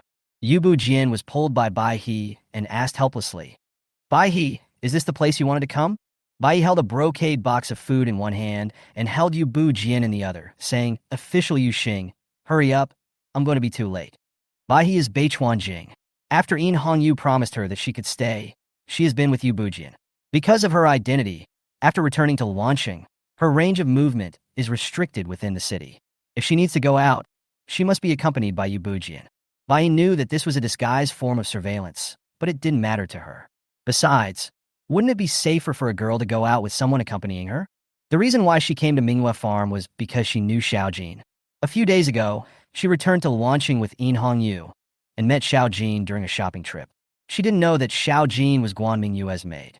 The two met because of a box of limited supply pastries. Xiao Jin told Bai He about his work on a farm. Bai He found it interesting and taught Xiao Jin some knowledge about water conservancy and planting. So the two became good sisters. Then Xiao Jin said that the big boss of their Mingyue farm would come to inspect the farm today. Since Bai He was so good at farming, she wanted to introduce Bai He to her big boss. So Bai He took Yu Bujian out of the city and came to Mingyue farm. The two stood at the gate of Mingyue farm. At this time, Yu Bujian had not yet associated the word Mingyue with Guan Mingyue, and he didn't see Guan Mingyue often, so he didn't know that Guan Mingyue had a maid like Xiao Jin by her side. Xiao Jin, here I come. Bai He saw Xiao Jin and her friend surrounding a person from a distance and did not notice her coming. So she walked behind Xiao Jin and patted her shoulder. Xiao Jin turned around and saw that it was Bai He. She happily turned around and said to Guan Mingyue, "Miss, she is the sister who is familiar with agricultural knowledge that I mentioned. Miss Guan." When Bai He and Yu Bujian saw Guan Mingyue, they shouted out Guan Mingyue's name in unison. Unfortunately, Guan Mingyue couldn't speak. Otherwise, she would have shouted out Yu Bujian and Bai He's names. When Xiao Jin saw the reactions of both parties, she immediately realized that Bai He and the uncle she brought knew Guan Mingyue. "Sister Bai He, you know my young lady?" Guan Mingyue also took out a pen and paper and wrote, "Xiao Jin, the people you wanted to introduce are Bai He and Yu Bujian." Then both sides understood the whole story. "Ms. Guan, this farm is yours." Bai He was obviously very interested in this farm. After all, food is the foundation of the people. As a person who has been through the ups and downs in officialdom but has been able to keep his original intention, Bai He, since he cannot shine in officialdom, decides to go to the grassroots level to solve the practical troubles of the people. Guan Mingyue nodded. Bai He immediately pleaded, "Can I work on your farm? I know a lot about farming and can help your farm develop. I can do it without pay." When she was an official, she opened up a small field where she lived and cultivated and improved fruits and vegetables, dreaming that one day there would be no famine in the world. Guan Mingyue really needs such a person. The fertile fields in the small space do not need to be managed, but the fields in the real world will still encounter many problems, such as drought, floods, pests and diseases, etc. It would definitely be good if there was such a person who could share one's worries. Besides, one wouldn't have to pay Bai He for hiring her, so it would be a waste not to use her. \greater than equal to less than or equal to /. As a result, Bai He successfully joined Xiao Jin's ranks and became the chief agricultural knowledge consultant of Xiao Jin's team. At this time, a fragrance wafted over. Guan Mingyue's eyes lit up, and she immediately asked Xiaochun and Xiaoxia to push her to the pile of ash. She picked up the fire stick and fiddled with the ash pile. As the ash pile was moved away, a stronger and stronger aroma wafted out. The greedy Xiao Jin was already drooling. She asked, "Miss, what's in there? It smells so good. Can I eat it?" Guan Mingyue was also craving for the roasted sweet potato, but she was brushing off the dust on the surface and had no time to answer Xiao Jin. Soon 8 roasted sweet potatoes appeared in front of everyone. "What's this?" Bai He asked with some curiosity. Guan Mingyue pushed the roasted sweet potato aside and wrote on the paper, "This is a sweet potato." "Sweet potato?" Bai He was confused. Guan Mingyue waited until the roasted sweet potatoes cooled down a little, then picked up one and broke it. In an instant, the air was filled with the aroma of roasted sweet potatoes. The fragrance made Guan Mingyue unable to stop. She gently peeled off the skin of the roasted sweet potato, and the orange-yellow inside appeared in front of her. She opened her mouth and took a bite, a happy expression on her face. Miss, I want one too." Xiao Jin looked at Guan Mingyue with longing on her face. Guan Mingyue waved her hand and divided the remaining roasted sweet potatoes. Everyone followed Guan Mingyue's example and peeled the roasted sweet potatoes and took a bite. "It's delicious. Delicious. Ha! Phew, delicious." Everyone ate and praised the food. Only Bai He was carefully studying the sweet potato in her hand. After peeling off the skin, she did not throw it away. Instead, she observed the skin first and deduced that it should be the rhizome of some plant. Then she thought the inside of the sweet potato looked like steamed pumpkin. Finally, she took a light bite, and it was sweet and soft. Although not as good as the delicacies served at the imperial city's banquets, this kind of thing would definitely become a hot commodity if it were placed in ordinary people's homes. It definitely has high planning value. This is Bai He's evaluation of sweet potatoes. But I don't know where this thing called sweet potato comes from. How does it grow? What are its habits? Can it be cultivated on a large scale, artificially? If you want to figure out these questions, you can only save one person, Guan Mingyue. But this kind of thing has never been seen on the market. It must be a secret of Guan Mingyue Farm. It may not be a good idea to ask directly. However, in order to reduce hunger among the people of the world, she still plucked up the courage to ask. Guan Mingyue did not hide anything and directly told Bai He the growth habits of the sweet potato by drawing a picture. She also told Bai He that she would get some unroasted sweet potatoes for her to study in a few days. Chapter 100. After receiving Guan Mingyue's guidance, Bai He admired Guan Mingyue even more. She thought that she could not let others tell her this knowledge for nothing, so she wanted to repay Guan Mingyue. Just as Xiao Jin and her friends finished eating the roasted sweet potatoes, they were preparing to plow the farmland again, and then fill the prepared wood ash back into the farmland. So, Bai He volunteered to join Xiao Jin's team. She picked up a hoe, lifted her skirt, and went down to the field, working with Xiao Jin and others to trim the ridges in the field. She didn't look like a woman who had been an official. Because he has to supervise Bai He, Yu Bujian has to stay here. Yu Bujian found a bench from the warehouse and sat beside the plowed field like a child. He looked at Bai He in the field thoughtfully. He originally thought that Bai He was a pawn of the Beichuan family to stay in the Phoenix dynasty, but now, does this woman who is sweating in the fields really look like a spy? He was a little shaken. The way Yu Bujian was staring at Bai, he caught Guan Mingyue's eye, which immediately aroused Guan Mingyue's curiosity. She took out a pen and paper and quickly wrote a paragraph, then held it up for Yu Bujian to see. Official Yu Xing, do you like Miss Bai He? At the same time, coupled with Guan Mingyue's obscene expression, Yu Bujian, who had never experienced any sexual intercourse before, didn't react immediately. The small stool under him tilted, and he fell backwards. Miss Guan, you can't say that. Yu Bujian didn't even bother to get up and quickly explain. But with his panicked expression and his hands that didn't know where to put, one couldn't help but think wrongly. Yu Bujian had indeed never thought about things on this level. He had always regarded Bai He as someone who might hinder Yin Hongyu's cause of unifying the Phoenix dynasty, and simply viewed Bai He from the perspective of building a country. He put himself on the side of the Phoenix dynasty and Bai He on the side of the Beichuan family, and never thought of looking at Bai He from a personal perspective. Now Guan Mingyue's words forcibly lowered Yu Bujian's perspective from the national level to the personal level. If Bai He was not a member of the Beichuan family, then what would happen to him and her? He looked at the girl who was working hard in the field. Bai He had some sweat on her face, but she didn't care. She just wiped it with her hand and continued to work. Soon they cleared a piece of land. Then Bai He gathered Xiao Jin and others and taught them how to fill the land with wood ash to restore the fertility of the land. Yu Bujian remained in the same state as when he fell from the small stool, staring at Bai He in the distance for a long time without being able to come back to his senses.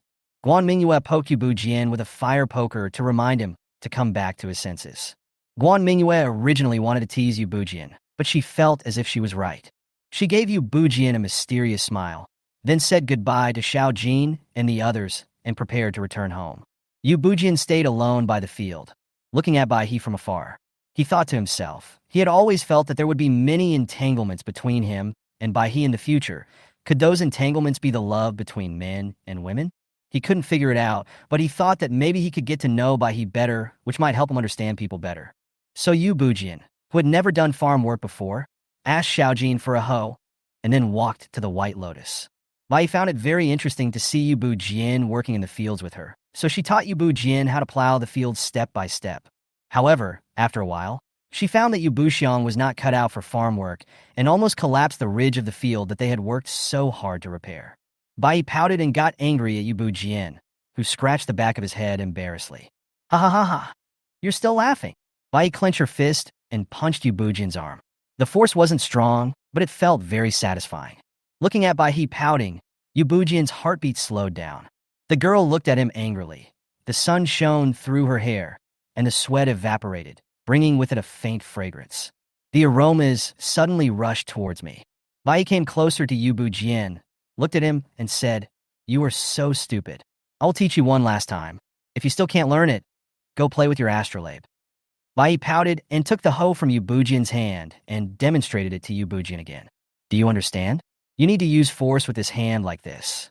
If you use force like that, your arm will get sore in no time." Understood. Yu Bujian didn't understand at all. He was just busy looking at Bai He and didn't notice the movements of Baihe's hands at all. He reached out to take the hoe from Baihe's hand, but he didn't hold it firmly, and the hoe slipped out of his hand. When Baihe saw it, she quickly reached out to grab it, and Yu Jian also came to his senses and stretched out his hands. The handle of the hoe passed through the fingers of the two people and fell to the ground, but the momentum of the two people catching the hoe caused their hands to touch each other. Yu Xian's hand held Baihe's hand. Baihe was stunned when she saw her hand being grabbed by Yu Jian. She recalled what happened just now.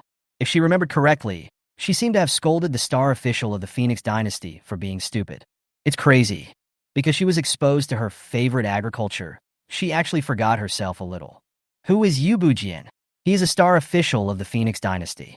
Only the emperor of the Phoenix dynasty can control him. Even the princes have to pay homage to him when they see him. Now Baihe is actually teaching a star official to do farm work, and even calling him stupid. This is simply a fantasy. She looked up at Yu Xian with trepidation. She felt relieved when she saw that Yu Jian didn't seem angry. But then her face turned red. Yu Jian's hair was stuck to his temples due to the sweat from working, and there were a few beads of sweat on the tip of his tall nose. His thin lips were slightly open, and he exhaled hot air, as if he had just stepped out of the bath. Baihe quickly pulled her hand away from Yu Jian's hand and said, "I'm so thirsty. Xiao Jin, pour me some water," and then ran away in the opposite direction of Xiao Jin. Xiao Jin was a little confused when her name was suddenly called. The water was clearly on this side. Why was Sister Bai going over there?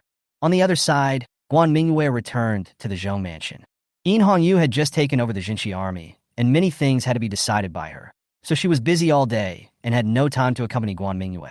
Although Guan Mingyue felt a little lonely without seeing Yu, she also knew that this was Yu's wish and dream, so she did not disturb Yu. Now that you have free time, let's practice the Yin-Yang soul rubbing finger. Not long ago, I was either on the road or fighting, and the Yin-Yang soul rubbing finger cultivation progress was delayed a lot. According to the description of the third level of the Yin-Yang soul rubbing finger, if you want to practice the third level of the Yin-Yang soul rubbing finger to the great perfection, you must at least have the power of the flying invisible fingers to penetrate the board. Now the power of the invisible fingers is only slightly more than Guan Mingyue's own strength. It can only sit in the air and grab some small objects. This is why when defending Qiancheng, Guan Mingyue did not directly attack the enemy with the invisible fingers, but the reason why you use your invisible fingers to grab small spaces and steal ladders. Guan Mingyue stabilized her mind and entered the cultivation mode, and a faint white light emitted from her fingers. Chapter 101, Long Time No See System. Just when Guan Mingyue had just entered meditation, the system's voice suddenly sounded in his mind. Since solving the crisis in Qiancheng and completing the task chain of the first main mission, the system has not appeared for a while. Host, I'm back. Guan Mingyue's mood to practice well was dampened by the system's sound. She said angrily, "You have the nerve to come back. I thought you ran away with Xiao Mei." When he heard the word Xiao Mei, the system's voice suddenly became weaker, as if he remembered something unbearable. Guan Mingyue's eyes flashed, and she immediately realized that there was an aura of gossip. So he asked uncertainly, "Xiao Mei won't run away with others, right?" Hearing these words, the system felt as if it had received a blow from the sky, almost causing a blue screen. It said dejectedly, "The other party is a super rich system, and once it makes a move, it is 80 or 90 blocks ahead of me." Then the system recounted what had happened, occasionally interspersed with sea language. After hearing this, Guan Mingyue didn't know whether to comfort or complain. Fortunately, the system's self-regulation ability is still very strong. It immediately calmed down and then said to Guan Mingyue, "Host, you have rested for a while, and now I will release the second main task chain." Mission description: Winter is approaching, and the Mo tribe in the northern Gobi Desert will launch a massive attack on the Phoenix dynasty every season. In previous years, the Dingbei army was stationed in the north all year round, so there were almost no major problems. However, this year, due to the disintegration of the Phoenix dynasty, all the defense forces in the north were transferred to the south, so the invasion of the Mo tribe became more and more serious. The main objective of the mission: to resolve the problem of the Mo tribe's invasion. Rewards: Metallurgical Forging Technology *1, Fixed Point Transmission Device *1. Special rewards: Improve the host's body constitution and restore the health of the host's legs. Guan Mingyue was not surprised when she saw the rewards at the beginning, but she was so excited when she saw the special rewards at the end that she almost stood up.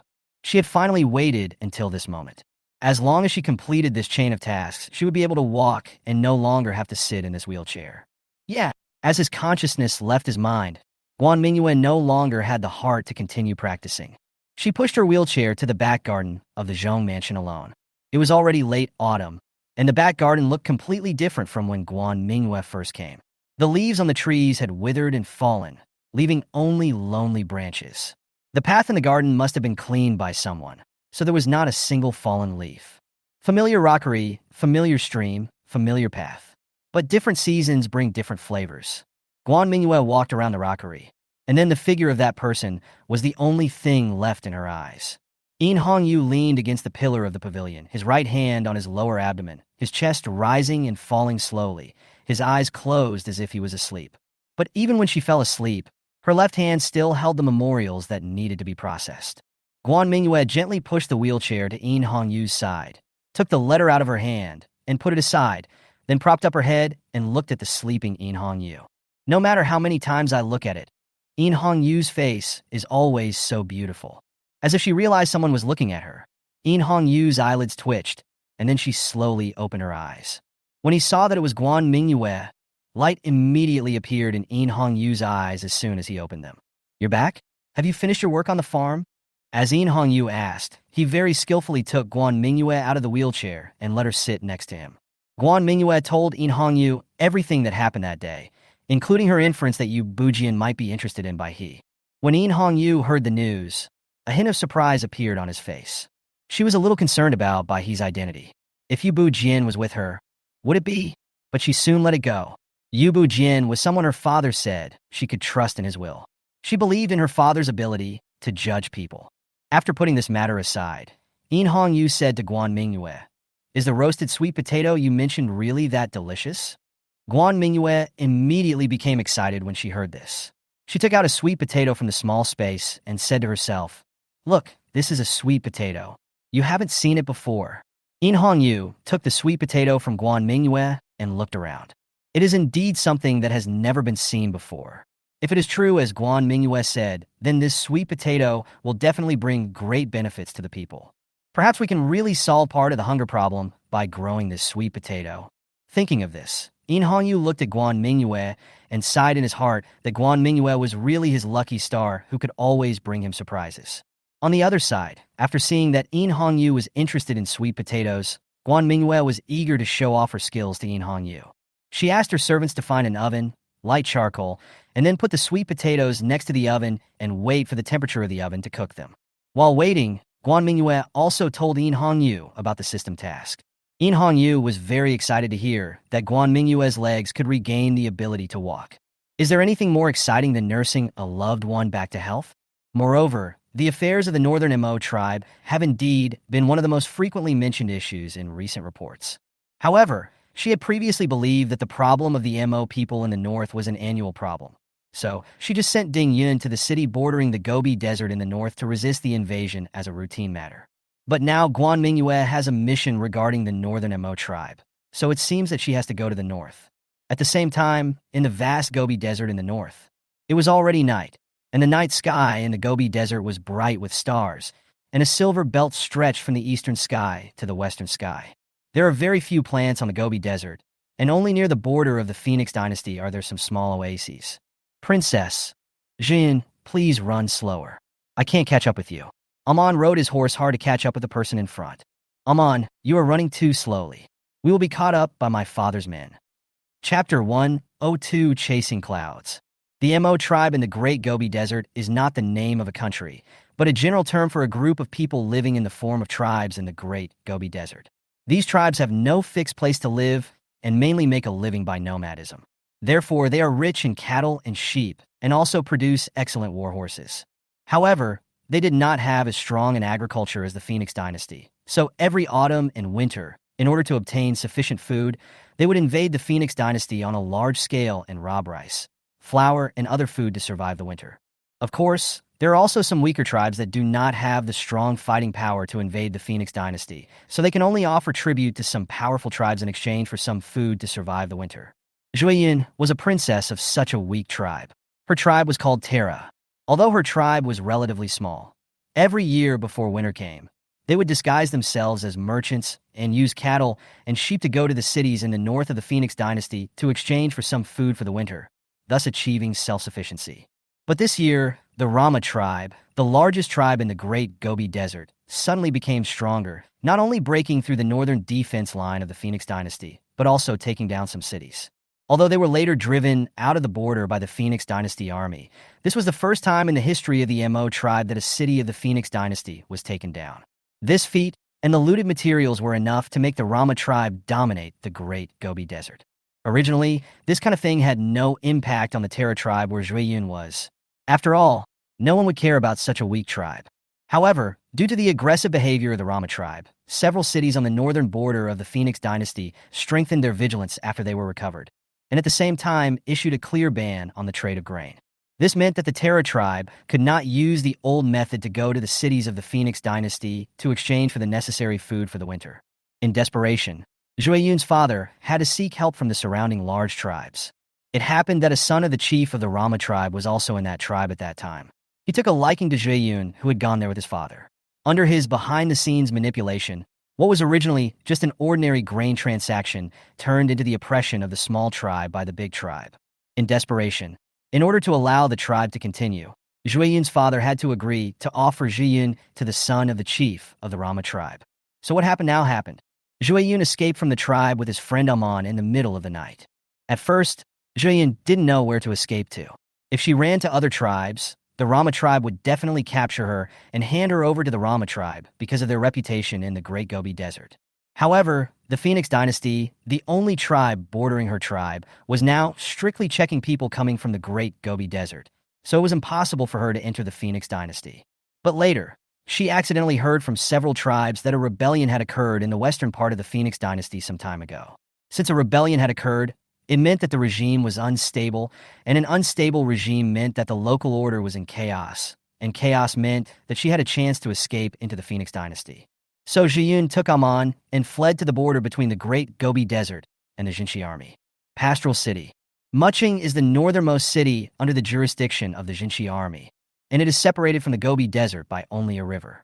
Every year when winter is approaching, Muching will strengthen the defenses of the city and its surroundings to resist the looting of the Mo people in the north. Ding Yun accepted In Hongyu's order and came to Muching to serve as the general to resist the invasion of the Mo tribe this year. Her grandfather was the commander-in-chief of the Jinshi army. In the past, at this time of year, information about the invasion of the Mo tribe would always reach the general's office in Qianqing. Ding Yun will also know some things about the desert people in the north. And at the same time, he has learned many methods from his grandfather to resist the invasion of the desert people. So far, she has led the soldiers of Muching to successfully resist more than 10 invasions by the Mo tribe, large and small.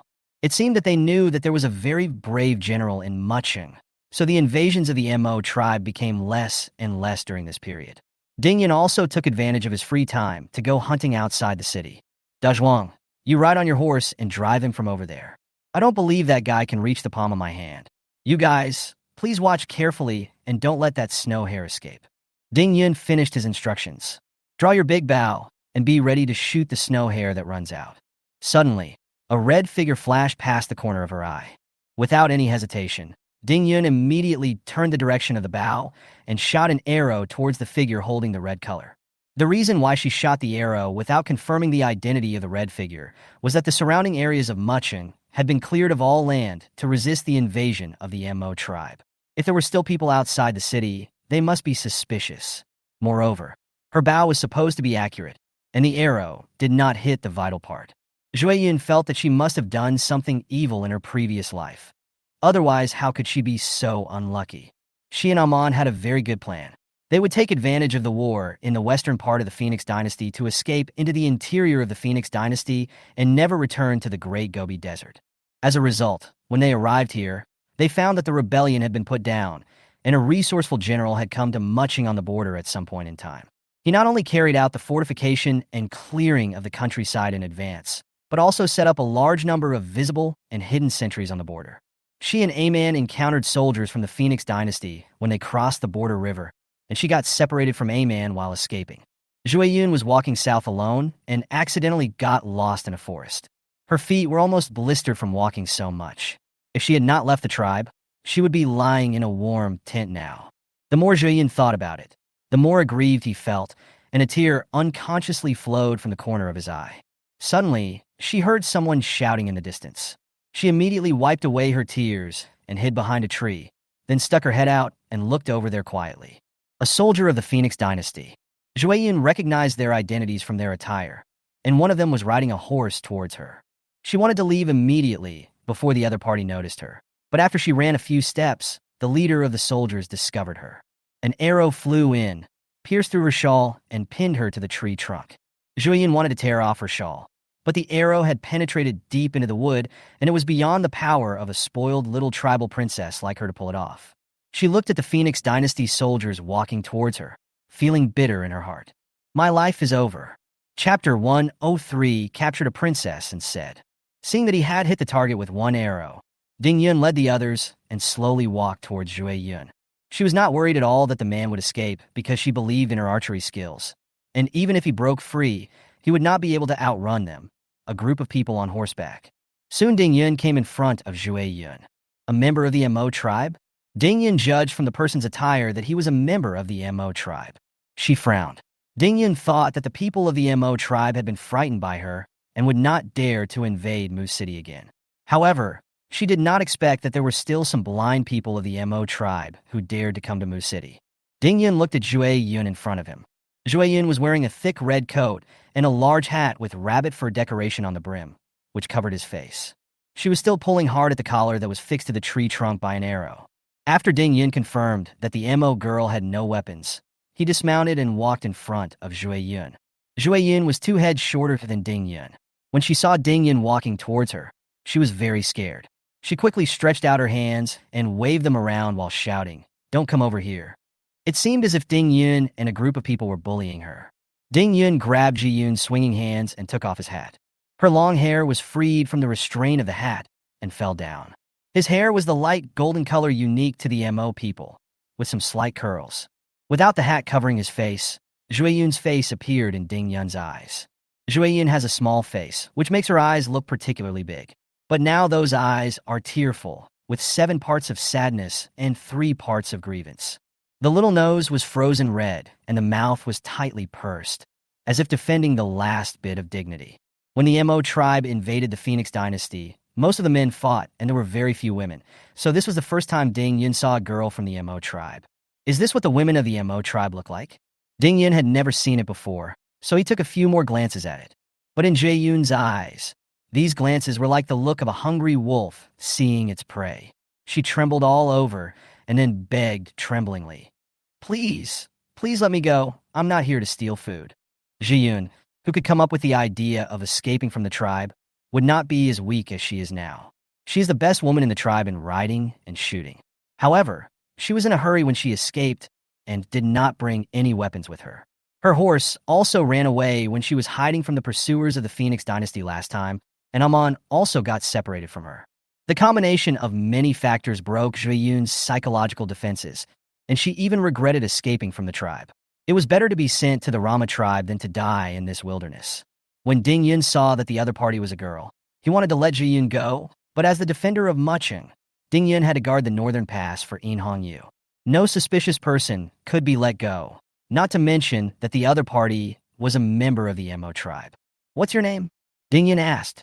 Hearing Ding Yun's voice, Zhui Yun was stunned for a moment. She had always thought that the Phoenix dynasty general who captured her was a man, but she didn't expect that he was a woman. But she immediately thought of a way to save her fate. After all, since the other party was a woman, she would definitely understand her current difficulties, so she continued to use her pitiful appearance and said, "Sister General, my name is Ji Yun, and I am the princess of the Terra tribe. I'm not going to invade the Phoenix dynasty, but I want to escape my marriage, so I fled here. Please don't kill me." Ding Yun felt distressed after hearing what Zhui Yun said. Originally, it was a critical moment, and if she saw someone from the Mo tribe outside, she could just kill them. But she felt a little sorry when she saw Zhui Yun like this. Finally, it was Chun Dezhuang who saw his boss's worries and stepped forward and said, "Boss, this is an emergency. We can't just trust this Mo tribe member based on her words. It's better to take her back first." This suggestion was exactly what Zhui Yun wanted. She immediately said, "Yes, General Sister. Take me back. I will be a good boy and will not do anything to harm the Phoenix dynasty. Ding Yun hesitated for a while and thought this method was feasible, so he asked the Zhuang to tie the man up and take him away. After catching the suspicious person, Ding Yun lost interest in hunting and ordered her to return to the city. Seeing her plan succeed, Zhui Yun was very proud. Anyway, as long as she entered the Phoenix dynasty, she wouldn't have to worry about being caught by her father and handed over to the Rama tribe. Didn't she think about what would happen to her tribe and her parents after she left? But she just didn't want to be dedicated to the son of the chief of the Rama tribe. She had seen the clan leader's son at that time, and he looked like a fat pig. The key point was that she was contributed away, and even if she went there, she would have no identity and could be abandoned at any time after having enough fun. So she ran out without caring about the safety of the tribe. Ding Yun and Zhui Yun were walking towards Mucheng when suddenly a man jumped out from the woods ahead. Let go of that girl! Amon rushed out from the woods on the roadside in a very embarrassed manner, stood in front of Ding Yun and his group, holding a wooden stick. He was wearing a coat similar to Zhui Yun's, but the color was ordinary gray. Amon raised a wooden stick and stopped Ding Yun's team. His hand holding the stick was shaking slightly, but his eyes were firm. When Ding Yun saw such a look in the eyes of a Mo tribe member, his competitive spirit was aroused. She smiled and said, "Little brat, swords can be blind. Do you really want to go against me?" Hearing Ding Yun's words, Amon's hand shook and the wooden stick fell to the ground, but he quickly picked it up again. After seeing who was coming, Zhu Yun immediately pleaded with Ding Yun, "Sister General, Amon is my servant, please let her go." After that, she turned to Amon and said, "Amon, throw away the stick." Princess, but..." Zhu Yun said quickly, "Amon, let's listen to the General Sister. The General Sister will definitely not make things difficult for us." Amon obediently dropped the stick and stood there at a loss. Ding Yun looked at the master and servant and shook his head, then asked the Zhuang to take Amon with them. As a result, Ding Yun did not catch any snow rabbits during this hunting activity, but he captured a tribal princess. At this time, outside Mucheng City, a carriage slowly arrived at the city gate. Guan Mingyue lifted the curtain of the carriage and looked out the window. The ranch is in the north, and the temperature drops very quickly. It is still early winter, and the river is already covered with a thin layer of ice. The scenery is also very different from Wanqing. Before traveling through time, Guan Mingyue, a southerner, saw such scenery for the first time and couldn't help but exclaim in amazement. Chapter 104 Opening of Market. As soon as Ding Yun returned to his residence, a soldier came to report the arrival of Hongyu and Guan Mingyue. Although Ding Yun already knew that Hongyu and Guan Mingyue were coming, he didn't expect them to arrive so soon. Since Ding Yun knew that Hongyu was the sixth prince, she had changed her address to Hongyu from Big Brother to Your Highness, but her admiration for Hongyu remained the same. She wanted to go and greet Hongyu as soon as possible, but now there was a problem in front of her. It was the princess of the Terra tribe whom she brought back, Zhi Yun, who was looking at her with a pair of big watery eyes. Originally, Ding Yun should have sent Zhi Yun and Amon to the government prison, but due to the invasion of the Mo tribe some time ago, there are no empty cells in the government prison now. Moreover, all the prisoners were men, and if a girl like Zhi Yun was locked up, bad things would inevitably happen. Therefore, Ding Yun could only arrange a room in his residence to lock up Zhi Yun and Amon. Of course, this is not a regular operation, so Ding Yun was a little worried when he heard that Hongyu was coming. If Hongyu knew that she had a princess of the Mo tribe locked up in her mansion, he would probably suspect that she was colluding with the Mo tribe.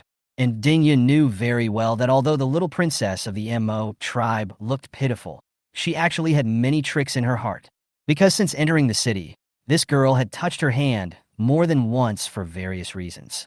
She said to Zhi Yun and Amon fiercely, "You two stay in this room and are not allowed to go there. Do you understand?" "No." Zhi Yun agreed very obediently. But in my mind, I was thinking about how to take down Ding Yun. Her heart was beating very fast now. The reason why it was beating so fast was when she entered the city. Originally, Zhui Yun planned to let Ding Yun take her into the city and then find a chance to escape. As long as she entered the Phoenix dynasty, even the heavenly soldiers and generals would not be able to catch her. But when entering the city, Ding Yun took off her helmet. A head of white hair fell like a waterfall. At that moment, Zhui Yun felt that spring had arrived. The sun in the sky cast its warm rays. The snow on both sides of the road melted, and tender grass quickly grew. Countless peach blossoms hung on the top of the city, and petals fell down and landed on Ding Yun's white hair. At this time, Ding Yun looked back at her, and the glance back was like an arrow that accurately shot into Ji Yun's heart, and then the arrowhead quickly took root in Ji Yun's heart and grew into a love flower. Ji Yun covered her chest with her hands. At this moment, her long-suppressed desire was completely aroused. She wants to take down Ding Yun. So, we have the current scene. Ji Yun successfully moved into Ding Yun's residence. Although they were not in the same room, it was already the first step in a long journey. Amon was watching her master from the side. She felt that her princess's reactions had become a little strange since she entered the city. She had an illusion that whenever her princess saw the female general named Ding Yun, it was as if peach blossoms blossomed on her body and love grew in her eyes. Amon doesn't know what love is, but he thinks it's amazing. On the other side, after Ding Yun left Ji Yun's room, he immediately went to the city gate to welcome Unifying and Guan Mingyue. When Ding Yun saw the two of them, for some reason, she suddenly remembered the scene where Ji Yun touched her hand.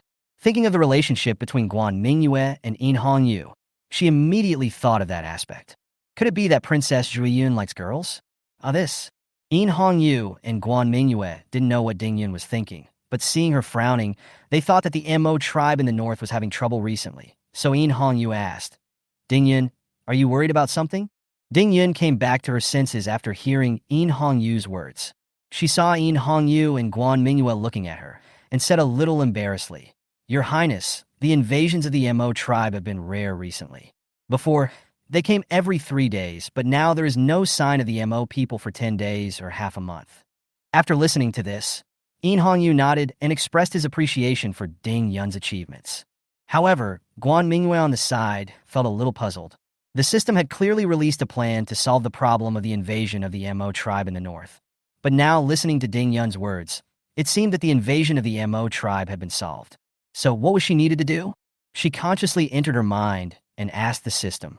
The system seemed to still be disappointed about Xiaomei's matter, and explained weakly, Host, the goal of the mission is to permanently solve the problem of the Mo tribe's invasion. Ding Yun's current approach is only temporary. The Mo tribe will invade again at this time next year. So to complete the mission, we must make sure that the Mo tribe will never invade again. Guan Mingyue was stunned after hearing this. It turned out that the mission required to permanently solve the problem of the Mo tribe's invasion. She initially thought that as long as they could resist this year's invasion, it would be enough. She was a little distressed now. She had learned about the situation of the Mo people from Unifying on the way to Muching. According to her understanding, the Mo people were like the Xiongnu in the north in ancient times. In the face of this problem, those ancient rulers spent a lot of manpower and financial resources to build the Great Wall to resist the invasion of the Xiongnu. It is true that building the Great Wall is an effective method, and it has been verified by our ancestors. But do we really need to build the Great Wall to accomplish this task? Guan Mingyue thought about it carefully and felt that this method was somewhat unrealistic. Not to mention how much manpower and financial resources would be needed to build the Great Wall. The time it would take to complete the construction of the Great Wall would not be a matter of days or months, but perhaps several generations. By the time the Great Wall is repaired, the mission will be completed, and I will probably be left with only my bones. However, according to the nature of the system, if it can issue such a task, there must be other solutions. Guan Mingyue thought about it carefully and realized that it might be her own preconceived notions. Perhaps the Mo people in this world were somewhat different from the Huns in the world before she traveled through time. Perhaps we need to go to the Gobi Desert in person to see the actual situation there in order to find a solution to this problem. Guan Mingyue exited her mind and told Unifying all the information she got from the system and what she thought. As the future emperor, Unifying naturally thinks longer term than Guan Mingyue. She turned the concentric ring and said in her heart, The fundamental reason why the Mo people invaded the Phoenix dynasty is that it is difficult to grow food on the Mo people's land. Perhaps we can try to open a market to trade with the Mo people. Chapter 105, It's Snowing. Open the market? Guan Mingyue touched his chin and thought for a while. Indeed, as long as the Mo tribe's winter food problem could be solved through trade, the Mo people would not risk their lives to come to the Phoenix dynasty to steal food. But the Jinchi army had just put down the civil unrest, and famine had occurred in many places this year. They might not even have enough food of their own. So how could they solve the food problem of the Mo people? Guan Mingyue told Unifying about this doubt. Unifying turned around and gave Guan Mingyue a smile, then said in his heart, Indeed, the Phoenix dynasty's own food supply is only self-sufficient, and there is no extra food to trade with the Mo people. This is why the Phoenix dynasty has not solved the problem of Mo invasion for hundreds of years. But now the situation is different. Don't we have you? Ah, yes. In Hongyu told Guan Mingyue her thoughts. She had never thought of opening a market before, but after seeing the sweet potatoes that Guan Mingyue took out, she had the idea of opening a market. The traditional crops of the Phoenix dynasty are mainly rice and wheat, but due to the limited land available for growing these crops and some natural disasters, the food production within the Phoenix dynasty is very limited and can only meet internal needs. So when Guan Mingyue took out the sweet potatoes that could adapt to planting in a variety of lands, In Hongyu felt that this must be a blessing from God to the Phoenix dynasty. Although the sweet potato planting experiment has not yet been carried out, if it is successful, the grain production of the Phoenix dynasty will definitely increase greatly, and there will be enough grain to trade with the Mo people, exchanging what they have and what they need, and at the same time avoiding the invasion of the Mo people. After listening to this, Guan Mingyue also felt that this method was feasible, but their sweet potatoes are still undergoing planting experiments at Baihe. If they want to plant them in large quantities, they have to wait until next year at least. Do they have to wait until next year to complete this task? But she soon thought of the crux of the problem. The mission issued by the system was mainly to prevent the northern part of Jinshi army from being invaded by the Mo tribe, and it did not include the control area of Dingbei army. In this case, she did not need to meet the food needs of all the Mo people, but only needed to ensure the food needs of the Mo people in the north of Jinshi army, so the food needed would be limited. There are now 100 pieces of good farmland in her small space, and crops can grow quickly. As long as she can grow enough food to survive the winter, she can complete the system's task. She did what she thought. She took away some of the less valuable medicinal herbs grown in the fertile fields, and then planted sweet potatoes in the remaining fields. All in all, Guan Mingyue has planted about 40 plots of fertile land with sweet potatoes, with about 4 plants in each plot. Because good fields can stimulate the growth of crops, they can be harvested about every 10 days. If a sweet potato plant can produce 4 kilograms, it can produce more than 500 kilograms of sweet potatoes at a time. Such output is completely sufficient to meet the needs of the Mo people in the northern region of the Jinshi army, and they will not only eat sweet potatoes, they also have beef and mutton to eat. Now that the source of the grain has been determined, there are 2 more problems to come. One is the location and management of the market town, and the other is how to let the Mo people know this information. The location of the market town is relatively simple. There are 2 main aspects to consider. On the one hand, the location of the market town should be within the jurisdiction of the Phoenix dynasty, preferably closer to the pastoral city. On the other hand, troops should be stationed to prevent some malicious Mo tribes from taking the opportunity to rob. But how to let the Mo people know about the trading market open here is a difficult problem. After all, neither In Hongyu nor Guan Mingyue had ever really come into contact with the Mo people. So the 2 of them threw these 2 questions to Ding Yun. Ding Yun didn't know what In Hongyu and Guan Mingyue had discussed through their mind, so he was a little surprised when he heard that a market was going to be opened. However, she soon realized that if this method really worked, it would be able to solve the problems that the northern Phoenix dynasty had faced for hundreds of years. Ding Yun thought about it, and thought that this kind of market didn't need to exist for a long time, as long as it was opened every autumn. In this case, she thought that the location of the market could be chosen beside the big river in the north of Mucheng, where there was an open space, which was very suitable for building a temporary market. Moreover, there was a big river blocking the way, and the only way to reach the market was to cross the bridge over the river or take a long detour, which made it easier for them to manage the market and resist looting. As for how to let the Mo people know this news, she also has a way. After all, there are still many Mo prisoners who came to rob locked up in the government prison, and she has another one at home. After agreeing on these, Ding Yun took his leave to arrange the opening of the market. Guan Mingyue and In Hongyu also had some free time. It was a rare trip to Mucheng, so In Hongyu suggested going out for a walk. Guan Mingyue was also in Mucheng for the first time and was somewhat curious about the scenery here, so she nodded happily. The 2 men came to the city wall of Mucheng. To the north of Mucheng is an endless Gobi Desert. Although it is just the beginning of winter, there have been several snowfalls in the Gobi Desert. The entire north was covered in white, extending all the way to where it met the sky. Looking into the distance like this always makes people happy. Guan Mingyue wanted to see farther, so she asked In Hongyu to hold her and sit in the depression of the battlement of the city wall. She closed her eyes and opened her arms, feeling the cold wind blowing from the north. If she could speak, she would definitely shout out to the desert. A snowflake slowly fell from the sky and was caught by Guan Mingyue. The snowflakes slowly melted under the warmth of her palm. Guan Mingyue looked up at the sky and found that snowflakes began to fall from the sky. It's snowing. Before traveling through time, Guan Mingyue rarely saw snow, so when she saw it, she was excited and wanted to share it with the people around her. But there was no response from Hongyu for a long time. Guan Mingyue turned around and looked behind her. Hongyu was standing behind her. "What's wrong?" Guan Mingyue asked with some confusion.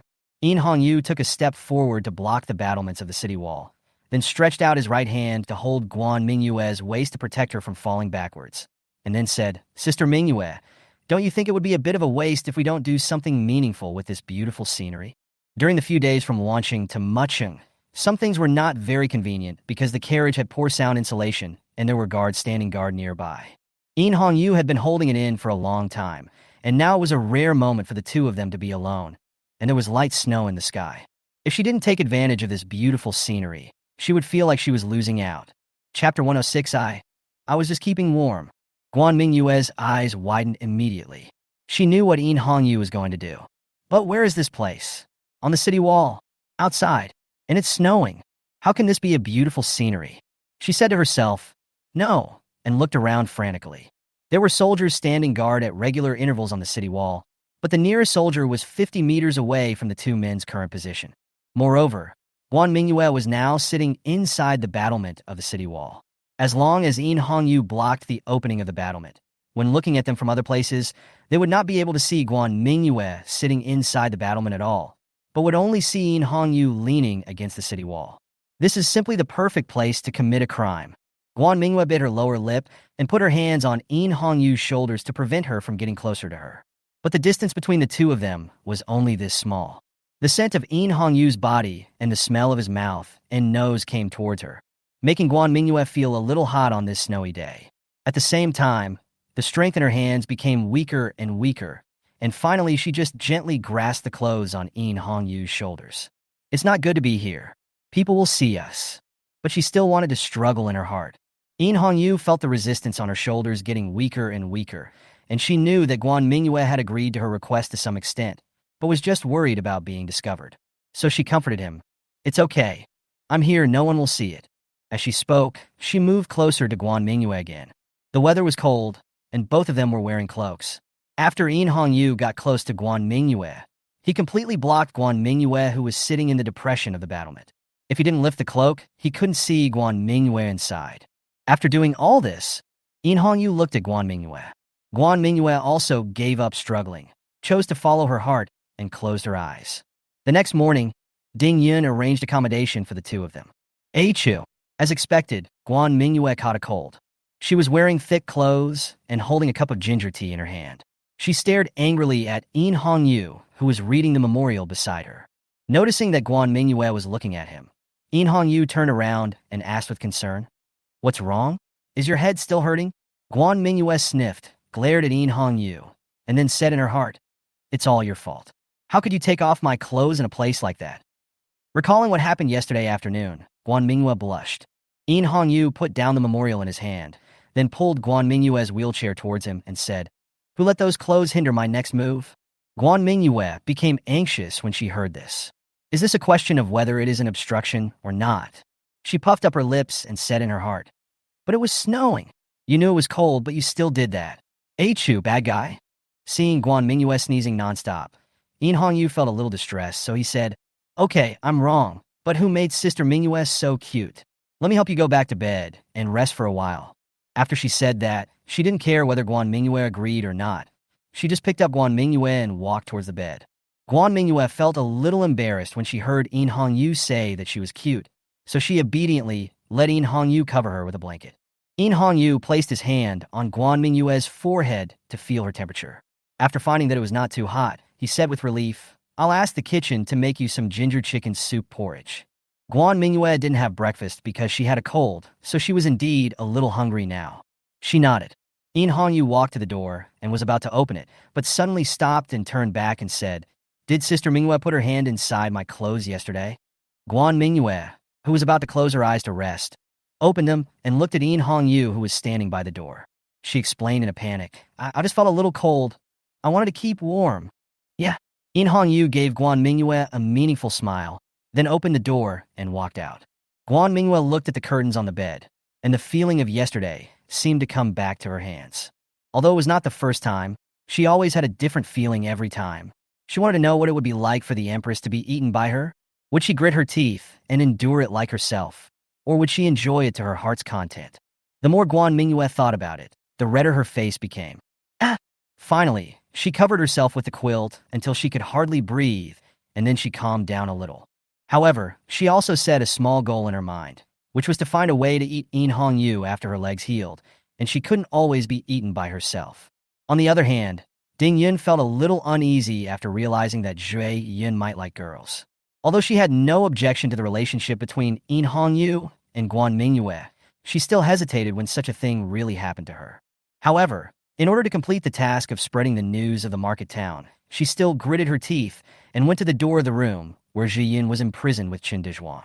She took a deep breath and knocked on the door. Boom, boom, boom. Amon opened the door from the inside. Zhu Yun, who was sitting at the table in the room, saw that the person coming was Ding Yun, and his eyes lit up. She immediately stood up, ran to Ding Yun, and held Ding Yun's hand. Sister General, you are here. Hearing Ji Yun's voice, Ding Yun was startled. Qin Dezhuang on the side almost laughed out loud. Ding Yun turned around and gave him a look, and then he regained his serious expression. Ding Yun looked at his hand that was held by Zhu Yun and wanted to pull it free. But there was no way Zhu Yun would let her have her wish. Instead, he held Ding Yun's arm even tighter and pressed his small breasts against Ding Yun's elbow. Although there was no change on Ding Yun's face, the tips of his ears had turned red. Zhu Yun, who was standing next to Ding Yun, naturally noticed Ding Yun's change and was secretly happy in his heart. Since the general's sister did not directly reject him, it meant that he had a chance. Good. In fact, Zhu Yun had already asked the soldiers guarding her which room Ding Yun lived in. If Ding Yun didn't come to find her, she would climb into Ding Yun's bed tonight. Anyway, this room couldn't hold her. There is no way. The way the MO girls pursue love is so simple and crude. But now that Ding Yun has come to her door, she will not let Ji Hui go. Zhu Yun pulled Ding Yun to sit at the table.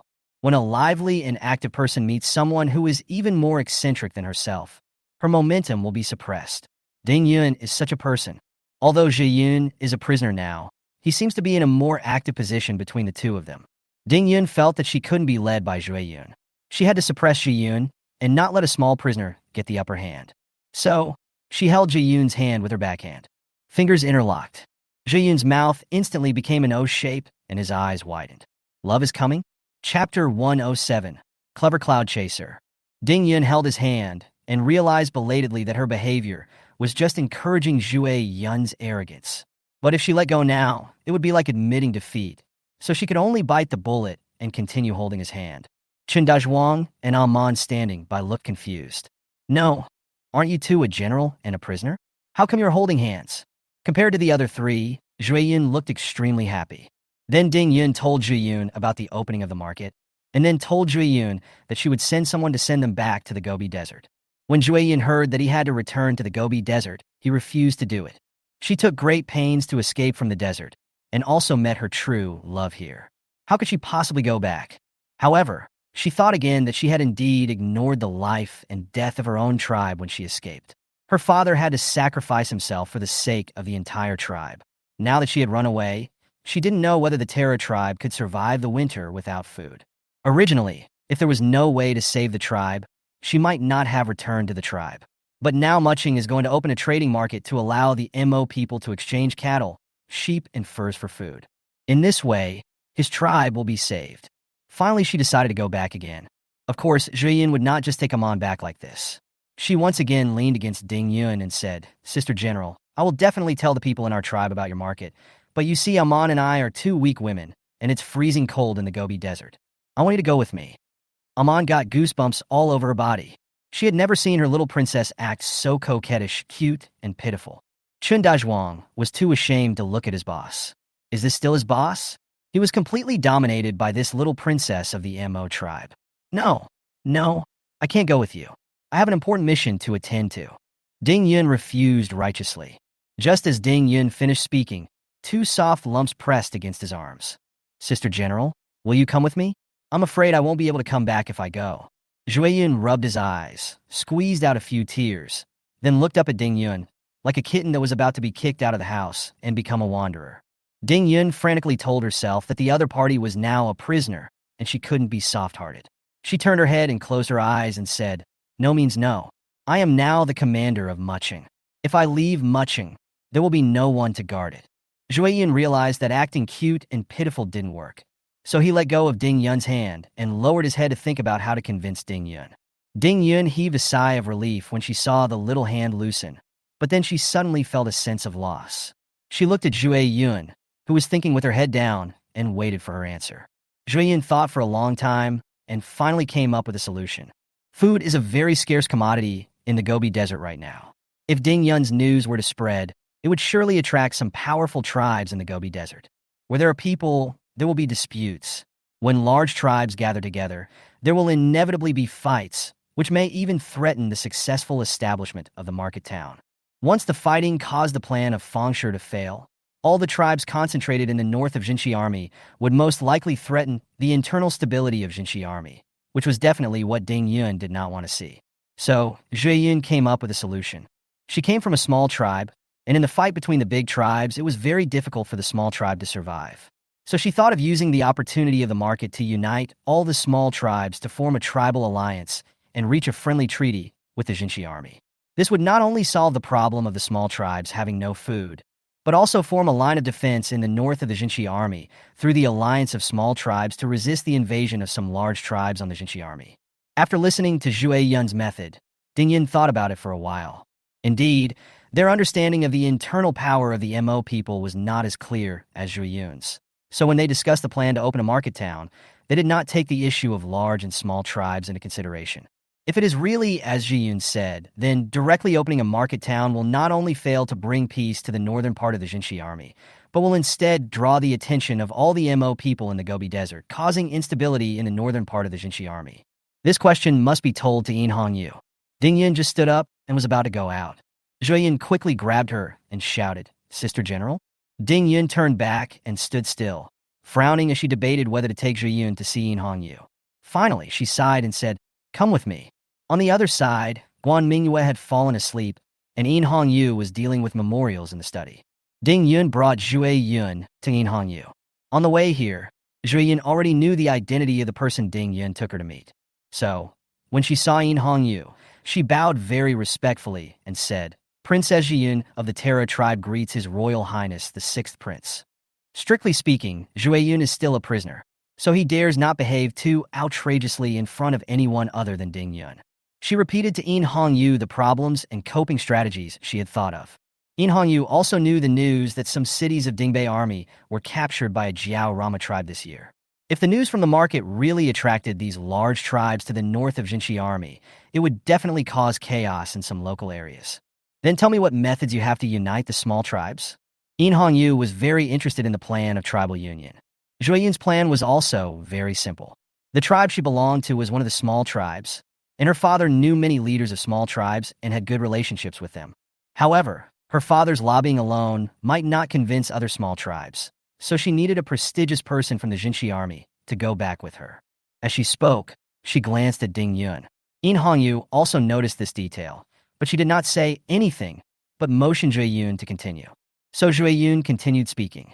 The Mo people have no fixed place to live, and they go wherever there is abundant resources and suitable for grazing. Of course, if the supply of food can be guaranteed, they can settle down in a certain range. Therefore, after forming an alliance, they could settle in the north of the Jinshi army, thus forming a line of defense separating them from other large tribes. After Zhui Yun finished speaking, he looked at Yin Hongyu.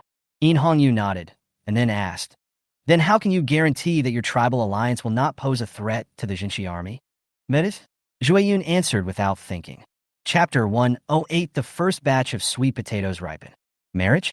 Yin Hongyu didn't expect Zhui Yun to make such a proposal. Indeed, for two independent political entities, marriage can indeed allow both parties to abandon some things and reach cooperation. This kind of thing is not uncommon in the Phoenix dynasty.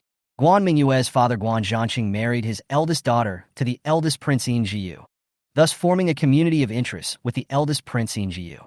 If the tribal alliance and the Jinshi army really reach a cooperation, then there will be no more problems in the north in the future, and Guan Mingyue's mission can be completed faster. So she tapped the table and asked, "Who will come to the marriage?" Zhu was a little nervous and a little embarrassed and said, I I can marry General Ding Yun, the defender of Muching on behalf of the tribal alliance." After she finished speaking, she kept looking at Ding Yun standing beside her. When Ding Yun heard that Zhui Yun wanted to marry her, she looked at Zhui Yun in shock. "I see." In Hongyu looked at the performance of the two and discovered the whole story. So our General Ding Yun was favored by the little princess of the Terra tribe. But In Hongyu didn't know what Ding Yun was thinking. She looked at Ding Yun and asked, "Ding Yun, the princess of the Terra tribe wants to marry you. Do you have any objection?" Ding Yun recovered from his shock and immediately knelt on one knee and said, "I don't dare not." In Hongyu immediately saw the clue. The little princess of the Mo tribe liked Ding Yun, but Ding Yun didn't seem to have any idea in this regard at the moment. Forget it. In Hongyu is not a dictator anyway. Let them handle such emotional matters on their own. The most important thing at the moment is to establish the tribal alliance first. So she put the marriage matter aside for the time being and asked Ding Yun to take the troops to escort Zhe Yinhui back to the Terra tribe in the Gobi Desert. When Zhui Yun heard that In Hongyu agreed to let Ding Yun escort him back, he immediately thanked In Hongyu. She knew that this was the opportunity given to her by His Royal Highness the Sixth Prince to get along with Ding Yun, and she swore that she would capture Ding Yun during the time when Ding Yun escorted her back to the Terra tribe. The next day, Ding Yun led his troops to escort Zhui Yun out of Muching. In Hongyu and Guan Mingyue stood on the city wall of Muching and watched Ding Yun's troops leave. Guan Mingyue looked at the troops disappearing from her sight and remembered what In Hongyu had told her, that Princess Yun liked General Ding Yun and had taken the initiative to propose a marriage. Suddenly, a word popped up in her mind. Zhao. Zhao Jun went to the frontier, but now the princess of the Great Gobi Desert is planning to enter the pass. If it was really possible, she thought about it and it seemed quite interesting. Thinking of this, she couldn't help but cover her mouth and laugh.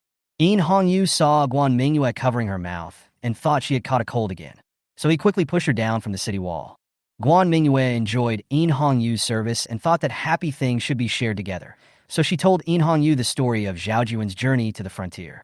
"Oh, I didn't expect the world before you came here had such an interesting history." The two were talking and laughing in their hearts, but to others it looked like they were just taking a quiet walk. 10 days later, the first batch of sweet potatoes are about to mature. Guan Mingyue and In Hongyu were standing in a large warehouse. In order to prevent others from knowing the secret of the small space, In Hongyu asked all his followers to leave. Judging from the time, the sweet potatoes in the small space should be ripe today, but the sweet potatoes are buried in the soil, and the inexperienced Guan Mingyue is not sure whether they are ripe or not. In order to avoid having no place to store the sweet potatoes when they ripen, she and In Hongyu found a warehouse in advance. Guan Mingyue's consciousness probed into the small space.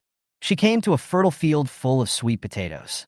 The fertile fields are now completely covered by the spreading sweet potato vines, and the original patchy structure is no longer visible. In Hongyu's consciousness also followed in. She was also a little curious about the growth of sweet potatoes. After all, this might be related to the food problem of the people of the Phoenix dynasty. Guan Mingyue was very confident in the fertile land, so she simply grabbed a sweet potato vine and pulled it up by the roots. The soil in the fertile field seemed very soft, and all the sweet potatoes growing under the vine were pulled out of the soil like a bunch of grapes. 4 or 5 sweet potatoes of different sizes hang on the roots of the sweet potato vines, and each one is big and plump, weighing about 4 kilograms in total. In Hongyu said in surprise, "I didn't expect that a vine could bear so many fruits." Guan Mingyue immediately said, "This is my fertile land, where the crops grow well. There are no pests, and they are rich in nutrients.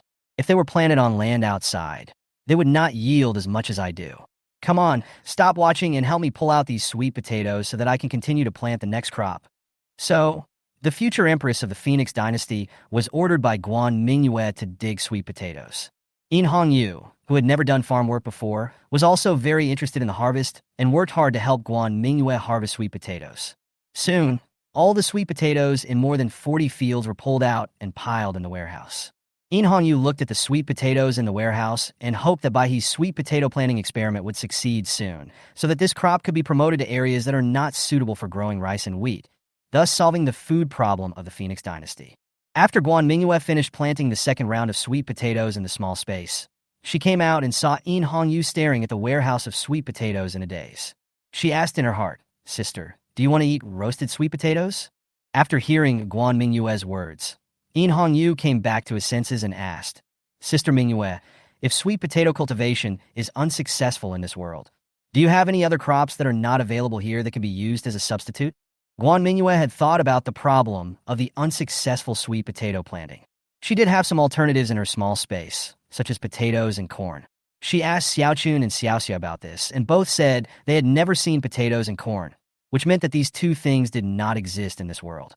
However, she was worried that the sudden appearance of so many crops that could replace the original food might have an impact on the agricultural economic system of the Phoenix dynasty itself. So she did not take them all out at once. But in order to reassure Yu, she said, "Don't worry, I have several kinds of food crops that can replace sweet potatoes and are suitable for large-scale planting. I believe we can definitely bring a bright future to the people of the Phoenix dynasty." After hearing this, Yu felt more at ease. She believed that with Guan Mingyue by her side, she could definitely do better than her older brothers. Half an hour later, Yu pushed Guan Mingyue out of the warehouse with a satisfied look on his face. Guan Mingyue, sitting in a wheelchair, had a look of shame and anger on her face, and she was covering her collar tightly. Chapter 109: The Tribal Alliance is established. Guan Mingyue glared at Yu. "If I had known, I would not have appeased Yu's worries about the failure of the sweet potato experiment. As the saying goes, when you are well fed and warm, you will think about sex." Guan Mingyue is extremely suspicious that if the Empress's head is free of worries, it will be full of yellow garbage. Yu, who was standing aside, was satisfied and pushed Guan Mingyue back to his residence calmly, as if nothing had happened.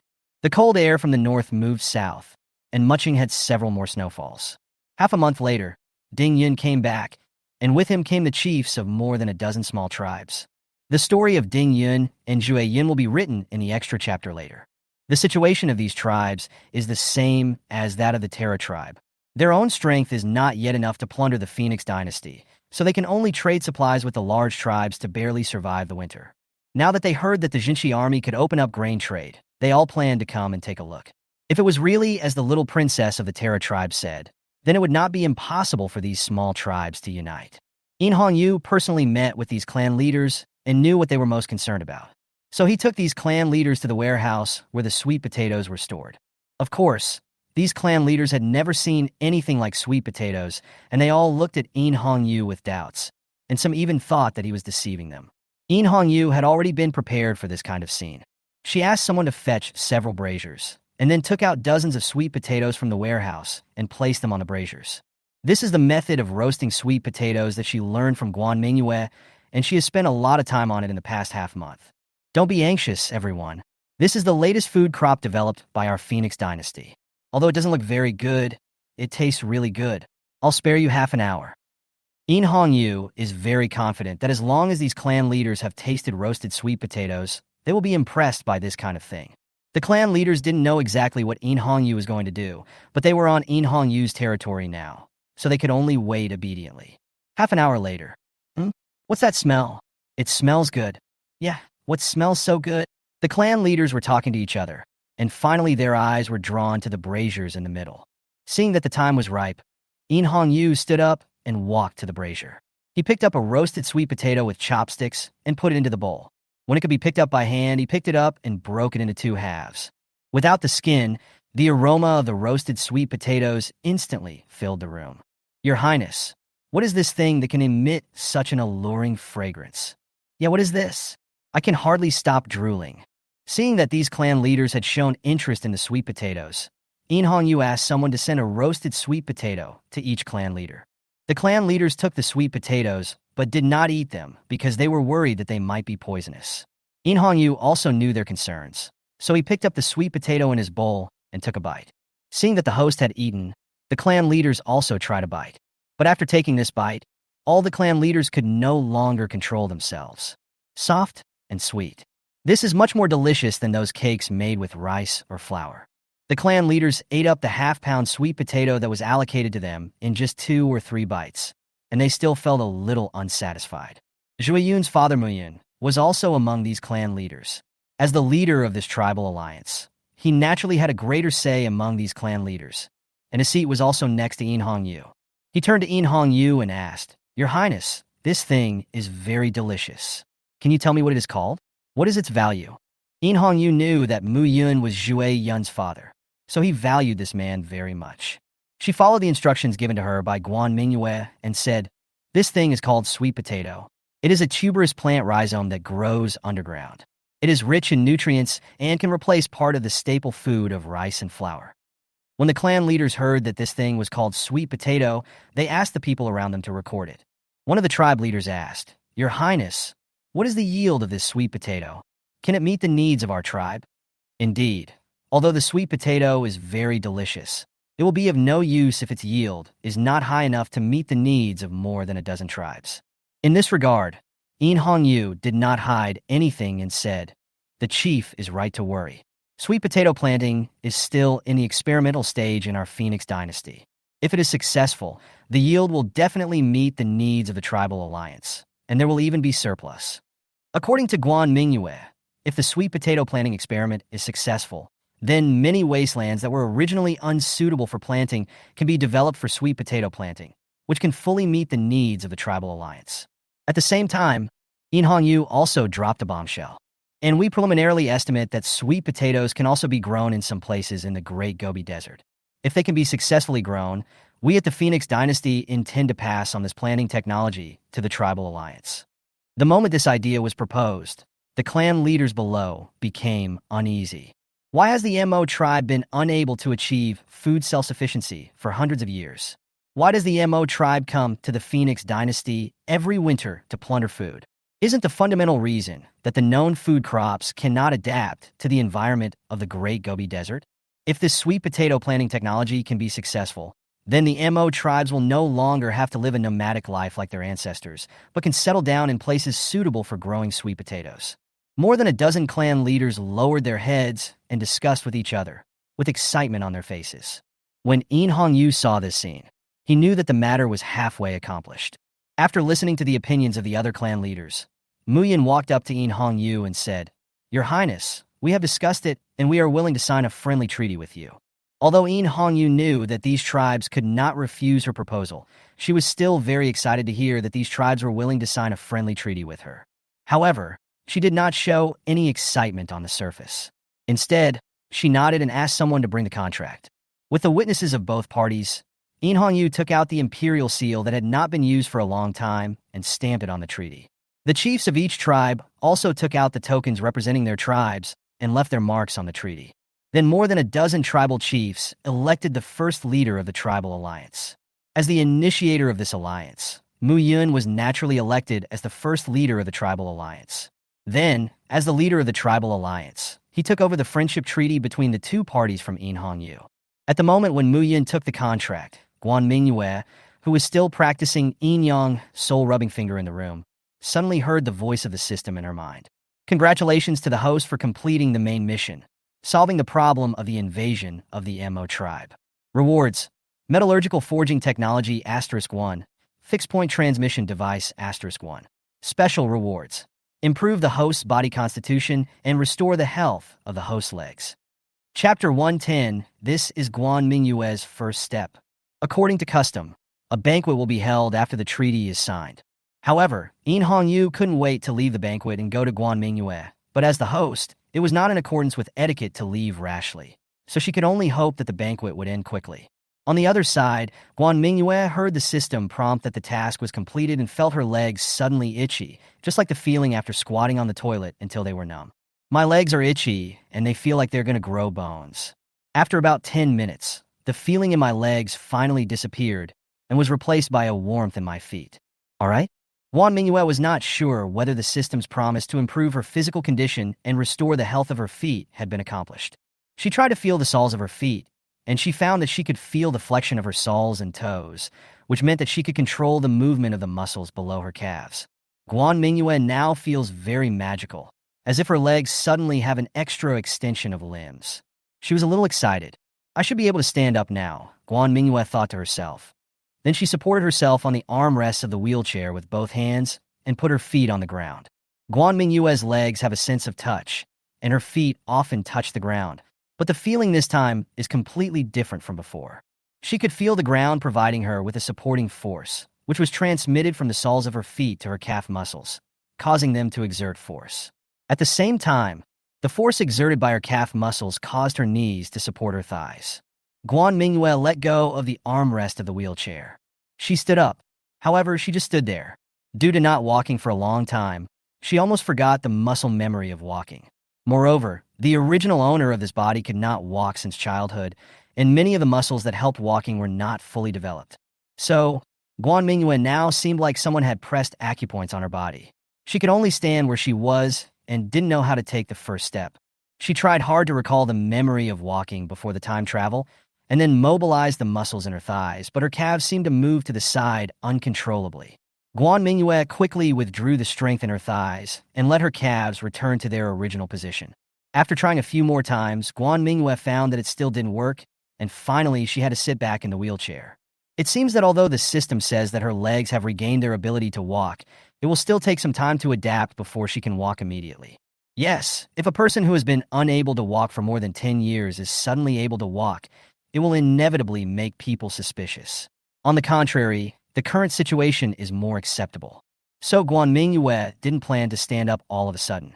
About another hour later, Guan Mingyue heard footsteps outside the door. Hongyu pushed open the door and asked impatiently, "Sister Mingyue, how is it? Is the mission completed?" However, when she saw Guan Mingyue still sitting in a wheelchair, the excitement in her eyes immediately disappeared. "Is the mission not completed?" Guan Mingyue saw Hongyu's concern for her from his expression, and a warm feeling welled up in her heart. She supported herself on the armrests of the wheelchair and slowly stood up. Then she said to herself, "The mission is accomplished. However, this body has not walked for a long time. It needs to adapt slowly, so I may have to sit in a wheelchair for a short time." Hongyu's face became happy again when she heard Guan Mingyue's words. She walked up to Guan Mingyue and looked at her. This feeling was very novel. When I was with Guan Mingyue before, she was always sitting in a wheelchair, on a stool, or on her own legs. This was the first time Guan Mingyue stood in front of him. It turns out that Mingyue is only half a head shorter than me. Guan Mingyue on the other side was also looking at Hongyu, who was walking in front of her. It was also the first time that she looked at Hongyu from a standing perspective. From this angle, Hongyu's eyelashes were so long and his nose was so straight. Guan Mingyue unconsciously wanted to get closer to Hongyu, so she took a step forward. This is a small step for Guan Mingyue. Guan Mingyue was surprised when she took this step. Just now, when Hongyu hadn't come yet, she tried several times but failed to take a complete step. Now, Hongyu was in front of her and his body came naturally and successfully to take a step. Is XX the fundamental driving force of this world? When Hongyu saw Guan Mingyue approaching him, he naturally put his arm around Guan Mingyue's waist and brought Guan Mingyue into his arms. Then he asked jokingly, "Didn't you say you couldn't leave yet? Why did you come towards me as soon as you saw me?" Guan Mingyue was still thinking about the fundamental driving force of this world. After hearing Hongyu's words, her face immediately turned red. She immediately explained in her heart, I know that you will not let me fall in front of me, so I try to take a step." "Yeah, right. Hongyu did not continue teasing Guan Mingyue. She gently held Guan Mingyue's hands, then slowly stepped back. Guan Mingyue was not mentally prepared at all. She began to lean forward and took a step forward with her right foot. Step! Hongyu did not stop, and Guan Mingyue was mentally prepared. The left foot also took a step forward. "How about it?" Hongyu asked with concern. "It's not bad." Guan Mingyue felt the feedback from her feet and calves and felt that she could walk for a while longer. So she asked Hongyu to take her to the yard outside to practice.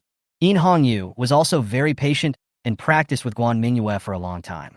It was not until another snowflake fell from the sky that Hongyu took Guan Mingyue back to the room. The two sat at the table. Hongyu told Guan Mingyue about the establishment of the tribal alliance, and then raised the next question. Now the issue of the Mo tribe in the northern part of the Jinshi army has been resolved, but the sweet potatoes produced now cannot meet the needs of the tribal alliance this winter. But Hongyu and his team cannot stay in Muching for the entire winter. So the next question is how to ensure the supply of sweet potatoes. Guan Mingyue was not worried about this problem. She took out the fixed-point transmission device awarded by the system. Guan Mingyue had actually been considering the purpose of this vertex teleportation device for a long time. Now she wants to help Hongyu realize his dream of becoming emperor. So these top-level teleportation devices are naturally very suitable for transporting supplies. As an important city cooperating with the tribal alliance, the northern Muching must be worthy of Guan Mingyue placing a top teleportation device here. Hongyu learned the purpose of the top teleporter from Guan Mingyue and felt that it was simply a magical tool for transporting materials. You know, in the Phoenix Dynasty, the most common means of transportation is still a horse-drawn carriage. It takes at least 10 days to transport sweet potatoes from Luanqing to Muching. If we could set up a top teleportation device in Muching, we could save more than 10 days. She was somewhat eager to try this prop. Chapter 111, Who Moved the Bed? Fixed-point transmission devices can not only transport materials, but also people. Guan Mingyue had set up a teleportation point in her room in Luanqing before coming to Muching. Now, as long as she sets up a teleportation point in the sweet potato warehouse in Muching, she can achieve the purpose of transporting sweet potatoes between Luanqing and Muching. In view of Hongyu's curiosity, Guan Mingyue decided to demonstrate it to her. She took out the ball containing the teleportation device from the small space. There is only one magic circle in this sphere, and the other one has been set up by Guan Mingyue in Lilwan City. She opened the sphere, and a magic circle floated in Guan Mingyue's hand. Hongyu looked at the floating magic circle in Guan Mingyue's hand and asked, "Is this a fixed-point teleportation device?" Guan Mingyue placed the magic circle in his hand on the ground. The magic circle disappeared as soon as it touched the ground, and only Guan Mingyue, who set it up, could sense its existence. Guan Mingyue pulled Hongyu to the center of the magic circle, and then whispered the spell to activate the magic circle. There was a flash of light. Guan Mingyue and Hongyu appeared in Guan Mingyue's room in Luanqing. Hongyu looked around in disbelief. You can really travel 1,000 miles in an instant. She quickly walked to the door of the room and opened it. Although the courtyard was also bleak, there was no snow. This was really Luanqing. Isn't it amazing? Guan Mingyue said with some pride. Magic. In Hongyu's opinion, this teleportation device can add more advantages to her marching strategic deployment, and it is simply a military artifact. She turned around, picked up Guan Mingyue, kissed her on the forehead, and said, "Sister Mingyue, how can I thank you better?" Guan Mingyue was suddenly hugged and kissed on the forehead, and her heart was pounding. She thought this was a good opportunity, so she said in her mind, "I want to eat my sister." After saying that, she felt a little embarrassed again. Hongyu didn't expect Guan Mingyue to want to eat her, but it was a good thing that Sister Mingyue was willing to eat her. However, Guan Mingyue's feet had just recovered, so it might be a bit difficult for her to do the above. So she said, "It's great that you have this idea, Mingyue, but today I will give you a taste of something special." After hearing this, Guan Mingyue looked at Hongyu in confusion. Hongyu gave her a mysterious smile, then helped Guan Mingyue to the bedside. Guan Mingyue was a little curious about the special feeling that Hongyu mentioned. 10 minutes later, Hongyu saw that it was almost time, so he slowly turned his concentric ring. Guan Mingyue, who had originally had her eyes closed, now opened her eyes wide. No. Do the concentric rings have such an effect? No wonder Hongyu always seemed to be enduring something every time he conveyed information. No wonder Hongyu seemed to know where I was most sensitive and specifically attacked those places. So here's the reason. Hongyu looked at the surprised Guan Mingyue and knew that she already knew the function of the concentric ring. So he stopped what he was doing and said, "Sister Mingyue, get used to it first. I'm afraid you won't be able to accept this feeling all of a sudden and faint." As Hongyu stopped what he was doing, Guan Mingyue seemed to have also had a short rest. She loosened a corner of the pillow and breathed heavily, trying to relieve the stimulation she had just felt. "Continue?" Hongyu asked softly. Guan Mingyue no longer had the strength to answer. She could only slightly grasp the corner of the pillow and purse her lips, as if she was ready for the next time. Early the next morning, Xiaochun and Xiaoxia came to Guan Mingyue's room to clean. Xiaochun walked to the bedside and paused. She turned around and asked, "Xiaoxia, did you come to the young lady's room yesterday?" "No, what's wrong?" Xiaoxia looked towards Xiaochun with some confusion. "That's strange. Look, the curtains on the young lady's bed have been torn down. There are traces of someone squeezing it tightly. The quilt on the bed is also messy. We clearly tidied it up yesterday." Xiaochun recounted the changes that happened on the bed. After hearing what Xiaochun said, Xiaoxia also walked over with some curiosity. However, Xiaoxia had sharp eyes, and she saw the 2 hairpins pressed by the quilt at a glance. As Guan Mingyue's maid, she recognized that one of the hairpins belonged to Guan Mingyue at a glance. As for the other one, She felt somewhat familiar with it, as if it was worn by His Highness In Hongyu. She immediately thought of something, arranged something to get Xiaoqun away, and then quickly put away the 2 hairpins. On the other side, In Hongyu and Guan Mingyue, who returned to muching through the teleportation device, had no idea what had happened here. After they finished yesterday, they realized that they had been away from muching for a long time and were worried that they would be misunderstood as missing. So they left in a hurry and left behind 2 hairpins. The 2 stayed in muching for more than 10 days, and only after completely arranging the affairs of the tribal alliance did they set out to return to Wanqing. A thick layer of snow had accumulated around muching at this time. At the city gate, Ding Yun and Zhue Yun watched In Hongyu and Guan Mingyue get on the carriage. At this time, Guan Mingyue could already walk freely on relatively flat ground. She got into the carriage with the help of In Hongyu. When Zhue Yun saw this scene, he nudged Ding Yun with his elbow and then asked Ding Yun with his eyes whether Guan Mingyue and the 6th prince had that kind of relationship. Ding Yun didn't dare to discuss this matter in front of the real master and whispered, "Don't talk nonsense." Seeing that Ding Yun did not answer him, Zhue Yun puffed up his lips and the little hand behind his back was about to do something bad to Ding Yun. But Ding Yun was already familiar with Zhue Yun's routine, so she reached out and grabbed Zhue Yun's little hand. Zhue Yun's little hand was grabbed by Ding Yun. Her little face turned red, and she became much quieter. Ding Yun saw that Zhue Yun had calmed down and whispered, "Your Highness likes to bite Miss Guan's neck." Zhue Yun, who was originally quiet, immediately became excited after hearing this. She looked at the carriage driving away into the distance, and suddenly felt a little regretful that she had not asked In Hongyu more questions. In Hongyu didn't know what Ding Yun and Zhue Yun said. It was 10 days later that she and Guan Mingyue returned to Wanqing. After staying in Wanqing for a few days, Guan Mingyue's legs have completely recovered, and she can now walk freely. Xiao Jin was very happy when she heard the news, and she took her friends to invite Guan Mingyue to go shopping together. Guan Mingyue glanced at In Hongyu beside her and asked in her heart whether In Hongyu wanted to go with her. In Hongyu pointed at the document in his hand and said, "You guys go ahead, be careful, and put any expenses into the Jong mansion account." It was such a good thing that someone reimbursed her. Guan Mingyue took the initiative to kiss In Hongyu, and then happily followed Xiao Jin and the others out. Chapter 112 this year is not fun. Guan Mingyue took Xiao Jin and a group of people walking on the streets of Wanqing. Now that the Chinese New Year is approaching, the streets are already filled with a festive atmosphere. However, the New Year customs in the Phoenix dynasty are very different from the world before Guan Mingyue traveled through time. First of all, there is no festive red on the streets, but instead various shades of blue. Secondly, there are no lanterns, couplets, or other things on the streets. There is no festive atmosphere at all. Guan Mingyue felt bored as she walked around. Xiao Jin also noticed that Guan Mingyue had lost interest, so she asked, "Miss, what's wrong?" Guan Mingyue didn't know how to explain it to Xiao Jin. She couldn't just tell her how the new year was in the world before she traveled across time. She could only write on the paper. "Xiao Jin, don't you think there's no New Year atmosphere here?" Xiao Jin was born and raised in the Phoenix dynasty, so naturally she had never seen things like lanterns and couplets. To her, the appearance of various shades of blue on the streets meant Chinese New Year. Guan Mingyue looked at Xiao Jin and suddenly thought that In Hongyu's impression of the Chinese New Year should be the same. This doesn't have the atmosphere of the Chinese New Year at all. She feels it is necessary to let In Hongyu experience what a real Chinese New Year is like. So she and Xiao Jin bought a lot of red cloth and paper. Xiao Jin asked curiously, "Miss, why are we buying so much red cloth and paper?" Guan Mingyue gave her a mysterious smile and then wrote on the paper, "We want to give the 6th prince a surprise." Surprise? Xiao Jin immediately became interested when she heard this.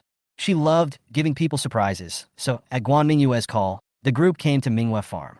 The Mingyue Farm is no longer as desolate as it was before. Several new buildings have been added to the farm, and there is a small yard for living. Yu Bujian and Bai He often live here. When Guan Mingyue came, Yu Bujian and Bai He had gone back to the city, so there was no one on the entire farm. Guan Mingyue, Xiao Jin, and their team cleaned out a room and placed the tools and materials on the ground. Once you get into work mode, time flies. By the time Guan Mingyue came to her senses, night had already fallen. On the other side, In Hongyu returned to Guan Mingyue's room after dealing with today's memorials. She hadn't seen Guan Mingyue for a day and wanted to get some methods to relieve fatigue from Guan Mingyue. But when she came to Guan Mingyue's room, she found that the room was pitch dark. In Hongyu knocked on the door, but no one answered. She was a little surprised. Where was Guan Mingyue at this time? Just as she turned to leave, Guan Mingyue came back from outside. She was also startled when she saw Yu and quickly hid some things in her hands under her sleeves, then pretended nothing happened and said in her heart, "Sister In, you are here." Yu naturally noticed Guan Mingyue's little action, but she did not delve into it. She walked up to Guan Mingyue and said, "Sister Mingyue, why did you come back so late?" Guan Mingyue heard a hint of resentment in Yu's words, and she felt happy. "I didn't expect the Empress had such a side." Guan Mingyue came close to Yu and said in her heart with a playful look on her face, "Why? Sister In misses me because she can't see me?" Yu was stunned after hearing Guan Mingyue's words. She found that Guan Mingyue, who had recovered the health of her legs, had been a little arrogant recently. Thinking of the request Guan Mingyue made when she wanted to thank her, Yu felt that Guan Mingyue wanted to bully her. So she said without showing any weakness, "Is it really okay for Sister Mingyue to say this?" As she spoke, she twirled the concentric rings on her fingers. When Guan Mingyue saw Yu's actions, the desire to counterattack that had just arisen in her heart immediately dissipated. During the days in launching, she had tried to take the initiative, but every time at the critical moment, Yu would open the concentric ring. After the ring was opened, the feeling transmitted by the concentric bracelet made Guan Mingyue's legs go weak every time. All the things she had done before were in vain. In the end, it was Yu who helped her complete the rest of the things. "Can you please not open the love ring? I really can't stand that feeling," Guan Mingyue said weakly in her heart. As long as the concentric rings existed, Guan Mingyue found that her counterattack plan would be impossible to accomplish. "That won't do. I want Sister Mingyue to know everything about me, including how I felt at that time. If Sister Mingyue can't do it, then I will have to work harder." Seeing that Guan Mingyue no longer had the arrogance she had just now, Yu reached out and held her in his arms. Guan Mingyue, who had been outside for a day, was suddenly embraced by Yu. She felt a warmth in her heart, and all thoughts of arguing with Yu disappeared. "I just snorted in my heart." Early the next morning, Guan Mingyue had a goal in mind, so she got up very early. She quietly closed the door and left the Jong mansion. After she left, Yu, who was still lying on the bed, quietly opened his eyes. Guan Mingyue's behavior made Yu, who had a strong possessiveness, feel a little uneasy. Once one feels uneasy, one will start to have wild thoughts. In addition, Yu herself has a lot of ideas, so she came up with a big drama in her mind. She couldn't stay in this bed for even a second. However, just as Yu was about to go out, he stopped. She touched the blue gem on the heart bracelet. After a blue light appeared in her mind, it moved towards the outside of the city and finally stopped at the location of Mingyue Farm. The current season is not suitable for growing crops. What is Guan Mingyue doing at Mingyue Farm now? Yu was a little curious, but in order to prevent Guan Mingyue from discovering that he was following her, Yu decided to disguise himself. She dressed up as an ordinary peasant woman and tied all her hair up behind her head. From a distance, you can't tell that she is Yu. She soon arrived at Mingyue Farm. Yu has been to Mingyue Farm many times, so she is familiar with the changes here. However, this time she found that Mingyue Farm has undergone some new changes. The gate of the farm is still the same as before, but now there is a new curved door frame with the words Mingyue Farm written on a wooden board. The paths leading to the warehouse and yard were swept clean and paved with bluestone slabs.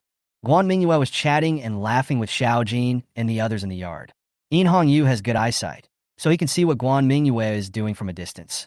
Guan Mingyue first folded a piece of red paper in half, and then in half again along the diagonal line, then picked up a pair of scissors beside her and cut some shapes on it. Yu had no idea what Guan Mingyue was doing, but after confirming Guan Mingyue's actions, Yu felt relieved and returned to the city to continue reviewing memorials. Chapter 113 Surprise. Guan Mingyue didn't know that Yu had been to the farm. She wanted to arrange some New Year customs for Yu that did not exist in this world. Miss, is the hot pot you mentioned really delicious?" Among the many customs arranged by Guan Mingyue, the greedy Xiao Jin immediately fell in love with the hot pot custom. Although Phoenix Dynasty also has many delicious dishes, they are all cooked and served on the table. They have never been eaten while being cooked, so Xiao Jin is very curious about hot pot. Seeing that she was so interested, Guan Mingyue decided to take Xiao Jin to the blacksmith shop to make a large hot pot. What she wanted to make was a pot that could be heated by charcoal underneath, and it had to be a mandarin duck pot. One is spicy and the other is not. For this reason, she also picked out some pepper seeds from the seeds in the small space and planted them. It is simple to make a pot, but the making of copperware in the Phoenix Dynasty is subject to official restrictions, and materials are a big problem. Fortunately, the Jinshi army now belongs to Yue. So when the master of the blacksmith shop heard that it was the Jong family who wanted to make bronze ware, he immediately agreed. Guan Mingyue drew the hot pot on the drawing according to her imagination. The blacksmith took a look at it, and asked Guan Mingyue a few questions.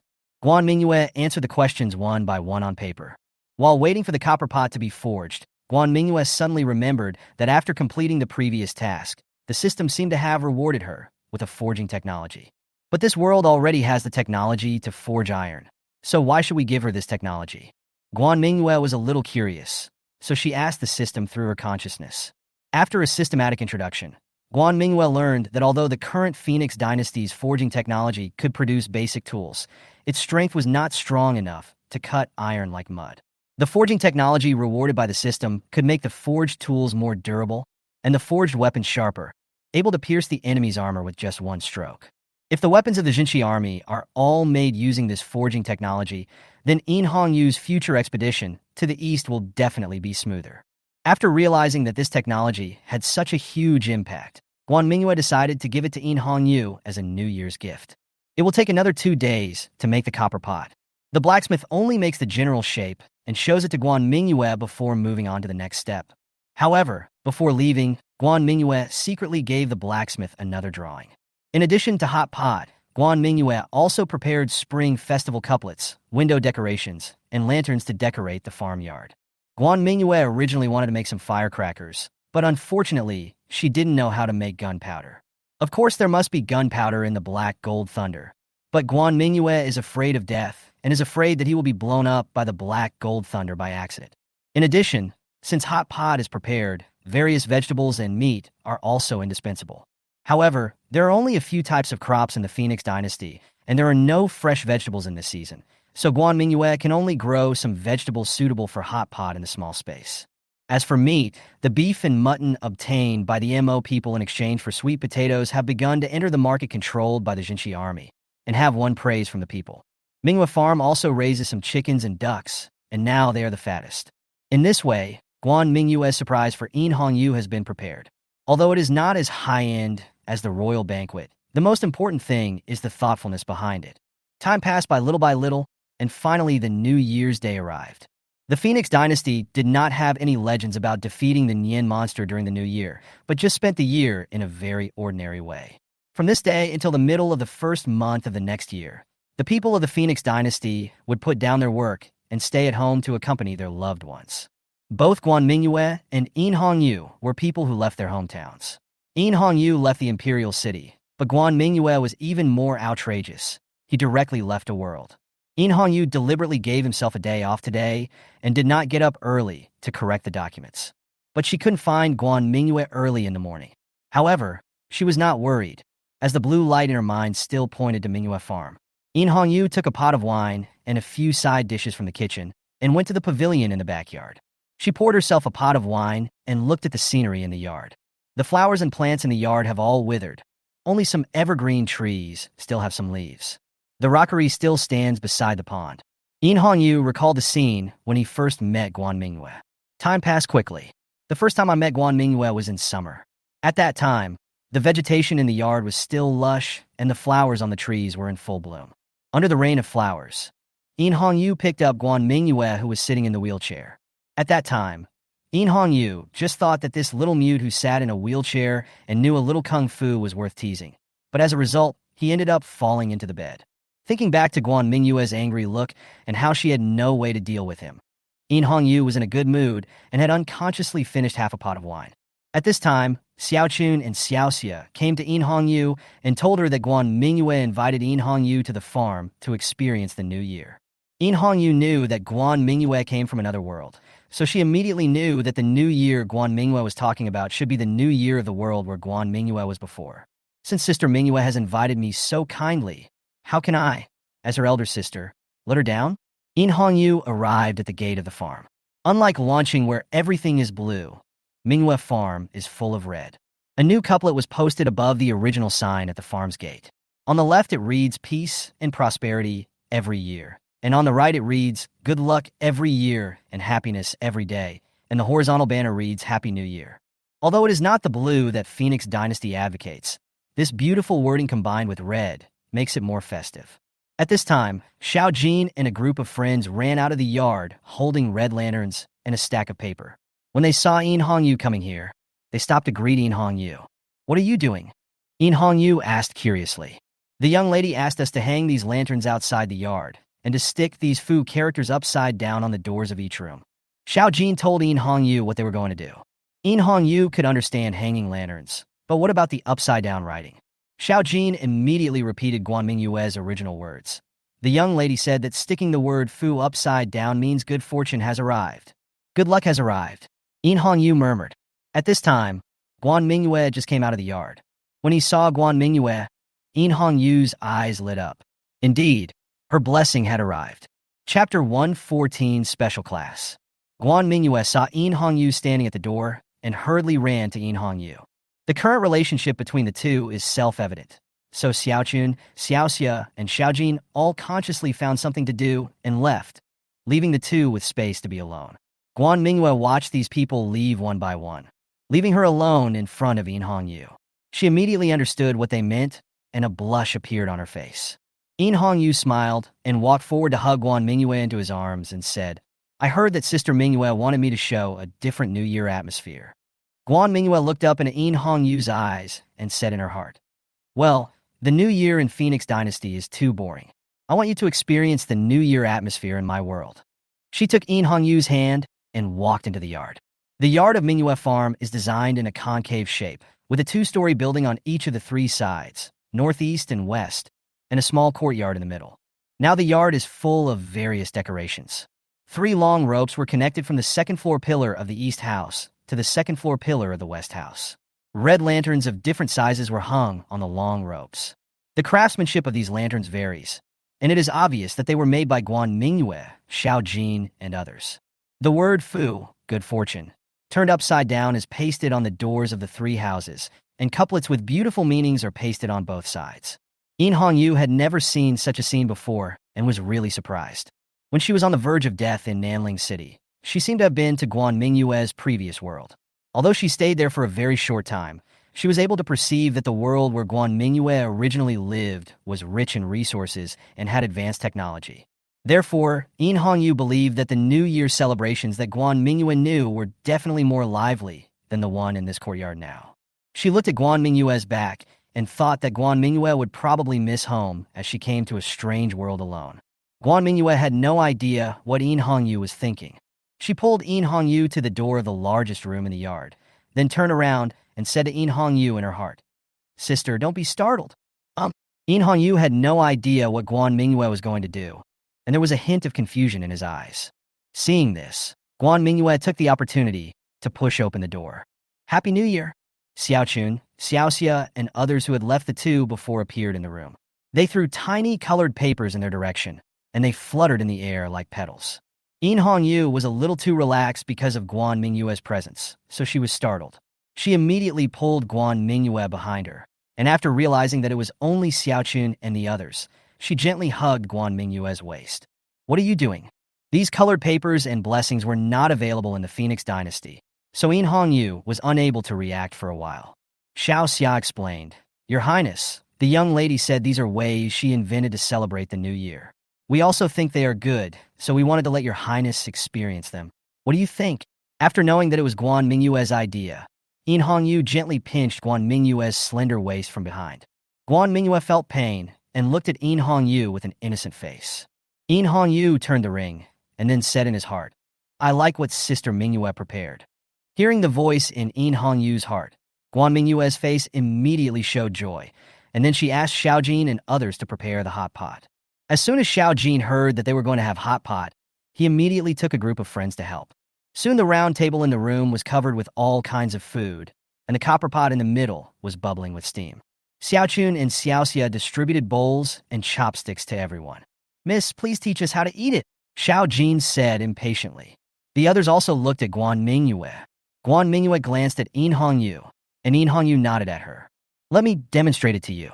Guan Mingyue made a sign language, then picked up a piece of mutton with chopsticks and put it into the boiling soup. After the mutton changed color, Guan Mingyue took the mutton out of the pot and dipped it in a dipping sauce on the side.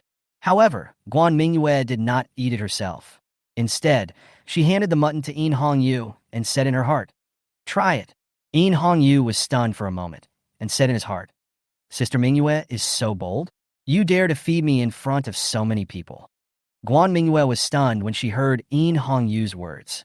She just wanted In Hongyu to taste her cooking skills and forgot that there were people watching next to her. Humph, then I'll eat it myself. Guan Mingyue was thinking about retracting the chopsticks she had extended. How could In Hongyu let Guan Mingyue feed him? She quickly opened her mouth and bit off the mutton on the chopsticks, then closed her eyes and chewed. In Hongyu was pleasantly surprised by the tenderness of the mutton and the salty flavor of the dipping sauce. You know, in Phoenix Dynasty, the meat basically only tastes like salt and soy sauce, and there are basically no other seasonings. However, Guan Mingyue added some star anise powder and cinnamon powder, which are used as medicinal materials, into the dipping sauce, which made the taste of the meat reach a higher level. Guan Mingyue originally wanted to look for spices such as cumin, but unfortunately, she didn't find any, so she could only use star anise and cinnamon powder instead. But even so, she had already created a flavor that In Hongyu had never tasted before.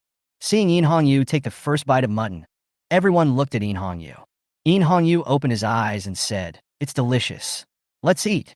When everyone heard In Hongyu's words, they all picked up their chopsticks. In Hongyu ate a few bites and then stopped because Guan Mingyue told In Hongyu in her heart that she had prepared a special meal for him.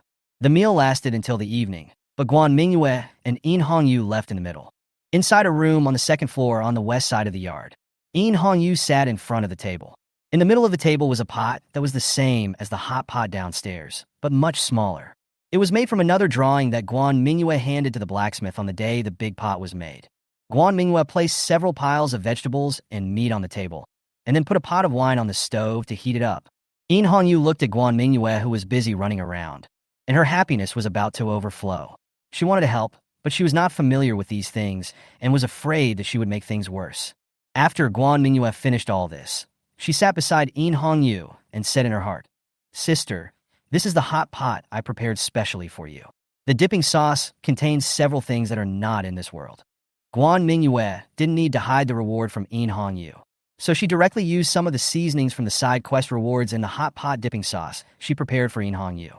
In Hongyu picked up the chopsticks and scalded a piece of beef, then handed it to Guan Mingyue and said, "Just now my sister fed me. Now it's my turn to feed my sister." Guan Mingyue frowned, feeling that there was something else behind In Hongyu's words. Chapter 115 finally got to eat meat.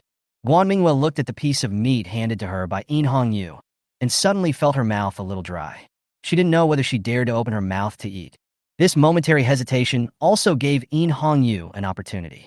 In Hongyu held the chopsticks in one hand and gently lifted Guan Mingyue's chin with the other hand, saying, "Sister Mingyue, why don't you open your mouth? Do you want me to feed you with my mouth? Guan Mingyue, is it really okay to feed by mouth?" She looked straight at In Hongyu, her eyes showing 3 parts of rejection and 7 parts of expectation. In Hongyu was worried that the meat would get cold, so without much hesitation, he opened his mouth and bit a corner of the meat, then leaned towards Guan Mingyue. Guan Mingyue's expectation of 7 points instantly rose to 9 points. She closed her eyes obediently, opened her mouth gently, and moved closer to In Hongyu. The meat slices dipped in the sauce were very delicious. The beef and mutton of the Mo tribe were of very good quality and melted completely without much chewing, leaving Guan Mingyue's mouth full of meaty aroma. Gulp! Eat a mouthful of meat. Guan Mingyue was not satisfied. She gently grabbed In Hongyu's arm and prevented her from leaving. In Hongyu noticed Guan Mingyue's actions, and she also put down her chopsticks and catered to Guan Mingyue wholeheartedly. After half a cup of tea, the two were no longer at the table. On the only bed in the room, Guan Mingyue leaned over and looked at In Hongyu beneath her. "Sister, is it okay?" In Hongyu's eyes were blurred, and his clothes were pulled down halfway, revealing his snow-white chest. She murmured, allowing Guan Mingyue to continue. But Guan Mingyue didn't move. In Hongyu waited for a while, and seeing that Guan Mingyue did not continue, he opened his eyes and looked at Guan Mingyue in confusion. The little mute was seen staring at In Hongyu's left hand, seeming to be struggling with something. In Hongyu asked, "What's wrong?" Guan Mingyue said shyly in her heart, "Sister, can we not use the ring?" In Hongyu was stunned after hearing this, and then couldn't help laughing. Sister Mingyue is so cute. She is actually worried about this. She raised her hands above her head and said, "It's New Year's Day today, so you don't have to, sister." Real? Guan Mingyue didn't believe it. She untied the belt around In Hongyu's waist, and then wrapped it around the ring on In Hongyu's hand to prevent her from turning the ring, while also tying In Hongyu's hands. In Hongyu's hands were fixed, and she couldn't use her hands to block her body and sensitive parts. She felt a little uneasy, but at the same time she was a little excited. She thought that she had tied up Guan Mingyue many times, so it would not be a problem for her to tie her up this time. Guan Mingyue finally felt relieved after tying In Hongyu's hands. She lowered her head and gently bit In Hongyu's neck. In Hongyu felt pain and made a sound that made Guan Mingyue's blood boil even more. After tasting the neck, Guan Mingyue crossed In Hongyu's collarbone and slowly moved downwards. After a night of wind and rain, the sun rose quietly the next day. The sunlight shines through the window onto the floor of the room. There was a cold hot pot on the table in the house, and the charcoal had already turned slightly to ash. The vegetables and meat are still the same as they were last night. On the bed, Guan Mingyue's eyelids twitched, and she slowly opened her eyes. She found herself lying on In Hongyu's body, and she didn't know when she fell asleep after she finished. As Guan Mingyue woke up, In Hongyu also opened his eyes. Then the two of them sat on the bed facing each other. Guan Mingyue lowered her head like a child who had made a mistake, and her red ears revealed her excitement and shyness at the moment. She actually ate meat, and the meat of the future Empress of the Phoenix dynasty. Sigh, sigh. Tasty. In Hongyu was satisfied last night, so she was in a very good mood when she woke up in the morning. But the only bad thing was that Guan Mingyue's technique was too poor, so she felt pain every time she moved. She reached out and grabbed Guan Mingyue's hand and kneaded it, then asked, "Does it hurt?" Guan Mingyue didn't expect In Hongyu to ask her so directly, and the blush on her face deepened another degree. She said weakly in her heart, "A little bit." In fact, Guan Mingyue's hands didn't feel sore at all. Nonsense, I haven't practiced the yin-yang soul-rubbing finger for so long in vain. In Hongyu had practiced martial arts, so when he held Guan Mingyue's hand, he also noticed something special about Guan Mingyue's hand. She remembered that the first time she ate Guan Mingyue, the muscles in her hands were very stiff the next day. She could hardly straighten her fingers and had no strength to grab things. But now she observed Guan Mingyue's hands, which were soft and flexible, with no sign of fatigue at all. A smile appeared on In Hongyu's lips. It seems that future happiness can be guaranteed. Time is neither fast nor slow. In a blink of an eye, the first month of the new year has passed, and the temperature has begun to rise slowly. 3 major events happened this month. The first thing was that the first batch of military equipment using the forging technology provided by Guan Mingyue began to be equipped to the Jinshi army, and the combat effectiveness of the Jinshi army was greatly improved. The second thing is that a new force has emerged in the 10,000 mountains in the south, confronting the Hochina village. The third thing is that the Dingnan army and the Beichuan family united to fight against the Dingbei army and the Peacock army.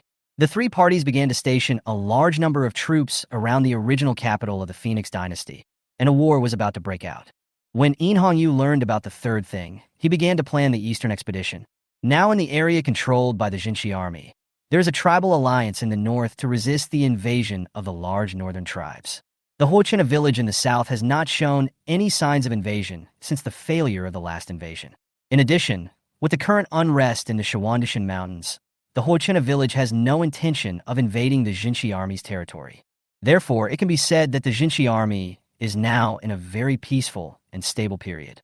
The only hidden danger is that at the beginning of last year, several famines occurred in the territory of the Jinshi army, coupled with the subsequent rebellion in the 16 cities in the northwest, which led to a decrease in grain production last year.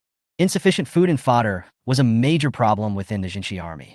However, as long as Guan Mingyue's sweet potato experiment is successful, the food problem can be solved. On the city wall of Luanqing, In Hongyu and Yu Bujian discussed future matters as they walked. Official Yu Xing, in the fight between my eldest brother and my second and third brothers, who do you think will win in the end? Chapter 116, Letter from Jingwa Mansion. Yu Bujian hesitated for a moment, then said, The Dingbei army and the Peacock army of Jingguo Mansion have always been the pinnacle of the Phoenix dynasty's combat power. If the Dingnan army and the Beichuan family fight against the Dingbei army and the Peacock army on land, they will inevitably end in failure. But if the Beichuan family retreats to Pengzhou, then the Dingbei army and the Peacock army will not be able to do anything to it for a while. After hearing Yu Bujian's words, In Hongyu stopped and turned back to ask, if the three sides start fighting, what should our Jinshi army do? She also knew that if the three parties in the east started fighting, it would be the best situation for the Jinshi army, because once the fighting started, the strength of the three parties in the east would inevitably be weakened. With the increase of one side and the decrease of the other, the Jinshi army will definitely be able to defeat the three parties in the east. However, once the three parties see the strength of the Jinshi army, they will inevitably want to unite to fight against it. So when the three parties fight, should the Jinshi army continue to stay put and wait until one or two of the three parties in the east are eliminated, and then take action? Yu Bujian was actually thinking the same thing as In Hongyu. So the two of them finally decided to keep an eye on the movements of the three parties in the east, and then take action at the most critical moment. On the other side, Guan Mingyue has been busy with farm matters recently. After the spring, many crops can be planted, so she has been discussing farming issues with Bai He these days. Bai He actually already had some doubts. How could a person who had been sitting in a wheelchair before come up with some crop seeds that had never appeared on the market?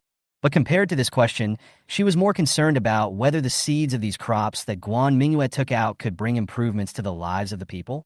As long as it could benefit the people, then even if Guan Mingyue was an evil ghost from hell, Bai He felt that she could cooperate. Just as she was thinking, Guan Mingyue handed her a sack. She took it from Guan Mingyue, looked at her suspiciously, and asked, Miss Guan, what is this? Guan Mingyue took out a piece of paper and a pen and wrote, potatoes. Potato. Bai He untied the bag and looked inside. Inside the bag, I saw some oval objects covered with some dirt. Guan Mingyue once again demonstrated her painting skills to Bai He. She drew a group of potatoes for Bai He based on her own impression. Bai He has a strong ability to understand and immediately understood that the habits of this potato are probably similar to those of sweet potatoes and that it is a crop that grows in the soil. After thanking Guan Mingyue, she took the potato and ran to her room to study it.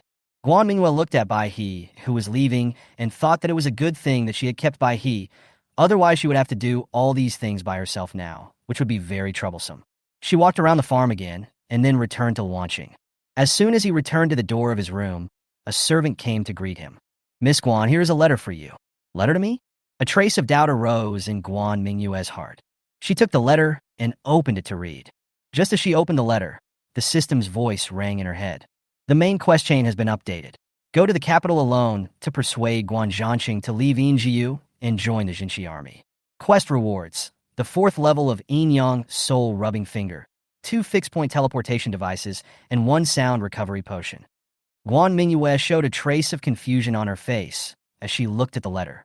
Guan Mingyue can do or not do the mission now, but the content of the reward for this mission makes her a little conflicted. In the past period of time, In Hongyu had also asked doctors to check Guan Mingyue's inability to speak, but all the doctors shook their heads and said they were powerless. Now a method to restore voice appears in front of Guan Mingyue. It is impossible for Guan Mingyue not to be tempted. But the content of the task made him hesitate. You know, the previous tasks were to help In Hongyu do something. But this time, the task clearly stated that Guan Mingyue had to complete it alone. Guan Mingyue herself is not a very good person, so she is a little worried about her ability to complete the task alone. So when In Hongyu returned to his room at night, he saw Guan Mingyue sitting in front of the table with a sad face. What's the matter? Sister Mingyue. Guan Mingyue took out the letter and put it on the table, then said to herself, this body's father wrote to ask me to go back. In Hongyu frowned. Letter from Guan Zhanqing. Why does Guan Zhanqing want Guan Mingyue to go back at this time? May I take a look at it? Guan Mingyue didn't mind In Hongyu reading the letter at all. After all, she was not the original body, so the two of them were just like reading a third person's letter. After reading the letter, In Hongyu also understood why Guan Zhanqing wanted Guan Mingyue to go back at this time. Since Guan Mingyue's leg healed, she often went back and forth between the farm and Zhong's house. If she often walked outside, she would naturally be seen by many people.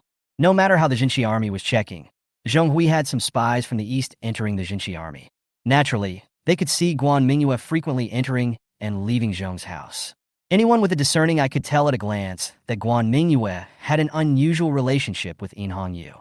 Therefore, Guan Zhanqing wanted Guan Mingyue to go back at this time naturally, because he wanted to use Guan Mingyue to contain the Jinxi army. You can't go. In Hongyu put down the letter, sat next to In Hongyu, and held Guan Mingyue's hand. She didn't want Guan Mingyue to go back because the other party would use Guan Mingyue to restrain her, but she swore in Nanling City that she would not let Guan Mingyue leave her, so she didn't want Guan Mingyue to go back. Moreover, Guan Mingyue is not her original self now and has no feelings toward Jingwa Mansion, so there is no need for her to go back. However, when Guan Mingyue talked about the system's tasks and rewards, In Hongyu also became conflicted. After all, this task can restore the ability of the person you love to speak. Although there is no problem in communication between the two now, Guan Mingyue still needs to communicate with other people through sign language or writing. This is really troublesome. In Hongyu didn't want to see Guan Mingyue unable to speak, but he was worried that Guan Mingyue would be in danger after returning. She hugged Guan Mingyue and asked the system if there is any other way to restore the ability to speak. Guan Mingyue also thought about whether there were other methods. After receiving the task, she asked the system. Unfortunately, the system clearly told her that the reward for the main task could not be replaced, so if she wanted to restore the ability to speak, she could only do so by completing this task. In Hongyu pondered for a moment and felt that he should respect Guan Mingyue's opinion. So he asked, "Do you want to go back?" Guan Mingyue looked at In Hongyu in front of her affectionately, recalled every moment they had spent together, and tried to imagine the unfamiliar Jingwa Mansion. Finally, she made a decision. Chapter 117, Kidnapped. Guan Mingyue said firmly in her heart, "Then I won't go back." But then she put her arms around In Hongyu's neck and said, "Then sister, please don't look down on me for not being able to speak." Although Guan Mingyue can communicate with In Hongyu in her heart without any obstacles, in the eyes of others, Guan Mingyue is still a mute who cannot speak. In Hongyu felt relieved when he heard Guan Mingyue's words. She said, "How could I dislike Sister Mingyue?" The next morning, Guan Mingyue prepared to go to the farm to take care of things as usual. But when she left the Jong mansion and just turned a corner, two figures suddenly rushed in front of her and tucked her into a sack. The streets in the morning are bustling with people. But no one noticed what was happening here. Guan Mingyue struggled inside the sack, but because she couldn't speak, she couldn't make any sound to call for help. She also knew that it was futile to continue struggling, and that there were actually such kidnappings of decent women in the territory under the jurisdiction of the Jinxi army. She had to bring them to justice. So Guan Mingyue calmed down and thought seriously about countermeasures. Now she is no longer the girl who just sits in a wheelchair and allows others to bully her. She has plenty of ways to punish these people. She first opened the concentric rings and expanded the range to the maximum. She knew that she had just turned the corner of the street in front of the Jong mansion when she was put into the sack. If she opened the concentric ring to the maximum at this distance, In Hongyu would be able to hear her inner voice. Sure enough, in response to Guan Mingyue's call, In Hongyu responded. In Hongyu, who was handling affairs in the study, opened the concentric ring after hearing Guan Mingyue's call and asked with some confusion, "Sister Mingyue, what's wrong?" Hearing In Hongyu's response, Guan Mingyue immediately told In Hongyu what had happened in her mind. However, she did not ask In Hongyu to rescue her. She knew that In Hongyu was very busy dealing with various things. If she troubled In Hongyu every time she had something to do and wasted In Hongyu's time, Guan Mingyue would feel guilty. So she said in her heart, "Sister, I want to handle this incident myself." Seeing Guan Mingyue's firm attitude, In Hongyu agreed, but she still put down what she was holding, turned on the positioning function of the concentric bracelet, and followed the direction indicated by the blue light. Guan Mingyue, who was wrapped in a sack, turned a few corners and came to an ordinary house. The kidnappers didn't seem to want to harm Guan Mingyue. After closing the door, they immediately released Guan Mingyue from the sack. Guan Mingyue crawled out of the sack and looked at the person who kidnapped her. The two women bowed to Guan Mingyue and said, "Young lady, long time no see." She knew both women. They were the two women who had sent her to Wanqing when she first traveled through time. When Guan Mingyue first traveled through time, she could not speak or use sign language, so she forgot to ask the two women's names at first. Later, after she learned sign language, she asked Jong Baiqing the names of the two women. Guan Mingyue then found out that the two people were named Chunlan and Chuanju. Chunlan and Chuanju were sisters who have been learning martial arts in Jingwa Mansion since childhood. After they grew up, they did not marry and worked directly in Jingwa Mansion. Both of them are loyal defenders of Jingguo Mansion. They told Guan Mingyue the reason why they kidnapped her. It turned out that since the Jinchi army quelled the rebellion in the 16 cities in the northwest, the eldest prince Yinjiu began to be wary of Yin Hongyu and the Jinchi army. Later, after learning that Guan Zhanqing's youngest daughter, Guan Mingyue, frequently went in and out of the Jong mansion where Yin Hongyu lived, he began to have a grudge against Guan Zhanqing. Although Guan Zhanqing had married his eldest daughter to Yinjiu a long time ago, in Yinjiu's view, the most important thing now is whether he can conquer the world. A woman cannot make him feel at ease, so Guan Zhanqing has been repeatedly obstructed in the court recently. Although Guan Zhanqing still retains the title of Commander-in-Chief of the Peacock Army in name, in reality, the power to mobilize half of the Peacock Army has been hollowed out by Yinjiu. If this continues, the power of Jingguo Mansion will be completely taken away by Yinjiu. At that time, Jingguo Mansion without power will be like a fish on a chopping board, at the mercy of others. Yinjiu's process of undermining the power of the Jingguo Mansion will not stop. Guan Zhanqing must find the next way out before the Jingguo Mansion completely loses power. At this time, Guan Zhanqing thought of the key person in all this, Guan Mingyue. In Guan Zhanqing's opinion, Guan Mingyue, who can enter and leave the Zhong Mansion at will, must have a good relationship with the 6th Prince Yin Hongyu. If he can get in touch with Yin Hongyu through Guan Mingyue, perhaps the Jingguo Mansion will still have a glimmer of hope. However, when Guan Mingyue was still in Jingguo Mansion, Guan Zhanqing was extremely cold to her. After knowing that Guan Mingyue could not walk or speak, he showed no concern for her at all. So now he was worried that Guan Mingyue would feel resentful toward Jingguo Mansion and would be unwilling to help.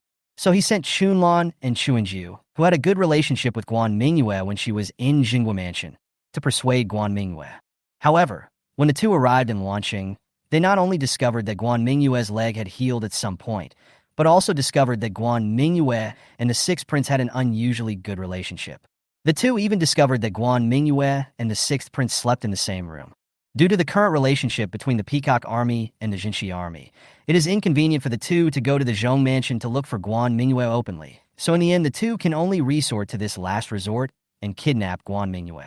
After listening to what the two said, Guan Mingyue didn't know what expression to make. Was her relationship with Yin Hongyu too conspicuous? It seemed that she couldn't let Yin Hongyu do this or that with her in front of outsiders in the future. While she was thinking, she also noticed that Yin Hongyu was approaching. Guan Mingyue felt warm in her heart. Although she said that she would handle the matter herself, Yin Hongyu still put down her work and came to her side. How could she not be moved by the feeling of being cared for? So she explained the current situation and the matter of Chunlan and Chuanju to Yin Hongyu. After Yin Hongyu confirmed that Mingyue had passed the test safely, he felt much more relieved. She thought to herself that since Guan Zhanqing intended to break away from Yinjiu, then this time there might be a chance to both win over Guan Zhanqing and help Guan Mingyue regain the ability to speak. So she told Guan Mingyue that she could bring Chunlan and Chuanju to see her. Chapter 118, Heading to the Capital. Guan Mingyue had originally decided not to undertake this mission, but after hearing that Guan Zhanqing intended to break away from Yinjiu, she felt that this might be a good opportunity to help Yin Hongyu seize the world sooner. To be honest, she had no feelings towards Jingguo Mansion, so the life and death of Jingguo Mansion had nothing to do with her. But if she could help Yin Hongyu, she was still interested.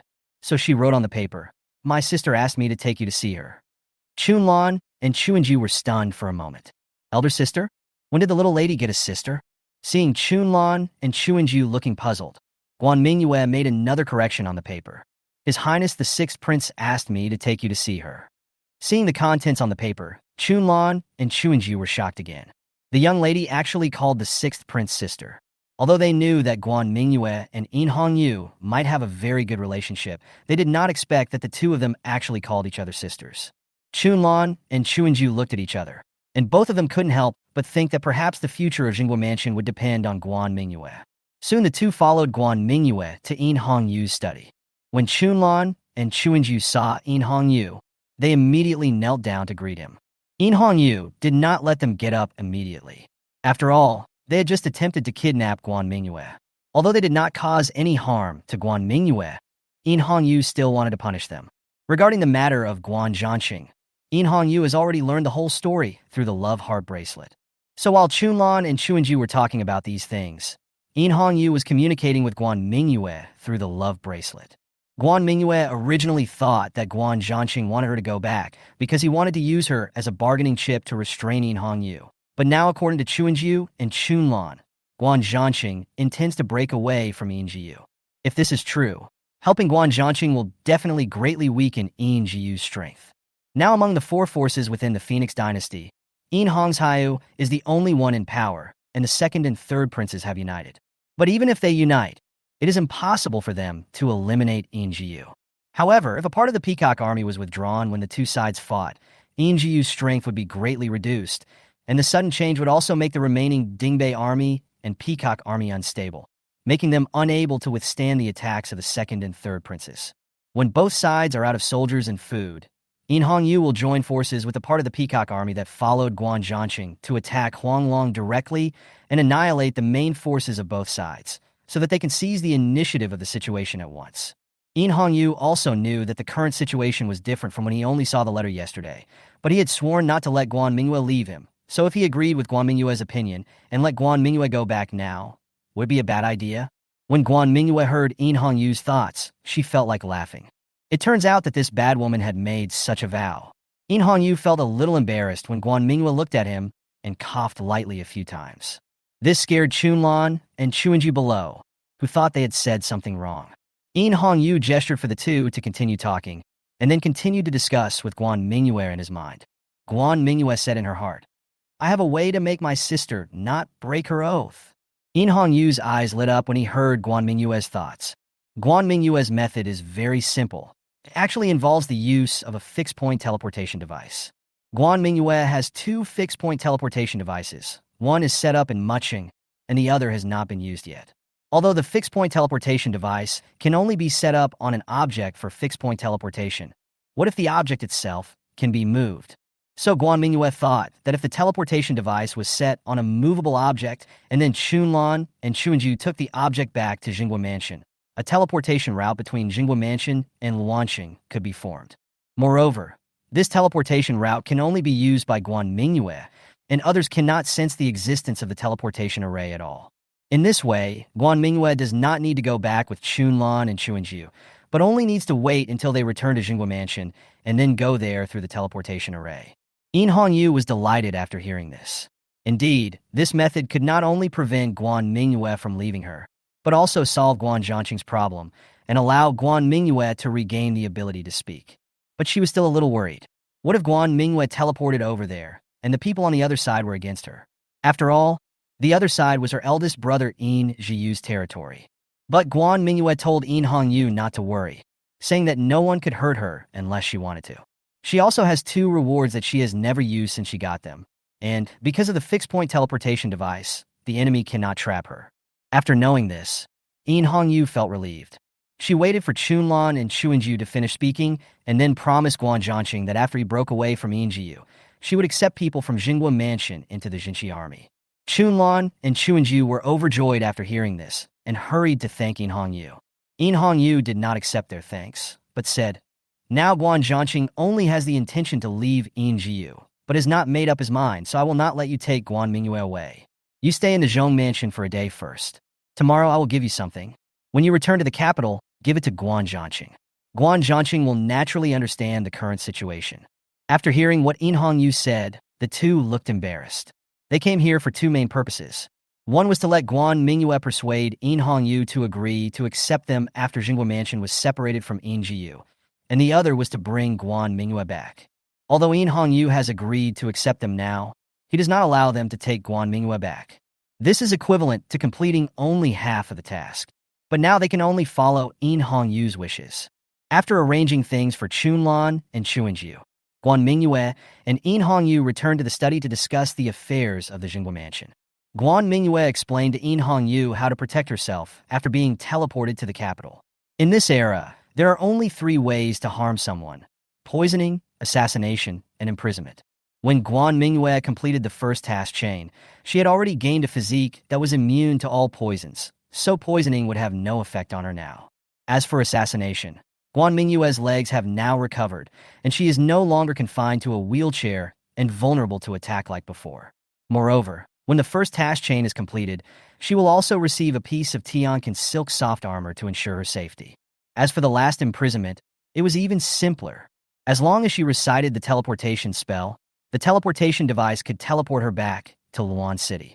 After listening to this, Mingyue hugged Guan Mingyue and said, as expected of Sister Mingyue, if you can successfully turn Guan Zhanqing around this time, Sister Mingyue will have done me a big favor. Tell me what you want, and I will satisfy you. Chapter 119 Father and Daughter Meet.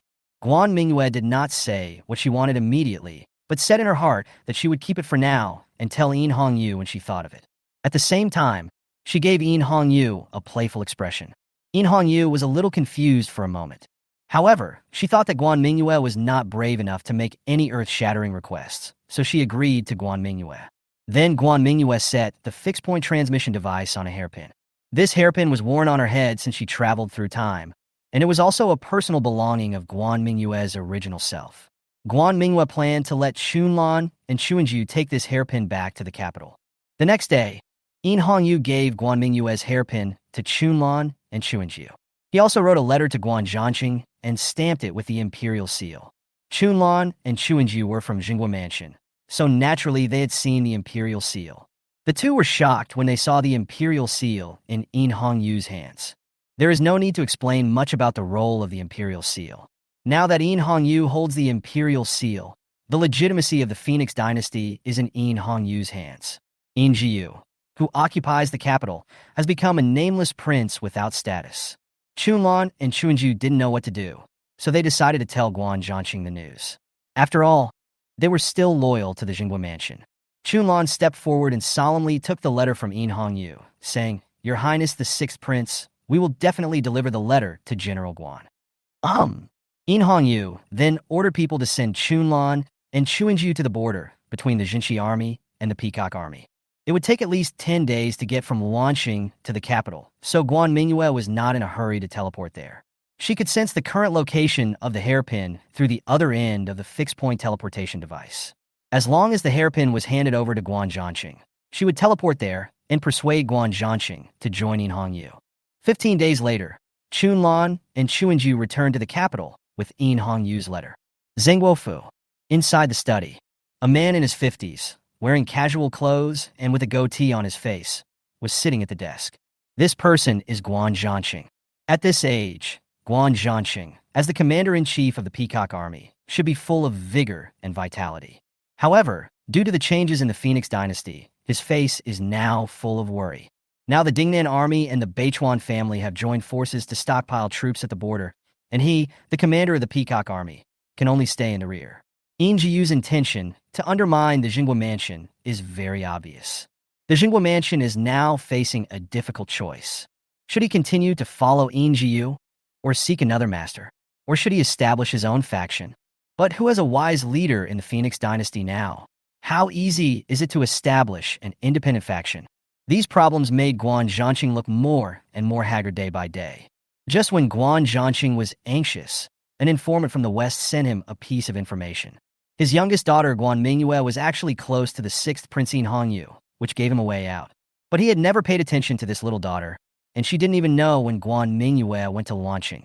Would Guan Mingyue help Jingguo Mansion find a way out? Guan Zhanqing was not sure, but he had to try this opportunity, so Chunlan and Chuanju went to Luanqing. Chunlan and Chuanju stood in front of Guan Zhanqing and told him everything they saw in Luanqing, and handed him Guan Mingyue's hairpin and Mingyue's handwritten letter. Guan Zhanqing couldn't understand the meaning of the hairpin that Guan Mingyue sent back, so he first opened Mingyue's handwritten letter. Mingyue's handwritten letter was very simple. That is, as long as Guan Zhanqing was willing to leave Mingyue and join the Jinshi army, then there would definitely be a place for the Jingguo Mansion in the new dynasty established by Mingyue in the future. But at the same time, Guan Zhanqing had to agree to several conditions. The first is to bring back the Peacock Army as much as possible to weaken Mingyue's power. The second is to hand over the defense map of the capital and its surrounding areas to Mingyue. The two conditions proposed by Mingyue were to require Guan Zhanqing to clearly break away from Mingyue's forces. Needless to say, the Peacock Army, the capital and its surrounding areas were originally the garrison areas of the Peacock Army. Once the defense map fell into Mingyue's hands, Mingyue's attack on the capital would be twice as effective with half the effort in the future. Guan Zhanqing also knew the importance of the defense map, But now hundreds of people in the Jinghua mansion were waiting for him to find a way out as soon as possible. Guan Zhanqing held the letter in his hand, not knowing what he was thinking.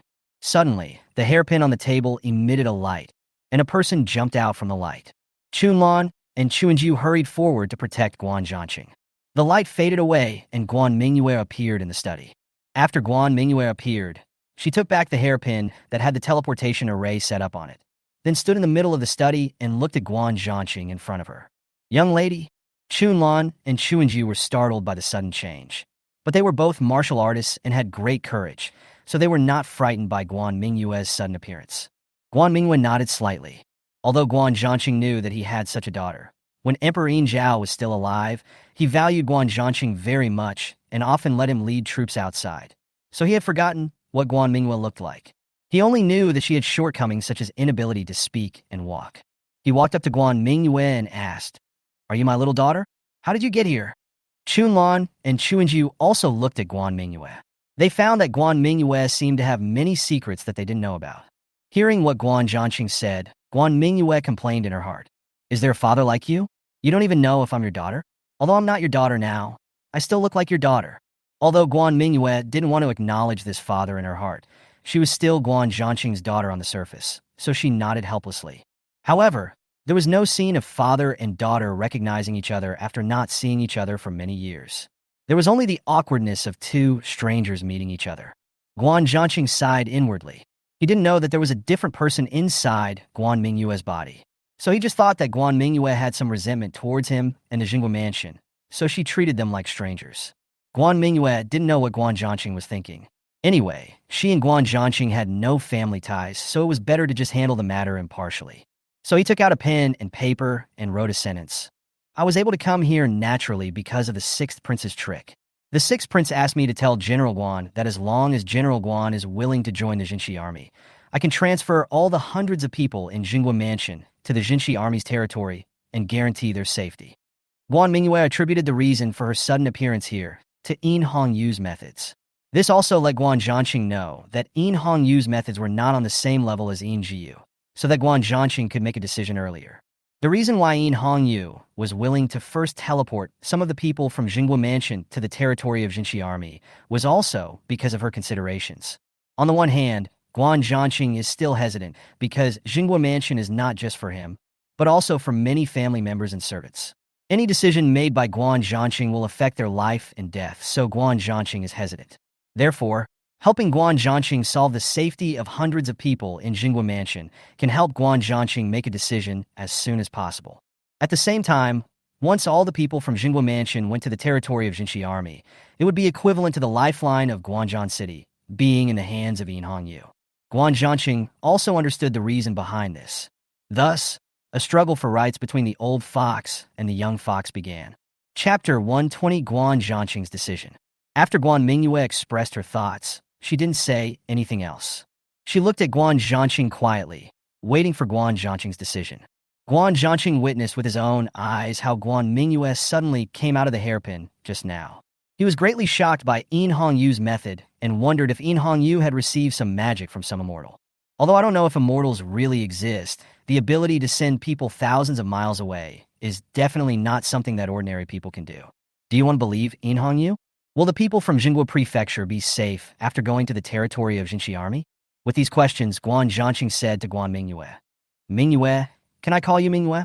Guan Zhanqing wanted to get closer to Guan Mingyue by using the name they addressed her. Guan Mingyue stretched out her hand, signaling him to do as he pleased. Anyway, Guan Mingyue had no feelings for Jinghua Mansion and Guan Zhanqing, and no matter what the other party did, Guan Mingyue would not feel close to them. Guan Zhanqing said, "Mingyue, I understand the sixth prince's proposal, but this is a serious matter. Can you give me 3 days to think about it?" Guan Zhanqing had his own purpose for saying this. At present, for the Jinghua Mansion, joining Yin Hongyu is indeed the best choice. But as a veteran who has been in the army for so many years, he naturally will not give up the opportunity to gain more benefits while he is still valuable.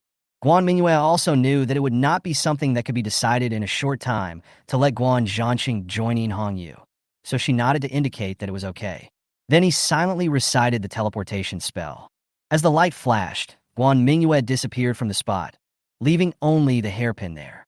It was not until Guan Mingyue had left for a while that Guan Zhanqing, Chunlan, and Chuanju reacted. Guan Zhanqing hurried forward and picked up the hairpin. Now he knew why In Hongyu asked Chunlan and Chuanju to bring back a hairpin. It turned out that this hairpin had the function of sending people thousands of miles away. He quickly told Chunlan and Chuanju that they must not tell anyone else what happened in the study. The other side. Luanqing, Guan Mingyue's room. A white light flashed, and Guan Mingyue's figure appeared in the room. As soon as she stood still, a hand gently wrapped around her waist and held Guan Mingyue in his arms. Guan Mingyue was startled at first, but when she saw it was In Hongyu, she leaned against In Hongyu's chest with peace of mind. "How is it? Did the other side give you any trouble?" In Hongyu asked with concern. Guan Mingyue shook her head, and then said in her heart, "Guan Zhanqing wants us to give him 3 more days to consider." Guan Zhanqing's request was already within In Hongyu's expectations. She originally thought that Guan Zhanqing might need at least 10 days to consider it so that he could observe the current situation. However, she did not expect that Guan Zhanqing would only need 3 days. It seems that the mysterious event of Guan Mingyue suddenly appearing in the capital city gave Guan Zhanqing a new understanding of In Hongyu's methods. Back to the capital. After Guan Mingyue left, Guan Zhanqing immediately went to the imperial city. Now, most of the people in Jingguo Mansion are in the capital, and those who are still outside are people from the side branches who are not closely related. So once they decide to join In Hongyu, the people in Jingguo Mansion can leave the capital through teleportation. But there was one person Guan Zhanqing was worried about, and that was his eldest daughter. Guan Zhanqing's eldest daughter is named Guan Ruyan, who is 2 years older than Guan Mingyue and married In Jiyu very early. But since In Jiyu tried to undermine Guan Zhanqing, Guan Ruyan has been locked up in the palace and has become a hostage in disguise. For Guan Zhanqing, at this age, he does not have the energy to leave other offspring. Now his youngest daughter is like a stranger to him, and his only bloodline is his eldest daughter. So he has to take Guan Ruyan away no matter what. Although Guan Ruyan was imprisoned in the palace, as a father, Guan Zhanqing could still visit Guan Ruyan. The reception room of In Jiyu's residence was full of guards. Guan Zhanqing glanced at the guards and found that most of them were wearing the standard armor of the Dingbei army. These were In Jiyu's guards. Guan Zhanqing was helpless about this. Now the Dingbei army is everywhere in the capital, and all these officials in important positions are under the surveillance of the Dingbei army. Soon, Guan Ruyan came to the reception room accompanied by her maid. Although Guan Ruyan was imprisoned, except for being restricted from leaving the palace, everything else remained in accordance with the original specifications. But at this moment, Guan Ruyan's face was also full of worry. Today she was wearing a light blue dress. After hearing that her father was coming to visit her, she didn't even have time to tidy up her hair. She just came to see Guan Zhanqing with her hair loose. "Father." When Guan Ruyan saw Guan Zhanqing, her eyes couldn't help but turn red. It can be seen that she did not have a good time during this period. "Yinner, you've suffered a lot during this period." Since there were still many of In Jiyu's guards around, the two of them just chatted about some family matters. An hour later, Guan Zhanqing stood outside the palace wall and looked back at the imperial city, having already made a decision in his heart. Naturally, these actions of Guan Zhanqing could not escape In Jiyu's eyes. At this moment, a fast horse was already rushing towards the border with the information.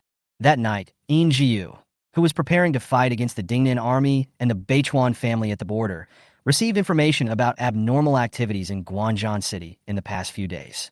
He immediately wrote a letter to In Miaoyu, the 4th prince who stayed in the capital. Now that a war is imminent, nothing can happen to his own rear area, so In Jiyu must kill the source before something happens. Compared with the tense situation in the east, the Jinshi army seems much peaceful. Under Baihe's initiative, all cities south of Gancheng reclaimed a lot of wasteland in their surrounding areas to promote the cultivation of sweet potatoes and potatoes. At first, farmers were skeptical about sweet potatoes and potatoes. After all, the Phoenix dynasty has been growing wheat and rice for hundreds of years. Now that a new crop is suddenly being promoted, how can people not be suspicious? In order to allow farmers to grow sweet potatoes with confidence, Bai has specially put a batch of sweet potatoes on the market for people to taste. As a result, once you taste it, you can't stop. The sweet and soft taste is not only loved by ordinary people, but also by some dignitaries. So the promotion of sweet potatoes was implemented easily. At the same time, Guan Mingyue also asked Baihe to handwrite a guidebook on sweet potato planting, which he prepared to send to the tribal alliance in the northern Gobi Desert to implement the cooperation treaty between the two parties. Chapter 121. Drastic changes in Jinghua Mansion. 3 days passed quickly. Guan Mingyue was ready to teleport to the capital again, as agreed, to confirm Guan Zhanqing's final decision. However, after she silently recited the first half of the spell, she felt that the place where the hairpin was located was very cold and damp. She immediately stopped chanting the spell and told In Hongyu about the situation. Cold and damp? In Hongyu immediately thought of the Tian Lao in the capital.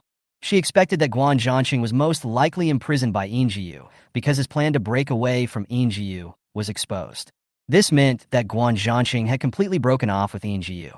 If In Hongyu lends a helping hand to Guan Zhanqing at this time, Guan Zhanqing will definitely willingly join the Jinxi army. Thinking of this, she decided to go to the capital with Guan Mingyue. But Guan Mingyue refused In Hongyu's request to go with her. On the one hand, In Hongyu is now the backbone of the Jinxi army, and many things have to be handled by In Hongyu. On the other hand, although In Hongyu's kung fu is higher than Guan Mingyue's, his own means of survival are not as many as Guan Mingyue's. This kind of deep into the enemy's base camp still requires some means of survival. If Guan Mingyue and In Hongyu were separated by someone, Guan Mingyue could teleport back to Luanqing at any time, but In Hongyu would not be able to teleport back. So Guan Mingyue planned to go and check out the situation herself. If it really didn't work, she would teleport back to Luanqing and give up the mission. Hearing that Guan Mingyue was also concerned about her own safety, In Hongyu agreed. However, she still specifically instructed Guan Mingyue that if there was any danger, she must be teleported back to Luanqing as soon as possible and never hesitate. Guan Mingyue nodded and recited the spell silently. After a flash of white light, Guan Mingyue appeared in a dim place, and at the same time, a woman's scream was heard. Guan Ruyin had been imprisoned a day earlier, and she had wanted to confront In Jiyu. After all, the relationship between the two of them, which had lasted for so many years, was there, and In Jiyu could not possibly do things so decisively. However, the person who carried out the operation was the fourth prince In Miaoyu, who did not care about the relationship between her and the first prince at all. So Guan Ruyin was thrown into jail. If only Guan Ruyin was imprisoned like this, there would be nothing to be afraid of.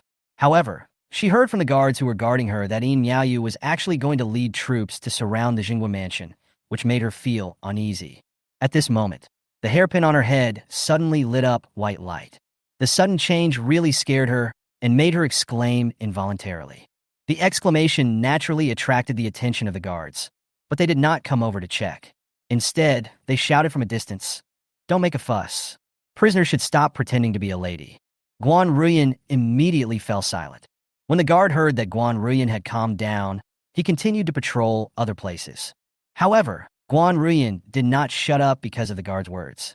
At this moment, she was forced into a corner by Guan Mingyue. Guan Mingyue covered Guan Ruyin's mouth with one hand and made a gesture of silence with the other hand. She didn't know why the hairpin was on the head of the woman in front of her, but the current situation seemed better than she had imagined. At least Guan Zhanqing had not been imprisoned in the prison. Guan Mingyue has changed a lot now, and Guan Ruyin has been married to In Jiyu for 3 or 4 years. During this period, she and Guan Mingyue have only met a few times, so Guan Ruyin did not recognize that the person in front of her was her own sister. She saw that Guan Mingyue didn't seem to mean to hurt her, so she nodded to indicate that she wouldn't say anything. Guan Mingyue then let go of the hand that was covering Guan Ruyin and took the hairpin off Guan Ruyin's head. She took out a pen and paper and wrote, "Who are you? Why is this hairpin on you?" Guan Ruyin looked puzzled when she saw the paper. This hairpin was left for her by Guan Zhanqing when he came to visit her in the imperial city 2 days ago. At that time, Guan Zhanqing only told her to keep this hairpin with her and did not say anything else. So she didn't expect that someone would come out of this hairpin. Guan Ruyin had heard the story of the snail girl when she was a child, so when she saw Guan Mingyue, she thought she was the hairpin girl who came to save her. Moreover, the sudden appearance of the hairpin was a miracle to Guan Ruyin, so she regarded Guan Mingyue as a fairy sister. She told Guan Mingyue in detail why the hairpin was on her and her identity.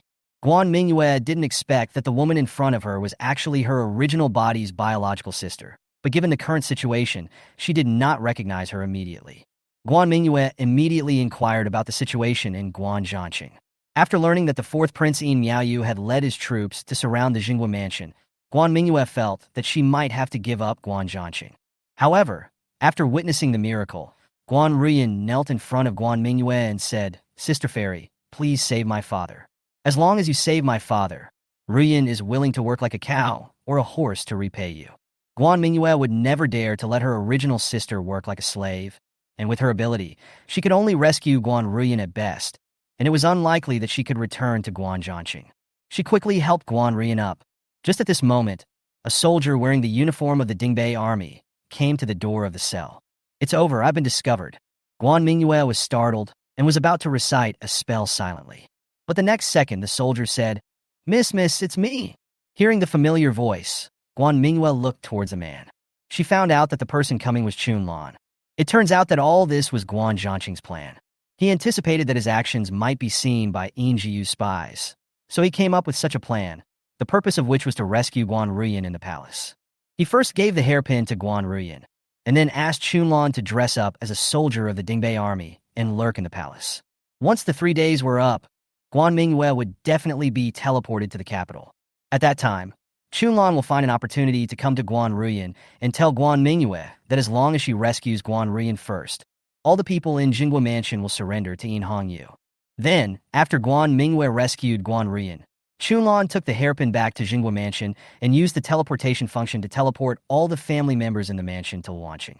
After all the family members have left the capital, Guan Zhanqing will lead the Peacock Army that still obeys his orders to break out of the capital. Even if it costs his life, he will cause chaos in the Dingbei Army and create an opportunity for Yinhongyu. After listening to Chunlan's explanation, Guan Mingyue's impression of Guan Zhanqing changed a little. She didn't expect that under Guan Zhanqing's shrewd appearance, there was such a determination to serve the family. Guan Mingyue agreed immediately, then silently recited a spell. A white light flashed, and she and Guan Ruyin immediately disappeared from the spot. Luan City, inside an empty room. In order to ensure that there would be no problems with Guan Mingyue's transmission, Yinhongyu stayed here waiting for Guan Mingyue. Suddenly, a white light appeared on the ground. 2 figures appeared in the room. Chapter 122 Rescue. Guan Mingyue brought Guan Ruyin back to Luanqing. As soon as she stood firm, she saw Yinhongyu standing in front of her. She immediately told Yinhongyu what she knew in the capital. After listening to this, Yinhongyu looked at Guan Ruyin, who was beside Guan Mingyue. Guan Ruyin is nominally Yinhongyu's sister-in-law. So Yinhongyu said respectfully, "Hongyu meets sister-in-law." Guan Ruyin also immediately paid a visit to Yinhongyu. Guan Ruyin has learned from Chunlan that the hairpin girl is her biological sister, and she also knows that Guan Mingyue and Yinhongyu have a very good relationship. But she is very embarrassed now. On the one hand, she did not recognize that the hairpin girl was her own sister at first. On the other hand, her identity is still Yinjiu's wife. Now Yinhongyu and Yinjiu are enemies, and her identity is a bit taboo. What's more important is that she found that her own sister was completely different from the Guan Mingyue in her impression, who couldn't speak, couldn't talk, and stayed in her room all day long, depressed. But she didn't dare to ask now. Yinhongyu immediately arranged a place for Guan Ruyin to live, and then he and Guan Mingyue paid attention to the situation on the other side of the transmission device. Guan Mingyue was not teleported back to the capital immediately. According to Guan Zhanqing's plan, Chunlan should be rushing to Jinghua Mansion with the hairpin. However, it would take some effort to bypass the guards in the Imperial City, so Guan Mingyue was not in a hurry. She could roughly know the situation on the other side through the connection between the 2 transmission devices, so she planned to wait until Chunlan returned safely to Jinghua Mansion before transmitting over. After waiting for a cup of tea, Guan Mingyue realized that the situation at the other end of the teleportation device was the same as the first time it was teleported to the capital, which meant that Chunlan had returned to Jinghua Mansion. So she chanted the spell silently. Zhengguofu. Guan Zhanqing paced back and forth in the lobby of the Jinghua Mansion, anxiously waiting for Chunlan to return from the palace. He knew that the most crucial factor in his plan was Yinhongyu's attitude. If the other party gave up on him, then his plan would be of no use at all. Now the outside of Jinghua Mansion is surrounded by Dingbei Army, and the entire Jinghua Mansion is like a turtle in a jar. Fortunately, the Jinghua Mansion has been operating here for many years, so naturally there are some secret passages. Chunlan returned to Jinghua Mansion through these secret passages. Master, Miss Guan has sent the eldest daughter back to Luanqing. His Royal Highness the 6th Prince has accepted your surrender. As soon as Chunlan saw Guan Zhanqing, she told him what happened in the prison. Guan Zhanqing was instantly delighted when he heard the news. If Chunlan had come half an hour later, Guan Zhanqing would have taken the people from Jinghua Mansion out to fight a decisive battle with Yin Miaoyu. At the same time, Guan Mingyue, who had been paying attention to the situation on the other side of the teleportation device, also felt that the hairpin had been taken to the Jinghua Mansion, so she teleported over immediately. At the moment of being teleported, because Guan Zhanqing had clearly stated that he was willing to join Yin Hongyu, the system's voice prompting that the task was completed automatically sounded.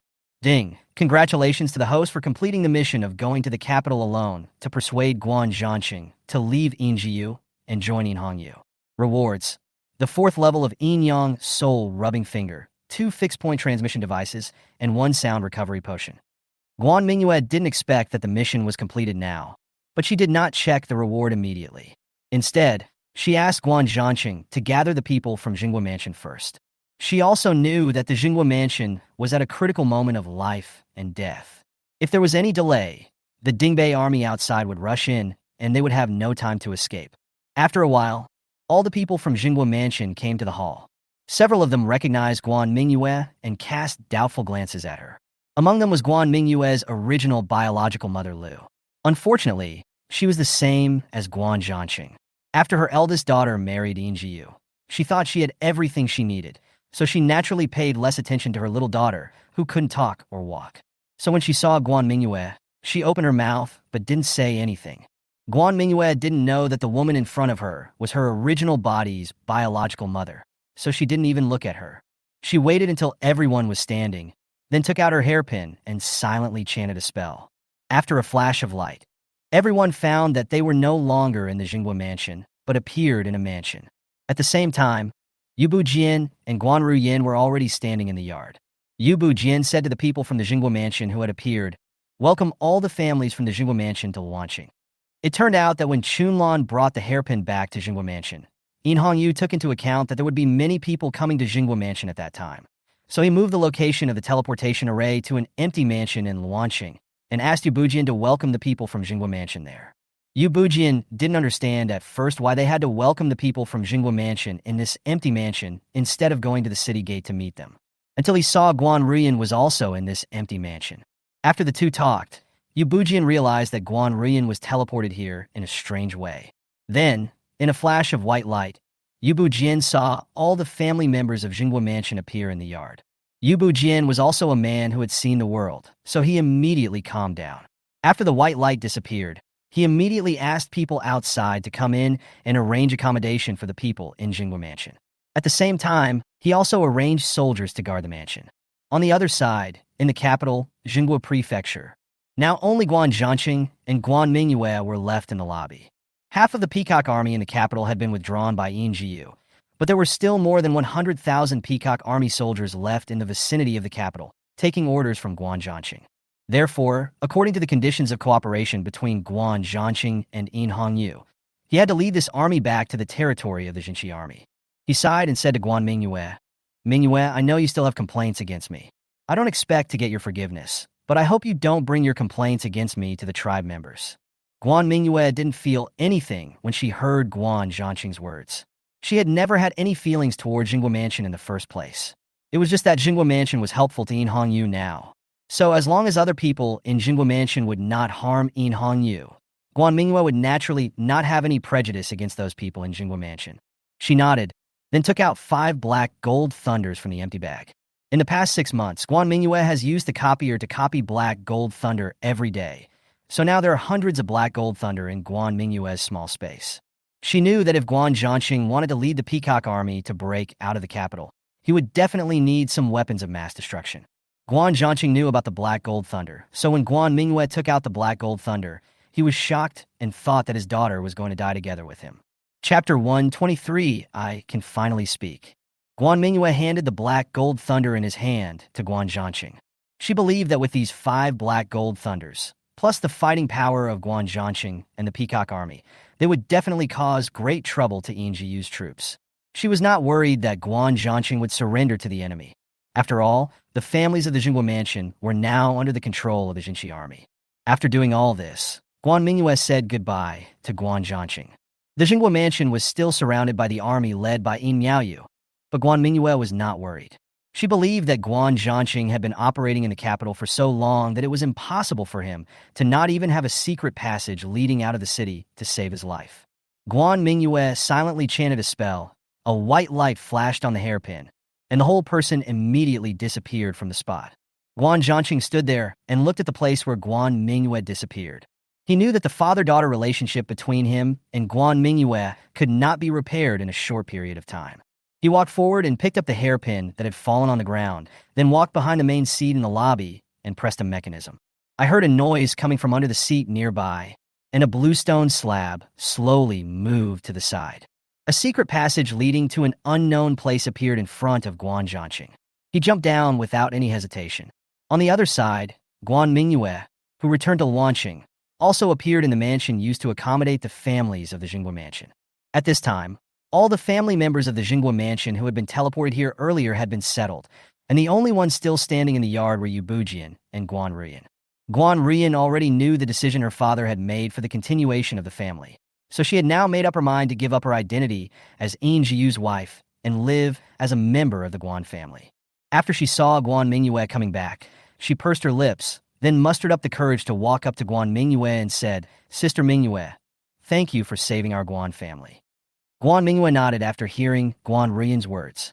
She was afraid that the fact that she was no longer her original self would be recognized by her original sister, so she didn't dare to show too much. Guan Rian felt bitter when she saw Guan Mingyue's cold attitude towards her, but she continued, "Sister, the fate of our Guan family is now in your hands. During the time when father is away, I hope you can manage the Guan family as the acting head of the family." After saying this, Guan Rian bowed slightly and waited for Guan Mingyue's reply. She also had selfish motives in doing this. Guan Rian was able to gain a foothold in the imperial city, so naturally, she was not a simple woman. She concluded that Guan Mingyue had a very high status in Luanqing and even in the entire Jinchi army. Therefore, it might be a good choice to put the future of the Guan family on Guan Mingyue. Guan Mingyue didn't expect that Guan Rian would ask her to be the acting head of the Guan family. She had originally thought about maintaining a cold relationship with the Guan family to avoid them noticing that she was no longer her original self. Therefore, she would never take on the role of acting head of the family. So Guan Mingyue wrote on the paper, "Sister, I am no longer suitable to be the acting head of the family. I think your sister is more suitable than me." Guan Rian was a little disappointed when she heard Guan Mingyue refuse to be the acting head of the family. But she also understood that Guan Mingyue had a grudge against the Guan family, and it was difficult to get Guan Mingyue to be the acting head of the family. After Guan Mingyue refused to be the acting head of the Guan family, she asked Yu Bujian to arrange for the Guan family members, and then she returned to the Jong mansion. The reason why Yin Hongyu did not show up to resettle the families of the Jinghua mansion this time was because she wanted to let the people of the Jinghua mansion know that the status of the Jinghua mansion in Luanqing and in the territory of the Jinchi army was no longer the same as when it was in the capital. She wanted to dampen their fighting spirit so that they would not rely on their status to bully others in Luanqing. Compared to this matter, Yin Hongyu was more concerned about another thing, so she had been waiting for Guan Mingyue at the door of the study. As soon as Guan Mingyue came back, she saw Yin Hongyu standing at the door of the study, so she asked in her heart, "Why are you standing outside the door?" Yin Hongyu stretched out his hand and tapped Guan Mingyue's lips, saying, "Isn't the mission completed? How is it can you talk now?" After Yin Hongyu's reminder, Guan Mingyue remembered that the potion that could restore her ability to speak was lying in the small space. "I was so anxious to transfer the people from Jinghua Mansion here that I forgot about the mission and reward." She immediately took out the bottle of medicine from the small space. This is a bottle of blue medicine in a test tube. There is only about 5 milliliters of it, and it is gone in just a sip. "Is this the potion that will help you speak again?" Yin Hongyu looked puzzled. In Yin Hongyu's opinion, the thing that can help people regain the ability to speak must be a panacea, but he didn't expect it to be a bottle of medicine in a test tube. "We already have a teleportation device that can transfer people from one place to another. So why is it impossible for this bottle of blue potion to help me regain my ability to speak?" Guan Mingyue said to herself as she unscrewed the cork of the test tube and drank the blue potion in one gulp. As Guan Mingyue drank the potion, she felt the area around her throat begin to heat up. At the same time, it felt like thousands of ants were crawling through her throat. "Water! Cough, cough!" Guan Mingyue immediately covered her mouth and started coughing violently. Seeing this, Yin Hongyu hurriedly helped Guan Mingyue sit on the chair, then poured her a glass of water. Guan Mingyue picked up the water and drank it all. Her throat felt better, but the burning sensation remained. How about it? Yu asked with concern. Guan Mingyue waved her hand and said to herself, not bad. 5 minutes later, Guan Mingyue felt the heat around her throat disappear, replaced by a cool feeling. Moreover, Guan Mingyue could feel that her vocal cords could be controlled by herself. She uttered a soft, ah, and her vocal cords vibrated as Guan Mingyue controlled them, making a sound. This time the sound was different from the previous ABA, and this time it was completely controllable. So Guan Mingyue looked at Yu and called out, sister, sister. Yu was stunned when she heard the word sister, because this word did not come from her heart, but could be clearly heard from Guan Mingyue's mouth. She said excitedly, Sister Mingyue, you can speak now. Call me sister a few more times. Guan Mingyue obediently tried to shout again. Elder sister. Chapter 124, Great Harvest. Elder sister. Elder sister. Yu watched with satisfaction as Guan Mingyue learned how to speak. After all, Guan Mingyue hasn't spoken for almost a year since she traveled through time and space, and this body is not the original one, so she is a little unfamiliar with controlling her voice. Guan Mingyue practiced for a while and found that it was more convenient to communicate with Yu directly through her mind. So she decided to postpone her vocal training. She was already used to not speaking, and she didn't need to speak unless it was necessary. And if she could speak suddenly after not speaking for so long, it would inevitably arouse other people's suspicion. After completing the task of Jingguo Mansion, the system stopped issuing tasks, and life seemed to have returned to its former peace. Half a month later, news came from the capital that Guan Zhanqing led part of the Peacock Army in rebellion, and the eldest prince Yinjiyu's Dingbei army had to send troops to resist the joint attack of the second and third princes on the one hand, and on the other hand, it had to divert its attention to encircle and suppress the Peacock Army led by Guan Zhanqing. Under such circumstances, Yinjiyu had to abandon some of the cities on the front line and retreat to the periphery of the capital, which was more conducive to defense. At the same time, he had to withdraw some of the general station on the Western Front to provide support, which weakened the defense of the Dingbei army on the Western Front. Yinjiyu knew that this would give Yu an opportunity, but the current situation did not allow him to think too much. Once the armies of the second prince and the third prince broke through the capital, his dream of dominating the world would be completely shattered. So after Yinjiyu had withdrawn his troops from the Western Front, he also wrote a letter to Yu, hoping that she could lead her troops into the Dingbei army's territory to help him resist the attacks of the second and third princes. Luan City. Inside Yu's study, Yu put down the letter in his hand. The content of the letter was exactly about Yinjiyu inviting her to lead troops into the country. Yu wondered if he, the eldest brother, had been beaten crazy by his second and third brothers. If we invite her to lead her troops into the capital at this time, aren't you afraid that she will take the opportunity to attack the capital like my second and third brothers did? Could it be that, as the big brother, I have another trick up my sleeve? Yu couldn't think of any way Yinjiyu could deal with the three forces at the same time, so she didn't easily agree to Yinjiyu's request, but she didn't fail to take action. Because once Yinjiyu failed, the capital would fall into turmoil, and that would be the time for her, Yu, to march east. Therefore, Yu immediately ordered his men to prepare the army and gather the Jinshi army on the border with the Dingbei army. On the other hand, Guan Mingyue ran to the farm early this morning. For no other reason, because today was the day for the sweet potato harvest. He has hired a group of farmers to come to the farm to help harvest sweet potatoes. This was the first time that sweet potatoes were harvested in this world. The previous harvests were all in Guan Mingyue's small space. As long as Guan Mingyue thought about it, all the sweet potatoes buried in the ground would come out of the soil by themselves. There was no joy of harvesting after hard work at all.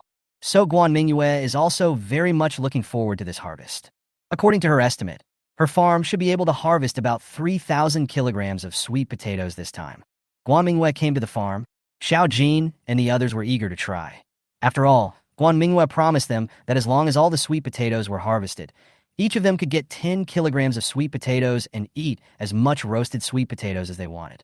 Soon, the hired farmers cleared all the sweet potato vines, and then all they had to do was use a hoe to dig out the sweet potatoes buried underground. Guan Mingyue also picked up a hoe and went down to dig sweet potatoes, but she only dug 4 or 5 sweet potatoes and stopped. She thought of taking these freshest sweet potatoes back to make roasted sweet potatoes for Yu. After all, if Yu hadn't vigorously promoted sweet potatoes, many farmers would still be resistant to this crop. Guan Mingyue came to In Hongyu's study, and Guan Ruyan was there too. Guan Ruyan came to report to In Hongyu about the Guan family's current situation in Luanqing. Ever since Guan Mingyue refused to be the acting head of the Guan family, Guan Ruyan took over this heavy responsibility. Although In Hongyu verbally guaranteed the safety of the Guan family, he actually wanted to use the Guan family to control Guan Zhanqing and the Peacock army he led. So she asked Guan Ruyan, as the acting head of the family, to report to her about the Guan family's situation every 10 days. In return, In Hongyu would have someone write down the Guan family's recent situation in a letter, and then hand the letter to Guan Zhanqing through the hairpin that Guan Mingyue left in Guan Zhanqing's hand. Elder sister. Guan Mingyue pushed open the study door and shouted. As a result, two people inside looked at her at the same time. After all, one of the two people inside is Guan Mingyue's original sister, and the other is a close and good sister. This call of sister actually refers to both of them. The atmosphere suddenly became awkward. I came at the wrong time. You guys are busy. Guan Mingyue smiled stiffly and was about to leave. Guan Ruyan quickly said, Sister, it's okay. I'm just here to report the family's recent situation to His Highness. You can also stay and listen. Guan Ruyan has lived in Luanqing for more than half a month. She has learned about the relationship between Guan Mingyue and In Hongyu from the people around her. She found that her sister seemed to have changed a lot from before. The first and most important change is that Guan Mingyue has not only regained the ability to walk, but has also recently been able to start speaking. Secondly, Guan Mingyue, who originally liked to stay at home, now has opened a farm and cultivated many crops that even she didn't know about. Guan Ruyan was thinking about this, and then she saw the basket in Guan Mingyue's hand. There were 4 or 5 red things in the basket, with some lumps of soil on top. So Guan Ruyan asked curiously, Sister, what is this? This is sweet potato. In Hongyu on the side answered the question for Guan Mingyue. In Hongyu was actually feeling a little depressed. She found that ever since Guan Ruyan appeared, the sister that Guan Mingyue mentioned didn't seem to belong to her alone anymore. She really wanted Guan Mingyue to change her name to Guan Ruyan, but nominally speaking, Guan Ruyan was Guan Mingyue's biological sister, and it was not excessive for others to call her sister. Instead, she was usurping the title of sister. Unhappy. Therefore, In Hongyu decided to turn his unhappiness into motivation to bully Guan Mingyue, and then planned to think of exclusive names that belonged to him alone. Chapter 125 Exclusive Title. Sweet Potato? It was the first time Guan Ruyan heard this name, and she was a little curious about this thing. She walked up to Guan Mingyue and said, Sister, can you let me see this thing called sweet potato? Guan Mingyue didn't mind. She handed the sweet potato in her hand to Guan Ruyan and said, Sister, this sweet potato is a new crop that can greatly alleviate the food problem of the Phoenix dynasty. Guan Ruyan was shocked when she heard Guan Mingyue's words. She didn't expect that this unremarkable thing could actually be a kind of food. Seeing Guan Ruyan's puzzled look, Guan Mingyue decided to bake one for her on the spot. So half an hour later, Guan Ruyan left the Jong mansion with some roasted sweet potatoes. Send Guan Ruyan away. Guan Mingyue and In Hongyu were the only ones left in the room. In Hongyu looked at Guan Mingyue, who was roasting sweet potatoes by the stove, and asked with concern, Sister Mingyue, are you hot? Guan Mingyue was slightly stunned when she heard In Hongyu's words. Although it is not the hottest time of the year yet, after sitting by the fire for half an hour, Guan Mingyue's forehead is covered with sweat. Guan Mingyue wiped the sweat off her face and said, Not bad. How are they? Are the newly grown sweet potatoes delicious? Of course it's delicious. Besides, it was baked for me by Sister Mingyue herself. How could it not be delicious? In Hongyu said with a smile, as he picked up the last baked sweet potato on the table. Now Guan Mingyue was anxious. She said, Hey, that's the last baked sweet potato. I've been busy for so long, but I haven't eaten it yet. After Guan Mingyue finished speaking, she put down the fire stick in her hand and moved closer to In Hongyu to grab it. Of course, In Hongyu would not miss the opportunity to tease Guan Mingyue. She raised her hand above her head, then backed away and said, Sister Mingyue, if you can get it, I will give it back to you. Guan Mingyue went out to play with sweet potatoes early in the morning and roasted them after coming back. As a result, she hasn't eaten a single bite of them yet, and the last one was snatched away by In Hongyu. She also became serious in her heart and rushed towards In Hongyu. But just when he was about to pounce on In Hongyu took a step back. Guan Mingyue, who suddenly lost her target, could only stretch out her hands and reach forward. Of course, In Hongyu would not let Guan Mingyue fall like this, so she did not push her too far away, but stopped where Guan Mingyue could just catch her. However, just when In Hongyu thought everything was safe, Guan Mingyue's left foot tripped over her right foot, and she fell towards In Hongyu in a very classic flat fall. In a panic, Guan Mingyue grabbed something randomly and stabilized her falling momentum. At the same time, after Guan Mingyue grabbed In Hongyu's sensitive part, she took a step back, but only then did she realize that there was a desk behind her. She had nowhere to retreat and could only lean on the desk. Guan Mingyue supported herself on the desk with one hand, grasped something soft with the other, and slowly opened her eyes. In Hongyu in front of him raised her hands high, making a gesture of surrender. But In Hongyu was not surrendering. In one hand, she held a half-eaten roasted sweet potato, and in the other hand, she held the roasted sweet potato that Guan Mingyue had left for her. In Hongyu looked at Guan Mingyue, who was doing the table dong in front of him, and gave a playful smile and said, "Sister Mingyue, do you want to eat this half-eaten sweet potato of mine, or this sweet potato that you haven't eaten yet, or—" In Hongyu puffed out his chest as he spoke. After hearing this, Guan Mingyue's face turned red, and she quickly let go of the soft thing in her hand. Although she had done it with In Hongyu many times, she still felt embarrassed every time. When In Hongyu saw Guan Mingyue's expression, she knew that Guan Mingyue would never take the initiative if she didn't drink. She sighed and thought that it seemed that she had to fight for this kind of thing herself. So In Hongyu put down the roasted sweet potato in his hand, then put his arm around Guan Mingyue's waist and swapped their positions. Since Guan Mingyue was half a head shorter than In Hongyu felt that this angle was uncomfortable, so he picked up Guan Mingyue and let her sit on the table. Guan Mingyue was carried to sit on the table, on which was placed the memorial that In Hongyu had just been correcting. She said, "Sister, this is not a good place." In Hongyu's body was pressed tightly against the table, and Guan Mingyue had no place to put her legs, so she could only spread them on both sides of In Hongyu's waist. "What's wrong?" In Hongyu did not give Guan Mingyue a chance to explain. He held Guan Mingyue's waist with one hand and the back of her head with the other. Guan Mingyue was afraid that if In Hongyu let go, she would fall backwards, so she had to stretch out her arms and wrap them around In Hongyu's neck. Nose to nose, lips against lips. The breaths of the two blended together. Half an hour later, Guan Mingyue finally ate the cold roasted sweet potatoes.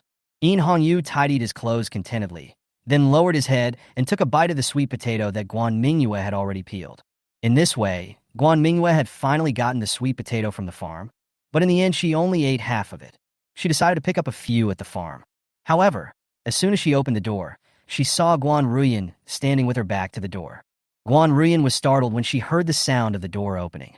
Then she walked into the study with a flushed face, put the letter that was to be sent to Guan Zhanqing via the transmission device on In Hongyu's desk, and then quickly left the study. During this time, he didn't even look at Guan Mingyue. Guan Mingyue immediately realized something. It turned out that her elder sister had been waiting outside the door for her and In Hongyu to finish. After realizing this, the red color on the tip of Guan Mingyue's ears that had just disappeared slowly reappeared. She quickly ran back to her room and decided not to leave the room for the next 3 days. In Hongyu looked at Guan Mingyue, who was running away in a hurry, and a smile appeared on his face. On the other side, Guan Ruyan, who had already walked out of the Jong mansion, walked to a corner, then leaned against the wall, trying hard to calm herself down. Although he had long known from the servants of the Jong mansion that his younger sister had a close relationship with the sixth prince, the feeling of seeing it with his own eyes was completely different from hearing about it. She covered her face and recalled the sound in the study just now. Ewiwa, what kind of thing was this? Eavesdropping on her sister's sex. How could his sister do this? But she didn't even run away, and she listened to the whole thing. How could she hold her head up in front of her sister in the future? Guan Ruyan wanted to cry, but had no tears. Chapter 126: The Impending War. In a forest surrounding the capital, Guan Zhanqing sat under a big tree and listened to his subordinates reporting the current situation. 3 days ago, the coalition forces of the second and third princes had already approached the capital, and the eldest prince Yingjiu was forced to abandon the capital and flee north. However, after the coalition forces of the second and third princes occupied the capital, they did not continue to pursue Yingjiu. Guan Zhanqing stroked his chin and thought. The second prince and the third prince did not pursue the victory at this time, but instead stayed in the capital. Doesn't this give Yingjiu a chance to counterattack? Although Yingjiu suffered heavy losses under the coalition forces' attack, the main force of the Dingbei army did not suffer a devastating blow. Moreover, the area now occupied by the coalition forces is only the area originally controlled by the Peacock Army, and the Dingbei Army has not lost any of its real territory. At this moment, another soldier ran up to Guan Zhanqing and whispered a few words. After Guan Zhanqing heard this, his expression immediately became nervous. He immediately said to the people around him, "Quick, send someone to Jinshi Army and tell them that the eldest prince may have reached an agreement with the coalition forces, and the three parties are preparing to attack Jinshi Army." Since the teleportation device can only be initiated unilaterally by Guan Mingyue, Guan Zhanqing can only use the most primitive method to tell In Hongyu about the situation on the battlefield. So it was more than 10 days later that the news reached In Hongyu's ears. Fortunately, the last time In Jiyu wanted to invite In Hongyu to join forces to resist the coalition forces. Although In Hongyu did not agree, he still sent a large number of troops to the border. So at this time, the eastern border of the Jinshi Army can be said to be impregnable. However, although In Hongyu was not afraid of the attack from the three parties, if the three parties concentrated all their forces at one point, it would be very easy to break through the defense line of the Jinshi Army. So she still planned to go to the front line in person. Guan Mingyue looked hopeless when she heard the news. She finally had some time off from running around, but now she had to go out to fight again. She hoped that the system would not issue any tasks. Even if it did, she did not want to do it. After all, her feet and mouth were already healed. But often things develop in a way that is contrary to what the parties involved think. Just when Guan Mingyue hoped that the system would not issue the task, the system's voice suddenly sounded in Guan Mingyue's mind. The main quest has been updated. Disintegrate the alliance of the three armies and lay the foundation for the Empress to dominate. Quest reward. After completing this quest, the host can choose to return to the original world or continue to stay in this world. Originally, Guan Mingyue was thinking that she didn't want to do this mission, but after listening to the system's mission description, Guan Mingyue realized that this mission might be the last one. In other words, once this mission is completed, the Empress will be able to become emperor, and her oath to In Hongyu to help her ascend the throne will be fulfilled. So can her seclusion be put on the agenda? The more Guan Mingyue thought about it, the more excited she became. She even hoped that the coalition forces would attack quickly. She quickly tidied herself up and ran to In Hongyu's study. In Hongyu was just about to talk to Guan Mingyue about this, but unexpectedly Guan Mingyue came over first. She smiled and said, "Sister Mingyue, you came at the right time. We will go out to fight again tomorrow." Guan Mingyue heard In Hongyu's words and sighed, indicating that she already knew. Then she told In Hongyu about the system task, but of course, she did not tell In Hongyu about the reward for the task. Although she had already decided not to return to her original world, saying it now would still distract In Hongyu, which might be detrimental to the upcoming battle. So she made up a few rewards and tried to fool people. But who is In Hongyu? She is the future Empress, so her ability to read people's expressions is naturally beyond doubt. She already knew from Guan Mingyue's micro-expressions that Guan Mingyue was hiding something from her. The corners of her mouth curled up slightly. Then she closed the door and looked at Guan Mingyue meaningfully. Guan Mingyue felt a little embarrassed by her gaze and asked, What's wrong? Is there something on my face?" In Hongyu didn't say anything and continued to give Guan Mingyue subtle looks. Guan Mingyue felt uneasy when In Hongyu looked at her. Finally, In Hongyu gave up, thinking that everyone has some little secrets. Guan Mingyue is no exception, and compared to other people, Guan Mingyue can be said to be a transparent person in front of her. And if Guan Mingyue wanted to harm her, she would have probably met her death long ago.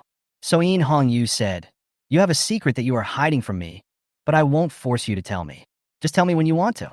As she spoke, she leaned over and kissed Guan Mingyue on the corner of her mouth. Guan Mingyue didn't expect that her intention to conceal the mission reward had been seen through by In Hongyu, but she decided not to say it for the time being. She touched the corner of her mouth that was kissed by In Hongyu and said, "I can still have some little secrets." "Yeah, sure."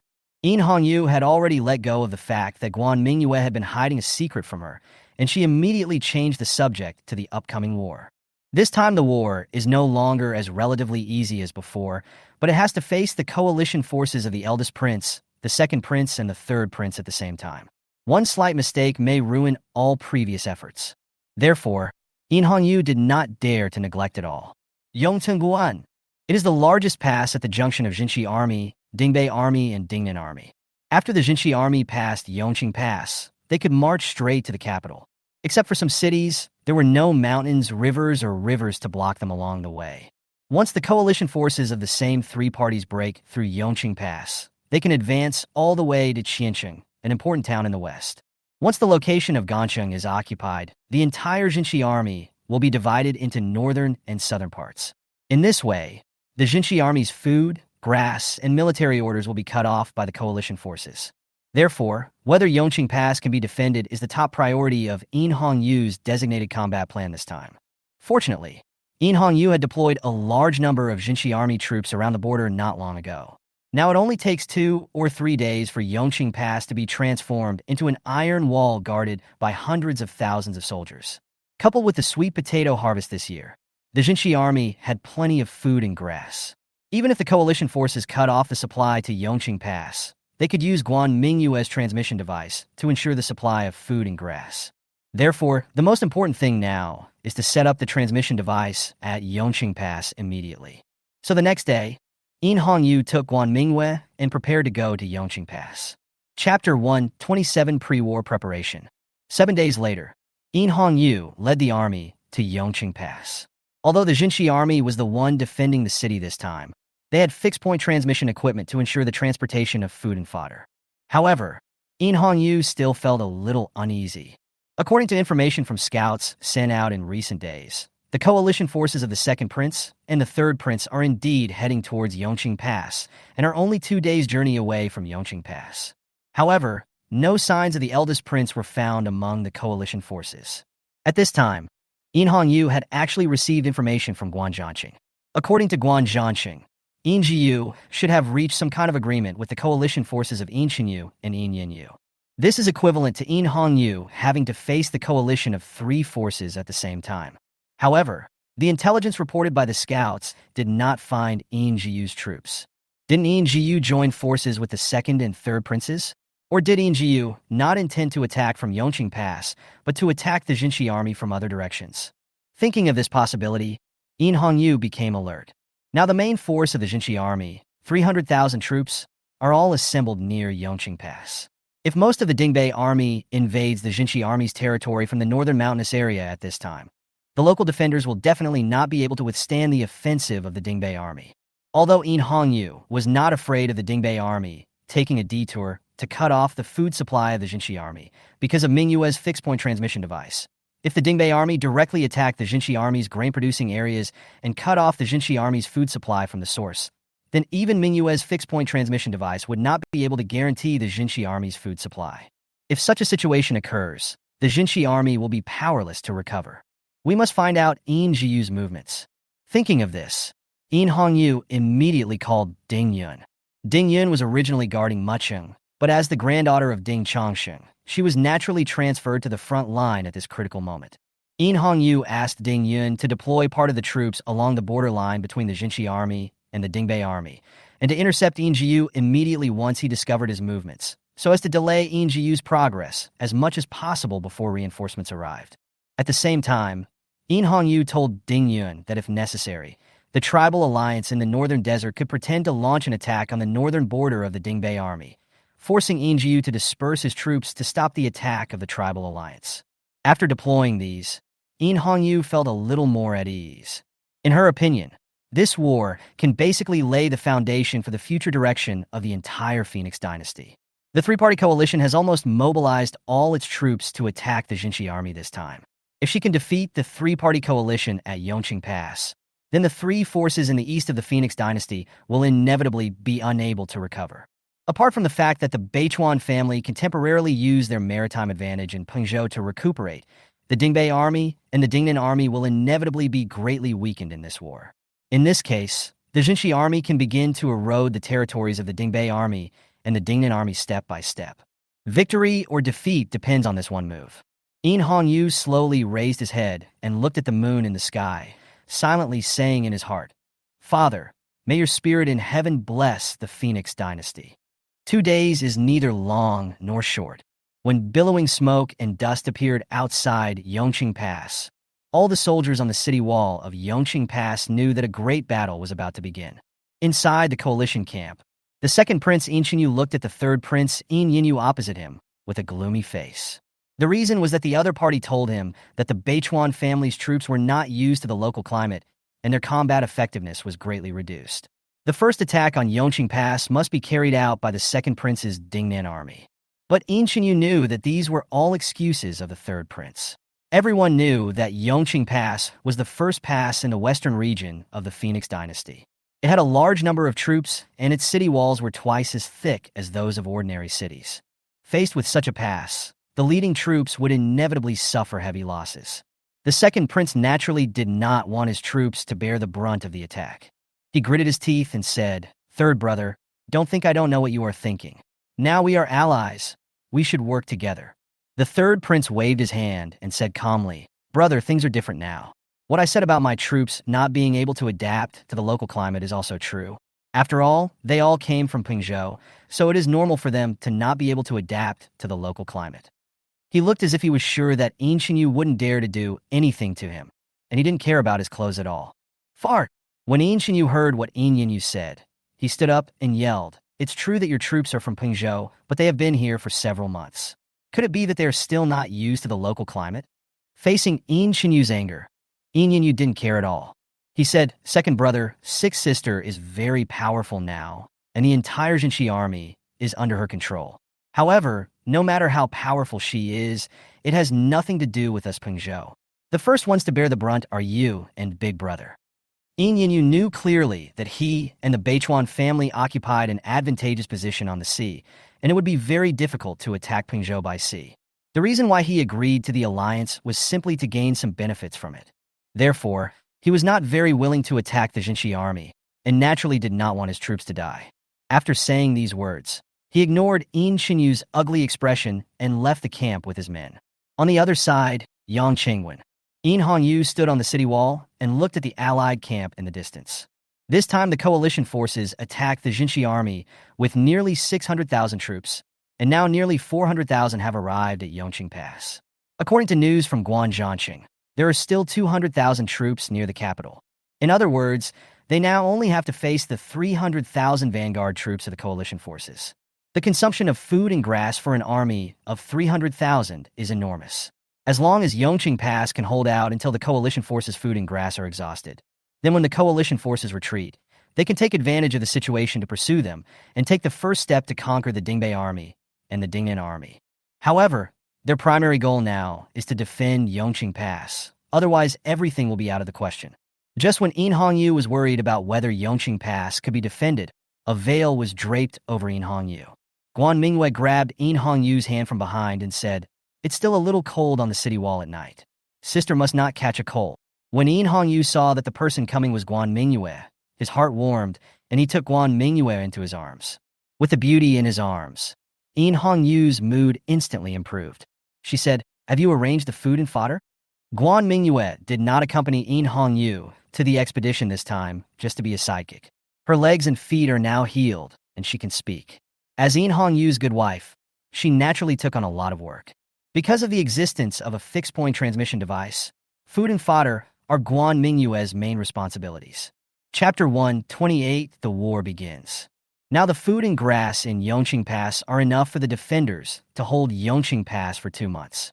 As the attacking party, the coalition forces have consumed a lot of food and grass along the way. According to the information from the frontline scouts, the food and grass they prepared can only last for about a month at most. This news greatly reduced Guan Mingyue's workload, so she now had time to spend time with Yin Hongyu on the city wall. To be honest, although the system has now released the final mission, as long as Guan Mingyue completes this mission, she can completely break free from the constraints of the system and live freely in this world. Guan Mingyue was not worried that the coalition attack would defeat Yin Hongyu. So now her mind was full of thoughts about what to do after helping Yin Hongyu resolve this crisis. However, after spending so much time with Yin Hongyu, when it was time to leave Yin Hongyu, she was a little reluctant. But Guan Mingyue also knew that Yin Hongyu was the future Empress of the Phoenix dynasty, and she was just a girl with nothing who suddenly traveled through time. When Yin Hongyu unified the Phoenix dynasty, if he continued to stay by Yin Hongyu's side, he would inevitably have to participate in some political struggles. As a time traveler who was playing badly, as long as there was no system constraint, Guan Mingyue certainly hoped to travel around and live a free life. So the only problem before her was that damn concentric series of jewelry. Because of the bracelet and ring, Yu would know where Guan Mingyue went, so he had to find a way to get the bracelet off. Guan Mingyue was thinking like this while nestling in Yu's arms, not knowing that a pair of evil hands had quietly reached into Guan Mingyue's clothes. It was not until her clothes were opened and her skin felt the coolness of the night that Guan Mingyue suddenly woke up. You! Guan Mingyue turned her head and glared at Yu. Although it is night now, the walls of Yongqing Pass are brightly lit to prevent the enemy from attacking at night. Besides, it won't be too late to do this during the break. Is it necessary to do it now? Guan Mingyue slapped Yu's hand angrily. But although Yu seemed to be enduring Guan Mingyue's beating, the attack went deeper beneath his clothes. Stop it. My hands are cold. Let me warm them up. Hearing Yu's words, Guan Mingyue rolled her eyes. Your hands are obviously warmer than my body. How can you have the nerve to say such things? But even though she thought so in her heart, her body slowly leaned towards Yu behind her, and then adjusted to a comfortable position. Just keep warm for a while. Guan Mingyue gently reminded Yu in a mosquito-like voice. However, Guan Mingyue's reminder was like a tickle to Yu. The more he tickled, the more comfortable it felt. She stretched out her finger and drew a circle around Guan Mingyue's belly button, almost making Guan Mingyue unable to stand. Looking at Guan Mingyue's reaction, Yu was satisfied. She knew that it was cooler on the city wall at night, so she did not continue to bully Guan Mingyue. Seeing Yu's hand withdraw, Guan Mingyue breathed a sigh of relief. Fortunately, there were fewer people on the city wall now, and no one saw what happened to them. However, the next second, Guan Mingyue flew into the air. Yu picked up Guan Mingyue and was about to walk towards the city wall. It has been a long time since Guan Mingyue was able to walk and was carried like a princess by Yu. She habitually put her arms around Yu's neck and asked, "Where are we going?" Yu gave her a smile that said, "You understand." Guan Mingyue's face immediately flushed after seeing this. She knew where Yu was going to take her. She said in embarrassment, "Sister, aren't you afraid that the enemy will attack in the middle of the night?" What Guan Mingyue said was not without reason. Although the coalition forces only arrived at Yongqing Pass today, and many engineering machinery had not been set up yet, they would have to wait until at least tomorrow to attack Yongqing Pass. However, it could not be ruled out that the enemy would send a small group of people to test the city defenses at night. After hearing what Guan Mingyue said, Yu slowed down his pace and said, "Don't worry, Sister Mingyue. I have asked Xiao Zhe to lead a small group of skilled soldiers to attack the coalition forces at night. The coalition forces should be busy dealing with Xiao Zhe and will not be able to spare any troops to attack." Indeed, if Guan Mingyue could think of the problem, how could Yu not think of it? Not only did she think of it, but she also took the initiative to send people to attack the coalition forces at night, so that the coalition soldiers would not be able to rest well, so that their combat effectiveness would be greatly reduced when they attacked Yongqing Pass the next day. Seeing Guan Mingyue's confused look, Yu continued, "Don't worry, sister. No one can disturb this beautiful night." After saying that, she quickened her pace and walked towards their temporary residence in Yongchengwen. The next day, just after daybreak, the sound of war drums was heard outside Yongqing Pass. Yu stood on the city wall and looked at the dark coalition forces outside the wall. However, she noticed one thing, that is, all the coalition forces going into battle were wearing the uniforms of the Dingnan army. However, the troops bearing the Beichuan family crest were still inside the coalition camp, with no signs of marching out. Being as careful as Yu was, he immediately felt that there was something fishy going on. The so-called first push is strong, the second is weak, and the third is exhausted. The coalition forces not only did not use their full strength in the first attack on Yongqing Pass, but also kept half of their troops in the barracks. This did not seem like they were going to take Yongqing Pass in one fell swoop. There must be something wrong when things are abnormal. There are only two possibilities for the current situation of the coalition forces. One is that there is a split within the coalition forces, and the other is that the coalition forces may have some strategy that requires the Beichuan family's troops to remain stationary. Yu felt a pang in his heart when he thought that the coalition forces might have a conspiracy. But now she had no time to think carefully, because the coalition forces' frontline troops were already at the gates of the city. Upon seeing this, Yu immediately ordered his troops to shoot arrows, trying to eliminate some of the enemy's frontline troops before they could use ladders, so as to ease the pressure on the city wall. On the coalition side, Yu looked at the situation on the battlefield with a gloomy face. Although Yongqing Pass was a hard nut to crack, it was not impossible to gnaw it, and their Dingnan army still had a secret weapon that had not been used yet. Originally, they were planning to use this weapon when attacking the capital, but the eldest prince Injiu gave up the capital without any resistance, which allowed Inxinyu to keep a trump card. Seeing that the vanguard had reached the front of the city wall and had already clamped the ladders on the top of the wall, Inxinyu waved to his personal guards. The guard immediately understood and ordered his men to push an iron box onto the battlefield. Chapter 129. The city is broken? As the attacking party, the coalition forces were completely at a disadvantage. At the same time, the Beichuan family made such a fuss, which reduced the coalition forces attacking Yongqing Pass by nearly half. In addition, they were disturbed by a small force last night. The combat effectiveness of Inxinyu's Dingnan army is definitely less than 80% of the original. But he still decided to launch the attack today because of the contents of those trucks of wooden boxes. These carts of wooden boxes were seized from the Huichin Tower village in the Shirwan Mountains. Due to the emergence of a mysterious resistance force in the Shirwan Mountains, the defensive force deployed by the Huichin Tower village on the border of the Dingnan army was greatly weakened.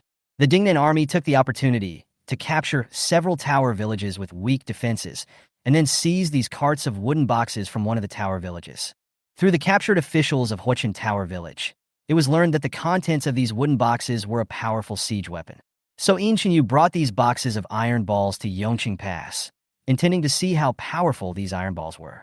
As these wooden boxes were pushed into the battlefield, In Hongyu, who was standing on the city wall directing the battle, also noticed something was wrong. The coalition forces, which had been basically repelled, suddenly intensified their offensive. After In Hongyu ordered the soldiers to hold on, he immediately went to the top of the wall to check the situation outside the city wall. The sharp-eyed In Hongyu naturally discovered the carts protected by the coalition forces' shields and the wooden boxes on the carts. The carts were moving very slowly, and the marks left by their wheels were very deep, which showed that the wooden boxes they were carrying were definitely not light. What's inside this wooden box? Why was it pushed onto the battlefield? These two problems cannot be solved for the time being, but since these are things taken out by the enemy, they must be used to attack Yongqing Pass, so they must be stopped at all costs. Thinking of this, she immediately called in archers and asked them to focus on attacking those convoys. However, the coalition forces also attached great importance to these carts. They protected them very well. More than 10 soldiers held shields and formed a circle to protect the carts firmly in the middle. No matter how the archers of the Jinshi army shot arrows, these soldiers would block them. Even though all the archers on the city walls had been mobilized, In Hongyu was only able to stop 2 carts, and 3 carts still arrived under the city wall. This position is already a blind spot for the bow and arrow. Unless the archer jumps out of the body and shoots the arrow directly downwards, it is impossible to shoot the arrow downwards. Moreover, the coalition forces were no pushovers. Seeing that the wooden box had been pushed under the city wall, Inxinyu immediately ordered the coalition archers to shoot arrows at the city wall to suppress the archers on the wall and buy time for the soldiers below. Under the cover of the coalition archers, several coalition soldiers opened the wooden box. Inside the wooden box is an iron ball with a diameter of about 1 meter, and the surface of the iron ball is carved with very complex patterns. If Guan Mingyue were here, she would recognize at a glance that this iron ball is an enlarged version of the black gold thunder. I saw several soldiers chiseling a gap in a corner of the city wall of Yongqing Pass, and then put the enlarged version of the black gold thunder into the gap. These actions were carried out in places that In Hongyu could not see. In addition, the coalition forces suddenly intensified their offensive, so In Hongyu had to focus on defending other places. Just as In Hongyu was commanding the Jinshi army to desperately resist the Allied forces' attack, the sound of retreat drums suddenly came from the Allied forces. The coalition forces are retreating. We held on. The Jinshi army soldiers on the city wall cheered happily. Only In Hongyu felt a little uneasy as he watched the coalition soldiers retreating like a tide. Because the coalition forces' retreat was not a disorganized one, but an organized and planned retreat, and they even took away the wounded on the battlefield during the retreat. This retreat was clearly planned in advance. In Hongyu immediately went over in his mind everything that had happened since the start of the coalition forces' attack until now.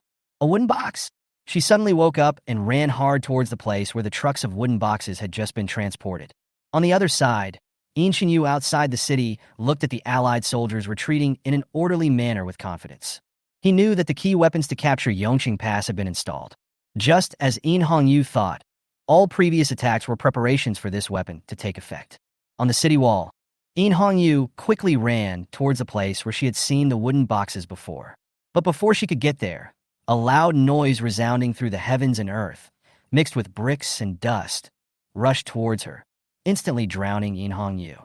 Guan Mingyue, who was sorting out supplies in Yongqing Pass, also heard the loud noise and ran out of the yard. Some dust flew into the yard from the direction of the city wall. At the same time, a huge black mushroom cloud floated in the sky in the direction of the city wall. Seeing this scene, Guan Mingyue's heart sank. She immediately returned to the house, put a few boxes into the small space, and then ran quickly towards the city wall. When Guan Mingyue arrived near the city wall, the scene in front of her made her stunned. A huge hole appeared on the originally majestic wall of Yongqing Pass. Countless bricks and mud flew around with the hole in the wall as the center. The houses closer to the wall were turned into piles of rubble by the explosion, and the houses a little further away were also hit by large and small holes caused by the flying bricks and stones.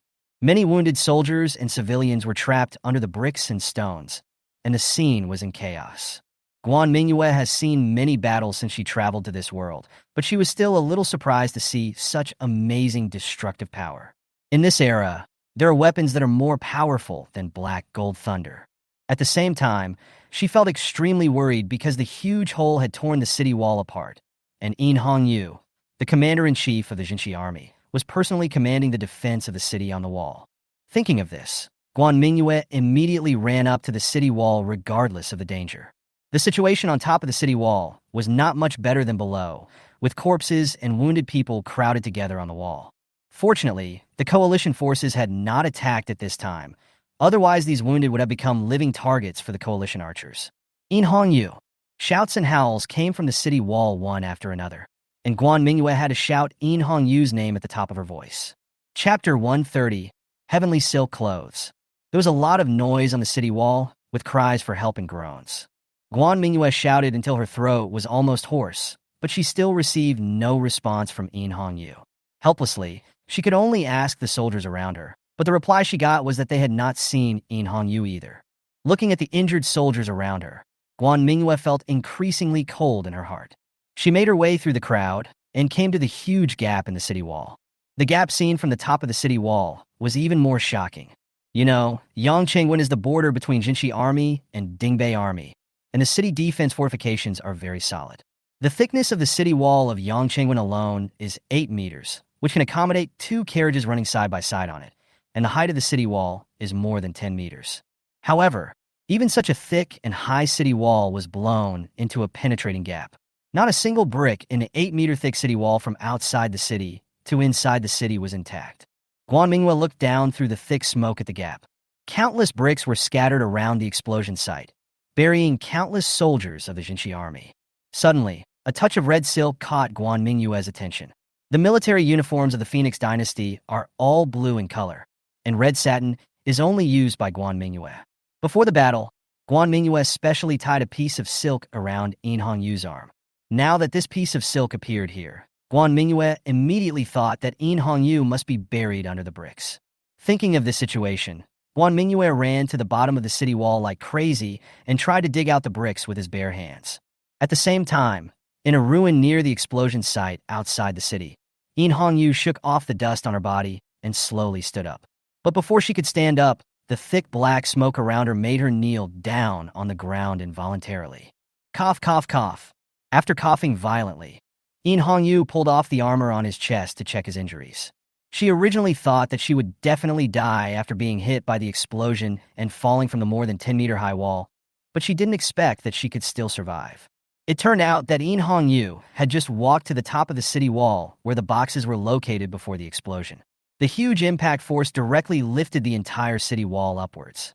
She was just about to lean over to check on the boxes, but the ground suddenly rose and pushed her outside the city wall. At the same time, countless broken bricks hit her, and she passed out.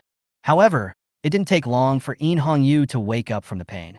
She tore off her armor, but was surprised to find that except for some bruises on her joints from falling from the city wall and hitting the ground, she had no external injuries. At the same time, a white silk garment inside her armor emitted a faint white light. In Hongyu immediately realized that the reason why she only suffered minor injuries after falling from such a high place was probably because of this silk dress. At this moment, a warm feeling arose in her heart because this silk dress was given to her by Guan Mingyue. Let's go back to this morning. Early in the morning, the war drums outside the city woke up In Hongyu and Guan Mingyue inside Yongqing Pass. Originally, there were other generals of the Jinshi army stationed on the city wall, and In Hongyu only needed to lead the battle inside the city. However, as a new leader who had just established his own power for less than a year, In Hongyu still felt that he had to do everything himself.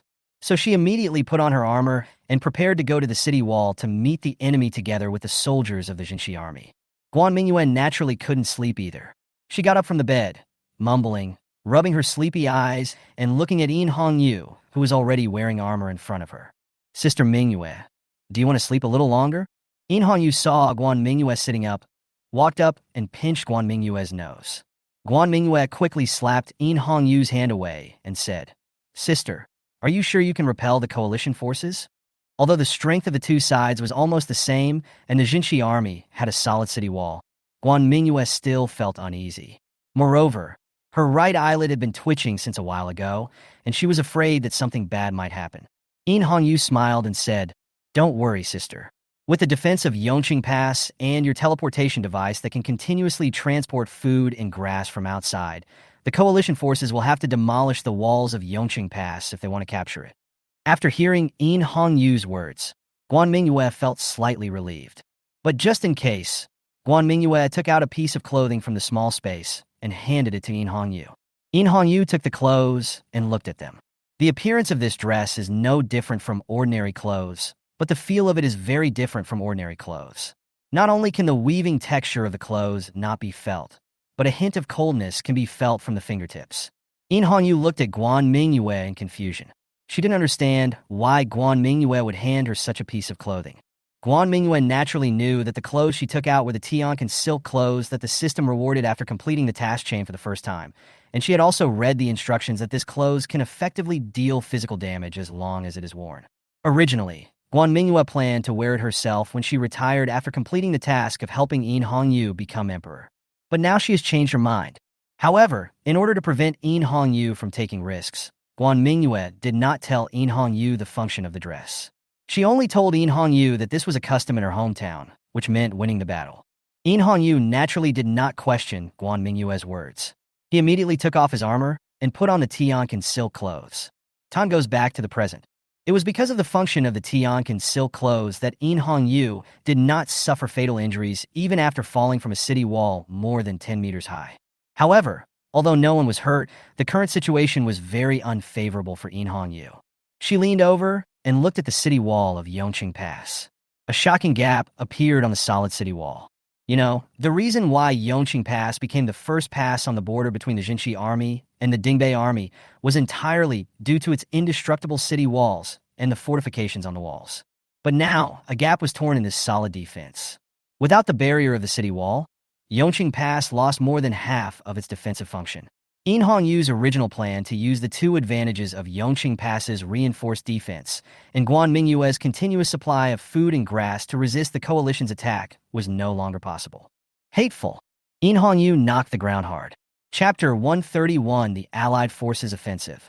Among the coalition forces outside Yongqing Pass, In Hongyu laughed loudly. "Great!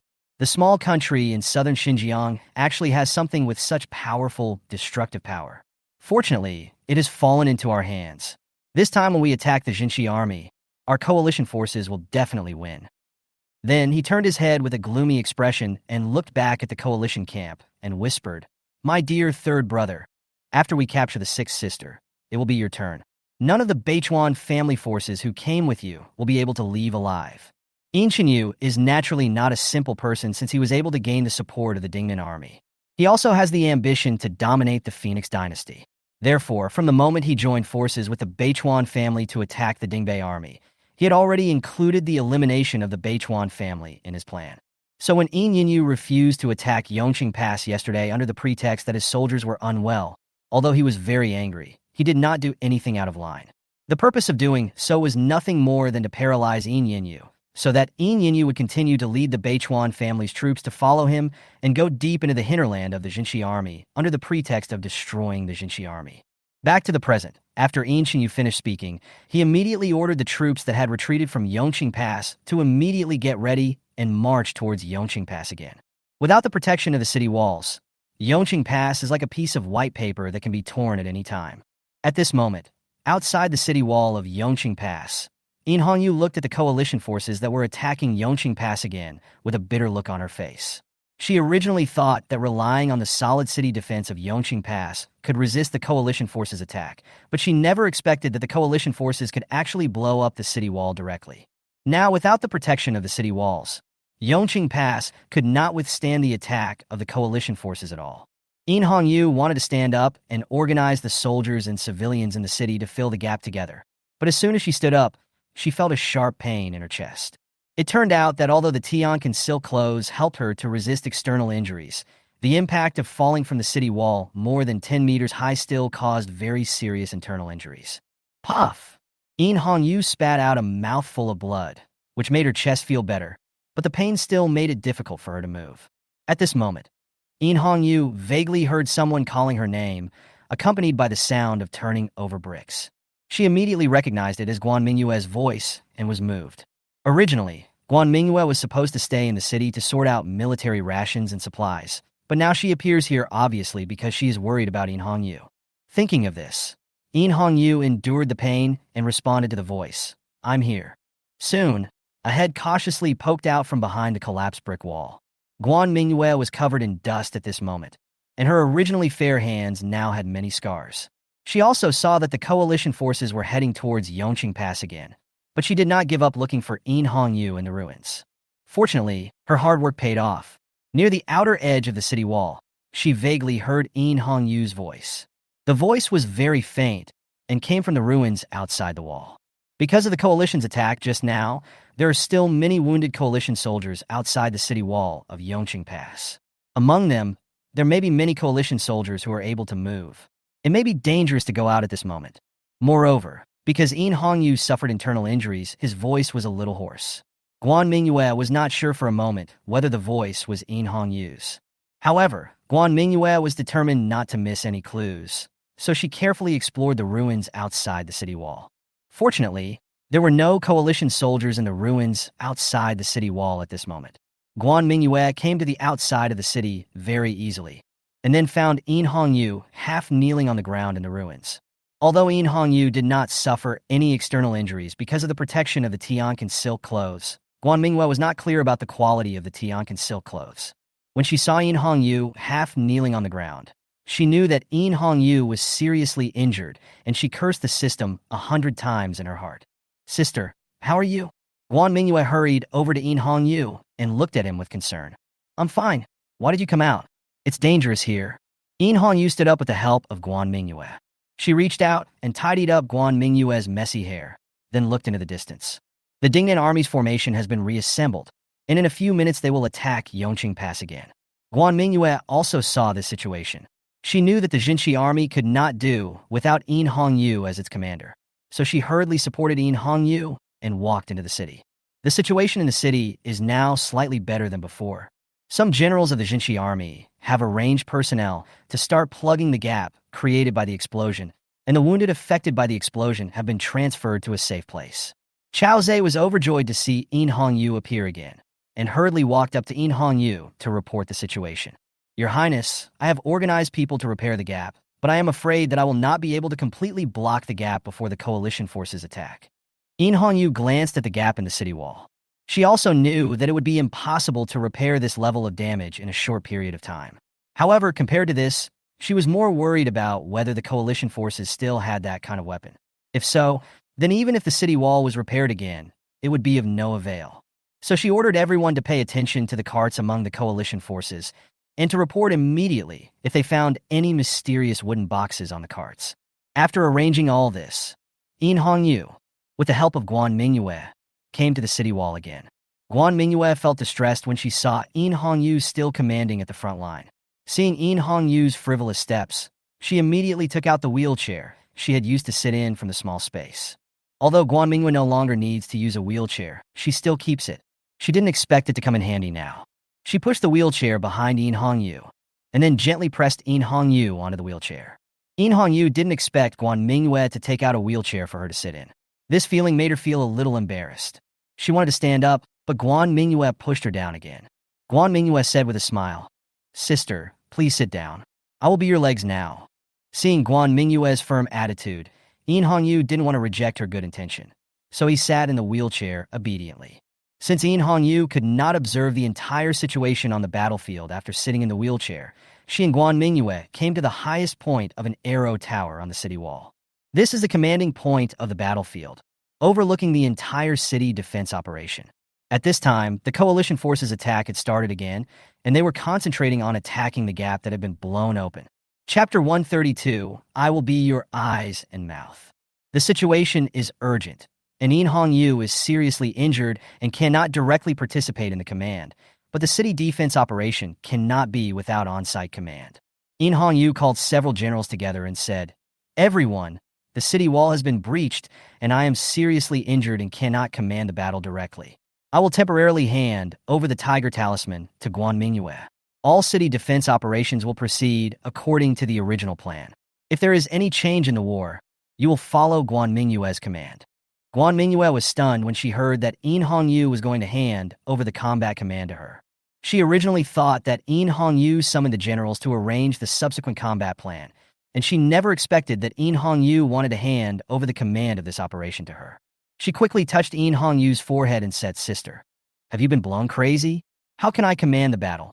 Several generals around also looked at Hongyu, not quite understanding Hongyu's arrangement. Hongyu didn't explain anything, but touched his wrist and said, "I believe my sister can do it."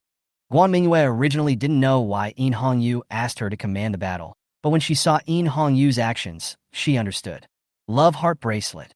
Since Guan Mingyue could speak, the two of them rarely used the concentric bracelet to communicate.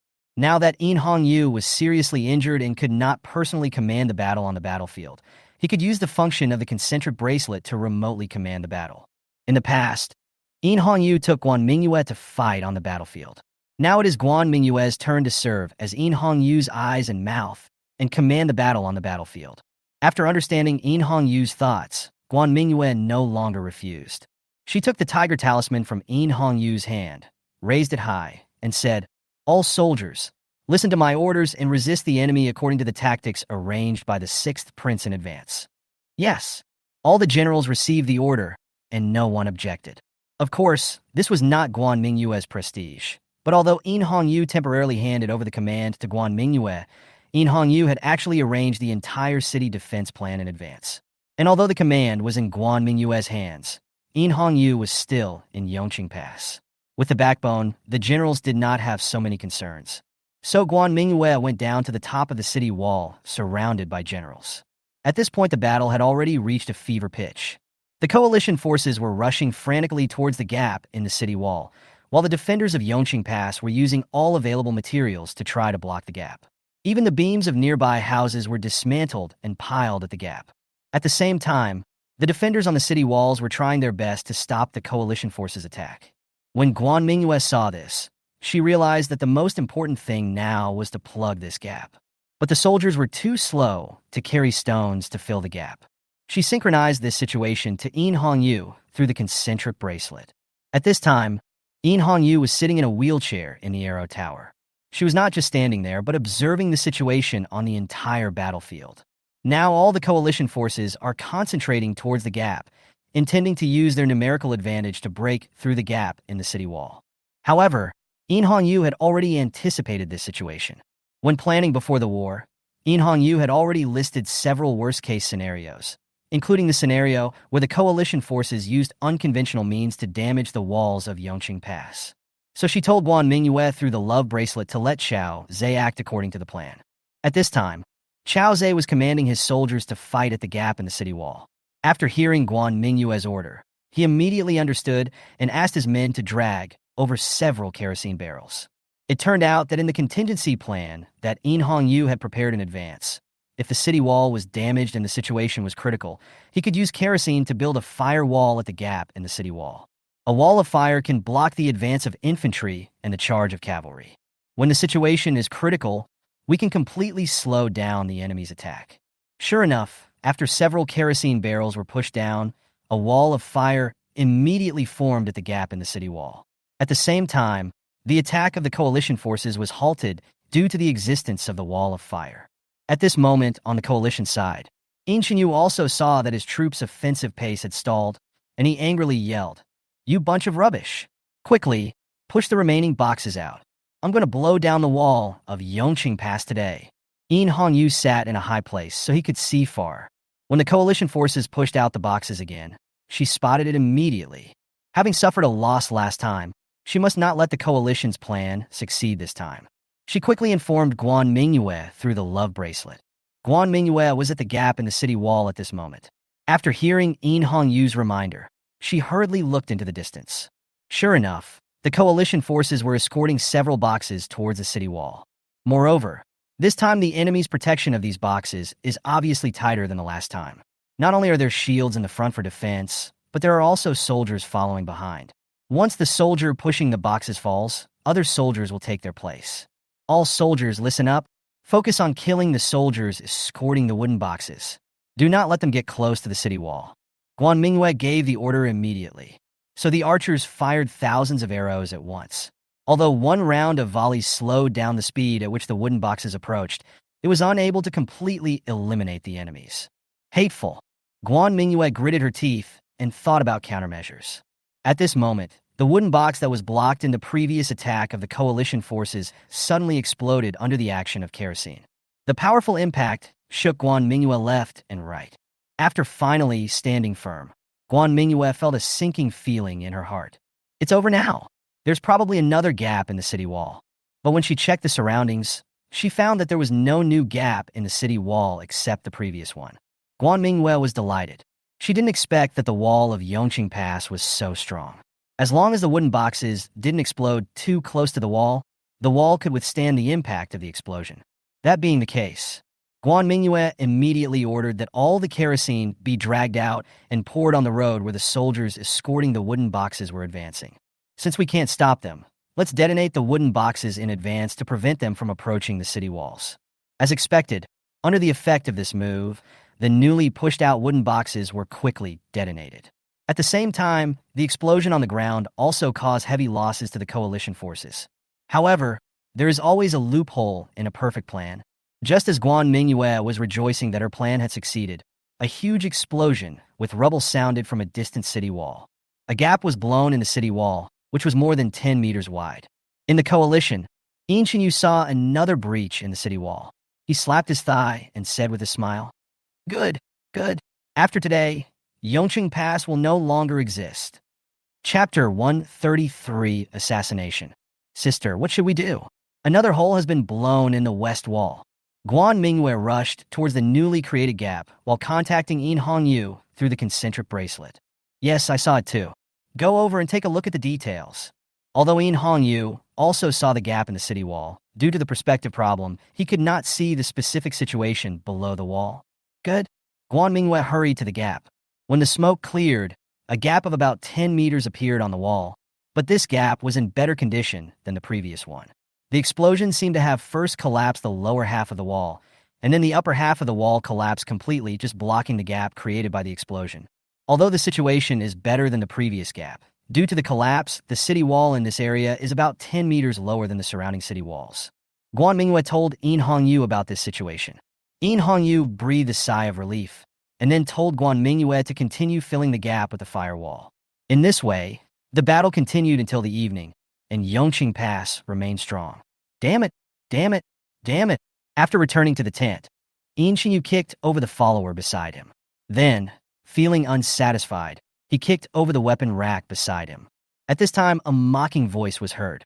Hey, isn't this my second brother? Why aren't you in Yongqing Pass at this time? Mingyue looked back. The person who came was the third prince, Mingyue. Mingyue didn't care at all about Mingyue, who was furious at the moment. He walked to a seat aside and sat down, then poured himself a cup of tea. When Mingyue saw Mingyue like this, the anger in his heart erupted again.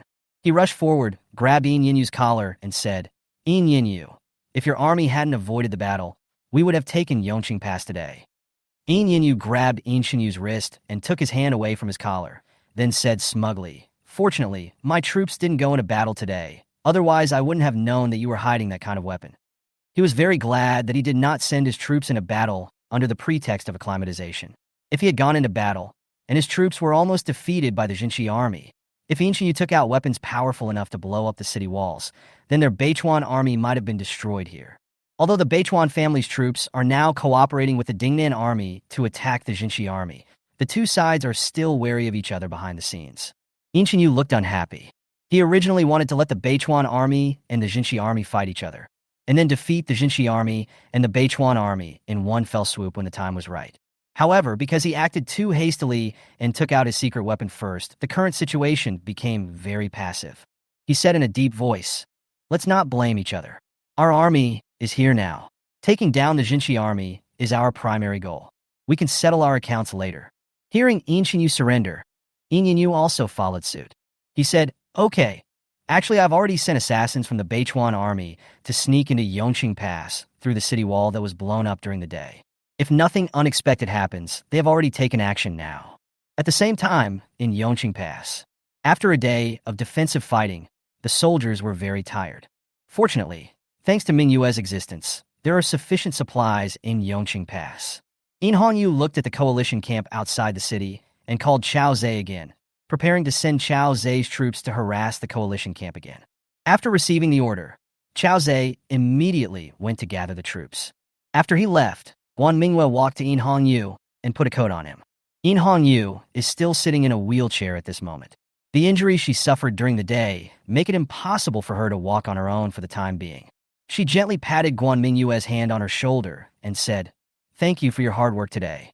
Guan Mingyue bent down gently, put her arms around Yin Hongyu's neck and said, "I'm not tired, sister, but how is your body?" When Yin Hongyu fell outside the city during the day, Guan Mingyue was really scared.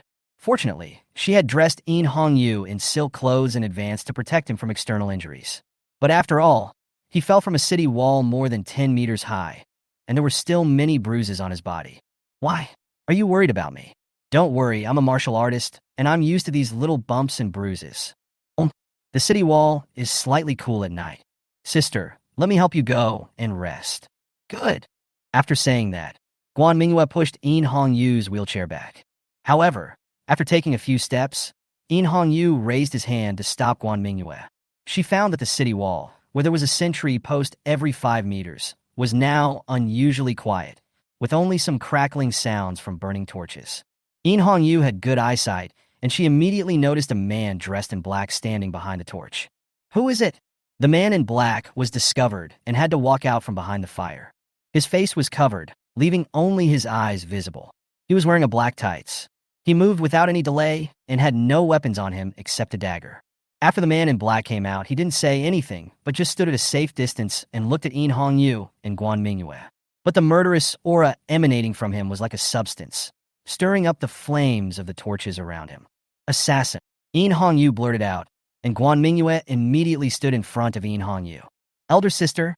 Guan Mingyue was very nervous now. This person could actually kill all the soldiers around him without them noticing, which showed that his strength was unfathomable.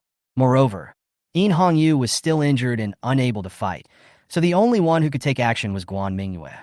Yin Hongyu reached out and held Guan Mingyue, brought her to his side, patted Guan Mingyue's hand, and signaled her not to be nervous. After comforting Guan Mingyue, Yin Hongyu pushed the wheelchair a few steps and said, "Did Yin Yinyu send you here?" The man in black still stood there and did not answer Yin Hongyu's words. At this moment, a breeze blew by, and the figure of the man in black shook for a moment, and then showed signs of disappearing. At the same time, another figure suddenly rushed out from the other side of the city wall, holding a dagger in his hand, and rushed straight towards Yin Hongyu, who was sitting in a wheelchair. Now Yin Hongyu was sitting in a wheelchair and couldn't move quickly, so he had no way of avoiding the attack from the figure. "Careful!" Guan Mingyue screamed and rushed directly towards Yin Hongyu. Before the figure's dagger stabbed Yin Hongyu, he stood in front of Yin Hongyu. Puff! Blood quickly spread from the wound. Chapter 134 Anger. "Mingyue!" Yin Hongyu stood up despite his internal injuries and supported Guan Mingyue. The dagger stabbed Guan Mingyue right near her heart, and the massive blood loss caused Guan Mingyue to fall into coma immediately. Seeing that the opportunity was missed, the assassin wanted to finish off the opponent. Yu was already prepared, but if it was the usual Yu, she would not only not let the assassin succeed, but would also find a way to kill the assassin. But now she was seriously injured, and there was an unconscious Guan Mingyue in her arms. Seeing the assassin rushing towards him again, Yu could only use the wheelchair beside him to maneuver. Fortunately, Guan Mingyue had already told Yu about some of the mechanisms on the wheelchair. She immediately pressed a button on the armrest of the wheelchair. A mechanical sound was heard, and the backrest of the wheelchair immediately split in the middle, and then moved in front of Yu under the operation of the wheels. A temporary shield blocked Yu. The assassin never expected that the wheelchair would undergo such a change, and the dagger actually pierced into the shield. Seeing that the assassin's dagger was stuck, Yu acted decisively and immediately chopped the assassin's wrist with his hand. Seeing this, the assassin had no choice but to let go of the dagger. After failing again, the assassin was very decisive. He gave up the assassination and chose to climb over the wall and leave. Seeing the assassin leave, Yu finally breathed a sigh of relief. She immediately went to the city wall and sent Guan Mingyue to the hospital for treatment. Yang Chengwen, inside Yu's residence. The doctor packed up his belongings and said to Yu, "Your Highness, Miss Mingyue's wound is very deep. She was just a little bit away from injuring her heart. I have tried my best to treat her, but she has lost too much blood. Whether she can wake up depends on her luck." After hearing what the doctor said, Yu felt as if he had lost all strength. She asked everyone to leave and pushed her wheelchair to the bed. Guan Mingyue, lying on the bed, looked pale, with no trace of blood on her lips. System, tell me the truth. Is Mingyue okay?" Yu knew the existence of the system. She felt that with the system's ability to transcend people's current cognition, she would definitely be able to tell whether Guan Mingyue would be in trouble. Unfortunately, the system is bound to Guan Mingyue. Although it can hear Yu's voice, it cannot answer her. Yu felt deeply guilty at this moment. He clearly had the ability to protect Guan Mingyue, but he failed in a critical moment. No sleep all night. The next morning, Guan Mingyue still showed no signs of waking up, and the coalition forces outside the city approached again. With dark circles under his eyes, Yu put on his armor and went to the city wall. "Zhou Liang, listen to my orders," Yu said with a gloomy face. Zhou Liang heard about Guan Mingyue's assassination last night. He knew that Yu and Guan Mingyue had a good relationship when they were in Nanling City. Now that Guan Mingyue was assassinated, Yu was too calm. But he was indeed calm, and Zhou Liang knew that Yu was really angry. "I guess the coalition forces are going to be in trouble today," he immediately said respectfully. "I will obey your orders. Today, the enemy's attack will definitely focus on the 2 gaps that were blown up yesterday. You must immediately mobilize all the manpower in the city and defend against the enemy's attack at all costs." "Yes," Zhou Liang agreed. When the coalition forces retreated last night, Yu had already ordered people to block the gap as much as possible. But time is running out, and as of this morning, only one of the 2 gaps has been blocked. The gap that was blown out at the beginning was severely damaged, so various wooden stakes and stones can only be temporarily piled up. Boom, boom, boom. The war drums outside the city sounded again, and the coalition forces had launched an attack. And this time, the coalition forces included not only the Dingnan army, but also the Beichuan family's troops who launched an attack together. "Second brother, how about we see who will capture the wall of Yongqing Pass first today?" Yu looked very confident, as if it was only a matter of time before they captured Yongqing Pass. The assassination attempt failed last night, and Yu killed the assassin in a rage. However, although the assassination attempt failed, according to the assassin's intelligence, the situation of the Yongqing Pass assassin was not optimistic. If his Beichuan army joined the attack, coupled with the powerful siege weapons in Yu's hands, Yongqing Pass could definitely be captured, and the losses could be minimized. He had already used the excuse yesterday that the soldiers were unwell to avoid letting the Beichuan army take the lead. If he didn't send out troops today, Yu might really break up with him, so he took the initiative to lead the troops to fight today. Humph! I don't know who was it that promised so confidently last night that the assassination would be successful. But what was the result? Haha, now you're brazen enough to compete with me. If it weren't for the Dingnan soldiers who fought so hard yesterday and opened a gap in the city wall, you Beichuan soldiers might not even be able to climb the city wall of Yongqing Pass. Yu felt a little gloating at this moment. He was worried that the Beichuan army would find an excuse not to fight today, but he didn't expect that his third brother would lose his temper after seeing the 2 holes he had blew in the city wall yesterday. You blew a hole in the city wall, but you still failed to capture Yongqing Pass. Today I will let you know the strength of our Beichuan army. After saying that, Yu shouted loudly and took the lead in attacking the city. The attack route he chose was exactly the biggest gap that was blown up yesterday. There was no way Yu would let Yu take Yongqing Pass first, so he ordered his Dingnan army to follow Yu and launch an attack. Just as the coalition forces were pouring out, a troop quietly approached the edge of the coalition camp. The leader of the team was Chao Zhe. Originally, Chao Zhe's troops were supposed to attack the coalition camp last night to disrupt the coalition's rest and affect the coalition's attack the next day. However, due to Guan Mingyue's assassination last night, Yu gave up the plan to let Chao Zhe attack at night, and instead asked him to leave the city at night and hide in the nearby mountains. Yu expected that Yu would lose his patience when he saw that the Dingnan army was able to destroy the city wall of Yongqing Pass. In addition, the fact that he sent assassins to kill him at night also confirmed Yu's guess. Therefore, Yu was sure that the coalition forces would be mobilized in full force the next day.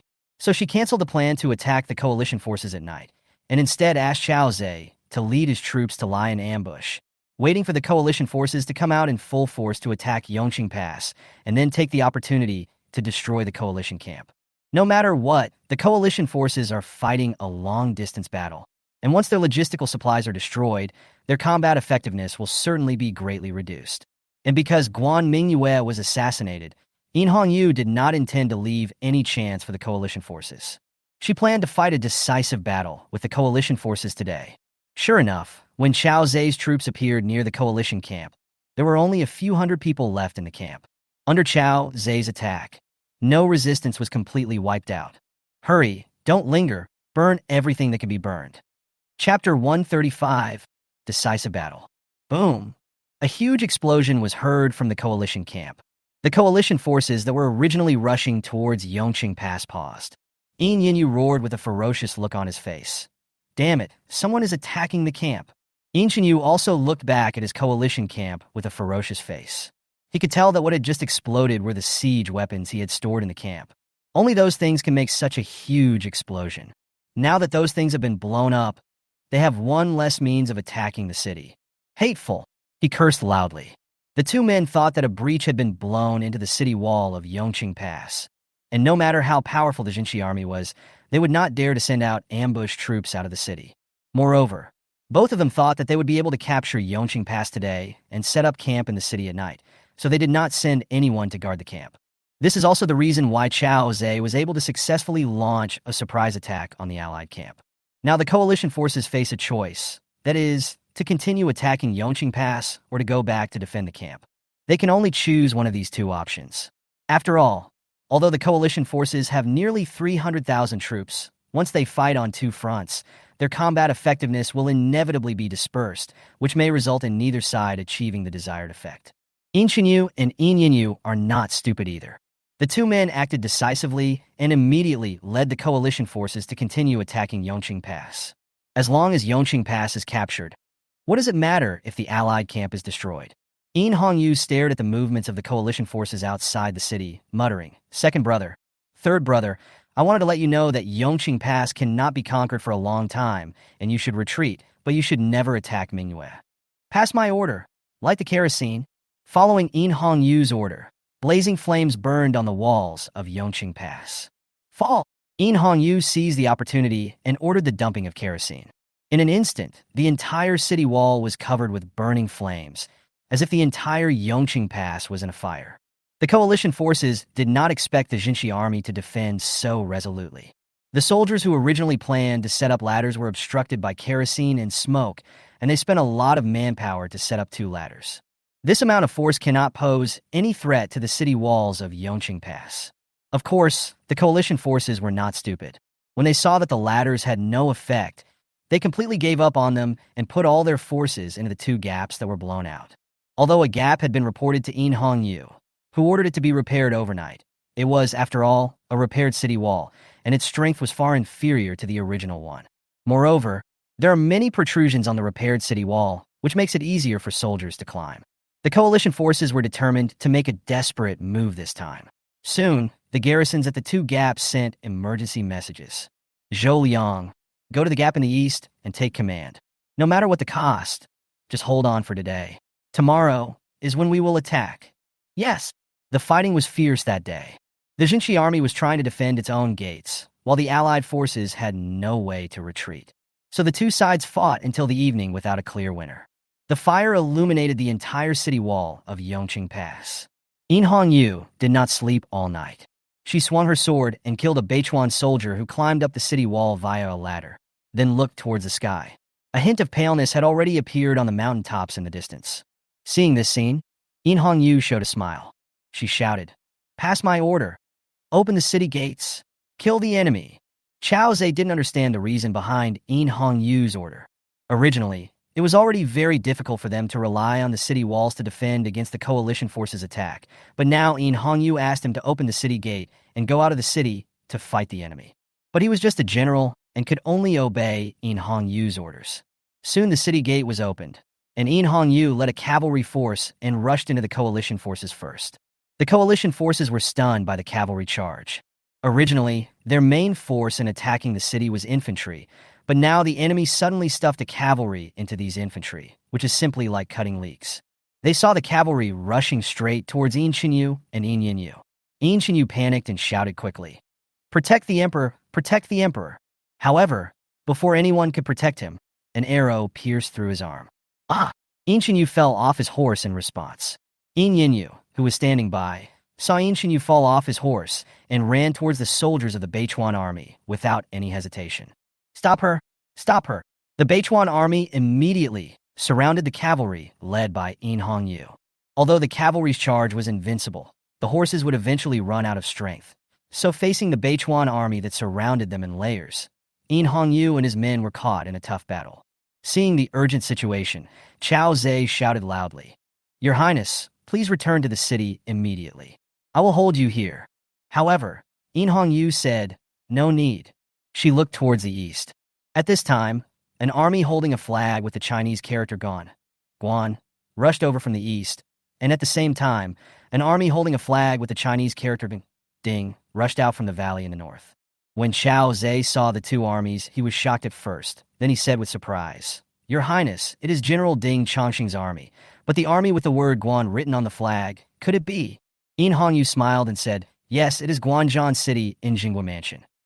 Originally, Guan Zhongqing had a peacock army under his command, but due to the eldest prince In Jiyu's manipulation, the peacock army was devoured by the Dingbei army.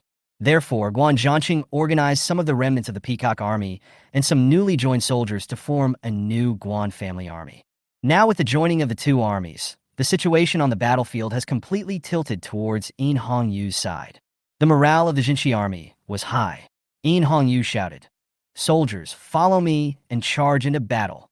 In Chinyu and In Yinyu tried to use the last soldiers to resist, but they knew in their hearts that the game was over. 3 months later, capital city. In Hongyu has been on the throne for a month. The internal situation of the Phoenix dynasty has basically stabilized now. The Dingbei army and the Dingnan army have been completely stripped of their military command power and are all under the unified command of In Hongyu. The only unstable place now is Pengzhou. After all, there is an inland sea separating them, and naval warfare is not the Phoenix dynasty's strong point. However, taking over Pengzhou has already been In Hongyu's established goal, and she will not give up. On the throne, In Hongyu said calmly, "Let's adjourn the court." After saying this, he left amid the shouts of "Long live the emperor" from his ministers.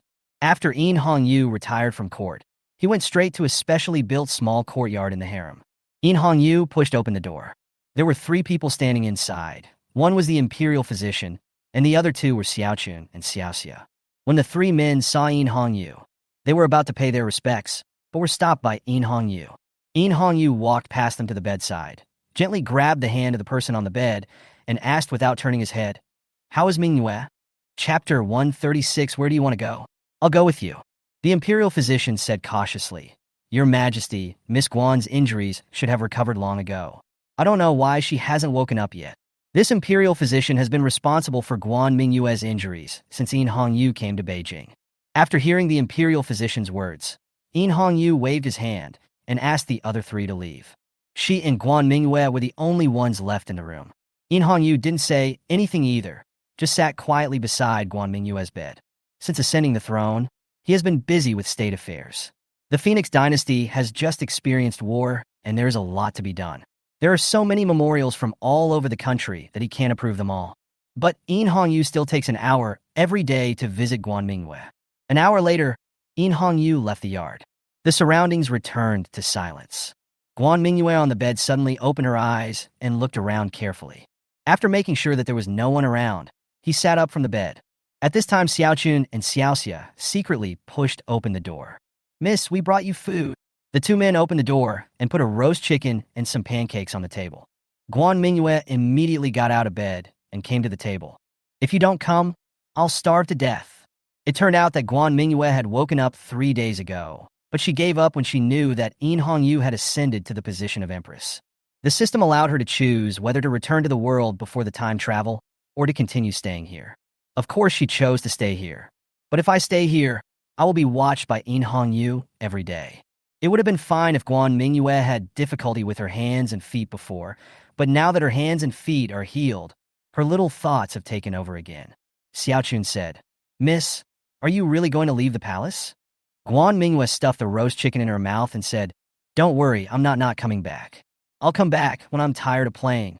Anyway, she still had the concentric chain on her hand, so it was impossible for her to escape from In Hongyu's control. But we can't just let In Hongyu succeed like this. "Xiaochun, Xiaoxia, help me pack my luggage tonight and take care of the people guarding the gate to make sure everything goes well, okay?" Xiaochun and Xiaoxia looked at each other and agreed. The next day, In Hongyu retired from court and went to Guan Mingyue's residence, as usual. The imperial physician and Xiaochun and Xiaoxia were still in the room. In Hongyu asked about Guan Mingyue's condition as usual, then held Guan Mingyue's hand and sat for an hour. Guan Mingyue finally managed to survive an hour and was ready to leave. The reason why she chose to wait until In Hongyu came before leaving was because this way In Hongyu would not discover that she was missing until the next day.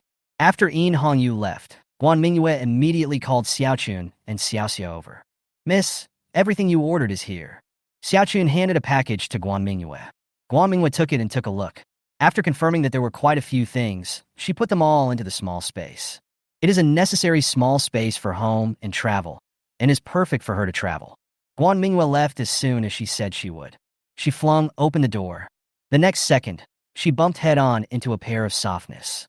Who was standing in front of someone's door? Xiaochun and Xiaoxia didn't dare to speak. Guan Mingyue covered her forehead and took a look. "I almost fainted." In Hongyu was actually standing in front of Guan Mingyue wearing casual clothes and carrying a small bag. He looks like he's going on a long journey. "Ew. Why are you here?" Guan Mingyue's heart was in her throat. Mingyue's plan to start a business collapsed before it even started. In Hongyu lifted Guan Mingyue's chin and said, "My sister deceived me so much, I must punish her." After saying that, he bit Guan Mingyue's mouth. Then he said, "I will leave you Bu Jian to supervise the country. Where do you want to go, sister?" "I will accompany you." Guan Mingyue suddenly realized that all her thoughts were known by In Hongyu.